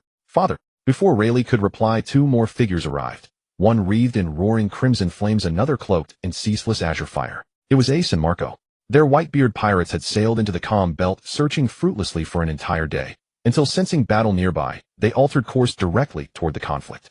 Driven by curiosity, they steered straight into the fray, leading to this very moment. Phew, saved. Rayleigh exhaled deeply, then answered Whitebeard's question. That is Luffy, but something has overtaken him. His consciousness is gone entirely. Only bloodlust remains. Impossible. How could Luffy become like this? Ace protested fiercely. Whitebeard raised a hand to halt him, saying firmly, "First, we crush the Marines. We'll speak later." "Right." Ace, stay calm. "Drive off the Marines first. Luffy's condition can wait until then." Marco added in agreement. Whitebeard. Kung Cat's face hardened. With Whitebeard now involved, defeating both Rayleigh and Luffy became all but impossible. Moreover, Kung Cat bore serious wounds. A Bull was also injured to a degree, while Smile remained unscathed save for slightly labored breathing. With advantage slipping away, Smile sheathed his gravity blade and declared retreat. "Against the Whitebeard pirates at full strength, we stand no chance." "Damn it." Kung Cat cursed, then dispelled his beast form. Bull likewise shed his armament haki, and together with the conscious Marines carried the unconscious ones onto their warship. Ha! Kill! Kill! Kill! Erase everything! Whoosh! Whoosh! Whoosh! A kilometer away, Luffy raced toward them, each flicker of motion turning ground and trees alike into pliant rubber. Luffy. Ace watched him approach, heart heavy with disbelief. He felt utterly alien. Only faint echoes of Luffy's appearance remained. Everything else contradicted the boy he knew. Just as Ace stepped forward to demand answers, Whitebeard blocked his path, leaving Ace bewildered, questioning why his father intervened once more. Sensing Luffy's demonic, otherworldly aura, Whitebeard shook his head and told Ace, "Feel it carefully. Your brother's current presence rivals even the four emperors. You'd accomplish nothing by confronting him. I'll subdue him first, then we'll seek a way to restore his mind." Then he added, "Marco, return to the ship. Station George and the others along the island's perimeter. No one enters." "Yes, sir." Marco obeyed, instantly vanishing back toward the vessel. "Father, go easy. Don't kill my brother," Ace called out as he stepped aside. Whitebeard nodded, leapt skyward, and met the charging Luffy with a thunderous fist. "Kill." Luffy countered with equal force. Two fists vastly different in size collided with cataclysmic impact. The ground beneath them, dozens of meters wide, was instantly scoured clean of stone and soil, leaving behind a vast hollow crater. Whitebeard's eyes narrowed, his quake fruit activated, and Luffy was hurled backward once more. Landing hard, he didn't pause, immediately re-engaging Whitebeard in relentless, brutal combat. Half an hour passed. Luffy's body bore countless wounds. Whitebeard's chest and arms were marked with deep bruised impressions. From afar, Ace stood stunned, speechless. When had Luffy grown so formidable? To wound Whitebeard himself, unthinkable. Whitebeard grew increasingly unsettled. Ace's younger brother fought like an indestructible cockroach, knocked down time and again, yet rising each time unbroken, unyielding. This could not continue. If prolonged, he'd either die by his own hand or collapse from sheer exhaustion. First, he had to find a way to knock Ace's younger brother unconscious, gently without inflicting serious harm. That posed quite the dilemma. Rapidly weighing options in his mind, Whitebeard suddenly turned and bellowed at Ace, "Return to the ship and tell Bista to bring Seastone." Ace instantly grasped his father's intense Seastone naturally suppressed devil fruit powers, and since Bista possessed no such ability, he was the ideal bearer. Moreover, Bista's formidable strength ensured he could reach the heart of the battlefield without faltering. Without replying, Ace whirled around and sprinted toward the ship at full speed. Within minutes, Ace dashed back to the shore, plunged through the crowd, and dragged Bista toward the ship's hold. "Ace, what on earth are you doing?" "No time for explanations. My brother is in grave peril. Bista, you're not a devil fruit user. Help me carry Seastone onto the island." Ace pleaded urgently. Seeing the raw desperation in Ace's expression, Bista understood the severity of the crisis and asked no further questions. He followed Ace into the hold and retrieved a pair of handcuffs forged entirely from Seastone. The two rushed off the ship and sped inland. "Father, we've brought the Seastone," Ace announced the moment they entered the fray. Whitebeard glanced sideways and roared, "Bista, once I subdue Ace's brother, secure him with the Seastone cuffs immediately." "Understood." "Understood." Bista replied sharply, bracing himself to move. "Kill you all. I'll slaughter every last one." Luffy remained utterly unhinged, unable to distinguish friend from foe. After exchanging two blows, Whitebeard absorbed Luffy's punch bare-chested, then seized the opening to slam him face down onto the ground. "Bista, got it." With a sharp whistle, Bista lunged forward and clamped the sea stone cuffs onto Luffy's wrists. Phew. The sea stone took immediate effect. The dark, monstrous Nico form dissolved, reverting Luffy to his original appearance. Though that lasted barely 2 seconds before his features warped and new wrinkles creased his face, and within 5 seconds he aged into an old man. Kill. Kill. Kill them all. Even in senescence, the murderous frenzy blazing in Luffy's eyes showed no sign of abating. Father, what's happening to my brother? Why has he transformed like this? Ace hurried forward, voice thick with alarm. Despite a lifetime rich and experienced, Whitebeard could not fathom Luffy's affliction, and shook his head helplessly. I have no idea. Turning to Rayleigh, he added, only Rayleigh knows what transpired. Let's return to the ship first. We'll seek answers later. With that, Whitebeard hoisted Luffy over one shoulder and strode back toward the vessel, while Rayleigh leaned heavily on Marco's arm. Though bewilderment churned within them all, they held their questions, and Ace hastened after them. Back aboard ship, Rayleigh stabilized after emergency treatment. Luffy's wounds were bandaged and his aged visage gradually softened, restoring his youthful countenance. Yet his mental state remained fractured. He still lunged at anyone in sight, consumed by blind bloodlust. Rayleigh, what exactly occurred on that island? Whitebeard demanded from his seat at the helm. Rayleigh sighed softly and replied, even now I'm uncertain. Today Luffy and I trained as usual, until I sensed an overwhelming presence breach the island's perimeter. I went to investigate. But, Mr. Rayleigh, spare us the details.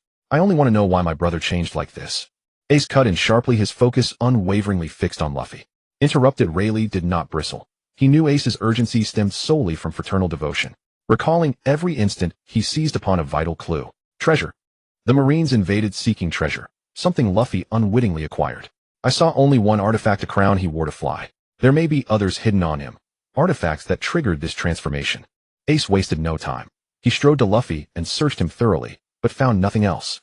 Nothing here. Luffy carries no other items. Rayleigh frowned and gently shook his head. Then I cannot explain it. Only when Luffy regains full consciousness will the truth emerge. Ace paced frantically, until Marco stepped forward and restrained him. Ace, agitation solves nothing. Pause. Let us all think clearly. Exactly. Your panic won't help. Your brother is safe among us. How strange. We've met Ace's brother before. His temperament is utterly unlike this. What force could warp him so completely? Captain Marco, you've seen much. Do you understand what's happened? Marco shot the speaker an exasperated glare, and inwardly grumbled. If Father and Rayleigh are baffled, how would I know? And if I did, I'd have spoken up already. Noting Marco's expression, the speaker realized his question had been foolish, and offered an awkward chuckle before falling silent. Whitebeard slammed his fist onto the armrest. Enough squabbling. Everything about the comm belt ties back to Romon, and with his arsenal of marvels, he alone may heal Luffy. But, he sighed deeply. Romon has aided the Whitebeard pirates countless times. Yet relations with Kaido grew strained after Aizu's sudden assault. Now asking for yet another favor. But what? Father, speak plainly. Ace nearly leapt with impatience at the unfinished sentence. Nothing. Let me call Romon. Whitebeard resolved to make the call, unwilling to watch his son suffer such anguish. Retrieving the Den Mushi linked to Romon, he hesitated not once his decision was made. Hesitation was foreign to his nature. Drrring. Whitebeard, what do you want now? After a pause, Whitebeard recounted the entire ordeal, the battle, Luffy's metamorphosis, every detail. Romon, that's the situation. Can you aid Ace's brother? Silence stretched across the line. The air itself grew taut and still. Ace's breath quickened. Mr. Romon, if you save my brother, I'll do anything you ask. But Romon ignored Ace entirely. He held no sway over Romon. Whitebeard, last time I helped because our arrangement bound us. Now you ask again. What then can you offer in return? Whitebeard fell silent. Romon already possessed everything the Whitebeard pirates owned, and far more beyond. What could he possibly give? Romon, you know I pledged my vaults to you long ago. You may take them all freely. So this question, I cannot answer it. Very well, then hear my terms. First, of all treasures claimed in the comm belt, I claim 70%. Second, you must monitor any anomalous or sacred sites within the comm belt, and report findings to me instantly. That is all. Agree, and I'll examine the Straw Hat Boy myself. But be warned, I make no guarantees. Only upon seeing him firsthand will I know whether healing is possible. Without further deliberation, Whitebeard declared deal. Luo Meng slowly lowered the Den Mushi, a faint smile curling at the corner of his lips. Fascinating. I'm growing ever more eager to uncover the origin of this mystery. According to Whitebeard's description, Luffy has awakened years ahead of schedule, or perhaps fallen into darkness. How utterly intriguing. What force could possibly have triggered Luffy's premature awakening? You stinking Luo Meng. What's so fascinating? Yamato demanded. Her curiosity piqued the moment Luo Meng hung up the Den Mushi after uttering just those two words. Settling into a relaxed posture, Luo Meng reclined upon Yamato's outstretched leg and chuckled. Didn't you hear my conversation with Whitebeard just now? When we visited that parallel world, wasn't Luffy there also awakened into his Nika form? And yet in our own world, Luffy has unwittingly unlocked the Nika power. How delightfully unexpected. The unfolding events in the Calm Belt are becoming increasingly inscrutable and ever more enthralling. Treasures surface one after another while major factions rush headlong into the Calm Belt. Bloodshed is inevitable within its silent waters. Then won't the beast's pirates be in peril too? Yamato asked. No need to worry. If King or the others run into trouble, they'll call me, or Master Kaido. We can arrive in an instant. Yamato swatted away Luo Meng's wandering hand resting on her leg and shot him a sharp glance. If you've got a plan, then fine. I'll stop searching separately. Should anything happen, we'll go together. Luo Meng paid no mind to her rebuff. The tenacity he embodied knew no bounds. His hand, as if guided by will alone, crept back upward. Agreed.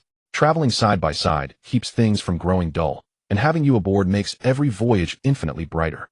Yamato ceased resisting his touch, her breath quickening slightly. Have Aesop and Hancock discovered anything yet? No calls yet, likely no findings. With their strength, even if overmatched, they could retreat unscathed. There's no cause for concern. Who's worried about them? I'd rather they ran into trouble. Then they'd have no chance to bully me anymore. They're not bullying you, they adore you. Luo Meng nudged her abdomen twice with his forehead grinning. Yamato gently touched his brow and scoffed. TCH, of course you always take their side. Who'd believe a word you say? I believe it. Luo Meng blurted instantly. Smack. Yamato rapped his skull with her palm, exasperated. Of course you believe yourself. I certainly don't. Yamato well knew why Luo Meng always defended Hancock. Wasn't it precisely for those intimate moments behind closed doors? If she stood her ground just once, she wouldn't refuse him either. At that thought, a soft flush rose across Yamato's cheeks. Huh. Yamato, why's your face flushed? Are you thinking of something indecent? Luo Meng looked genuinely surprised. How had her cheeks reddened mid-conversation? She must be imagining something improper. Yet if she truly were, why hesitate? Wouldn't a real, unrestrained clash between kindred souls be far more exhilarating? Not at all. I'm just warm. Yamato fanned her face, hastily feigning heat with exaggerated gestures. Her excuse only deepened Luo Meng's conviction she was indulging in forbidden thoughts. Though skies stretched clear and boundless fierce sea winds swept across the deck, so brisk Luo Meng himself felt a subtle chill. How then could she possibly feel warmth? Moreover, as a phoenix fruit user, Yamato was immune to heat, far from fearing it. Luo Meng made no move to expose her Liu. Instead, he joined her charade, gently fanning her cheek with his hand. Don't run. Leave the artifact behind, or you'll never escape my grasp. A voice erupted from behind. Luo Meng ceased fanning and rose with Yamato, both turning toward its source. Two figures raced across the sea's surface, one fleeing drenched in blood, desperately evading relentless attacks from the pursuer behind. Luo Meng recognized the pursuer, but the fugitive remained unknown to him. His brow furrowed lightly. To endure even a moment against the CP chief demanded formidable strength. Yet this man left no impression upon his memory. He was no figure from the original narrative. Judging by his techniques, he wielded the Navy's 6 powers. Age approximated 50, his physique denser and more massive than that of a bull. Had he defected from the Navy, stumbled upon a treasure in the Calm Belt, and thus drawn the CP chief's pursuit? Shall we intervene? Yamato whispered, watching closely. A sly grin spread across Luo Meng's lips. Why not intervene? A gift delivered straight to our hands, and accompanied by the CP chief himself. Today fortune smiles upon us. Yamato, let's join the fun. Luo Meng wrapped his arm around her waist, and in an instant, whooshed, they reappeared, blocking the fugitive's path. Doomed. What rotten luck, to run straight into you. Beast pirate's calamity, Luo Meng. JIS skidded to a halt midair, staring at Luo Meng, before him, his heart sinking into despair. Luo Meng spoke casually. Hear me, elder. Hand over the artifact. If I do, will you let me go? JIS offered no resistance. Though he'd fled the CP chief's grasp, he held no illusion of escaping Luo Meng.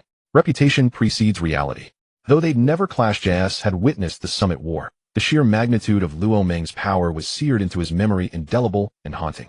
Whooshed. JIS stood frozen in disbelief. The movement was surreal, leaving him no time to react. Luo Meng had already materialized beside him, cold sweat blooming across his brow. The moment Jess asked whether surrendering the treasure would spare his life, Luo Meng vanished, and reappeared instantly at his side, his right hand resting calmly upon his shoulder. Elder, you possess no leverage to bargain. Refuse, and I'll merely spend a few extra minutes eliminating you. The artifact remains mine regardless. Would you care to test that method? Haha. JIS forced a brittle laugh, withdrawing an object from his robes and offering it to Luo Meng. This is what I unearthed in the Calm Belt. Its purpose escapes me. Death was certain without compliance. Surrender offered a sliver of hope. The choice required no deliberation. Luo Meng accepted it, glanced briefly, unfamiliar, and slipped it into his pouch, resolving to examine it later. His gaze shifted to the CP chief, still straining to flee, but Luo Meng made no immediate pursuit. So long as the man remained within sight, escape was impossible. To act alone today meant death. If he survived, Luo Meng would write his name backward. Eyes fixed upon the retreating CP chief, Luo Meng turned back to JIS and asked, "Tell me, your moonwalk technique, your narrow escape from the CP chief. Your strength is no trifling matter. Yet I've neither heard nor seen you before. Who are you?" "You flatter me, Mr. Luo Meng. I served once in the Navy, as a rear admiral, until dismissed a decade ago for misconduct. My strength is modest at best, but I hold unique insights into moonwalk and tech eye, enough to evade the CP chief, however briefly. Had you not appeared, I'd likely have been captured by now." So, he'd left the Navy 10 years prior. No wonder Luo Meng had never encountered him. With that, Luo Meng dismissed JIS entirely. Whooshed. Luo Meng vanished once more. JIS exhaled in relief, pushing moonwalk to its limit. The calm belt's depths were unfathomable. He dared not probe further. Instead, he chose quiet retirement, returning home to grow old in peace. The director of Cipher Pol paused in midair, stepping on the air, while Luo Meng's figure stood like an insurmountable chasm blocking his escape route. "Luo Meng, I have not made a move against you, so why do you block my path?" Wearing a mask, his expression was unreadable, but a faint tremor could be heard in his voice. "We are adversaries after all. Since I've encountered you alone, how could I easily let you go? This sea will be your grave," Luo Meng said with a chuckle. "Indeed, blocking my retreat means you've come to kill me." The director of Cipher Pol felt a flicker of panic in his heart. "Luo Meng, I have already transmitted the news of your presence here to the world government. They will arrive to reinforce me shortly. As long as I hold out until they come, you won't be able to kill me." With a whoosh, the director of Cipher Pol vanished. Since the front was blocked, he would try the sides, heading to rendezvous with the world government to escape death today. "Damn you, Luo Meng, finish him quickly. If they really join forces, it'll be hard to kill him." "All right." Whooshed. Bang. Teleporting to catch up, he aimed a kick at the director of Cipher Pol's cheek, putting all his strength into it. However, the director, having experienced countless battles, had a keen instinct for danger. Just as Luo Meng's kick was about to land on his face, he barely managed to raise his arms to block. The impact sent him flying hundreds of meters through the air before he stopped, his arms nearly broken. His strength is too great. Head on, I can only withstand a few blows. And his speed. The speed of teleportation is beyond my escape. No escape. Then I'll have to fight. He assumed the form of Hell's three-headed dog. Unlike at the summit where he had only used the full beast form, this time, he took the half-human, half-beast form. With a dog's head on a human body, 3 heads positioned in 3 directions gave him a 360-degree no-blind spot view. Not quite at the Emperor level, his combat power was around that of a top-tier admiral. Luo Meng could sense the director's current strength just from his aura. Thunder and darkness descend. The director of Cipher Pol surrounded himself with lightning and dark energy, completely concealing himself within the storm of thunder and darkness. Flash, thunder, strike. Decay power. The dark lightning crackled, coated with a layer of corrosive force. With the speed of lightning, it struck toward Luo Meng in an instant. Luo Meng, holding Yamato, smiled slightly, dodged with a flash, then released Yamato from his arms and charged at the director. Storm leg barrage. His feet became a blur as he swung them continuously, sending out one slash after another from his legs. Luo Meng weaved through them, his figure dodging left and right, not a single blade of air touching his clothes. Shaved. Armament, finger pistol. After unleashing Storm Leg, the director used the blade kicks to conceal his approach, getting close to Luo Meng. His dark fingers aimed to pierce 100 holes in Luo Meng's body. Wrong. It's an afterimage. The director's fingers landed on Luo Meng, but he felt no joy. There was no sensation of piercing flesh, as if passing through air. He swiftly looked around, trying to locate Luo Meng. "Where are you looking?" "I'm right above you." The voice came from above, but the director had no time to react. Bang! A sharp pain on his head. His body was knocked toward the sea. Forceful. The director quickly stabilized himself to avoid falling into the sea. Devil fruit users would surely drown. Gazing at Luo Meng above, the mythical 3-headed dog erupted with 3 energies, forming an enormous energy sphere that flew toward Luo Meng. Death throws. Void flash. Boom. 8 gates released formation. 7th gate, gate of shock. Open. Whooshed. "In my hands, you cannot escape." Luo Meng appeared at the director's side, kicking him in the waist. "Up. Even if I can't escape, I'll bite off a piece of your flesh." The director was not knocked away. Instead, he seized the moment and grabbed Luo Meng's foot. The 3 energies flickered across his body, as if gathering an unparalleled attack. Energy ray trio. "I don't believe at this distance you can still dodge." A highly penetrating energy beam shot from his mouth. "Dodge? Huh? Do you overestimate yourself? Energy of this level, I have no need to dodge." Armament. Let you taste the flavor of your own technique. Luo Ming covered his right hand with high-level armament hockey, and with a slight effort of his foot, he broke free from the director's grasp. He pressed the energy beam back toward the director's head. The ray was indeed strong. Luo Ming's right hand was burned off a layer of skin, but with super-fast regeneration, the lost skin could recover at any time. Can this be done? The director's eyes widened, his mind blank for a moment. He had never seen such a method. After all, his technique, even if it struck Kaido, he was confident it would leave a hole in his body. Yet Luo Ming caught it with one hand and pushed it back. Has he grown this strong? Boom. Without giving him much time to think, Luo Ming forced his own technique onto his face. Phew. Black smoke spewed from his mouth, his eyes rolled back. He had reaped what he sowed. Beaten to this state by his own technique, how unwilling he was. He would drag Luo Ming down with him, even in death. Thinking this, the director regained consciousness and roared with laughter. Huh, you want my life? Then I'll make sure you don't get off easy. Come with me to hell. The director lunged and hugged Luo Ming, his body swelling with destructive energy. Luo Ming glanced at him and chuckled. You want to ignite your own energy and kill me by self-destruction. You're overthinking. This technique of sacrificing oneself to harm the enemy has a crucial prerequisite. You must be able to hold me within your self-destruction range. Clearly you lack the ability to keep me here. Let me go. With the 7th gate of the 8 gates open, Luo Ming's strength far exceeded what the director could hold. Trying to detain him this way was nothing but a pipe dream. Go die yourself. I won't accompany you. Luo Ming broke free and teleported back to Yamato's side. Even this is useless. The director let out his final roar in the world. I won't accept this. Boom. Possessing 3 types of energy, the director's self-destruction was no joke. It covered a radius of several hundred meters, forming a huge energy field centered on him. The erupting energy swept through the air, annihilating every living thing. Countless fish in the sea below perished in his explosion, their bodies covering the entire surrounding waters. At least tens of thousands of fish of all sizes. This wave, the director didn't lose out. Tens of thousands of fish would accompany him on his journey to hell. Luo Ming gazed at the scene, his heart undisturbed. He held Yamato and smiled. Let's go back to the ship. Yamato nodded. Whooshed. Looking at the ship almost out of sight in the distance, Luo Ming used teleportation twice to return to the ship. In a windless expanse of sea, a CP agent rushed swiftly before the 5 elders.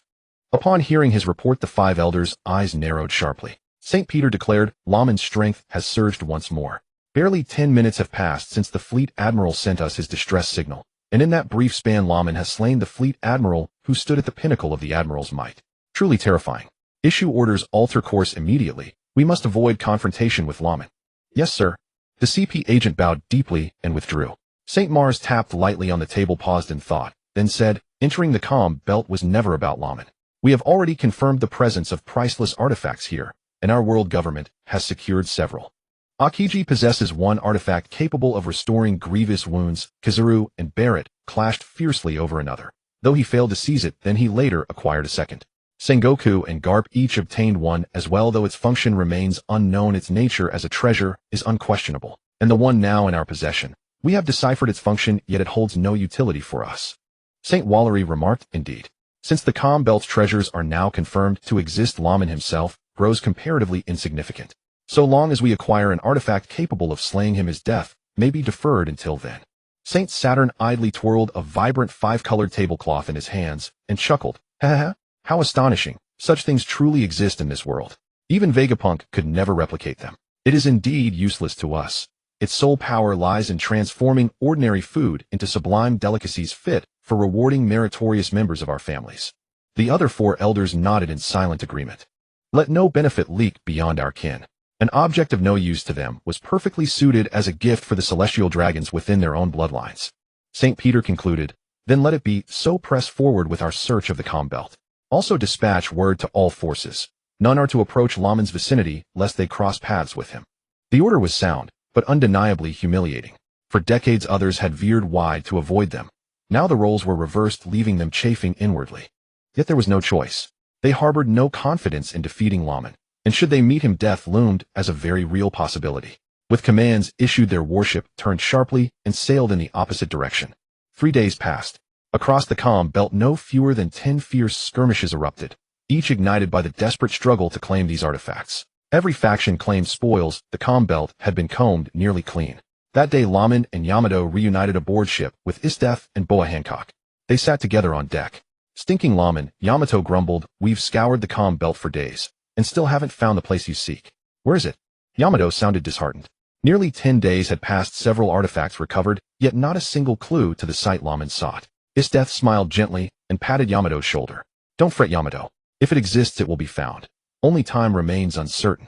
Hancock added precisely. 10 days is scarcely the beginning. What you truly fear is that another faction will locate it first, leaving us empty-handed. At Hancock's words, Laman's gaze hardened. She spoke truth. If another claimed it first, he would be utterly powerless. Worse still, he had no idea who held it. He could hardly visit every faction in turn and demand surrender of their artifacts. System, are you certain the objective lies within the comm belt? In, absolutely certain.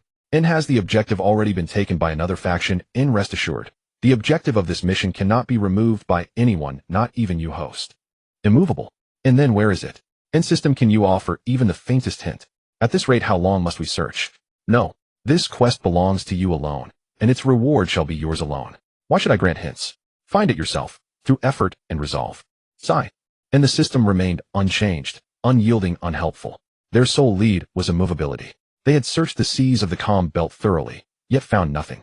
See, and see, and see. And Laman's eyes blazed with sudden insight.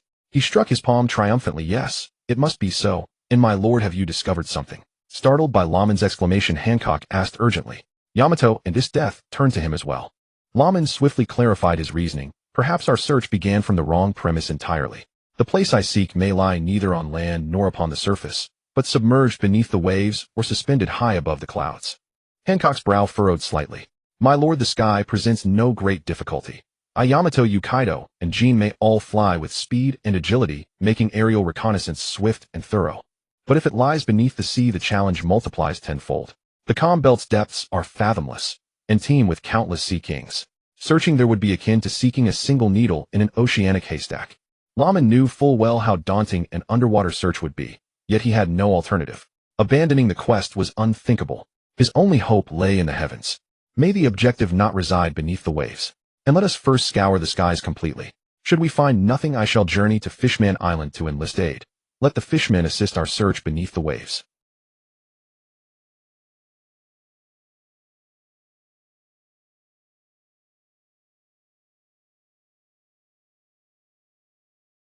Once Hancock dispatched her orders, Laman and the others ascended into the sky. In, wicked as death, cease clinging to me. Descend at once, ride on Hancock's back instead. Yamato twisted her body, attempting to shake Isdeath loose, but Isdeath clung fiercely to her feathers, unmoved by any flailing. I cannot fly, Yamato. Ridding you of my company brings you no advantage, and along the way I shall keep you entertained. Is this not ideal? Yamato fell silent, exasperated. Who asked for your company? Your presence makes me itch all over. Look, you're groping again. Stinking Laman. Hurry and find Isdeath a flying-type devil fruit. Then she'll stop clinging to me. Laman stood poised in midair and replied, I currently possess no devil fruit suitable for Isdeath. I shall procure one when opportunity arises. Yamato, do not quarrel with Isdeath. Once she gains flight, you may reclaim your seat, and you'll suffer no loss. Let us go. Among us three, I am swiftest. Yamato, empowered by the rabbit talisman, matches my speed closely. And Hancock, in her Suzuka form, flies nearly as fast. I've already instructed Kaido and Jean. They are already searching the skies. With our combined velocity, we shall complete the aerial sweep of the entire comm belt within a single day. Move out. In, whoosh. In, Laman vanished in a blur. Yamato ceased her protests and soared upward with Isdeath piercing 10,000 meters into the stratosphere. Hancock likewise sped off in another direction. A rift in space yawns high above tens of thousands of meters in the sky. Below, several ships drift across the sea, though every person aboard stares upward, faces grave and tense. No one dares move first. Any action might invite a ruthless counterstrike. Admiral Huang Yuan, shall we simply wait here? Clearly whatever fell came from the heights. If we delay further, others will race to seize it. A vice admiral stepped beside Huang Yuan and spoke with weighty concern. Huang Yuan bowed his head, surveying the pirate crews around them. Hong Fa Da Ma Duo, Fu Lang Mingo. 2 emperors and a warlord made a formidable force. On their side stood only him. If word spread reinforcements would not arrive quickly, the nearest admiral would need an hour to reach them. You all wait here, I'll go up first. A red silhouette sliced through the sky, ascending toward the rift. Barrette. Huang Yuan's expression soured. Vice Admiral, follow me, using Moonstep. The rest remain. When Admiral Yi Shao arrives, explain the situation to him. Understood. Light flickered around Huang Yuan as he vanished from the deck. The Vice Admiral activated Moonstep and strode upon the air, rising into the heavens. Xiang Keisai, none of us on this ship can fly. What shall we do? It's all right, I'll go up and take a look. Wait here for me. With that, Xiang Keisai also stepped upon the air and climbed skyward. Ha ha ha, I'll join in on the fun too. Duo Fu Lang Ming Ji's strings twined, and he began to rise. Mama, mama, Pu Luo Mi Xiao Si. Yes, mama. Xia Luo Te Lingling laughed wildly as she alighted upon a cloud of flame. In the next moment the cloud bore her upward. Each of them displayed their means, walking on air or flying. Their objective the same, the rift high above. They were certain the treasures originated from the sky. They had seen streaks of light fall from above. Those who had risen hung in the air, eyes fixed on the spatial tear. They exchanged grave glances, but none drew nearer. None knew what would happen if they approached. Perhaps an attack would befall anyone who stepped too close. After several minutes, Balete could no longer hold back. Gentlemen, waiting changes nothing. Why not join forces and investigate? Share the news and split any spoils. No one answered. After a time, more streaks of light streamed out of the rift. Mama, mama, the treasures truly come from here. This place belongs to my Damas crew. You lot get out of my way. Hong Fa tightened his grip on his griffin and smiled. Lingling, the sky belongs to no one. How can you claim it? If you intend to monopolize the treasure, did you ask us first? With those words, Hong Fa dashed after a streak of light. Ba Lete, Huang Yuan, and the others also gave chase, each intercepting a fleeing beam of radiance. Each of them found an object in hand. Thoughts diverged. Dama knew she could not drive them off with words alone. Oh, a bluster would not suffice. In the end, force would speak. A bird's cry rang through the heavens. Their gazes turned toward the sound as a 100-meter multicolored great bird approached. Confusion clouded their eyes. What kind of creature was this? Had it also emerged from the rift? Han Kyuk's full beast form appeared before them for the first time, and none recognized it. Ha ha ha, what a lively scene. All of you can leave. This place belongs to Luo Meng. Han Kyuk. In her human beast form hovering in the air, Han Kyuk was finally recognized by the others. Trouble indeed. If the 100 beasts joined, none of them could prevail, especially in the air. The sky was effectively the 100 beasts' domain. High-ranking fighters could all take to flight. Luo Meng de he Han Kyuk Kai Duo Jin. Even given Jin's relative weakness, Han Kyuk's form mirrored Kai Duo's. Both were dual fruit users. Her original body was hardly weak, and with 2 devil fruits, she was formidable. Even admirals might struggle to defeat her. Ha! If you say it's Luo Meng's, then it's Luo Meng's. I've no intention to concede first. Dama laughed maniacally. Old crone, if you refuse, I'll beat you into submission. Lightning flickered as Kai Duo's silhouette materialized beside Han Kyuk. Han Kyuk had informed only Luo Meng, and did he not Kai Duo? Kai Duo had been passing nearby, and sensing commotion hurried over. Hearing Lingling's claim, he could not help but retort. You dare speak to me that way? Don't forget who gave you everything. Oomph. Old crone, what's this? Who gave you everything? It is merely a devil fruit. Without it, I'd still carve out my own domain. Kai Duo showed her no courtesy. Enough talk. Battle. The victor takes all. Napoleon. Lingling extended her hand. Her hat transformed into a great blade that fell into her grasp. Wei Guo. Well said. Only the victor claims everything. I will fight you for it. 300 million volts wrath of thunder.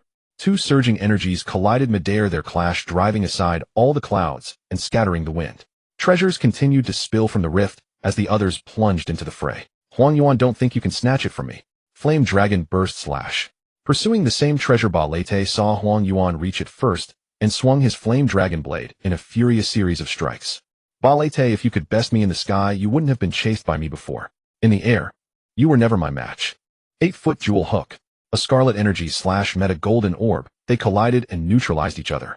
Unfazed in speed, Huang Yuan snatched the treasure, casually slipping it into his pocket. Ba Lete's expression darkened. Once Huang Yuan had seized the treasure, reclaiming it would be nearly impossible. They were not the only ones fighting. Others scrambled for the spoils. Hong Fa Xiang Keisai. Duo Fu Lang Ming Gun nearly overtook a prize only to be cut off by Hong Fa. He was left fuming with black lines across his brow. What rotten luck. He was not arrogant enough to contend directly with the emperors. Though displeased, he could do nothing but return to the rift and see if any other treasure would fall into his hands. Han Kyuk had it easiest. She pursued a single treasure with no rivals and claimed it without difficulty. Ha ha ha. Old crone, your strength has visibly waned. On the whole, Dama had been put under pressure during the duel with Kai Duo, and Lingling barely holding her ground. Panting heavily, she spat. Kai Duo, don't gloat. If I hadn't bestowed you with the phantom beast devil fruit, would you have reached this level? If we keep fighting, the treasures will be dispersed to everyone else. Kai Duo, will you continue? Ha ha ha. Even if they seize the treasures now, how could they leave my grasp? Besides, Luo Meng will arrive soon. Take whatever you like for now. Oh, it will all belong to my 100 beasts soon enough. Well said, it's all ours. With a smile, Luo Meng appeared beside Han Kyuk. Luo Meng. And as soon as Luo Meng appeared, every combatant froze mid-battle and hovered in the air staring at him. But Luo Meng had no time for them. System Father, this spatial rift must be the mission objective ending. Congratulations, host. You have traced the origin of the elemental fruit. Mission complete. Reward now granted. Option 1, the system can relocate this rift to the land of Wa, or seal it entirely. In Option 2, ability fusion card. This card merges all your ability panels into a single one, amplifying its combat power exponentially. Set aside rewards for now. Tell me how this spatial rift formed. Ending. This rift originates from a parallel dimension where a system host clashed with IM during battle, and overwhelmed chose self-destruction to ensure mutual annihilation. The cataclysmic blast tore open a fissure in space-time, coincidentally bridging directly into this world, and this precise moment. The treasures you've been fighting over are remnants ejected from that parallel dimension's host upon detonation, essentially loot dropped by monsters in your prior world before transmigration. Luo Meng was stunned. Was him truly that formidable? And even a system host couldn't prevail against her. System Father, did him perish in that parallel realm? Yes, mutual annihilation means both perished. Is dead. And the system itself, is it gone too? No. At the moment of the host's self-annihilation, the system detached from its vessel. These artifacts were carried on the host's person, within a spatial storage pouch brimming with treasures, all hurled into the rift by the blast. Can living beings traverse the rift into that parallel world? Impossible. Spatial turbulence within the rift would obliterate any mortal instantly. Even many of these artifacts have already been shredded to dust. Will the rift continue expanding? No, it is self-repairing. Within half a month it will vanish entirely. Will more artifacts emerge from the rift? Did those previously ejected scatter across the world? Yes, more artifacts will continue emerging until the rift fully closes. That host possessed numerous treasures, their ejection will persist intermittently until dissolution. As for whether artifacts dispersed globally, the answer is affirmative and in considerable number. Yet few recognize their purpose, except for those rare items whose usage instructions manifest directly in the mind upon acquisition. Barrett's flame dragon armor was one such artifact. The method of use imprinted itself into his consciousness the instant he grasped it. In question after question, Luo Meng probed every doubt he held. His answers satisfied him completely. More treasures would emerge, and thus his first reward now had clear purpose. System Father, relocate this spatial rift to Onigashima Island in the land of Wa. Understood. Relocation in progress. Relocation successful. Whoosh. When Luo Meng turned his gaze back, the rift had vanished without trace. Others witnessed it too, bewilderment flooding their minds. How could it simply disappear? Luo Meng, was this your doing? The rift vanished the moment you arrived. Hand it over, else I'll show you no mercy. A moment's reflection revealed the inconsistency. How could the rift vanish precisely upon Luo Meng's arrival? Their connection was undeniable. So what if it was? Or wasn't? If I claimed it, it belongs to me. And you shall surrender every treasure you've seized. That declaration darkened every face, not Luo Meng's allies, but all others. Arrogance incarnate. They say you're strong, but I refuse to believe it.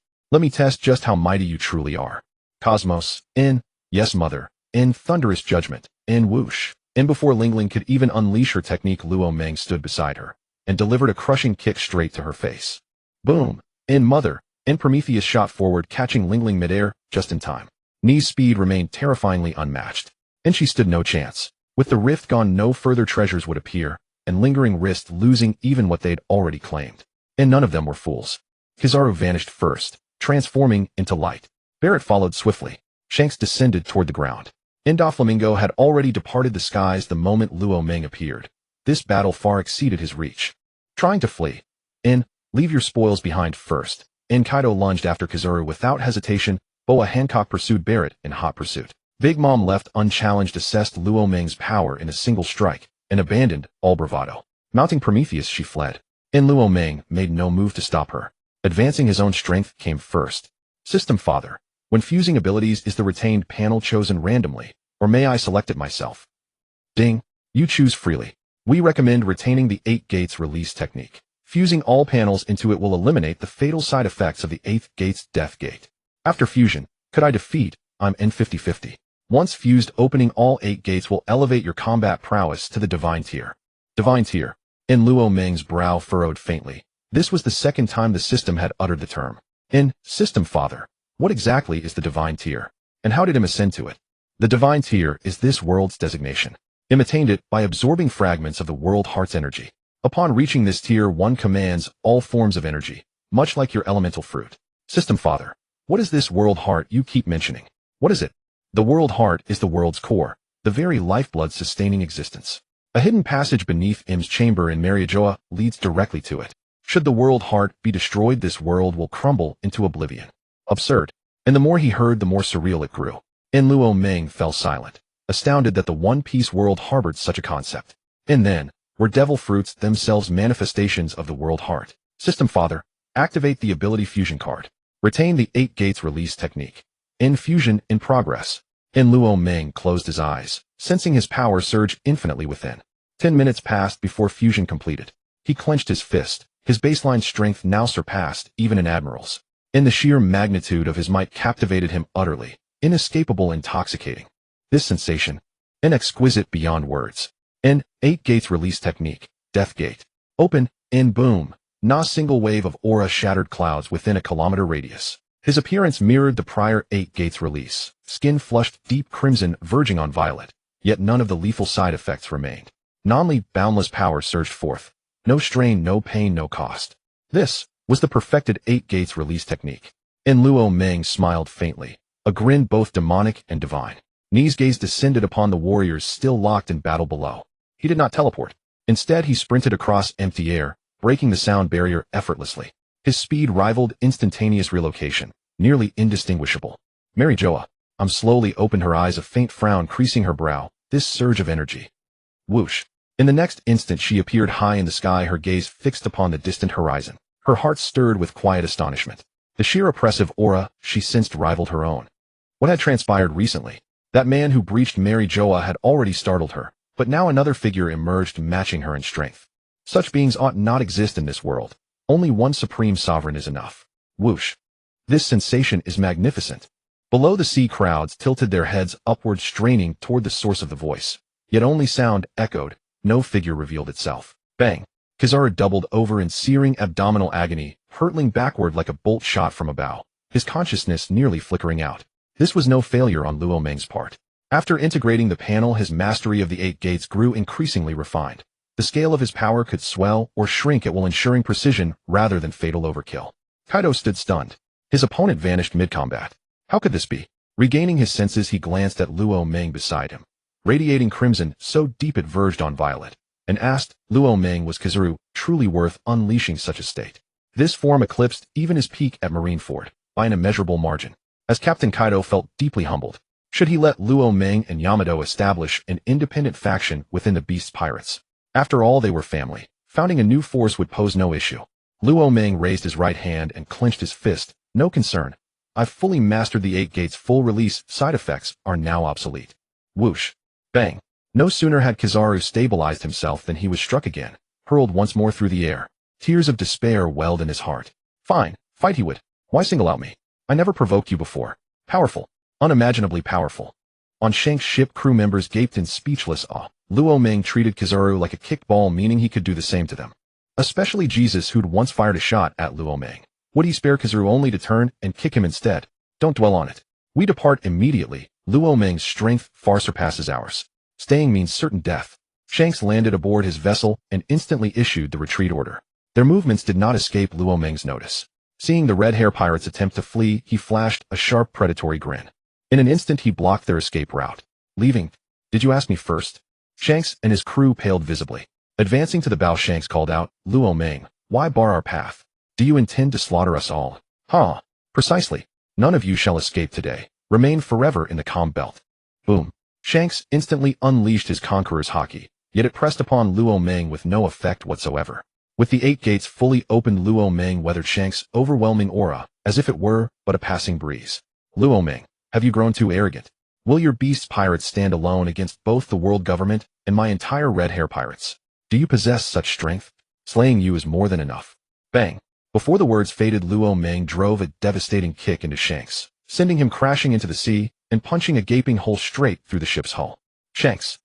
Beckman cried out, then turned sharply toward Luo Meng aboard the ship and roared, he's too strong. Attack together and kill him. Precise shot. Meatball tank. Flash of frost.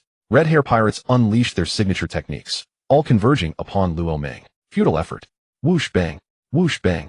Whoosh bang. His figure blurred across the battlefield. None among the red hair pirates could withstand even a single blow. Some flew headlong into the sea. Others crumpled onto the deck, clutching their stomachs. In one sweeping assault, the red hair pirates were rendered combat incapable, helpless lambs awaiting slaughter. Whoosh! A crimson-black, cleaving slash tore through the seawater aimed directly at Luo Ming. Luo Ming sneered, extended a single hand, and caught the incoming blade midair. With a subtle twist, the slash dissolved into nothingness. Whoosh! Shanks hovered midair, treading on empty space, his expression graver than ever before. That single strike confirmed the chasm between them. Continuing the fight meant annihilation. Comrades, this may well be our final voyage. Now as your captain, I issue my last command. Flee. Scatter, and I'll buy you time to escape. Shanks' thunderous command reverberated in every red hair pirate's ears. Beckman slowly rose to his feet. Shanks, you truly believe I'd abandon you to flee and live on in shame? Don't jest. There exists only a Beckman who dies in battle, not one who runs. Jesus and the others likewise rose, standing resolute where they were, weapons leveled at Luo Ming. Not a single soul entertained flight. You? Shanks froze, then burst into hearty laughter. Very well. Let us fight one last glorious battle together. In hell we'll set sail anew. Whoosh! Kizaru materialized beside Shanks. Looks like the Marines and pirates must join forces today. Shanks, let's carve out a path to survival together. Flight was futile. Against Luo Ming's might, even retreating to headquarters offered no safety. He could strike there at will. Their sole chance lay in alliance, to trap Luo Ming permanently within the comm belt. What does unity matter? Don't forget, I'm here too. Kaido descended beside Luo Ming, crackling with lightning. Today's carnage is inevitable, and I too cannot remain idle. Isho descended from the heavens, landing beside Kizaru. Pressed for time, he abandoned his warship entirely, using his gravitation fruit to levitate a wooden plank and ride it here. Upon arrival, his observation Haki instantly assessed the situation, and without hesitation he aligned himself with Kizaru. Think numbers grant superiority. Did you consult the beast pirates first? Whoosh! Yamato arrived on the battlefield, carrying Isdeth aboard her ship. Master, may I slay them all? Isdeth stood atop Yamato's back, her bloodthirsty grin unmistakable. Yes, Luo Ming replied without pause, his expression utterly unchanged. Then let us wage war without restraint. 10,000 thunder tempest. Countless lightning bolts erupted from Kaido's body, not aimed at Shanks' crew. Instead, they struck the sea surface, causing red hair pirates submerged below to convulse, their eyes rolling white as they floated lifelessly upon the water. Only a handful reacted swiftly enough to scramble clear. Kaido! Half his comrades felled in a single stroke. The surviving red hair pirates burned with incandescent fury. Shanks' glare pierced Kaido like twin blades, as though willing him dead with sheer intensity. Hehehe. With the minnows cleared away, allow me to forge us a proper stage, for battle unfettered. Isdeth stepped onto the water, her feet freezing the surface beneath her, granting solid footing, then placed both palms upon the sea. I learned this technique from that ice wielder, and now it proves perfectly suited. Ice Age. Isdeth froze a radius of several dozen li, creating an icy arena where all could engage in battle without restraint. Attack. Combat erupted instantly. Isdeth chose Beckman as her opponent. Yamato alone held off every member of the Red Gang. Kaido targeted Akiji directly. Luo Ming treated Shanks and Isho like kicking balls, again and again reveling in unrestrained dominance. Mama, Kaido, you dare treat me so? Then don't blame me for turning your cruelty back upon you. All of you charge. Slaughter every last beast pirate. The Big Mom pirates re-entered the battlefield, bringing elite fighters, including Katakuri, into the fray. With Big Mom confronting Kaido, Akiji seized his chance and launched a full assault against Luo Ming. So long as Luo Ming remained undefeated, the tide of war would never shift. Old woman, you never imagined the day you'd fight side by side with the Marines. Thunderbolt Octopus. A single blade parried Kaido's spiked club. Big Mom was hurled backward hundreds of meters before bursting into wild laughter. What else could I do? With a prodigy like Luo Ming among the Beast Pirates, alliance is our only path. If not, I'll never claim the title of Pirate King. So now, I bid you all farewell to death. 10,000 thunderbolts. Lightning crackled across Kaido's body as he stood unflinching beneath Big Mom's thunderous barrage. Have you gone senile, old hag? Using lightning against me? How utterly absurd your thinking must be. The lightning struck Kaido harmlessly. Instead, it coursed through him like invigorating energy. If lightning fails, then what of this? Heavenly fire. You think fire is yours alone to command? Thunder heat breath. Kaido opened his maw wide, spewing forth a torrent of blazing saliva that collided head-on with Big Mom's searing beam. Within 2 seconds, Big Mom's flame beam shattered. Kaido's scorching breath surged onward undiminished. Mighty nation. Only with this ultimate technique did Big Mom disperse the infernal blast. The disparity in strength was absolute. Big Mom stood no chance against Kaido. Yamato, I'll aid you. A shadow cloaked in darkness descended from the sky, its kick sending one Red Gang warrior flying through the air. From afar, In sensed the tremors of battle, and upon arriving discovered Kaido and his allies locked in fierce combat. Seeing Yamato besieged on all sides, In accelerated to his peak speed, thus entering the fray in that very instant. Uncle N, you've come too. Yamato paused mid-motion and grinned. Humph. Focus on the enemy first, talk later. With that and charged straight toward Jesus Burgess. Eliminating long-range fighters took priority, otherwise constant harassment would cripple their advance. Don't even think about interfering with Jesus Burgess. Your opponent is me. A Red Gang fighter wielding a roasted chicken leg as a weapon instantly recognized On's intent, and stepped forward to block his path, and regarded him calmly, no matter. Defeating you first changes nothing. Then let's see who falls first. Even if I die, I'll drag you down with me. They clashed. Ice beneath them splintered and shattered with each impact. Luo Ming. Shanks rose shakily, his face swollen and bruised. Aokiji and Isho bore deep wounds across their bodies. He was simply too strong. 3 sovereign-tier warriors, yet none had so much as grazed Luo Ming's hem. From start to finish, they were overwhelmed, crushed beneath his might. Aokiji suffered most bitterly whenever he unleashed his light element attacks. Luo Ming raised a hand and effortlessly nullified over half their destructive force. What little remained failed even to fracture the ice beneath their feet. Exchanging grim glances, the 3 coordinated a renewed assault upon Luo Ming. Their power existed on entirely different planes. With but a single strike, Luo Ming could erase all 3, yet annihilation held no thrill. So he held back, indulging their struggle. He had toyed with them long enough. Now he ceased holding back. Die. Whooshed. Boom. A single kick sent Shanks crashing deep into the ice. This time he did not resurface. Buried and motionless, his fate hung in chilling uncertainty. Whooshed. Boom. Luo Ming materialized before Aokiji, his fist aimed squarely at the Marine's face. But this time his blow met resistance. A shimmering barrier of light intercepted the strike. Luo Ming frowned and leapt backward, gaze lifting skyward. Ha! Imu, you ancient relic have arrived too. He didn't strike immediately. Instead, he greeted her with mocking familiarity.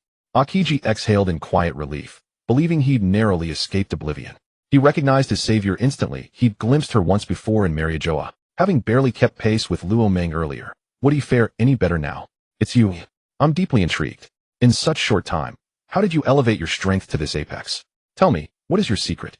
Ha ha ha. No need to speak, it matters not. Once I seize you, truth will spill from your lips. Imu asked, lightly masked, concealing her expression. TCH. Figure it out yourself. Luo Ming retorted with wry amusement. According to system assessment, his strength had now matched Imu's. No longer did he fear facing her head-on. Ha ha ha. Silence is no obstacle. When I capture you, you'll speak freely. With a flick of her wrist, Imu declared, I've sealed all space within 10 li. Your teleportation is useless. You slipped away once before, but not this time. Imu assumed Luo Ming's prior escape had relied on instantaneous spatial displacement, never imagining he possessed the ability to traverse parallel worlds. Sealing teleportation did not restrict movement. Luo Ming remained utterly unruffled. At his current level, Imu stood no chance of restraining him. This time, I need not flee. Do you truly believe I'm still the same helpless prey you once dominated? Let me tear away your mask and unveil the face behind it. Whooshed. Night Sky Kick. He unleashed his ultimate technique without reserve. Luo Ming spared Imu no mercy. Imu's brow furrowed slightly. She had endured this attack before, but now its power had magnified beyond reckoning. One misstep would leave her gravely wounded, so she abandoned all caution, drawing vast celestial energies into her right hand before delivering a cataclysmic punch. Boom! Clouds scattered across the heavens. The frozen sea shattered beneath the shockwave. Every fighter present, even Kaido himself, was hurled violently backward by the sheer aftershock. Struggling upright, they ceased combat.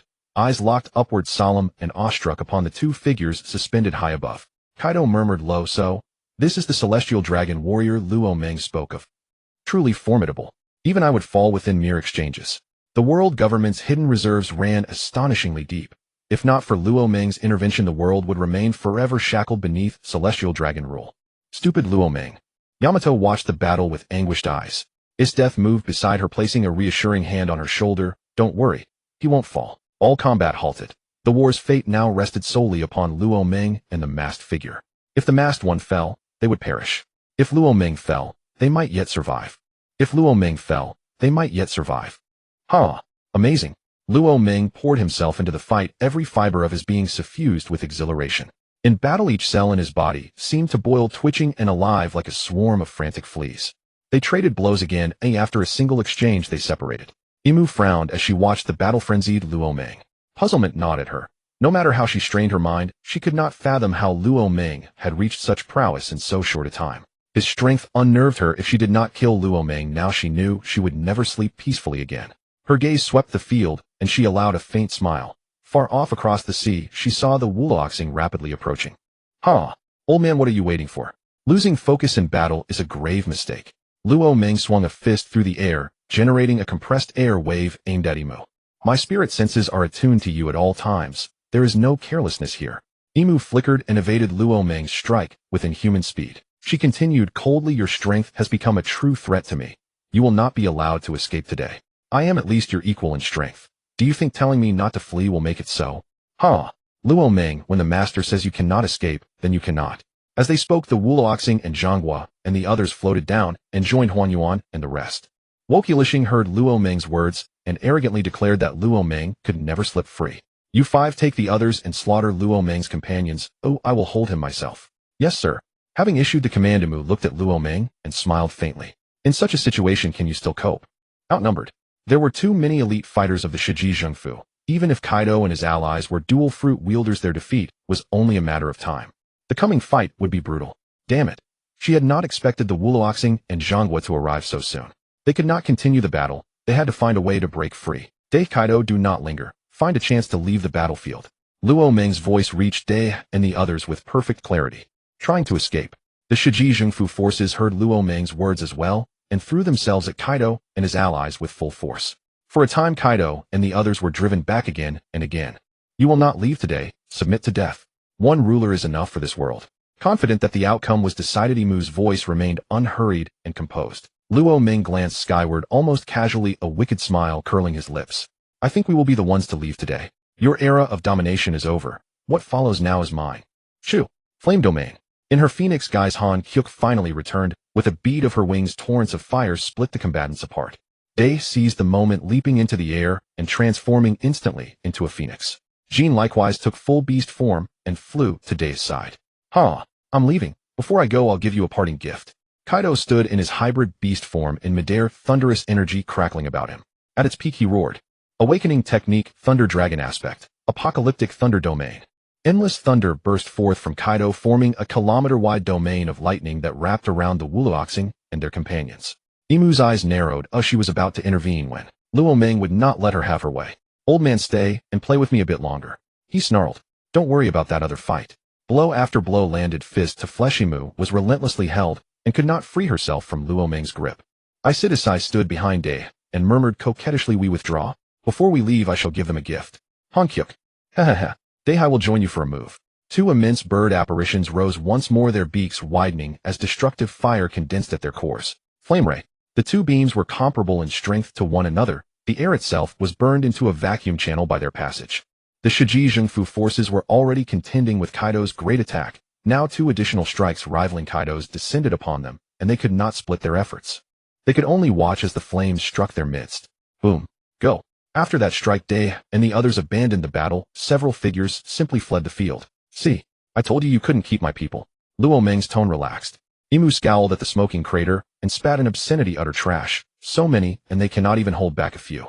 Her gaze then drifted slowly back to Luo Ming. A cold homicidal light sparkled in her eyes as she said, what good will it do them to escape? If I can cut you down here, their combined lives are nothing. One twitch of my finger, and I can erase them all with ease. Her voice was low and remorseless, as if drawn from the depths of some infernal abyss, sending a chill through the air. Luo Ming heard Imu's words, and a faint disdainful smile lifted one corner of his mouth. If you could kill me, I would already be dead. Would I still be here to listen to your threats? His voice was calm as still water, yet the confidence beneath it stood like an unassailable mountain. Imu's face darkened further as she fixed him with burning fury. She had never expected Luo Ming to treat her with such contempt, and an unnamed rage welled within her. Let us see if I can pin you down. With a furious roar, Imu swept her arms, and countless dazzling lights welled forth from her form. Those lights braided together and swiftly coalesced into 5 colossal dragons, each a different hue, and exuding an oppressive, heart-stopping aura.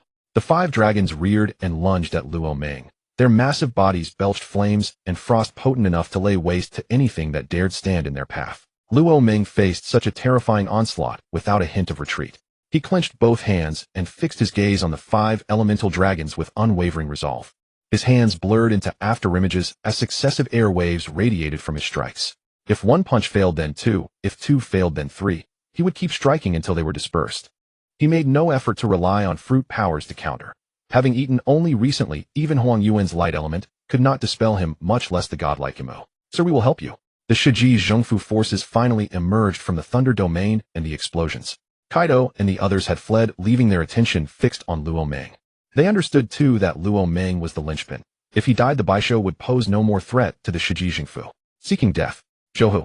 It happened so fast that the Shiji Zhengfu agents had no time to react. A colossal energy tiger materialized before them. Its residual force alone nearly drove them to collapse on the spot. Boom. At the critical moment, it moved swiftly before them, shielding them from Roman's devastating strike. They narrowly escaped death. St. Peter stood behind, bowing low as he said, "Your Excellency, what shall we do now?" "Surround and annihilate." 2 words, brutal, terse, saturated with boundless malice. "Yes, sir." A sharp whistle pierced the air. Him engaged Roman once more in close combat, while world government agents encircled Roman, unleashing relentless long-range assaults without restraint. None dared close in. Roman could kill them with a single kick. They were no fools. The chasm between their strength and his was unmistakable.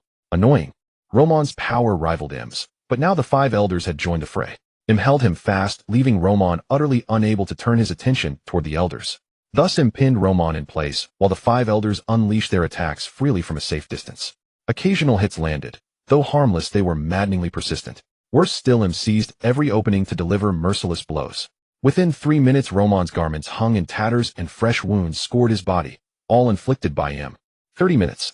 Just 30 minutes. And with Yamato and the others' speed, they would reach Amazon Lily in time. Once inside its fortified borders protected by ancient arrays, they would be safe. "Huh. Roman, you will die today. And when I am done, I shall hang your corpse above Wano Country." Saint Wachioli, watching Roman's injuries worsen under their assault, laughed triumphantly. "Dare to defy me." Roman's onslaught intensified, so fiercely that even Im could only parry. Far beyond the battlefield, upon a quiet stretch of open sea, a ship drifted motionless. 2 figures stood aboard, binoculars raised to their eyes. Sabo lowered his binoculars, his expression grave. "We never imagined the world government possessed such a powerhouse. If the Revolutionary Army faced him head-on, we'd stand no chance." After a pause, he added, "Mr. Dragon, shall we go to Roman's aid?" Dragon lowered his own binoculars, reflected for a moment, then replied, "Roman shows no fear. Clearly he trusts in his ability to withdraw. Our intervention would serve no purpose but to throw away lives. That masked sovereign is beyond our reach. Let Roman retreat first. Then we'll journey to Wano Country to discuss an alliance against the world government. With that masked sovereign on their side, the Revolutionary Army has no path to victory. Only if Roman joins us can our odds rise to 50-50. Without waiting for Sabo's reply, Dragon lifted his binoculars once more and studied the battlefield for several minutes. Then declared, "Let's go. We're too close. If Roman escapes, he may spot us. Staying longer is perilous." Sabo obeyed instantly, striding to the helmsman to order the vessel's departure from the comm belt. Huff, huff, huff. After over 20 minutes of relentless combat, Roman bore more than 10 wounds, large and small, across his body. His breathing grew ragged, his aura unstable. It was time to withdraw. Yamato and the others must have already reached Amazon Lily. To continue fighting here would invite mortal danger. Death itself loomed near. "Huh. Did you truly enjoy yourselves? Remember this day. Wash your necks clean and wait for me to come collect them. I've no more time to play with you. Remember, while the comm belt and Wano Country's waters are now forbidden zones. Should any of your forces trespass, even once, I shall march straight to Mariajoa." The moment Roman finished speaking, his body dissolved through dimensional space, vanishing into a parallel world. Im stood stunned. She had no idea how he had escaped. One instant, he was there, the next, a flash, and he was gone. She had sealed all spatial pathways. Teleportation was impossible. If not teleportation, then what was it? Reality had shattered her expectations. The thought that Roman might grow even stronger in time darkened her face with grim foreboding. "Your Excellency." Boom. "Worthless. All of you worthless." Im unleashed her fury upon Saint Masu, who had just spoken, her fist sending him reeling, blood spilling from his mouth.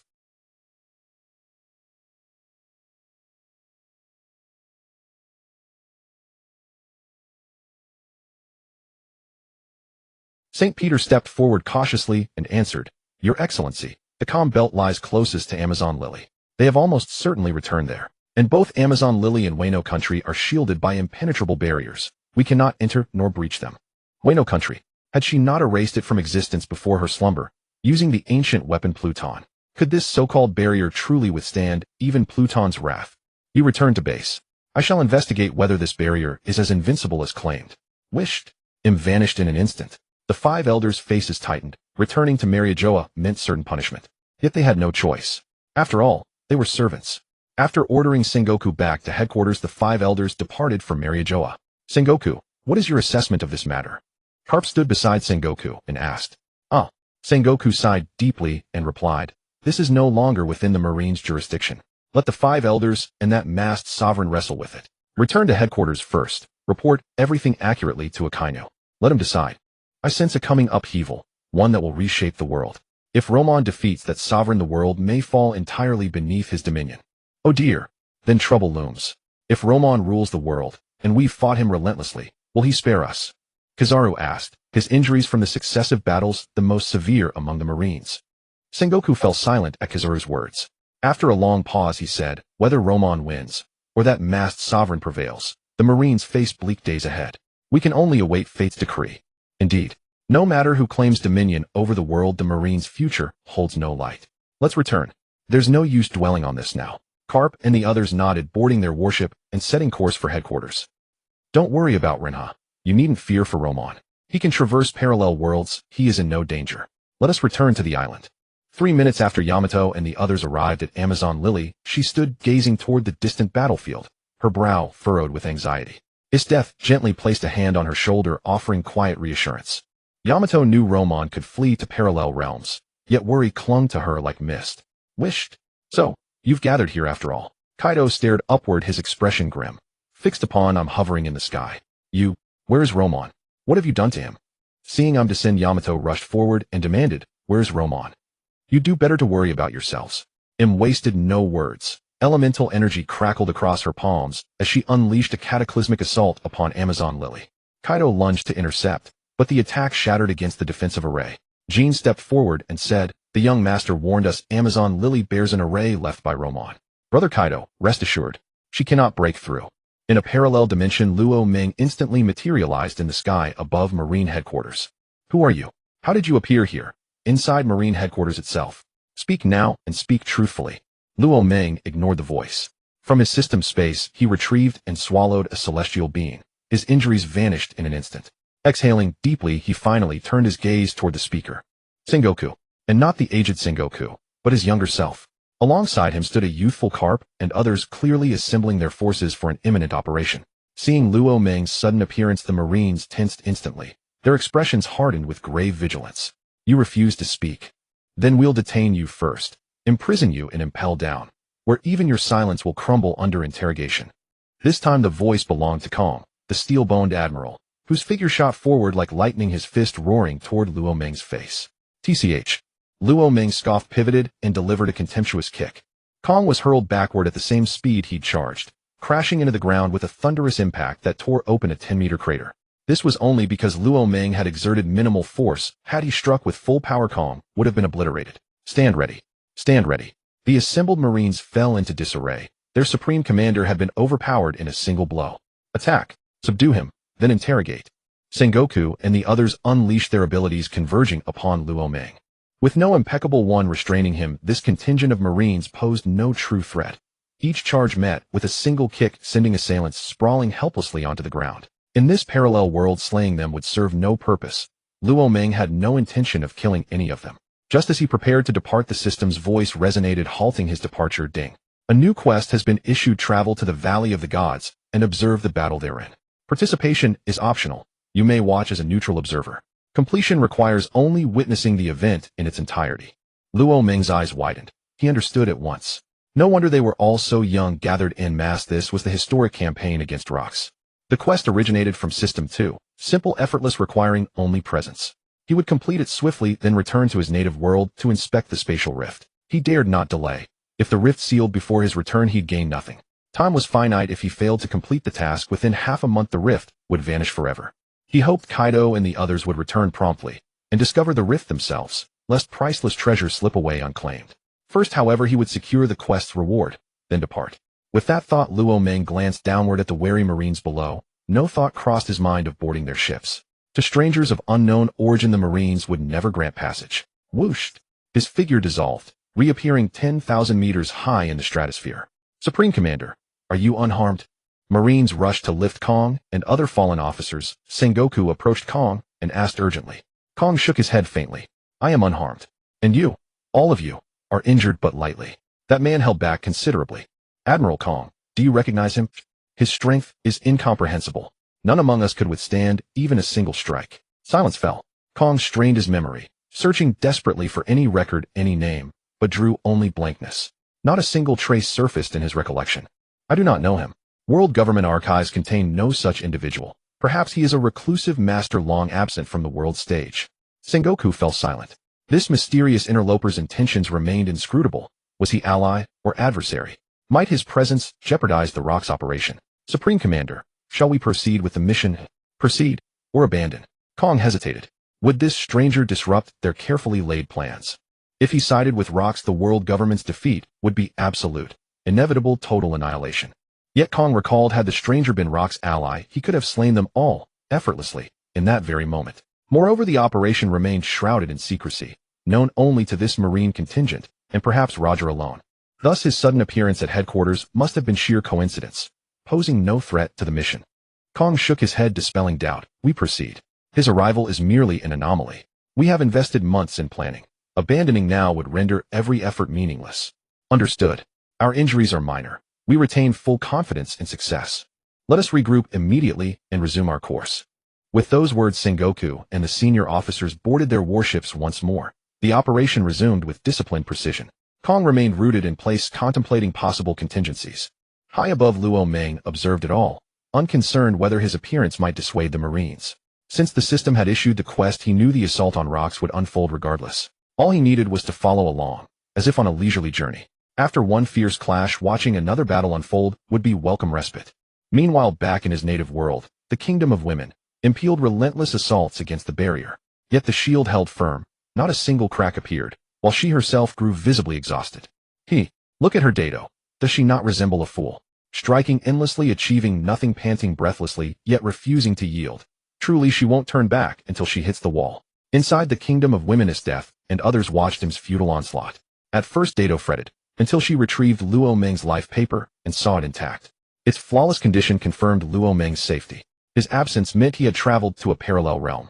Relieved, Dado soared inside the barrier, bringing food and wine to enjoy the spectacle.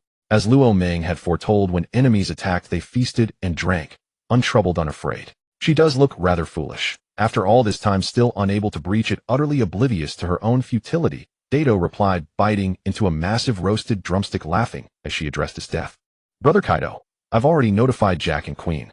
They've begun returning to Wano Country, Jean reported, approaching Kaido. Kaido took a deep swig of sake and roared with laughter. Good. Notification secured. Though I boast great pride, even I admit, I stand no chance against those masked outsiders.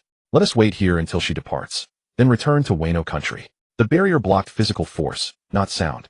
Kaido's words reached An, yet she dismissed them with indifference, while Dado's and his death's taunts inflamed her fury. Those who dared call her a fool lay buried beneath kilometers of grass. Yet now two young women mocked her with impunity. Enraged beyond measure, her attacks intensified twofold. A parallel dimension. At last, I have arrived, Luo Meng murmured, hovering in midair as he gazed down upon the Navy's fleet encircling a solitary island. 5 days. It had taken 5 grueling days. Luo Meng himself grew restless along the way. Thankfully, today marked their long-awaited arrival. Had he known the route, he could have flown straight to the Valley of the Gods and awaited them there. Below, warships edged closer to the island. The air thickened with palpable tension. For them, this mission was unprecedented. The tyrant Rock's name echoed across the world, his might, though unseen by most, cast an indelible shadow. Even the mere utterance of Rock's compelled solemn reverence. Suddenly, another vessel emerged from the rear. Kokoro Kazan glanced once. They've come. Roger. Whooshed. Who would have thought I'd ever fight alongside the Marines? Truly unforeseen. Roger's booming voice rang out as he materialized aboard the flagship. Then he added, Oh, Garp. A month apart, yet your strength has surged once more. Garp eyed his longtime rival, equally astonished at this unlikely alliance. Don't get cocky, Roger. This alliance ends today, and afterward I'll still haul you in. After fighting shoulder to shoulder, we're comrades in arms. How heartless you are, Garp. Roger waved dismissively. Enough banter, we must strategize. Kokoro Kazan cut in. There's no point in stealth. Rox surely sensed our approach the moment we drew near. He's likely already waiting for us on the island. Before Kazan could reply, Roger shot forward toward the island's interior. Kazan shook his head, exchanged glances with the others. Follow him. Whoosh, whoosh, whoosh. Sonic booms erupted in rapid succession as elite fighters unleashed their unique arts, surging inland. The rest of the Marines landed ashore, weapons drawn, advancing resolutely into the heart of the island. Huh, did you truly believe I wouldn't know of your movements? No sooner had Roger stepped onto the island than he beheld Rox and his crew. Rox laughed maniacally. His arrival elicited no surprise, as if foretold. Beside him stood a gathering of figures, each bearing distinct expressions, eyes flickering with inscrutable intent. Younger versions of Kaido, lean and Whitebeard. Each fiercely proud, their ambitions divergent, their loyalties uncertain. Summoned only because Rox commanded their ship, not out of loyalty but obligation. Whether they would truly fight remained known only to Luo Meng. Though he possessed only a fragmentary account of the Valley of the Gods War, Luo Meng knew one truth: this battle would be Rox's solo spectacle. Perhaps others would intervene, but their roles eluded him. He knew full well that Kaido and the others came merely to witness their captain's demise. Kokoro Kuzan strode forward several paces. Knowing changes nothing. Rox, today you die on this island. Huh, you dare seek my life? Then hear this. You shall never leave the Valley of the Gods alive.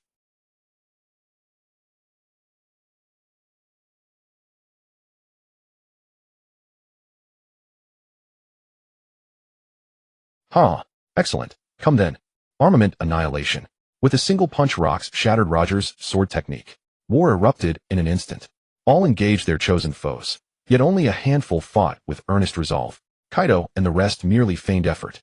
Only Rox fought with unrelenting ferocity, battling Kazan, Garp, and Roger simultaneously. 3 against 1, and still he held his ground. Huh, now this is exhilarating. Show me how you intend to kill me. Tempest and thunder descend. Dark hollow path. Boom. 3 natural elements converged within him, elevating Rox to godlike stature. Annihilating energy reduced everything around him to ash. Kazan and the others wore grim expressions. Not their first confrontation, yet Rox never failed to awe. An unprecedented Trifruit user, precisely why the world government deemed him irredeemable. His power was terrifying. No Marine alone could match him. Huh, come, fight me. 10,000 thunderbolts.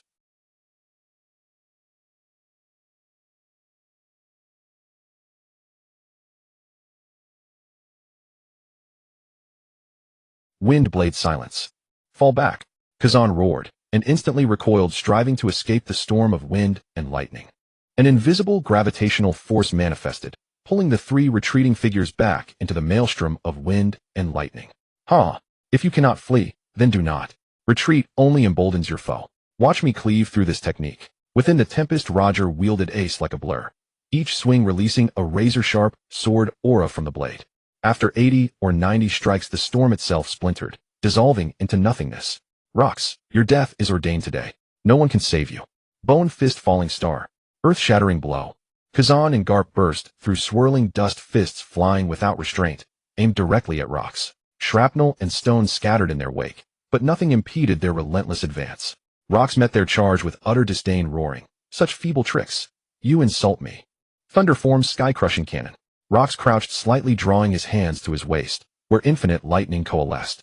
As Kazan and Garp closed in, he hurled his arms forward, meeting their fists head-on. Boom! All 3 were flung backward, skidding dozens of meters, carving deep furrows into the earth. Whoosh! Seizing the opening, Roger blurred into motion, closing the distance in an instant. Ace leveled at Rox's throat. Ace pierced cleanly through Rox's skull, yet Roger felt no resistance, no solidity. Huh! Futile. The Kinbunshika haki sensed your strike before it began. Lightning crackled where the blade passed, reforming instantly. Elemental transformation. Anticipating the blow, Rox had localized his elemental shift, evading Roger's killing stroke. Reiju 500 million volts. Discharge. Arcs of lightning raced up Ace's blade, striking Roger directly. Whoosh! No time to react. He convulsed violently, hair standing on end, yet remained unharmed. In one fluid motion, he withdrew Ace and retreated beside Garp and Kazan. High above, Luo Meng watched, thrilled beyond measure. Rox truly embodied tyranny incarnate. His strength eclipsed even Garp's. 3 devil fruits fused into one body, an astonishing anomaly. Most perish after consuming even one, yet Rox bore 3 without shattering. Perhaps his constitution mirrored Blackbeard's. Luo Meng gave it little further thought. Once his task concluded, he would depart. This world's fate held no weight for him. Ha ha ha, and bring it on. Lox wielded wind, lightning, and darkness with transcendent mastery, crackling thunderbolts, howling gales, and an encroaching abyss of shadow descended upon Cap Roger and the third warrior in relentless assault. Yet Cap and his two comrades were no mere novices. Fists carved through air like blades, swords met elemental fury with equal ferocity. Though evenly matched in raw power, Locks pressed them relentlessly, his multifaceted abilities granting him decisive dominance. This was a war of endurance. Victory would belong to whichever side first faltered, whether through a fatal opening or sheer exhaustion. The battle raged on. Luo Meng frowned faintly as he observed, murmuring inwardly, "At this pace days may pass before resolution. And though enthralling to witness, I've already squandered precious time. Waiting further serves no purpose." A sharp whistle pierced the air, and Luo Meng vanished from the sky, reappearing instantly at the heart of the battlefield, standing squarely between Locke's and Roger's faction. Ni's sudden appearance froze both sides mid-combat, and the Marines braced themselves instinctively. The memory of his terrifying display just days prior burned vividly in their minds. Luo Meng's overwhelming strength lay far beyond their capacity to oppose. And whistling sharply, Kaido gulped, and the others swiftly converged. Roger asked, "Do any of you know who this man is?" Kaido nodded solemnly. "I've met him once. He is incomparably formidable. If he allies with Locks, our mission will end in failure, and we may never leave this place alive. I feel it, a beast's primal aura." Roger's expression darkened, yet beneath it stirred fierce exhilaration. In true strength ignited his soul. Every clash with a peerless warrior sent adrenaline surging through his veins. His grip tightened around Ace's hand, joy swelling so fiercely he could contain it no longer. "I'll test him first." And no sooner had the word left his lips than Roger exploded forward at blinding speed. "Shinpei, get back." In one fluid motion, Luo Meng kicked Roger aside, sending him hurtling backward to his starting point. Struggling upright, blood streamed freely from his mouth. Wiping away the crimson trickle, Roger coughed twice and grinned. "Truly formidable. And ha ha ha. You're aiding me. Does that mean you wish to join my pirate crew? Your strength is acceptable. I grant you entry." Locke strode forward, laughing wildly, convinced Luo Meng had arrived out of admiration, eager to swear fealty to his legendary crew. After all, such devotion had occurred many times before. Luo Meng cast him a single disdainful glance. Boom. "You presume I join your crew? Do you possess the strength to subdue me?" That strike held no restraint. Locks absorbed the blow head-on, immediately losing consciousness, eyes rolling white as he collapsed lifelessly onto the ground. The abrupt reversal stunned every combatant into stillness. They stood divided, two lines facing Luo Meng across the scarred earth, their hearts churning with shockwaves of disbelief. One move, just one strike, and the sovereign Locks lay broken, stripped of combat capability. None among them had ever witnessed such overwhelming supremacy. It was utterly staggering. Even the Marines blinked in astonishment. They'd assumed Luo Meng fought for Locks, only to watch him deliver that devastating blow without hesitation. Kaido exhaled, slowly stepping forward. "Sir, if you are not affiliated with Locks' crew, might we request custody of him? The Marines shall offer compensation befitting your extraordinary service." With no allegiance to Locks, negotiation remained possible, not only for reward, but perhaps even recruitment into the Navy itself. "Heh, join the Navy. You must be dreaming. Watch out." Garp's warning came too late. Kaido crumpled beside Locks, unconscious before he hit the ground. Then Luo Meng became a crimson reaper, gliding across the field, none surviving his first strike. The sickening thud of flesh meeting force echoed ceaselessly through the air. Each time Luo Meng materialized, another warrior fell, never to rise again. What the hell? Impossible. That ability, it belongs in Naruto, not here. Has he wandered onto the wrong set? Or is he like me? At the battlefield's edge, a young girl trembled, her composure shattered. Being transmigrated into the perilous world of pirates was ordeal enough, but now a godlike figure had stormed in uninvited. How could she, a green novice, possibly survive this chaos? She'd planned merely to lie low within Locks' crew, biding time until her own strength matured enough to shake heaven and earth. Now fate had thrown her into utter upheaval. She dashed to Whitebeard. "Captain, we must flee. That man has gone berserk. If we don't escape now, we'll all perish." "Withdraw." Whitebeard furrowed his brow, weighed the moment, then commanded retreat. But before the order fully settled, searing pain lanced through him. His eyes rolled wide as he collapsed. Those nearby recoiled in horror. "It's over. I haven't even shaken heaven yet." She saw Luo Meng raise his hand, his gaze locking directly onto her. Panic surged. She let out a shrill childish cry, "Heaven rules earth." Luo Meng's expression flickered, his fist halted mid-air, inches from her face, its violent gust nearly knocking her senseless. "Jade Emperor stewing Queen Mother." Hearing those words, the girl snapped, her eyes open wide, staring in awe. "Master, you're one of us too." Luo Meng studied her intently, offering no immediate reply, before vanishing once more across the carnage. In 10 minutes later, only 3 figures remained standing: Luo Meng himself, the girl, and Kaido. No. 2. Does this scenario fulfill the mission parameters? And the system paused, seemingly unprepared for such an outcome before responding. Ding. Congratulations, host. You have completed the mission. Rewards granted in 1. A contract card grants absolute dominion over one human or beast. Upon successful binding, their life and death rests solely within your will, and they may be summoned to your native realm. 2. A Zanpakuto in its nascent state. Its awakened ability remains unknown. At the mention of the first reward, Luo Meng's gaze instinctively shifted toward the girl. She shivered, goose flesh rising along her arms. And whistling sharply, Luo Meng appeared beside her, snatched her collar before she could react, and vanished from the battlefield. Kaido stood dumbfounded. And what in the world? I was ready to take that beating, and yet the invincible warrior had ignored him entirely. Was he overlooked or underestimated? Surveying the field strewn with unconscious warriors, Kaido hesitated. And should he finish them off, nor simply abandon them to fate? After brief deliberation, he entered the fray, searching each high-tier combatant thoroughly. Then he hoisted one survivor onto his shoulder, marched straight to Lox's treasure vault, and emptied it completely. He boarded the marine warships next, leaving no vessel untouched, not even Roger's crew. Finally, he revived his captive, commandeered a warship, and sailed away, laden with unimaginable spoils. On a remote island in a parallel world, 2 figures, one tall, one small, stood side by side along the shore, staring intently at each other. The little girl's eyes sparkled with curiosity. "Senior brother, how did you arrive in this world?"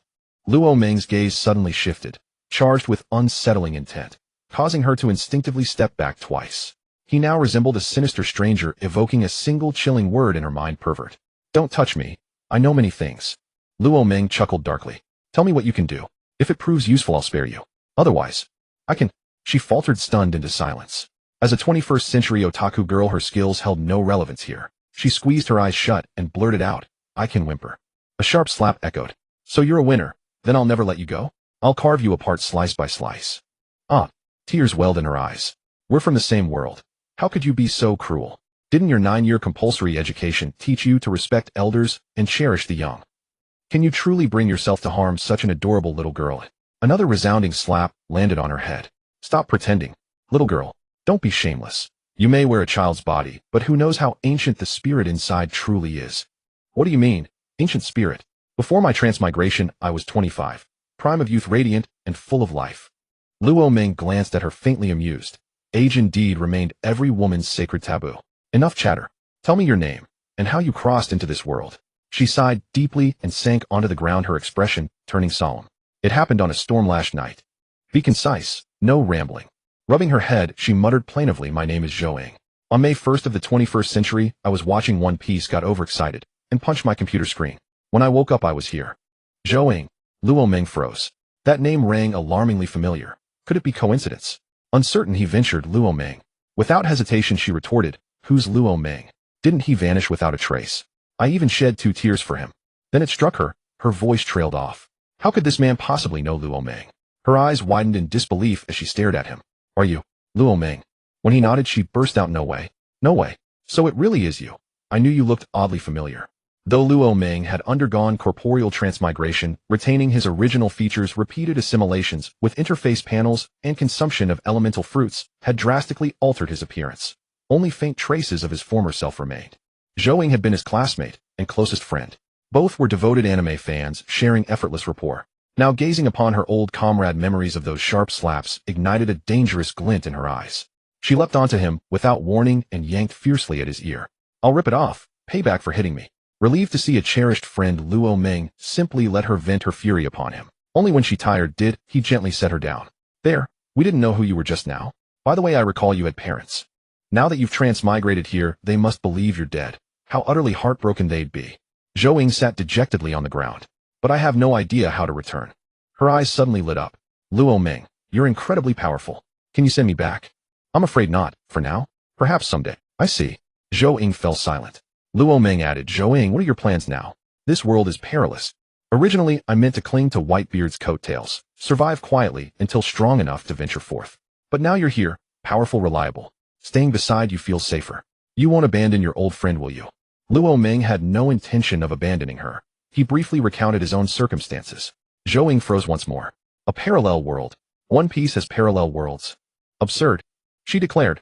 "All right, use your contract card on me. Staying with you is far safer. Luo Ming paused, then said gravely, think carefully. Once bound by the contract card, your life and death rest entirely in my hands. Zhou Ying nodded firmly. I trust you. Luo Ming uttered no further words. Within his mind, he commanded system. Activate the contract card on Zhou Ying. Ding. Contract established. Instantly both received a surge of shared knowledge, absolute dominion for Luo Ming, absolute obedience for Zhou Ying. After exchanging a meaningful glance, Luo Ming retrieved his initial state Zanpakuto from the system and handed it to Zhou Ying. This is a nascent Zanpakuto. The nature of its awakened power remains unknown. Take it and experiment. Later I'll find you a devil fruit to consume. Zhou Ying's eyes gleamed as she snatched it, eagerly turning it over in both hands. This is extraordinary. If it awakens as Tsugi no Tsurugi, I'll face no danger in the One Piece world. Little Ming Ming, got any more? Hand me a ton to play with. Luo Ming pinched the bridge of his nose, exasperated. Please stop calling me Little Ming Ming. If others hear, my dignity vanishes. And do you take me for a wholesale merchant? Take this one, or leave it. Zhou Ying scoffed. Fine, no more means no more. Want me to change my nickname? Start with 10 or 8 first. Enough teasing. Let me take you back to my world. Luo Ming turned crouched low and said, climb on. As a woman of the 21st century, even inhabiting a child's form, Zhou Ying hesitated, not leaping firmly onto his back. Let's go. With a sharp whoosh, their figures reappeared, back in Luo Ming's original world, precisely where his battle with him had raged. Little Ming Ming, fly lower. It's too high. I'm terrified. Luo Ming retorted dryly, you fear heights here. What on earth were you thinking? Let me help you overcome that fear. Instead of descending, he soared higher. Amid Zhou Ying's shrieks, he veered toward the kingdom of women. Rushing air nearly forced her eyes shut. Clinging desperately to Luo Ming, she feared falling at any moment. Seeing her terror only heightened his amusement. He accelerated further. Zhou Ying grew violently queasy. Her stomach roiled, threatening to revolt. Only when Luo Ming noticed her nausea did he ease his speed, averting disaster. He ceased teasing her, gliding steadily toward the kingdom of women. The kingdom of women. 3 elegant figures paced restlessly back and forth in the grand hall. Where on earth has that wretched Luo Ming wandered off to? It's been days, and still no sign of him. I'm beside myself with impatience. When I see him again, he'll regret it dearly. Ha ha ha. Dai, who exactly do you plan to make suffer? Luo Ming appeared behind Dai, carrying Zhou Ying on his back. In an instant, 3 pairs of eyes locked onto him. Dai's right hand twisted playfully at Luo Ming's side. You finally deigned to return, you insufferable Luo Ming. We'd half convinced ourselves you were dead. Though her words were sharp, concern shimmered unmistakably in Dai's gaze. Hancock and Isdeath hurried forward, embracing Luo Ming tightly. Zhou Ying gasped for air, struggling to lift her head. You're going to suffocate me. Her voice, silent until then, startled them. Only then did Hancock and the others notice her presence. Dai stared blankly. Luo Ming, you vanish for a single trip, and come back with a daughter this age. Smack. Luo Ming slapped Dai's rear, exasperated. What nonsense are you spouting? This is Zhou Ying, my fellow townsman. I happened upon her, and brought her along. Dai rubbed her bottom, eyes widening in sudden comprehension. Ah, so she's a fellow townsman. For a moment I thought she was our daughter. Still, her name sounds rather unusual. Zhou Ying hopped down from Luo Ming's back, and circled the 3 women.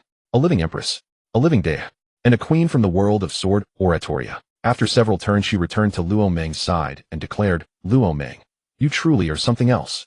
You've already built a harem in the One Piece world. Besides these 3, are there others? Having arrived in the kingdom of women, Zhou Ying no longer called him Xiao Ming Ming. A little dignity after all was due. Luo Ming nudged her head aside. Go play in the dirt somewhere. Adult matters aren't for children. Then he turned to Hancock. Dai and his death. What transpired here while I was away? Several things. Imu visited the kingdom of women, but the protective formation held firm. She could not breach it. Also, the existence of the Calm Belt has now been publicly revealed. Shanks, the 4 Emperor, has perished. His crew members came seeking vengeance 2 days ago, only to be annihilated by Kaido and us. Whitebeard's crew and Rayleigh came searching for you yesterday. Finding you absent, they left several items and asked us to relay a message. They await you on Rayleigh's island of cultivation, and hope you'll visit soon. The Marines remain unchanged, but the world government's leadership has shifted dramatically. Imu has stepped from the shadows into the light, assuming sole dominion over the entire world government. Lastly, your bounty. It has soared to a staggering 20 billion belly, igniting global frenzy. Numerous pirates are clamoring to join the Beast's pirates. Hancock delivered the news in one breath. Luo Ming listened impassively, but Zhou Ying stood utterly transfixed. Each revelation was monumental: the utter annihilation of Shanks' empire, Whitebeard's crew, and Rayleigh personally seeking him out. Imu, the sovereign of the world, emerging openly to seize absolute control. And a bounty of 200 billion belly. Each detail left her speechless. Yet Luo Ming had shared so little with her. She had never imagined he wielded such overwhelming influence in this world. Clutching that powerful leg might just feel extraordinarily comfortable. Zhou Ying gazed at Luo Ming dumbfounded and asked, Luo Ming, will you unify the world within a few years? Quite possibly, he mused. Once Emu falls, no force in this world shall threaten me again. Unifying the world would hardly be an overstatement. Yet ruling the world holds little allure for me. After Emu's demise, I'll travel freely across the seas with Dai and the others. That is the life I seek. Luo Ming then turned to Dai. Did Kaido and King return to Wano Country? Yes, they departed yesterday, Dai replied. By the way, two matters. Upon returning to Wano, Qin and the others discovered a spatial rift within the land. Treasures occasionally emerge from it. Even now, they've gathered nearly 100 artifacts. That's why the old man left the Kingdom of Women. He instructed me to tell you your strength far exceeds what the beast's pirates can contain. You should establish your own domain centered on the calm belt and found a new crew. Dai Hancock and I will all join you. Luo Ming nodded quietly. One mountain cannot house two tigers, and Kaido, proud as he was, could scarcely tolerate remaining subordinate to one who could effortlessly defeat him. Remaining in the beast's pirates was no longer fitting. Very well, we'll form a new crew. In a few days I'll recruit additional members. We're still too few as we are. You decide. Our support is unconditional, Hancock affirmed. Anything else? If not, I'll first visit Whitebeard's crew, then return to Wano Country to inspect those treasures. Founding our crew demands ample resources. Treasures must not be lacking. Nothing more, Hancock confirmed. Yet as Death stepped forward, slowly embracing Luo Ming, there remains one crucial matter. Luo Ming looked puzzled until he met Death's mist-laden gaze.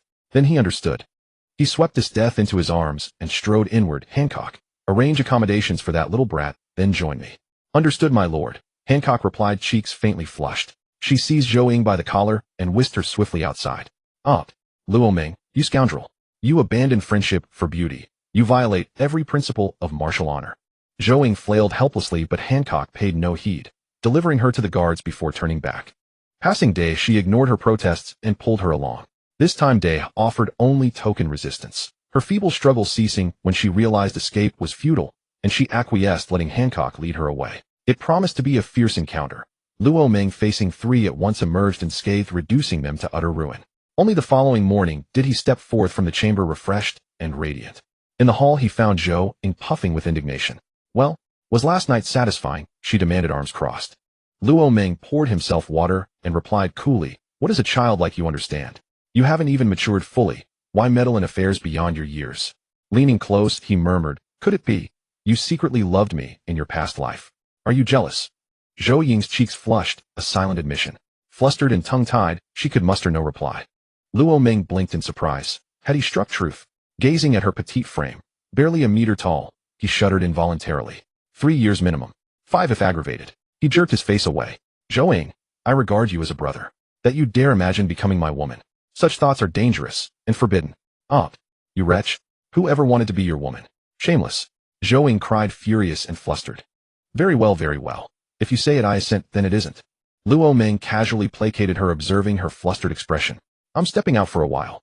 Will you stay behind in the Kingdom of Women or come with me? He asked again. Zhou Ying paid no mind to her blush. After all, in this unfamiliar world of pirates, encountering a trusted comrade from her past life was rare fortune.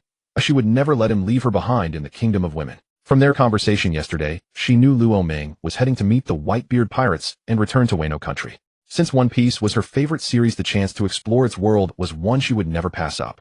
She hurriedly declared, I'll go with you. Luo Ming crouched down, patted his back with a grin, and said, then climb on.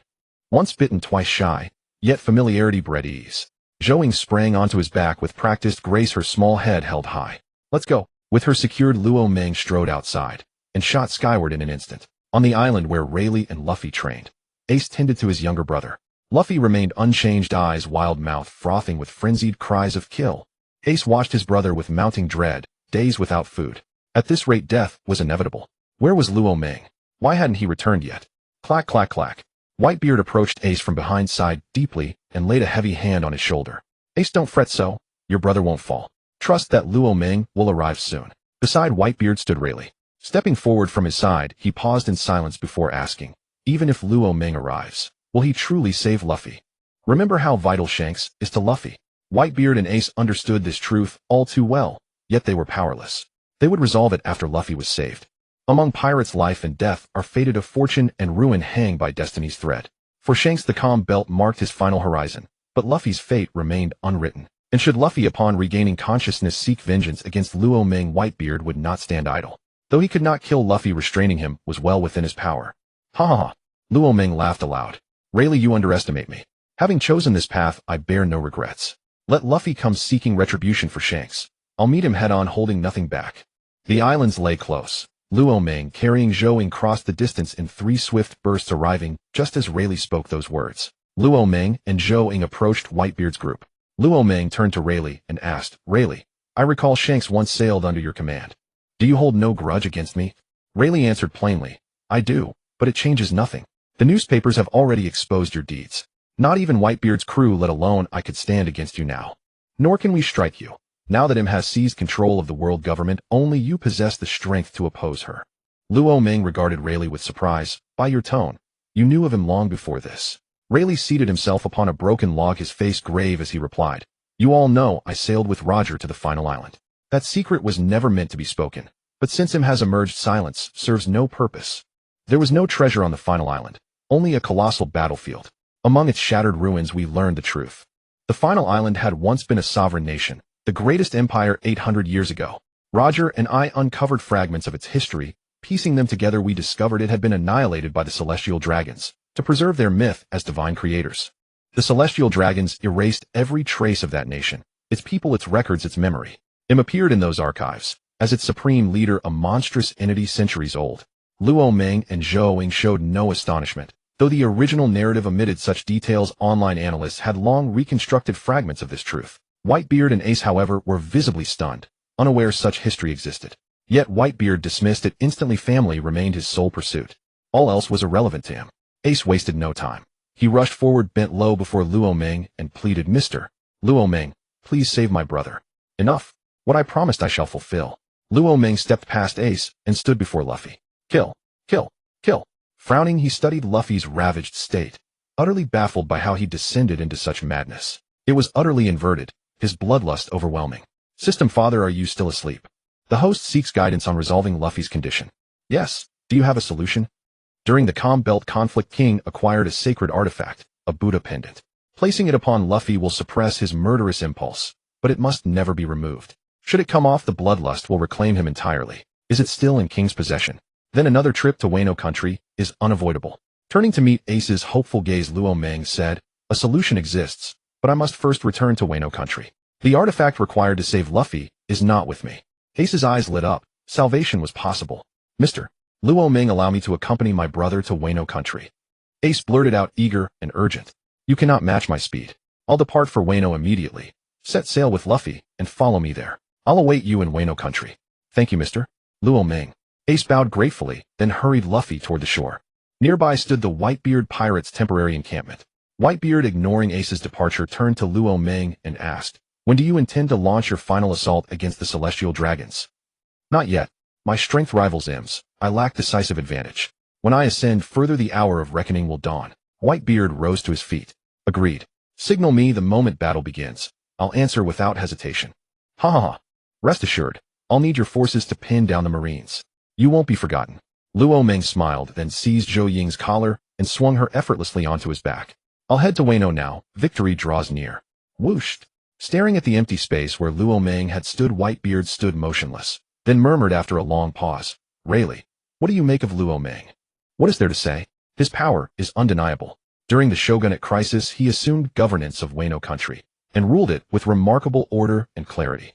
Perhaps he is the ideal steward for this world. Yet I sense he craves no quiet reign. He may simply wish to eradicate the celestial dragons, pure and absolute. The land of Wano. Luo Ming arrived with Zhou Ying in less than a day. The moment they entered Onigashima, they saw a spatial rift hovering directly above the island.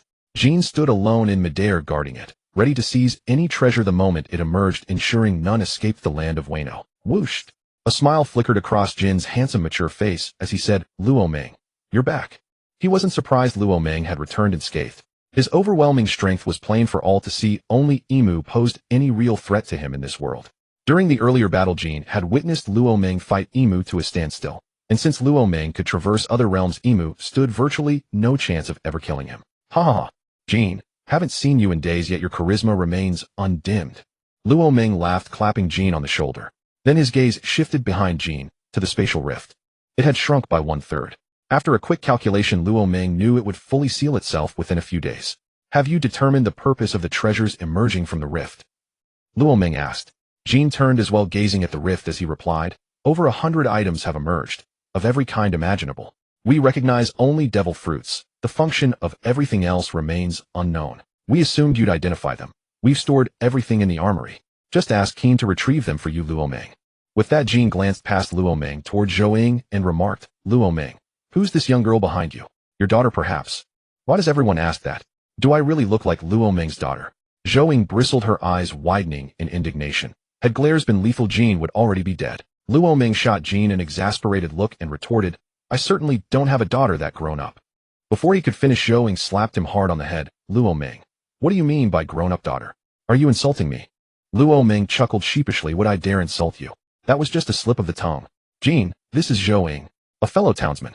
I happened upon her outside and brought her along.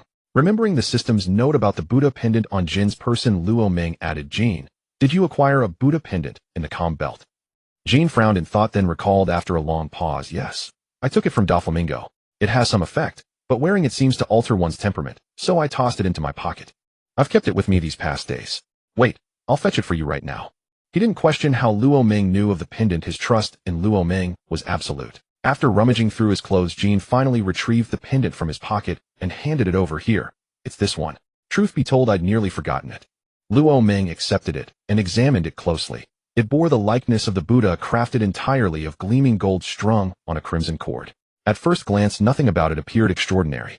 Driven by curiosity, he slipped it around his neck, and instantly golden radiance erupted, bathing him in blinding light, until he resembled a tiny golden figure. Zhou Ying squeezed her eyes shut, overwhelmed by the glare. Simultaneously, a serene Buddhist chant resonated in his mind, a purifying resonance that stirred profound compassion within him, as if he were destined to save all sentient beings. His cultivation strength rose slightly, but not significantly. Fighting against the surge of benevolence, Luo Ming hastily removed the pendant and stared at it with undisguised disdain. What nonsense! Who wants to become a monk? Let Luffy inherit this kindness instead. He's the only one worthy of this Buddha pendant. Luo Ming, that glare hurt my eyes. Never wear it again. Zhou Ying wrinkled her nose in disgust. I'd rather be a dog than wear something meant for a bald monk. Keep it for Luffy. He can go forth and save the world. Luo Ming shoved the pendant back into his pocket with evident distaste. The pendant seemed to whisper silently, you're high-minded, impressive, extraordinary. Jean, you hold the line here.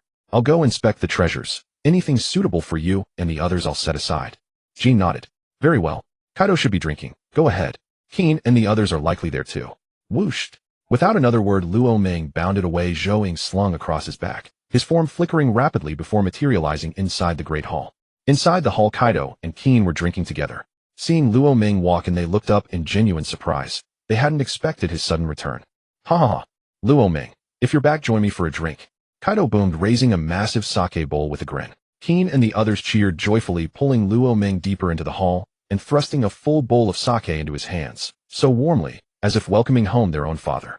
Zhou Ying watched intrigued. She hadn't tasted alcohol in ages and reached instinctively for a bowl. Smack. You're too young, you may not drink. Luo Ming swatted her hand away. Only then did Kaido and the others notice the little girl beside Luo Ming. Just as they opened their mouths to ask, Zhou Ying beat them to it.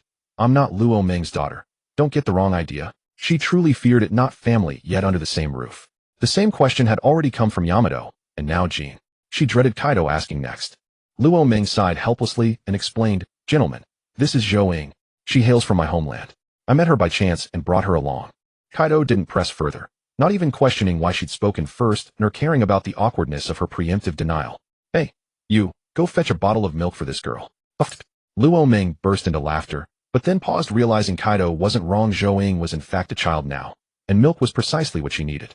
Zhou Ying silently assessed her diminutive frame, shrunk body, limited mobility, nothing compared to the ease and power of her adult form. She sat down beside Luo Ming, glaring daggers at him. Stop glaring. Here, have some chicken. He placed a roasted leg larger than her head into her hands. She seized the leg and bit down fiercely, her eyes never leaving Luo Ming's face. Just then the crewmate dispatched for milk re-entered, placing a large bottle before her. Luo Ming, did Yamato deliver my message to you? After several sips of sake, Kaido asked. Luo Ming replied, You mean establishing a new faction? Kaido nodded. Luo Ming continued, I have no objection. Forming another faction is perfectly fine. I already have several promising candidates in mind. I'll bring them aboard soon to replenish our ranks. Ha ha ha. Jack roared with laughter. Brother Luo Ming. If you announced your intentions now, legions of pirates would flock to serve you across the Grand Line.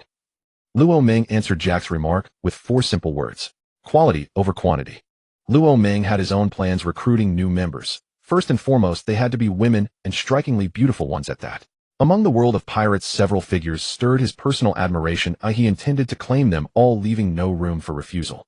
Luo Ming, since conflict with the world government is inevitable, why not consider Jack's proposal to unite a large fleet of pirates? They could share the burden of your coming war. Kaido echoed Jack's words. Luo Ming shook his head and smiled. Unnecessary. I already have the Revolutionary Army as my ally. When the Great War begins, Dragon will not stand idly by. His entire force will march without hesitation.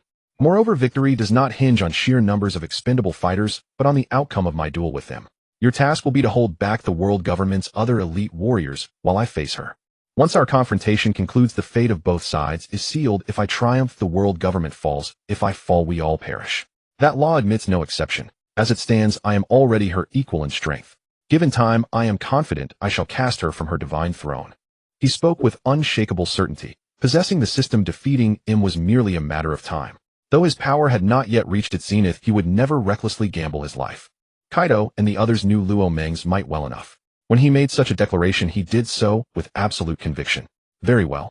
If you are certain, then entrust the world government's high-tier warriors to us when the battle commences. Focus solely on him. Leave everything else to us. Kaido said, slowly raising his cup of wine. Zhou Ying stood stunned. She had barely arrived, yet the final showdown seemed already within grasp. Then what was she even doing here? Merely watching from the sidelines. She had heard tales of Luo Ming's extraordinary prowess in this world, but never imagined he was already preparing for total war. Unaware of her thoughts, Luo Ming shifted the subject. Burn told me, you cannot discern the functions of these treasures. Bring them forth. I shall appraise them. Ha ha ha. At this, Jack grew animated. Brother Luo Ming, please examine these dozen devil fruits for us. Can we consume them? Seeing Brother Kaido's and young Mistress Yamato's dual fruit abilities has left me utterly envious. Having spoken, Jack strode toward the armory, his heavy steps sending faint tremors through the ground. Others, including Queen, watched eagerly. Who could resist the allure of dual demon fruit powers? Waiting always feels interminable, especially when anticipation burns bright. Inwardly, Queen and the others cursed. That reckless brute Jack moves too slowly. It feels like an entire day has passed. We should have gone ourselves. This was mere impatience distorting perception, like the illusion of prolonged duration during intimate moments, when in truth, less than 10 minutes had elapsed. Indeed, Jack's round trip took precisely that long. He returned bearing several massive crates, striding with palpable exhilaration, his grin impossible to conceal. Thud. He dropped the crates carelessly onto the floor, raising a small cloud of dust from their weight. Brother Luo Ming, these contain our recent spoils. Jack opened one crate. Inside lie devil fruits. Please tell us which we may safely consume. Zhou Ying stepped forward curiously and gazed inside. A full crate of devil fruits. She counted 13. Seeing real devil fruits for the first time, she instinctively picked one up, examined it closely, and even sniffed it, murmuring silently, "It doesn't smell foul at all." Luo Ming approached and lifted one himself. Though he recognized none of them, he possessed the omnipotent system. Whenever knowledge faltered, consulting the system was always the surest path. System Father, kindly assist me with identification. He chose not to consult System 2, deeming System Father far more erudite. Your attitude pleases me. Very well. I shall condescend to identify this fruit for my host. This one is a paramecia type soul fruit. And this one? Luo Ming set aside the soul fruit and selected another. A Zoan type rooster fruit, feathered form. Zoan type rooster fruit, bear feathered form. Mythical Zoan type human fruit, model angel. Zoan type mythical black turtle form. Zoan type mythical rhinoceros beetle form. Paramecia type hare fruit. Zoan type mythical phantom wolf form. Logia type glint fruit. Zoan type ancient velociraptor form. Human fruit, model 100 flowers fairy. Paramecia type sword fruit. Zoan type duck fruit, swan form. One by one, Luo Ming lifted each fruit, and the system named each flawlessly. His eyes gleamed with excitement. The self-destructing host's vault truly held remarkable treasures: 5 mythical Zoans, 2 paramecias, 1 Logia, the very glint fruit once wielded by Yellow Monkey himself, 1 ancient Zoan, and numerous standard Zoans, the soul swan form being the only tolerable among them. In Luo Ming's estimation, the paramecia type soul fruit offered the greatest developmental potential. Fully mastered, it could evolve into a reality-bending ability, capable of dominating others' minds. System Father made Jack and his comrades consume these fruits. Yes, but the inherent drawbacks of devil fruits remain unaffected. Luo Ming smiled. That alone was extraordinary. May I consume another? Yes. With your current constitution, it poses no risk, but given your present strength, additional fruits yield negligible benefit. Perfecting your elemental form surpasses any fruit's utility. Indeed, consuming another would bring little advantage. Amid Jack's eager gaze and the other's breathless anticipation, Luo Ming smiled. You may eat this batch. He tossed one fruit to Jack. Jack, you possess formidable physical resilience. This is a mythical Zoan black turtle form. Consume it, and your defenses will ascend to unprecedented heights. Queen, this is a mythical Zoan rhinoceros beetle form. Its precise abilities elude me. The choice to consume it rests entirely with you. Shirlu, this is a paramecia type sword fruit. It will elevate your swordsmanship to new realms. As for this mythical Zoan phantom wolf form, it belongs to Burn. I will await his return before delivering it. These four I retain for critical purposes. Of the remainder, only one holds true value. The ancient Zoan velociraptor form.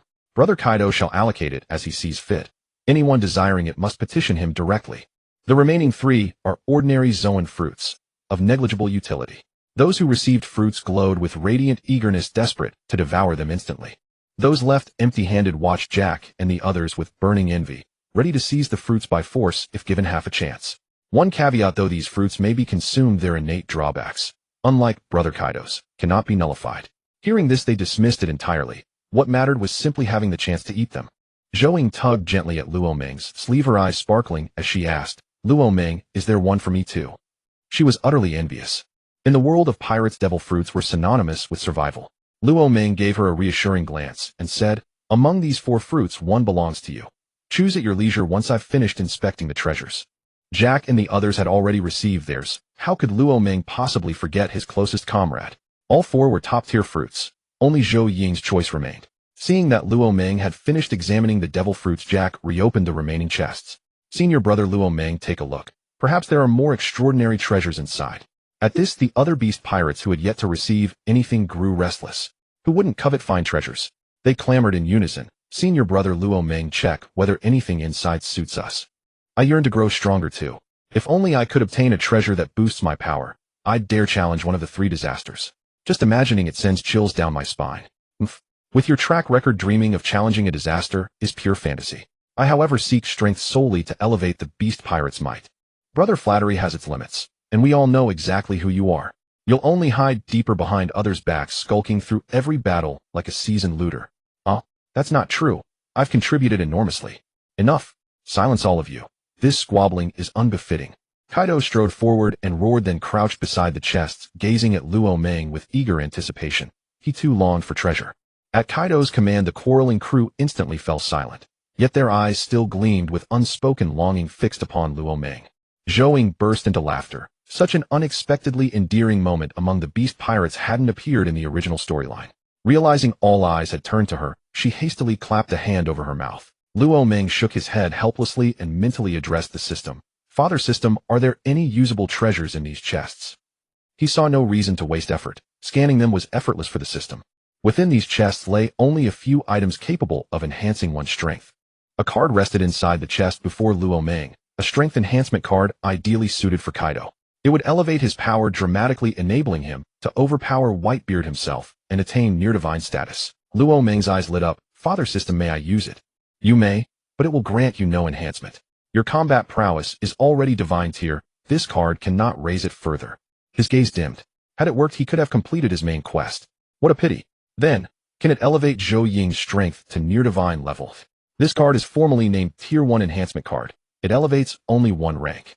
Used by Zhou Ying, she remains but a minnow applied to Kaido, who stands at Emperor tier. It lifts him to near-divine status.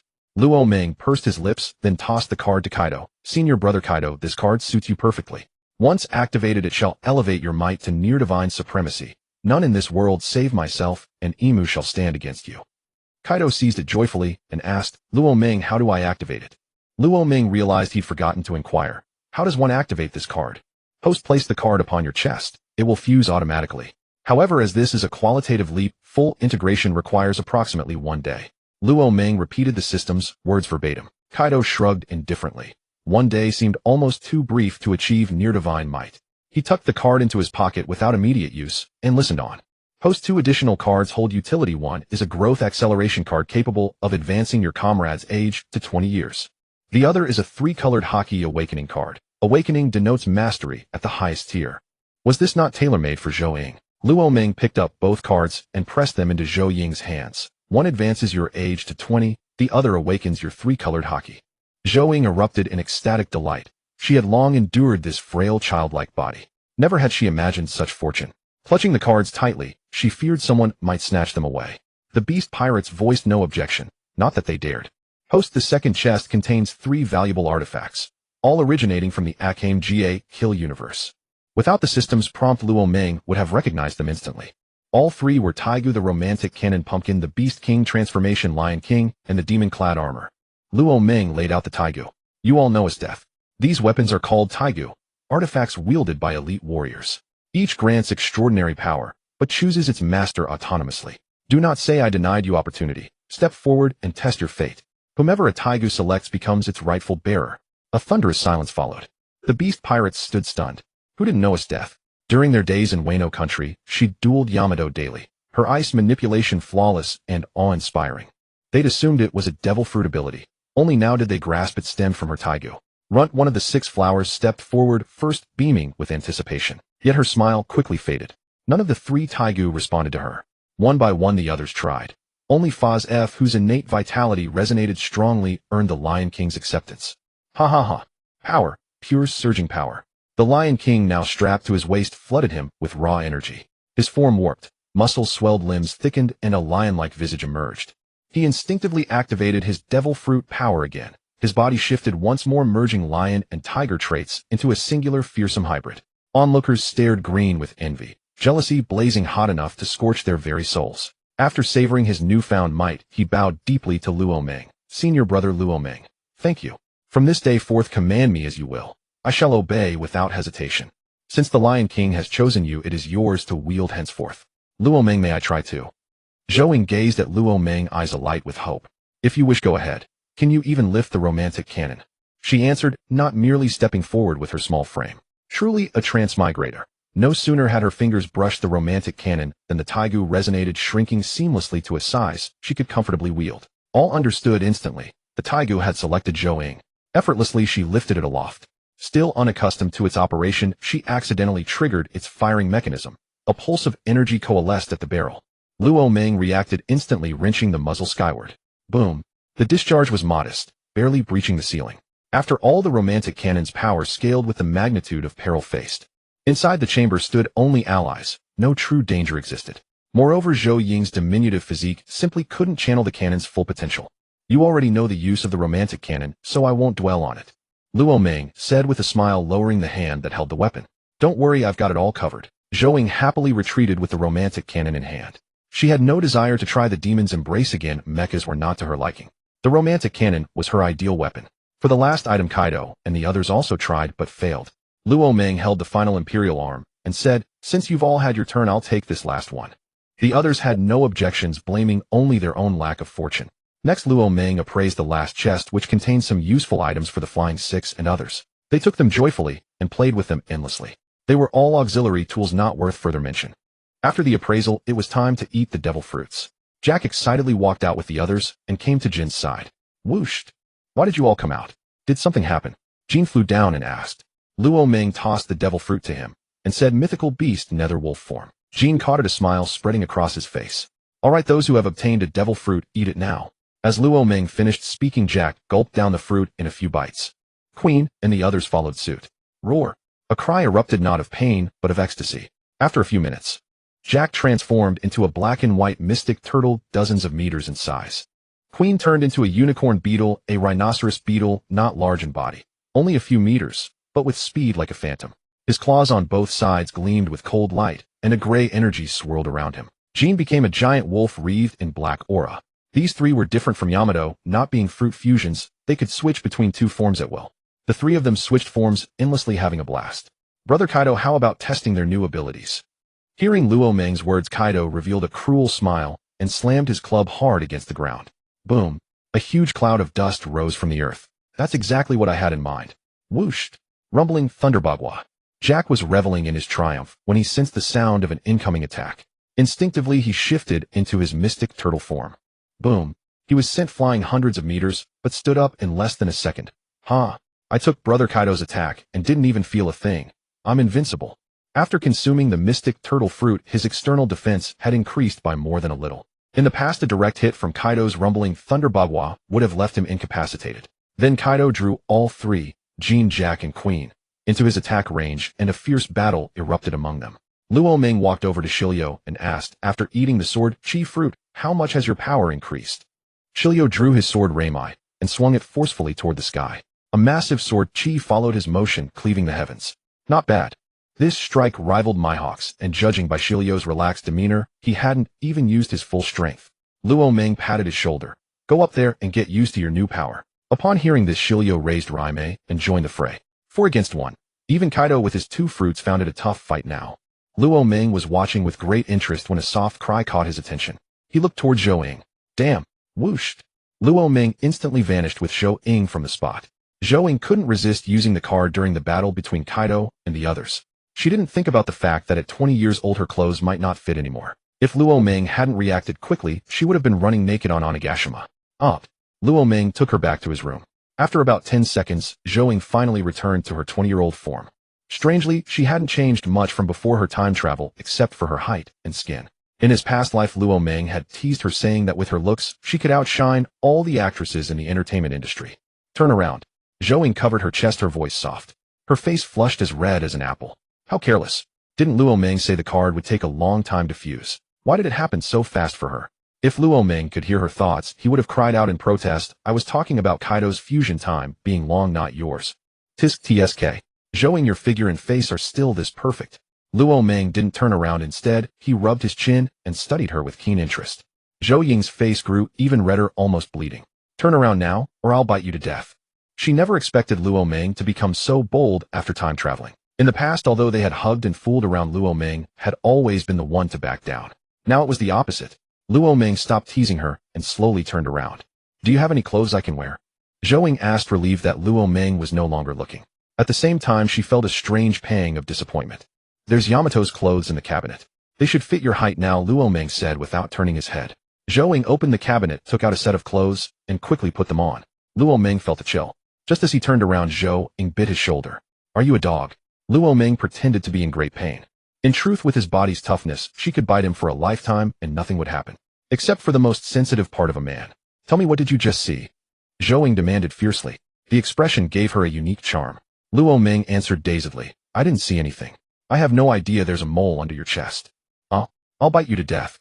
Zhou Ying tried to bite his shoulder again, but Luo Ming for some reason lowered his head. In an instant their lips met. Zhou Ying was stunned, feeling the warmth of his lips. Her mind went blank. My first kiss is gone. Luo Ming didn't hesitate. He pressed forward and completed the sequence.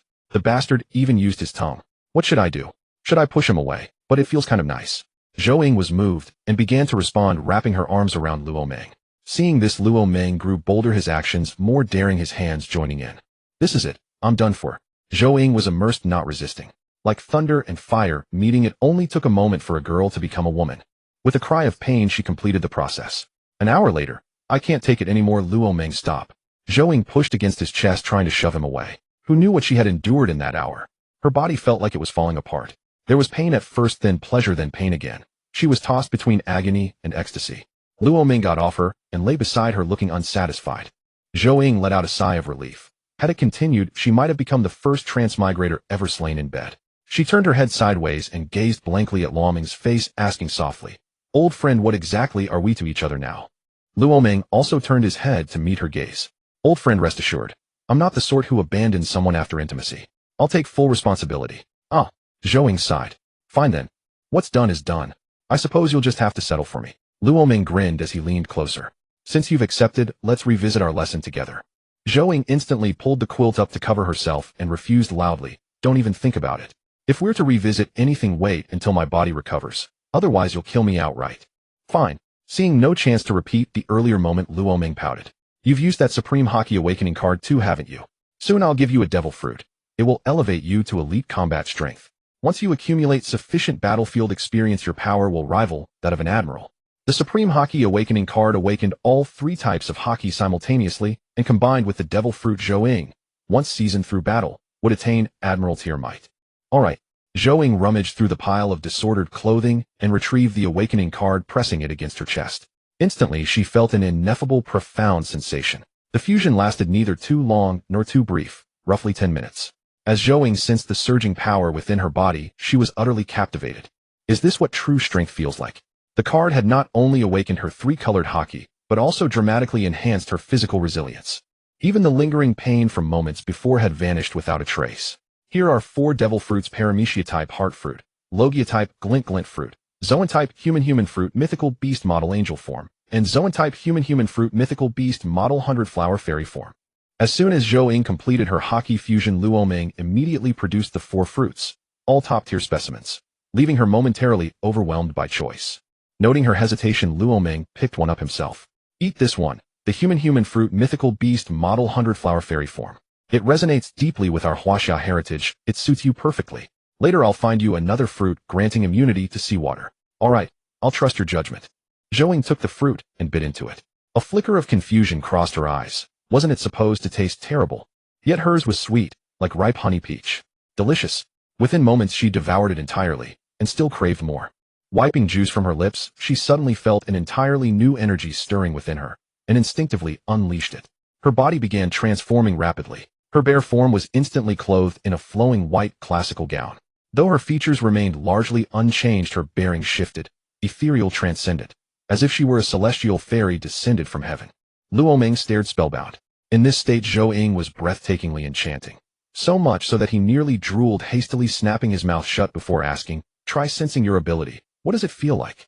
Zhou smiled faintly, a bloom of 100 flowers unfolding at once, and extended her slender right hand toward the window. Instantly, leaves and petals from the nearby blossoms whirled into the air and spiraled around her. True to its name, the 100-flower fairy form grants dominion over all flora. Luo frowned. Is that its sole capability? Of course not. Watch. Zhou swept her hand again, and the flowers shot forward like blades.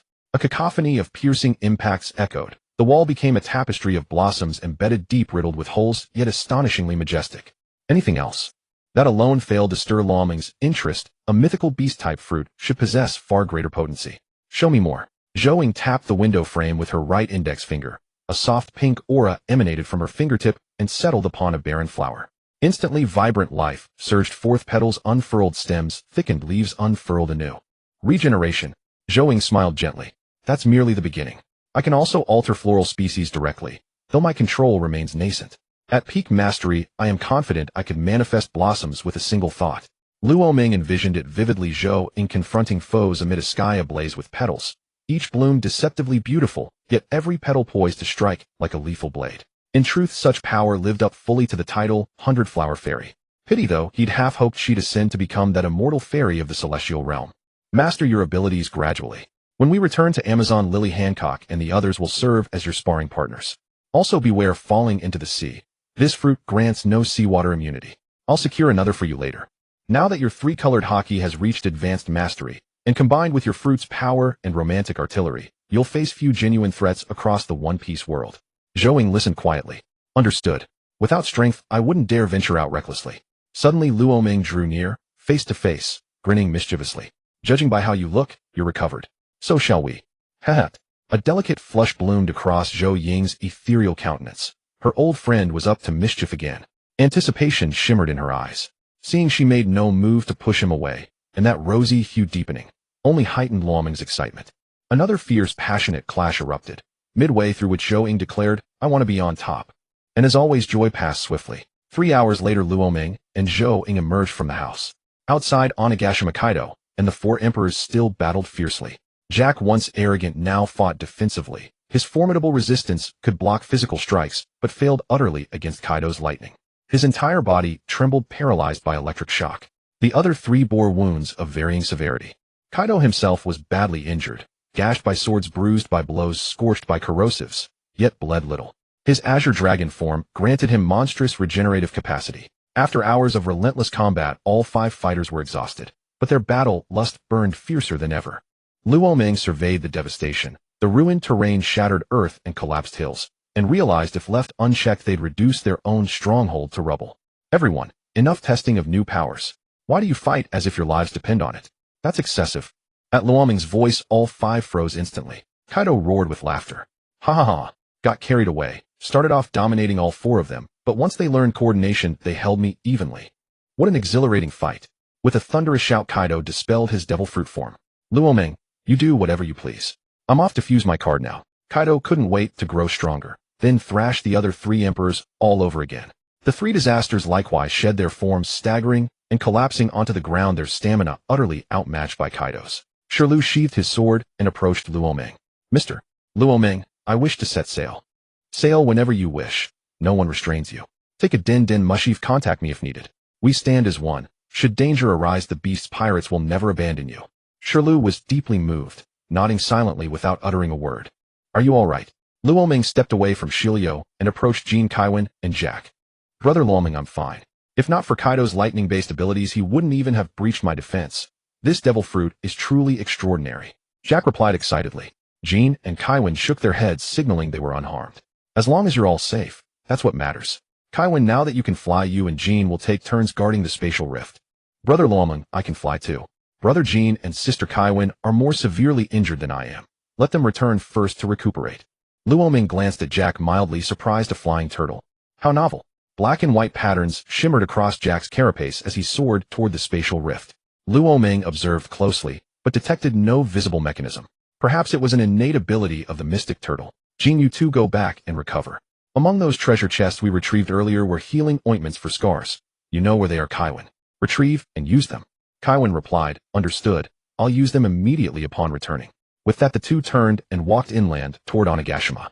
With the spectacle over, the rest of the beast's pirates dispersed in small clusters, animatedly discussing the battle, faces alight with exhilaration as though they themselves had taken part. Luoming cast one last glance at Jack, then departed with Zhou. Thus passed the day, and at dawn the next morning both were jolted awake by violent tremors. Frowning, Luoming sensed the cause instantly. Kaido, having ascended in power, had returned to confront Jean and the others. Inying, keep sleeping. I'll go see what's happening. Luoming rose and dressed. Zhou propped herself up and said, the commotion is too loud. I couldn't possibly sleep. I'm coming with you. She quickly dressed beside him. When they emerged beyond Onigashima's perimeter, the scene unfolded before them, exactly as expected. Kaido was mercilessly pummeling Jean and his comrades. Having reached the half-god tier, Kaido's might had undergone a qualitative leap. Yesterday he'd fought them evenly, and today he dominated them utterly. Their faces twisted into wry, helpless grimaces, as if tears were imminent. Jack suffered most yesterday. Kaido couldn't pierce his shell. Today, wielding his spiked iron club, he treated Jack like a ball, battering him relentlessly. Brother Kaido, enough. Enough. If this continues, my turtle shell will shatter.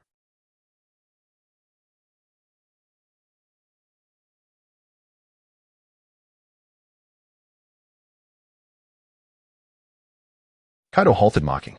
Then his gaze swept over Jean and the others. Jean hastily waved his hands. Jack's legendary defense had failed. One more strike from that club would surely end him on the spot. Kaiwan and Shilio withdrew from the battlefield outright. With Jack and Jean refusing to fight, there was no point in continuing. Witnessing this, Kaido felt an unexpected pang, the crushing solitude of invincibility.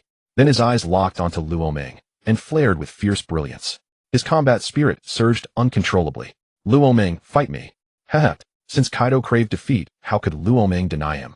Amid the crowd's rapt anticipation, Luoming gently released Zhou Ying's hand and strode forward, halting a short distance from Kaido. Let's fight.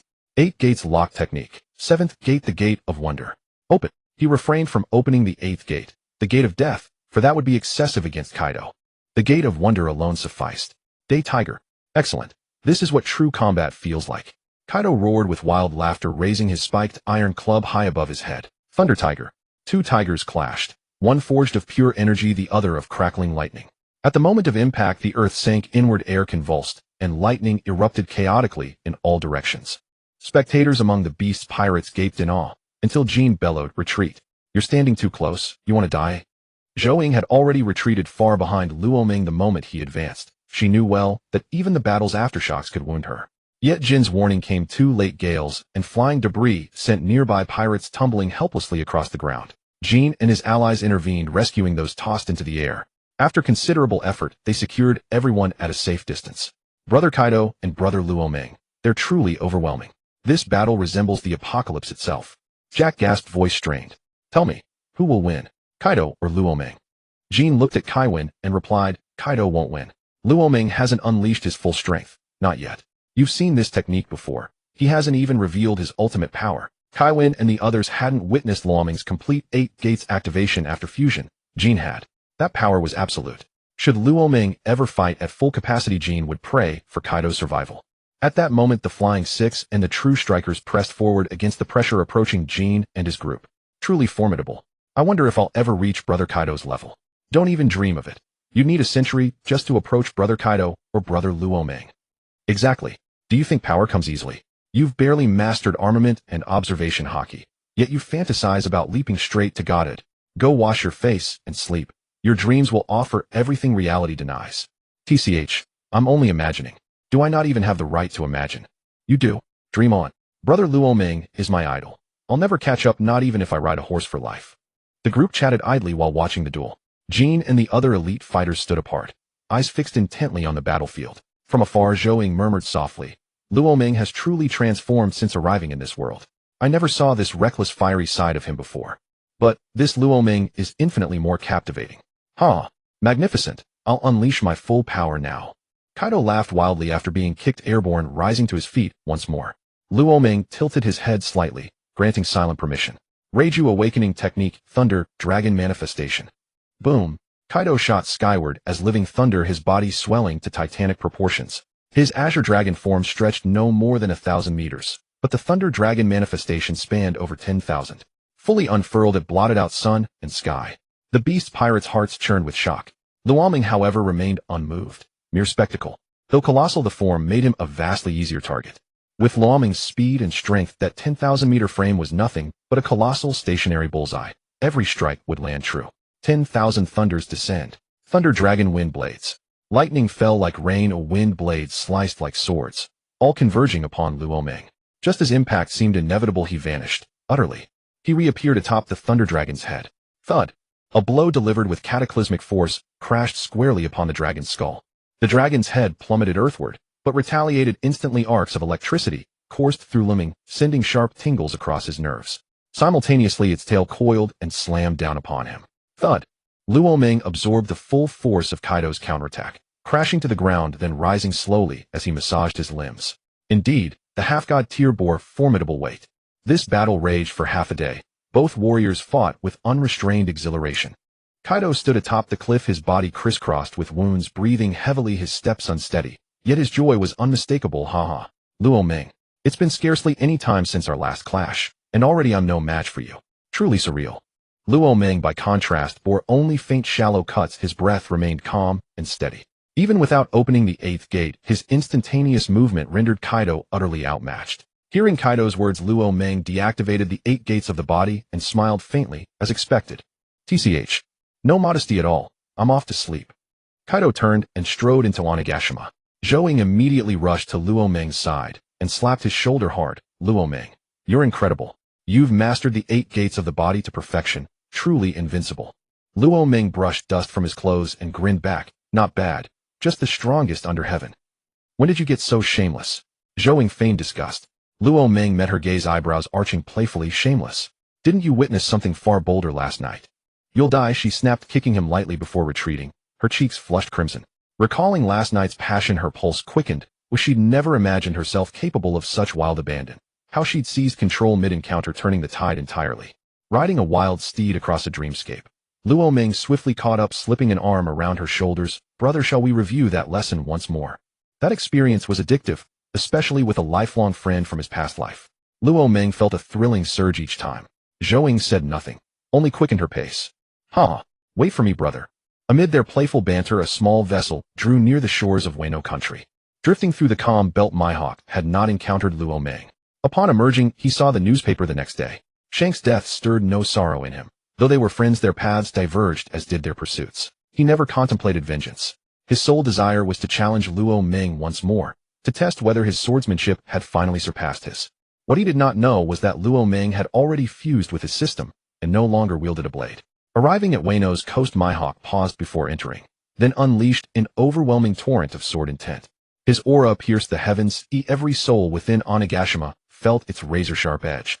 Luo Meng halted, his teasing hand mid-air, gaze locking onto Mihawk's direction, as if piercing through walls and distance alike. In the next instant he vanished, leaving behind only Zhou Ying, her face burning red. Whoosh! Moments later, Luo Meng landed on the shore, gazing upon Mihawk's boundless combat spirit, his expression tinged with resignation. He'd forgotten this vow. Yet now, he could no longer wield the sword. After fusing with the system, he retained only rudimentary motion, no technique, no form. Luo Meng, we swore it. When my swordsmanship matured further, I would return to challenge you. Now, after relentless refinement, it has eclipsed what it once was. I hereby request a duel. With those words, Mihawk leapt onto the island. The barrier yielded, confirming his intent. Challenge alone, no malice toward Luo Meng. Luo Meng descended beside him, resigned yet respectful, a man devoted wholly to the way of the sword. In the original story, he'd long admired this figure. Since he'd come, Luo Meng resolved to offer Mihawk honest explanation. Before he could speak, Mihawk reached behind his back and tossed a bottle of fine red wine toward Luo Meng. You once said, when visiting Wano, bring fine wine. This is my private reserve, peerless in bouquet and finish. Luo Meng caught it, uncorked the bottle, and took a sip before replying, Mihawk, I fear I must disappoint you. My abilities are unique. I no longer wield the sword. Disappointment flickered visibly across Mihawk's face. If Luo Meng said it was truth, no reason to deceive him. Why abandon the blade? Mihawk still demanded an answer. I cast aside the sword, to attain greater power. Eighth gate, open. Boom. A gale force wind blasted Mihawk's eyes shut. He drove his blade deep into the earth just to hold his ground. Staring at Luo Meng's transformed state, he recoiled in awe, not from sword intent, but sheer overwhelming force. And he knew with cold clarity, he could not win. The gate flared for but an instant before Luo Meng returned to normal there. You see why I relinquished the sword. Only strength ensures survival in this world. So, Mihawk steadied his breath. Disappointment settled like ash. He'd hoped for a transcendent clash of blades, only to find the summit barren. Hear me, Mihawk. Wasn't it a master swordsman you sought? I know one whose blade once matched yours. Test your evolution against him. Sensing Mihawk's dejection, Luo Meng raised the wine and drank deeply before speaking. A sudden turn, like light breaking through mist. Mihawk's eyes reignited too. Shiryu, Luo Meng answered plainly. No riddles, no delay. Shiryu. Mihawk knew him, had watched him closely during the Summit War. Then, though Shiryu wielded the might of a grand swordmaster, Mihawk perceived a clear gap between them. Now, hearing Luo Meng claim Shiryu had reached his former level, disbelief clouded his gaze. It was a devil fruit, the paramecia type, sword energy fruit. I granted it to him. That is how his power ascended. A sword energy fruit. He'd never heard of such a thing, yet curiosity surged. Is he on the island? May he step forth for battle? Luo Meng glanced over his shoulder. Here he comes. Fortunately, Shiryu hadn't yet departed, else today's duel might have ended before it began. Whoosh, whoosh, whoosh. Several figures materialized beside Luo Meng, eyes narrowing at Mihawk in confusion. Kinemon, Queen Jack, and Shiryu, the apex warriors of the Beast Pirates. Kaido was absent, snoring like a hibernating boar. Mihawk's sword intent hadn't stirred him. Earlier that surge had sent them racing here, convinced intruders breached Wano. Yet they found only Mihawk conversing calmly with Luo Meng.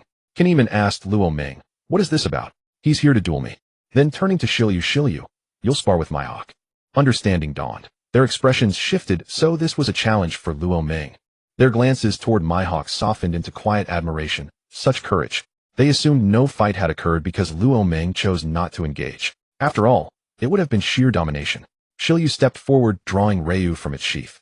Its tip pointed straight at Mihawk, his own sword aura rising instinctively to meet the challenge. Mihawk's eyes gleamed. Luo Meng spoke no falsehood. That aura alone confirmed Shiryu had indeed risen to his former caliber. This journey had not been in vain. Slowly, deliberately, Mihawk unsheathed black blade Yuru, its tip leveled at Shiryu. As their sword intents peaked, both roared in unison. Fight! With a thunderous roar, both warriors unleashed their blades simultaneously. A radiant arc of sword energy cleaved the air. Its razor-sharp force gouged the earth into 1,000 jagged wounds. The clash resounded like clanging bronze and galloping iron. Steel met steel in blinding flashes as two figures flickered in and out of sight. Each exchange was a perfect balance of power and precision. Luo Meng observed keenly. Eagle Eye had not yet unveiled his full strength. He was savoring this duel of swordsmanship. Meanwhile, Shiryu, having just consumed the sword fruit, had already ascended to a level rivaling Eagle Eye's mastery, an extraordinary feat. Given time, once Shiryu fully awakened the latent power of the sword fruit, even Eagle Eye might fall before his blade. Ha ha ha. Your swordsmanship has earned my respect. This bout was no hollow endeavor. Let us fight again. After exchanging several strikes, Eagle Eye's battle fervor surged, and his assault intensified by a third. For a moment Shalou struggled to parry. Yet he was no man to yield. His killing intent flared with unmistakable ferocity. His current disadvantage was fleeting. With every passing moment of combat the sword fruit's energy swelled within him. Undoubtedly this clash would elevate his strength anew. Fight! No further words were needed. The single cry embodied Shalou's boundless martial spirit. Jack approached Luo Ming and asked, "Brother Luo Ming, who do you think will prevail?" Neither was a swordsman. They saw only dazzling arcs of blade energy, not the subtle supremacy of technique between Shalou and Eagle Eye. Of the three calamities, only Jean possessed rudimentary swordsmanship, yet it was never his primary art. Luo Ming settled casually onto the ground and replied, "For now Eagle Eye holds the edge, but Shalou's sword fruit steadily amplifies his power. Should he ascend one more tier, victory may well reverse. Brother Luo Ming, could either of them breach my defense?" Jack pressed. "Even Kaido, the dual fruit emperor, could not pierce your armored turtle form. Neither can they." Though Eagle Eye and Shalou specialized in swordsmanship, renowned for incisive cutting force, Kaido's raw destructive might rivaled theirs without equal. If Kaido failed, so too would they. Jack bristled with restless energy, eager to charge into the fray himself. After a brief watch, Luo Ming lost interest, rose, and declared, "Stay and observe if you wish." They merely spar. Each strike measured, each intent restrained. There is no need to intervene. With that, Luo Ming vanished from the battlefield in an instant. An old friend awaited him indoors. He had no time to linger watching two grown men duel. Their arena was not his. Jean rubbed his brow in exasperation. Luo Ming excels in everything, except perhaps moderation where women are concerned.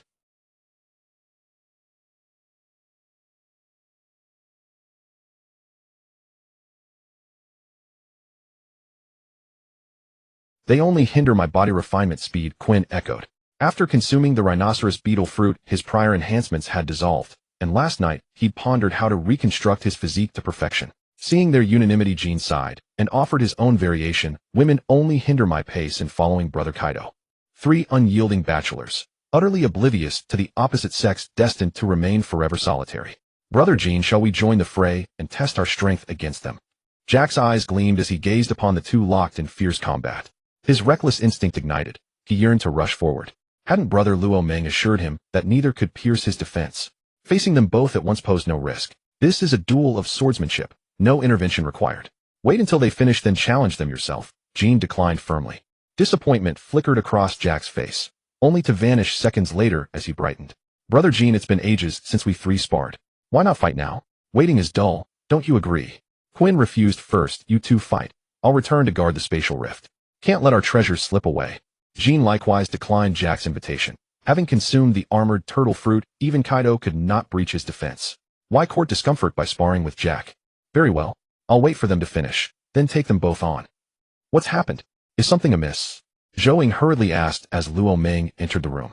He smiled faintly, shook his head, and recounted the duel, and the earlier pact he'd forged with Eagle Eye. Zhou Ying brushed aside his hand, rose, and strolled to the window, idly twirling a blossom. "Luo Ming, once Luffy's matter is resolved, what comes next?" "Didn't I already say I'd assemble a crew? After settling the Straw Hats' affairs, I'll first reunite my original members, then journey to a parallel world. My strength is nearly sufficient. The final confrontation looms within the next year or two. Once the world nobles are eradicated, I'll escort you all across the world, to explore, to wander, to live freely." Luo Ming reclined on the bed, hands clasped behind his head. "Do you have candidates in mind? Besides you and Hancock and the other two, there are two more in this world." Luo Ming grinned. "Who?" "You know them both, Bonnie and Kaya." Zhou Ying shot him a sharp glance, inwardly musing, this rogue, having crossed into this realm, has truly cast off all restraint. For companions aren't enough, he seeks two more. How increasingly unrestrained he's become. Can you truly manage two more? Luo Ming rolled onto his side, propping his head on one hand. "Whether I can, or cannot, you know better than anyone." How vexing. He spoke without reserve. She'd never known old Tai to be so shamelessly lecherous.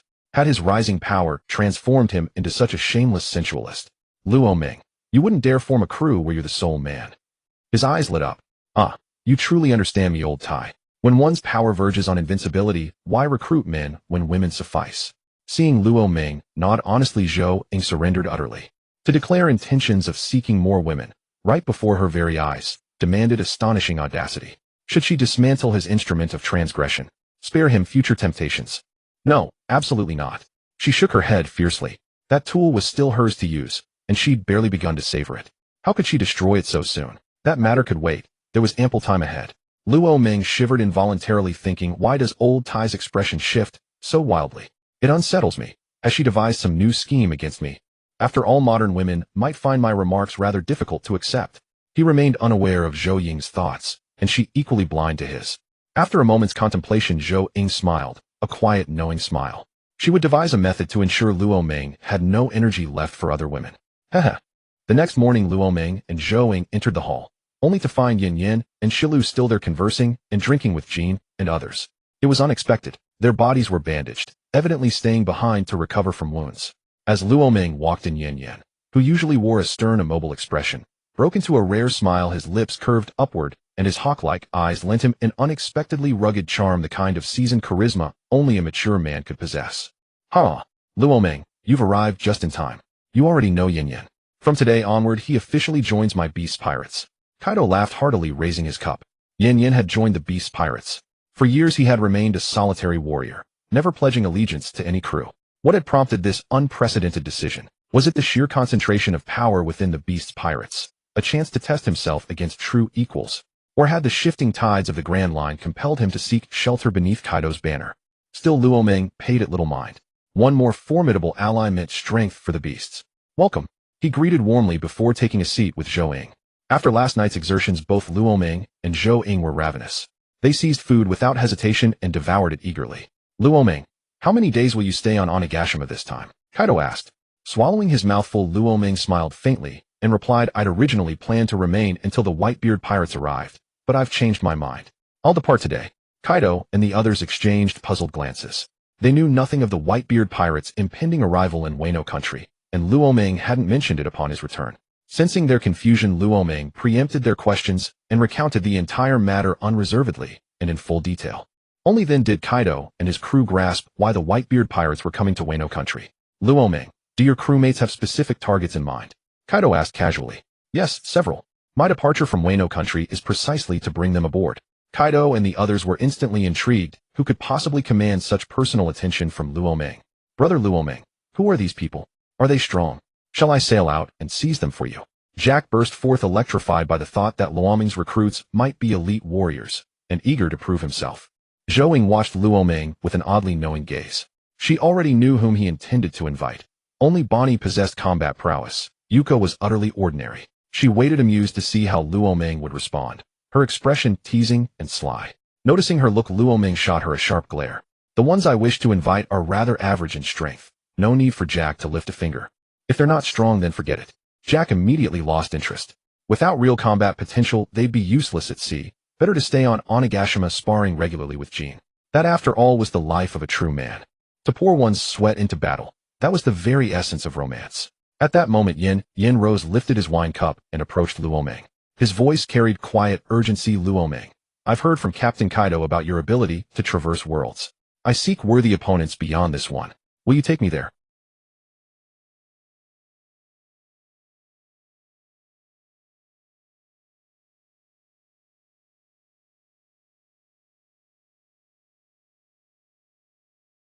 Agreed. I'll send you there. He then turned to the others. Anyone else wishing to go? I'll take you back to the world we've visited before. Jack leapt to his feet first. Brother Luo Ming, I'm coming too. Last time my duel with my other self ended in stalemate. This time I'll knock that version senseless. Jean shook his head. I'll pass. I must alternate watch duty with Queen over the spatial rift. Kaido, however, nodded. Days on Wano Country offered little more than drinking, sleeping, or fighting Jean, none of which stirred his spirit anymore. A new world, by contrast, promised exhilarating novelty. Shilu also assented. Setting sail could wait. Exploring another realm first would be far more intriguing. What about you? Will you go? Luo Ming directed the question toward the Flying Six. Their elation was unrestrained. They couldn't believe Luo Ming would include them. Nodding frantically, as if delay might cost them the invitation altogether. Then let's go. Luo Ming stood, his right hand gently clasping Zhou Ying's. Kaido, familiar with the ritual, placed his hand firmly on Luo Ming's shoulder. Jack and Shilu laid their hands upon Kaido. The others quickly followed, each placing a hand either on Kaido or on someone already linked in the chain.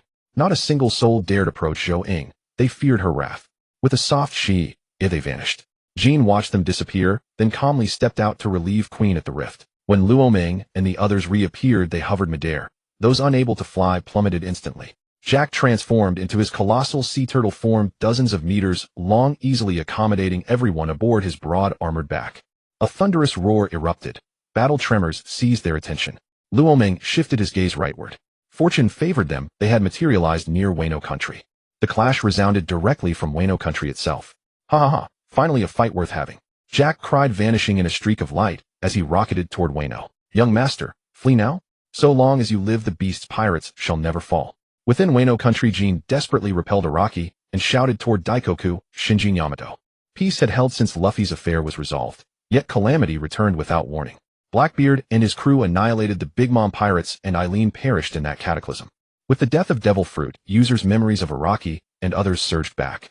They reported everything to the world government, triggering the crisis unfolding now. The Marines launched a full-scale assault on Wano Country. The 3 admirals Sengoku and over a dozen vice admirals pressed the beast's pirates into utter desperation.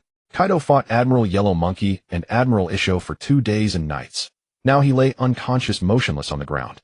Jean Yamato and the rest bore grievous wounds. Jack had lost an arm. Their faces were ashen. Yamato's eyes held no light whatsoever. Tears streamed down Yamato's cheeks at Jin's plea. Flee. Where could she go? This land was her home, and her family, her kin, dwelled here. Even if escape were possible, she had nowhere left to run. Enough. Her life ended here. As several vice admirals closed and she ceased evading, closed her eyes slowly, and awaited death. Yo, little miss, already lost faith in yourself. A voice both familiar and distant pierced her despair. Yamato opened her eyes dazed, and saw Luo Ming's handsome face gazing down at her. She smiled. In the darkest hour, Luo Ming's arrival ignited a sliver of hope. Then she saw Kaido and the others surging onto the battlefield, and exhaled softly. The peril had passed. The Marines froze, bewildered. Only Araki and the High Command paled. They knew another Kaido existed, and his sudden appearance shattered their calculations. They had meticulously scouted Wano Country before attacking, confirming only one Kaido resided there. Had they known otherwise, they would never have committed so recklessly. With Kaido and his allies joining the fray, the battle turned into utter annihilation. Within half an hour, the invading Marine forces were completely wiped out, not a single soldier left standing. Such swift victory owed largely to Kaido's overwhelming might. His semi-divine strength truly reduced foes to helpless children with each swing of his club. Even admirals and Sengoku himself endured only a few blows before collapsing. During those 30 minutes, Luo Ming pieced together the full situation. He had not anticipated Blackbeard slaying Big Mom. Evidently, the world's narrative had deviated profoundly from its original course. Swallow this, and give one to Kaido as well. Luo Ming handed 2 sacred beans to Yamato. Though unaware of their nature, she accepted without hesitation and immediately consumed one. Instantly her expression brightened. The grievous wounds vanished as if they had never existed. Gazing at Luo Ming with eager anticipation, she asked, "Do you have more?" Hundreds of wounded beasts lay scattered across the battlefield. 2 beans were utterly insufficient. 1,000 would barely suffice. Luo Ming tapped her forehead lightly and replied, "Only these 2. He himself possessed scarcely any remaining. Recent system rewards had yielded no sacred beans. Each bean expended was irreplaceable. Offering 2 was solely for Yamato's sake. Very well, Yamato murmured, disappointment flickering in her voice. She hurried to Kaido's side and thrust the sacred bean directly into his mouth. A low hum escaped him as he staggered upright, shook his massive head, and surveyed the carnage, immediately grasping what had transpired. Yamato organized medical aid for the wounded. Kaido too commanded, then strode toward Kaido I. Kaido I gazed upon his counterpart from this world and remarked, "You look utterly battered." Kaido too offered no retort. Defeat was defeat. He knew full well, without Kaido I's timely intervention, the beast's pirates would have suffered total annihilation. "How did you find time to visit my world?" Kaido too asked, voice calm and level. Kaido I replied, "We came seeking a fight, but it seems that won't happen now. First consider your path forward. The moment we depart, you'll lose control of Wano Country." Kaido too knew this all too well. Wano had been his domain for half a lifetime. To retreat now ignominiously stirred deep resentment within him. Yet resentment changed nothing. Staying meant certain annihilation, not for himself alone, but for Yamato. "We'll see," he answered, unable to articulate anything more decisive. "There's little to ponder. Your losses are catastrophic. I estimate your rank and file have all perished, only the strongest remain. We're pirates. When a territory becomes untenable, we simply set sail anew. The world is vast. Even the world government cannot hunt you down so easily. Set sail anew." The phrase felt ancient. Since anchoring in Wano, Kaido too had long since abandoned such notions. Hearing it now from Kaido, I however ignited something within him. Reclaiming the open sea, retracing the path of adventure, was not unthinkable. "I will consider it." Kaido too fell silent. His words, delivered whether heeded or ignored, was no longer his concern. Meanwhile, Sengoku and the 3 admirals stared dumbfounded at Luo Ming squatting nearby, observing them with detached curiosity. "Who are you?" Are you part of the Beast's pirates? And who are those Kaidos and Jacks over there? How can identical beings exist? Who truly are you? Sengoku fired off 3 questions in rapid succession, his worldview crumbling under first-hand revelation far exceeding any intelligence report. Could this be any more absurd? Against the newly arrived Kaido, even he could barely withstand a handful of strikes. This Kaido's power eclipsed Whitebeard at his zenith. Even the Sea King Roxy Zebek would fall before this Kaido. Sengoku, we've crossed paths before. You always ask too many questions. We stand as adversaries. Do you truly believe I'd answer you honestly? Sengoku's face twisted in bewildered confusion. What on earth did that mean? What did crossed paths before imply? He'd never laid eyes on this man. Staring intently at Luo Meng's face, Sengoku strained to recall, yet no memory surfaced no matter how deeply he scoured his mind. Perplexed, Sengoku murmured, have we met before? Yes, but not in this world. Luo Meng withheld that truth, instead weighing how best to handle these captives. Zhou Ying approached Luo Meng and glanced down at the fallen marines. Luo Meng, how do you intend to deal with them? Knowing mercy bred future peril, Luo Meng stated plainly, execute them. Agreed, kill them. Zhou Ying voiced no objection, their bond ran absolute. Whatever Luo Meng chose she upheld without reservation. Sengoku's pupils contracted sharply. You may kill me, but spare Akiji and the others. Luo Meng regarded him as one might regard a simpleton. Had his mind truly burned away. Calling this man a strategist was laughable. Foolish generals suited him better. With every life hanging by Luo Meng's whim, how could Sengoku dare demand the release of Akiji and the rest? Was he worried Luo Meng might tire? If so, Luo Meng almost wished to retort, I fear no fatigue. It requires but the slightest gesture. Realizing his folly, Sengoku hastily added, if you slaughter us, all the world government will never forgive the Beast's pirates. And if I spare you, do you imagine the world government will spare them? Luo Meng asked, voice serene. Sengoku choked on silence. Luo Meng spoke truth, even released the 5 elders would inevitably launch another assault to unravel the mystery. It was merely a question of time. Sengoku, anything else you wish to say, speak now. Soon there will be no chance. Having relinquished his title as Fleet Admiral, Sengoku held no bargaining chips. No treasure or promise could sway the Beast's pirates. His opportunity had passed. Akiji and the others remained mute. Yet at the precipice of death they would not submit quietly. Recognizing Luo Meng's high status, they seized one final gambit: seize him and secure safe passage from Wano Country. 3 converged from distinct angles, cutting off every possible escape route. A dying gasp, Luo Meng observed, coolly delivering 3 precise kicks. Against gravely injured admirals, he needed neither his bankai nor his shurikai. His base form alone surpassed their capacity to endure. Struck full force by Luo Meng, Akiji and the others hurtled backward over a kilometer, crashing onto the ground, motionless, unconscious, or worse. Luo Meng showed no interest in verifying their fate. Sengoku's heart sank into desolation.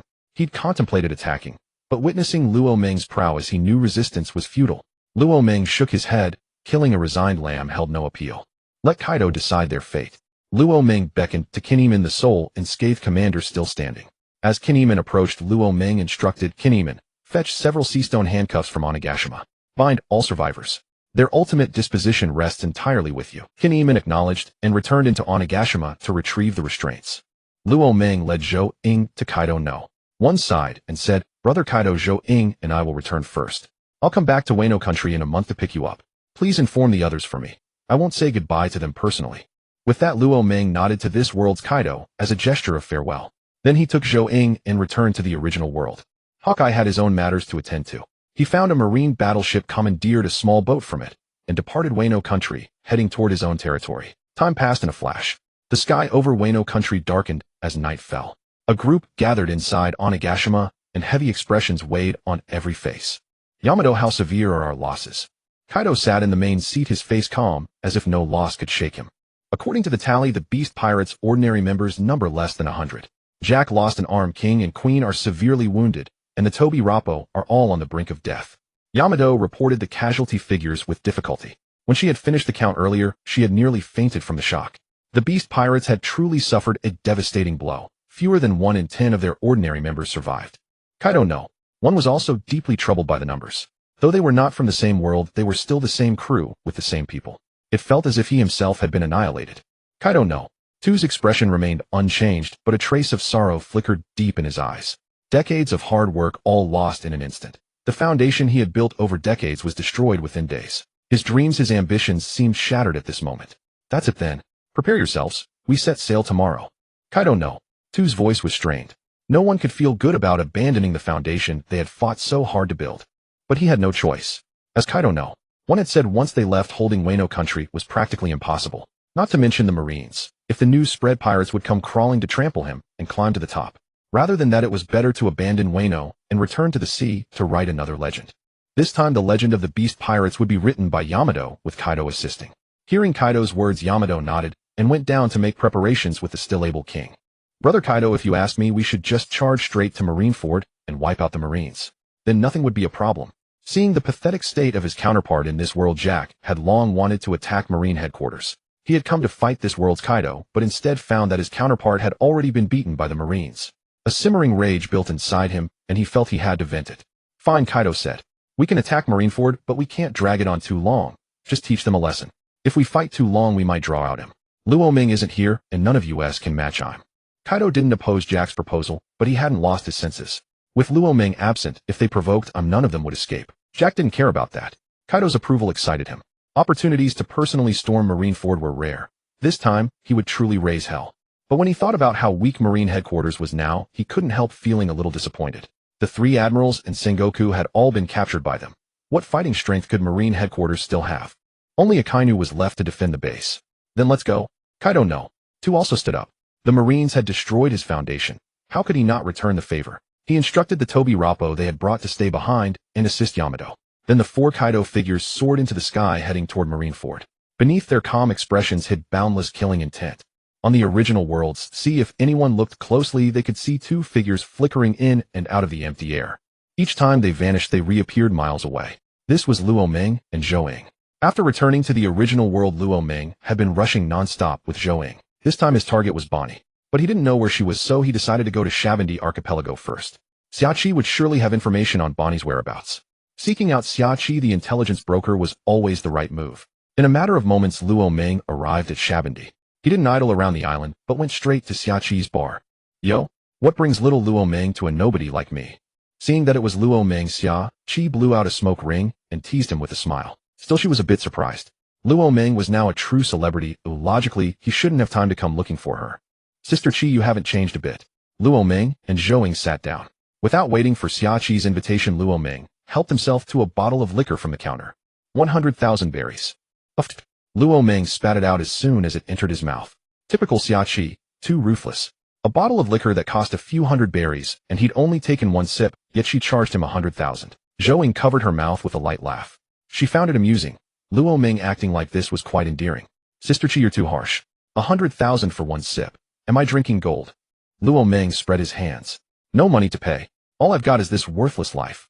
Xiachi sat down beside Luo Ming, propping her chin on her hand, and said with a sly smile, little brother's life isn't worthless. It's worth 20 billion. 20 billion. I couldn't extort that much even if I schemed my whole life. How about you spare me the trouble and go with me to Marine headquarters? Luo Ming shot her a glare. Hep. Don't be mad, little brother. I was just joking.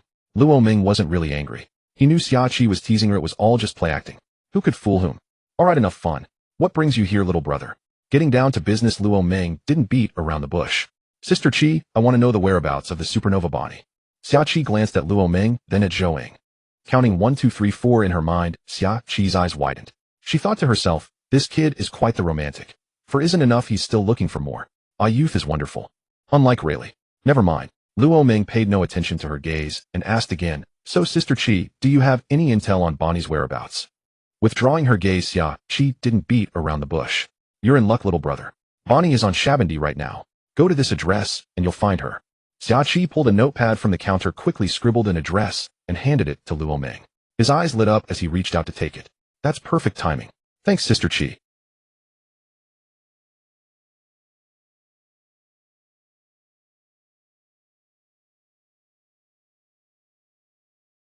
We won't disturb you further. We'll take our leave now. He stood up and walked out with Zhou. Just as they reached the door, Xiachi's voice called out again. In a restaurant in Shabandi, a beautiful woman sat alone, her appetite as boundless as an abyss. Plates piled high upon the table, stacking over 2 meters tall. Not enough, not nearly enough. Bring me more food now. Bonnie kicked the table with one foot, sending dishes clattering violently across the floor. The shopkeeper stood trembling beside her, sweat pouring down his brow, hands clasped and rubbing nervously together. His smile strained, bitter, and hollow. Madam, our pantry is utterly emptied. The kitchen has no ingredients left. Might I respectfully suggest you dine elsewhere? He had been elated when Bonnie first ordered, imagining fortune that day, only to realize too late she was a glutton whose hunger defied all reason, devouring every last morsel without ever feeling sated. Yet her abdomen remained perfectly flat, a paradox so baffling the owner half wondered whether he should slit it open just to inspect its anatomy. She ate with preternatural ferocity. Still he dared not protest, not after recognizing her identity. He could not even dream of ejecting her. Instead, he pleaded softly, praying she would spare his shop from destruction, for this humble eatery was all he had to feed his family. What? You're out of ingredients already? How does one run a restaurant if even this modest feast exhausts your stores? Are you mocking me, eh? Enraged Bonnie rose to her feet, eyes blazing, weapons drawn, her stance screaming that one misstep from the proprietor would seal his fate. The shopkeeper's knees nearly buckled beneath him, paralyzed by the cold gleam of steel pointed at his throat. Then, resolving himself, he steeled his nerves. Madam, if you wish to continue dining here, please wait. I shall fetch fresh provisions immediately. You have 30 minutes. Fail to return with food, and I swear, I will raise this establishment to dust. Bonnie dropped back into her seat and resumed eating what remained on the table. The shopkeeper exhaled deeply. Purchasing supplies anew was impossible. Instead, he would have to beg from neighboring eateries. But they were rivals, fellow restaurateurs. Just moments earlier he'd seen the owner across the street, standing outside, arms crossed, watching the spectacle with undisguised glee. Begging ingredients from him would cost dearly. Today surviving without loss would be miracle enough. This world grows harder by the day. Even sustenance eludes me. All because of that brat Luo Meng from Kaido's crew, who's thrown the entire world into chaos. It's near impossible for someone like me to rise now. Bonnie spoke between bites, voice thick with resentment. Luo Meng's absence had been tolerable, but the moment he appeared, even Supernova's risked fading into oblivion. Captain, please say no more. Exactly. How dare you blame Master Luo Meng? His very presence elevates our name across the seas. If opportunity arose, I'd gladly swear fealty to Master Luo Meng. His deeds, I could recount them for a lifetime. And should I ever sire a child, I'll raise him to emulate Master Luo Meng above all others.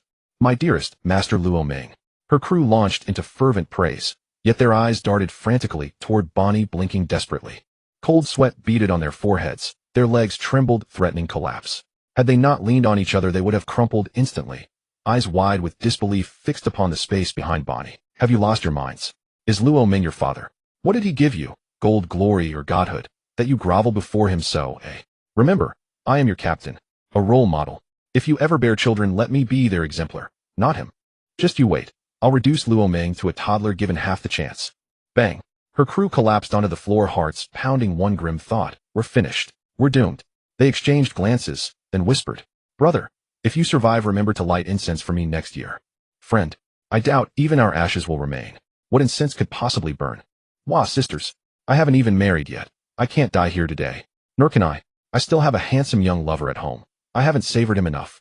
Bonnie glared at their pitiful display. What is this? Stand up, immediately. You disgrace me with such weakness. Have you no dignity?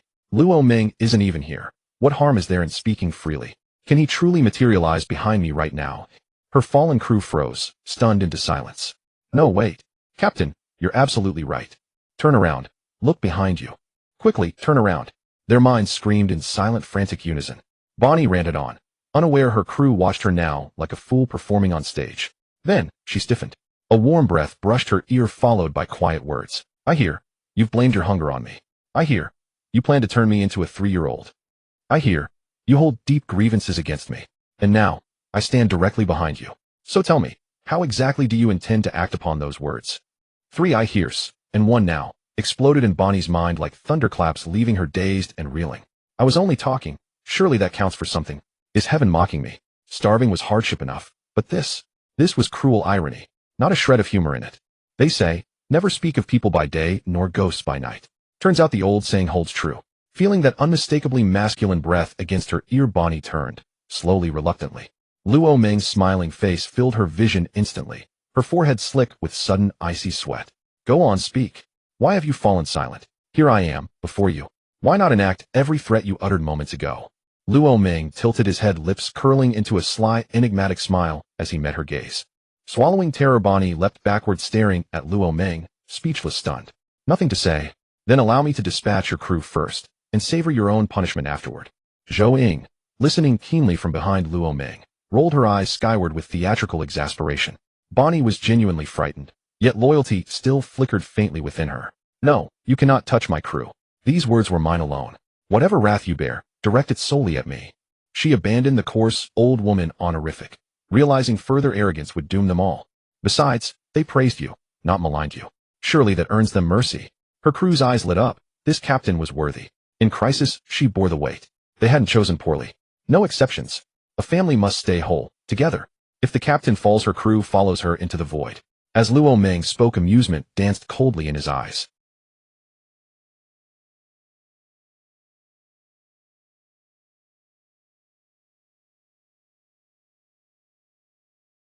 Then step over my corpse first.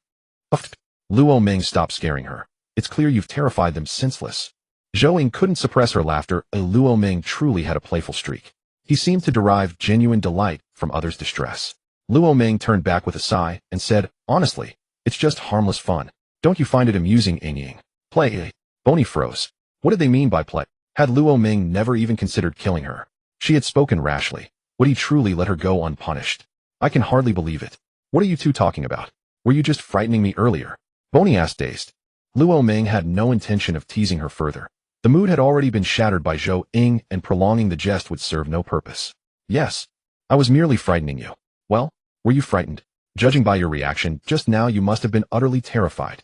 At Luo Meng's words, Boney's cheeks flushed visibly, humiliation burning hot upon her skin. You wretch, daring to mock me so brazenly. Even if I die today, I'll tear a piece of flesh from your body. Shrink into a child.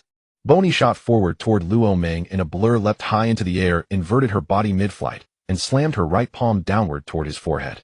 To him, that speed moved like a tortoise's crawl. Luo Meng sidestepped lightly. Her strike missed entirely. With no leverage, she tumbled headlong toward the ground. She meant to brace herself against the earth and launch another assault, but before her hand could touch the ground, her ankle was seized. My dear lady, temper must be tempered. Face reality with strength like yours. Do you truly believe you could land a single blow on me? Boney seethed, steam nearly billowing from her 7 orifices. Yet Luo Meng spoke truth. Against him, she held no advantage. A scholar may perish, but never submit to disgrace. Strike me down if you will, or should I flinch, I shall have lived in vain. No, Captain, life is precious. A few harsh words are nothing. Please don't take such drastic thoughts. Captain quickly apologized to Lord Luo Meng. He won't kill you. Captain, don't provoke Lord Luo Meng further. He will kill you. Just obey, apologize. It's simple. Let me demonstrate first. Without hesitation, the crewman dropped to his knees and cried out, Lord Luo Meng, your magnanimity knows no bounds. Please overlook us lowly minnows. I offer my first kowtow. From this day forth, I swear fealty as your adopted son. Damn, a true prodigy. Yet, adopted father. Luo Meng instinctively touched his head. Still there? His kneeling triggered a chain reaction. Every crewman sank to the ground and shouted in unison, accept us as your sons. Up. Boney roared and thrashed wildly against her restraints, fury threatening to burst her veins. You spineless cowards. You've shamed me beyond redemption. Captain, please, don't speak so harshly. We pledge ourselves to Lord Luo Meng for your sake. Exactly. Think, Captain, if we succeed in becoming his sons, you will surely be spared. Captain, perhaps you'd consider doing the same. Kiss my... Captain, you know me well. I'm an only child. No sister exists for you to kiss. Boney's eyes widened in disbelief. She'd just cursed him, and he responded with solemn sincerity. How could she possibly retort? Not even she could continue. Luo Meng and Zhou Ying stood utterly dumbfounded. Geniuses exist everywhere, but here they gathered in overwhelming abundance. Luo Meng, slay them for me. I'm this enraged. Kill them now. Father, spare us. Yes. How can we die before properly honoring our father? Captain, how heartless you are. We pledged ourselves to father for you. Can't you see the depth of our devotion? Zhou Ying burst into unrestrained laughter. Truly, every one of them was extraordinary. Good heavens. Out of nowhere, he'd gained several sons. And what's more, they were hideously ugly. Murderous intent flickered in Luo Meng's gaze. If one more of you dares call me father, I'll scatter your ashes to the 4 winds. Yes, Lord Luo Meng. Yes, Lord Luo Meng. Instantly, every voice shifted. Laughter vanished, replaced by reverent deference. Their transformation was lightning swift, as if seasoned actors had possessed them. Boney stared speechless, only now grasping the true nature of her crew. They were actors pure and simple, wasting their talents aboard a ship. Clang. The shopkeeper returned bearing ingredients, and at the sight of the chaos inside Luo Meng's face, he nearly collapsed on the spot. What kind of cursed day is this? First a wolf storms in, then a dragon descends. Why must my fate be so cruel? Overwhelmed, he crumpled to the floor and wailed, a sound so pitiful even dogs wept. The old shopkeeper's entrance, and that inhumanly mournful cry, stilled Boney's crew. They gaped at him, baffled by the sheer intensity of his despair. After enduring the wailing a moment longer, Luo Meng lost patience. Keep crying, and I'll bind you outside to sob until dawn. You're deafening.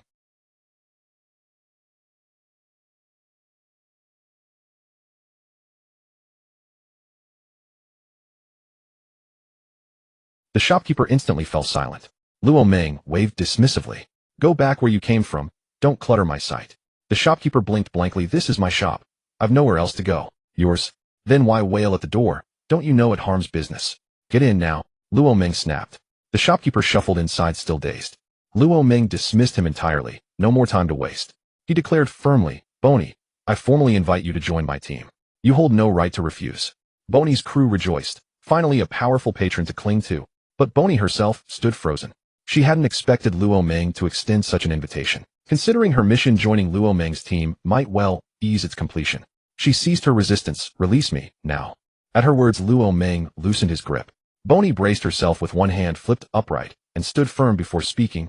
I'll join you, but only if you fulfill one request. Agreed. I'll rescue Xiong for you. But you in turn must grant me one condition. Knowing the story intimately, Luo Meng understood precisely what she sought. Xiong was her father, and she had set sail solely to save him. How could you possibly know? Boney asked, bewildered. That's irrelevant. Simply say, will you accept? Luo Meng replied. Tell me first what it is. Luo Meng leaned close to her ear and whispered softly. Boney's cheeks flushed crimson. By the time he finished, her face burned like a ripe apple. Very well. If you rescue my father, I'll agree to anything you ask. It's settled. First, I'll escort you to the Kingdom of Women. Then I'll journey to Marine headquarters. After delivering Bonnie to the Kingdom of Women, Luo Meng realized the plot had veered entirely off course. He hesitated, then dialed Dragon, only to receive startling news. To his astonishment, Bear was stationed at the Revolutionary Army's headquarters. Slowly, Luo Meng lowered the Den Mushi. Bonnie, you heard that. He's safe at the Revolutionary Army's main base. There's no need for concern. Dragon himself confirmed he'd bring Bear here. Rest easy. Bonnie listened in silence, and for the first time in days her heart eased. Safety was all that mattered. Nothing surpassed peace of mind. Yet as she glanced at Luo Meng, a sly smile curled her lips. Since my father wasn't rescued by you, our prior agreement is void. At that moment, sheer delight bloomed within her. She was finally spared from that mortifying arrangement. Hancock, Yamato, and 3 others stood bewildered, utterly unaware of the pact between Bonnie and Luo Meng. Zhou Ying, however, knew full well, and stifled a quiet, knowing laugh. Naive. Far too naive. Did she truly believe escape was possible? Luo Meng grinned, a smirk laced with quiet mischief. Haha, once you've joined my crew, you'll serve me properly. Bonnie wrinkled her nose. Don't even dream of it. I'll join you, but coercion? Not a chance. It made no difference. She was already a caged bird, never to flee Luo Meng's domain. He paid no mind to her protests. Time was abundant. He would savor every moment, shaping her, slowly, deliberately. I'm heading to the East Blue. Anyone care to come? A pause lingered. Then Yamato shook her head first. I won't go. I've barely rested these few days. I intend to stay here and recover fully. Hancock likewise declined. Nor will I. The Kingdom of Women demands my presence. I have countless matters awaiting resolution. Isteth also refused. My cultivation is nearing a breakthrough. I'll remain here to consolidate my strength. Luo Meng snapped his fingers. I nearly forgot. I have several devil fruits left. Isteth, choose one. He produced the remaining fruits and introduced each briefly. In the end, Isteth selected the glint fruit. Its violent, overwhelming nature resonated perfectly with her essence. Glancing at Bonnie, Luo Meng tossed her one fruit without hesitation. Why give this to me? I've already consumed a devil fruit. Luo Meng explained its properties, and asked whether she preferred to eat it now or wait for a future variant capable of neutralizing its side effects. She wasn't foolish. Waiting was obviously the wiser choice. Which woman could resist the allure of bathing without agony? She tossed the fruit back into Luo Meng's hands, and brushed her palms clean with an air of disdain. Luo Meng shot her a withering, unimpressed glance. Bonnie, will you accompany me? No. I'll stay here and wait. She rejected the offer instantly. Very well. One by one they all declined, leaving him to depart alone. Then I'm off. Just as Luo Meng prepared to vanish via instantaneous teleportation, a cool, smooth hand gently grasped his wrist. Master, have you forgotten something? Confusion flickered across Luo Meng's eyes. You're not coming. What could I possibly have overlooked? Master, there remains one matter. You owe your tribute. Luo Meng's expression brightened instantly. He remembered. And such a delightful duty. How could he ever refuse? He swept his death into his arms and strode toward the chamber. Hancock followed, calm, composed, unruffled. This was hardly their first encounter. Why blush? After a moment's contemplation, Yamato too stepped inside. Bonnie watched baffled, utterly mystified by this tribute business. Curiosity tugged her forward, until she reached the doorway and heard unmistakable sounds of movement within. Then understanding dawned, suddenly vividly. Bloody hell, were they truly indulging in such elaborate play? 3 against 1, could Luo Ming possibly endure? East Blue, Kaya's ancestral home. She lay abed, her frail body too weak even to rise. Gazing out the window, her eyes shimmered with longing, yet helplessly confined, unable even to lift herself from the mattress, let alone step beyond the threshold. Beside her sat a woman who tended to her, hired by Kaya's father after the retirement of the longtime butler Mary. Aixian, do you think I'll ever live long enough to see the world outside? As she spoke, Kaya strained to lift herself, muscles trembling with effort. Aixian rushed to support her. Miss, your condition forbids exertion. Please lie back down. You still haven't answered my question. Gently settling her onto the bed, Aixian repeated, Miss, you're kind-hearted and gentle.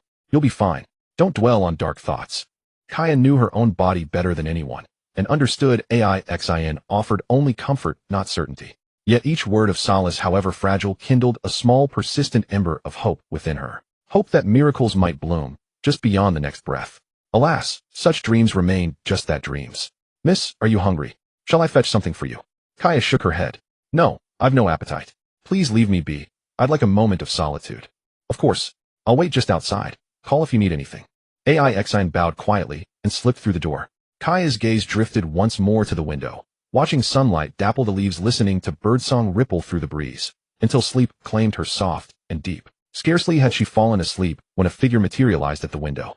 Luo Ming gazed upon her slumbering face, then seated himself beside the bed. Each time he saw Kaya, his spirit settled, calm, centered, profoundly still. Her illness appeared to have worsened. Would the senzu bean still prove effective? In the parallel world, Kaya's affliction remained in its earliest stage, combined with a devil fruit, recovery was virtually assured. But this Kaya was different. Her condition had advanced far deeper. He couldn't predict whether the senzu bean would suffice. Still, hope demanded action. One must try before declaring defeat. He didn't rouse her. Instead, he watched in reverent silence, as though beholding the rarest, most sacred treasure in existence. 2 hours passed. Then Kaya stirred, blinked awake, and recognized the man beside her.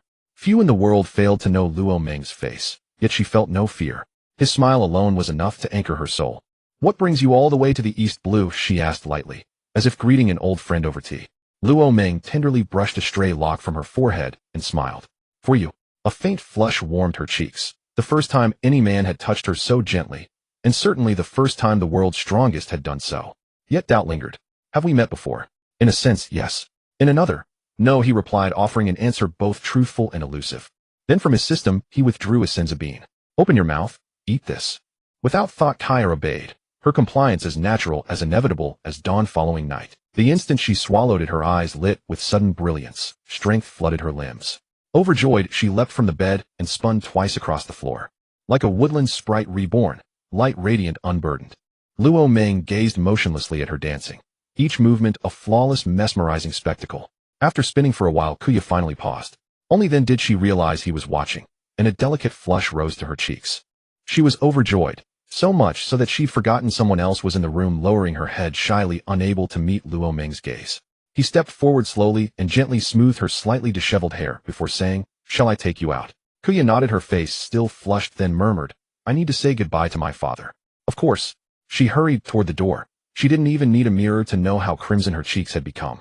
Staying beside Luo Ming any longer, she feared her face might drip with blush. Click. Aixian stared at Kuya, stunned. Just hours earlier she'd been frail and feverish, and now she looked healthier than Aixian herself. It was nothing short of a miracle. Miss, how did you suddenly recover?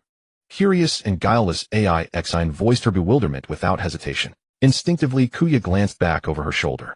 Following her gaze, Aixian caught sight of Luo Ming and instantly collapsed to the floor. Up. Pirates have broken into the house. Help. Her shriek pierced the heavens, jolting every resident in the building awake. Armed men rushed upstairs en masse. Where are they, Oi? Where are the pirates? The master hired me at great expense as a guard, but until today I've had no chance to prove myself. Show yourself, scoundrel. I'll get you with this blade. Aixian, where are the pirates? Aixian pointed toward Kuya's chamber, and the crowd surged forward as one.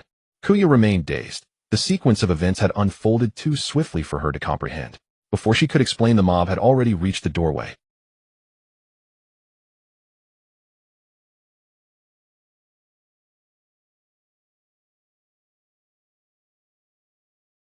At that moment, Kuya's father ascended the stairs. Seeing a sea of kneeling figures, he was utterly bewildered. He stepped forward about to speak, when his eyes inadvertently swept into the room. That single glance nearly made him kneel too. Fortunately, Kuya reacted swiftly and steadied him. "Father, what on earth is going on?" "Luo Meng is a good man. He healed my illness." All eyes turned to Kuya, their expressions strangely incredulous. None could fathom how she'd labeled the walking 200 billion bounty as virtuous. Which of his deeds bore any resemblance to virtue? One strike annihilating thousands. More demon than benefactor, the word good simply did not apply. Those kneeling thought so, but Kuya's father did not. Only now did he notice her vitality restored to full health, and his heart swelled with quiet joy. Suppressing his inner tremor, he spoke, "Mr. Luo Meng, thank you for healing my daughter. Name whatever you require. I will spare no fortune, no sacrifice to fulfill it. Step aside." Just 2 words, and the kneeling figures nearly expired on the spot. Frowning, Luo Meng demanded, still unmoved, "Must I lift you up myself?" "Ah, no need. We beg your pardon, Lord Luo Meng. We'll depart immediately." And indeed, they rolled away literally. "Master, we're off now. Summon us if needed." A truly bizarre cohort. No wonder he'd regretted hiring them as guards. Blind choice indeed. Once they'd tumbled clear, Luo Meng finally stepped out of the room. "No payment is necessary. I came here solely to invite Kuya to join my crew." "What a—" Kuya's father stood frozen. Having braced himself to forfeit his entire fortune, he never imagined Luo Meng had come for his daughter alone. But how? How had his daughter even met Luo Meng? And what precisely made her worthy of such personal invitation? Regaining composure, he hesitated. He'd always wished for Kuya a tranquil, untroubled life. Yet joining the beast's pirates would shatter that peace forever. He feared for her safety. As if reading his mind, Luo Meng assured him, "Rest easy. I swear she will suffer no harm while under my protection. War looms near. Chaos will sweep the world briefly. Remaining here poses greater peril than staying with me. War." Glancing at Luo Meng, he fell into deep contemplation. If upheaval truly approached, aligning with a formidable power was undeniably wise. And the beast's pirates were the finest choice, especially with Luo Meng standing before him now. Refusal, it seemed, was no longer an option.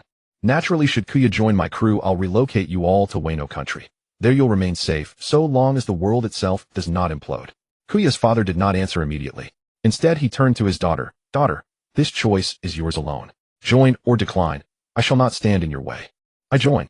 Without hesitation, Kuya declared her decision. She'd long yearned to see the wider world, and Luo Meng had healed her illness. Most importantly, she felt profoundly at ease in his presence. "Ah, then let it be so. I know your dreams, my daughter. Now that your health is restored, I will not hold you back."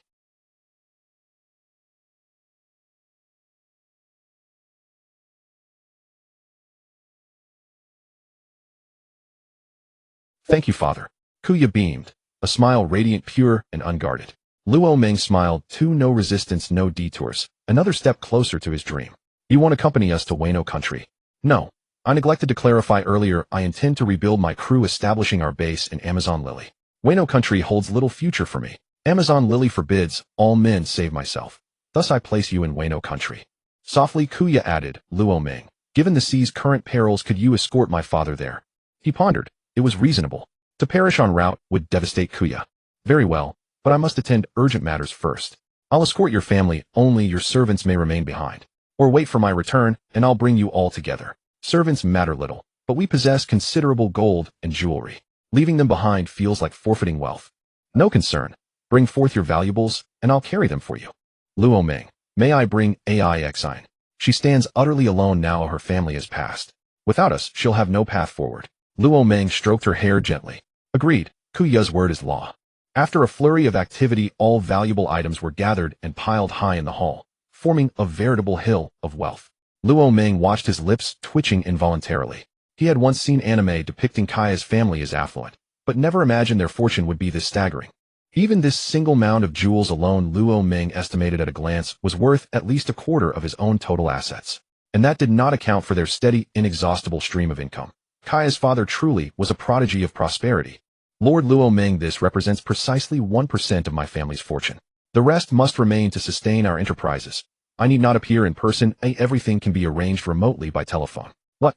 1%? She was undoubtedly a trillion-dollar magnate. In the modern world, countless people would kneel before her in awe. "No. To stow this entire heap of wretched objects into the spatial repository." Ding. Successfully stored in system space. Kaya and the others stared in stunned silence. The colossal pile had vanished without a trace. Do not be astonished, it was I who removed them. Let us depart now. Luo Ming crouched low and said, Kaya, climb onto my back. I cannot carry three otherwise. Up. Kaya's cheeks flushed crimson again as she stood frozen in place, utterly flustered. Her father gazed at Luo Ming and seemed suddenly to grasp why he had invited his daughter. Perhaps this was not so ill-advised after all. Daughter, it is all right. Go ahead. Hearing her father's words, Kaya finally blushed deeply and climbed onto Luo Ming's back. Inhaling his unmistakably masculine scent, she buried her face shyly against his back. Luo Ming smiled faintly, then crossed his arms, lifting Kaya's father in one hand and Xian in the other. In an instant they vanished from sight. A parallel world. Yurukyo, piloting a small vessel, arrived at his claimed territory only to find the island abandoned and in ruins. He gave it little thought, sailing instead toward a nearby inhabited island, where he learned to his shock that this world's version of himself had joined Buggy the Clown's pirate crew. Was this truly him? Desperate to unravel the truth, he set sail anew without pause. Fortune favored him. Upon entering Buggy's domain, he encountered his own counterpart head-on. Two identical figures locked eyes across the sea. What the hell? Another Yurukyo. Which one of you is real? The world has shifted dramatically. When newspapers first reported 2 Kaidos, I dismissed it as rumor. Now I begin to believe. I don't buy it. There's a gender-bending shapeshifter roaming the seas. One who mimics others flawlessly. This Yurukyo may well be his illusion. Damn, how unervingly perverse. That's not all. Rumor claims there exists an entire kingdom of genderbenders populated solely by transfigured souls. It's shattered my worldview entirely. Don't belittle them. Given the chance, I'd gladly join their kingdom myself. Up. Those nearby recoiled several meters, visibly repulsed. Holy hell, I always sense something off about how you look at me, Yurukyo. Turns out you're queer. Keep your hands off me from now on. Let's just toss him overboard. Spare us his nauseating presence. Isn't that too cruel? After all, we're comrades. Surely such harshness is unwarranted. Not cruel at all. If we don't cast him adrift, your backside might soon develop an unwanted aperture. Then, overboard he goes. At the mere thought, he shuddered violently, gooseflesh rising along his arms. Together they seized the would-be genderbender and hurled him into the churning sea. Yurukyo no. Tu had no time for such folly. He sensed the sword aura radiating from Yurukyo no. 1. It subtly surpassed his own. Whoever this man was, his presence ignited Yurukyo no. 2's battle lust beyond restraint. Shall we duel it? Yes. Yurukyo no. 1, who had sailed here precisely to fight, had no intention of declining. Yet he glanced around, at the endless expanse of open water. Not an ideal battleground. Board my ship. I know of a deserted island nearby, perfect for combat. Yurukyo no. 1 accepted without hesitation, leaping aboard with effortless grace. Do you have wine? I do. Wine drawn, they seated themselves side by side. After a sip, Yurukyo no. 2 asked, would you tell me who you are? There was no reason to conceal it. He knew himself intimately. Disclosure would change nothing. So Yurukyo no. 1 recounted the full story, from beginning to arrival. Yurukyo no. 2's eyes widened in disbelief. So, you're me from another world. He nodded, confirming the understanding. Once the initial shock subsided, Yurukyo no. 2 murmured, I truly wish to meet this Luo Ming you speak of. You shall. After this match, I'll take you to Wano Country to meet him. Agreed. Let us fight. Let me test whether that world's version of me has surpassed this one. As they spoke and drank, the ship neared shore. Setting down their cups, both leapt ashore in unison. Drawing black blade, Yoru neither uttered further words, only unleashed 100-meter-long sword beams in simultaneous thunderous strikes. Elsewhere, Kaido and his crew arrived at Marineford, their greeting brutally simple. Each unleashed a searing breath aimed squarely at a towering building. Boom! In an instant the structure crumbled into dust. No soul within could possibly survive. Enemy attack! Enemy attack! Alarms shrieked across the base as Marines scrambled outward, weapons in hand, some still half-dressed, trousers unbuckled. Akainu glared skyward at the silhouettes hovering above, dread coiling cold in his gut. 2 Kaidos, 1 wreathed in crackling dragon lightning. If the admirals had fallen, then Sengoku's forces were almost certainly doomed. Kaido, what have you done to Sengoku and the others? Kaido no. 2 lowered his head slightly, meeting Akainu's gaze. Forget them. For now, concern yourself with yourself. Soon I'll cripple you utterly. Brother Kaido no. 2, no more talk. Let me descend and sow chaos first. Jack's colossal turtle form crashed onto the plaza below. Fire! Fire now! Bang! Bang! Bang! Bang! Countless bullets struck his hide, eliciting no reaction whatsoever. Not even an itch. Nothing. Tsuru immediately informed the 5 elders of this crisis. Request reinforcements. Sengoku's team is likely lost. And Captain Garp, this time you will not hold back. To let pride or fatigue erode our honor here would shame the entire Marine Corps. I know full well where my duty lies. You need not remind me. replied Garp, shrugging off his coat and stepping forward. Above, the two Kaidos exchanged a glance. Kaido, no. One declared, let's join the fray, shall we?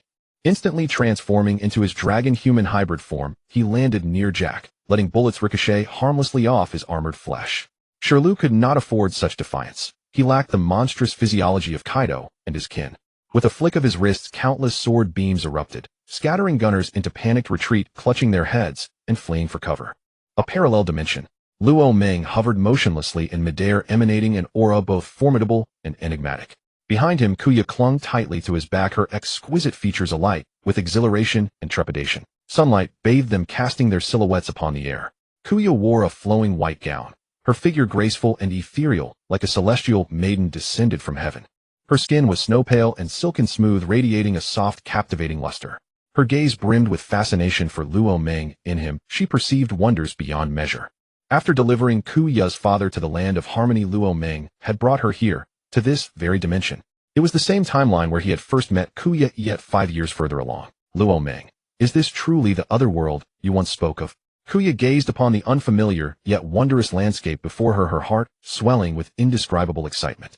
Her eyes widened greedily, absorbing every detail around her.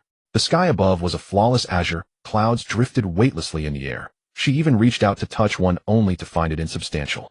The air itself felt crisp and revitalizing, pure and invigorating. After observing her surroundings with meticulous care, her composure gradually settled, and she spoke lightly. Upon closer inspection, this world seems remarkably similar to ours, perhaps not so different after all.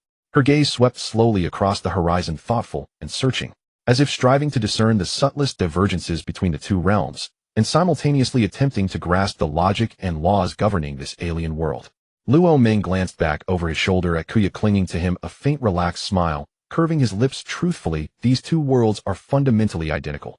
Only their developmental trajectories differ. Like two parallel lines stretching infinitely forward, each advancing independently, yet encountering vastly disparate events along the way. What unfolds here may never occur there, and what transpires there might be utterly unimaginable within our own reality. He chuckled softly as he spoke. Let's find your counterpart in this world first. In 5 years, she must have changed considerably. Kuya nodded in agreement. At first hearing of alternate worlds, she had been utterly stunned, awestruck by the sheer wonder of existence, having spent her entire life confined within her home. She felt profound gratitude toward fate for bringing Luo Meng into her life. Without him, such extraordinary experiences would have remained forever beyond her reach. Without delay, Luo Meng accelerated to blinding speed, streaking like lightning toward an island on the horizon. A quest for reunion had begun. Luo Meng had no certainty whether Kuya still resided at home. He could only begin with hope. If she were absent, her family would surely know her whereabouts. This journey, however brief, would yield meaning, no matter the outcome.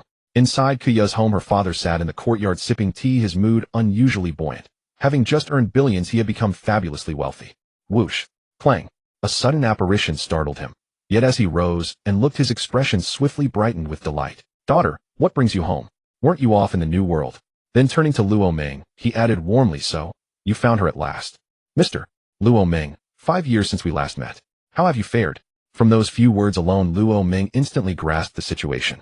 The first remark made it clear this world's Kuya had already set sail. Whether as a marine, a pirate, or a revolutionary, he could not yet tell. The second revealed something unexpected, that she had embarked on that voyage specifically to search for him. He hadn't imagined his presence would leave such a lasting impression upon her. Understanding dawned, and Luo Meng began explaining, calmly revealing he hailed from another world entirely. Kuya stood beside him, reinforcing his words with quiet conviction. Her father shifted from bewilderment to shock, and finally to serene acceptance. So, you two aren't from this world at all? Luo Meng nodded. Yes, we've come solely to visit Kuya. Sir, do you happen to have her life paper? I do. Wait here, I'll fetch it right away. Knowing his daughter intended to sail the seas in search of Luo Meng, he had naturally prepared a life paper for her. Moments later, he returned, holding it out to Luo Meng. Here is Kuya's life paper. She's risen to great renown. Thanks to the devil fruit you left behind, she's forged a formidable reputation upon the Grand Line. She travels the oceans, healing the sick and wounded. Over the years, people across the world have bestowed upon her the title Goddess of Life. She belongs to neither the Marines nor the pirates. She sails solely as a physician. Yet both the Marines and numerous powerful pirate factions count among those she has healed. Thus she moves freely across the seas, rarely threatened or challenged. Is that so? Luo Meng smiled faintly, accepted the life paper, and without lingering offered his farewells, then departed once more. Luo Meng journeyed slowly, pausing frequently, and spent nearly an entire day before finally locating Kuya in this world. At that moment she was sailing across the sea near the windless zone. The moment someone landed aboard her ship, Kuya instantly sensed the anomaly. Fixing her gaze, she recognized Luo Meng, and her heart swelled with uncontainable joy. Her voyage had been undertaken solely to find Luo Meng. Years had passed, yet she clung unwaveringly to the belief that one day they would reunite. And now, her wish had truly come to pass. Yet as her eyes fell upon the woman standing beside Luo Meng, doubt flickered within her. Why did this stranger bear such uncanny resemblance to herself? What's wrong? Has it really been so long that you no longer recognize your brother Luo? Luo Meng stepped forward gently, his fingers tenderly brushing through her hair. Kuya of this world stood quietly in place, allowing Luo Meng to stroke her hair. His touch felt imbued with a subtle, almost magical warmth, soothing, grounding, profoundly comforting. I could never forget brother Luo. I set sail precisely to find you. Ha ha ha. It's been years, but look at you. No longer the shy, delicate girl I once knew, but a graceful, radiant young woman. Not only have you blossomed into breathtaking beauty, but your strength has also soared beyond measure. Word of your exploits has swept across this vast, boundless sea. You've become a hero and icon revered by countless souls. Truly extraordinary. I am immensely proud of you. At that very instant, Kuya from the original world glided forward lightly, circling her counterpart, slowly, deliberately. Her gaze lingered over every detail. The curve of her brow, the line of her jaw, the fall of her hair. Her fingertips grazing here, delicately tapping there, as though tracing the contours of something wondrous and sacred. Truly identical in every way. Elven Kuya blinked, bewildered. What on earth was this doppelganger doing? Perceiving her confusion, Luo Meng offered an explanation. Upon hearing it, Elven Kuya recoiled in shock. No wonder she'd scoured the world for years without finding him. He simply did not belong to this realm. A quiet sorrow settled over her. If he was not of this world, then remaining by brother Luo's side, was that even possible? What should she do? Her heart ached unbearably. Kuya, what's troubling you? Luo Meng asked gently. As if the dam had burst, tears spilled freely from Elven Kuya's eyes. Unstoppable, unrestrained. Wah. Brother Luo, since you're not from my world, does that mean I'll rarely see you again? Realizing her fear, Luo Meng reassured her warmly. Don't cry, Kuya. I'll visit you often, I promise. And brother Luo never breaks his word. Really? Elven Kuya ceased weeping, gazing up at him with wide-eyed innocence. Absolutely true. I would never deceive you. Luo Meng wiped away her tears, his expression earnest and sincere. Then you must never depart without saying goodbye. Elven Kuya insisted. Agreed. Let's seal it with a pinky swear. Elven Kuya let out a soft, silvery laugh, like wind chimes dancing in spring air. Brother Luo, why treat me like a child? Her tone carried playful petulance, tender, endearing, while her bright, lively eyes blinked slowly, silently, declaring, I've grown up, you know. Yet she didn't protest. Instead, she extended her finger seriously and solemnly hooked it twice with his. Indeed, you've grown, Kuya. A pinky swear hardly suits you anymore. How about a grand, heartfelt embrace instead? Having sealed their vow, Luo Meng opened his arms wide, waiting patiently for Elven Kuya to step into his embrace. Angel Kuya watched serenely from the side, making no move to intrude. Note: before arriving in this world, Luo Meng had already given Angel Kuya the angel-type devil fruit. Enough, you'll be teased if you cling any longer. Luo Meng chuckled softly, patting Elven Kuya's shoulder affectionately.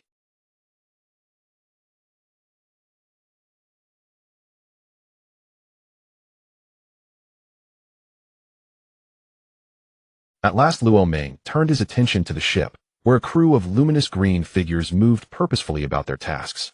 Elven Kuya's devil fruit abilities had matured impressively. Luo Meng approached one glowing figure and reached out to touch it.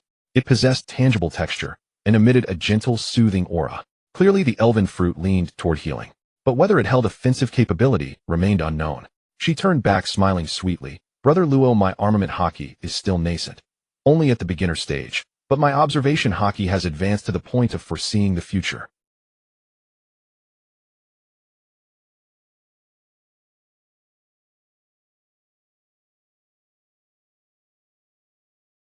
Even Luo Meng was stunned. Observation haki capable of perceiving the future. Though her armament haki lagged, Elven Kuya had unquestionably earned her place among the elite. In merely a few short years, and without relying on battlefield trials, she had achieved master-level observation haki through sheer self-cultivation. A genius born once in a century would scarcely compare. What about your fruit ability? Does it possess offensive potential, or is it purely restorative? Elven Kuya smiled bashfully, scratching her head. It can attack, but I dislike fighting, so I've focused almost exclusively on healing applications. Luo Meng sighed faintly at her reasoning, then urged gently, still you must develop offensive techniques. Without them, facing formidable opponents may leave you with no means of escape. Brother Luo, don't worry. Look. A shimmer of emerald light enveloped her. She transformed. Pointed elven ears emerged, her attire bloomed with vibrant hues, and two translucent pale green wings unfurled behind her. With a powerful beat of her wings, she ascended swiftly into the air, darting, weaving, accelerating with astonishing speed. Her flight rivaled even Yamato's. Coupled with her precognitive observation, Haki Elven Kuya truly needed no offensive skill. Escape was effortless. Few in this world could pursue her, not even Kaido himself. Respecting her aversion to combat, Luo Ming pressed no further. Angel Kuya, captivated, likewise transformed, radiating sanctity, her pristine white wings spreading wide behind her. The two ethereal figures danced gracefully through the sky, a vision of harmony and beauty, drawing Luo Ming instinctively to sit and watch entranced. Luo Ming waved his hand toward the two figures dancing in the sky. Instantly they descended and landed beside him. Kuya, where are you headed this time? Once both Kuyas had alighted, he turned his gaze to the elven Kuya and asked with a smile. Hehehe.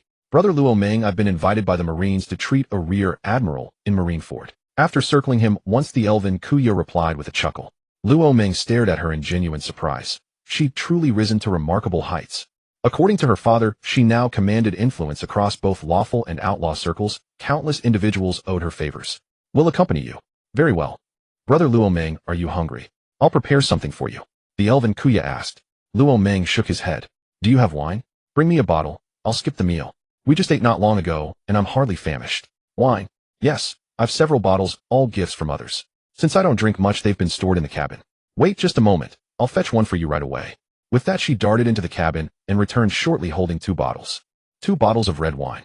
Luo Ming accepted them, glanced briefly, and recognized the vintage, the same rare brand Hawkeyes had once shared with him.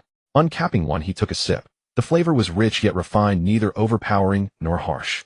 The aroma filled his mouth with every swallow, warmth spreading gently through his belly. Brother Luo Ming, how is the wine? Is it delicious?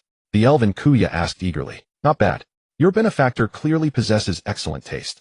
This is a limited edition reserve vintage, exceedingly rare and seldom tasted by ordinary mortals, Luo Ming replied with a wry smile. The elven Kuya beamed with delight. His joy was hers. There's plenty more aboard. When these are gone, I'll bring you another pair. No need, 2 bottles suffice. Go enjoy yourselves, I'll rest here a while. Luo Ming reclined casually onto the grassy deck. Kuya's vessel was immaculately tended. Lush greenery flourished everywhere, not only lawns, but also rows of leafy vegetables and fruit-bearing trees. Luo Ming cradled the red wine, propping his head on one hand as he gazed across the endless sea. Sip by measured sip, he finished both bottles. Not a trace of intoxication clouded his senses, yet drowsiness tugged at him.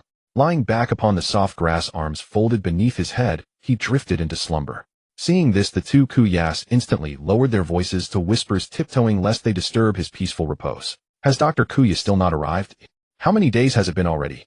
Admiral Kureha paced anxiously within the chamber, eyes fixed on the figure lying motionless upon the bed, her heart clenched with mounting dread. Kureha, calm yourself. Dr. Kuya assured us she isn't near headquarters, but judging by travel time, she should arrive today. Sengoku stood nearby, offering quiet reassurance. Kureha seized his collar, voice trembling with fury. How can I remain calm? That woman in bed is my sister. If it were Luffy lying there instead, you'd be 10 times more frantic than I am. Kureha, release him. This old fool hasn't said anything wrong, and your panic won't hasten her arrival. Sengoku hurriedly pulled her back. I'm sorry, I let my emotions overwhelm me. Kureha hadn't expected such loss of composure. Her expression softened as she apologized sincerely to Garp. He simply shook his head. He understood perfectly Momonga was her most sacred vulnerability. Now lying on that bed, teetering between life and death, her breakdown was only natural. After decades of friendship, such a fleeting outburst held no weight. She's here. Dr. Kuya has arrived. Amid their grim silence, a young Marine burst through the door, breathless and urgent. Kureha's face lit up with sudden elation. Where is she? Bring her in immediately. Admirals Kureha and Garp instructor Sengoku. It's been far too long. Before the Marine could respond, the elven Kuya and her companions entered the room. Kureha rushed forward, grasped Kuya's hand, and guided her straight to the bedside. Dr. Kuya, please save my sister. The elven Kuya frowned deeply as she examined the patient. Breath shallow, pulse faint, life hanging by a single thread. Delay would mean certain death. Admiral Momonga. Though Kuya had never met her in person, she knew her reputation, well, a peerless warrior whose strength neared that of a fleet admiral, who then possessed power sufficient to reduce her to this state. But now was no time for questions. Kuya activated her devil fruit ability without hesitation. A verdant glow enveloped Momonga's entire body, transforming her skin into a luminous emerald hue. Sengoku watched Kuya intently, brow furrowed. His intelligence reports confirmed she was an only child. No sisters, no twins. So who was this woman standing before him? And who was the man accompanying her? One fleeting glance had sent chills down Sengoku's spine. Every hair on his body had bristled instinctively. Old friend, tread carefully. That man is no ordinary soul, Garp murmured gravely beside him. Luo Meng cast them a single indifferent glance, then lost interest entirely, settling himself, and Angel Kuya casually into nearby seats. Minutes stretched into silence, sweat glistened upon Kuya's brow as her energy waned rapidly. I regret to say this is the limit of my ability. How did she sustain injuries of such magnitude? Nearly every bone in her body is shattered. That she remains alive at all is nothing short of a miracle. Kuya withdrew her hands and wiped the perspiration from her forehead. Then, is my sister out of immediate danger? Kureha asked urgently. My power can only sustain her life temporarily. Unless another solution is found, she has fewer than 10 days left. After a heavy pause, Kuya spoke the truth plainly. Kureha staggered backward, as if struck by lightning, dazed, hollow-eyed, nearly collapsing under the crushing weight of revelation. Sengoku and Garp shifted their attention from Luo Meng to Kureha, searching for words of comfort, yet none came. Brother Luo Meng, may I try as well? Angel Kuya asked softly, compassion flickering in her eyes. Luo Meng knew she had cultivated a healing technique of her own. Since she wished to attempt it, he granted silent permission. He nodded once, indicating she was free to proceed as she saw fit. Angel Kuya stepped forward toward the elven Kuya. Allow me to try. Light flared, and Angel Kuya assumed her celestial form. Kureha seized the moment like a drowning woman clutching driftwood, stepping aside instantly.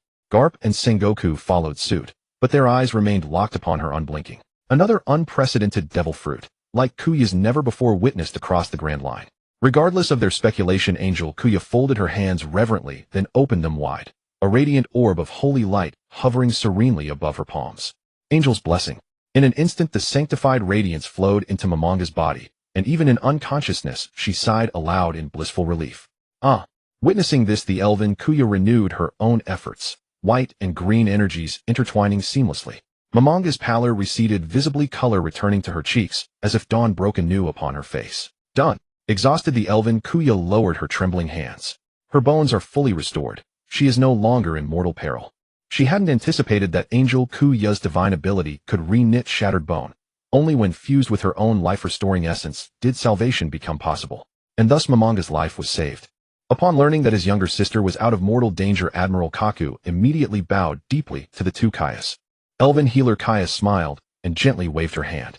No need for thanks. After all, I've already received my fee. This is simply fulfilling my professional duty.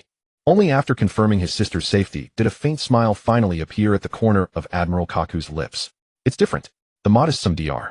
Kaya charged is utterly negligible. Should you ever face trouble in the future, do not hesitate to seek me out. I shall spare no effort in aiding you. Kaya charged only 100,000 belly per treatment, a sum far insufficient to match the value of Tobu's life. This time she accepted without refusal, knowing protest would be futile. She understood Admiral Kaku well. He was a man whose word was as unshakable as steel. Now that matters here are settled, we won't intrude further. Kindly settle the bill. I have other pressing matters to attend to. Admiral Kaku promptly withdrew an envelope from his coat and handed it to Elven Kaya. She took it casually, slipped it into her robes, and said nothing more, then gently led Angel Kaya back to Luo Meng's side. Brother Luo Meng, let's go. With a warm smile, Luo Meng rose and walked toward the door alongside Kaya, just as they neared the threshold. Wait a moment, please. May I ask you a few questions? Sengoku could no longer suppress his mounting curiosity and called out to the trio. Sengoku, save it for later. One more word, and don't blame me if I show you no mercy.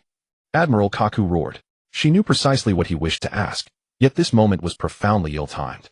To demand interrogation the very instant someone had saved her sister, that would reduce her to something shameful. Garp gently restrained Sengoku, fully aware that questioning now would be gravely inappropriate. Dr. Kaya, pay no mind to that old fool Sengoku. You're free to leave whenever you wish, Admiral Kaku declared with a radiant smile after silencing Sengoku. Let's go. Luo Meng spoke briefly before stepping out first, not out of fear, but because it was unnecessary. Even the entire Marine force combined posed no threat to him.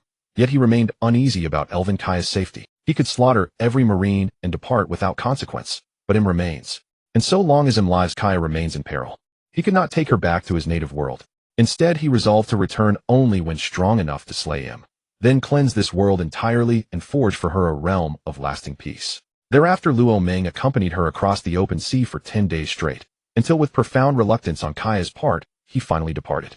Luo Ming brought Kaya to the parallel world where Kaido currently resided, arriving precisely at the prearranged temporal coordinates. This time, he did not materialize near Wano Country, requiring additional time to traverse to its shores. The moment they arrived, thunderous combat echoed from within, and it was devastatingly intense. Luo Ming's brow furrowed sharply as he instantly teleported himself and Kaya onto Onigashima Island. Speak, where do you hail from? Or else you shall endure suffering beyond death's relief. Im's voice remained calm, yet beneath it simmered an unmistakable thirst for knowledge. After Kaido and his crew laid waste to Marine headquarters, the five elders, realizing events had spiraled beyond their comprehension, awakened him from her slumber. Thus this cataclysmic confrontation began. Though Thunder Kaido fell short of her power, his strength rendered him peerless across the world, save for her alone. And there were not one but two Kaidos. Fascinated, she withheld killing Thunder Kaido outright, choosing instead to unravel her burning questions first. Wanna know? Then defeat me first. 10 billion volts lightning dragon manifestation. Boom. Thunder Kaido transformed once more into a colossal lightning dragon spanning 10,000 meters.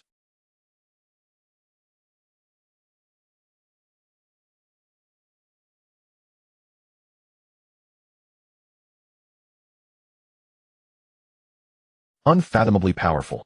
They sensed they couldn't withstand even a single strike, nor could the arrogant Azure Dragon Kaido himself resist that same chilling dread. Then Thunder Kaido and him engaged in battle. Frivolous spectacle. Im scoffed dismissively. At her level of existence, sheer size was nothing but absurdity. Those on Onigashima, who had never witnessed Thunder Kaido's awakened form, stood frozen in awestruck terror. Frustration coiled tightly within him. Oh, look who's here. Isn't this our revered Imu? After securing Kaya in a safe location, Luo Ming strode toward the battlefield, where Thunder Kaido clashed with his foe. In that moment, he felt exhilaration. Imu had dared to ascend Onigashima alone. She would not leave this island alive. Today she would remain here, forever. His arrival forced both combatants to pause mid-battle. Imu frowned slightly as she gazed upon Luo Ming, sensing an unsettling aura of threat emanating from him. That startled her deeply. In over 8 centuries, only the sovereigns of the ancient giant kingdom had ever stirred such unease within her. Who are you? She asked, but instinctively retreated several paces, withdrawing momentarily from Thunder Kaido's assault range. Your curiosity is irrelevant. Since you dared ascend Onigashima alone today, you shall never depart. 8th Gate of Death. Open. Attack now. Together. Luo Ming had no intention of fighting fair as survival outweighed honor. When life and death hung in the balance, chivalry meant nothing. Without hesitation, he launched forward. His first strike, the devastating ultimate technique, Night Kick. Boom. Imu met it head-on, driving her fist upward into the sole of his foot. Both were hurled backward hundreds of meters. 500 million volts, descending 3 worlds, pulling hell. Thunder Rashomon. Seizing Imu's fleeting opening, both Kaidos unleashed their most devastating techniques simultaneously. 2 colossal spiked clubs descended vertically upon Imu's skull, light blazing Haushiko Haki, surging through the air. Dare to die. Imu instantly sought to evade, then deliver a crushing counterblow to these reckless fools. Do you presume I'm invisible, eh? Having agreed on overwhelming force, Luo Ming was no mere spectator. He teleported beside her, sealing her escape route. With no alternative, Imu braced for full defense, first erecting a shimmering barrier above her head, then crossing her arms tightly before her chest to withstand Luo Ming's annihilating onslaught. Boom! She blocked, but the sheer force still sent her hurtling skyward. Below, 2 Hawkeyes lunged, their black blades cleaved the air, launching twin sword beams over 1,000 meters long, hunting her down. Struck again, midair, her skin split at countless points. Ha, I'm joining in too. Jack roared, transforming into his colossal black turtle form, and shot forth like a meteor, slamming straight toward Imu. Fury ignited within Imu. As Jack barreled toward her, her eyes flashed with lethal intent. Stabilizing her airborne trajectory, she forged a titanic flaming fist, and struck Jack down with a single earth-shattering blow. Fortunately, Jack's black turtle carapace held firm. Had he been his former self, that punch would have ended him. Now he bore only moderate wounds. Divine Step, White Serpent Drive. Okinawa, the great god of Ma, accelerated beyond human perception, spiraling behind Imu, and brought his club down toward the back of her skull. Such speed and power astonished even Luo Ming. At this peak, Okinawa rivaled Azure Dragon Kaido, and his White Serpent Drive edged perilously close to surpassing him. Imu sensed movement behind her, not yet dangerous, yet intolerable for one so weak to touch her. With effortless grace, she sidestepped Okinawa's full-force strike, then drove her fist downward toward his forehead. Shush! At the critical instant, Luo Ming interposed himself, taking the fatal blow meant for Okinawa. Both men skidded backward over 10 meters. Luo Ming said, "Okinawa, keep your distance. Harass her with ranged attacks. Leave the rest to me." Whether Okinawa heeded him or not, Luo Ming immediately re-engaged Imu, while both Kaidos surged into battle anew. For warriors locked in brutal, unrelenting close-quarters combat, Okinawa did not rejoin the melee. Instead, he joined Shirlu and others, circulating warily around the battlefield, poised to strike the instant Imu faltered. Huff, huff. After a full day of relentless combat, Imu, battered by the unceasing assault, was gasping for breath, her aura in utter chaos. She contemplated fleeing, retreating to rally her forces and level Wano to the ground once more. Yet she could not. That damned Luo Ming clung to her, relentlessly denying her any chance of escape. Everyone, she's on her last legs. Give it your all, and we'll keep her trapped in Wano forever. Luo Ming howled with laughter, each punch and kick rupturing the air. Imu was forced back step by step. Kaido and the others also unleashed their full might, causing her no small trouble. All bore wounds of varying severity. The most grievous was Azure Dragon Kaido, with a gaping hole piercing his abdomen. Yet his battle spirit remained undiminished. Each strike he delivered was fierce and formidable. Could this be the day I die here? I refuse to accept this. Imu murmured to herself, fury driving her past reason. She abandoned all caution, focusing solely on Luo Ming, knowing that if she could drive him back, she could escape Wano. Luo Ming was well aware of her intent, but what use was it? After a day of combat, Imu was already a spent arrow, while he still had several senzu beans left. Whenever he felt his strength waning, he would swallow one. He could wear her down to death. Boom. Finally, after another hour of fighting, Luo Ming seized an opportunity. With a single move, Night Guy, he kicked Imu into the ground. The earth for miles around was crushed, sinking dozens of meters deep. Imu struggled to rise, but she had only halfway straightened when she felt an endless cascade of light descending upon her head. Boom, boom, boom, boom. Strike while the iron is hot. How could Kaido and the others let such a golden opportunity slip? Each of them unleashed their most devastating techniques: flames, sword, chi, lightning. Several energies converged and rained down upon Imu. One blow, two blows, three. No one stopped until their stamina was completely drained. By then, the entire Onigashima had been razed to the ground, and even Wano was affected, with countless ordinary people caught in the devastation. Phew. Luo Ming exhaled softly, landing at the bottom of the deep crater. He gazed at Imu, now covered in wounds and unable to move. Let me see who you really are. He was also puzzled. After a full day of fighting, the mask on Imu's face remained intact. What kind of strange material was it? Truly odd. Crack. He tore off Imu's mask and nearly threw up. It was a woman, but hideously ugly. So ugly, in fact, just imagine a horse's face, and you'll have the picture. Who the hell are you? Imu, still clinging to life, asked again with difficulty, her voice filled with doubt. TCH, you ugly freak, still want to know my name? Better go. I wasn't killed by you, but I was nearly scared to death by your face. No wonder you wear a mask. Scared the world would see such a hideous visage. Hearing Luo Ming's words, Imu choked on her breath, almost dying of rage. She despised being called ugly more than anything. Everyone who had ever seen her true face had been slain by her. If she still had the strength to fight, she would make Luo Ming pay with his life. Unfortunately, the world does not offer many ifs, because Luo Ming had already raised his foot, a terrifying aura condensing around it. Then he brought it down heavily on Imu's head. Boom. That single blow extinguished Imu's life force completely. Luo Ming picked up her corpse and flew upwards, tossing it casually to the ground. She's dead. We'll rest for a day, then go dismantle the world government of this world. Phew. At the news of Imu's death, everyone breathed a sigh of relief. They collapsed onto the ground, gasping heavily. The world's Hawkeyes felt like he was dreaming. He had come out for a stroll, and now they were about to tear down the entire world government. What a surreal turn of events. Too damn dreamlike. After the battle concluded, it was time to regroup. Everyone rested in the land of Wano for 3 days. When those days passed, Luo Ming led the group straight to Mariajoa. Without Imu present, the so-called throne of the world fell with startling ease. Every celestial dragon met their end at Luo Ming's hands. Not a single one escaped alive from Mariajoa. Only a handful who happened to be abroad survived. Thus the world government of this parallel world ceased to exist. Mariajoa lay in ruins, shattered streets strewn with corpses. Luo Ming stood amid the devastation and sighed softly, murmuring inwardly, what a pity, it's not the main world. Had this been the primary realm, my core mission would already be complete. Encountering Imu alone is no simple feat. It hinges entirely on chance. In the main world, however, Imu already knows my strength and will never act solo. Completing the core mission there will be far more difficult. At that moment, Yamato, the great kami of them all, approached him and asked Luo Ming, what are your plans now? Will you press onward and dismantle the Marines entirely, or return to your own world? Yamato bore minor wounds, not serious, merely superficial abrasions. Yet Luo Ming couldn't help but sense something unusual in the way she looked at him. Indeed, her gaze reminded him uncannily of Phoenix Yamado's. Could it be? Just as he prepared to tease her lightly, two unyielding, blunt-hearted men arrived beside them. Luo Ming, we're done here. Staying longer serves no purpose. Let's head back and drink. Thunder Kaido slung his spiked iron club over his shoulder, his expression brimming with unsated hunger for combat. Having fought a colossal battle just 3 days prior, and another today, he still felt unsatisfied, craving yet another confrontation. Having ascended to semi-divine power, only Luo Ming and Imu could match him in battle. All others crumbled beneath a single strike of his club, leaving him increasingly disillusioned with this world.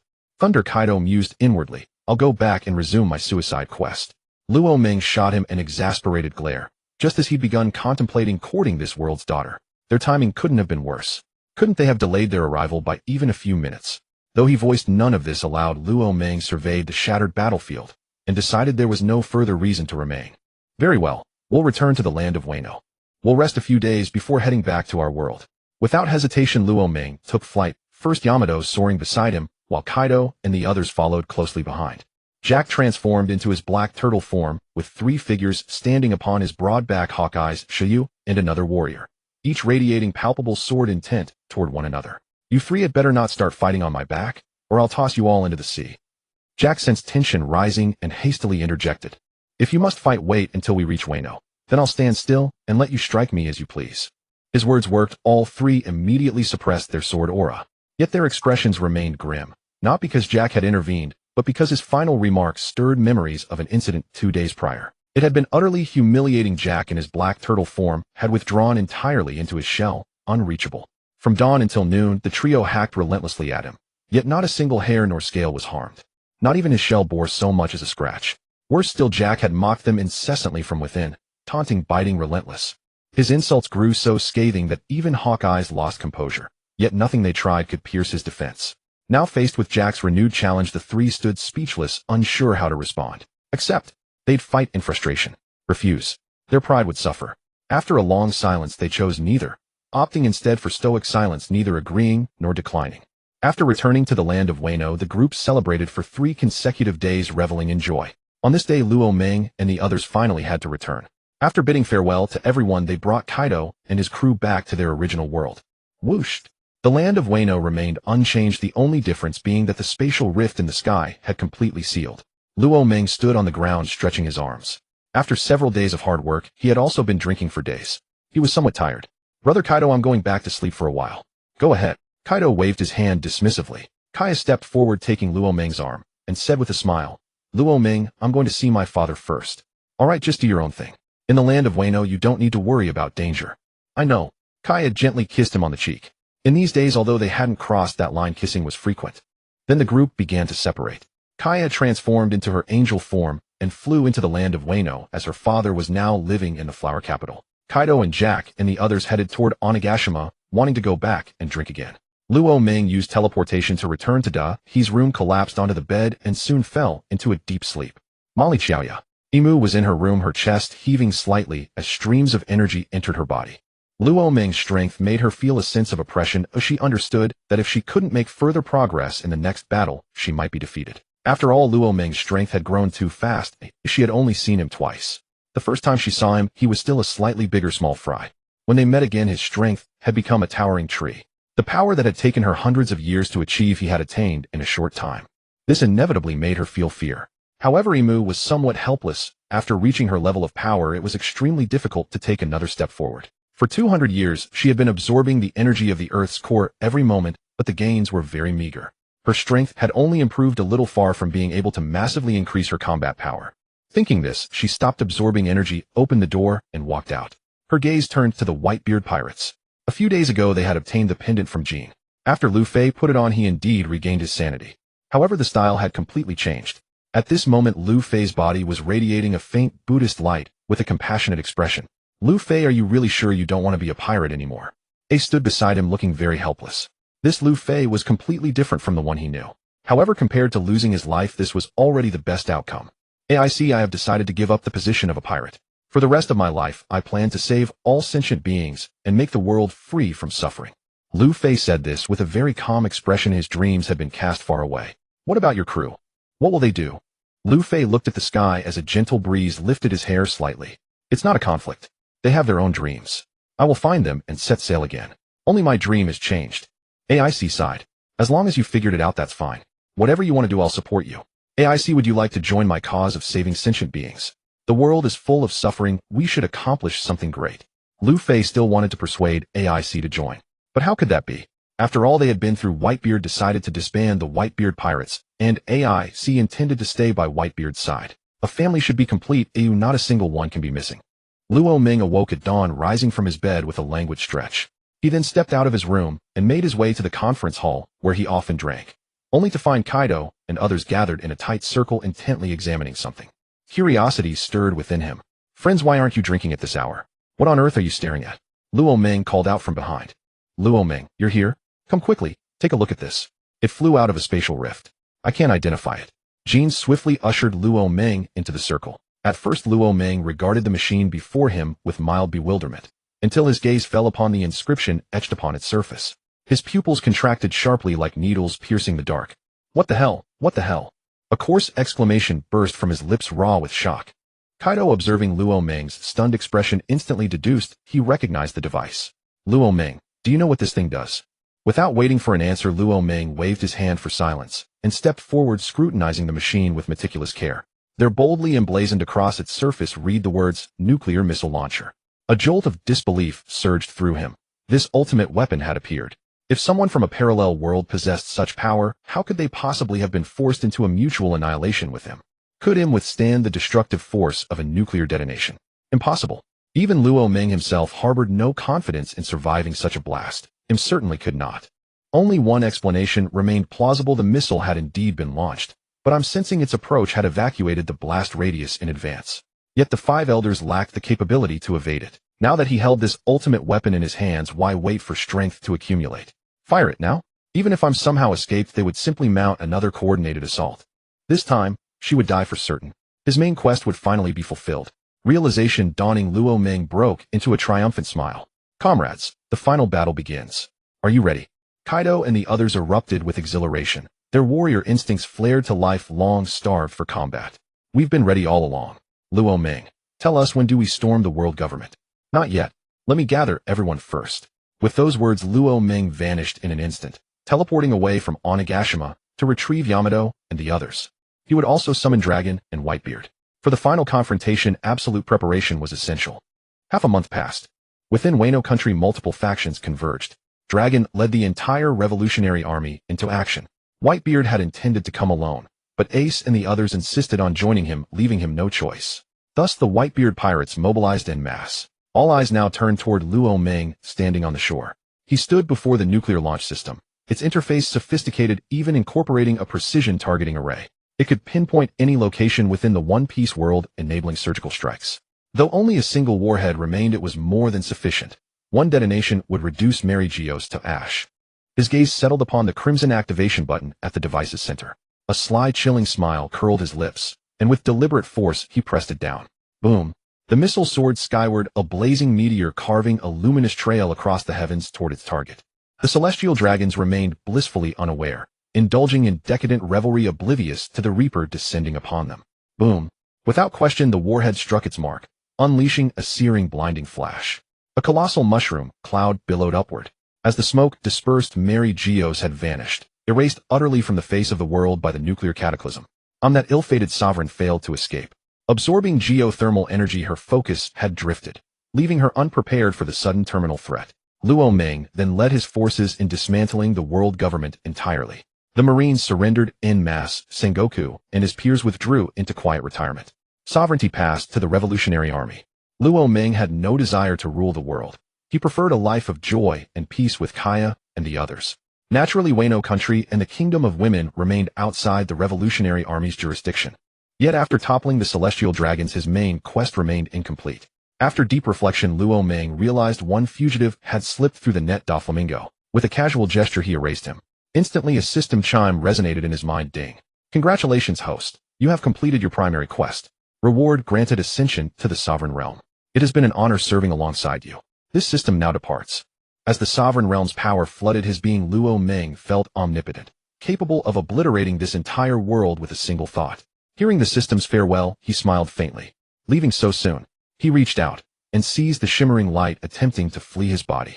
He would fulfill his vow once and for all. Say, father. He toyed idly with the captured orb of light. Luo Ming, you dare forget this system elevated you to such heights. How ungrateful. That's irrelevant and doesn't conflict with my demand. Will you say it, or not? Stop squeezing. If you keep needing me, I'll shatter. Fine, I'll say it. Father. Say it 10,000 times. Father. Father. A low, satisfied chuckle escaped him.